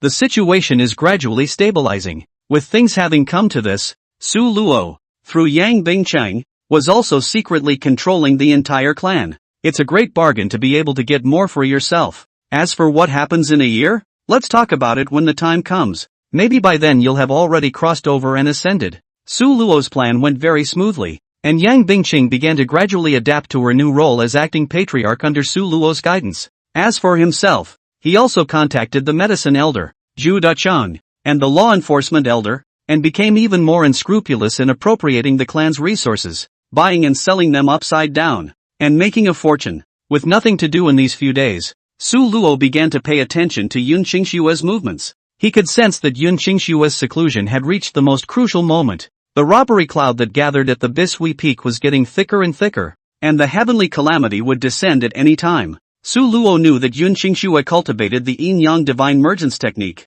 For this technique, Yun Qingxue, who had never experienced the matter of cloud and rain, definitely did not understand it thoroughly enough. That was the case last time. She had an accident while practicing, and if it wasn't for her timely appearance and channeling her meridians, she went off the deep end. This time there was an apocalypse cloud watching from the sidelines. so it was even more important not to be sloppy and careless. And so, Solo then guards the side, ready for the unexpected. Although he was not as powerful as Immortal Light Snow, he understood the yin-yang divine harmony technique thoroughly. After all, this technique, or he gave it to Yun Light Snow, this wee peak, within the cave of heavenly bliss, Yun Qingshua's seclusion had indeed reached the most critical moment. On her body, she only wore a thin light veil, but she still felt incredibly hot. Her skin was flushed and translucent. She was dripping with fragrant sweat, and large patches of steam were rising from the top of her head. The mist lingered around her, sometimes bright,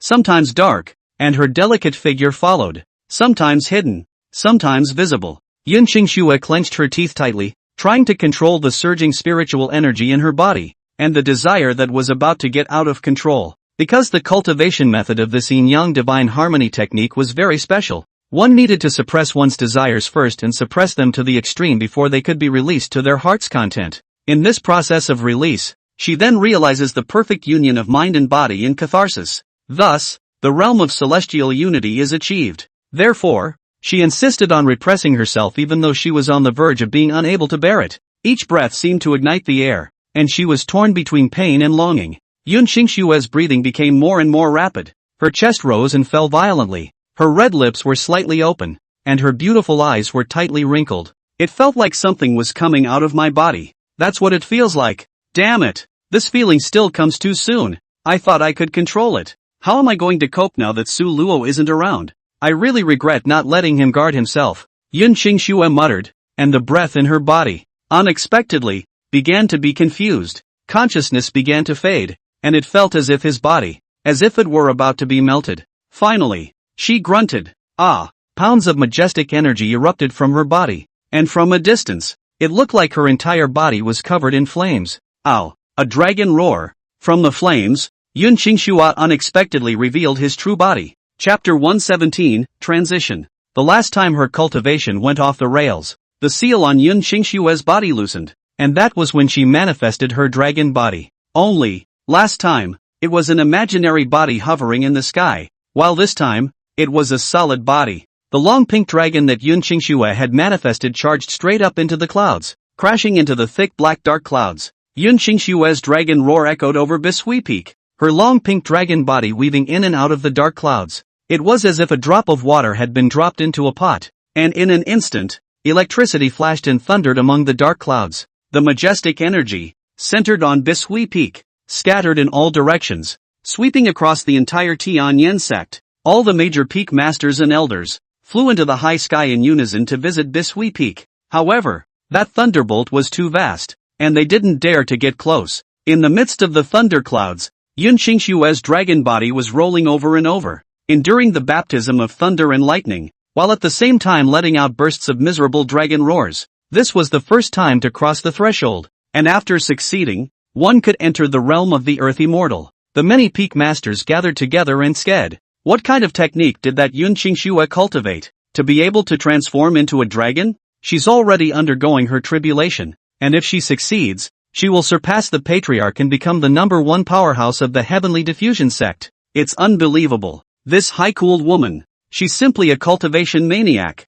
The crowd was terrified, and they were even more afraid to mess with Yun Qingsue. But, whether or not he could become the #1 powerhouse of the heavenly diffusion sect would also depend on whether or not he could survive this first heavenly tribulation. Obviously, things are not looking good right now. Yun Qingshue's dragon body tumbled through the dark clouds, lightning wrapping around her body like a snake, each bolt of lightning bringing heart-rending pain. Her dragon's roar became mournful as her scales were torn and blood stained the dark clouds. Seeing this, Su Luo's heart tightened, knowing that Yun Qingsue had reached a critical moment of life and death, and if he didn't step in to help, she would probably be seriously injured due to the heavenly tribulation. And so, without hesitation, Su Luo unfolded his battle form, revolving the dragon elephant prajna technique to the extreme, while attaching his spiritual power to the green dragon, then followed suit and rose upwards, facing the raging thunderbolts, flying towards Yun Qingshue's dragon body. At this moment, the sky was filled with lightning and thunder,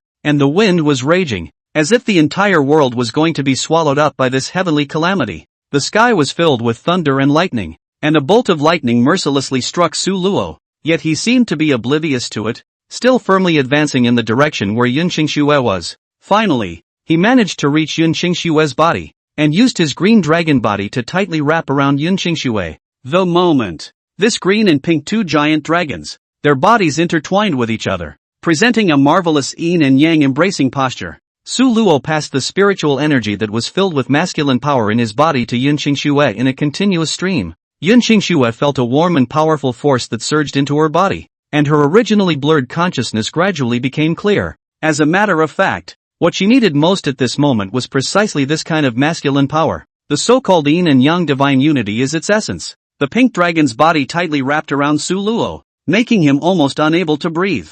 Holy, you're too horny for that, aren't you? This is the cultivation technique of the dragon elephant prajna technique. I will now impart it to you. Su Luo quickly said, and transmitted the spell, transformed into an idea, to Yun Qingxue. Although Yun Qingxue was a dragon, she had suffered from being hunted by the Dragon Queen since she was young, and had never learned the secret techniques of the Dragon Clan. Her dragon body had not been tempered by the dragon elephant prajna technique, and the dragon race, by nature, was a race that sees the creation of heaven and earth, so it would naturally be more difficult to cross the heavenly tribulation. With Su Luo's assistance, Yun Qingxue began to utilize the dragon elephant prajna technique in an effort to control the chaotic spiritual energy in her body in order to fight against the baptism of thunder and lightning. As time passed, Yun Qingxue's dragon body gradually emitted a faint glow, intertwining with the thunder and lightning, forming a shocking picture. Her Qing also became more and more agitated, no longer the miserable wailing she had before. It was as if he was getting more and more excited in the face of this rolling heavenly tribulation, and was even taking the initiative in welcoming the quenching of the heavenly thunder. The heavenly tribulation lasted for a whole hour. Eventually, with Su Luo's all-out help, Yun Qingxue managed to survive the first heavenly tribulation. Her dragon body, slowly descending, was about to hit the ground before she returned to her human form. Su Luo was right next to her, and hurriedly flew up and hugged her. Su Luo breathed a sigh of relief. His judgment was not wrong. Yun Qingxue's yin-yang divine harmony technique had reached a critical moment in its cultivation, and she needed his help in order to cross the heavenly tribulation. If he hadn't made a move, the consequences would have been unimaginable, and when he thought of this, he couldn't help but feel a pang of fear again. Because of the dragon transformation, the clothes on her body disappeared after she returned to her human form. Yun Qingxue, who was in Su Luo's arms, was as pale as paper, her lips trembling slightly, very weak. Su Luo hugged Yun Qingxue tightly, feeling her weak and soft body, and asked softly, "Master, how do you feel? Is there anywhere uncomfortable?" Yun Qingxue didn't want to speak or open her eyes. She just wanted to rest and regain her strength and spirit. She moved her fingers slightly to show that she was fine, but she couldn't help but burrow a little deeper into Su Luo's arms. She felt that only in Su Luo's embrace could she feel truly safe and warm. Su Luo understood what Yun Qingxue meant. He gently patted her back and comforted her. "Good, then you can rest in peace. I'll always be by your side." After saying that, Su Luo carried Yun Qingxue back to her room and let her lie on the bed. Yun Qingxue didn't care if she had clothes on or not, nor did she care about her image. At the moment, all she wanted to do was relax and enjoy this moment of peace. She closed her eyes, feeling Su Luo's gentleness and care, and gradually entered dreamland. Instead, Su Luo sat on the edge of the bed, quietly guarding her until she woke up. Yun Qingxue slept for the whole day before waking up leisurely, and the first thing she saw was Su Luo. She was pale, no longer high-strung, but with more than a hint of tenderness. Su Luo saw her wake up and hurriedly brought a bowl of hot porridge. "Drink some porridge. You've been sleeping for a long time." Yun Qingxue nodded. Su Luo began to feed her kanji one spoonful at a time, and her complexion really improved a lot. "Thank you, Su Luo. If it wasn't for you, I probably wouldn't have been able to survive this heavenly tribulation." Su Luo smiled. "You are my master. Of course I have to protect you." Yun Qingxue was relieved. She started out lying on the bed, but suddenly sat up straight, leaned her body forward and got close to Su Luo, a red lip almost coming up to Su Luo's ear. The muslin bedding that was originally covering her body, because she suddenly got up, gradually slipped down, revealing a Snow White. "Being protected by my disciple, as a master. I'm a bit embarrassed instead. How can I thank you?" Chapter 118. Su Luo's heart suddenly began to beat wildly. Yun Qingxue, who usually acted so cold and noble in front of others, at this moment, in front of Su Luo, She showed an unprecedented flirtatious posture. One had to admit. This strong sense of contrast made Su Luo also cry out that she couldn't stand it, and her heartbeat accelerated. Yun Qing Xue, this woman, was very different from other women. Just this contrasting charm that she displayed already made Su Luo's heart itch. Tell me about it. How do you want me to thank you? Yun Qing Xue continued to ask with a hint of a pouting tone. Su Luo sighed helplessly and said softly, Master, you just went through a tribulation. Your body is still very weak. If you want to repay me, it's better to wait until your body recovers a bit. Do you mean that you want me to use my body to repay you? Yun Qing Xue's voice was full of temptation. I didn't say that. Pulling. Extreme pulling. The two had long been in love, but the pull was more of a flirtation than anything else. The atmosphere gradually became ambiguous. Yun Qing Xue draped herself in the muslin bedding, revealing only her white neck, and that charming face. That's what you mean. Don't think I don't know what you're thinking. You little bastard. Yun Qing Xue reddened her face and cursed again in a petulant manner. Solo raised his hands in surrender. Say whatever you want. Anyway, you're my master, and there's no way for me to resist whatever you want to say or do to me, because I can't beat you even if I resist. Yun Qing Xue gave him a blank look. Humph, gaining a bargain is still a good thing. To be honest, your current cultivation level, even I can't see through it, much less be sure of defeating you. The dragon elephant prajna technique that you passed on to me seems to be a secret technique unique to the dragon clan. Where did you get it from? Thinking about this matter, Su Luo felt that it was both amusing and funny, so he told Yun Qing Xue all about how he had robbed the dragon elephant prajna kung fu and posed as the ninth prince of the dragon clan, extorting and blackmailing the divine proceeding sect. Yun Qing Xue was amused and giggled. She was seldom so happy, and seldom showed her girlish, unbridled, silver bell-like giggles in front of people. You're really bad, simply a living bandit of the cultivation world. Then again, your cultivation. What realm have you reached? You guess? At least it's a Yuaning, right? Peak Yuaning, can fight with a mid-transformation spirit. Su Luo didn't have anything to hide from Yun Qing Xue, so he was honest and told her his true battle power. Heavens, think about it, you've only been in the Heavenly Diffusion Sect for just over a year, and with this kind of strength, you can completely be on the same level as the sect's peak masters and elders. Yun Qing Xue was surprised. The speed of your progress is unbelievable. Su Luo just smiled faintly. Master,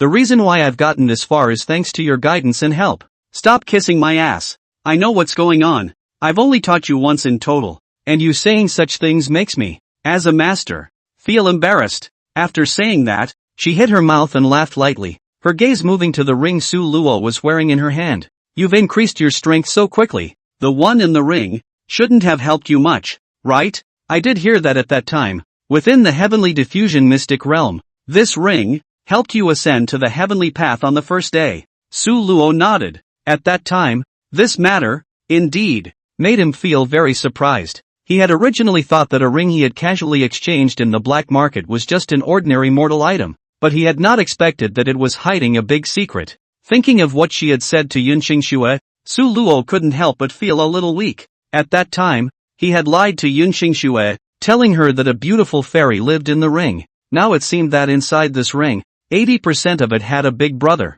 Only this big brother. Su Luo had not seen it either. Mentioning this ring again, a hint of jealousy inevitably spread across Yun Qing Xue's face. After all, the fairy in the ring had been accompanying Su Luo and could communicate with him anytime, anywhere, while she herself was unable to do so. In case that fairy in the ring developed feelings for Su Luo, what should he do? The fairy in the ring was surely even better than himself. Thinking of this, Yun Qing Xue couldn't help but wonder what the fairy in the ring actually looked like. How much more poised is it compared to yourself? In this Bisui fairy who had always been high and cold, there was actually jealousy and comparison. The kind of emotion that only ordinary girls had, and it had to be said that as long as it was about Su Luo's matters, she would be prone to being emotional. That, Yun Qing Xue hesitantly spoke, the fairy in your ring, what does it look like? Is it prettier than me? Su Luo deliberately teased her. Of course it's prettier than you. She's the prettiest woman I've ever seen in this world. The corner of Su Luo's mouth hooked up into a playful smile as she continued. She is not only beautiful, but she can also perceive everything in the world, know the secrets of heaven and earth, and can even predict the future. Her beauty is not only in her appearance, but also in her extraordinary temperament. Hearing Su Luo praising the fairy in the ring in such a way, Yun Qingxue still couldn't help but feel a faint touch of sourness in her heart, thinking to herself that this bastard, praising another woman so well, really pissed off this honored one.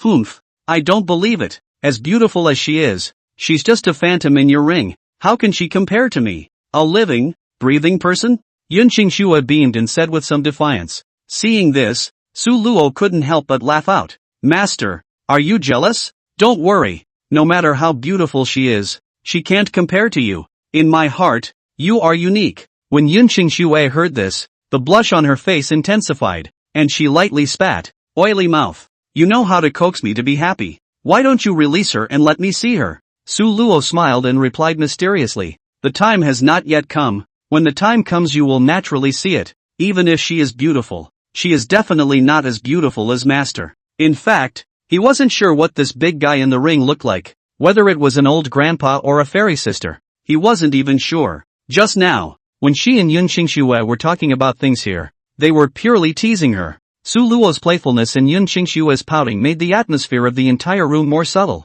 Humph, you brat, you're just good at coaxing people. Yun Qingxue lightly hummed, but the corners of her mouth couldn't help but rise. However, just then, Su Luo suddenly felt a powerful aura coming from the ring. He was shocked in his heart. Could it be that the big brother in the ring was going to show up? Yun Qingxue also felt the aura. She looked curiously at the ring in Su Luo's hand, and her heart was inevitably nervous. Chapter 119 Yao Guang. With the release of that powerful aura, the entire room was enveloped by a mysterious force. Yun Qingxue and Su Luo, both of their gazes locked onto that ring, with anticipation and nervousness in their eyes. Su Luo secretly marveled in his heart. No way? Is the big guy really coming out? It can't really be a fairy sister, can it? But one is obviously just saying it casually to lie to Yun Qingxue. Just then, all of a sudden, the ring emitted a dazzling light, like the first rays of dawn when the sun rises, brilliant and dazzling.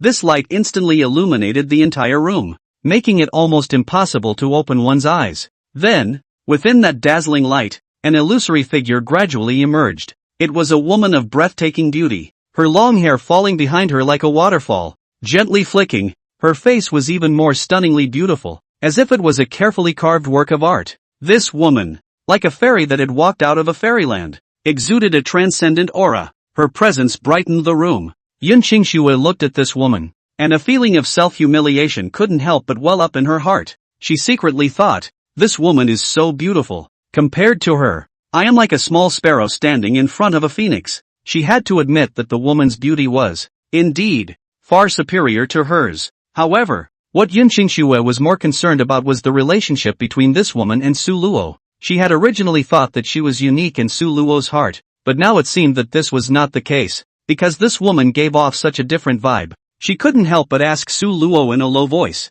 "Is she the fairy you mentioned?"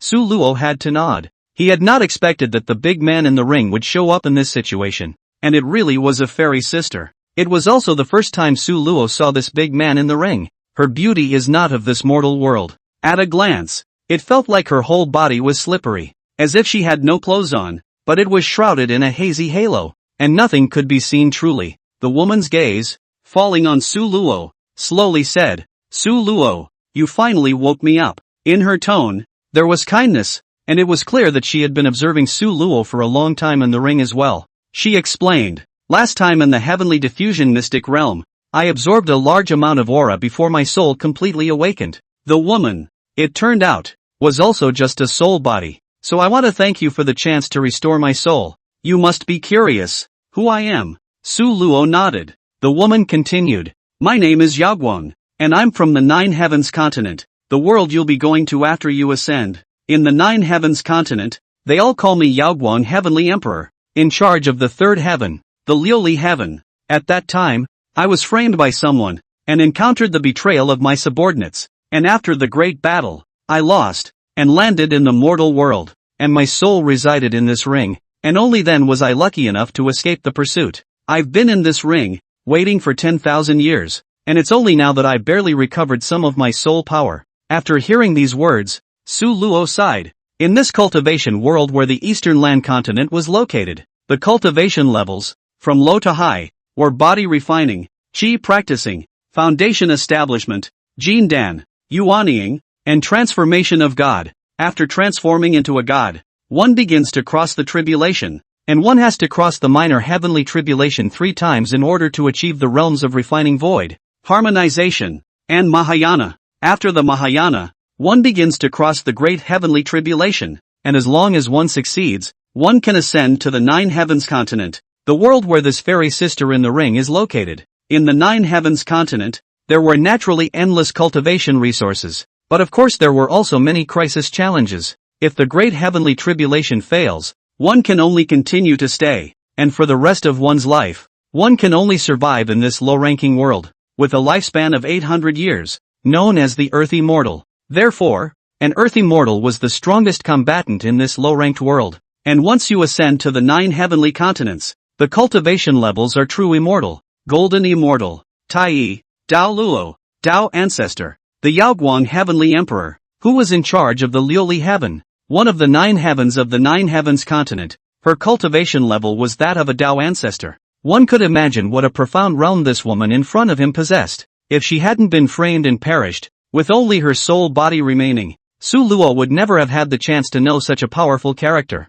Yaoguang Celestial Emperor slowly stepped out from the light. Her pace was light, her smooth little feet, each step stepping on Su Luo's heart, while her eyes seemed to be able to see through everything. Su Luo, you and I may have certain affinities, she said. Su Luo was shocked. Origins? What's the origin? To say the origin, it was the fact that he had gotten lucky and picked up this ring. He was just an ordinary cultivator. How could he have an affinity with such a lofty existence? Seeing Su Luo's puzzled look, Yaoguang Heavenly Emperor smiled faintly. Your physique is very special. It is the legendary 9 turns hegemonic body of my 9 heavens continent, only that your physique is now being sealed. And the sealing technique that seals your physique is the creation rating heaven technique that comes from my Liuli Heavenly Bixiao Palace. The heaven creation seizing technique was inherited from the Bixiao Palace of the Liuli Sky, and I was once the Heavenly Emperor of the Liuli Sky. That's why I'm certain that you definitely have an affinity with me, or rather with the Liuli Sky. Su Luo and Yun Qingxue glanced at each other. Both of them could see the shock in the other's eyes. This kind of thing, even Su Luo himself was the first time he had heard of it. Generally special physique are inherited through the bloodline, and Su Luo was very clear that his father was just an ordinary cultivator. It was impossible to have a powerful bloodline. The only possibility is that it comes from the mother's bloodline. The mother, Luan Chuyu, came from an ancient family with the Luan bird as a totem in an ancient tomb in the south of the eastern land continent. It seems, this family, I'm afraid that it has some relationship with the 9 heavens continent's Liuli Sky. This is so shocking. The Yaoguang Heavenly Emperor continued. I can help you slowly lift the seal, but of course, in exchange, I want you to do me a favor. Su Luo didn't hesitate and immediately said, yes, as long as I can do it, I will definitely do it. The Yaoguang Heavenly Emperor nodded. Then his finger gently pointed, and a golden light didn't enter Su Luo's brow. At once, Su Luo felt a huge wave of information pouring into his mind. It was about the technique to cultivate in conjunction with the 9 revolutions overlord body. As Yun Qingxue, who was beside him, watched this, her heart couldn't help but surge with waves. She knew that Su Luo's destiny had changed from then on, and that her future path of cultivation would definitely go farther than hers. Yaoguang did this before saying, in exchange, I want you to take me to a place. What place? Solo asked. The buried immortal mountain range. When Su Luo heard about the burial immortal mountain range, he sucked in a mouthful of cool air. Chapter 120, The Immortal Burial Mountain Range. Buried Immortal Mountain Range. This name, in the eastern land continent, was known to almost no one. Since ancient times, the Burial Immortal Mountain Range had been a forbidden place for cultivators, with countless powerful ferocious beasts living inside, and even existences that were comparable to Earth immortal powerhouses. Legend has it that this forbidden land has spatial laws that connect it to the 9 heavens continent,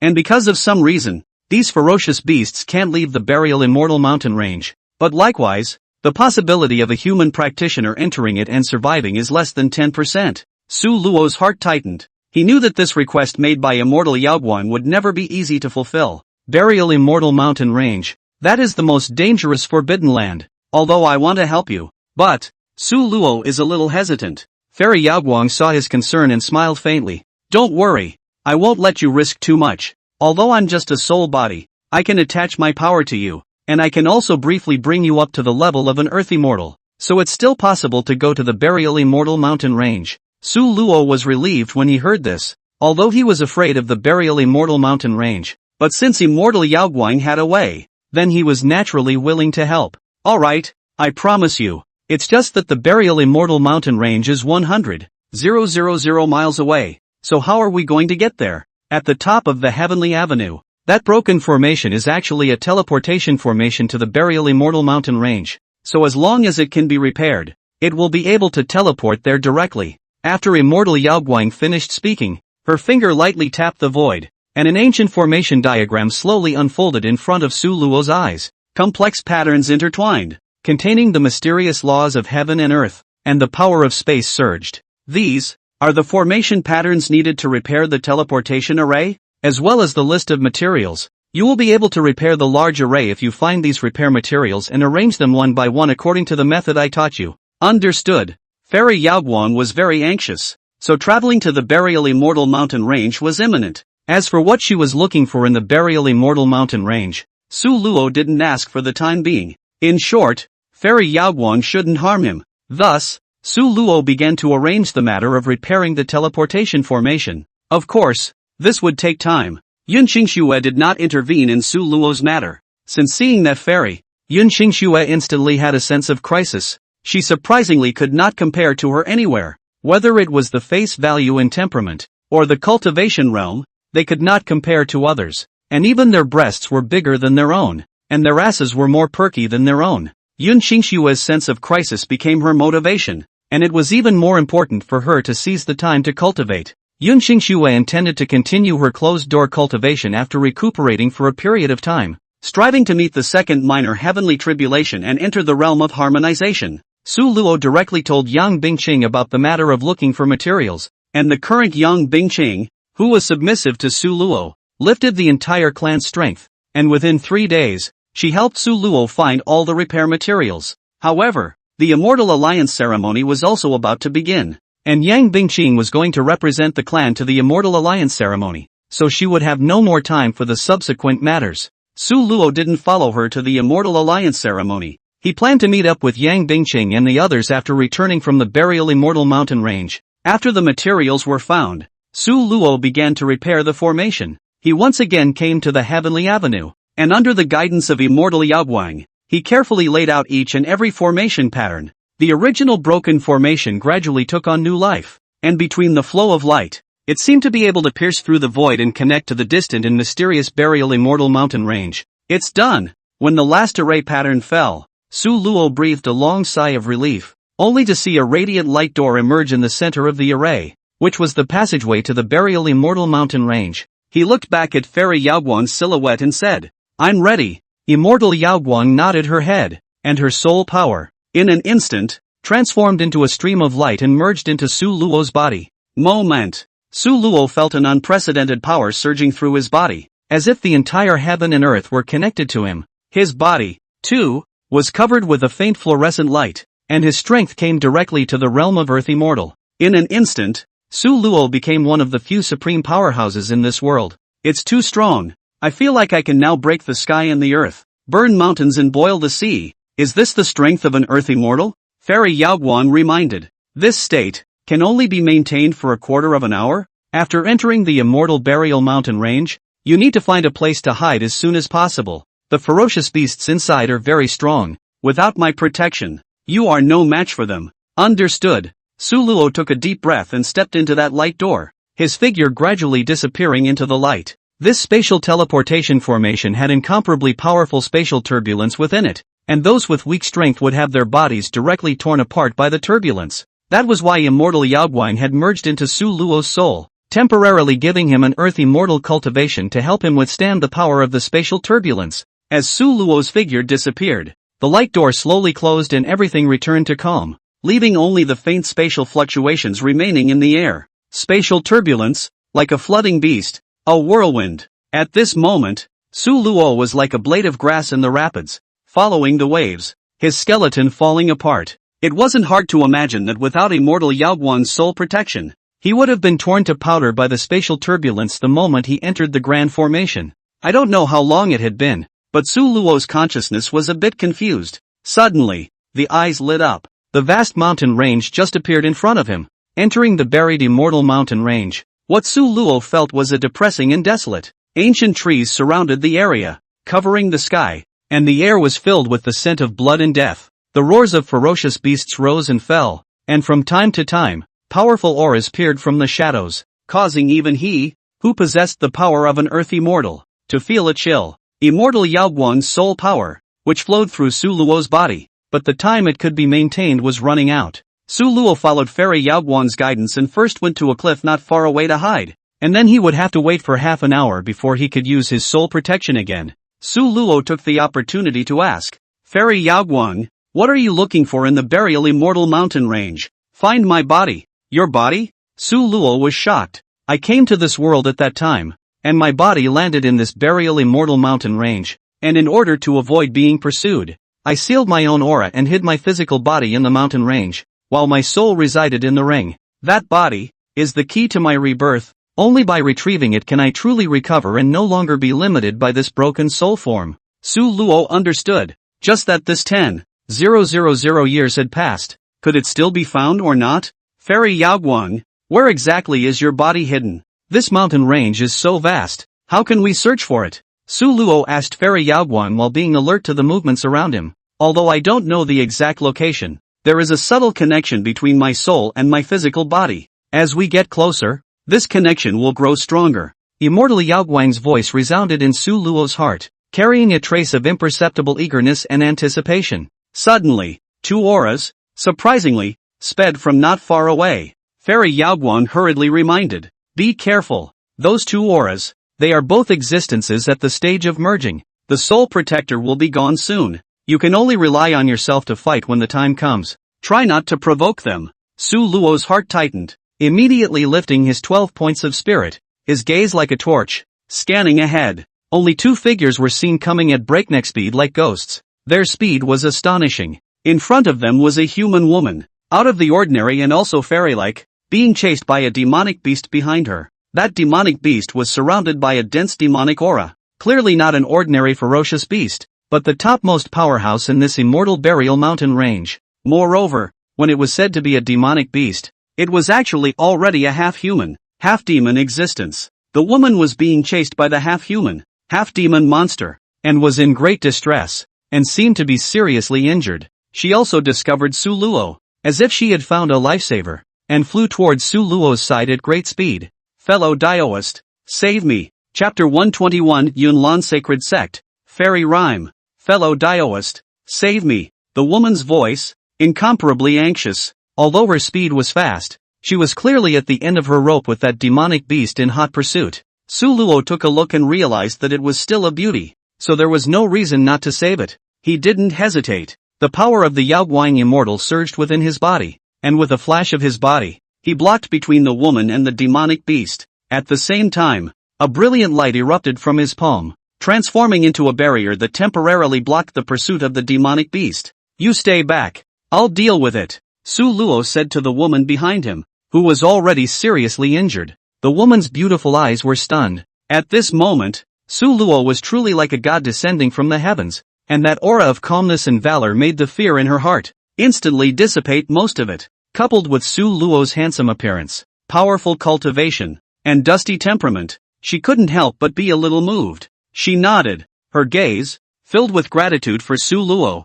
and quickly retreated to the side. Su Luo took a deep breath, her body's spiritual energy surged, and a faint immortal light surrounded her body. He knew that even though he had the help of immortal Yaoguang, he still needed to be cautious when facing a demonic beast of this strength. What's more, immortal Yaoguang's power wouldn't last much longer. This is an evil dragon beast. Su Luo, time is running out. You must strike with all your might. Even if you can't kill it, you can still create a chance for yourself to escape. Su Luo nodded darkly. When the demonic beast saw that someone was obstructing it, it roared angrily, and demonic chi boiled on its huge body. It rushed towards Su Luo even more furiously, vowing to tear this cultivator, who dared to obstruct it, into pieces. Su Luo's face did not change. The power of Yaoguang fairy in his body perfectly fused with his own cultivation, forming an unprecedentedly powerful force. With a wave of his hands, the aura in the heavens and earth was summoned by him, converging into a spirit sword that surrounded him.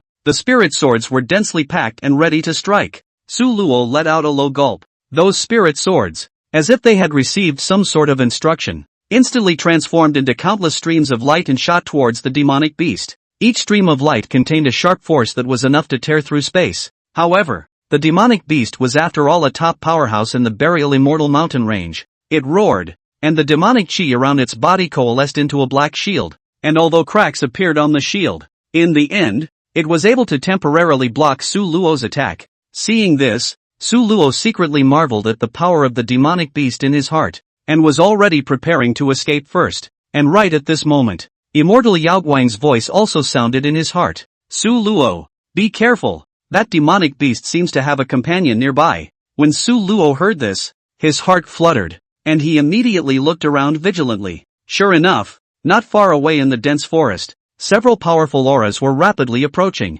Obviously, that demonic beast was not alone. It had helpers. Su Luo was no longer in love with the battle, and immediately operated the Xuanwu turtle breath technique, covering his own breath and preparing to escape. The woman, too, suddenly fainted due to her severe injuries, and fell from a high altitude toward the bottom. As Su Luo turned around, he caught her in a smooth manner, picked up the woman, and with a few flashes, he disappeared far away. The demonic beast behind him roared and blocked Su Luo's attack before realizing that Su Luo had disappeared. It flicked its tail angrily, sweeping a large swath of trees around it, and gave a long whine into the sky. Su Luo hugged the woman and entered the dense forest, utilizing the Xuanwu turtle breath technique to skillfully avoid the tracking of the demonic beasts. At this moment, immortal Yao Guang's power dissipated as well. Su Luo, you find a place to hide first. I won't be able to recover for another half an hour, and by then I'll be able to possess you again. Su Luo nodded. He was calculating in his mind that he had to find a safe place as soon as possible, because the woman in his arms was also in dire need of healing. Not long after, Su Luo found a cave on the cliff face of a valley. He quickly set up a protective formation to make sure everything was in order before placing the woman on a flat boulder. Subsequently, he took out his treasured healing elixir and carefully took it for the woman and used his energy to help her absorb the medicine. As time passed, the woman's face gradually regained some blood color and her breathing became steady. It's just that her external injuries were also quite severe. Where her shoulder blade was, a gash was torn by the demonic beast. In this case, don't care about that feudal theory that men and women are different. Su Luo directly changed her clothes, wiped off the blood on her body, and bandaged her wounds. This woman was at least a big shot in the harmonization realm. She wouldn't die easily, and when she woke up and regained her cultivation, the external injuries on her body would recover. However, when Su Luo was changing her clothes, she found an identity belt tag. From there, Su Luo also knew the woman's identity.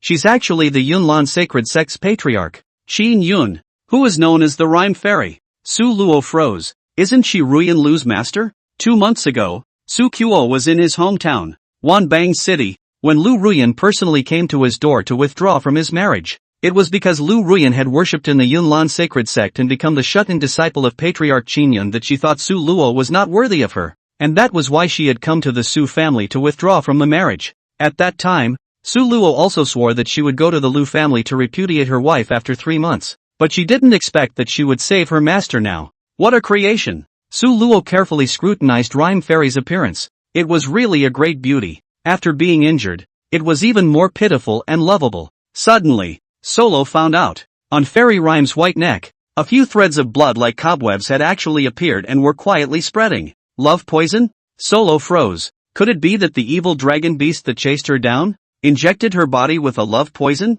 Su Luo is an expert on love poisons. Generally speaking, there is no specific antidote for love poison, and you must rely on men. Chapter 122, but you started it. Su Luo's brows were tightly locked, and her eyes were filled with worry. He was well aware of the severity of the love poison, and if it wasn't treated in time, Fairy Rhyme's life would be in great danger. However, Su Luo is even more aware that there is no effective antidote for love poison, and the only way is intimate contact between men and women. But she is now seriously injured, and her body is in such a bad condition that she can't withstand any tossing and turning. More importantly, she is the patriarch of the Yunlan sacred sect.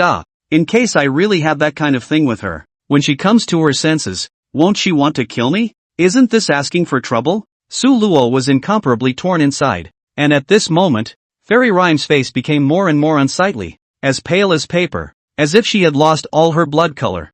Fine beads of sweat slid down her forehead, contrasting with her pale skin. The few streaks of blood were like the brand of a demon, clearly showing that she was suffering immensely at the moment. Perhaps because of the unbearable dryness and heat within her body, Fairy Rhyme's eyebrows gently trembled as she slowly opened her eyes. Now that the love poison had just kicked in, she still retained her sanity, knowing that she had been poisoned by the evil dragon beast and had nothing to do with the man in front of her. Rhyme Fairy looked at Su Luo with misty eyes, her lips lightly opened, and she let out a weak voice, "Thank you for saving me. I'm grateful. It's just that Before she could finish her sentence, she bit her lip again in pain and didn't continue because she was pulling on her wound. Su Luo looked at her agonized appearance, and her heart couldn't bear it, so she hurriedly said, "Don't talk for now. You have external injuries, and it seem to have also been hit by love poison. It's better to take a good rest." Fairy Rhyme didn't reply, but instead took out a small green bottle from her own storage ring.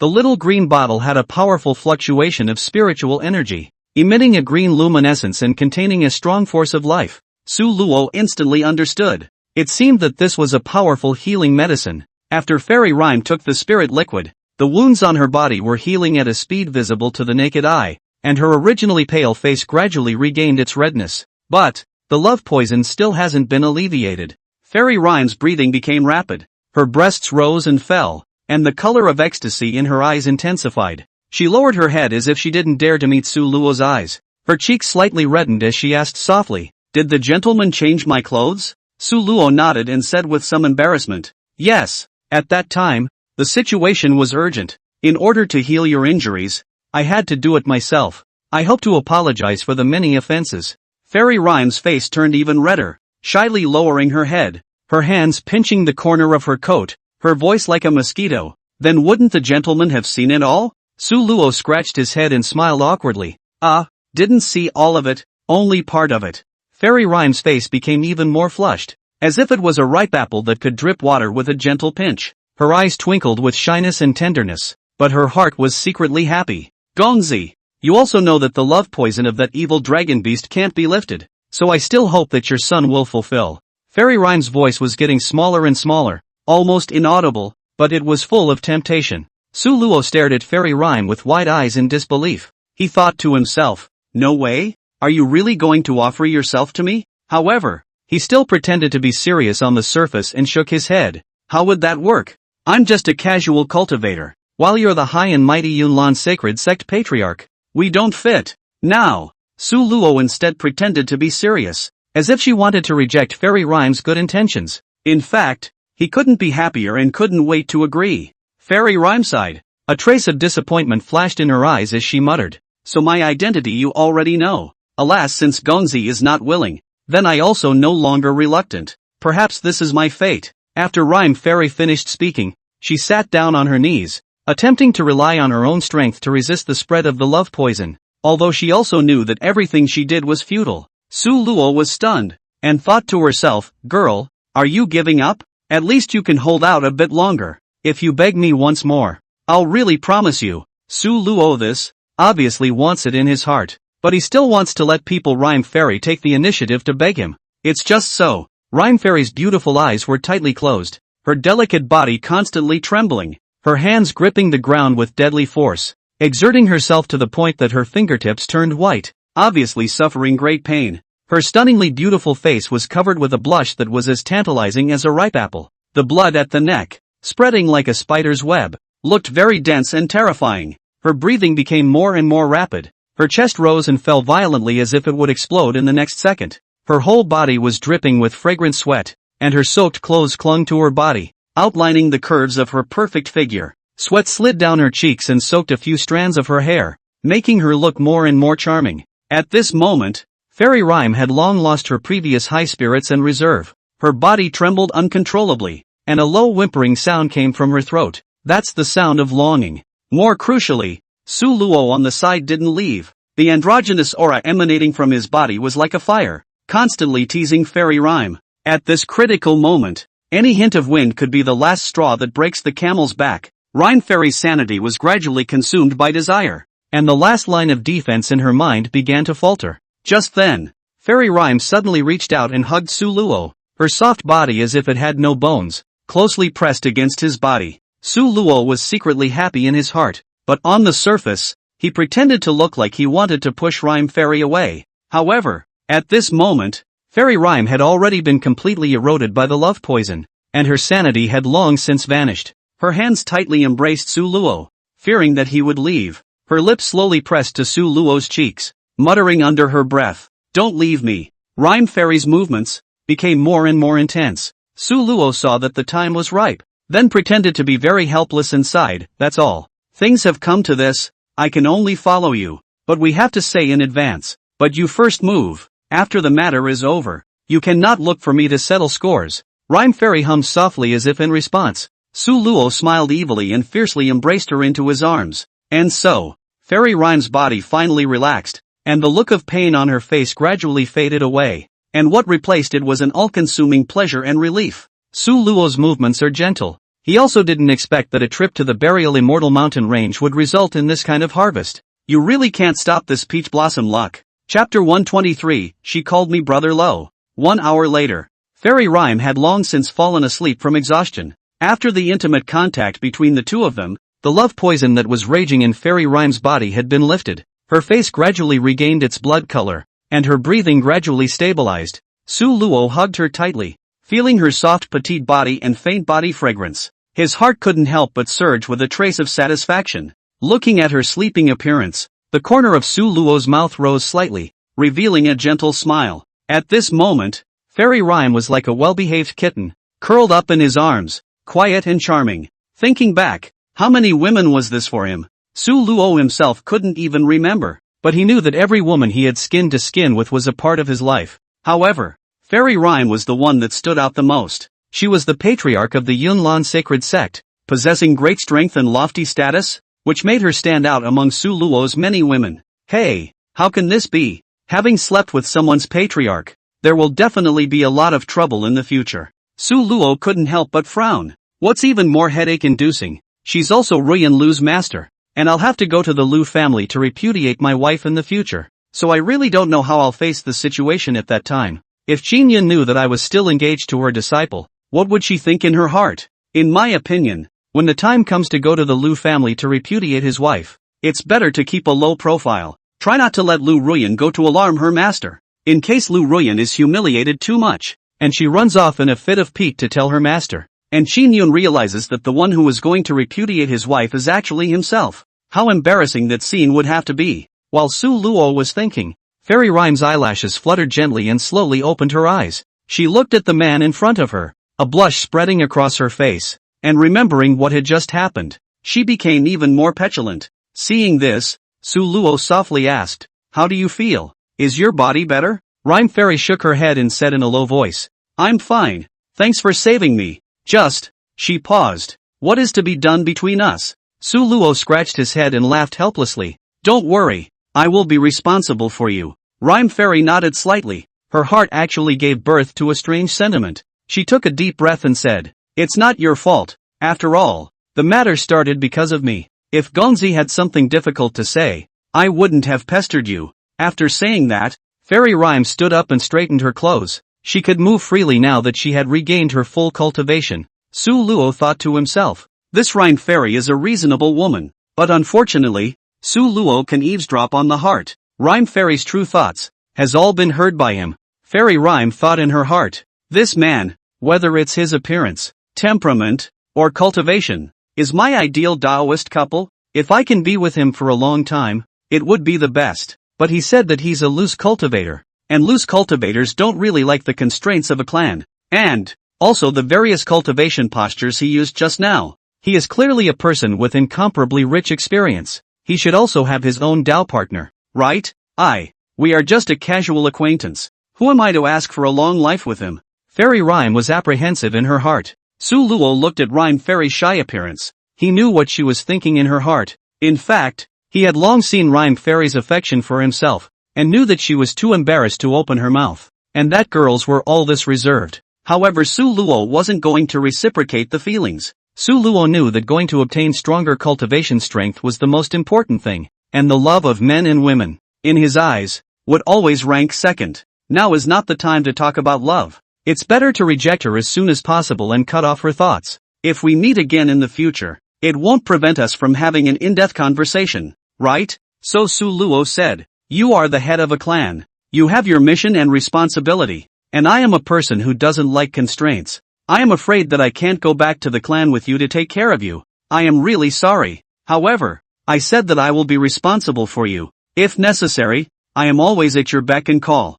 Su Luo smiled faintly and took out a sensing jade talisman from his spatial ring, gently handing it to Fairy Rhyme. This induction jade talisman, which he had redeemed from the system, would allow them to keep in contact with each other. Fairy Rhyme stretched out her delicate hand and received the jade talisman, a trace of undetectable disappointment flashing through her eyes. But soon, she forced a smile and said softly, that's good. If there is fate, we will definitely meet again. Su Luo frowned slightly and couldn't help but ask, Rhymer, what are you doing in this burial immortal mountain range? And why did you mess with such a powerful beast as the evil dragon beast? Rhyme? Qin Yun couldn't help but froze when she heard this intimate name, and a ripple ran through her heart. She never thought that anyone would call her that. However, thinking that the two of them had already done something so intimate, there didn't seem to be anything wrong with the other party calling themselves that. Qin Yun's pretty face was slightly red and shy, facing Su Luo's sincere and concerned gaze. Her heartbeat couldn't help but speed up, and she actually became a little nervous. It's because I came to the burial immortal mountain range to look for the amethyst raw stone, and I broke into the evil dragon beast's territory, and he found out and chased after me. Oh, did you get the Zinnia protolith? Not yet. Qin Yun shook her head. That's good. I'll help you. Thank you. What's the point of being polite to me? By the way, I haven't told you yet. My name is Su Luo. Thank you, Brother Lo. Qin Yun continued to respond shyly. Now, it was Su Luo's turn to be stunned. She actually called herself Brother Luo? Qin Yun, as the head of a clan, and also a strong person of the harmonization realm, had already cultivated for at least 400 to 500 years, right? And he himself was just a young man who was less than 20 years old. How dare she call herself brother? This couldn't be blamed on Qin Yun, as Su Luo was possessed by the soul power of immortal Yaoguang, but what she displayed was comparable to an earth immortal's Mahayana realm. Qin Yun subconsciously thought that Su Luo was a great power that had been cultivating longer than her. That's why she called Su Luo brother. This brother? Hearing Su Luo's heart ached as if a kitten was scratching it, he couldn't help but laugh out loud, thinking that this patriarch was really cute. Since people had called it that, it was not easy for him to refuse, so he gladly accepted it. So, he took Qin Yun's hand and said gently, Sister Yuner, don't be polite to me. That evil dragon beast dared to injure you. I will definitely take revenge for you later. Su Luo said while her hands were unsteady again. All of this, the Yaoguang fairy in the ring all saw in her eyes and finally couldn't help but curse. Shame on you. Chapter 124, Beheading the Evil Dragon Beast. Shame on you. These three words echoed in Su Luo's mind. He couldn't help but laugh bitterly. Immortal Yaoguang's temper was really hot. However, in the face of such a rebuke, Su Luo not only did not have the slightest intention of convergence, but instead became more and more bold. He tightly held onto Fairy Rhyme's soft little hands, feeling the warmth and delicacy coming from them. Yaoguang had already paid attention to Su Luo for a long time before in the ring, and knowing what kind of virtue Su Luo had, she didn't say anything more. Although Su Luo likes to fool around, immodest, and many women are not clear. See one love one. But this person is still responsible and responsible. As long as it was something he had promised, he would definitely go all out to accomplish it, and would never give up halfway. Moreover, he would never let those close to him suffer the slightest bit of aggravation.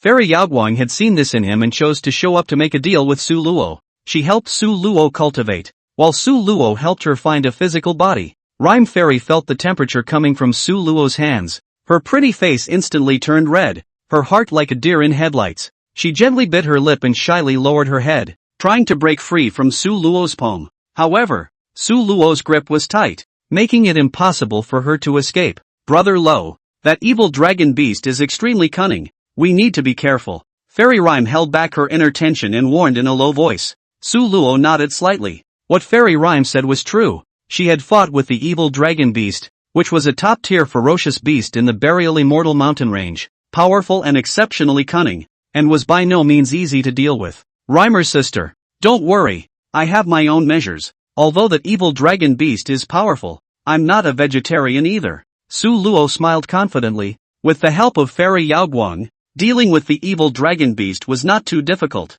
As Fairy Rhyme looked at Su Luo's confident appearance, a trace of anticipation could not help but arise in her heart. She knew that Su Luo was not an ordinary person, and his body seemed to hide many secrets that made her both curious and admiring. Suddenly, Immortal Yao Guang's voice sounded in Su Luo's mind. She seriously reminded Su Luo, "There are evil dragon beasts approaching this place. They should have discovered the two of you." Hearing this news, Su Luo's eyes instantly became sharp as he immediately let go of Fairy Rhyme's hand, frowning as he looked sternly beyond the cave. And at this moment, Fairy Rhyme also put away her previous shy appearance and her expression became grave. Immortal Yao Guang's voice sounded once again. "Su Luo, there is more than one evil dragon beast. We must act quickly. I will continue to possess you, and after you kill the evil dragon beast, go to his lair and grab the amethyst source. That thing also has an extremely important role in the recovery of my soul." "Understood," Su Luo responded in his heart. Then, he took a deep breath and adjusted himself to his best condition,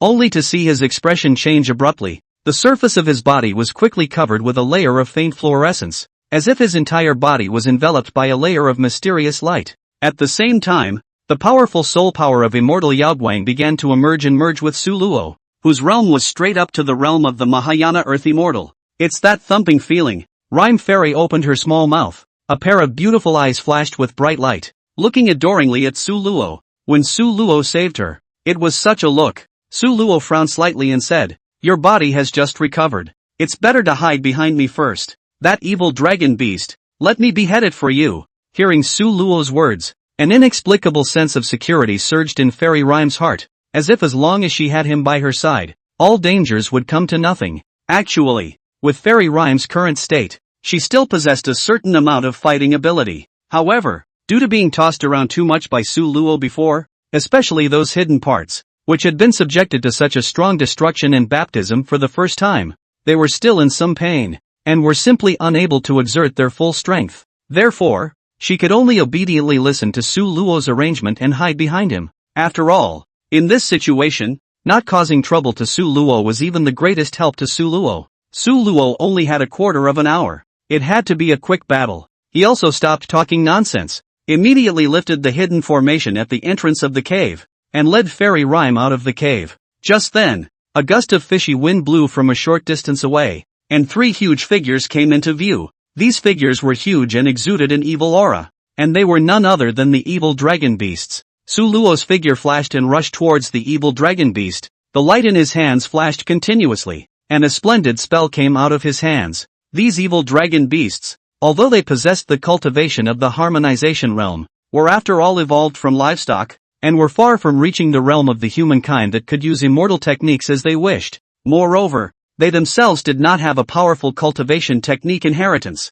Therefore, even if he faced three evil dragon beasts at the same time, the Mahayana Earth Immortal Realm Su Luo was able to deal with them easily. Powerful pressure, like a tidal wave surging, the three-headed evil dragon beasts, under the impact of Su Luo's power, their bodies lost their balance and were directly flipped over in the air, and then ruthlessly smashed into the ground, emitting muffled loud sounds. Their massive bodies overwhelmed large swaths of the jungle, trees snapping off and splattering branches and leaves in every direction. However, just when the crowd thought the battle was over, something unexpected happened. After landing, those three evil dragon beasts even suddenly turned into three streams of light, followed by a flash of light, turning into three old men with different forms. These three old men were extremely ugly in appearance, making people look at them with disgust. One of them was bald and hairless, with a head as smooth as an egg. Another had sparse teeth, with only a few mangled yellow teeth left in his mouth, and yet another had a wrinkled face and a shriveled body, as if he were a dry corpse. All three of them wore a lewd look that made people look very uncomfortable. What was even more disgusting was that one of the old men had a mass of long hair growing on his chest, just like a monkey, while the other old man's body was covered with a thick layer of scales, which looked very bizarre. Such a combination is simply the ugliest and most obscene existence in the world. The three old men stood together with obscene smiles on their faces, their gazes greedily staring at Fairy Rhyme behind Su Luo, their mouths drooling. They spit out human words. "Human boy, as long as you offer this woman to us, we'll let you leave safely. Otherwise, hey." When Su Luo heard these words, the corners of his mouth rose slightly, revealing a cold smile, and a light of contempt and disdain flashed in his eyes. He responded coldly, "You evil things, How dare you negotiate with me? It's really out of your depth. After he said that, the breath around him once again soared crazily, and the terrifying pressure spread in all directions like a tidal wave, and the entire space was filled with this powerful breath that seemed like it would be torn apart at any time.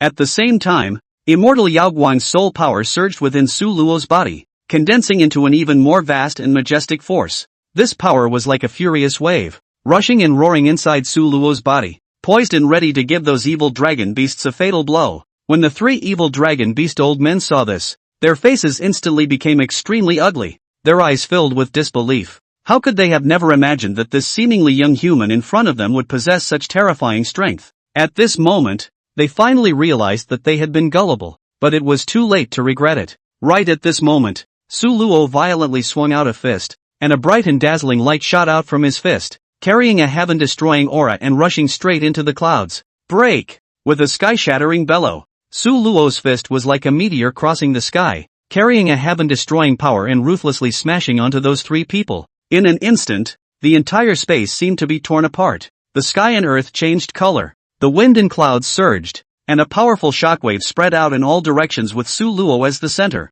Those three evil dragon beast old men were horrified, but it was too late to dodge, and they could only watch as that terrifying fist smashed towards them. Only heard a loud bang. The three people's bodies were instantly blown to smithereens, flesh and blood flying, turning into a mass of blood mist floating in the air. When the dust settled, the original arrogant and domineering three old men of the evil dragon beasts had also long since turned into flying ash and disappeared between this heaven and earth. As Fairy Rhyme watched this scene, excitement and admiration flickered in her eyes. She knew that she had truly found a strong person she could rely on this time. Su Luo turned her head and smiled faintly at Fairy Rhyme, her eyes filled with tenderness and care. He gently patted Fairy Rhyme's shoulder and said softly, "Sister Rhyme, let's go and find that amethyst crystal source." Chapter 125, Usual Tricks. Fairy Rhyme nodded and said softly, "I know where it is. I've been to that place before and that's exactly where I escaped from." "Then hurry up and take me there." Qin Yun nodded slightly, then pointed to the road ahead and said,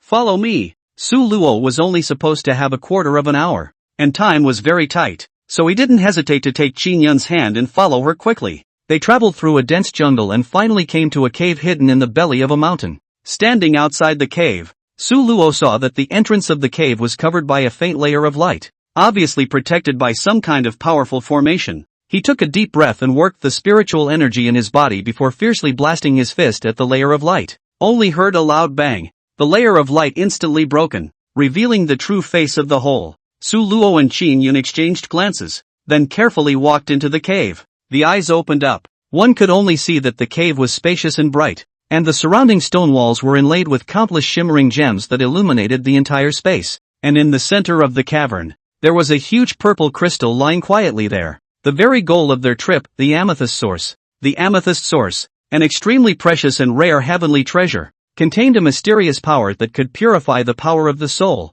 allowing one's soul to be sublimated and thus break through to a higher realm. This magical treasure was closely related to human soul cultivation. Not only could Fairy Yao Guang use it, even Su Xiaoxiao could benefit from it. "Rhymer, what exactly are you searching for the amethyst source for?" Su Luo asked curiously. "A close friend of mine was unfortunately struck in the soul by the Rakshasa god cult Sect leader, and is in dire need of an amethyst source to heal his injuries." "Oh, this friend of yours, is he a male friend, or a female friend?" Su Luo asked seemingly casually, but in reality he had some concern in his heart. Qin Yun was momentarily speechless. She mistook Su Luo for being jealous and couldn't help but secretly rejoice in her heart because it meant that Su Luo cared about her very much. "Of course it's a girl. It's my best girlfriend," Qin Yun hurriedly explained. "Oh, then when there's a chance in the future, you must let your bestie thank me properly," Su Luo said with a smile. "Don't worry, I will." Qin Yun nodded happily. The simple Qin Yun does not understand Su Luo, but does not know that at this moment, Su Luo has already put the idea, hit her good girlfriend. Fairy Rhyme's bosom friend should also be a big beautiful beauty, Su Luo thought in his heart and licked his lips. Finally, looking at the amethyst source in front of her, Fairy Rhyme murmured, her voice carrying a hint of trembling and relief. Qin Yun reached out her hand and gently stroked the piece of amethyst source, feeling the massive energy contained within. "This amethyst source is too big. I only need a small piece." Qin Yun took a small piece and carefully placed it into her storage pouch. Su Luo, on the other hand, was not polite and directly put the entire amethyst source into his spatial ring. Let's get the hell out of here, Fairy Rhyme reminded, knowing that the danger had not yet been lifted and that she could not tarry here for too long. Aha! Su Luo nodded, then held hands with Qin Yun and left the cave together. At this moment, the sunlight spilled down through the gaps in the leaves, forming a patchy light on them. Where are we going next? Also, what are you here for? Qin Yun inquired curiously. I'm here to find someone, Solo replied. Oh, is it a man or a woman? Qin Yun pursued. It's a woman. Su Luo deliberately showed a forlorn look. Hearing these words, Qin Yun could not help but freeze, a strange feeling welling up in her heart. Who is this woman? And what kind of relationship does she have with Su Luo? Looking at his expression, their relationship should be extraordinary, right? Could she be Su Luo's beloved? However, despite her inner doubts, she didn't dare to easily open her mouth to ask Su Luo. I'll go with you to find out, Qin Yun said softly, while secretly deciding in her heart that she must go and take a look at what the woman who could make Su Luo venture into the buried immortal mountain range at all costs actually looked like. Compared to herself, who really deserved Su Luo more? Looking at Qin Yun's serious little face, Su Luo was secretly pleased in her heart. In fact, this was all Su Luo's believing words, deliberately teasing Qin Yun. Su Luo, this favorite to tease girls, just a few words, stirred up the desire of Qin Yun to win. This has been Su Luo's usual trick. Chapter 126, Flesh Body of Immortal Yaoguang. Su Luo took Qin Yun and found a safe place nearby, and after a short rest, he set off again, following Immortal Yaoguang's guidance to find her physical body. Due to the presence of the amethyst crystal source, Fairy Yaoguang's soul power was boosted to a certain extent, which allowed her to attach herself to Su Luo for a longer period of time. Along the way, they moved forward cautiously, trying to avoid the territories of those ferocious beasts with powerful scents, so as not to cause unnecessary trouble. In this way, they circled around and took about 2 days before finally arriving at their destination, a towering snowy mountain. This large snow-covered mountain looms large, its summit covered in thick snow, a scene of silver. The wind whistled through the mountains, bringing with it a biting cold. This is it? Su Luo looked up at the snowy mountains in front of her and muttered. Fairy Yaoguang said, well, it's on this snowy mountain. Su Luo and Fairy Rhyme stood side by side, looking up at the lofty peak in front of them that towered into the clouds and plunged into the sky. A strong feeling of awe could not help but well up in their hearts. This big snow mountain was like a giant pillar through the sky, with the wind and snow draped around it. Mysterious and majestic, Su Luo gazed at the top of the mountain, as if he could see Fairy Yaoguang's figure through the clouds. Immortal Yaoguang had once set up a formation here with great magical powers, making the ferocious beasts of the immortal burial mountain range not dare to approach. Now that Su Luo was carrying the scent of Immortal Yaoguang, he could enter and exit this mountain range freely. However, as the two attempted to fly up, they were surprised to find their cultivation suppressed. As it turns out, flying is strictly forbidden on this great snow mountain, and all beings must climb it on foot. Immortal Yaoguang could disarm the formation, but once the formation was disarmed, it was feared that it would attract even more powerful ferocious beasts. The gains don't pay for the losses. Su Luo and Qin Yun, the two of them could only advance on foot, deciding to climb up the rugged mountain path step by step. The path was rugged, steep and treacherous, covered with thick snow, and every step required caution and deeper travel. After hours of grueling trekking, the two finally reached the halfway point of the snow-covered mountain. The Yaoguang fairy in the ring reminded, this is the place. Su Luo finally breathed a sigh of relief and realized that there was a hidden cave entrance not far ahead. The entrance of the cave was covered by thick ice, emitting a burst of bone-chilling cold, and he could also feel the faint soul fluctuations coming from within the cave.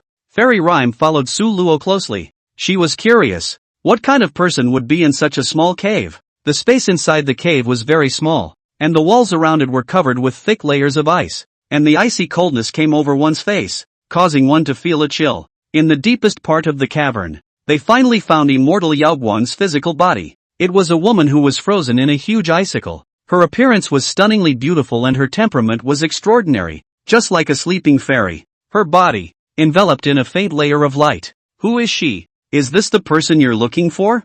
Fairy Rhyme couldn't help but marvel. Su Luo walked forward and gently stroked the icicle, trying to feel the power contained within. She always appears in my dreams and leads me here to find her. Maybe we had a bond in a previous life. Maybe she was my lover in a previous life. Solo is talking nonsense again. However, there are times when what he says out of nonsense often comes true. For example, at that time, when he lied to Ninth Prince Ao's heart, he said that he was Li Dongfeng, a disciple of the Divine Walking Sect, and it turned out that the Divine Walking Sect's chief senior disciple was really named Li Dongfeng. Another example, Su Luo lied to Yun Qingxue that there was a beautiful fairy in her ring, and it turned out that there really was a beautiful Yaoguang fairy in the ring. What he said was always fulfilled, but the current Su Luo didn't realize it. Su Luo not only lied with his mouth, but also spiked his acting skills. A soft smile passed smoothly over his face, along with a look of fondness. As Fairy Rhyme looked at what was in front of her, a complex emotion welled up in her heart, although she couldn't understand the dream Su Luo was talking about, and that so-called past life destiny. She could feel the deep love Su Luo had for this Yaoguang fairy. Can you not love it? This loves beautiful women whenever he sees them. But Qin Yun didn't understand Su Luo. Instead, she was convinced of Su Luo, so her mood was a little lost. Seeing this beautiful woman in front of her, Qin Yun couldn't help but feel a slight inferiority complex in her heart. She knew deep down that her beauty was already considered outstanding, but it paled in comparison to this mysterious woman. Not only that, Qin Yun also sensed that the other party exuded a powerful aura, an aura that left her in awe. The moment Su Luo gently stroked the icicle, as if he felt that immortal Yaoguang's soul power was echoing with her physical body. As he touched it, the cold in the icicle gradually dissipated, and immortal Yaoguang's body slowly began to thaw.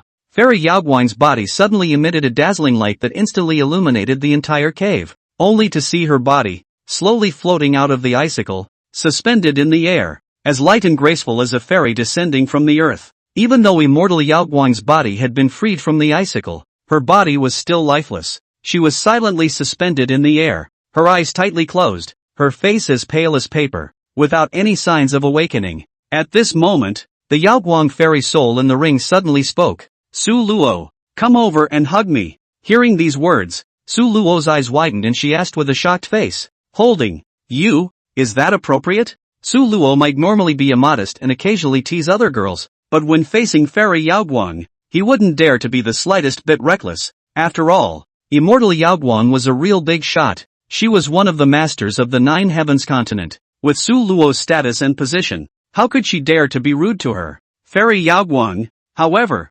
explained, my body is in a dormant state right now, and I need human breath to activate it. As long as you hold me and let me feel human body temperature, I can gradually return to my normal state. Su Luo realized after hearing this. Su Luo took a deep breath. He knew that this was Fairy Yaoguang's request and the key to her recovery. He carefully stepped forward and stretched out his arms, gently embracing immortal Yaoguang's body into his arms. With Su Luo's embrace, Fairy Yaoguang's body began to emit an even stronger light that was as warm and soft as the morning sun shining at the beginning of the day.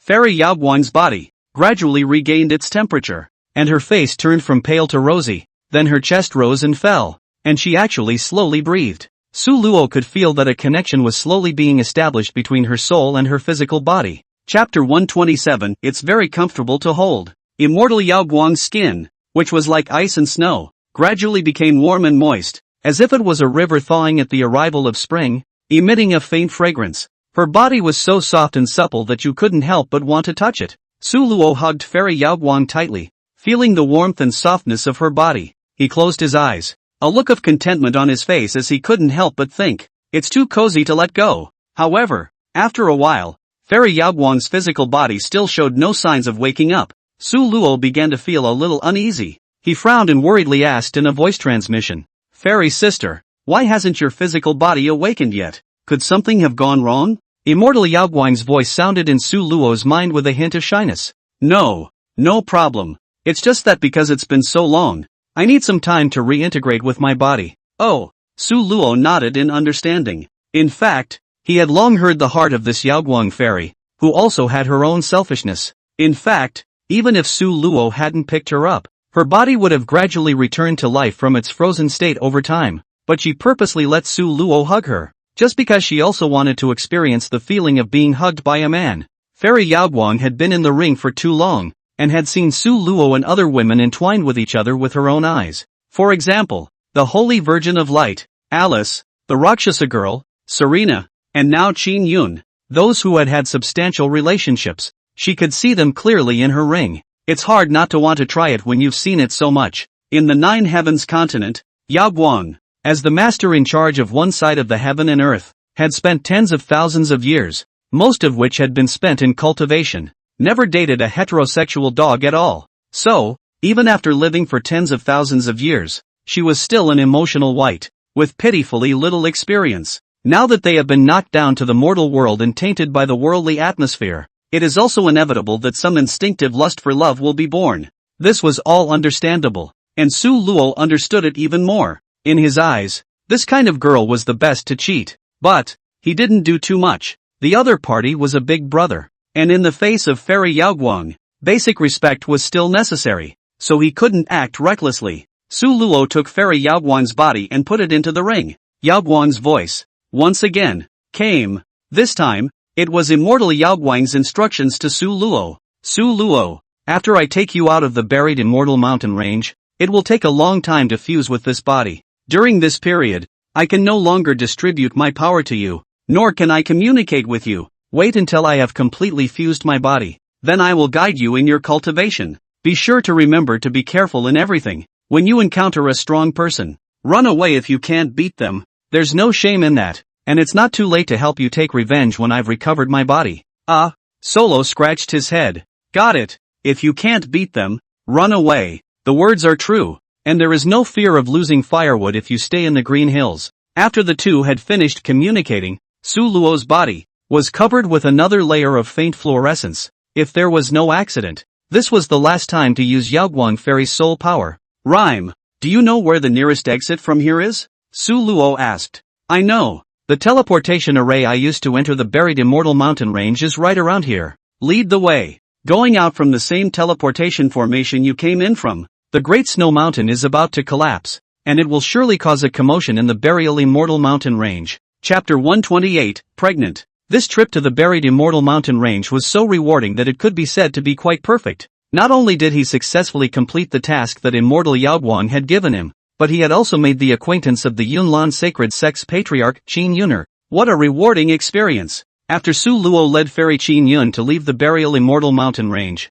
it wasn't until he was out of the teleportation array that he finally breathed a sigh of relief as if he was relieved. At this moment, Immortal Yaoguang's soul power, too, began to gradually dissipate. Thinking that the next time we meet again, we should be able to see a living Yaoguang fairy. Su Luo was still very much looking forward to it, but I just don't know when she will awaken. Su Luo looked around and realized that she was in the middle of a lush forest and couldn't help but ask curiously, what is this place? Immortal Qin Yun replied, this is an ancient altar of our Yunlan Sacred Sect, connected to the burial Immortal Mountain Range. Oh, I see. Then, this place belongs to the Yunlan Sacred Sect sphere of influence? That's right. Su Luo suddenly remembered that the location of the Immortal Alliance ceremony was not far from the Cloudland Sacred Sect. Calculating like this, it was estimated that the Heavenly Diffusion Sect disciples who participated in the Immortal Alliance ceremony should not have arrived yet, right?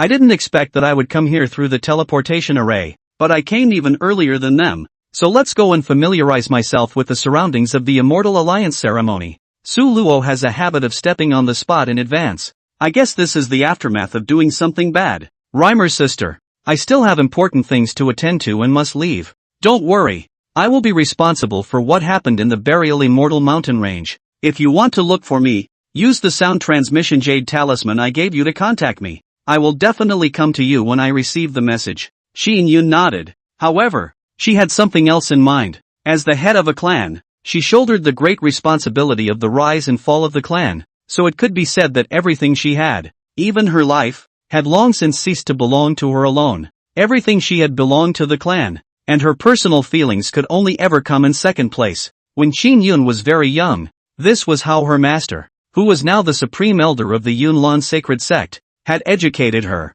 Therefore, even if she longed for freedom, she couldn't leave the Yunlan Sacred Sect, much less get emotionally entangled with any man. What's more, she knew that Su Luo was a loose cultivator, so she shouldn't like the days of being constrained by the clan, right? Even if she was thinking for Su Luo, she understood that she shouldn't pester Su Luo. Fairy Qin Yun sighed in her heart. If they parted today, they shouldn't be in touch again. She had a lot on her mind, and Su Luo had heard all about the system's abilities. However, Su Luo didn't care because the initiative was with him if the two could meet in the future. If he wants to see Qin Yuner, no one can stop him. Looking at Su Luo's departing figure, Qin Yuner was a little sad. She envied this kind of life of coming and going as she pleases. Maybe in her own life, she has no chance with this kind of life. She couldn't help but touch her belly, realizing that there was another test that awaited her. There was one thing that Solo didn't know either. That evil dragon beast modulation of love poison, incomparably poisonous, can adjust the physiological period of the woman, as long as after doing once, is going to be 100% pregnant. Qin Yun touched her stomach. She knew that she was definitely pregnant with Su Luo's child. She also had to choose to accept it in silence. Chapter 129 Acacia Empress Yi Hongya. Su Luo's figure gradually disappeared in the distance, and there were hidden tears flashing in Fairy Qin Yun's eyes. She knew that her destiny with Su Luo might stop here, but in her mind, will never be able to erase that brief time together. On the ancient altar of the Yunlan sacred sect, immortal Qin Yun stood quietly, her gaze piercing through the dense forest as if she could see Su Luo's distant back. Her hand gently stroked her belly, where a new life was about to be conceived. That was between her and Su Luo, an inseparable bond. She took a deep breath. For the time being, he pushed down the emotions in his heart. As the patriarch of the Yunlan sacred sect, she had to be strong. And there was still one more important thing she had to do right now, and that was to hurry up and send the amethyst crystal source to her bosom friend. Qin Yun's best friend, because of a mistake in practicing her kung fu, injured her soul. That's why she disregarded her personal safety and traveled to the burial immortal mountain range to find an amethyst source for her best friend to heal her injuries. What a great pair of girlfriends in the world of cultivation. When she thought of this best friend of hers, Qin Yuner had a headache because this best friend was too immodest. This bosom friend of hers, being the empress of the Acacia sacred sect, didn't go looking for a man to practice her Acacia kung fu, but came to the Yunlan sacred sect every day to pester herself, and the result was that her practice went awry and hurt her soul. For the sake of this bosom friend, Qin Yuner really worried her heart out, but there was nothing she could do. Who made the two of them the best pair of bosom friends? Cloudland's sacred sect. Inside Qin Yuner's boudoir, there was a woman, pacing anxiously. She was dressed in a fiery red silk dress, her eyebrows were charming, and she was none other than the Acacia sacred sect's empress Yi Hongya. After Yi Hongya woke up from her coma, she saw a letter placed on the table, which explained that her good girlfriend, Qin Yuner, had actually traveled to the burial immortal mountain range to search for the amethyst source in order to heal her soul trauma. This silly girl, she went to such a dangerous place for me. What would I do if something happened? The relationship between the two was truly extraordinary, and Yi Hongya was really worried about Qin Yuner's safety. Good on. Qin Yuner came back safely. When Qin Yuner pushed open the door, she was naturally happy to see that her best friend was already awake. Yi Hongya was also finally relieved to see that Qin Yun had returned safely, and then she changed her attitude. She snapped, "You're going to scare me to death, you know? I'll be heartbroken if you run off alone to such a dangerous place," Yi Hongya said while touching Qin Yuner's waist. Qin Yun glared at her. "Look at you. Your body has just recovered a bit and you are starting to be immodest again. I should find you a man to go for dual cultivation and save you from pestering me all day long." "I don't want it. Those men stink. It's better for our little rhyme's body to smell good." Yi Hongya very shamelessly hugged Qin Yuner and fiercely inhaled the flavor of her body, making an expression of great intoxication. Qin Yuner pushed her away in disgust. "It's a shame that you're still the empress of the Acacia sacred sect. In the future, don't think of looking for me for dual cultivation. Go outside and find a man to cultivate with." "Ha?" Yi Hongya frowned. "Little rhyme, you are not right. Oh, surprisingly, you've started to dislike me. Quickly say, are you having someone outside?" Yi Hongya jokingly flirted, but it made Qin Yuner instantly tense up, because she did have another person in mind, and a man at that. Back then, when Qin Yuner was young and ignorant, she was still very ignorant about relationship matters, and was compelled by her good girlfriend Yi Hongya to accompany Yi Hongya to cultivate the harmonious loose technique. The two had also sworn together that they would never touch a man for the rest of their lives, but now she had broken her word. The Acacia sacred sect cultivated the Acacia easy feat, which was different from other feats, which focused on highlighting the word easy. As long as one releases their heart and enjoys being at ease, they can bring out the true meaning of this feat. Unlike the yin-yang divine harmony technique that Su Luo had given to Yin Qing Shui, the most important thing in it was the emphasis on the word yin and yang. It was necessary for yin and yang to be harmonized, and for the divine souls to mingle, in order to cultivate it to its great completion. This was the biggest difference between the two feats. Therefore, although Yi Hongya was an Acacia empress, she had never practiced with any man, and she was only in love with her good girlfriend, Qin Yuner. Rhyme.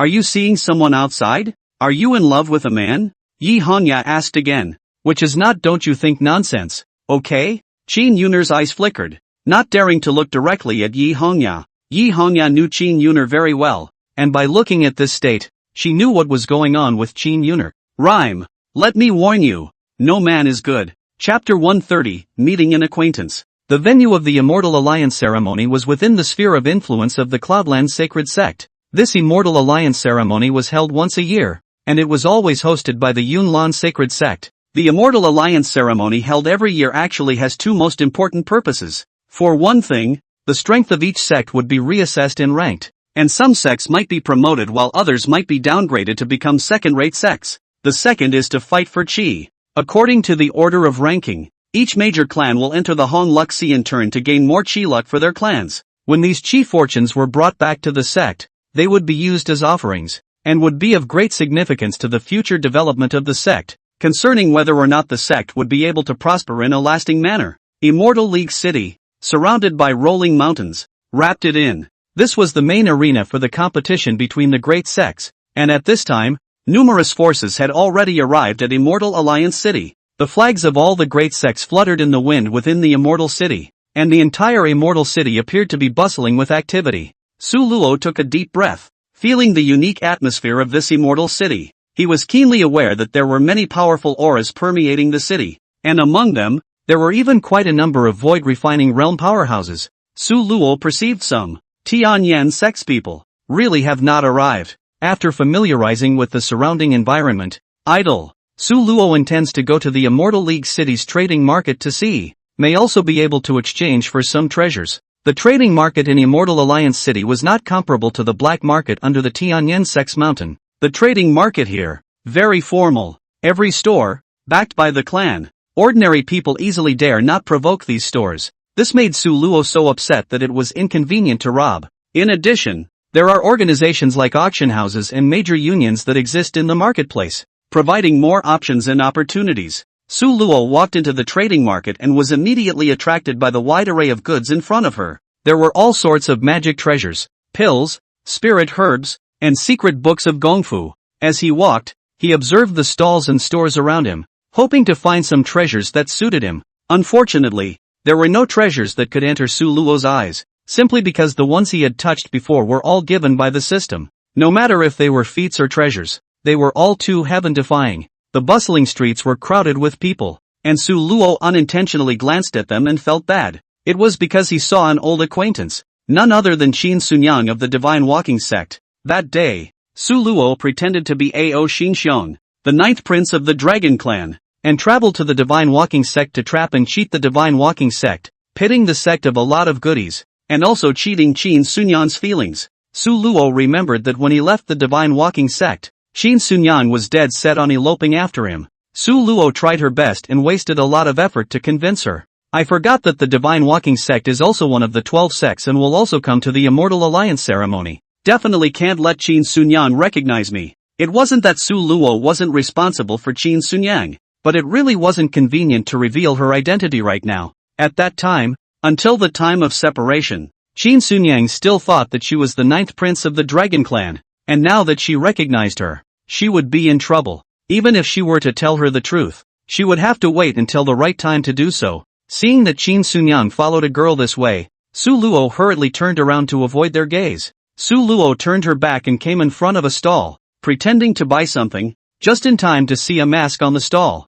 So she picked it up and put it on her face. Just after putting the mask on his face, Su Luo felt that something was wrong. It turned out that this mask, or a magic weapon, was able to conceal his own breath and appearance. The mask was engraved with runes and inlaid with nice golden edges, and although it could only cover half of his face, he could change his appearance and even his voice after wearing the mask. It also selectively allows others to recognize themselves. For example, after putting on the mask, Yang Bingqing and Qin Sunyang stood in front of Su Luo at the same time, and the Su Luo in the eyes of the two women was different. Su Luo could make whoever she wanted recognize her, and the other person wouldn't even notice. This is somewhat amazing, and right now, that's exactly what Su Luo is missing. I'll take this mask. Su Luo threw the shopkeeper a spirit stone. The shopkeeper was very happy to see this, because that mask was not worth a single spirit stone at all. and this time he had stumbled upon a big patron. Su Luo pretended to pick up another incense burner and play with it, hoping that Qin Sunyang would rub shoulders with him. But the girl beside Qin Sunyang, however, took the initiative to come over. "This incense burner, may I see it?" The girl had a clean face, and her voice was crisp and pleasant, with a hint of curiosity and anticipation. Su Luo froze slightly, then calmed down and handed her the incense burner. "Of course, make yourself at home, girl." Su Luo's voice, through the magic power of the mask, became low and magnetic, and his eyes also became deep. And Qin Sunyang, who was on the side, really didn't recognize Su Luo. Su Luo then breathed a sigh of relief. The girl took the incense burner and scrutinized it, her fingers gently touching the patterns on the burner as if she was feeling the aura contained within. Su Luo took the opportunity to survey her, and realized that although she was young, her cultivation was not low, and her body exuded a medicinal scent, so she should have been dealing with herbs and pills for years. "She's an alchemist? This incense burner is good," the girl exclaimed, looking up at Su Luo. "Sir, do you want to buy this incense burner too?" "I'm just looking," Su Luo replied. The girl turned to the shopkeeper and said, "I'll buy this incense burner. How much is it?" 10 top-grade spirit stones. "So expensive?" The girl looked shocked. The shopkeeper replied, "Girl, this is not an ordinary incense burner. This is a cauldron for alchemy. And I think that you should have realized that a long time ago as well, right?" The girl was a pill refiner. Naturally, she had long ago discovered that it was not an ordinary incense burner. She had thought that she could pick up the pieces from the shopkeeper, but she had not expected the shopkeeper to be prepared. But 10 top-grade spirit stones. She really couldn't take them out. She was just an ordinary disciple of the Thousand Paths sect, and the spirit stones she saved up on weekdays were all used for cultivation, so she basically didn't have many spirit stones left each month. Now that she had just 2 in her pocket, the girl was a little embarrassed. At this time, Su Luo took the initiative to say, "Girl, I will buy this incense burner for you." Chapter 131 Alchemists Union. "Girl, I'll buy this incense burner for you." The girl froze, then revealed a grateful smile. "Really? Then thank you so much, Gongzi." Su Luo smiled faintly and took out the spirit stone from his pocket and handed it to the shopkeeper. He thought to himself, this is also considered a good karma. And it's just a few spirit stones. It's nothing to him.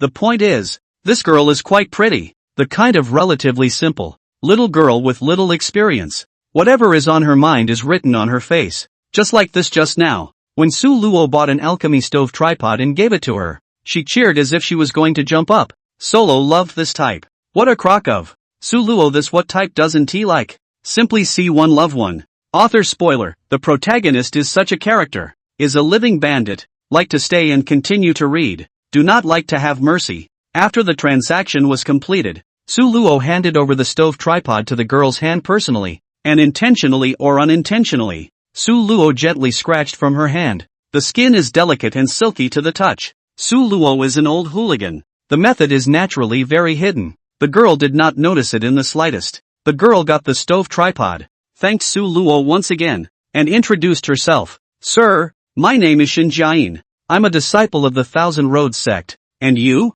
My name is Solo. He replied succinctly, without giving away too much information. Shen Jiayin seemed to have developed a strong interest in Su Luo as she asked curiously, Sir Su, why are you wearing a mask? Su Luo paused for a moment and explained. Sometimes, hiding your true colors can avoid some unnecessary trouble. Shen Jiayin nodded and introduced her good friend to Su Luo again. Mr. Su, this is my bosom friend Qin Sunyang. She is a disciple of the Divine Walking sect. Su Luo then greeted Qin Sunyang. Qin Sunyang also responded politely. However, when she looked at Su Luo, she always felt a sense of déjà vu. This was her sixth sense as a woman. Mr. Su, haven't we met somewhere before? Qin Sunyang suddenly asked. Su Luo's heart tightened, but he remained calm on the surface as he nodded slightly, his voice appearing even more mysterious through the mask. I also feel déjà vu. The Divine Walking sect and the Heavenly Diffusion sect are not far from each other, and the two sects often spar and communicate with each other, so I've probably seen each other before.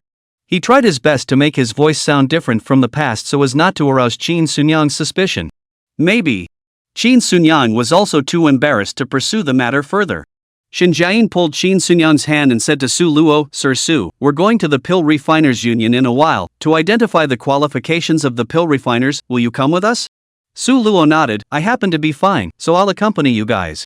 Su Luo followed Shen Jiayin and Qin Sunyang, heading to the Pill Refiners Union together. Located in the center of the trading market, the Apothecary Union was a magnificent building with an ancient and elegant architectural style that revealed a mysterious aura. Inside the union, people come and go. The aromas of various herbs mixed together to create a unique atmosphere. Su Luo noticed that not only were there pill refiners here, there were also many disciples from other sects who either came to buy medicinal herbs or to exchange pill refining tips.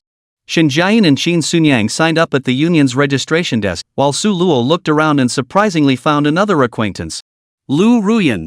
Chapter 132 Public Repudiation. Liu Ruoxi. Su Luo's nominal fiancé. More than 2 months ago, Ruoyan Liu and the Liu family's grand elder, together, went to the Su family in Wanbang City to withdraw from the marriage.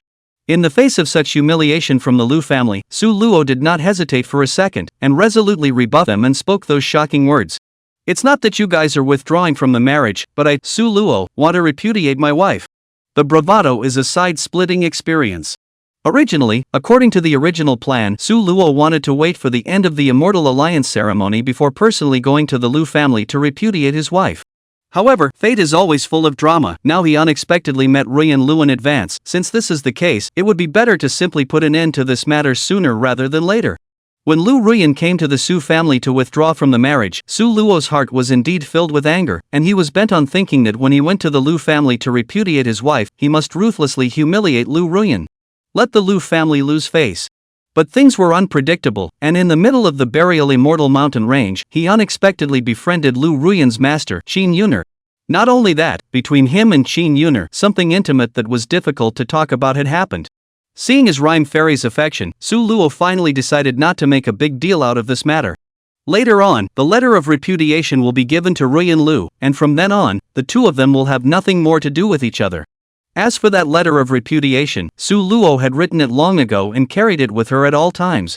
At this exact moment, between Liu Ruoyan's beautiful eyes flowing, her sight landed on Su Luo's side. Even though Su Luo was wearing a mask that covered half of her face, it had been said before that the mask was magical and could allow a specific person, based on Su Luo's intention, to see her true appearance. In this way, a magical scene occurs. Qin Sunyang was close to Su Luo, but she never recognized Su Luo as the person who pretended to be the 9th prince of the Dragon Clan, while Liu Ruoyan was a few meters away, but she recognized Su Luo at a glance.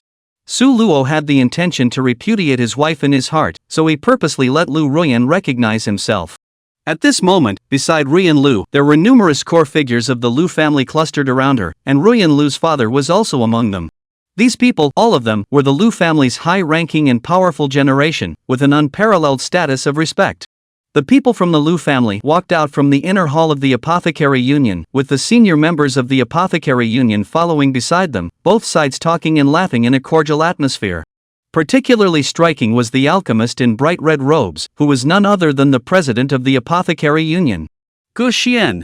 Gu Xian's name, like thunder, he is not only recognized as a great master of pill refining attainments at the peak, unparalleled in the world its personal cultivation, but also already is the refined void realm, the strength of the unfathomable.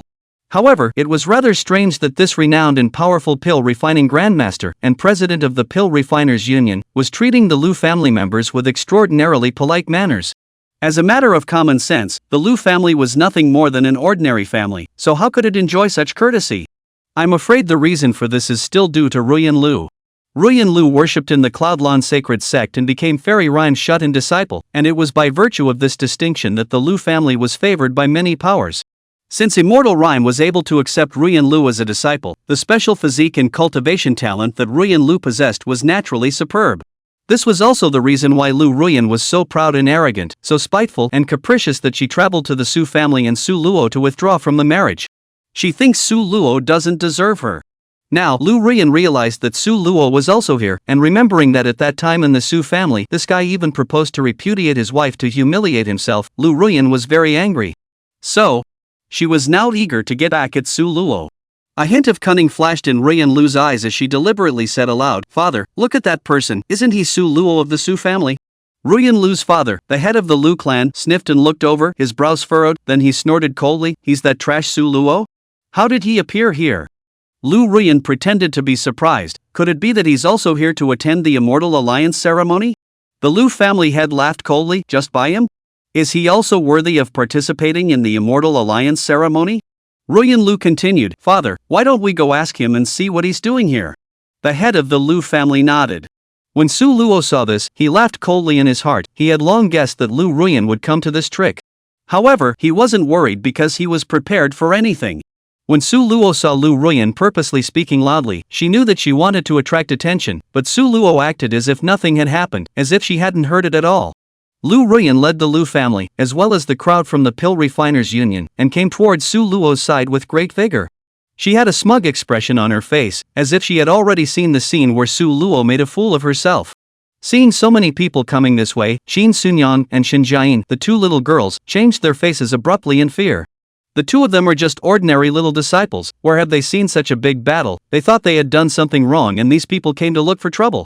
Su Luo comforted, Don't panic, they're coming for me. At you? Shen Jiayin opened her small mouth in disbelief. So many people, so aggressive, what exactly are they looking for Su Luo for? Shen Jiayin and Qin Sunyang pulled their small hands and hid behind Su Luo, timid and looking somewhat pitiful. Su Luo, on the other hand, held her chest out and quietly waited for the Liu family to arrive. Liu Ruoyan walked over and took the lead, questioning, Su Luo, what are you doing here? What's it to you that I'm here? Humph. This is the Immortal Alliance city, the place where the Immortal Alliance ceremony will be held, and a little character like you dares to come and join in the fun? Ruoyan Liu, you think too highly of yourself, don't you? You say I'm a minor character, what are you? Don't forget, I said before that I'm going to repudiate you as my fiancé, and since I met you here and your father is here, I'll give you the letter of repudiation. From now on, the two of us, you and I, will have nothing more to do with each other. Su Luo took out the letter of repudiation from her bosom and threw it directly to Liu Ruoyan. Liu Ruoyan froze and took the letter of repudiation. The smile on her face instantly solidified. She didn't expect that Su Luo would be so direct, and in front of so many people. She had wanted to humiliate Su Luo, but she was humiliated by Su Luo in reverse. Liu Ruoyan was red in the face and ears. Her anger came from her, and she drank. Just by you dare to repudiate your wife? The Liu family head was also shocked. He didn't expect that Su Luo would dare to give Liu Ruoyan a letter of repudiation in full view of the public. He looked at Su Luo angrily, a hint of killing intent flashed in his eyes. Hearing the conversation between the two sides, Qin Sunyang and Shen Jiayin also understood, so this woman is Su Luo's fiancée. She was also publicly repudiated by Su Luo. They were both women and knew how humiliating it was to be repudiated by a man. On the side of the president of the Pharmacist Union, Grandmaster Li Qian saw this scene, the corner of his mouth now a meaningful smile, because he has also long looked at the Liu family is not good. Chapter 133 Capital for Repudiation. Li Qian had long since looked at the Liu family with displeasure. If it wasn't for the fact that the Yunlan sect's patriarch was Liu Ruoyan's master, Li Qian, as the president of the Alchemist Union and a renowned grandmaster of the alchemy world, wouldn't have looked the Liu family in the eye. However, the Liu family seemed to be confused about this and did not show him the respect he deserved. Even the head of the Liu family even showed an arrogant stance of being his equal. So, this annoyed Li Qian. He was just forcibly controlling his emotions before and didn't have a general understanding with the Liu family. Liu family head of the Liu family Liu Petrolsky is only a yuaning middle-stage cultivator, but because of his daughter's reasons, proud and arrogant eyewitness, its city is no more than that. Seeing someone contradicting the Liu family, Li Qian was happy instead. It was time for someone to teach the Liu family a lesson. Li Qian held a mindset of watching and waiting for the Liu family to be punched in the face. There was even some appreciation for this young man called Su Luo. In today's immortal cultivation world, strength is honored, and young people who can have this kind of courage are indeed rare. The repudiation is a fact. Liu Ruoyan's face turned from red to white and then from white to green. She never thought that Su Luo would be so decisive to repudiate his wife in public, which was undoubtedly a loud slap in the face in front of everyone. She gripped the letter of repudiation tightly, her fingertips whitening from the force, and a hint of viciousness flashed in her eyes. The Liu family head's face was also extremely ugly. Su Luo was openly humiliating the Liu family. This was undoubtedly challenging the Liu family's authority. He said in a cold voice, Su Luo, you are challenging the bottom line of the Liu family. Do you know the consequences? Su Luo, however, was not humble and responded lightly. I, Su Luo, have always been open and honest in what I do. It's you who ran to Wanbang City to withdraw from the marriage, making a big fuss and disgracing my Su family, so why can't I repudiate my wife? It's too bullying to only allow you to withdraw from the marriage and not allow me to repudiate my wife, isn't it? Lu family master, if you feel insulted, you can do it, but please remember that today's matter was started by your Lu family. The Lu family head's face turned blue as he stared angrily at Su Luo. The killing intent in his eyes became even more intense as he said in a cold voice, Su Luo, you're looking for death. Su Luo, however, was not flustered and responded, Lu family master, your daughter Lu Ruyan, I have already repudiated her. From now on, she has no relationship with me. No matter how much your Lu family humiliates me, it won't change this fact. The Lu family head was so angry that he was trembling. He pointed at Su Luo, but he couldn't say anything. He knew that what Su Luo said was true. His daughter, Lu Ruyan, had been repudiated by Su Luo. Shame, it's a fact. A small Su family, how dare you call out to the Lu family? Ruyan is the close disciple of the Yunlan Sacred Sect's patriarch. If you humiliate her, you're humiliating the Yunlan Sacred Sect. I'm going to take your dog's life today, on behalf of the Yunlan Sacred Sect. Lu Patrolman wanted to kill Su Luo, and he even found a grandiose reason to do so. You think that you can represent the Cloudland Sacred Sect? What kind of dog are you? Su Luo directly scolded back. No honor. Die. Lu Patton was furious. Direct action. A palm shot out, palm went like a knife, harsh and incomparable, straight to Su Luo's vitals. Su Luo had prepared for this. He swayed and easily dodged Lu Patrolman's attack. Lu family master, as an elder, it's too despicable for you to lay a deadly hand on a junior like me, isn't it? Don't think that I don't dare to kill you. I don't make a move. It's entirely because I'm giving face to Yunlan's sacred sect. Don't be ungrateful. Su Luo coldly said. Su Luo really didn't want to make a big deal out of it. Because of Fairy Rhyme's relationship, Su Luo had already given the Lu family face. Lu Patrol Tian's face became even more ugly as he missed a blow. He said angrily, Su Luo, you don't want to escape. Lightning flashed in his hand, clearly a wide-range attack spell. Just then, Gu Xian spoke. In a stern voice, he reminded, Lu family master, this is my pill refiners union, please respect yourself. Lu Patrol Tian pretended that he didn't hear and was going to continue to make his move. He actually really didn't give Gu Xian face. Gu Xian was somewhat enraged, and with a cold snort, his entire body released a pressure. That was a terror that belonged uniquely to a void refining realm powerhouse. Lu Patrol Tian's body involuntarily shook when he felt this pressure. He knew that he was not Gu Xian's opponent. If he continued to make a move, he was afraid that he would suffer a great loss. He forced down the anger in his heart and asked back, Master Gu, what do you mean? Family Master Lu, don't forget that this is my pill refiners union. Even if it's Fairy Rhyme of the Yunlan Sacred Sect, she wouldn't be this unreasonable in my pill refiners union. Gu Xian once again exerted his might, clearly hammering Lu Patrolman. Lu Patrol Tian immediately felt a wave of fear and cold sweat. He then realized that he had been presumptuous and hurriedly apologized to Gu Xian. Master Gu, it was me who was rude, please forgive me. Lu family master, you are also considered an elder, so why bother with a young man? Since it's a matter between juniors, how about letting them settle it in the young man's way? How does it work out? Let these two young men compete, and whoever loses will have to publicly admit their faults. Is it right to withdraw from the marriage? Or is it right to repudiate the marriage? Let the two of them speak with strength. Good idea. Lu Patrol Tian was overjoyed. In his impression, Su Luo was nothing more than a playboy, a waste of cultivation. How could he compare to his precious daughter? Then let's compete. Su Luo, even if you're repudiating your wife, you still have to have the capital to do so. Compare, I'll just accompany you. You guys say what to compare, lest in the end if I win, you guys say you're giving in to me. Su Luo was not the least bit flustered. Big talk. Then how about comparing to refining medicine? Ruyan Lu said. She knew that Su Luo didn't know how to refine medicine at all, and she was sure to win. Just a moment ago, she had already obtained the qualification of an intermediate-level alchemist. An intermediate-level alchemist at less than 20 years of age. Her talent was quite terrifying. Even Grandmaster Gu Xian hadn't managed to do it back then. This was also the reason why Gu Xian was courteous to the Lu family, because Ruyan Lu had too much potential. It was just that Ruyan Lu's temper and personality was something that he really disliked very much. Ruyan Lu was very confident that she could defeat Su Luo in pill refining. Su Luo said without hesitation, then let's compare pill refining. Ruyan Lu froze, agreeing so quickly? Is he out of his mind? He can make medicine? Su Luo's response surprised everyone present, including Shen Jiayin and Qin Sunyang behind her. Mr. Su, you also know how to refine pills? Shen Jiayin asked. Of course.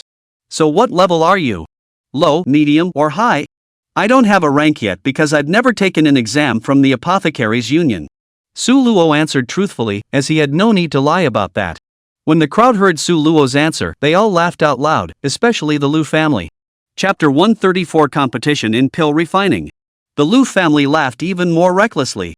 Without having been tested by the Alchemist Union and without proof of alchemist qualifications, you are worthy of being called an alchemist?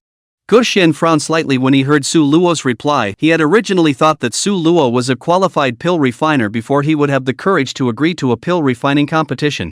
Unexpectedly, he had never taken the Apothecary Union's exams, which meant that he probably wasn't even the lowest level of apothecary. This made him start to worry. Could it be that this young man was really just a straw man, empty of guts but not strength? The corner of Liu Ruoyan's mouth hooked into a contemptuous smile, as if she had already seen the scene of Su Luo making a fool of herself in the pill refining competition. Su Luo, you're making a fool of yourself. Since you want to compete in pill refining, don't blame me for being impolite. Humph. It's not certain who will lose and who will win. Su Luo, however, remained calm and didn't seem to be worried about the upcoming competition. With the system in place, what wouldn't he know? In an instant, he could become a senior alchemist. Su Luo was so confident. Gu Xian saw this and became even more curious, eager to see what this young man was capable of. He announced to the crowd, "I have decided that I will personally preside over this contest as a sign of fairness." Willow Patrol didn't dare to make another move and didn't object. The venue for the competition was quickly prepared, in a spacious square in the Apothecary Union. This was supposed to be the place for the pill refiner's examination. In this field, 6 Dan furnaces were placed, along with various rare herbs. Su Luo and Liu Ruoyan stood in front of their respective pill refining furnaces, ready to start the competition. Gu Xian, as the referee, stood between the two and announced the rules of the match. The competition is divided into 3 rounds, each round refining one type of elixir. The first round is a primary elixir, the second round is an intermediate elixir, and the third round is an advanced elixir. The duration of each round is 1 hour. In the end, the winner will be assessed by me and a few senior alchemists. The 2 men nodded in agreement as they sniffed. The contest begins. Ruoyan Liu stood on the competition stage, wearing a light blue pill refiner's robe, looking extraordinarily clear and elegant. Su Luo, on the other hand, was dressed in a simple green shirt with a smile on his face as he calmly walked onto the competition stage. His attitude made Liu Ruoyan feel a twinge of uneasiness, but she quickly suppressed this emotion, telling herself not to be fooled by Su Luo's appearance. The first round of refining primary elixirs. Su Luo and Liu Ruoyan each selected their own medicinal materials and began refining. Liu Ruoyan obviously had a certain foundation in pill refining. She skillfully operated the pill refining furnace with a precise technique and just the right amount of flame control. A beginner's elixir was soon refined. In the second round of refining intermediate level pills, Ruoyan Liu continued to perform with ease, and the intermediate level pills she made were of superior quality, winning the praise of the crowd. In the first 2 rounds, Su Luo also performed wonderfully. However, compared to Liu Ruoyan, there wasn't much of an advantage. Until the start of the third round of the competition, refining high-level pills, Ruoyan Liu frowned tightly and was slow to make a move. She was an intermediate-level alchemist, refining high-level pills with a success rate of less than 50%. This final round of the competition was undoubtedly a huge challenge for him. She subconsciously looked over to Su Luo's side, only to find that Su Luo was calm and composed, and had already started refining high-level pills. This guy, when did he learn the art of refining pills? The beginner and intermediate pills have all been refined, and they're no worse than mine. The victory or defeat will be in the advanced pills. Ruoyan Liu couldn't help but get nervous. After all, her success rate in refining high-level pills was less than 50%. Under the reflection of the firelight, Su Luo's face more angular, the temperament when fully concentrated, not the slightest bit of the appearance of a playboy. Ruoyan Liu couldn't help but freeze. Looking at it from this angle, this guy is surprisingly quite handsome. She couldn't help but wonder if she had made the right decision to withdraw from the marriage. Round 3. Making advanced pills. Su Luo was even more subdued. He selected several extremely rare medicinal herbs and skillfully began to refine high-level pills. This scene surprised everyone present, including Gu Xian. They didn't expect that this young man, who claimed to have never taken the Apothecary Union examination, would have such a high level of skill in pill refining. On the contrary, Liu Ruoyan was still staring blankly at Su Luo, and her aura was suppressed by Su Luo. Until Liu Patrolman loudly reminded Ruoyan, "What are you doing? Quickly! Hurry up! The third round has begun." Only then did Ruoyan Liu slow down and turn her attention to the competition once more as she took a deep breath and began the challenge of refining an advanced elixir. Possibly because of her nervousness, Ruoyan Liu appeared to be a bit frazzled during the process of refining the high-level pills. Fine beads of sweat began to ooze from her forehead, and the herbs in her hands nearly turned to waste several times due to her mishandling. In contrast, Su Luo appeared to be at ease. His every movement was precise and in place, and every step of the pill refining process was incomparably smooth, as if this difficult pill refining technique was nothing more than a routine in his hands. Time passed minute by minute, the gazes of the audience, constantly switching between Liu Ruyan and Su Luo. The tense atmosphere almost made people forget to breathe. Finally, within the last few minutes of the allotted time, Liu Ruyan, with a red face, took out a pill from the Dan furnace. Although it was successfully refined, the color was not uniform, and it was obvious that the quality was not ideal. Meanwhile, Su Luo had leisurely opened his Dan furnace and took out a flawless elixir from it. Its surface was as smooth as a mirror, radiating a faint luster, and at a glance, it was clear that it was of top quality. Ruyan Lu's elixir was the clear heart pill. The elixir that Su Luo had refined was the barrier-breaking elixir, an advanced elixir that could help cultivators break through bottlenecks. His elixir emitted a faint glow, and a strong medicinal fragrance filled the air, invigorating people's spirits when they smelled it. The judges carefully evaluated the two elixirs and the results spoke for themselves. Solo won the match. Ruyan Lu's face turned pale as she couldn't accept this result. She questioned the judges. This is impossible. How could he possibly refine the barrier-breaking pill? A senior alchemist responded indifferently. Miss Liu, Prince Su's pill refining skills are indeed superior. His barrier-breaking pill, both in terms of medicinal effects and refining techniques, far surpasses your clear heart pill. Ruyan Lu's face turned pale. She knew that she had lost, and she had lost completely. She looked at Su Luo with unwillingness and anger in her eyes, while Liu Patrol Tian had nothing to say. Gu Xian looked at Su Luo, a trace of appreciation flashed in his eyes. He knew that this young man was by no means a pool animal, and that the future immortal cultivation world would definitely have a place for him. Clang! Liu Ruyan unexpectedly drew out the sword at her waist, the tip of the sword pointing directly at Su Luo. Ruyan Lu went crazy and roared. He cheated. It's impossible for him to win against me. I'm the closed-door disciple of the Yunlan Sacred Sect's patriarch, and him? Only a dude from Wanbang City. I don't believe it. I still don't believe it.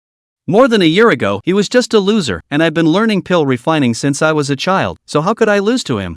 He must have cheated. Chapter 135 Ruyan Lu regrets? Ruyan Lu muttered to herself, and her entire body, as if she had fallen into a state of madness. Her originally beautiful face became distorted due to her extreme anger. In this moment, she lost her mind and surprisingly, completely forgot where she was. This is the Alchemist's Guild. She actually flashed her weapon here. The sharp blade that flashed with a cold light was pointed at Su Luo, and the air was filled with a desperate and icy scent. Such behavior was undoubtedly a serious provocation to the authority of the Apothecary Union. It should be known that the Pill Refiners Union, as a highly respected organization, its lofty status and strict rules were unquestionable. Anyone who dares to cause trouble here will be severely punished. As for Liu Ruyan's move, she had clearly touched the red line, and Gu Xian, who was standing by the side, frowned and shook his head repeatedly. He sighed in his mind. What a pity! Although this girl possesses excessive talent, but her heart is so poor, it is really disappointing. With such an impetuous and impulsive heart, I'm afraid that she won't be able to go too far on the path of immortal cultivation in the future. Originally, Gu Xian still respected the Liu family, but at this moment, that feeling was gone. On the contrary, it was the Su Luo who impressed him and was interested in befriending him. From what I've seen so far, this young man is truly extraordinary. Whether it's from his heart or his pill refining skills, he can crush Ruyan Lu. If we can befriend him, it would be considered a good investment. Gu Xian thought in his mind and already had plans. Su Luo was very calm. He had long seen what was wrong with Liu Ruyan and reminded him sternly. Ruyan Lu, haven't you made enough of a scene? Open your eyes wide and see clearly. This is the Apothecary Union. How dare you openly show your weapon? Do you not have the Apothecary Union in your eyes at all? Hearing Su Luo's words, Liu Ruyan's body shook violently, as if she had suddenly come back to her senses. She subconsciously turned her head to look at Gu Xian, only to see that the other party was looking at her with a gloomy face. Ruyan Lu instantly panicked. It's all your fault. If you hadn't humiliated me, why would I have lost my temper like that? Before Su Luo could say anything, Xin Jian and Qin Sunyan on the side couldn't stand to watch. The two of them witnessed the entire competition. It was obvious that the Liu family was aggressive. Su Luo didn't do anything excessive, and now Liu Ruyan was hitting back. It was simply too shameless. Xin Jian fought for Su Luo. How can you blame Mr. Su for this? It's obvious to everyone that you were the one who insisted on competing, and it was you who proposed to compete in the art of pill refining, and now that you've lost, you've turned around and become annoyed? Too shameless, right? Shen Jiayin is a straightforward, straight-talking person who says whatever comes to mind in her heart and what comes out of her mouth. But what she said was indeed true. A woman being reprimanded by another woman and with justification. Ruoyan Lu completely broke her defense. And who are you? How dare you satirize me too? Lu Ruoyan glared angrily, the long sword in her hand flashed with cold light, and she violently swung it towards the front, the powerful sword she swept away like a whirlwind. Shen Jiayin's small face was pale with fear. She was only fighting for Su Luo and she was dealt a fatal blow by this woman. Too vicious, right? Solo can't just sit back and do nothing. Only a flash of his figure was seen, and he instantly appeared in front of Shen Jiayin. He stretched out his right hand and gently grabbed it, and that seemingly indestructible sword chi was easily blocked by him just like that. Then, with a slight shake of his arm, the sword chi dissipated without a trace like smoke. The whole process flowed smoothly, as if Su Luo had already anticipated Lu Ruoyan's movements, appearing to be at ease. Shen Jiayin sighed in relief. Mr. Su, you're really good, this time thanks to you coming to the rescue, otherwise the consequences would be unimaginable. Thank you. Shen Jiayin looked at Su Luo with a face of reverence. Ruoyan Lu's eyes widened in disbelief at what was happening in front of her. She felt as if she were in a dream, and everything seemed too surreal. Su Luo, how was he able to so easily just defuse his full force strike? Judging from his performance just now, he wasn't any wasteful trash at all. Instead, it gives off an air of inscrutability. Ruoyan Lu froze. Was this still the same Su Luo she knew? Why had he become so strong? Although Ruoyan Lu had gone overboard, Su Luo did not take this opportunity to humiliate Ruoyan Lu, but instead said slowly in a calm tone. Ruoyan Lu, now you should understand, right? This is the strength gap. Put away your condescension and accept the reality. Ruoyan Lu stood dumbfounded, not knowing how to end it anymore. Just then, Guo Xian, who had been silent, finally spoke. He said, since there is a result from the competition, then according to the agreement, the Lu family must accept the fact of repudiation. Lu family master, as Lu Ruoyan's father, why don't you make a statement as well? Alas. Sighed Willow Patrol, silent. Lu Ruoyan's eyes were red and filled with tears. She was unwilling to accept such an outcome. Seeing this, Su Luo didn't want to make a big deal out of it. Lu Ruoyan was after all Qin Yun'er's disciple, and he had already had a conjugal affair with Fairy Rhyme. If the matter of repudiation was made a big deal and spread to Qin Yun'er, it would not be easy for him to end it himself. Su Luo repudiated his wife, but also just wanted to take the heat for himself. Now the purpose has been achieved, he does not want to continue to pursue the matter. It is best to just sink into silence, do not mention it to anyone, do not let Rhyme Fairy know about this matter. And so, Solo said, Master Go, Lu family master, everyone present, I raised the matter of repudiating my wife, but also just want to get justice for myself. Now the purpose has been achieved. The words of apology, Lu family does not have to say, I will no longer pursue anything, my grudge with the Lu family, from now on, a one-off right off. I also hope that everyone present will not spread this matter, please, everyone. Su Luo's voice was sincere, giving enough face to the Lu family, and all the people present also secretly admired Su Luo's broad-mindedness. Guo Xian laughed out loud and said, wouldn't that be a happy occasion for all? He realized that this young lad, with his broad-mindedness, was far from being comparable to Ruoyan Lu. She was appreciating Su Luo more and more. Su Luo deliberately lowered his posture and poise, winning the praise of the entire crowd. Lu Ruoyan, on the other hand, stayed on the spot and became the background, the most ridiculous clown. She looked at Su Luo, in a trance. Her original high spirits now became worthless. She still couldn't figure out when Su Luo had become so good. She once fantasized about the appearance of her Dao partner. It seems to be now Su Luo, this elegant and powerful, mysterious. However, Su Luo had clearly been his fiancé long before. If he's so good, why didn't he realize it before? Ruoyan Lu seemed to have some regrets. Fortunately, this matter, Su Luo did not intend to publicize it, otherwise, Lu Ruoyan's loss would be even greater. Being repudiated is a disgrace to the Yunlan sacred sect. Qin Yun'er, as the head of a clan, her own disciple was repudiated in public, and when the word got out, which master could stand it? Lu Ruoyan does not dare to imagine. His master knows this matter. What will be the consequences? Chapter 136, Still Can't Hide It. Right now, no matter if it was the Lu family or Su Luo herself, they didn't want to make a big deal out of it. What's more, I don't want this matter to be known by Fairy Rhyme, so it's best to just keep it quiet and leave it at that. But, very unfortunate. Of all the people present, one witnessed the whole thing. This man, the only thing that matters is the world. This person was an elder of the Yunlan sacred sect, who usually had conflicts with sect leader Qin Yuner named Han Sanguan. He had always disliked Qin Yuner's ways and had opposed her at every turn. At the moment, he was on the spot, a teasing curve at the corner of his mouth. This is going to be a good one. A disciple of the Yunlan sacred sect's patriarch, being repudiated in public, spreading the word, it's too humiliating, isn't it? Such powerful news, surely more people should know about it. Qin Yuner, as Liu Ruyan's master, you're just waiting to be humiliated. After the contest was completed, both parties also acquiesced to the outcome and have had nothing more to do with it ever since. The Liu family lost their minds and returned unhappy. Liu Ruyan was even more frustrated. Before she left, she turned to look at Su Luo again, an indescribable flavor permeating her heart. Is it regret? Is it a pity? Is it hate? Or is it envy? She was confused and didn't know how to face herself, her family, and her master Qin Yuner. The heart demon had been born since then, and would surely become the most difficult hurdle to overcome on her path of cultivation. Su Luo didn't leave immediately. Under Grandmaster Guxian's strong retention, Su Luo followed Grandmaster Guxian to visit the Apothecary Guild. Guxian was very optimistic about Su Luo, believing that he would definitely become a powerful figure in the immortal cultivation world in the future, and showing Su Luo goodwill now would be considered an important investment.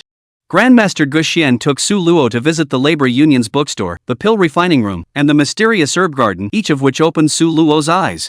Guxian not only shared his experience in refining pills, but also revealed some secrets of the immortal cultivation world, which benefited Su Luo greatly. Shenjian and Qin Sunyang, the two little girls, followed Su Luo and also grew in knowledge. The two of them understood very well that if they didn't have Su Luo by their side, how would they have had the chance to contact the top echelons of the Apothecary Union, let alone visit the Apothecary Guild? Both of them looked up to Su Luo very much now, especially Shenjian. Qin Sunyang didn't have much of a heartfelt feeling when facing Su Luo because she had known the ninth prince of the Dragon Clan before and had a preconceived notion. On the contrary, Shenjian, who was in love, could not resist Su Luo's charm. It's just that Qin Sunyang didn't know that the ninth prince of the Dragon Clan, whom she adored, was actually Su Luo in disguise as well. Whenever Shenjian's gaze fell on Su Luo, the admiration overflowed. Su Luo was not unaware, he could eavesdrop on the heart and knew what this girl was thinking. He had long since become accustomed to it, there was no way around it, in person he was just that good and loved by all. Su Luo was in the Apothecary Guild, and had gotten a lot of benefits, and had gotten the senior apothecary qualification himself. After leaving the Apothecary Union, he sent the two women to their place of residence and then found himself an inn to stay at. The inn comes and goes, perfect for passing on news. What surprised him was that the matter of him repudiating his wife in the Apothecary Union had already spread in Immortal Alliance City. Sure. The main character that people were talking about was not him, but Ruyan Lu. Inside the inn. People are talking. Have you guys heard? Yunlan Sacred Sect's Liu Ruyan was actually repudiated in the Pill Refiners Union. The news spread among the people as if it had grown wings. What? Ruyan Lu actually has a marriage contract? Yeah. Didn't expect that, did you? Tell me, brother, what's the matter? In the inn, a dozen or so people gathered together, peanuts, melon seeds, and large bowls of tea set up, and talked eloquently. I heard that it was Liu Ruyan who repented of her marriage first, so the man must have been unconvinced. The two of them competed in the Apothecary Union, and guess what? Well, Ruyan Lu unexpectedly lost. She was repudiated by the man on the spot. Exciting! I'm afraid this is the most explosive news in the immortal cultivation world in the last 2 years, right? Indeed. Ruyan Lu is the close disciple of Yunlan Sacred Sect's Fairy Yun, a rising star in the immortal cultivation world these past 2 years. Who would have thought that she would still have such a stain on her? Fairy Rhyme is also humiliated enough. Having her own disciple repudiated in public is too much of a slap in the face. This matter has too much of an impact on the reputation of the Yunlan Sacred Sect. Brother, I want to ask, what is the identity of the man who repudiated Ruyan Lu? This is unclear, in any case it's quite mysterious. It's said to wear a mask, it's definitely not from a big family. For sure. If she came from a big family, Ruyan Lu wouldn't have withdrawn from the marriage. That is. I've seen this woman Liu Ruyan, proud and arrogant, self-righteous, and thought that all the men in the world should surround her. Now it's a slap in the face, isn't it? Serves you right. Let's just wait for the joke. Su Luo listened to the crowd's conversation and frowned. What was going on? He himself had clearly asked those present at the time not to spread the story. There are bad people in the crowd. Now it was so well known that the entire Immortal League city knew about it. It was expected that it would soon reach Fairy Rhyme's ears. Su Luo's concern was not unreasonable. The news spread like a tidal wave, and that night, it reached Qin Yun's ears. After Qin Yun learned about this matter, her face showed her displeasure. The damage to the reputation of the Yunlan sacred sect was too great. As the head of a clan and Liu Ruyan's master, she could not just sit back and do nothing. Qin Yuner was still sensible and wasn't overwhelmed by the rumors. She immediately called Liu Ruyan over and asked about the specifics. Cloudland's sacred sect. The Taixian peak where the patriarch was located. Ruyan Lu came to see her master, Qin Yun, in a state of mind that was not good. After all, Qin Yun was the head of a clan, and her gentle demeanor was not seen on weekdays, and even more so with her disciples. With a serious face, she asked, Ruyan, recently there have been rumors in Immortal Alliance City that you took the initiative to repent of your marriage and were repudiated by someone else in return. This matter, it is about the reputation of Yunlan sacred sect. Tell me truthfully if there is such a thing or not. Master.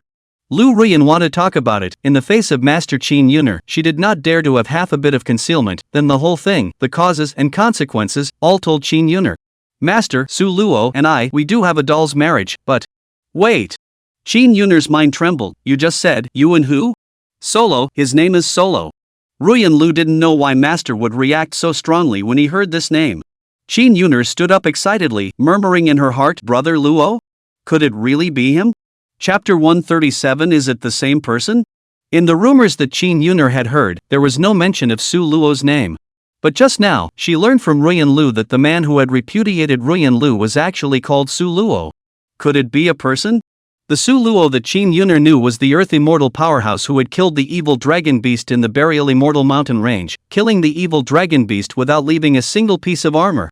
It was the low brother who stood in front of her, guarding her, loving her, and shielding her from the wind and the rain.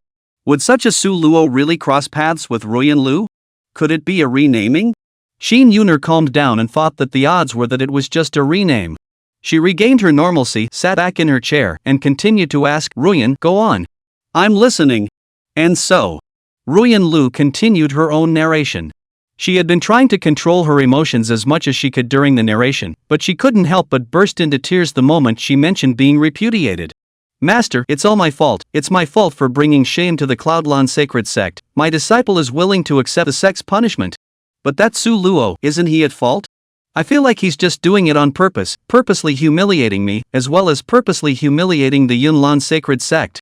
At that time, after the contest was over, he even made a big promise that he wouldn't spread the matter of repudiating his wife, but now that it's become so well known, he must be the one who spread it. He's just a malevolent and despicable villain. Liu Ruyan was afraid that her master would blame her, and in order to minimize her own faults, she began to pour dirty water on Su Luo again. Master, Su Luo in Wanbang City, is just a playboy of a small family, uneducated. I really don't like him. What's wrong with me going to find him to withdraw from the marriage? Of course, I do admit that I did lose to him in the art of pill refining, but in cultivation, I'm definitely better than him. Master, give me another chance. I'll fight into the death and save face for the Cloudland sacred sect. Qin Yuner listened quietly, her brow furrowed. Ruyan, you still don't understand that things involving feelings can no longer be judged solely by right or wrong, and emotional matters are often intricate and complicated. You're still young. It's understandable that you do things impulsively, so your heart must continue to be honed. In this matter, you'll stay out of it for the time being. You'll go to the thoughtful cliffs to repent, and then come back to me after 3 months. Qin Yun understood what happened and also made a punishment for Liu Ruyan. As for Su Luo's side, Qin Yun planned to find a chance to talk to him personally. From Liu Ruyan's earlier description, Qin Yuner had also determined that this Su Luo was definitely not the Su Luo brother she knew. The brother Su Luo that he knew in the Burial Immortal mountain range was an Earth Immortal powerhouse, mysteriously powerful. As for the Su Luo that Liu Ruyan spoke of, he was just a playboy from a small city-state's last-rate family. He had only entered the Heavenly Diffusion sect for cultivation a little over a year ago, and even if he had shown some talent in the art of alchemy, how could he possibly be compared to a strong person of the Earth Immortal realm? Therefore, Qin Yuner concluded that it must be a rename and that the Su Luo she knew and the Su Luo in Liu Ruyan's mouth must not be the same person. What kind of person is it? Also worthy of being renamed with my brother Su Luo? How dare you humiliate a disciple of my Yunlan sacred sect and ruin my Yunlan sacred sect's reputation? My Yunlan sacred sect is not something that anyone can mess with. As the head of a clan, one must always think about the clan and safeguard its interests. This matter was no longer about right or wrong, but about the dignity of the clan. Qin Yuner wants to find a chance to meet the Su Luo in person. Chapter 138 Arrival of the Heavenly Diffusion Sect. With the intervention of the Yunlan Sacred Sect, the news of Ruyan Lu being repudiated was temporarily suppressed. The heat is gradually decreasing. In addition to the intervention of the Yunlan Sacred Sect, there was another important matter that attracted most people's attention. That's when the Immortal League ceremony is about to begin. People put more energy into the Immortal Alliance ceremony, and the thing that was talked about the most changed from Lu Ruyan to the Immortal Alliance ceremony. Early the next morning, the sunlight sprinkled down on the streets and alleys of Immortal League City, giving this ancient and mysterious city a golden veil. Just then, a vast procession of people appeared outside the city. It was none other than the people from the Heavenly Diffusion Sect. The Heavenly Diffusion Sect, as one of the 12 great sects, was naturally majestic and imposing. Walking in the forefront was Yang Bingqing, who was carrying a heavy responsibility this time, replacing her father, Yang Dingtian, to come and participate in this world-renowned event. Beside him was the Supreme Elder Huma, accompanied by his left and right. This highly respected old man was like a calm mountain, giving the crowd endless peace of mind and confidence. Following Yang Bingqing and Huma was a group of energetic newly promoted disciples. All of them were in high spirits and full of energy, obviously looking forward to this Immortal Alliance ceremony. There are some familiar faces among them. Wang Taishu from Qianyang Peak, Li Mubai from Spirit Sword Peak, Zhao Linger from Purple Sky Peak, Xin Fengbia from Xianuang Peak, Hao Zhenzi from Thunderstorm Peak, and Zhua Zusuk. These people, all of them, had stepped onto the heavenly path with Su Luo and engaged in a fierce competition. Even though they were all ultimately defeated by Su Luo, the experience had undoubtedly benefited them greatly. Now, after the sharpening and baptism of the Heavenly Avenue, their cultivation had been taken to the next level, and deep down, they were even more eager to shine on the stage of the Immortal Alliance ceremony and prove their strength. Su Luo arrived at Immortal Alliance City a day earlier, and seeing that they were all here, he went to meet them. Su Luo, why did you arrive early? We thought we had to wait for you for a few more days. Daryl Lin asked. Senior Sister Lin, it's a long story, I just arrived yesterday too. Ha? Why are you still wearing a mask that covers half of your face and being mysterious? What's going on? Su Luo came to Lin Ruoxi's ear and whispered, the Immortal Alliance ceremony is crowded, I'm afraid of bumping into enemies, so I'm wearing a mask to hide my identity. So it is. The two whispered and looked very close. When Su Luo first entered the Heavenly Diffusion Sect, it was Lin Ruoxi who brought him to cultivate. Later, Su Luo also helped the Lin family through the crisis, and in Lin Ruoxi's heart, she had long had love for Su Luo. The two chatted intimately, causing the other disciples in the sect to be disgruntled. You guys, Lin Ruoxi and Su Luo, their relationship is not ordinary, huh? That goes without saying, both of them came from Bisui Peak, that Su Luo started later but surpassed us within a year, it's really upsetting. Originally, I thought that I would still have a chance to pursue Lin Ruoxi, but now it seems that she only has Su Luo in her heart, I'm afraid. That's natural, Su Luo ascended to the top of Tong Tian Avenue on the first day, who wouldn't admire such a man? The one who spoke was Zhao Linger from the Violet Peak, and in fact, she had also admired Su Luo for a long time. Looking at the way Lin Ruoxi and Su Luo were talking intimately, she felt bad in her heart. Also with this mentality is Yang Bingqing. Chapter 139, I don't want to be a handmaiden anymore. Yang Bingqing had come to participate in the Immortal Alliance ceremony in his capacity as the acting patriarch of the Heavenly Diffusion Sect. Status is honored. The many disciples of the Tianyan sect treated her with great respect. After all, she was the daughter of the Tianyan sect's patriarch. Just because of her honorable status, Yang Bingqing naturally had to display an elevated posture. Otherwise, how else can you lead these newly minted disciples? Therefore, just because of this status of hers, it was all the more important to keep a distance from these disciples. Distance creates beauty and distance creates respect. Su Luo knew this, so when they first rendezvoused, he just greeted Yang Bingqing and blended into the group of newly promoted disciples, talking happily with Lin Ruoxi. Yang Bingqing silently watched as the scene of intimate and incomparable interaction between Su Luo and Lin Ruoxi. Inside her heart, it was as if she had overturned a bottle of 5 flavors, all kinds of tastes intertwined together, making her mind difficult to rest. She was the daughter of the Heavenly Diffusion Sect's patriarch, and had lived in the envy of everyone since she was young, gathering thousands of favorites. But for some reason, whenever she stood beside Su Luo, she would always have a sense of inferiority, as if all her own light was covered up in an instant without a trace. Especially that period of serving as Su Luo's maidservant made her feel doubly aggrieved and unwilling. Obviously they were both women. Why was Lin Ruoxi able to stand side by side with Su Luo and talk happily, while she herself could only serve as a humble maid? This unfair treatment was like a thorn that dug deep into her heart for a long time. It absolutely can't go on like this. I must fight for my rightful place. Yang Bingqing bit her lips tightly and secretly made up her mind. Ever since Su Luo helped her succeed in taking revenge and handily killing the enemy who killed her parents, her heart, too, quietly changed. Once full of resentment towards Su Luo, has long evaporated, replaced by an unspeakable adoration. It wasn't the first time that Elder Huma of the Heavenly Diffusion Sect had participated in the Immortal Alliance ceremony. There are some things that this old man has arranged in advance. Every year, during the Immortal Alliance ceremony, the people from the Tianyan sect would live in a fixed place. It was a magnificent lodge tucked away in the mountains. This residence, which was carefully selected by the Heavenly Diffusion Sect, was naturally by no means comparable to an ordinary small inn. The interior of the villa is so luxurious that the pavilions are staggered, just like a paradise in the world, which is intoxicating.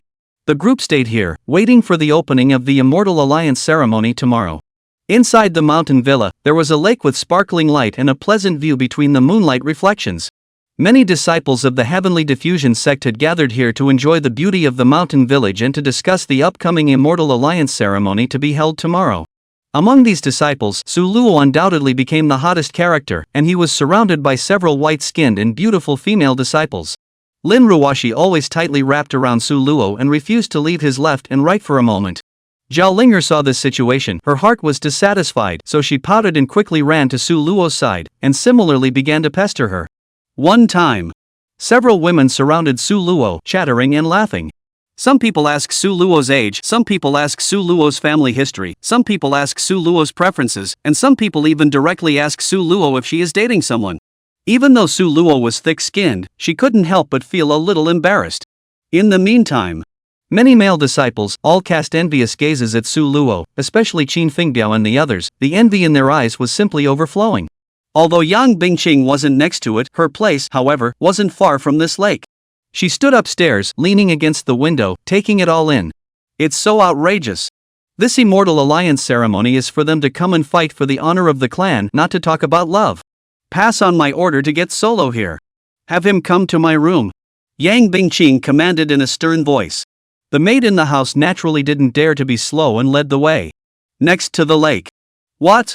Senior Sister Bingqing actually invited Su Luo to her boudoir? When a disciple heard this, his face was filled with shock and he blurted out incredulously. Why? Another man asked immediately after, his tone filled with confusion. Yeah. And it's so inappropriate at this late hour, isn't it? Shasta. All sorts of speculations and discussions, like a tidal wave, the entire scene instantly became noisy and lively. This Su Luo, is he really so charming and favored by women? Even a figure like Senior Sister Bingqing took the initiative to invite him into her boudoir. One couldn't help but marvel. Not to mention it's already so late in the day. Another person chimed in. Lin Ruoxi on the side was so angry that she stomped her feet, while Zhao Linger pouted her little mouth, full of displeasure, thinking that Senior Sister Yang was just using her power to find convenience for herself. In the face of the crowd's skepticism and dissatisfaction, Su Luo was helpless. He could only follow the request and go to Yang Bingqing first.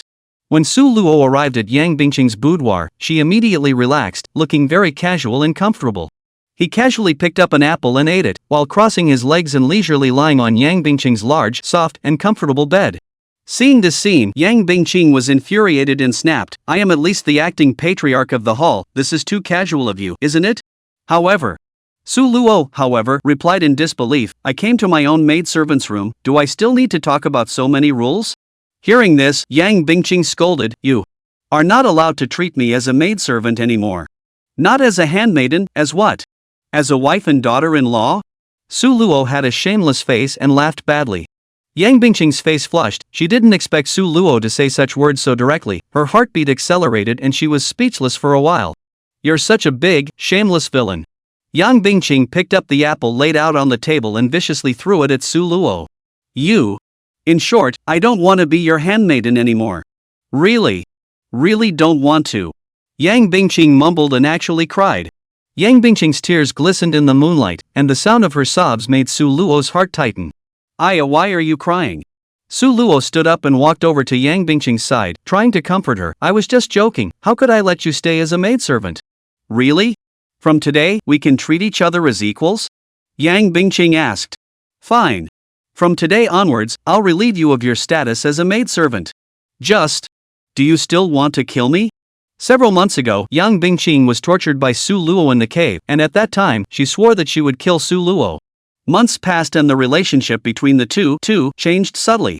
However, Yang Bingqing's oath, Su Luo remembered it clearly. What do you say? Yang Bingqing asked rhetorically. Su Luo froze. He wanted to eavesdrop on his heart and see what Yang Bingqing really thought. But he couldn't hear anything. Perhaps, at this moment, Yang Bingqing's mind, too, did not have a clear idea. However, Yang Bingqing's mouth said, of course I won't kill you again, just, surely I will find the opportunity to take a small revenge on you under. Chapter 140 Opening. Early the next morning. The sun rises, the light sprinkled on the earth, to all things in the world, covered with a layer of golden veil. The Immortal Alliance ceremony, which the crowd had been waiting for, had finally begun. At this very moment, the entire Immortal Alliance city was enveloped by an invisible force, and the mood of the people was both tense and full of anticipation. Even early in the morning, the streets and alleys are crowded with people in clamor. People gathered in groups to talk about the event that was about to open. The 12 great sects have long been waiting in the wings: the Divine Walking Sect, the Heavenly Diffraction Sect, the 8 Trigrams Sect, the Thousand Ways Sect, the Dragon Abyss Sect. These clans, each with their own characteristics and strength, were all leaders in the Eastern Land Continent Immortal Cultivation world. This Immortal Alliance ceremony was the same as the previous ones, not only to re-rank the major sects, but more importantly, to start a fierce battle for Qi. It's safe to say, the Immortal Alliance ceremony was a contest that concerned the survival of the clan. Any sect disciple participating in the competition should not take it lightly. The one who served as the opening host of this Immortal Alliance ceremony was none other than that exquisitely beautiful and magnificent Yunlan sacred sect patriarch Qin Yuner. Just when the crowd was eagerly awaiting it, all of a sudden, an unparalleled pressure came from the sky. Immediately after that, a colorful phoenix was seen flying with its wings, pulling a luxurious and extremely luxurious carriage, which landed slowly. The one sitting on top of the carriage was Qin Yuner. At this moment, she was like a goddess from the 9 heavens descending to the earth, exuding a divine aura around her. Dressed in a gorgeous white robe, her body was graceful and her temperament was as elegant as a fairy. Its beautiful and touching appearance is unforgettable, as if coming out of a painting. One can't help but fall in love with it. Qin Yuner was a supreme powerhouse at the conjugation stage, her cultivation realm only below that of an earth immortal. After hundreds of years of dedicated cultivation, she had reached the peak of the realm, and had become one of the well-deserved pinnacle combatants on the eastern continent. As a party hegemon, the Yunlan sacred sect governed the 12 great sects under its banner, and none of these sects bowed down to it and honored it as if it were a god. At this moment, Qin Yuner lightly got off the bus, her body floating like a fairy, slowly suspended in the high sky. Her beautiful eyes flowed and looked around, her vermilion lips lightly opened, and she leisurely said, "Fellow Taoists, disciples of the various sects, today is the opening day of the Immortal Alliance ceremony, and I thank you all for taking the trouble to come all the way here to participate in this event together." Qin Yuner's voice that sounded like heavenly music was like a yellow warbler coming out of the valley, clear and pleasant, resounding through the clouds and echoing in everyone's ears. The words are gone, only to see Qin Yuner's jade hand lightly waving, her sleeves dancing. In an instant, the entire Immortal Alliance city was enveloped by a powerful force that radiated a brilliant light. In the void above the Immortal Alliance city, an immense and incomparable spatial crack suddenly surfaced. Subsequently, a dazzling golden light poured down from the crack, just like the Milky Way falling from the 9 heavens, instantly transforming into a grand-scale and majestic fighting ring. Qin Yuner looked indifferent as she said softly, "The next match will take place on this fighting stage." Its words are light, but they contain a kind of unquestionable majesty, so that people cannot help but stand in awe of it. I declare the Immortal Alliance ceremony officially begins. The entire fighting platform was enveloped in dazzling light, like a bright pearl set between heaven and earth. At the same time, a huge crystal screen slowly rose from the ground like a mysterious canopy, revealing itself to the crowd. This crystal screen, emitting a soft glow, clearly displayed, on it, the names of the disciples participating in this Immortal Alliance Grand Ceremony competition. Later on, above the screen, the opponents will be randomly assigned, and ultimately the winner will be determined based on the points, and the more points a clan obtains, the higher the ranking will be. Qin Yuner continued to explain, her gaze sweeping over the many expectant faces on the stage. Immediately afterward, the screen began to scroll up quickly, the text passing by like a meteor. It didn't take long for a detailed list of matchups to be presented to everyone. Su Luo fixed her eyes and realized that her opponent was a girl named Zhou Zhiro from the Thousand Paths Sect. The disciples of the Thousand Dao Sect were known for their strong defense and counterattacking abilities. The disciples of the 8 Trigram Sect excelled in formations and traps, and the disciples of the Dragon Abyss Sect possessed powerful water spells and summoning abilities. At this moment, there was still some time before Su Luo went on stage, so he simply sat on the side leisurely, sizing up those female disciples on the stage with interest. Make a dark comment. What? This one isn't curvy enough, this one isn't big enough, this one isn't moist enough. Su Luo's eyes, as sharp as a falcon's, were spot on in their assessment. Zhou Zhiro of the Thousand Roads Sect was sitting there quietly like a statue, his eyes tightly closed, as if he was immersed in a realm of isolation. By the looks of it, she was concentrating fully on her conditioning. On the Bagua Sect's side, several disciples formed a circle and whispered something. Their brows were sometimes furrowed, sometimes their faces showed joy, and their fingers were still gesturing on the formation scrolls from time to time. Looking at the Dragon Abyss Sect's side, a dense vapor was rising up in a steady stream. It was obvious that their disciples were meticulously preparing their own sect, the most skillful water spells. At this moment, the battle on the fighting stage was in full swing, and the first round of the competition was already in full swing. The two figures in the field, like a blistering wind and rain, intersected and collided with each other, and for a while, the light of the spells flickered and dazzled, dazzling the eye. The audience, on the other hand, was even more crowded, and the sound of shouting and cheering, one wave higher than the other, resounded through the clouds. The fans of each clan did their best to wave the flag and cheer for their own contestants. Time passed quietly, and the battle situation on the fighting stage became more and more thrilling. And Su Luo, who had been in a state of watching the battle, was also attracted by such an atmosphere, and his fighting spirit was gradually ignited. Right at this moment, only a loud shout could be heard. Next round. Su Luo versus Zhou Zhiro. Su Luo's name rang out. Su Luo sighed and flew onto the fighting stage. Suddenly, he sensed a biting gaze, shot very abruptly at him. Su Luo looked up. It wasn't anyone else, it was none other than Yunlan's Sacred Sect Patriarch Qin Yuner. In order not to be recognized, Su Luo wore a mask, and he could sense that Qin Yuner hadn't recognized him yet, because Qin Yuner's gaze was tinged with hostility. It should be because of Ruyan Lu. Alas, the fact that I repudiated her disciple, Ruyan Lu, is still known to her. Look at her, is she after me? Su Luo was speechless. This woman, if she knows that I'm the one who saved her in the burial immortal mountain range, what would be her expression? Chapter 141, Naming Su Luo in Public. Qin Yuner's beautiful eyes, gazing at Su Luo, an unspeakable confusion welled up in her heart. It's really too much of a resemblance. Why does this person look so much like the brother Su Luo I recognized in the burial immortal mountain range? She murmured softly. Whether it was the tall and straight posture or the unique temperament emanating from his hands and feet, they were all just like one another, so that people couldn't help but have an illusion they were the same person. It's just a shame that he was wearing a mask and I couldn't get a good look at him.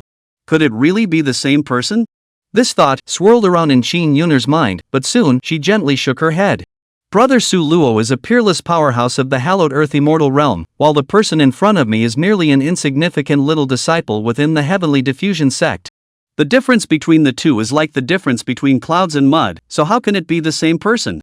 Thinking of this, Qin Yuner couldn't help but once again dismiss the speculation she had just made. On the fighting stage, Su Luo secretly sighed and smiled bitterly in his heart. It seems that Qin Yuner should have already suspected my identity, but hopefully it won't bring me any trouble before.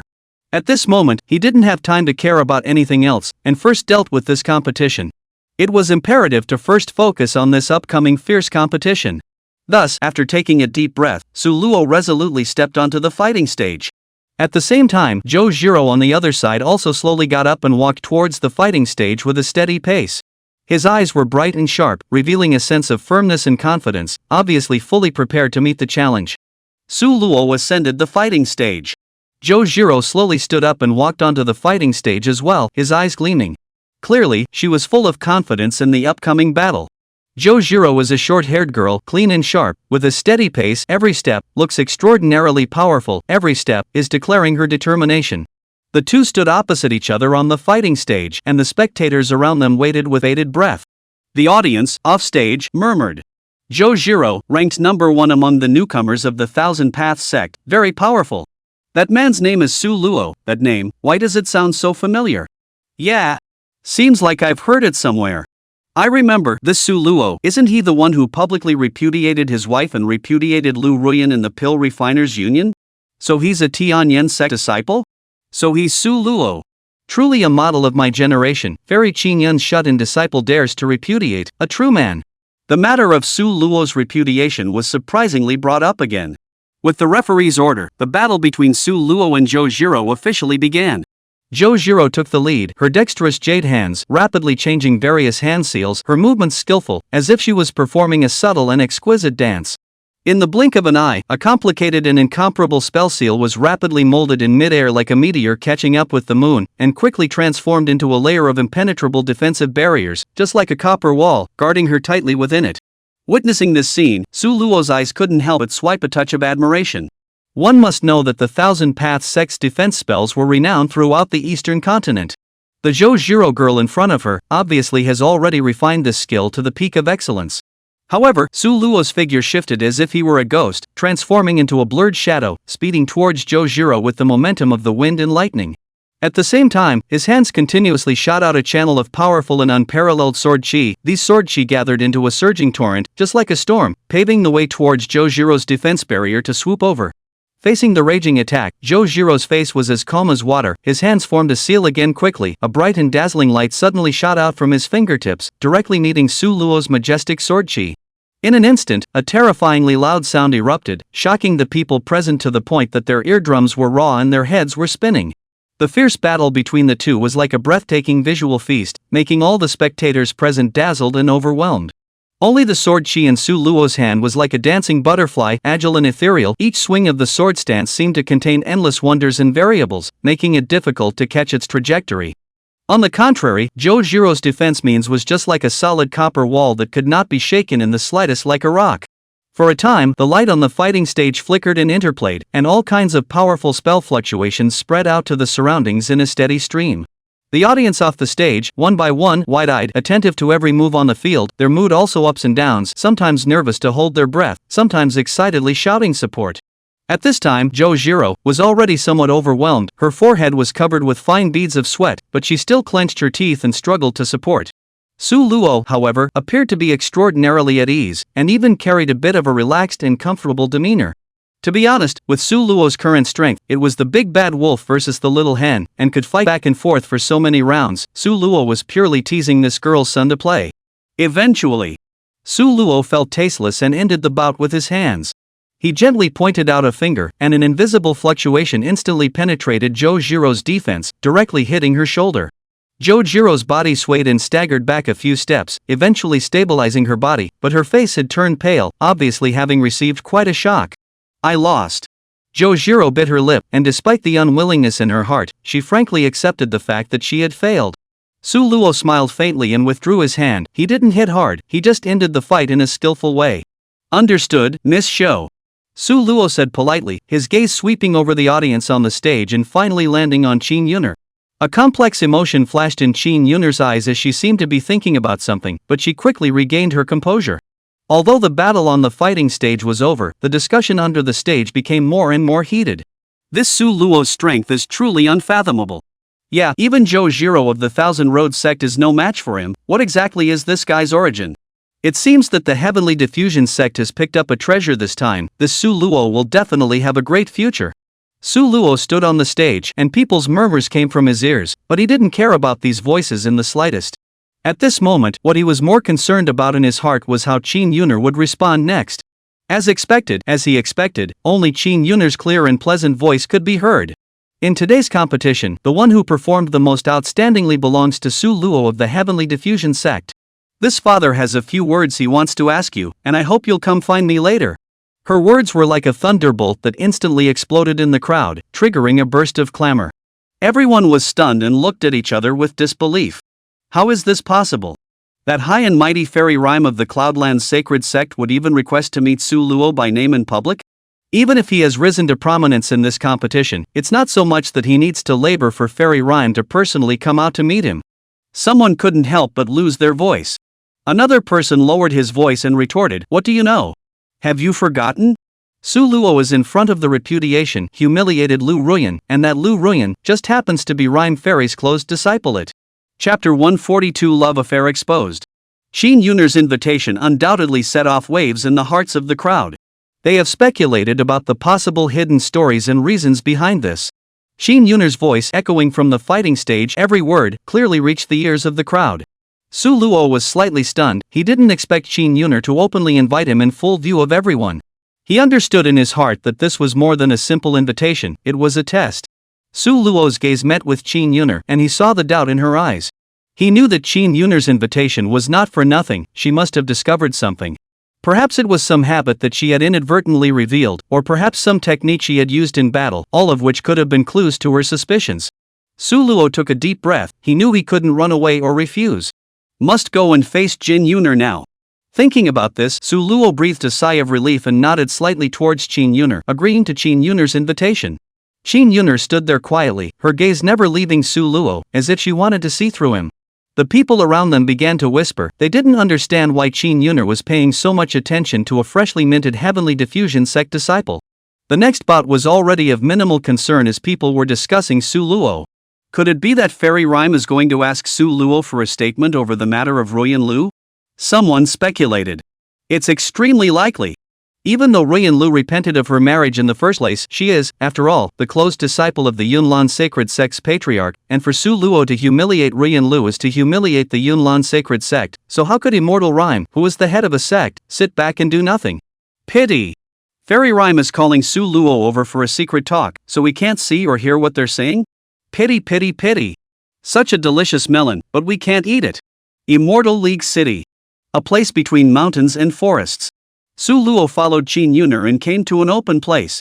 The two of them were speechless relative to each other for a long time. The atmosphere was subtle and grave. In the end, Qin Yun'er broke the silence. Do you really not remember me? When I was in the buried immortal mountain range. Su Luo smiled faintly. How could I forget? My Yun'er sister. Qin Yun'er looked at him, a trace of complexity flashing in her eyes. It turned out that she had recognized Su Luo long ago, only that the doubts and incomprehension in her heart needed an answer. And that answer, she now confirmed. Qin Yun'er was certain that the masked man in front of her, this young disciple of the Heavenly Diffusion Sect, was the Luo brother she had met in the burial immortal mountain range. It's finally been confirmed. Qin Yun'er was a bit agitated. Brother Luo, you are obviously a strong Earth Immortal Realm practitioner. Why do you still need to come to this Immortal Alliance Grand Ceremony? The Immortal Alliance Grand Ceremony is all for newly promoted disciples only. Could it be that when we parted, the important thing you said was this matter? Su Gak sighed. It's a long story. It's not something I can tell you in a few words. Su Luo didn't want to explain anything, and could only pretend to be deep, trying to put it off. Qin Yun'er asked again, are you really a disciple of the Heavenly Diffusion Sect who has just entered? Su Luo nodded. Yes, I am indeed a new disciple of the Heavenly Diffusion Sect, only that there are many things that you may not be able to understand even if I tell you. Su Luo's voice was calm, but it carried a trace of imperceptible bitterness. Qin Yun'er's brows furrowed slightly. She could feel the helplessness in Su Luo's words, which also caused the confusion in her heart to deepen. Brother Lo, why are you hiding your strength? Your strength is enough to shine at the Immortal Alliance ceremony, so why do you have to stoop to this? Su Luo sighed softly, his gaze cast into the distance as if he was remembering something. Rhyme, do you know that strength isn't everything, and sometimes, hiding yourself is truly helpless? Qin Yun'er could feel that Su Luo's heart was definitely hiding a major secret. Qin Yun'er didn't know what to say. Compared to Su Luo's so-called secret, what Qin Yun'er cared more about was the relationship between Su Luo and Liu Ruoyan. Luo brother. You and Liu Ruoyan really have a marriage contract? Yes. I do have a marriage contract with Ruoyan Liu, and you should know about what happened between us. It's because I'm afraid that you'll recognize me. That's why I'm wearing a mask. In reality, the grudge between me and her is already over. I'm really sorry for the trouble caused to you and the Cloudlan Sacred Sect. Qin Yun'er sighed. That's nothing. This child Liu Ruoyan, her heart still lacks experience, and the matter of feelings is inherently subtle. Rhyme sister, thank you for understanding. You and Liu Ruoyan are of similar age. While I have cultivated for hundreds of years, I'm so much older than you, and you still call me sister. It's simply humiliating. Su Luo laughed out loud. What does it matter? We're already married, so why care about that? I'm your man, there's no harm in you calling me brother, right? Su Luo took the initiative to open his arms and hugged Qin Yun'er. His hands were not honest. Qin Yun'er's delicate body trembled and her body went soft. She really couldn't resist Su Luo's damn charm. It was only because she had always been the high and mighty patriarch, plus the fact that she was watched closely by that best friend of hers, and had barely touched a man, that she had no resistance to a man who took the initiative. It's really cheap for Su Luo. A faint blush rose on Qin Yun'er's face as she gently pushed Su Luo away, a hint of reproach in her eyes. Brother Luo, you're still so fond of jokes. Her voice was soft, but it also revealed a hint of firmness. Still, it's best that what's going on between us doesn't get out. I understand. Su Luo pulls Qin Yun'er over again. The two of them were doing shy things, but they didn't realize that not far away from them, a piece of shining crystal stone recorded everything that the two of them were doing. Chapter 143 Live Broadcast. The appearance and texture of this strange crystal was quite similar to the photography gemstone that Su Luo possessed. But within it lies an even more powerful and unique ability, the ability to transmit images in real time. Such a marvelous thing had a resounding name: Heaven-Peeping Crystal Stone. This heaven-prying crystal stone was by no means comparable to ordinary treasures, but was a rare and exotic treasure belonging to the Earth-class level. It itself has an extraordinary concealment performance. Even those who are strong and powerful Earth immortal powerhouses, when facing it, it is difficult to detect the slightest fluctuation in breath. Because of this, it becomes an excellent tool for snooping on other people's privacy. At this point in time, Su Luo's strength had been greatly reduced due to the loss of Yaoguang Fairy's soul power boost, and was merely equivalent to an ordinary cultivator at the peak Yuaning realm. Under such circumstances, how could he detect the deeply hidden heaven-prying crystal? Also failing to notice was Fairy Rhyme. She was in the dense forest with Su Luo, completely unaware that there was a pair of eyes that were peering into the privacy of the two of them through the heaven-prying crystal. Su Luo and Fairy Rhyme were still immersed in each other's intense love, oblivious to everything that was happening in the outside world. They were enjoying the sweetness and coziness in this quiet and dense forest, making some blushing and shy intimate gestures. However, dozens of miles away, the true owner of the heaven-prying crystal stone, through this magical heaven-prying crystal stone, had a full view of the fragrant scene that was happening in front of him. He was secretly delighted that he was able to enjoy such a wonderful, wonderful show. What the heaven-prying crystal stone was connected to was also not an ordinary object, but a mirror that emitted a mysterious light. Its name is Peeping Tom. This magical mirror was capable of receiving and displaying the images transmitted by the heaven-prying crystals, and all the scenes would be clearly presented in the mirror. The mysterious cultivator, clad in a black robe embroidered with a brocade regiment of dragons, was slightly shorter in stature, but had a unique feature: his head was actually born with two horns. Surprisingly, it was the East Sea Dragon Clan.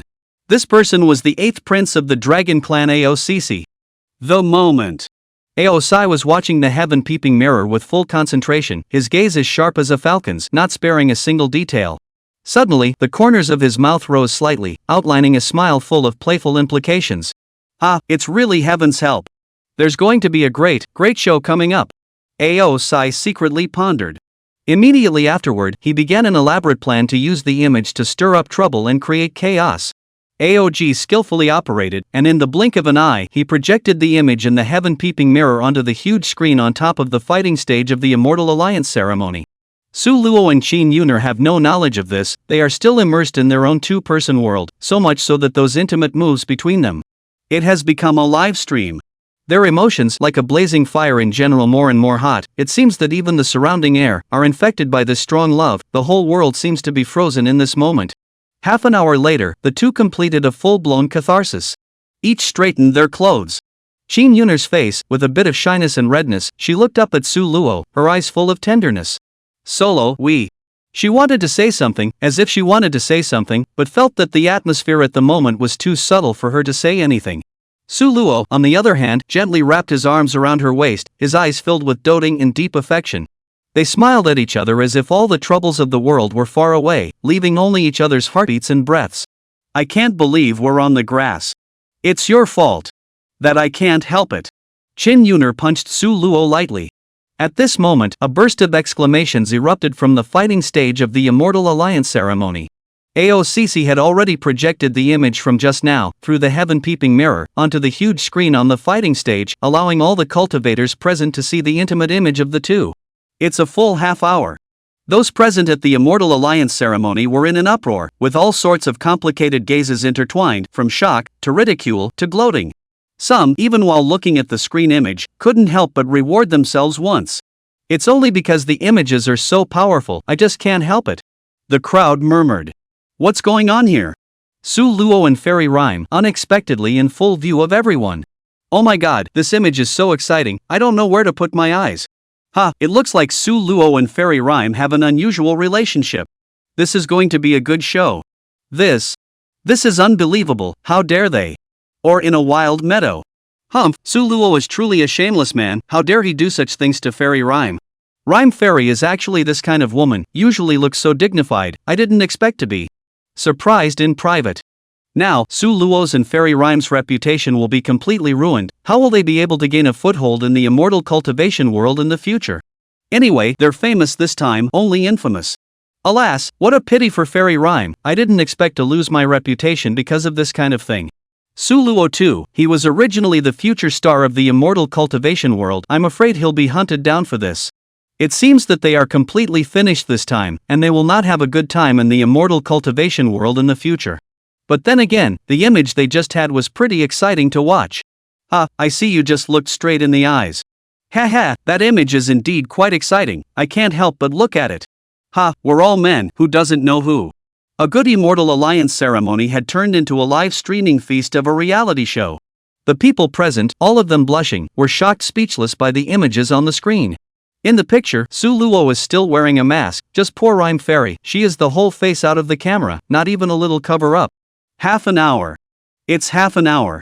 Many men were envious of Su Luo, and of course, there were also many women who were envious of Fairy Rhyme. Some people even secretly speculated about how such a private matter could have been leaked, and their eyes involuntarily swept around, trying to find the source of that prying. However, the concealment of the heaven-peeping crystal stone and heaven-peeping mirror was beyond imagination, and even the keenest of perceptions could not capture the schemer behind it. AOC stood on a hidden high platform, a smug smile hanging at the corner of his mouth. His purpose had been achieved. Using this sudden scandal, he pushed Fairy Rhyme into the vortex of public opinion, using this to weaken her hold on the Cloudland sacred sect. The more chaotic this immortal cultivation world was, the more excited he was. Chapter 144 The Supreme Elder. East China Sea Dragon Palace. It was the premier superpower in the Cloud Immortal realm, and its reputation was far-reaching and intimidating in all directions. The dragon race itself, the bloodline, contains an ancient and powerful power. Every newly born dragon baby, just after birth, will have the cultivation of the foundation establishment realm. This innate talent made the dragon race far superior to other races on the path of cultivation. When they practiced, they were able to quickly absorb the spiritual chi of heaven and earth and transform it into their own powerful strength at the same time. Their bodies were so tough that they were invulnerable to swords and spears, and water and fire. Because of this, the status of the dragon clan in the Cloud Immortal realm was so revered that no one dared to easily offend it. Even those great sacred clans that shook the Cloud Immortal realm with might had to be courteous and give enough respect when facing the Dragon Clan. However, it was due to this lofty position that led to many of the sons and daughters of the Dragon Clan becoming arrogant, domineering, and wanton. In the past, the 9th Prince Aohart is one of the typical representatives, and now the 8th Prince Aocc is also the same. Relying on their identities and backgrounds, they roamed the world and committed many evils, causing havoc in the immortal cultivation world. Currently, the East China Sea Dragon Clan has 9 imperial princes who are in the ascendancy, namely the 1st Prince Aokong, the 2nd Prince Aorang, the 3rd Prince Aoji, the 4th Prince Aojin, the 8th Prince Aoz, the 9th Prince Aoxian, the 10th Prince Aojie, the 13th Prince Aosiang, and the 14th Prince Aoz. These emperors, so to speak, have very different and strange personalities, each with their own proclivities. For example, this 8th Prince Aocc attacked the heart, only the world in chaos, wanting to benefit from the chaos. He spends his days racking his brain and calculating others, afraid that the world is too peaceful and he has to make some kind of mess before he is satisfied. So, he had recently targeted the Cloudland sacred sect and secretly filmed some private images between Fairy Rhyme and Su Luo. He was doing this for the sole purpose of adding another fire to the already somewhat turbulent Yunlan sacred sect, causing the situation to become even more chaotic. In this way, he will be able to take advantage of the situation and rake in more benefits. Immortal Alliance Ceremony. The fighting stage that should have been filled with tension was unusually quiet at this moment. The crowd could no longer muster any interest in the competition. There was no doubt that this Immortal Alliance ceremony could no longer continue. On the side of the Heavenly Diffusion sect, Yang Bingqing frowned tightly, her heart filled with confusion. She knew that Su Luo was a living bandit, but she hadn't expected that after only a few days of not seeing him, Su Luo had hooked up with the sect leader of the other Yunlan sacred sect. If Su Luo had hooked up with someone else, she would still be able to understand, but that person was the sect leader of the Yunlan sacred sect. One must know that this patriarch was a strong harmonization realm practitioner who had cultivated for hundreds of years and was only one large realm away from Ascension. It was hard for Yang Bingqing to imagine how Su Luo had hooked up with Fairy Rhyme. What can he do? What made her doubly surprised was that Fairy Rhyme was so submissive to Su Luo that she was even willing to satisfy all kinds of excessive requests made by Su Luo when she was shy. This kind of behavior is really mind-boggling, and one cannot help but sigh that the world's culture is deteriorating, and the rites and music are in tatters. It's downright humiliating. Also not understanding was Lin Ruoxi. In her perception, even though Su Luo had a charming temperament on her body, it was not enough to make the lord of a clan so dead set on obeying Su Luo. Is there some secret hidden in it? Thinking of this, Lin Ruoxi can't help but secretly shake her head and sigh, feeling that she seems to be more and more unable to see through Su Luo. While the crowd was mingling and whispering, Su Luo and Qin Yuner seemed to stay out of it, oblivious to everything that was happening on the fighting stage. The two of them warmed up for a few moments, straightened their clothes, and prepared to return to the scene of the Immortal Alliance ceremony. However, the gears of fate had quietly turned, and a storm due to the heaven-prying crystals was about to erupt. When Su Luo and Qin Yuner rushed to the fighting stage, the sight in front of them surprised them. The huge screen on the fighting stage was still flickering, with the intimate images of the two still playing on it. And it's still a rerun. Seeing that the two had returned, for a moment, the entire venue was thrown back into chaos. Su Luo and Qin Yuner became the targets, and they were surrounded by countless cacophonies of laughter. Qin Yuner's face instantly turned pale. How could she not expect that her most private moments would be made public? It's a woman, after all. A trace of panic flashed through Qin Yuner's eyes. Who did this? Su Luo clenched her fists as anger surged to her heart. He realizes that this is all being done on purpose to set them up. Rhyme Fairy was even more florid. She had never thought that her private affair with Su Luo would be made so public, and under the shame and anger, she almost cried out. Su Luo hurriedly comforted her, a look of determination flashed in his eyes. Rhyme, don't be afraid, I'm here. No matter what happens, I'll protect you. The two of them quickly gathered their emotions and thought of ways to deal with it. All around the fighting stage, all sorts of jeers were heard, and some even whistled at Fairy Rhyme. Su Luo no longer held back and exploded his full strength, directly lifting the Xuanwu turtle breath technique. His cultivation realm, which had risen in a straight line, climbed to the peak of Yuaning. Su Luo's gaze, glancing at the large screen on the fighting stage, fiercely punched out. The power of the mountains and the seas poured out, really like a flood erupted. The big screen shattered in response. The image of Su Luo and Fairy Rhyme making love to each other only then disappeared from the eyes of the crowd. Su Luo revealed his true strength, again startling the crowd present. This Su Luo is actually at peak Yuaning cultivation? He's only less than 20 years old. Such a young disciple is a peak Yuaning cultivator? No wonder Fairy Rhyme is infatuated with him, so he really is a genius. So what? He defiled Fairy Rhyme and made the Cloudland Sacred Sect such a big scandal, becoming the laughingstock of the Cloud Immortal Realm. The several supreme elders of the Cloudland Sacred Sect won't let him go, and he'll most likely fall here. This melon is so big, I'm bursting at the seams. I'm afraid this is the biggest melon in the immortal cultivation world in thousands of years. Just then, a majestic voice came from the sky, breaking the clamor of the scene. Enough! This is the grand ceremony of the Immortal Alliance. How can we allow you to clamor and make trouble here? Before the words fell, a figure was like a meteor cutting through the sky, landing steadily on the fighting stage. This person was one of the supreme elders of the Yunlan Sacred Sect, a highly respected harmonization realm powerhouse. His gaze was like a torch as he scanned the entire room, finally resting on Su Luo and Fairy Rhyme as he spoke in a deep voice. Fairy Rhyme, you are the sect leader of the Yunlan Sacred Sect. Your status is honored. How can you do such a meticulous thing? Chapter 145. This supreme elder of the Yunlan Sacred Sect was one of the founders of the Yunlan Sacred Sect. Whether it was seniority in generation, it was frighteningly high, and it was even an earthy mortal realm powerhouse. There were a total of 3 earthly immortal powerhouses in the Cloudland Sacred Sect, who usually stayed hidden behind the scenes and hadn't shown their faces for hundreds of years. But today, this most senior and highest-ranked Taishan elder Qin Shan showing up.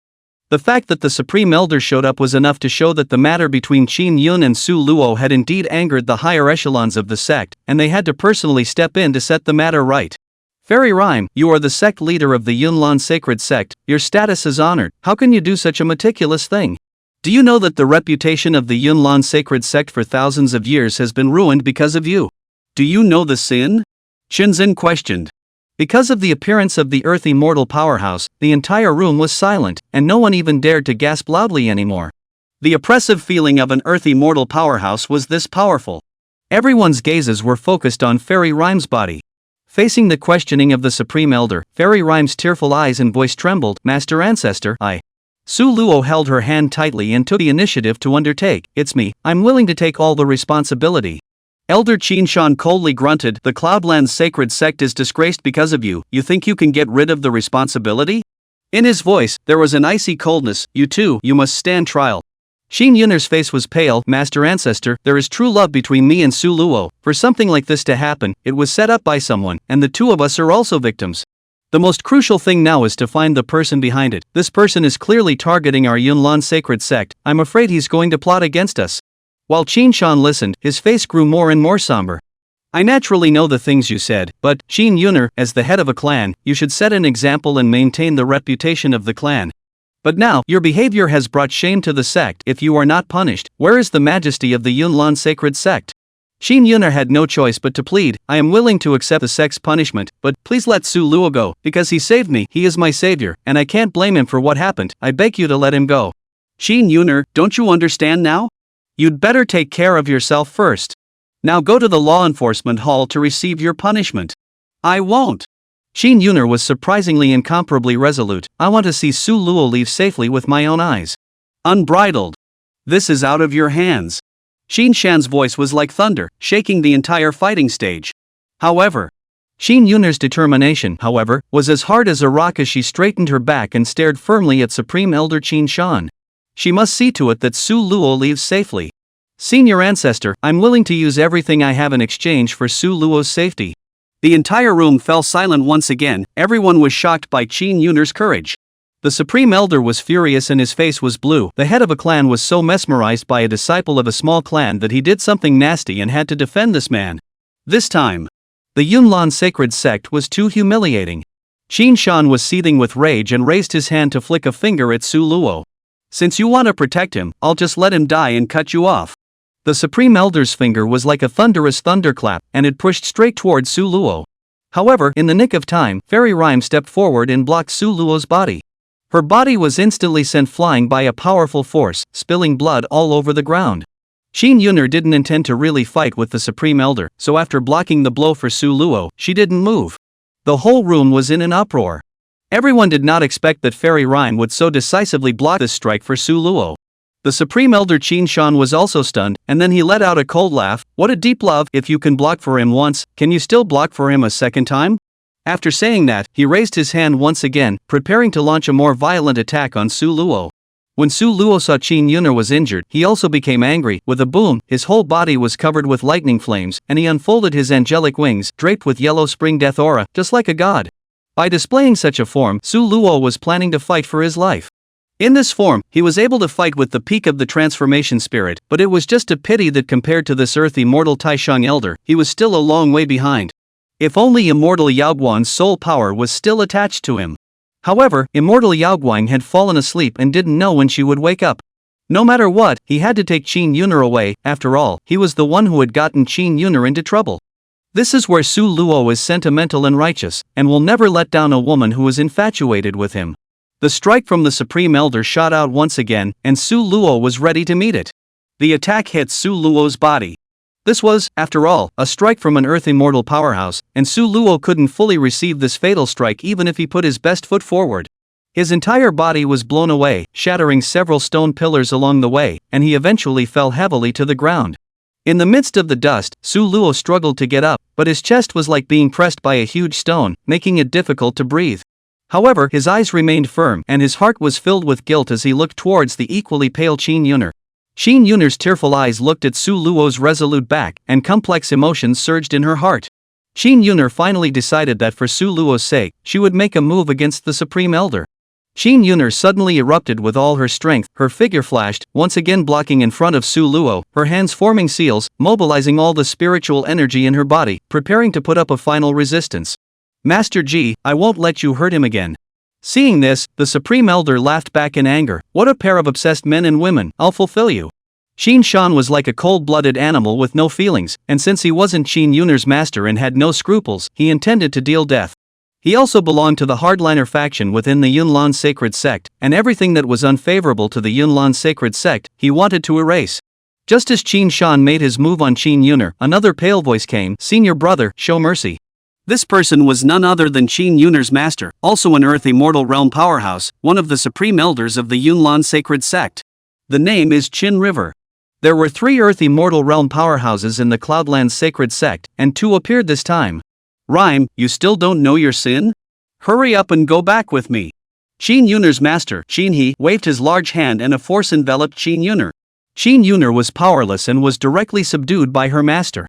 The strange light took Qin Yun'er away, and Qin Yun'er didn't have the slightest bit of resistance. She couldn't struggle, she could only be dragged by the force, fading away. Su Luo smiled bitterly, worthy of being a strong person of the realm of the Earth Immortal, he is really like a mole cricket in front of them. Chapter 146, Enemies of the World.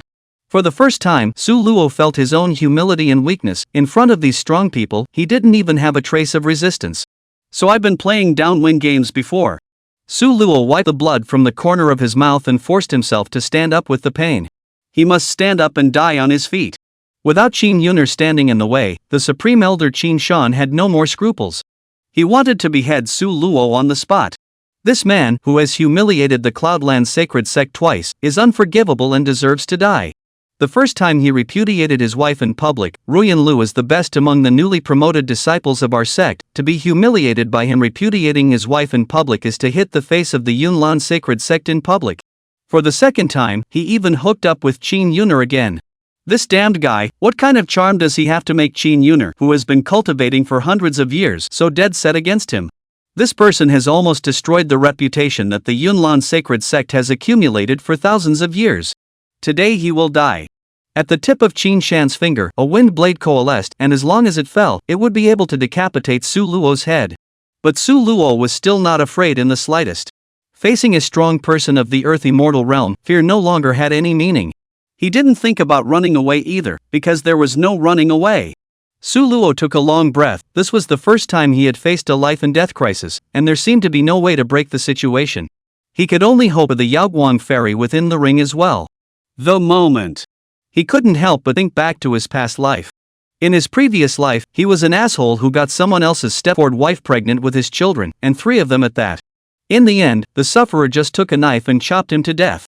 It's not easy to cross over, right? He doesn't know how to control himself, and he's ruined so many girls. Sua, LV Chichi, Yun Qingxue, Yang Bingqing, Lin Ruoxi, Sharana, Alice, Qin Sunyang, Qin Yun'er. These are good girls. Su Luo laughed to herself. I'm such an asshole.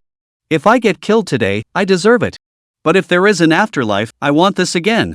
I'm such an asshole, I can't change. Ha ha ha ha ha ha ha ha ha. Su Luo unexpectedly laughed recklessly. That's probably my credo in life. Do what you want to do what you want to do. No one can sway my mind. Isn't this the way one should live one's life, with reckless abandon? As long as I'm in a good mood, what's the harm in being the enemy of the world? Su Luo looked frank and laughed recklessly. The crowd looked dumbfounded. Is this guy crazy? He's about to be killed, and he's still laughing? The ordinary people were all gloating, while Yang Bingqing and Lin Ruoxi were the ones who cared about Su Luo the most. The 2 of them were anxious. They wanted to save Su Luo so much that they were already ready to rush over to defend Su Luo from the attack. However, just then, a red light that swept in. With the red light, things took a turn for the worse. The person who came was actually Qin Yun'er's bosom friend, the Acacia Empress Yi Hongya. Yi Hongya also saw that live broadcast, although she couldn't be angry that her best friend was being taken advantage of by Su Luo. However, just based on her relationship with Qin Yun'er, it was impossible to not care. Not to mention, Yi Hongya was also curious. This Su Luo, what kind of charm did he have to charm his little Yunyun like this? Yi Hongya and Qin Yun'er, the 2 had known each other since childhood and had experienced many things. By chance, Yi Hongya entered the Acacia Sacred Sect and Qin Yun'er entered the Yunlan Sacred Sect. The 2 had been cultivating for hundreds of years and finally became the patriarchs of their respective clans. The 2 were so close that they slept under the same covers doing shy things.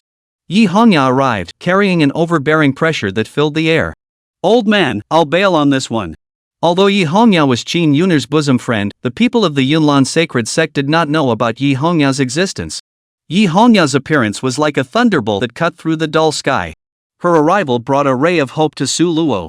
Yi Hongya was clad in neon, her steps were like the wind, every step she took seemed to be synchronized with the rhythm of the world, and her eyes were as stern as a knife.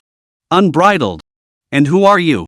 The Supreme Elder's brows furrowed as he sensed the extraordinary aura emanating from Yi Hongya.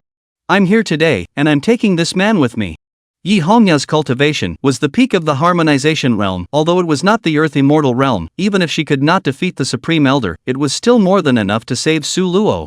Xin Shan's face sank. He knew that the woman in front of him was not an ordinary person, but he couldn't stop there either, or else where would the face of the Yunlan sacred sect be? Who do you think you are? How dare you spread your wildness here? The Supreme Elder angrily rebuked.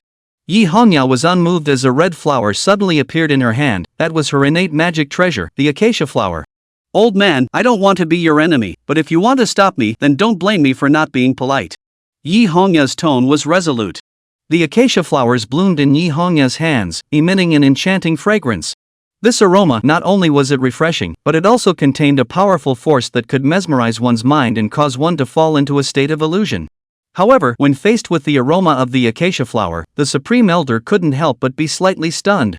In this dazed effort, Yi Hongya found the time to pick up Su Luo and run. In any case, let's get out of this place of wrongdoing first. Su Luo is all confused. Who is this woman? Quite pretty, why did she save me? What's her relationship with Qin Yun'er? Not only Su Luo was puzzled, everyone present was puzzled. This Su Luo was too much of a womanizer, right? How come another big beautiful girl came out and saved him? The scene boiled up again. If they really let Su Luo run away, then the face of the Yunlan sacred sect would be disgraced. It would be a joke to spread the word that one's own patriarch had been slept with and still couldn't keep a person. Yi Hongya flew away with Su Luo in her arms, and when the Supreme Elder came back to his senses, he angrily roared, "Go after them, we can't let them get away." The disciples of the Yunlan sacred sect acted one after another, but Yi Hongya's speed was too fast, and in the blink of an eye, she disappeared into the sky, out of sight. Xin Shan also followed and chased after him. However, after chasing after him for quite a while, he still hadn't detected Su Luo's aura. Damn it! I can't believe I really let him get away. Xin Shan was furious and slashed out a palm fiercely, directly flattening a mountain. He sighed.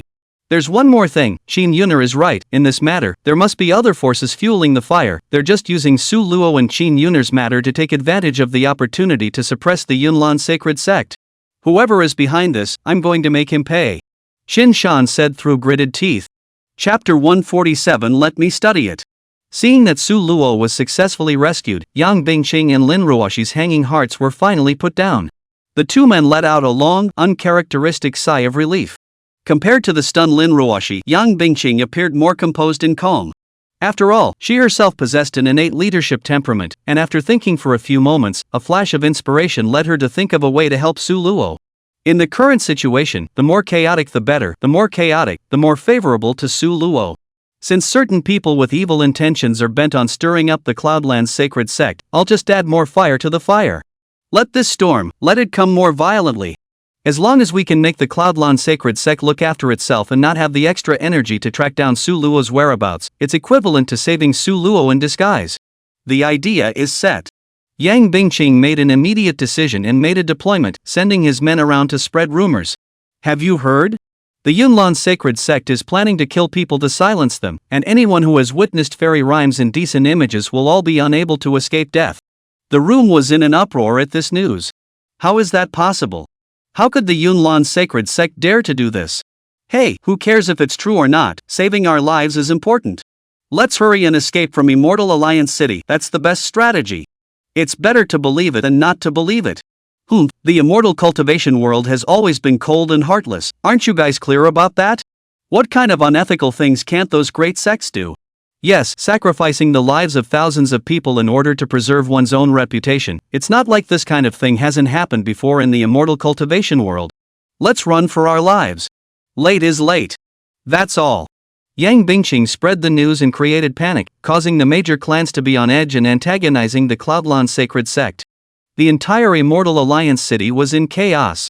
The Yunlan sacred sect had originally been highly debated due to the Su Luo incident, and now it was even more caught in an unprecedented crisis of trust. The cultivators in the city became more and more detached from the Cloudland sacred sect. The supreme elder Qin Shan, who had gone after Su Luo, could only stop when he saw that he could not catch Su Luo. He had originally planned to return to the Immortal Alliance ceremony to stabilize the situation, or at the very least ensure that the people present would not spread rumors at will after they left. In order to deter the crowd, it was inevitable that he would have to use some means, and as an Earth Immortal powerhouse, he didn't mind killing 1 or 2 people to make an example of them. However, what he never expected was that when he rushed back to the Immortal Alliance Grand Ceremony, which was supposed to be presided over by the Yunlan Sacred Sect, had dissolved itself. The people from all the major clans, terrified, left the venue early, not even saying a word of greeting to the Yunlan Sacred Sect, and then hurriedly left. So much for that. This originally highly anticipated Immortal Alliance ceremony ended hastily in such a highly dramatic manner. For the Yunlan Sacred Sect, which was the host, this was undoubtedly a great humiliation. After all, in thousands of years, there had never been such a situation. Aocc, the 8th prince of the Dragon Clan, who had been hiding in the shadows and observing the development of the situation, was overjoyed to see such a result. Great! It went better than I thought it would. The next step is to infiltrate within the Yunlan Sacred Sect and provoke the relationship between the Yunlan Sacred Sect and the major sects, so that the Yunlan Sacred Sect and the major sects will fight. In that case, the entire eastern continent would be in chaos. The more chaotic it is, the more favorable it is for me. Only chaos is profitable. Aocc had long ago arranged a spy in the Cloudland Sacred Sect, and this person was Han Sangwang. The news of Su Luo's public repudiation of his wife before was put out by him. Shuro's side. Yi Hongya had already brought Su Luo to a safe place. Here is the Acacia Empress Yi Hongya's chambers, built in the mountains. There are formations to conceal, no one can explore, comparable to a secret realm. Yi Hongya took Su Luo to her own boudoir. As soon as you push open the door, a light fragrance comes to you. There are smoky incense curls. The room was extremely elegantly decorated, with soft carpets covering the floor. Walking up as if stepping on top of the clouds, an exquisite soft couch was placed by the window, covered with gorgeous brocade, and it looked cozy and comfortable. And the dominant color of the entire boudoir was a bright, eye-catching red. From the walls to the curtains to the bedding on the bed, everything was as passionate as a flame. Gives a strong visual impact. It was like being in a grand wedding scene with a festive atmosphere. Yi Hongya was obsessed with the color red. She likes the color red. Su Luo was placed on the soft bed and couch, looking at the woman in front of her suspiciously. Who are you? Why did you save me? Yi Hongya smiled faintly and said, I'm a friend of Qin Yuner. I know about what happened between you and her, and it was for her sake that I stepped in to save you. Su Luo suddenly realized that she was Qin Yuner's friend. However, he was still a little worried about Qin Yuner's safety. What about Rhyme? How is she now? Su Luo asked eagerly. Yi Hongya sighed and said, she was taken away by her master. She shouldn't be in any serious trouble now. But the Yunlan Sacred Sect won't let you off the hook, so you'd better be careful. Su Luo nodded. He knew that Yi Hongya was telling the truth. His current strength wasn't strong enough to fight against the Yunlan Sacred Sect. Thank you for saving me. Su Luo said gratefully. Yi Hongya waved her hand and said, there's no need to thank me. I'm just curious, what kind of charm do you have to charm little Yunyan like this? Yi Hongya suddenly came to Su Luo's ear and said in a very bewitching manner. I've seen all of your shy images. You are indeed quite good, the whole half hour. Take out that thing of yours, I'll study it. What kind of tiger wolf talk is that? Is this woman so spirited? If Qin Yuner was as gentle as water, the woman in front of her was as spirited as fire. Su Luo thought to herself, how could a girl as good as Qin Yuner have such a friend? This isn't quite right, is it? Yi Hongya cursed with a cold snort. None of you stinking men are any good. Little Rhyme doesn't know what kind of mesmerizing soup you filled her with, so she's willingly being spoiled by you. I'm just not convinced. I have to see what's so attractive about what you have down there. Hurry up. Don't dawdle, I'm going to study it thoroughly today. Su Luo was terrified. Usually it was him who took the initiative to hook up with women, but this time, he was actually passive. Girl! Don't! This really isn't appropriate. Rhyme's sister likes me, not just because of what's underneath me.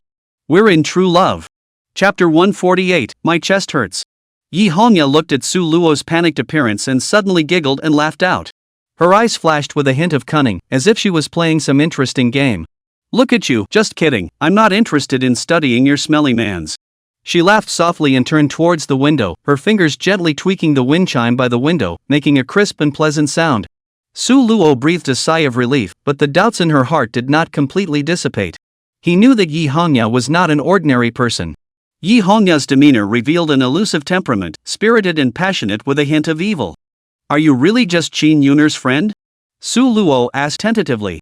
Yi Hongya turned around, her gaze deep, seemingly recalling things from a long time ago, and she couldn't help but frown gently. It was clear that those weren't very fond memories. My relationship with Qin Yun'er is far more complicated than you can imagine. However, right now you don't need to know too much. All you need to know is that I won't hurt you for a while, and I can even help you. Su Luo's heart moved. He could feel that Yi Hongya hadn't lied to himself. But at the same time, it was realized that this woman was by no means a good person, and that her help would inevitably be accompanied by some sort of price. What do you need me to do? Su Luo asked directly. Yi Hongya smiled faintly. Right now, you just need to rest and recover your strength. As for the future, when the time is right, I will naturally tell you. Yi Hongya took out an elixir and stuffed it into Su Luo's mouth. This is my Acacia Sacred Sect's healing elixir. It can quickly recover from your injuries. You should rest first. Acacia Sacred Sect? You're from the Acacia Sacred Sect? Su Lu was shocked. What's so strange about it? I am the Acacia Sacred Sect Patriarch, Acacia Empress Yi Hongya. Su Luo's forehead broke out in a cold sweat. The Acacia Holy Sect was not a good person, similar to the Rakshasa Sect of God, doing no evil. The male disciples prey on women, and the female disciples prey on men, sucking out people's essence and harming their lives.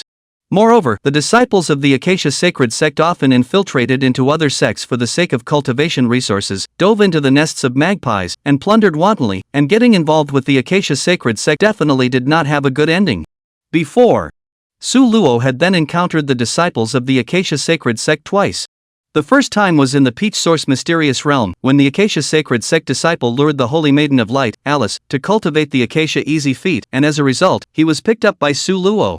The second time was in the Heavenly Diffusion Sect. The Acacia Sacred Sect disciple killed Yang Bingqing's parents, posed as the Acacia Sacred Sect's patriarch, controlled the Heavenly Diffusion Sect for several years, and did not know how many resources were plundered, and was finally recognized by Su Luo's trickery.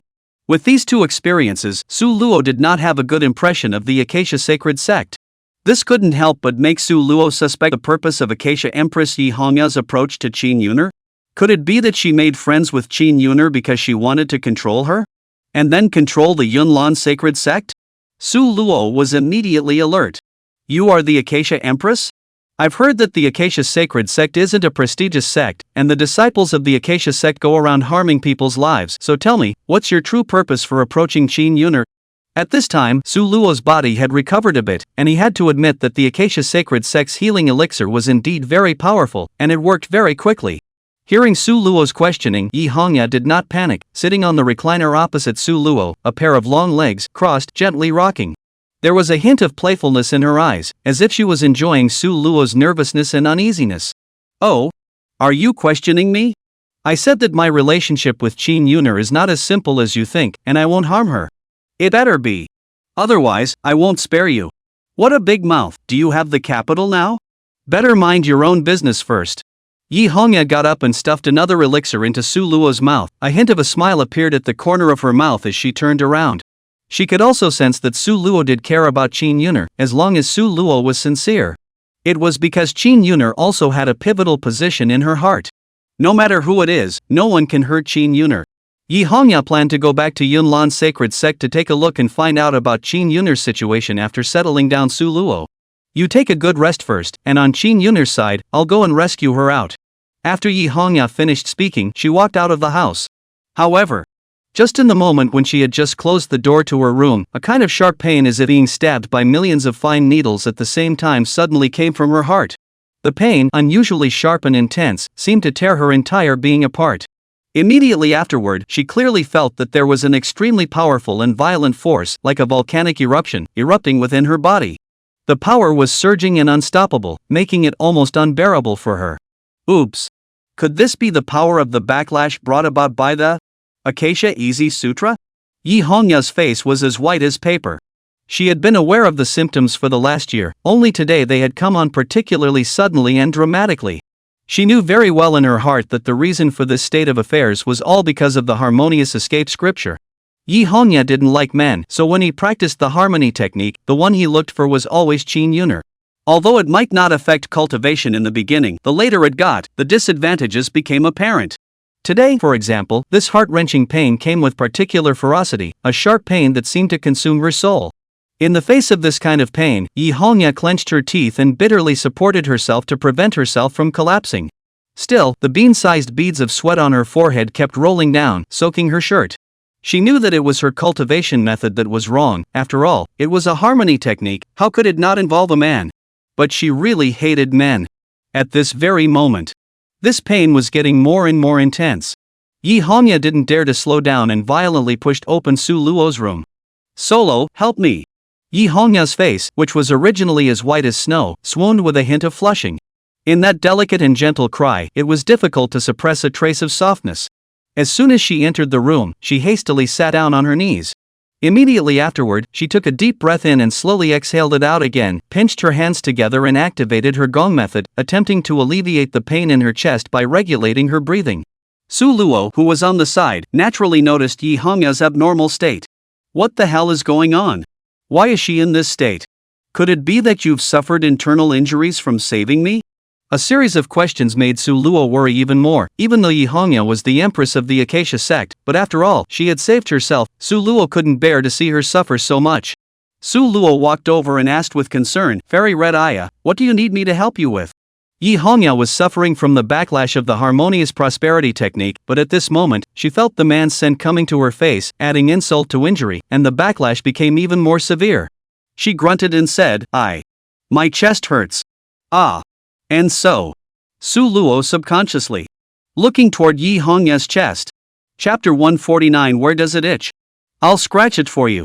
Su Luo's gaze, falling on Yi Hongya's chest, was immediately stunned by the snowy whiteness in front of her. Yi Hongya hummed lightly. Su Luo awkwardly looked away. Her behavior just now might have been a bit inappropriate. He hurriedly withdrew his eyes. "Fairy Red Aya, if there's anything I can do to help, please feel free to say." Yi Hongya deeply knew that the situation was very critical at this time, and she couldn't care about anything else. If the backlash of the Acacia prosperity technique could not be dealt with in time, it was likely that it would go off the rails. Even if she didn't like men anymore, there was nothing she could do about it. And so, she decided to take a chance. "Su Luo, I've cultivated a special technique called the harmonious prosperity technique, and now I'm experiencing some trouble, and I need to use an external force to balance the power in my body. Can you help me?" Yi Hongya gritted her teeth and said with difficulty. When Su Luo heard this, she immediately understood Yi Hongya's predicament.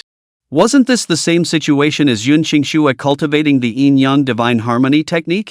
Yun Qingshui practiced yin-yang divine harmony on her own without looking for him to communicate with her, and she almost went off the deep end twice. But Yi Hongya was, after all, the empress of harmony. She cultivated the Acacia escape technique. Did she not look for a man to communicate with either? Being an Acacia empress, this doesn't fit the general perception. This Acacia easy gong Su Luo also practiced, although not too much focus on yin and yang harmonization, but only yin, no yang, long time practice, but also will definitely go wrong. Considering that Yi Hongya had saved his life, he decided to help her regardless. "Fairy Red Aya, please tell me what to do." Yi Hongya took out an ancient jade pendant with intricate runes carved on it from her bosom and handed it to Su Luo. "This jade pendant is a treasure of my clan, named Harmony Jade Pendant. It can help harmonize the internal and external forces. What you need to do now is to channel your internal force, through the jade pendant, into my body, and help me balance the out-of-control forces." Yi Hongya explained the operation in detail.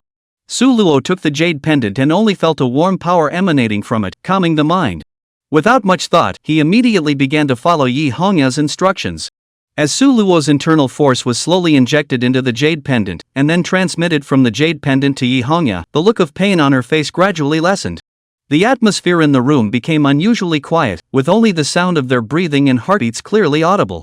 Time passed by, and Su Luo felt his internal energy depleting. But Yi Hongya's body, although it didn't have the same pain as before, something else appeared. That's the itch. Itchy all over, inside and out. Yi Hongya's itch was not an ordinary itch, but an itch that went deep into her bones. She felt every cell of her being, cheering and longing for more touch and comfort.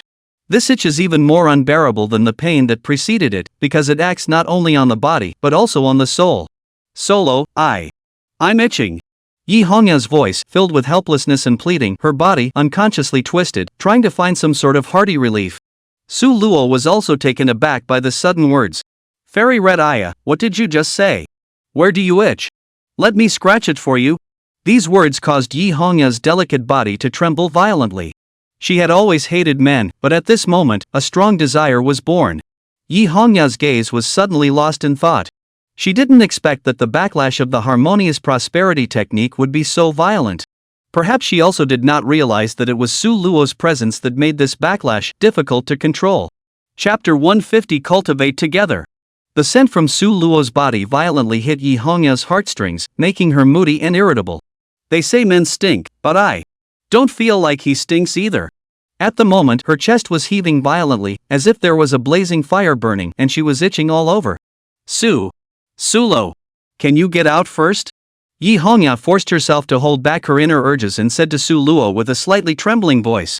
She was really afraid that she might not be able to suppress this inexplicable agitation and do something beyond the ordinary. Su Luo couldn't help but be stunned at his words. He could catch the change in Yi Hongya's mood, but was confused by her requesting it so abruptly.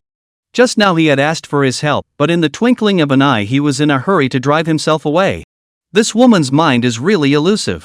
Since Yi Hongya had already made her decision, Su Luo had no choice but to obey. After all, at this moment, Yi Hongya's emotions were extremely unstable, and the slightest mishap would trigger even more serious consequences. Well, then I will stand guard outside, and if there is any need, just call me. Su Luo responded softly. Unexpectedly, just as Su Luo turned to leave, Yi Hongya's sharp gasp came from behind her. Wait a minute. Don't you go. Yi Hongya's body trembled slightly, that indescribable itch making her almost lose her mind. Bean-sized beads of sweat slid down his forehead, and in a moment he had soaked through his clothes. The already thin clothing clung to her delicate skin, perfectly outlining her dimpled, plump and delicate figure. Su Luo sniffed and couldn't help but stop her pace, letting out a long sigh, very helpless. Just now, he told himself to hurry up and leave, but now he is not allowed to leave, whether he should or should not leave? It's a real pain in the ass. Su Luo, please don't go, my body is itching, please help me scratch it. Su Luo sniffed and frowned. He knew that Yi Hongya's current condition was very bad, but a request like scratching an itch, when he thought about it, it seemed a little inappropriate. He hesitated, but finally agreed. Fairy Red Aya, if scratching an itch will help you, I'll do my best. Su Luo carefully walked to Yi Hongya's side, reached out her hand, and gently touched her arm. Yi Hongya's body trembled violently as she closed her eyes tightly, a complex expression of pain intertwined with enjoyment appearing on her face. Although Su Luo's movements were gentle, it was like an electric shock to her. It made her body react strongly. No, not here. Yi Hongya's voice carried a hint of trembling, and her body involuntarily moved closer to Su Luo, as if looking for more contact. Su Luo felt Yi Hongya's abnormality, and he realized that it wasn't just a simple itch, but a special symptom brought about by the backlash of the harmonious prosperity technique. He took a deep breath and tried to calm himself down before focusing more on easing Yi Hongya's pain. After trying a few times, Su Luo's movements became more and more skillful, and the two of them became more and more in tune with each other. He began to experiment with different techniques, hoping to find the most effective method. Yi Hongya's breathing gradually smoothed out, and her body was no longer so tight. However, just then, Yi Hongya suddenly opened her eyes, and her eyes were filled with an unspeakable emotion. She looked at Su Luo, her voice low and hoarse. Su Luo, are you really willing to help me? Su Luo froze. He didn't understand why Yi Hongya would ask this, but he still nodded. Of course, Fairy Hongya, I'll do everything I can to help you. The corners of Yi Hongya's mouth hooked into a smile as she reached out her hand and gently stroked Su Luo's cheek. So, will you take me? I need more than just a tickle, but... Before Yi Hongya finished her words, Su Luo already understood what she meant. Su Guo looked at Yi Hongya, and a complex emotion welled up in his heart. He knew that if he accepted Yi Hongya's request, the relationship between them would be turned upside down. But Su Luo also knew that Yi Hongya was now in a life-and-death situation, and he couldn't see death to save her. He took a deep breath, then nodded slowly. I do. A trace of relief flashed in Yi Hongya's eyes, and her body suddenly relaxed as if she had found something to rely on. She gently leaned into Su Luo's embrace, her voice low and full of temptation. Then let us, together, get through this. Su Luo hugged Yi Hongya tightly, feeling Yi Hongya's body temperature. Yi Hongya intended to let Su Luo help herself completely solve the problem of the backlash of the harmonious prosperity technique. Looking at the woman in his arms, Su Luo gently stroked Yi Hongya's hair, trying to give her some comfort. Fairy Red Aya, I will try my best to help you, but I also hope that you can tell me what's going on with the backlash of this harmonious prosperity technique? Since she was planning to hand herself over to Su Luo, Yi Hongya decided to reveal her secrets to the world. This harmony easy technique, which is originally a dual cultivation technique, requires both men and women to cultivate together in order to achieve the best results. But I don't want to have too much contact with men, so I have been practicing with Qin Yuner. There was a hint of helplessness in Yi Hongya's voice. Su Luo was shocked when she heard this. Yi Hongya and Qin Yuner are actually this kind of relationship, they're two girls together to engage in dual cultivation, is it not? Su Luo thought of some blood-curdling scenes, and her body couldn't help but tense up. Now then, how can I help you? Su Luo asked. Yi Hongya took a deep breath, a hint of determination flashed in her eyes. The only way is to completely change my cultivation style, and cultivate with you to achieve yin and yang harmony. After Yi Hongya finished speaking, she had already begun to operate the harmonious prosperity technique, and taught Su Luo the high-level technique of the harmonious prosperity technique. Su Luo had practiced the low-level version of the harmonious prosperity technique before, and already had experience in practicing it, and was even said to be comfortable with it. Soon, Su Luo then mastered the high-level version of the harmonious easy technique. Yi Hongya was also surprised. How did you cultivate so fast? Sure enough, you're a cultivation genius. At this very moment, the two of them cultivated the same gong method, reaching a state of subtle echoes. It was as if each other's heartbeats and breaths were synchronized. The cultivation of the two of them was getting deeper and deeper. The power of backlash in Yi Hongya's body was gradually suppressed, while Su Luo also felt an unprecedented relief. It was as if they were in an invisible energy field, and the air around them became viscous and energized. On Yi Hongya's face, a long-lost easy smile appeared, and her body no longer trembled. Su Luo also felt an unprecedented satisfaction. Their hearts, in this practice, gradually sublimated. Chapter 151.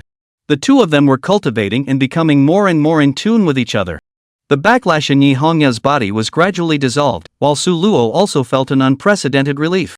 It was as if they were engaged in a mingling of souls, every breath, every heartbeat, filled with harmony and resonance. Finally, when the last trace of the backlash was completely dispelled, Yi Hongya's body completely relaxed, and a satisfied smile appeared on her face. She knew that she had finally gotten rid of the backlash of the harmonious impunity technique, and it was all thanks to Su Luo. And she could feel that her cultivation level was gradually climbing. Originally, Yi Hongya was in the harmonization realm, but now, she was about to break through to the Mahayana realm. You have to know that after the Mahayana realm, you have to cross the tribulation. At this moment, Su Luo also felt that there was a force as if it was trying to suck all of his energy away. Is this the harmonious prosperity technique? Is it starting to power up? Su Luo couldn't help but feel a little panicked. The other party is an Acacia Empress. Will cultivating like this cause harm to my body? Actually, Yi Hongya is also the first time to experience this kind of cultivation. Originally it was all with Qin Yuner. This time it was with Su Luo, so she doesn't have much experience. She also wondered if it would have an effect on Su Luo. Especially now, she felt a surge of power that kept pouring into her body. It was as if they were going to burst their bodies. And this power was the reason why she was about to break through the Mahayana realm. Yi Hongya didn't know what was wrong. In short, her mind was blank. She just instinctively hugged Su Qiuo to death, itching to rub Su Luo into pieces and fit into her own body. She felt it inside her, as if there was a tidal wave after another, lapping at her nerves.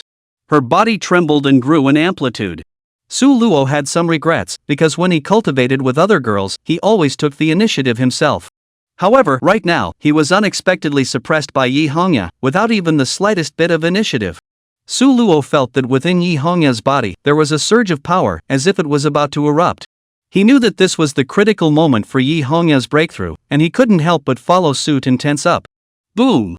Yi Hongya drank in a petite manner. The cultivation level was directly promoted to the Mahayana realm. That's not all, maybe it's a long time of repression that was finally released today. She seemed to have a whole new experience of the harmonious prosperity technique, entering an ethereal realm of forgetfulness.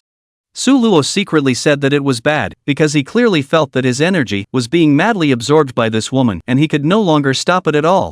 Su Luo didn't expect that Yi Hongya's breakthrough would be so swift, and even more so, he didn't expect that he would be caught up in it. He tried to stabilize his mind, but found that his power was being sucked away by Yi Hongya like a vortex, and his body began to grow weak while Yi Hongya grew more and more radiant. Fairy Red Aya, you stop! But Yi Hongya's eyes were lost in thought, and she was no longer able to control everything she did. Inside her body, it was as if there was an irresistible force that was pushing her, making her involuntarily continue to absorb Su Luo's power. Yi Hongya's cultivation was still climbing. She was already at the Mahayana realm, and as she continued to climb, she was about to receive a heavenly tribulation. Looking at this state, it won't stop for a while. This woman, it can't be true that she will attract a heavenly tribulation when she is double cultivating, right? Su Luo was thinking. Suddenly, there was a roar from the sky. Rumble. Rumble. A dull sound, but with a palpitating pressure, the dark clouds in the sky began to gather, and the thunder rolled, as if the roar of heaven and earth. This is exactly the precursor of the apocalypse. Chapter 152, Ascension. The apocalypse is really coming? Where's the hullabaloo? At this moment, Yi Hongya's body seemed to be filled with a powerful torrent, and that power was surging like water breaking the dike. Her own cultivation level, on the other hand, had reached a crucial tipping point. Feeling the terrifying aura emanating from the approaching heavenly tribulation, Yi Hongya's entire person became more and more maniacal. Solo, I'm sorry, I couldn't help it. Yi Hongya's voice trembled slightly, which contained endless feelings of guilt. Obviously, it was because of her that Su Luo was involved in this terrifying heavenly calamity along with her. It must be known that the fairy robbery can be described as a life of 9 deaths. The slightest carelessness will be killed in the Yellow Springs. At this very moment, Su Luo took a deep breath. He knew in his heart, now is not the time to blame anyone. The only way to tide over the difficulties is to work together, side by side. Thus, he held Yi Hongya's hand tightly and said with an awe-inspiring atmosphere, Fairy Hongya, since we've come this far, let's face it together. Yi Hongya nodded. The two of them took a deep breath, slowly closed their eyes, and began to fully activate the harmonious prosperity technique in their bodies. As the gong method ran, the aura around them gradually became stronger, as if there was an invisible force that was constantly emerging. At this moment, the dark clouds in the sky rolled over like ink, becoming denser and thicker, as if they were going to overwhelm the land. The deafening sound of thunder was even louder, causing people to feel fear. The entire world, it seemed, was enveloped by this unparalleled pressure that left one breathless. Su Luo and Yi Hongya's bodies, tightly connected together, were surrounded by a layer of faint light. That was the power emanating from the harmonious prosperity kung fu that they cultivated together. Suddenly, a blinding lightning bolt suddenly tore through the sky, swooping straight towards Su Luo and Yi Hongya. The two of them glanced at each other and simultaneously operated their gong methods, gathering their power at one point to meet that lightning bolt. Boom! With a loud bang, the lightning collided with their power and erupted in a dazzling light. Su Luo and Yi Hongya's bodies involuntarily began to tremble violently, as if the entire world, at this moment, was trembling for it. However, in the face of this horrifyingly terrifying sight, they didn't choose to give in. Instead, they clenched their teeth and desperately pushed the power within their bodies to face the upcoming heavenly tribulation head-on. Above the sky, a dazzling bolt of lightning struck down one after another like silver snakes dancing about. Each lightning bolt contained a heaven-destroying power, ruthlessly smashing towards Su Luo and Yi Hongya. Under this kind of furious bombardment, the two of them became increasingly pale. They knew very well in their hearts that if they couldn't hold out to the end, then the only thing that awaited them was death. Therefore, no matter how hard and difficult it is, one must survive this terrible heavenly calamity. Along with the incessant descent of the heavenly tribulation, the power of both Su Luo and Yi Hongya was frantically draining away at an alarming rate. Every lightning chop was a severe test of life and death for them. At this moment, Su Luo only felt that his own power was just like a spring silkworm spitting silk, bit by bit, silently being drained away. Yi Hongya, on the other hand, was trying to maintain the two of them's harmonious prosperity technique, not allowing the power of the heavenly tribulation to break them down. Just as they were close to collapsing and faltering, Su Luo suddenly felt a strange power surging out from Yi Hongya's body. This power, which resonated with his inner strength, mingled and agitated with each other. This wonderful resonance, so that Yi Hongya's cultivation continued to climb. Keep climbing. This is the true meaning of the harmonious escape technique. Yin and Yang complement each other to death. At the moment of life and death, the hearts of the two reached an unprecedented match. They were no longer separate individuals, but had become a whole, facing the test of the heavenly tribulation together. Each strike of lightning was no longer mere destruction, but became a catalyst for the growth of their power. Finally, After experiencing 99 heavenly tribulations, the dark clouds in the sky began to slowly disperse, and the sound of thunder gradually disappeared. In its place, a colorful, beautiful and strange scene, a colorful haze, like a dreamy curtain, spread across the sky. However, at this moment, Su Luo, due to the excessive consumption of energy, had long been delirious and hazy. Su Luo's eyes were mesmerized as she looked at the scene in front of her, as if she was in an unreal dream. He held the red-eye fairy in his arms tightly, feeling her soft body tremble slightly. All of a sudden, he was surprised to find that fairy red-eye's body, in fact, began to emit a faint fluorescent light. These fluorescent lights, flickering like dots of stars, gradually wrapped the red-eye fairy's figure. Immediately after that, a mysterious power surged out from within her, causing fairy red-eye to slowly break free from Su Luo's embrace. And so, the red-eye fairy's figure rose higher and higher, like a light cloud floating into the sky. Her beautiful and moving body danced in the air, reflecting the light around her, forming a dreamlike picture. And behind immortal red-eye, a grand and magnificent heavenly gate quietly emerged. This heaven's gate, standing in the midst of the brilliant and colorful haze, had a solemn and dignified feel to it. The moment. The gates of heaven are closing in at an extremely slow pace. Yi Hongya's body was the one that was pulled towards the heavenly gate by that magical force. The red-eye fairy kept waving at Su Luo. In a trance, Su Luo seemed to hear Yi Hongya say to him, "Su Luo, I'll wait for you in the nine-heaven continent." At this time, Su Luo, who had long been exhausted, had a bitter smile spread across the corners of his mouth. He murmured softly to himself, "So this is Ascension." Chapter 153 Cultivation disappeared. As Yi Hongya's figure disappeared behind the heavenly gate, Su Luo felt a strong sense of emptiness. As if the strength of the whole body in an instant was drained clean, the whole person, like a puppet that has lost its support, heavily collapsed on the ground. The surrounding haze gradually dissipated, and the aftermath of the heavenly tribulation slowly subsided, leaving Su Luo alone in place, quietly recalling everything that had just happened. He knew that Yi Hongya had already succeeded in ascending to a higher level of the world. And himself, he stayed here. Su Luo had mixed feelings in her heart. How could she fly after repairing? This type of ascension should be unheard of, right? He didn't know if he would have the chance to see Yi Hongya again. The moment. He lay helplessly on the rubble and slowly closed his eyes, letting weariness sweep over him like a tidal wave. He was exhausted and weak from sending Yi Hongya on the path of ascension. Eventually, a deep sleep. Due to that terrifying heavenly calamity, Yi Hongya's bedchamber, which was located in the Tianwen mountain range, had become a ruin. This bedchamber, originally hidden in the depths of the Tianwen mountain range, surrounded by a powerful boundary, ordinary people simply cannot spy and explore. However, this sudden heavenly calamity was like a sharp blade that easily tore through the sturdy boundary. The breadth of the bedchamber began to be gradually probed by outsiders. That earth-shattering heavenly calamity had shaken almost the entire eastern continent. The top powerhouses from various forces were all attracted by this scene, and their gazes, unanimously, focused on the top of the heavenly question mountain range. After all, it had been hundreds of years since there had been an ascended person in the eastern continent. It wasn't long before there were Earth immortal powerhouses that couldn't hold back their inner curiosity and couldn't wait to rush over to find out what was going on. Among them, naturally, there was also the Yunlan sacred sect. Yunlan Holy Sect's Yunshan Elder personally moved to explore, only he has not locked the specific location. Of course, the East China Sea Dragon Palace has also made a move. These powerful people, they were rushing this way, while Su Luo was still unconscious. Snapped.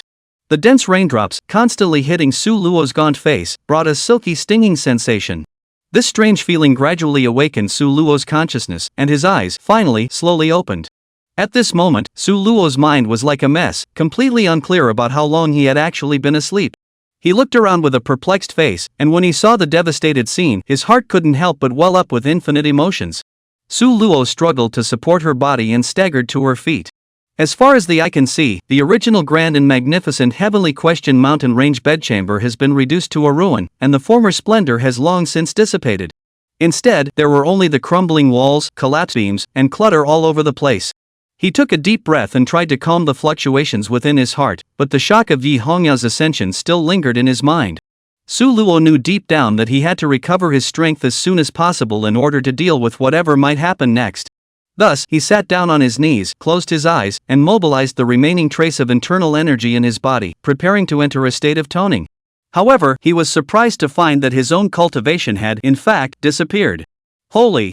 Su Luo was shocked in his heart. He had never encountered such a situation before. He hurriedly checked his body, only to find that his meridians were empty, as if all of his internal energy had been drained away. Really? Really no cultivation at all? Su Luo muttered, his voice mixed with shock and panic that was hard to hide. It was important to know that cultivation was no less important to every cultivator than their own life. Without cultivation, how can one survive in this world of the weak and the strong? Yi Honya, you've really victimized yourself. Su Luo's heart sank as he realized that this could be a side effect of the harmonious prosperity technique or the aftermath of the heavenly tribulation.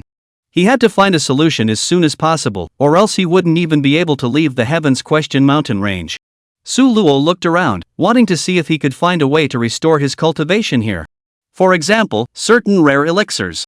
Only, Su Luo had already searched around and still didn't find any of these things, only finding a mysterious teleportation array that was flickering with a faint light.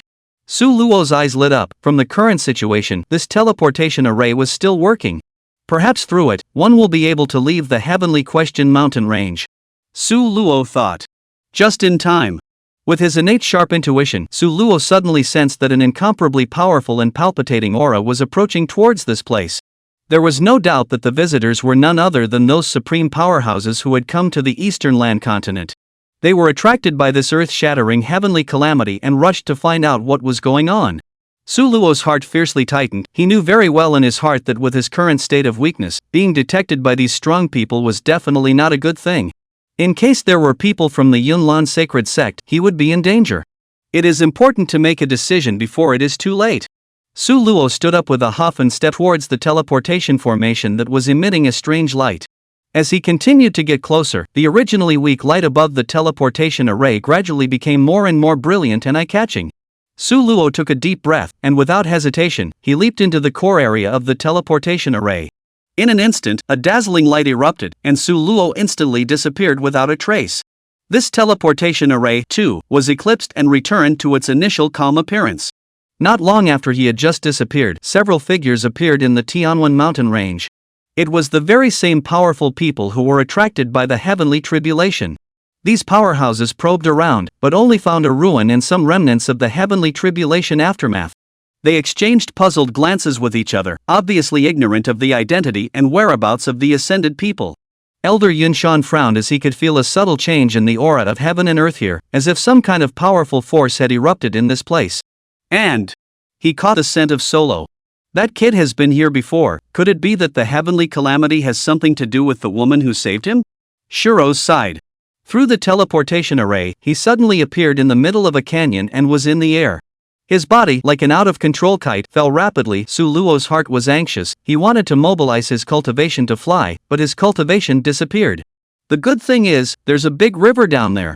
All he could do was watch as he, uncontrollably, fell into the river and drifted his way down with the rushing current. Not long after, physically and mentally exhausted, he once again fell into a coma. When Su Luo woke up, she was surprised to find that she was lying on a slightly hard bedpan. Look around. It was a simple house made of wooden boards, with an extremely simple and plain arrangement, but it was still clean. Beyond the tattered curtain, a wisp of smoke and fire wafted in. Solo coughed violently. Hearing voices. A middle-aged woman in rough clothes pushed her way in, holding a steaming bowl of noodle soup. Young man, you've finally woken up. The middle-aged woman's voice carried a few moments of surprise. You've been unconscious for 3 days and 3 nights, but you've scared us. Su Luo felt weak. He tried to sit up but realized he didn't even have the strength to move. He could only manage to squeeze out a smile and thank the middle-aged woman. Auntie, where is this place? How did I get here? Su Luo asked with a hoarse voice. The middle-aged woman patiently explained, this is a small village near the Tianwen mountain range. You fainted by the river and were covered in wounds. It was Miss Cui who saved you. Chapter 154 The Way Out. Miss Jade? Su Luo thought about it. He could be sure that he didn't know this girl. The reason why he still had to think about it was because Su Luo knew so many girls that sometimes he couldn't even remember them himself, especially some particularly ordinary ones. Thank you for saving me. Su Luo sincerely thanked. The middle-aged woman waved her hand and smiled. You're welcome, as long as you get better. You can tell that the older woman is kind at heart and a very pure and warm person. Su Luo sighed. He remembered what happened after stepping into the teleportation array and knew that he was lucky to be saved in that situation. It was just a pity that his cultivation still hadn't recovered, and now there was no difference between him and an ordinary person, only his physique was a bit tougher than others. Aunt Li, is she awake? Before seeing the person, he first heard his voice, followed by a figure lifting the curtain and stepping in. It was a girl of about 17 or 18 years of age, comparable to Su Luo's age, dressed in a simple coarse cloth garment, with slightly tan skin color, but with a pretty face and delicate features, exuding a vibrant aura. It reminded Su Luo of a female celebrity from his previous life, who seemed to be called Jiki. In the girl's hand, she was holding an iron longsword tightly, not knowing what she was doing outside just came back, and there were still fine beads of sweat hanging above her forehead. This girl is none other than Shen Shui'er, who saved Su Luo. Well, I just woke up, my body is still weak. The middle-aged woman, also known as Auntie Li, replied with a smile. Auntie Li then introduces Su Luo to Shen Shui'er, telling Su Luo that Shen Shui'er is the Xiao Chui girl who saved him. Su Luo hurriedly face-to-face Shen Shui'er to thank, many thanks to the girl to save, if not for the girl, I am afraid that I would have already lost my life in the Yellow Springs. Su Luo was genuinely thankful and his words were full of sincerity. Xiao Chui smiled faintly, revealing 2 shallow dimples. It's good that you're fine, when I saw you the other day, I thought you. She didn't continue, but Su Luo could read the worry in her eyes. Solo tries to sit up, but his body is still weak. Seeing this, Xiao Chui rushed forward to support him. Don't get up in a hurry, your body is still weak and needs to rest. Su Luo nodded, he knew that his current condition was really not suitable for action. He needed time to recover his strength, and more importantly, he needed to find a way to restore his cultivation. Xiao Chui was guarding Su Luo's side, looking up and down curiously. She could clearly feel that Su Luo was very different from the young people in the village. What's your name? How did you fall into the water? Su Luo was silent for a moment.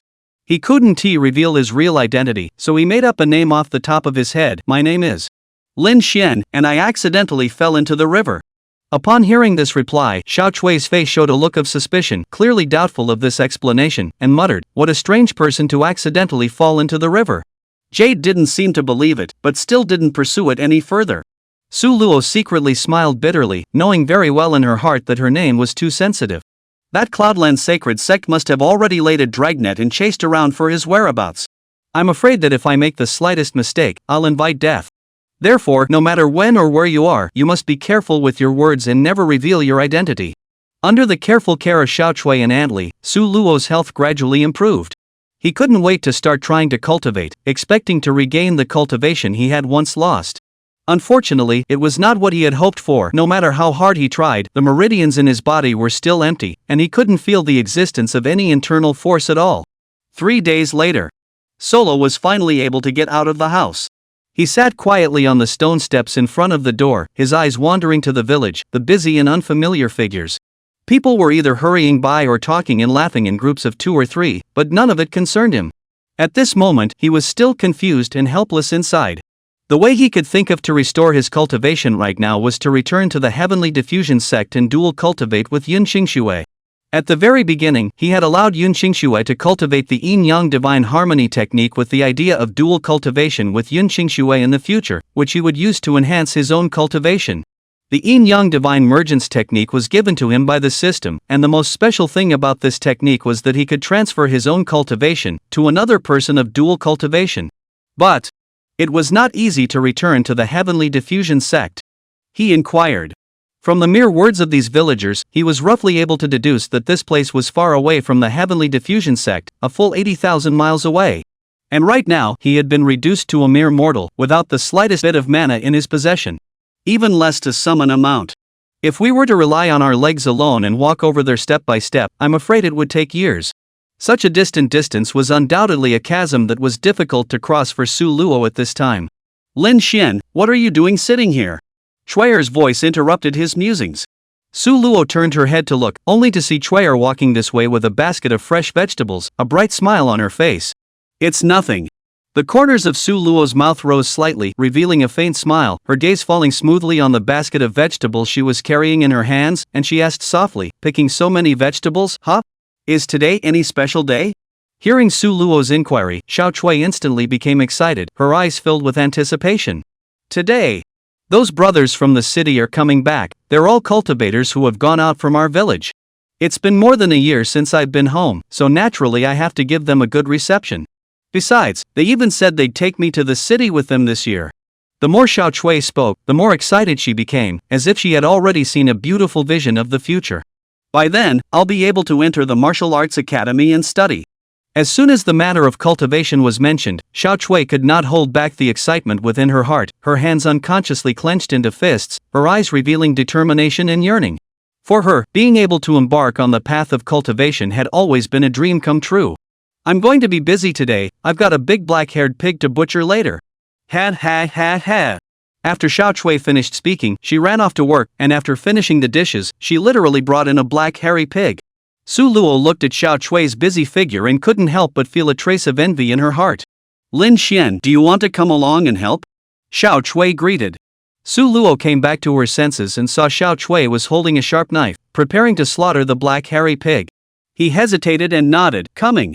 Although he had lost all his cultivation now, he could at least do what he could. Under Xiao Chui's guidance, Su Luo began to help with the pork. His movements were slightly rusty, but he soon became skillful. Xiao Chui looked at his seriousness and a trace of appreciation flashed in her eyes. Lin Qian, did you learn martial arts before? Xiao Chui asked curiously. Su Luo was stunned, then smiled, I practiced, but I can't now. Xiao Chui didn't pursue the question, but continued to get busy. Su Luo, on the other hand, silently helped on the side, but in his heart, he was thinking about how he could return to the Heavenly Diffusion sect as soon as possible. Xiao Chui was skillful and handled the black hairy pig cleanly in 3 or 2 strokes. Su Luo watched from the sidelines and sighed in admiration in her heart. This girl is somehow different. Su Luo has never seen such a pure and simple, yet hardworking and capable girl. Soon, the pig will be killed. Just at this moment, a burst of rapid hoofbeats resounded through the mountains and forests like rolling thunder, rapidly approaching from afar, suddenly breaking the original silence of the entire village. Su Luo raised her head at the sound, her gaze peering out in the direction the voice came from. What came into view were several young men dressed in splendid costumes, their postures were upright and dignified, and the horses they rode were all tall and powerful with brightly colored coats. It's them back! Xiao Chui, who was on the side, could not hide her inner excitement and joy, and shouted loudly in excitement. Su Luo looked at those young men, and a bold idea suddenly arose in her heart. Perhaps he could return to the Heavenly Diffusion sect through these people. Brother Tang Yu. Jade waved her arms cheerfully while calling out the name of one of them. Su Luo looked at the young men, who were emitting a faint aura. It should still be in the Qi practicing stage. When these people arrived at the Heavenly Diffusion sect, they could only be considered as outer disciples or go as a handyman. This was the difference between a formal sect and a martial arts academy. However, they were certainly more familiar with the nearby world than they were. Brother Tang Yu, you guys are finally back. Xiao Chui was like a cheerful bird, darting towards them with a face full of excitement, that delicate little face full of uncontrollable joy. Tang Yu, just over 20 years of age, had a posture as straight as a pine and a well-defined face. He moved with agility as he leapt from his horse and landed firmly on the ground. Jade, we're back. Xiao Chui smiled cheekily at his words, pointing to Su Luo, who was standing by the side in a slightly restrained manner, and introduced, Brother Tang Yu, he is Lin Qian, who I saved by chance. Hearing this, Tang Yu couldn't help but frown slightly, his gaze then landing on Su Luo. After carefully looking up and down in his eyes, he quietly flashed an imperceptible color of displeasure. He said in a slightly reproachful tone, Oh? Xiao Chui ah. You're acting too recklessly, aren't you? If you accidentally rescued an evil person with bad intentions, wouldn't that be leading a wolf into the house? It won't be, Brother Tang Yu, I trust my intuition. Lin Shen, he just looks honest, he's not a bad person. Su Luo was also amused by Xiao Chui's words. Be honest with yourself? Not a bad guy? Su Luo never imagined that she would one day receive such an appraisal. It's not surprising that Miss Xiao Chui, who is uninitiated and kind-hearted, would come up with such a comment. The reason why Su Luo looks honest and kind is because he doesn't have any cultivation now. Too scared to go back to being bad. Chapter 155, The Real Bad Guys. Su Luo laughed bitterly in his heart, but he did not show a single bit on his face, only nodding slightly to show his acquiescence. Tang Yu's face finally became slightly more conciliatory after seeing this behavior of Su Luo. Since Xiao Chui said that you're not a bad person, then I'll believe you for now. However, if you have any mischievous intentions, I will not forgive you lightly. Hearing this, Su Luo hurriedly responded, I, Lin Qian, have always been a person who knows how to repay favors, and I have never done anything that half-harmed others. If I lied and cheated, I'll be struck by heavenly thunderbolts, and I won't be allowed to die. Su Luo said with conviction. He wasn't afraid to swear. Because he swore under a fake name, and his name wasn't Lin Qian anyway. Only then did Tang Yu nod, his gaze turning to Xiao Chui, smiling, Xiao Chui, how have you been this year?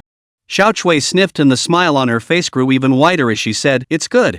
That's good, we've come back this time. Besides visiting the townsfolk, there's another important thing we want to do, which is to take you to the martial arts academy in the city to study." When Xiao Chui heard this, a flash of excitement flashed in her eyes as she said, "Really? Brother Tang Yu, are you guys really willing to take me to the city to study?" Tang Yu nodded and said, "Naturally, it's true, several of us have gone out from this village, so naturally, we also hope that you can go over there as well." Xiao Chui's eyes were filled with anticipation and longing. But Su Luo, however, heard Tang Yu's innermost thoughts. Although he had lost his cultivation, his ability to eavesdrop on hearts was still there. Just a moment ago, Su Luo heard Tang Yu's heart. Sister Xiao Chui is really getting more and more handsome. That young Master Wang in the city must like it. Tang Yu secretly pondered, and the corners of his mouth couldn't help but spread a wry smile. Young Wang is surrounded by rouge and pretentious women, and I'm sure I've never seen a girl with a spirited and wildly charismatic nature like this one in the village. Perhaps, young Wang is longing to try this different flavor. As long as I offer Xiao Chui to Xiao Wang, with his position of power, he will definitely be able to help me enter the inner courtyard of the Martial Dao Academy. At that time, I will be expected to participate in this year's crucial sect entrance examination. Tang Yu was secretly delighted in his heart, and seemed to have seen a bright and radiant future. Whether I can soar or not, it all depends on Sister Xiao Chui. Tang Yu couldn't help but clench his fists, a light of greed and determination flashing in his eyes. Hearing the heart, Su Luo understood, so the bad guy was actually this guy. Surprisingly, she hit her idea on Xiao Chui, a simple and kind girl. They're from the same village. This Tang Yu is also too inhuman to harm his own family. The path of cultivation is supposed to be a journey to elevate oneself and refine one's heart. However, in reality, the world of immortal cultivation is full of deceit and collusion. In order to chase after higher levels of power, people compete for cultivation resources by any means necessary, even at the expense of the lives and dignity of others. In such a cruel and unforgiving environment, human nature is gradually distorted. The distinction between good and evil is also becoming more and more blurred. Su Luo didn't break down Tang Yu's hypocritical mask for the time being, because he still had to utilize Tang Yu's few people and leave the village. Xiao Chui was completely kept in the dark, and even treated Tang Yu's few people with elaborate hospitality, not a bit of wariness. Su Luo could not bear to see Xiao Chui fall into the trap of several of them, and could only secretly and carefully defend.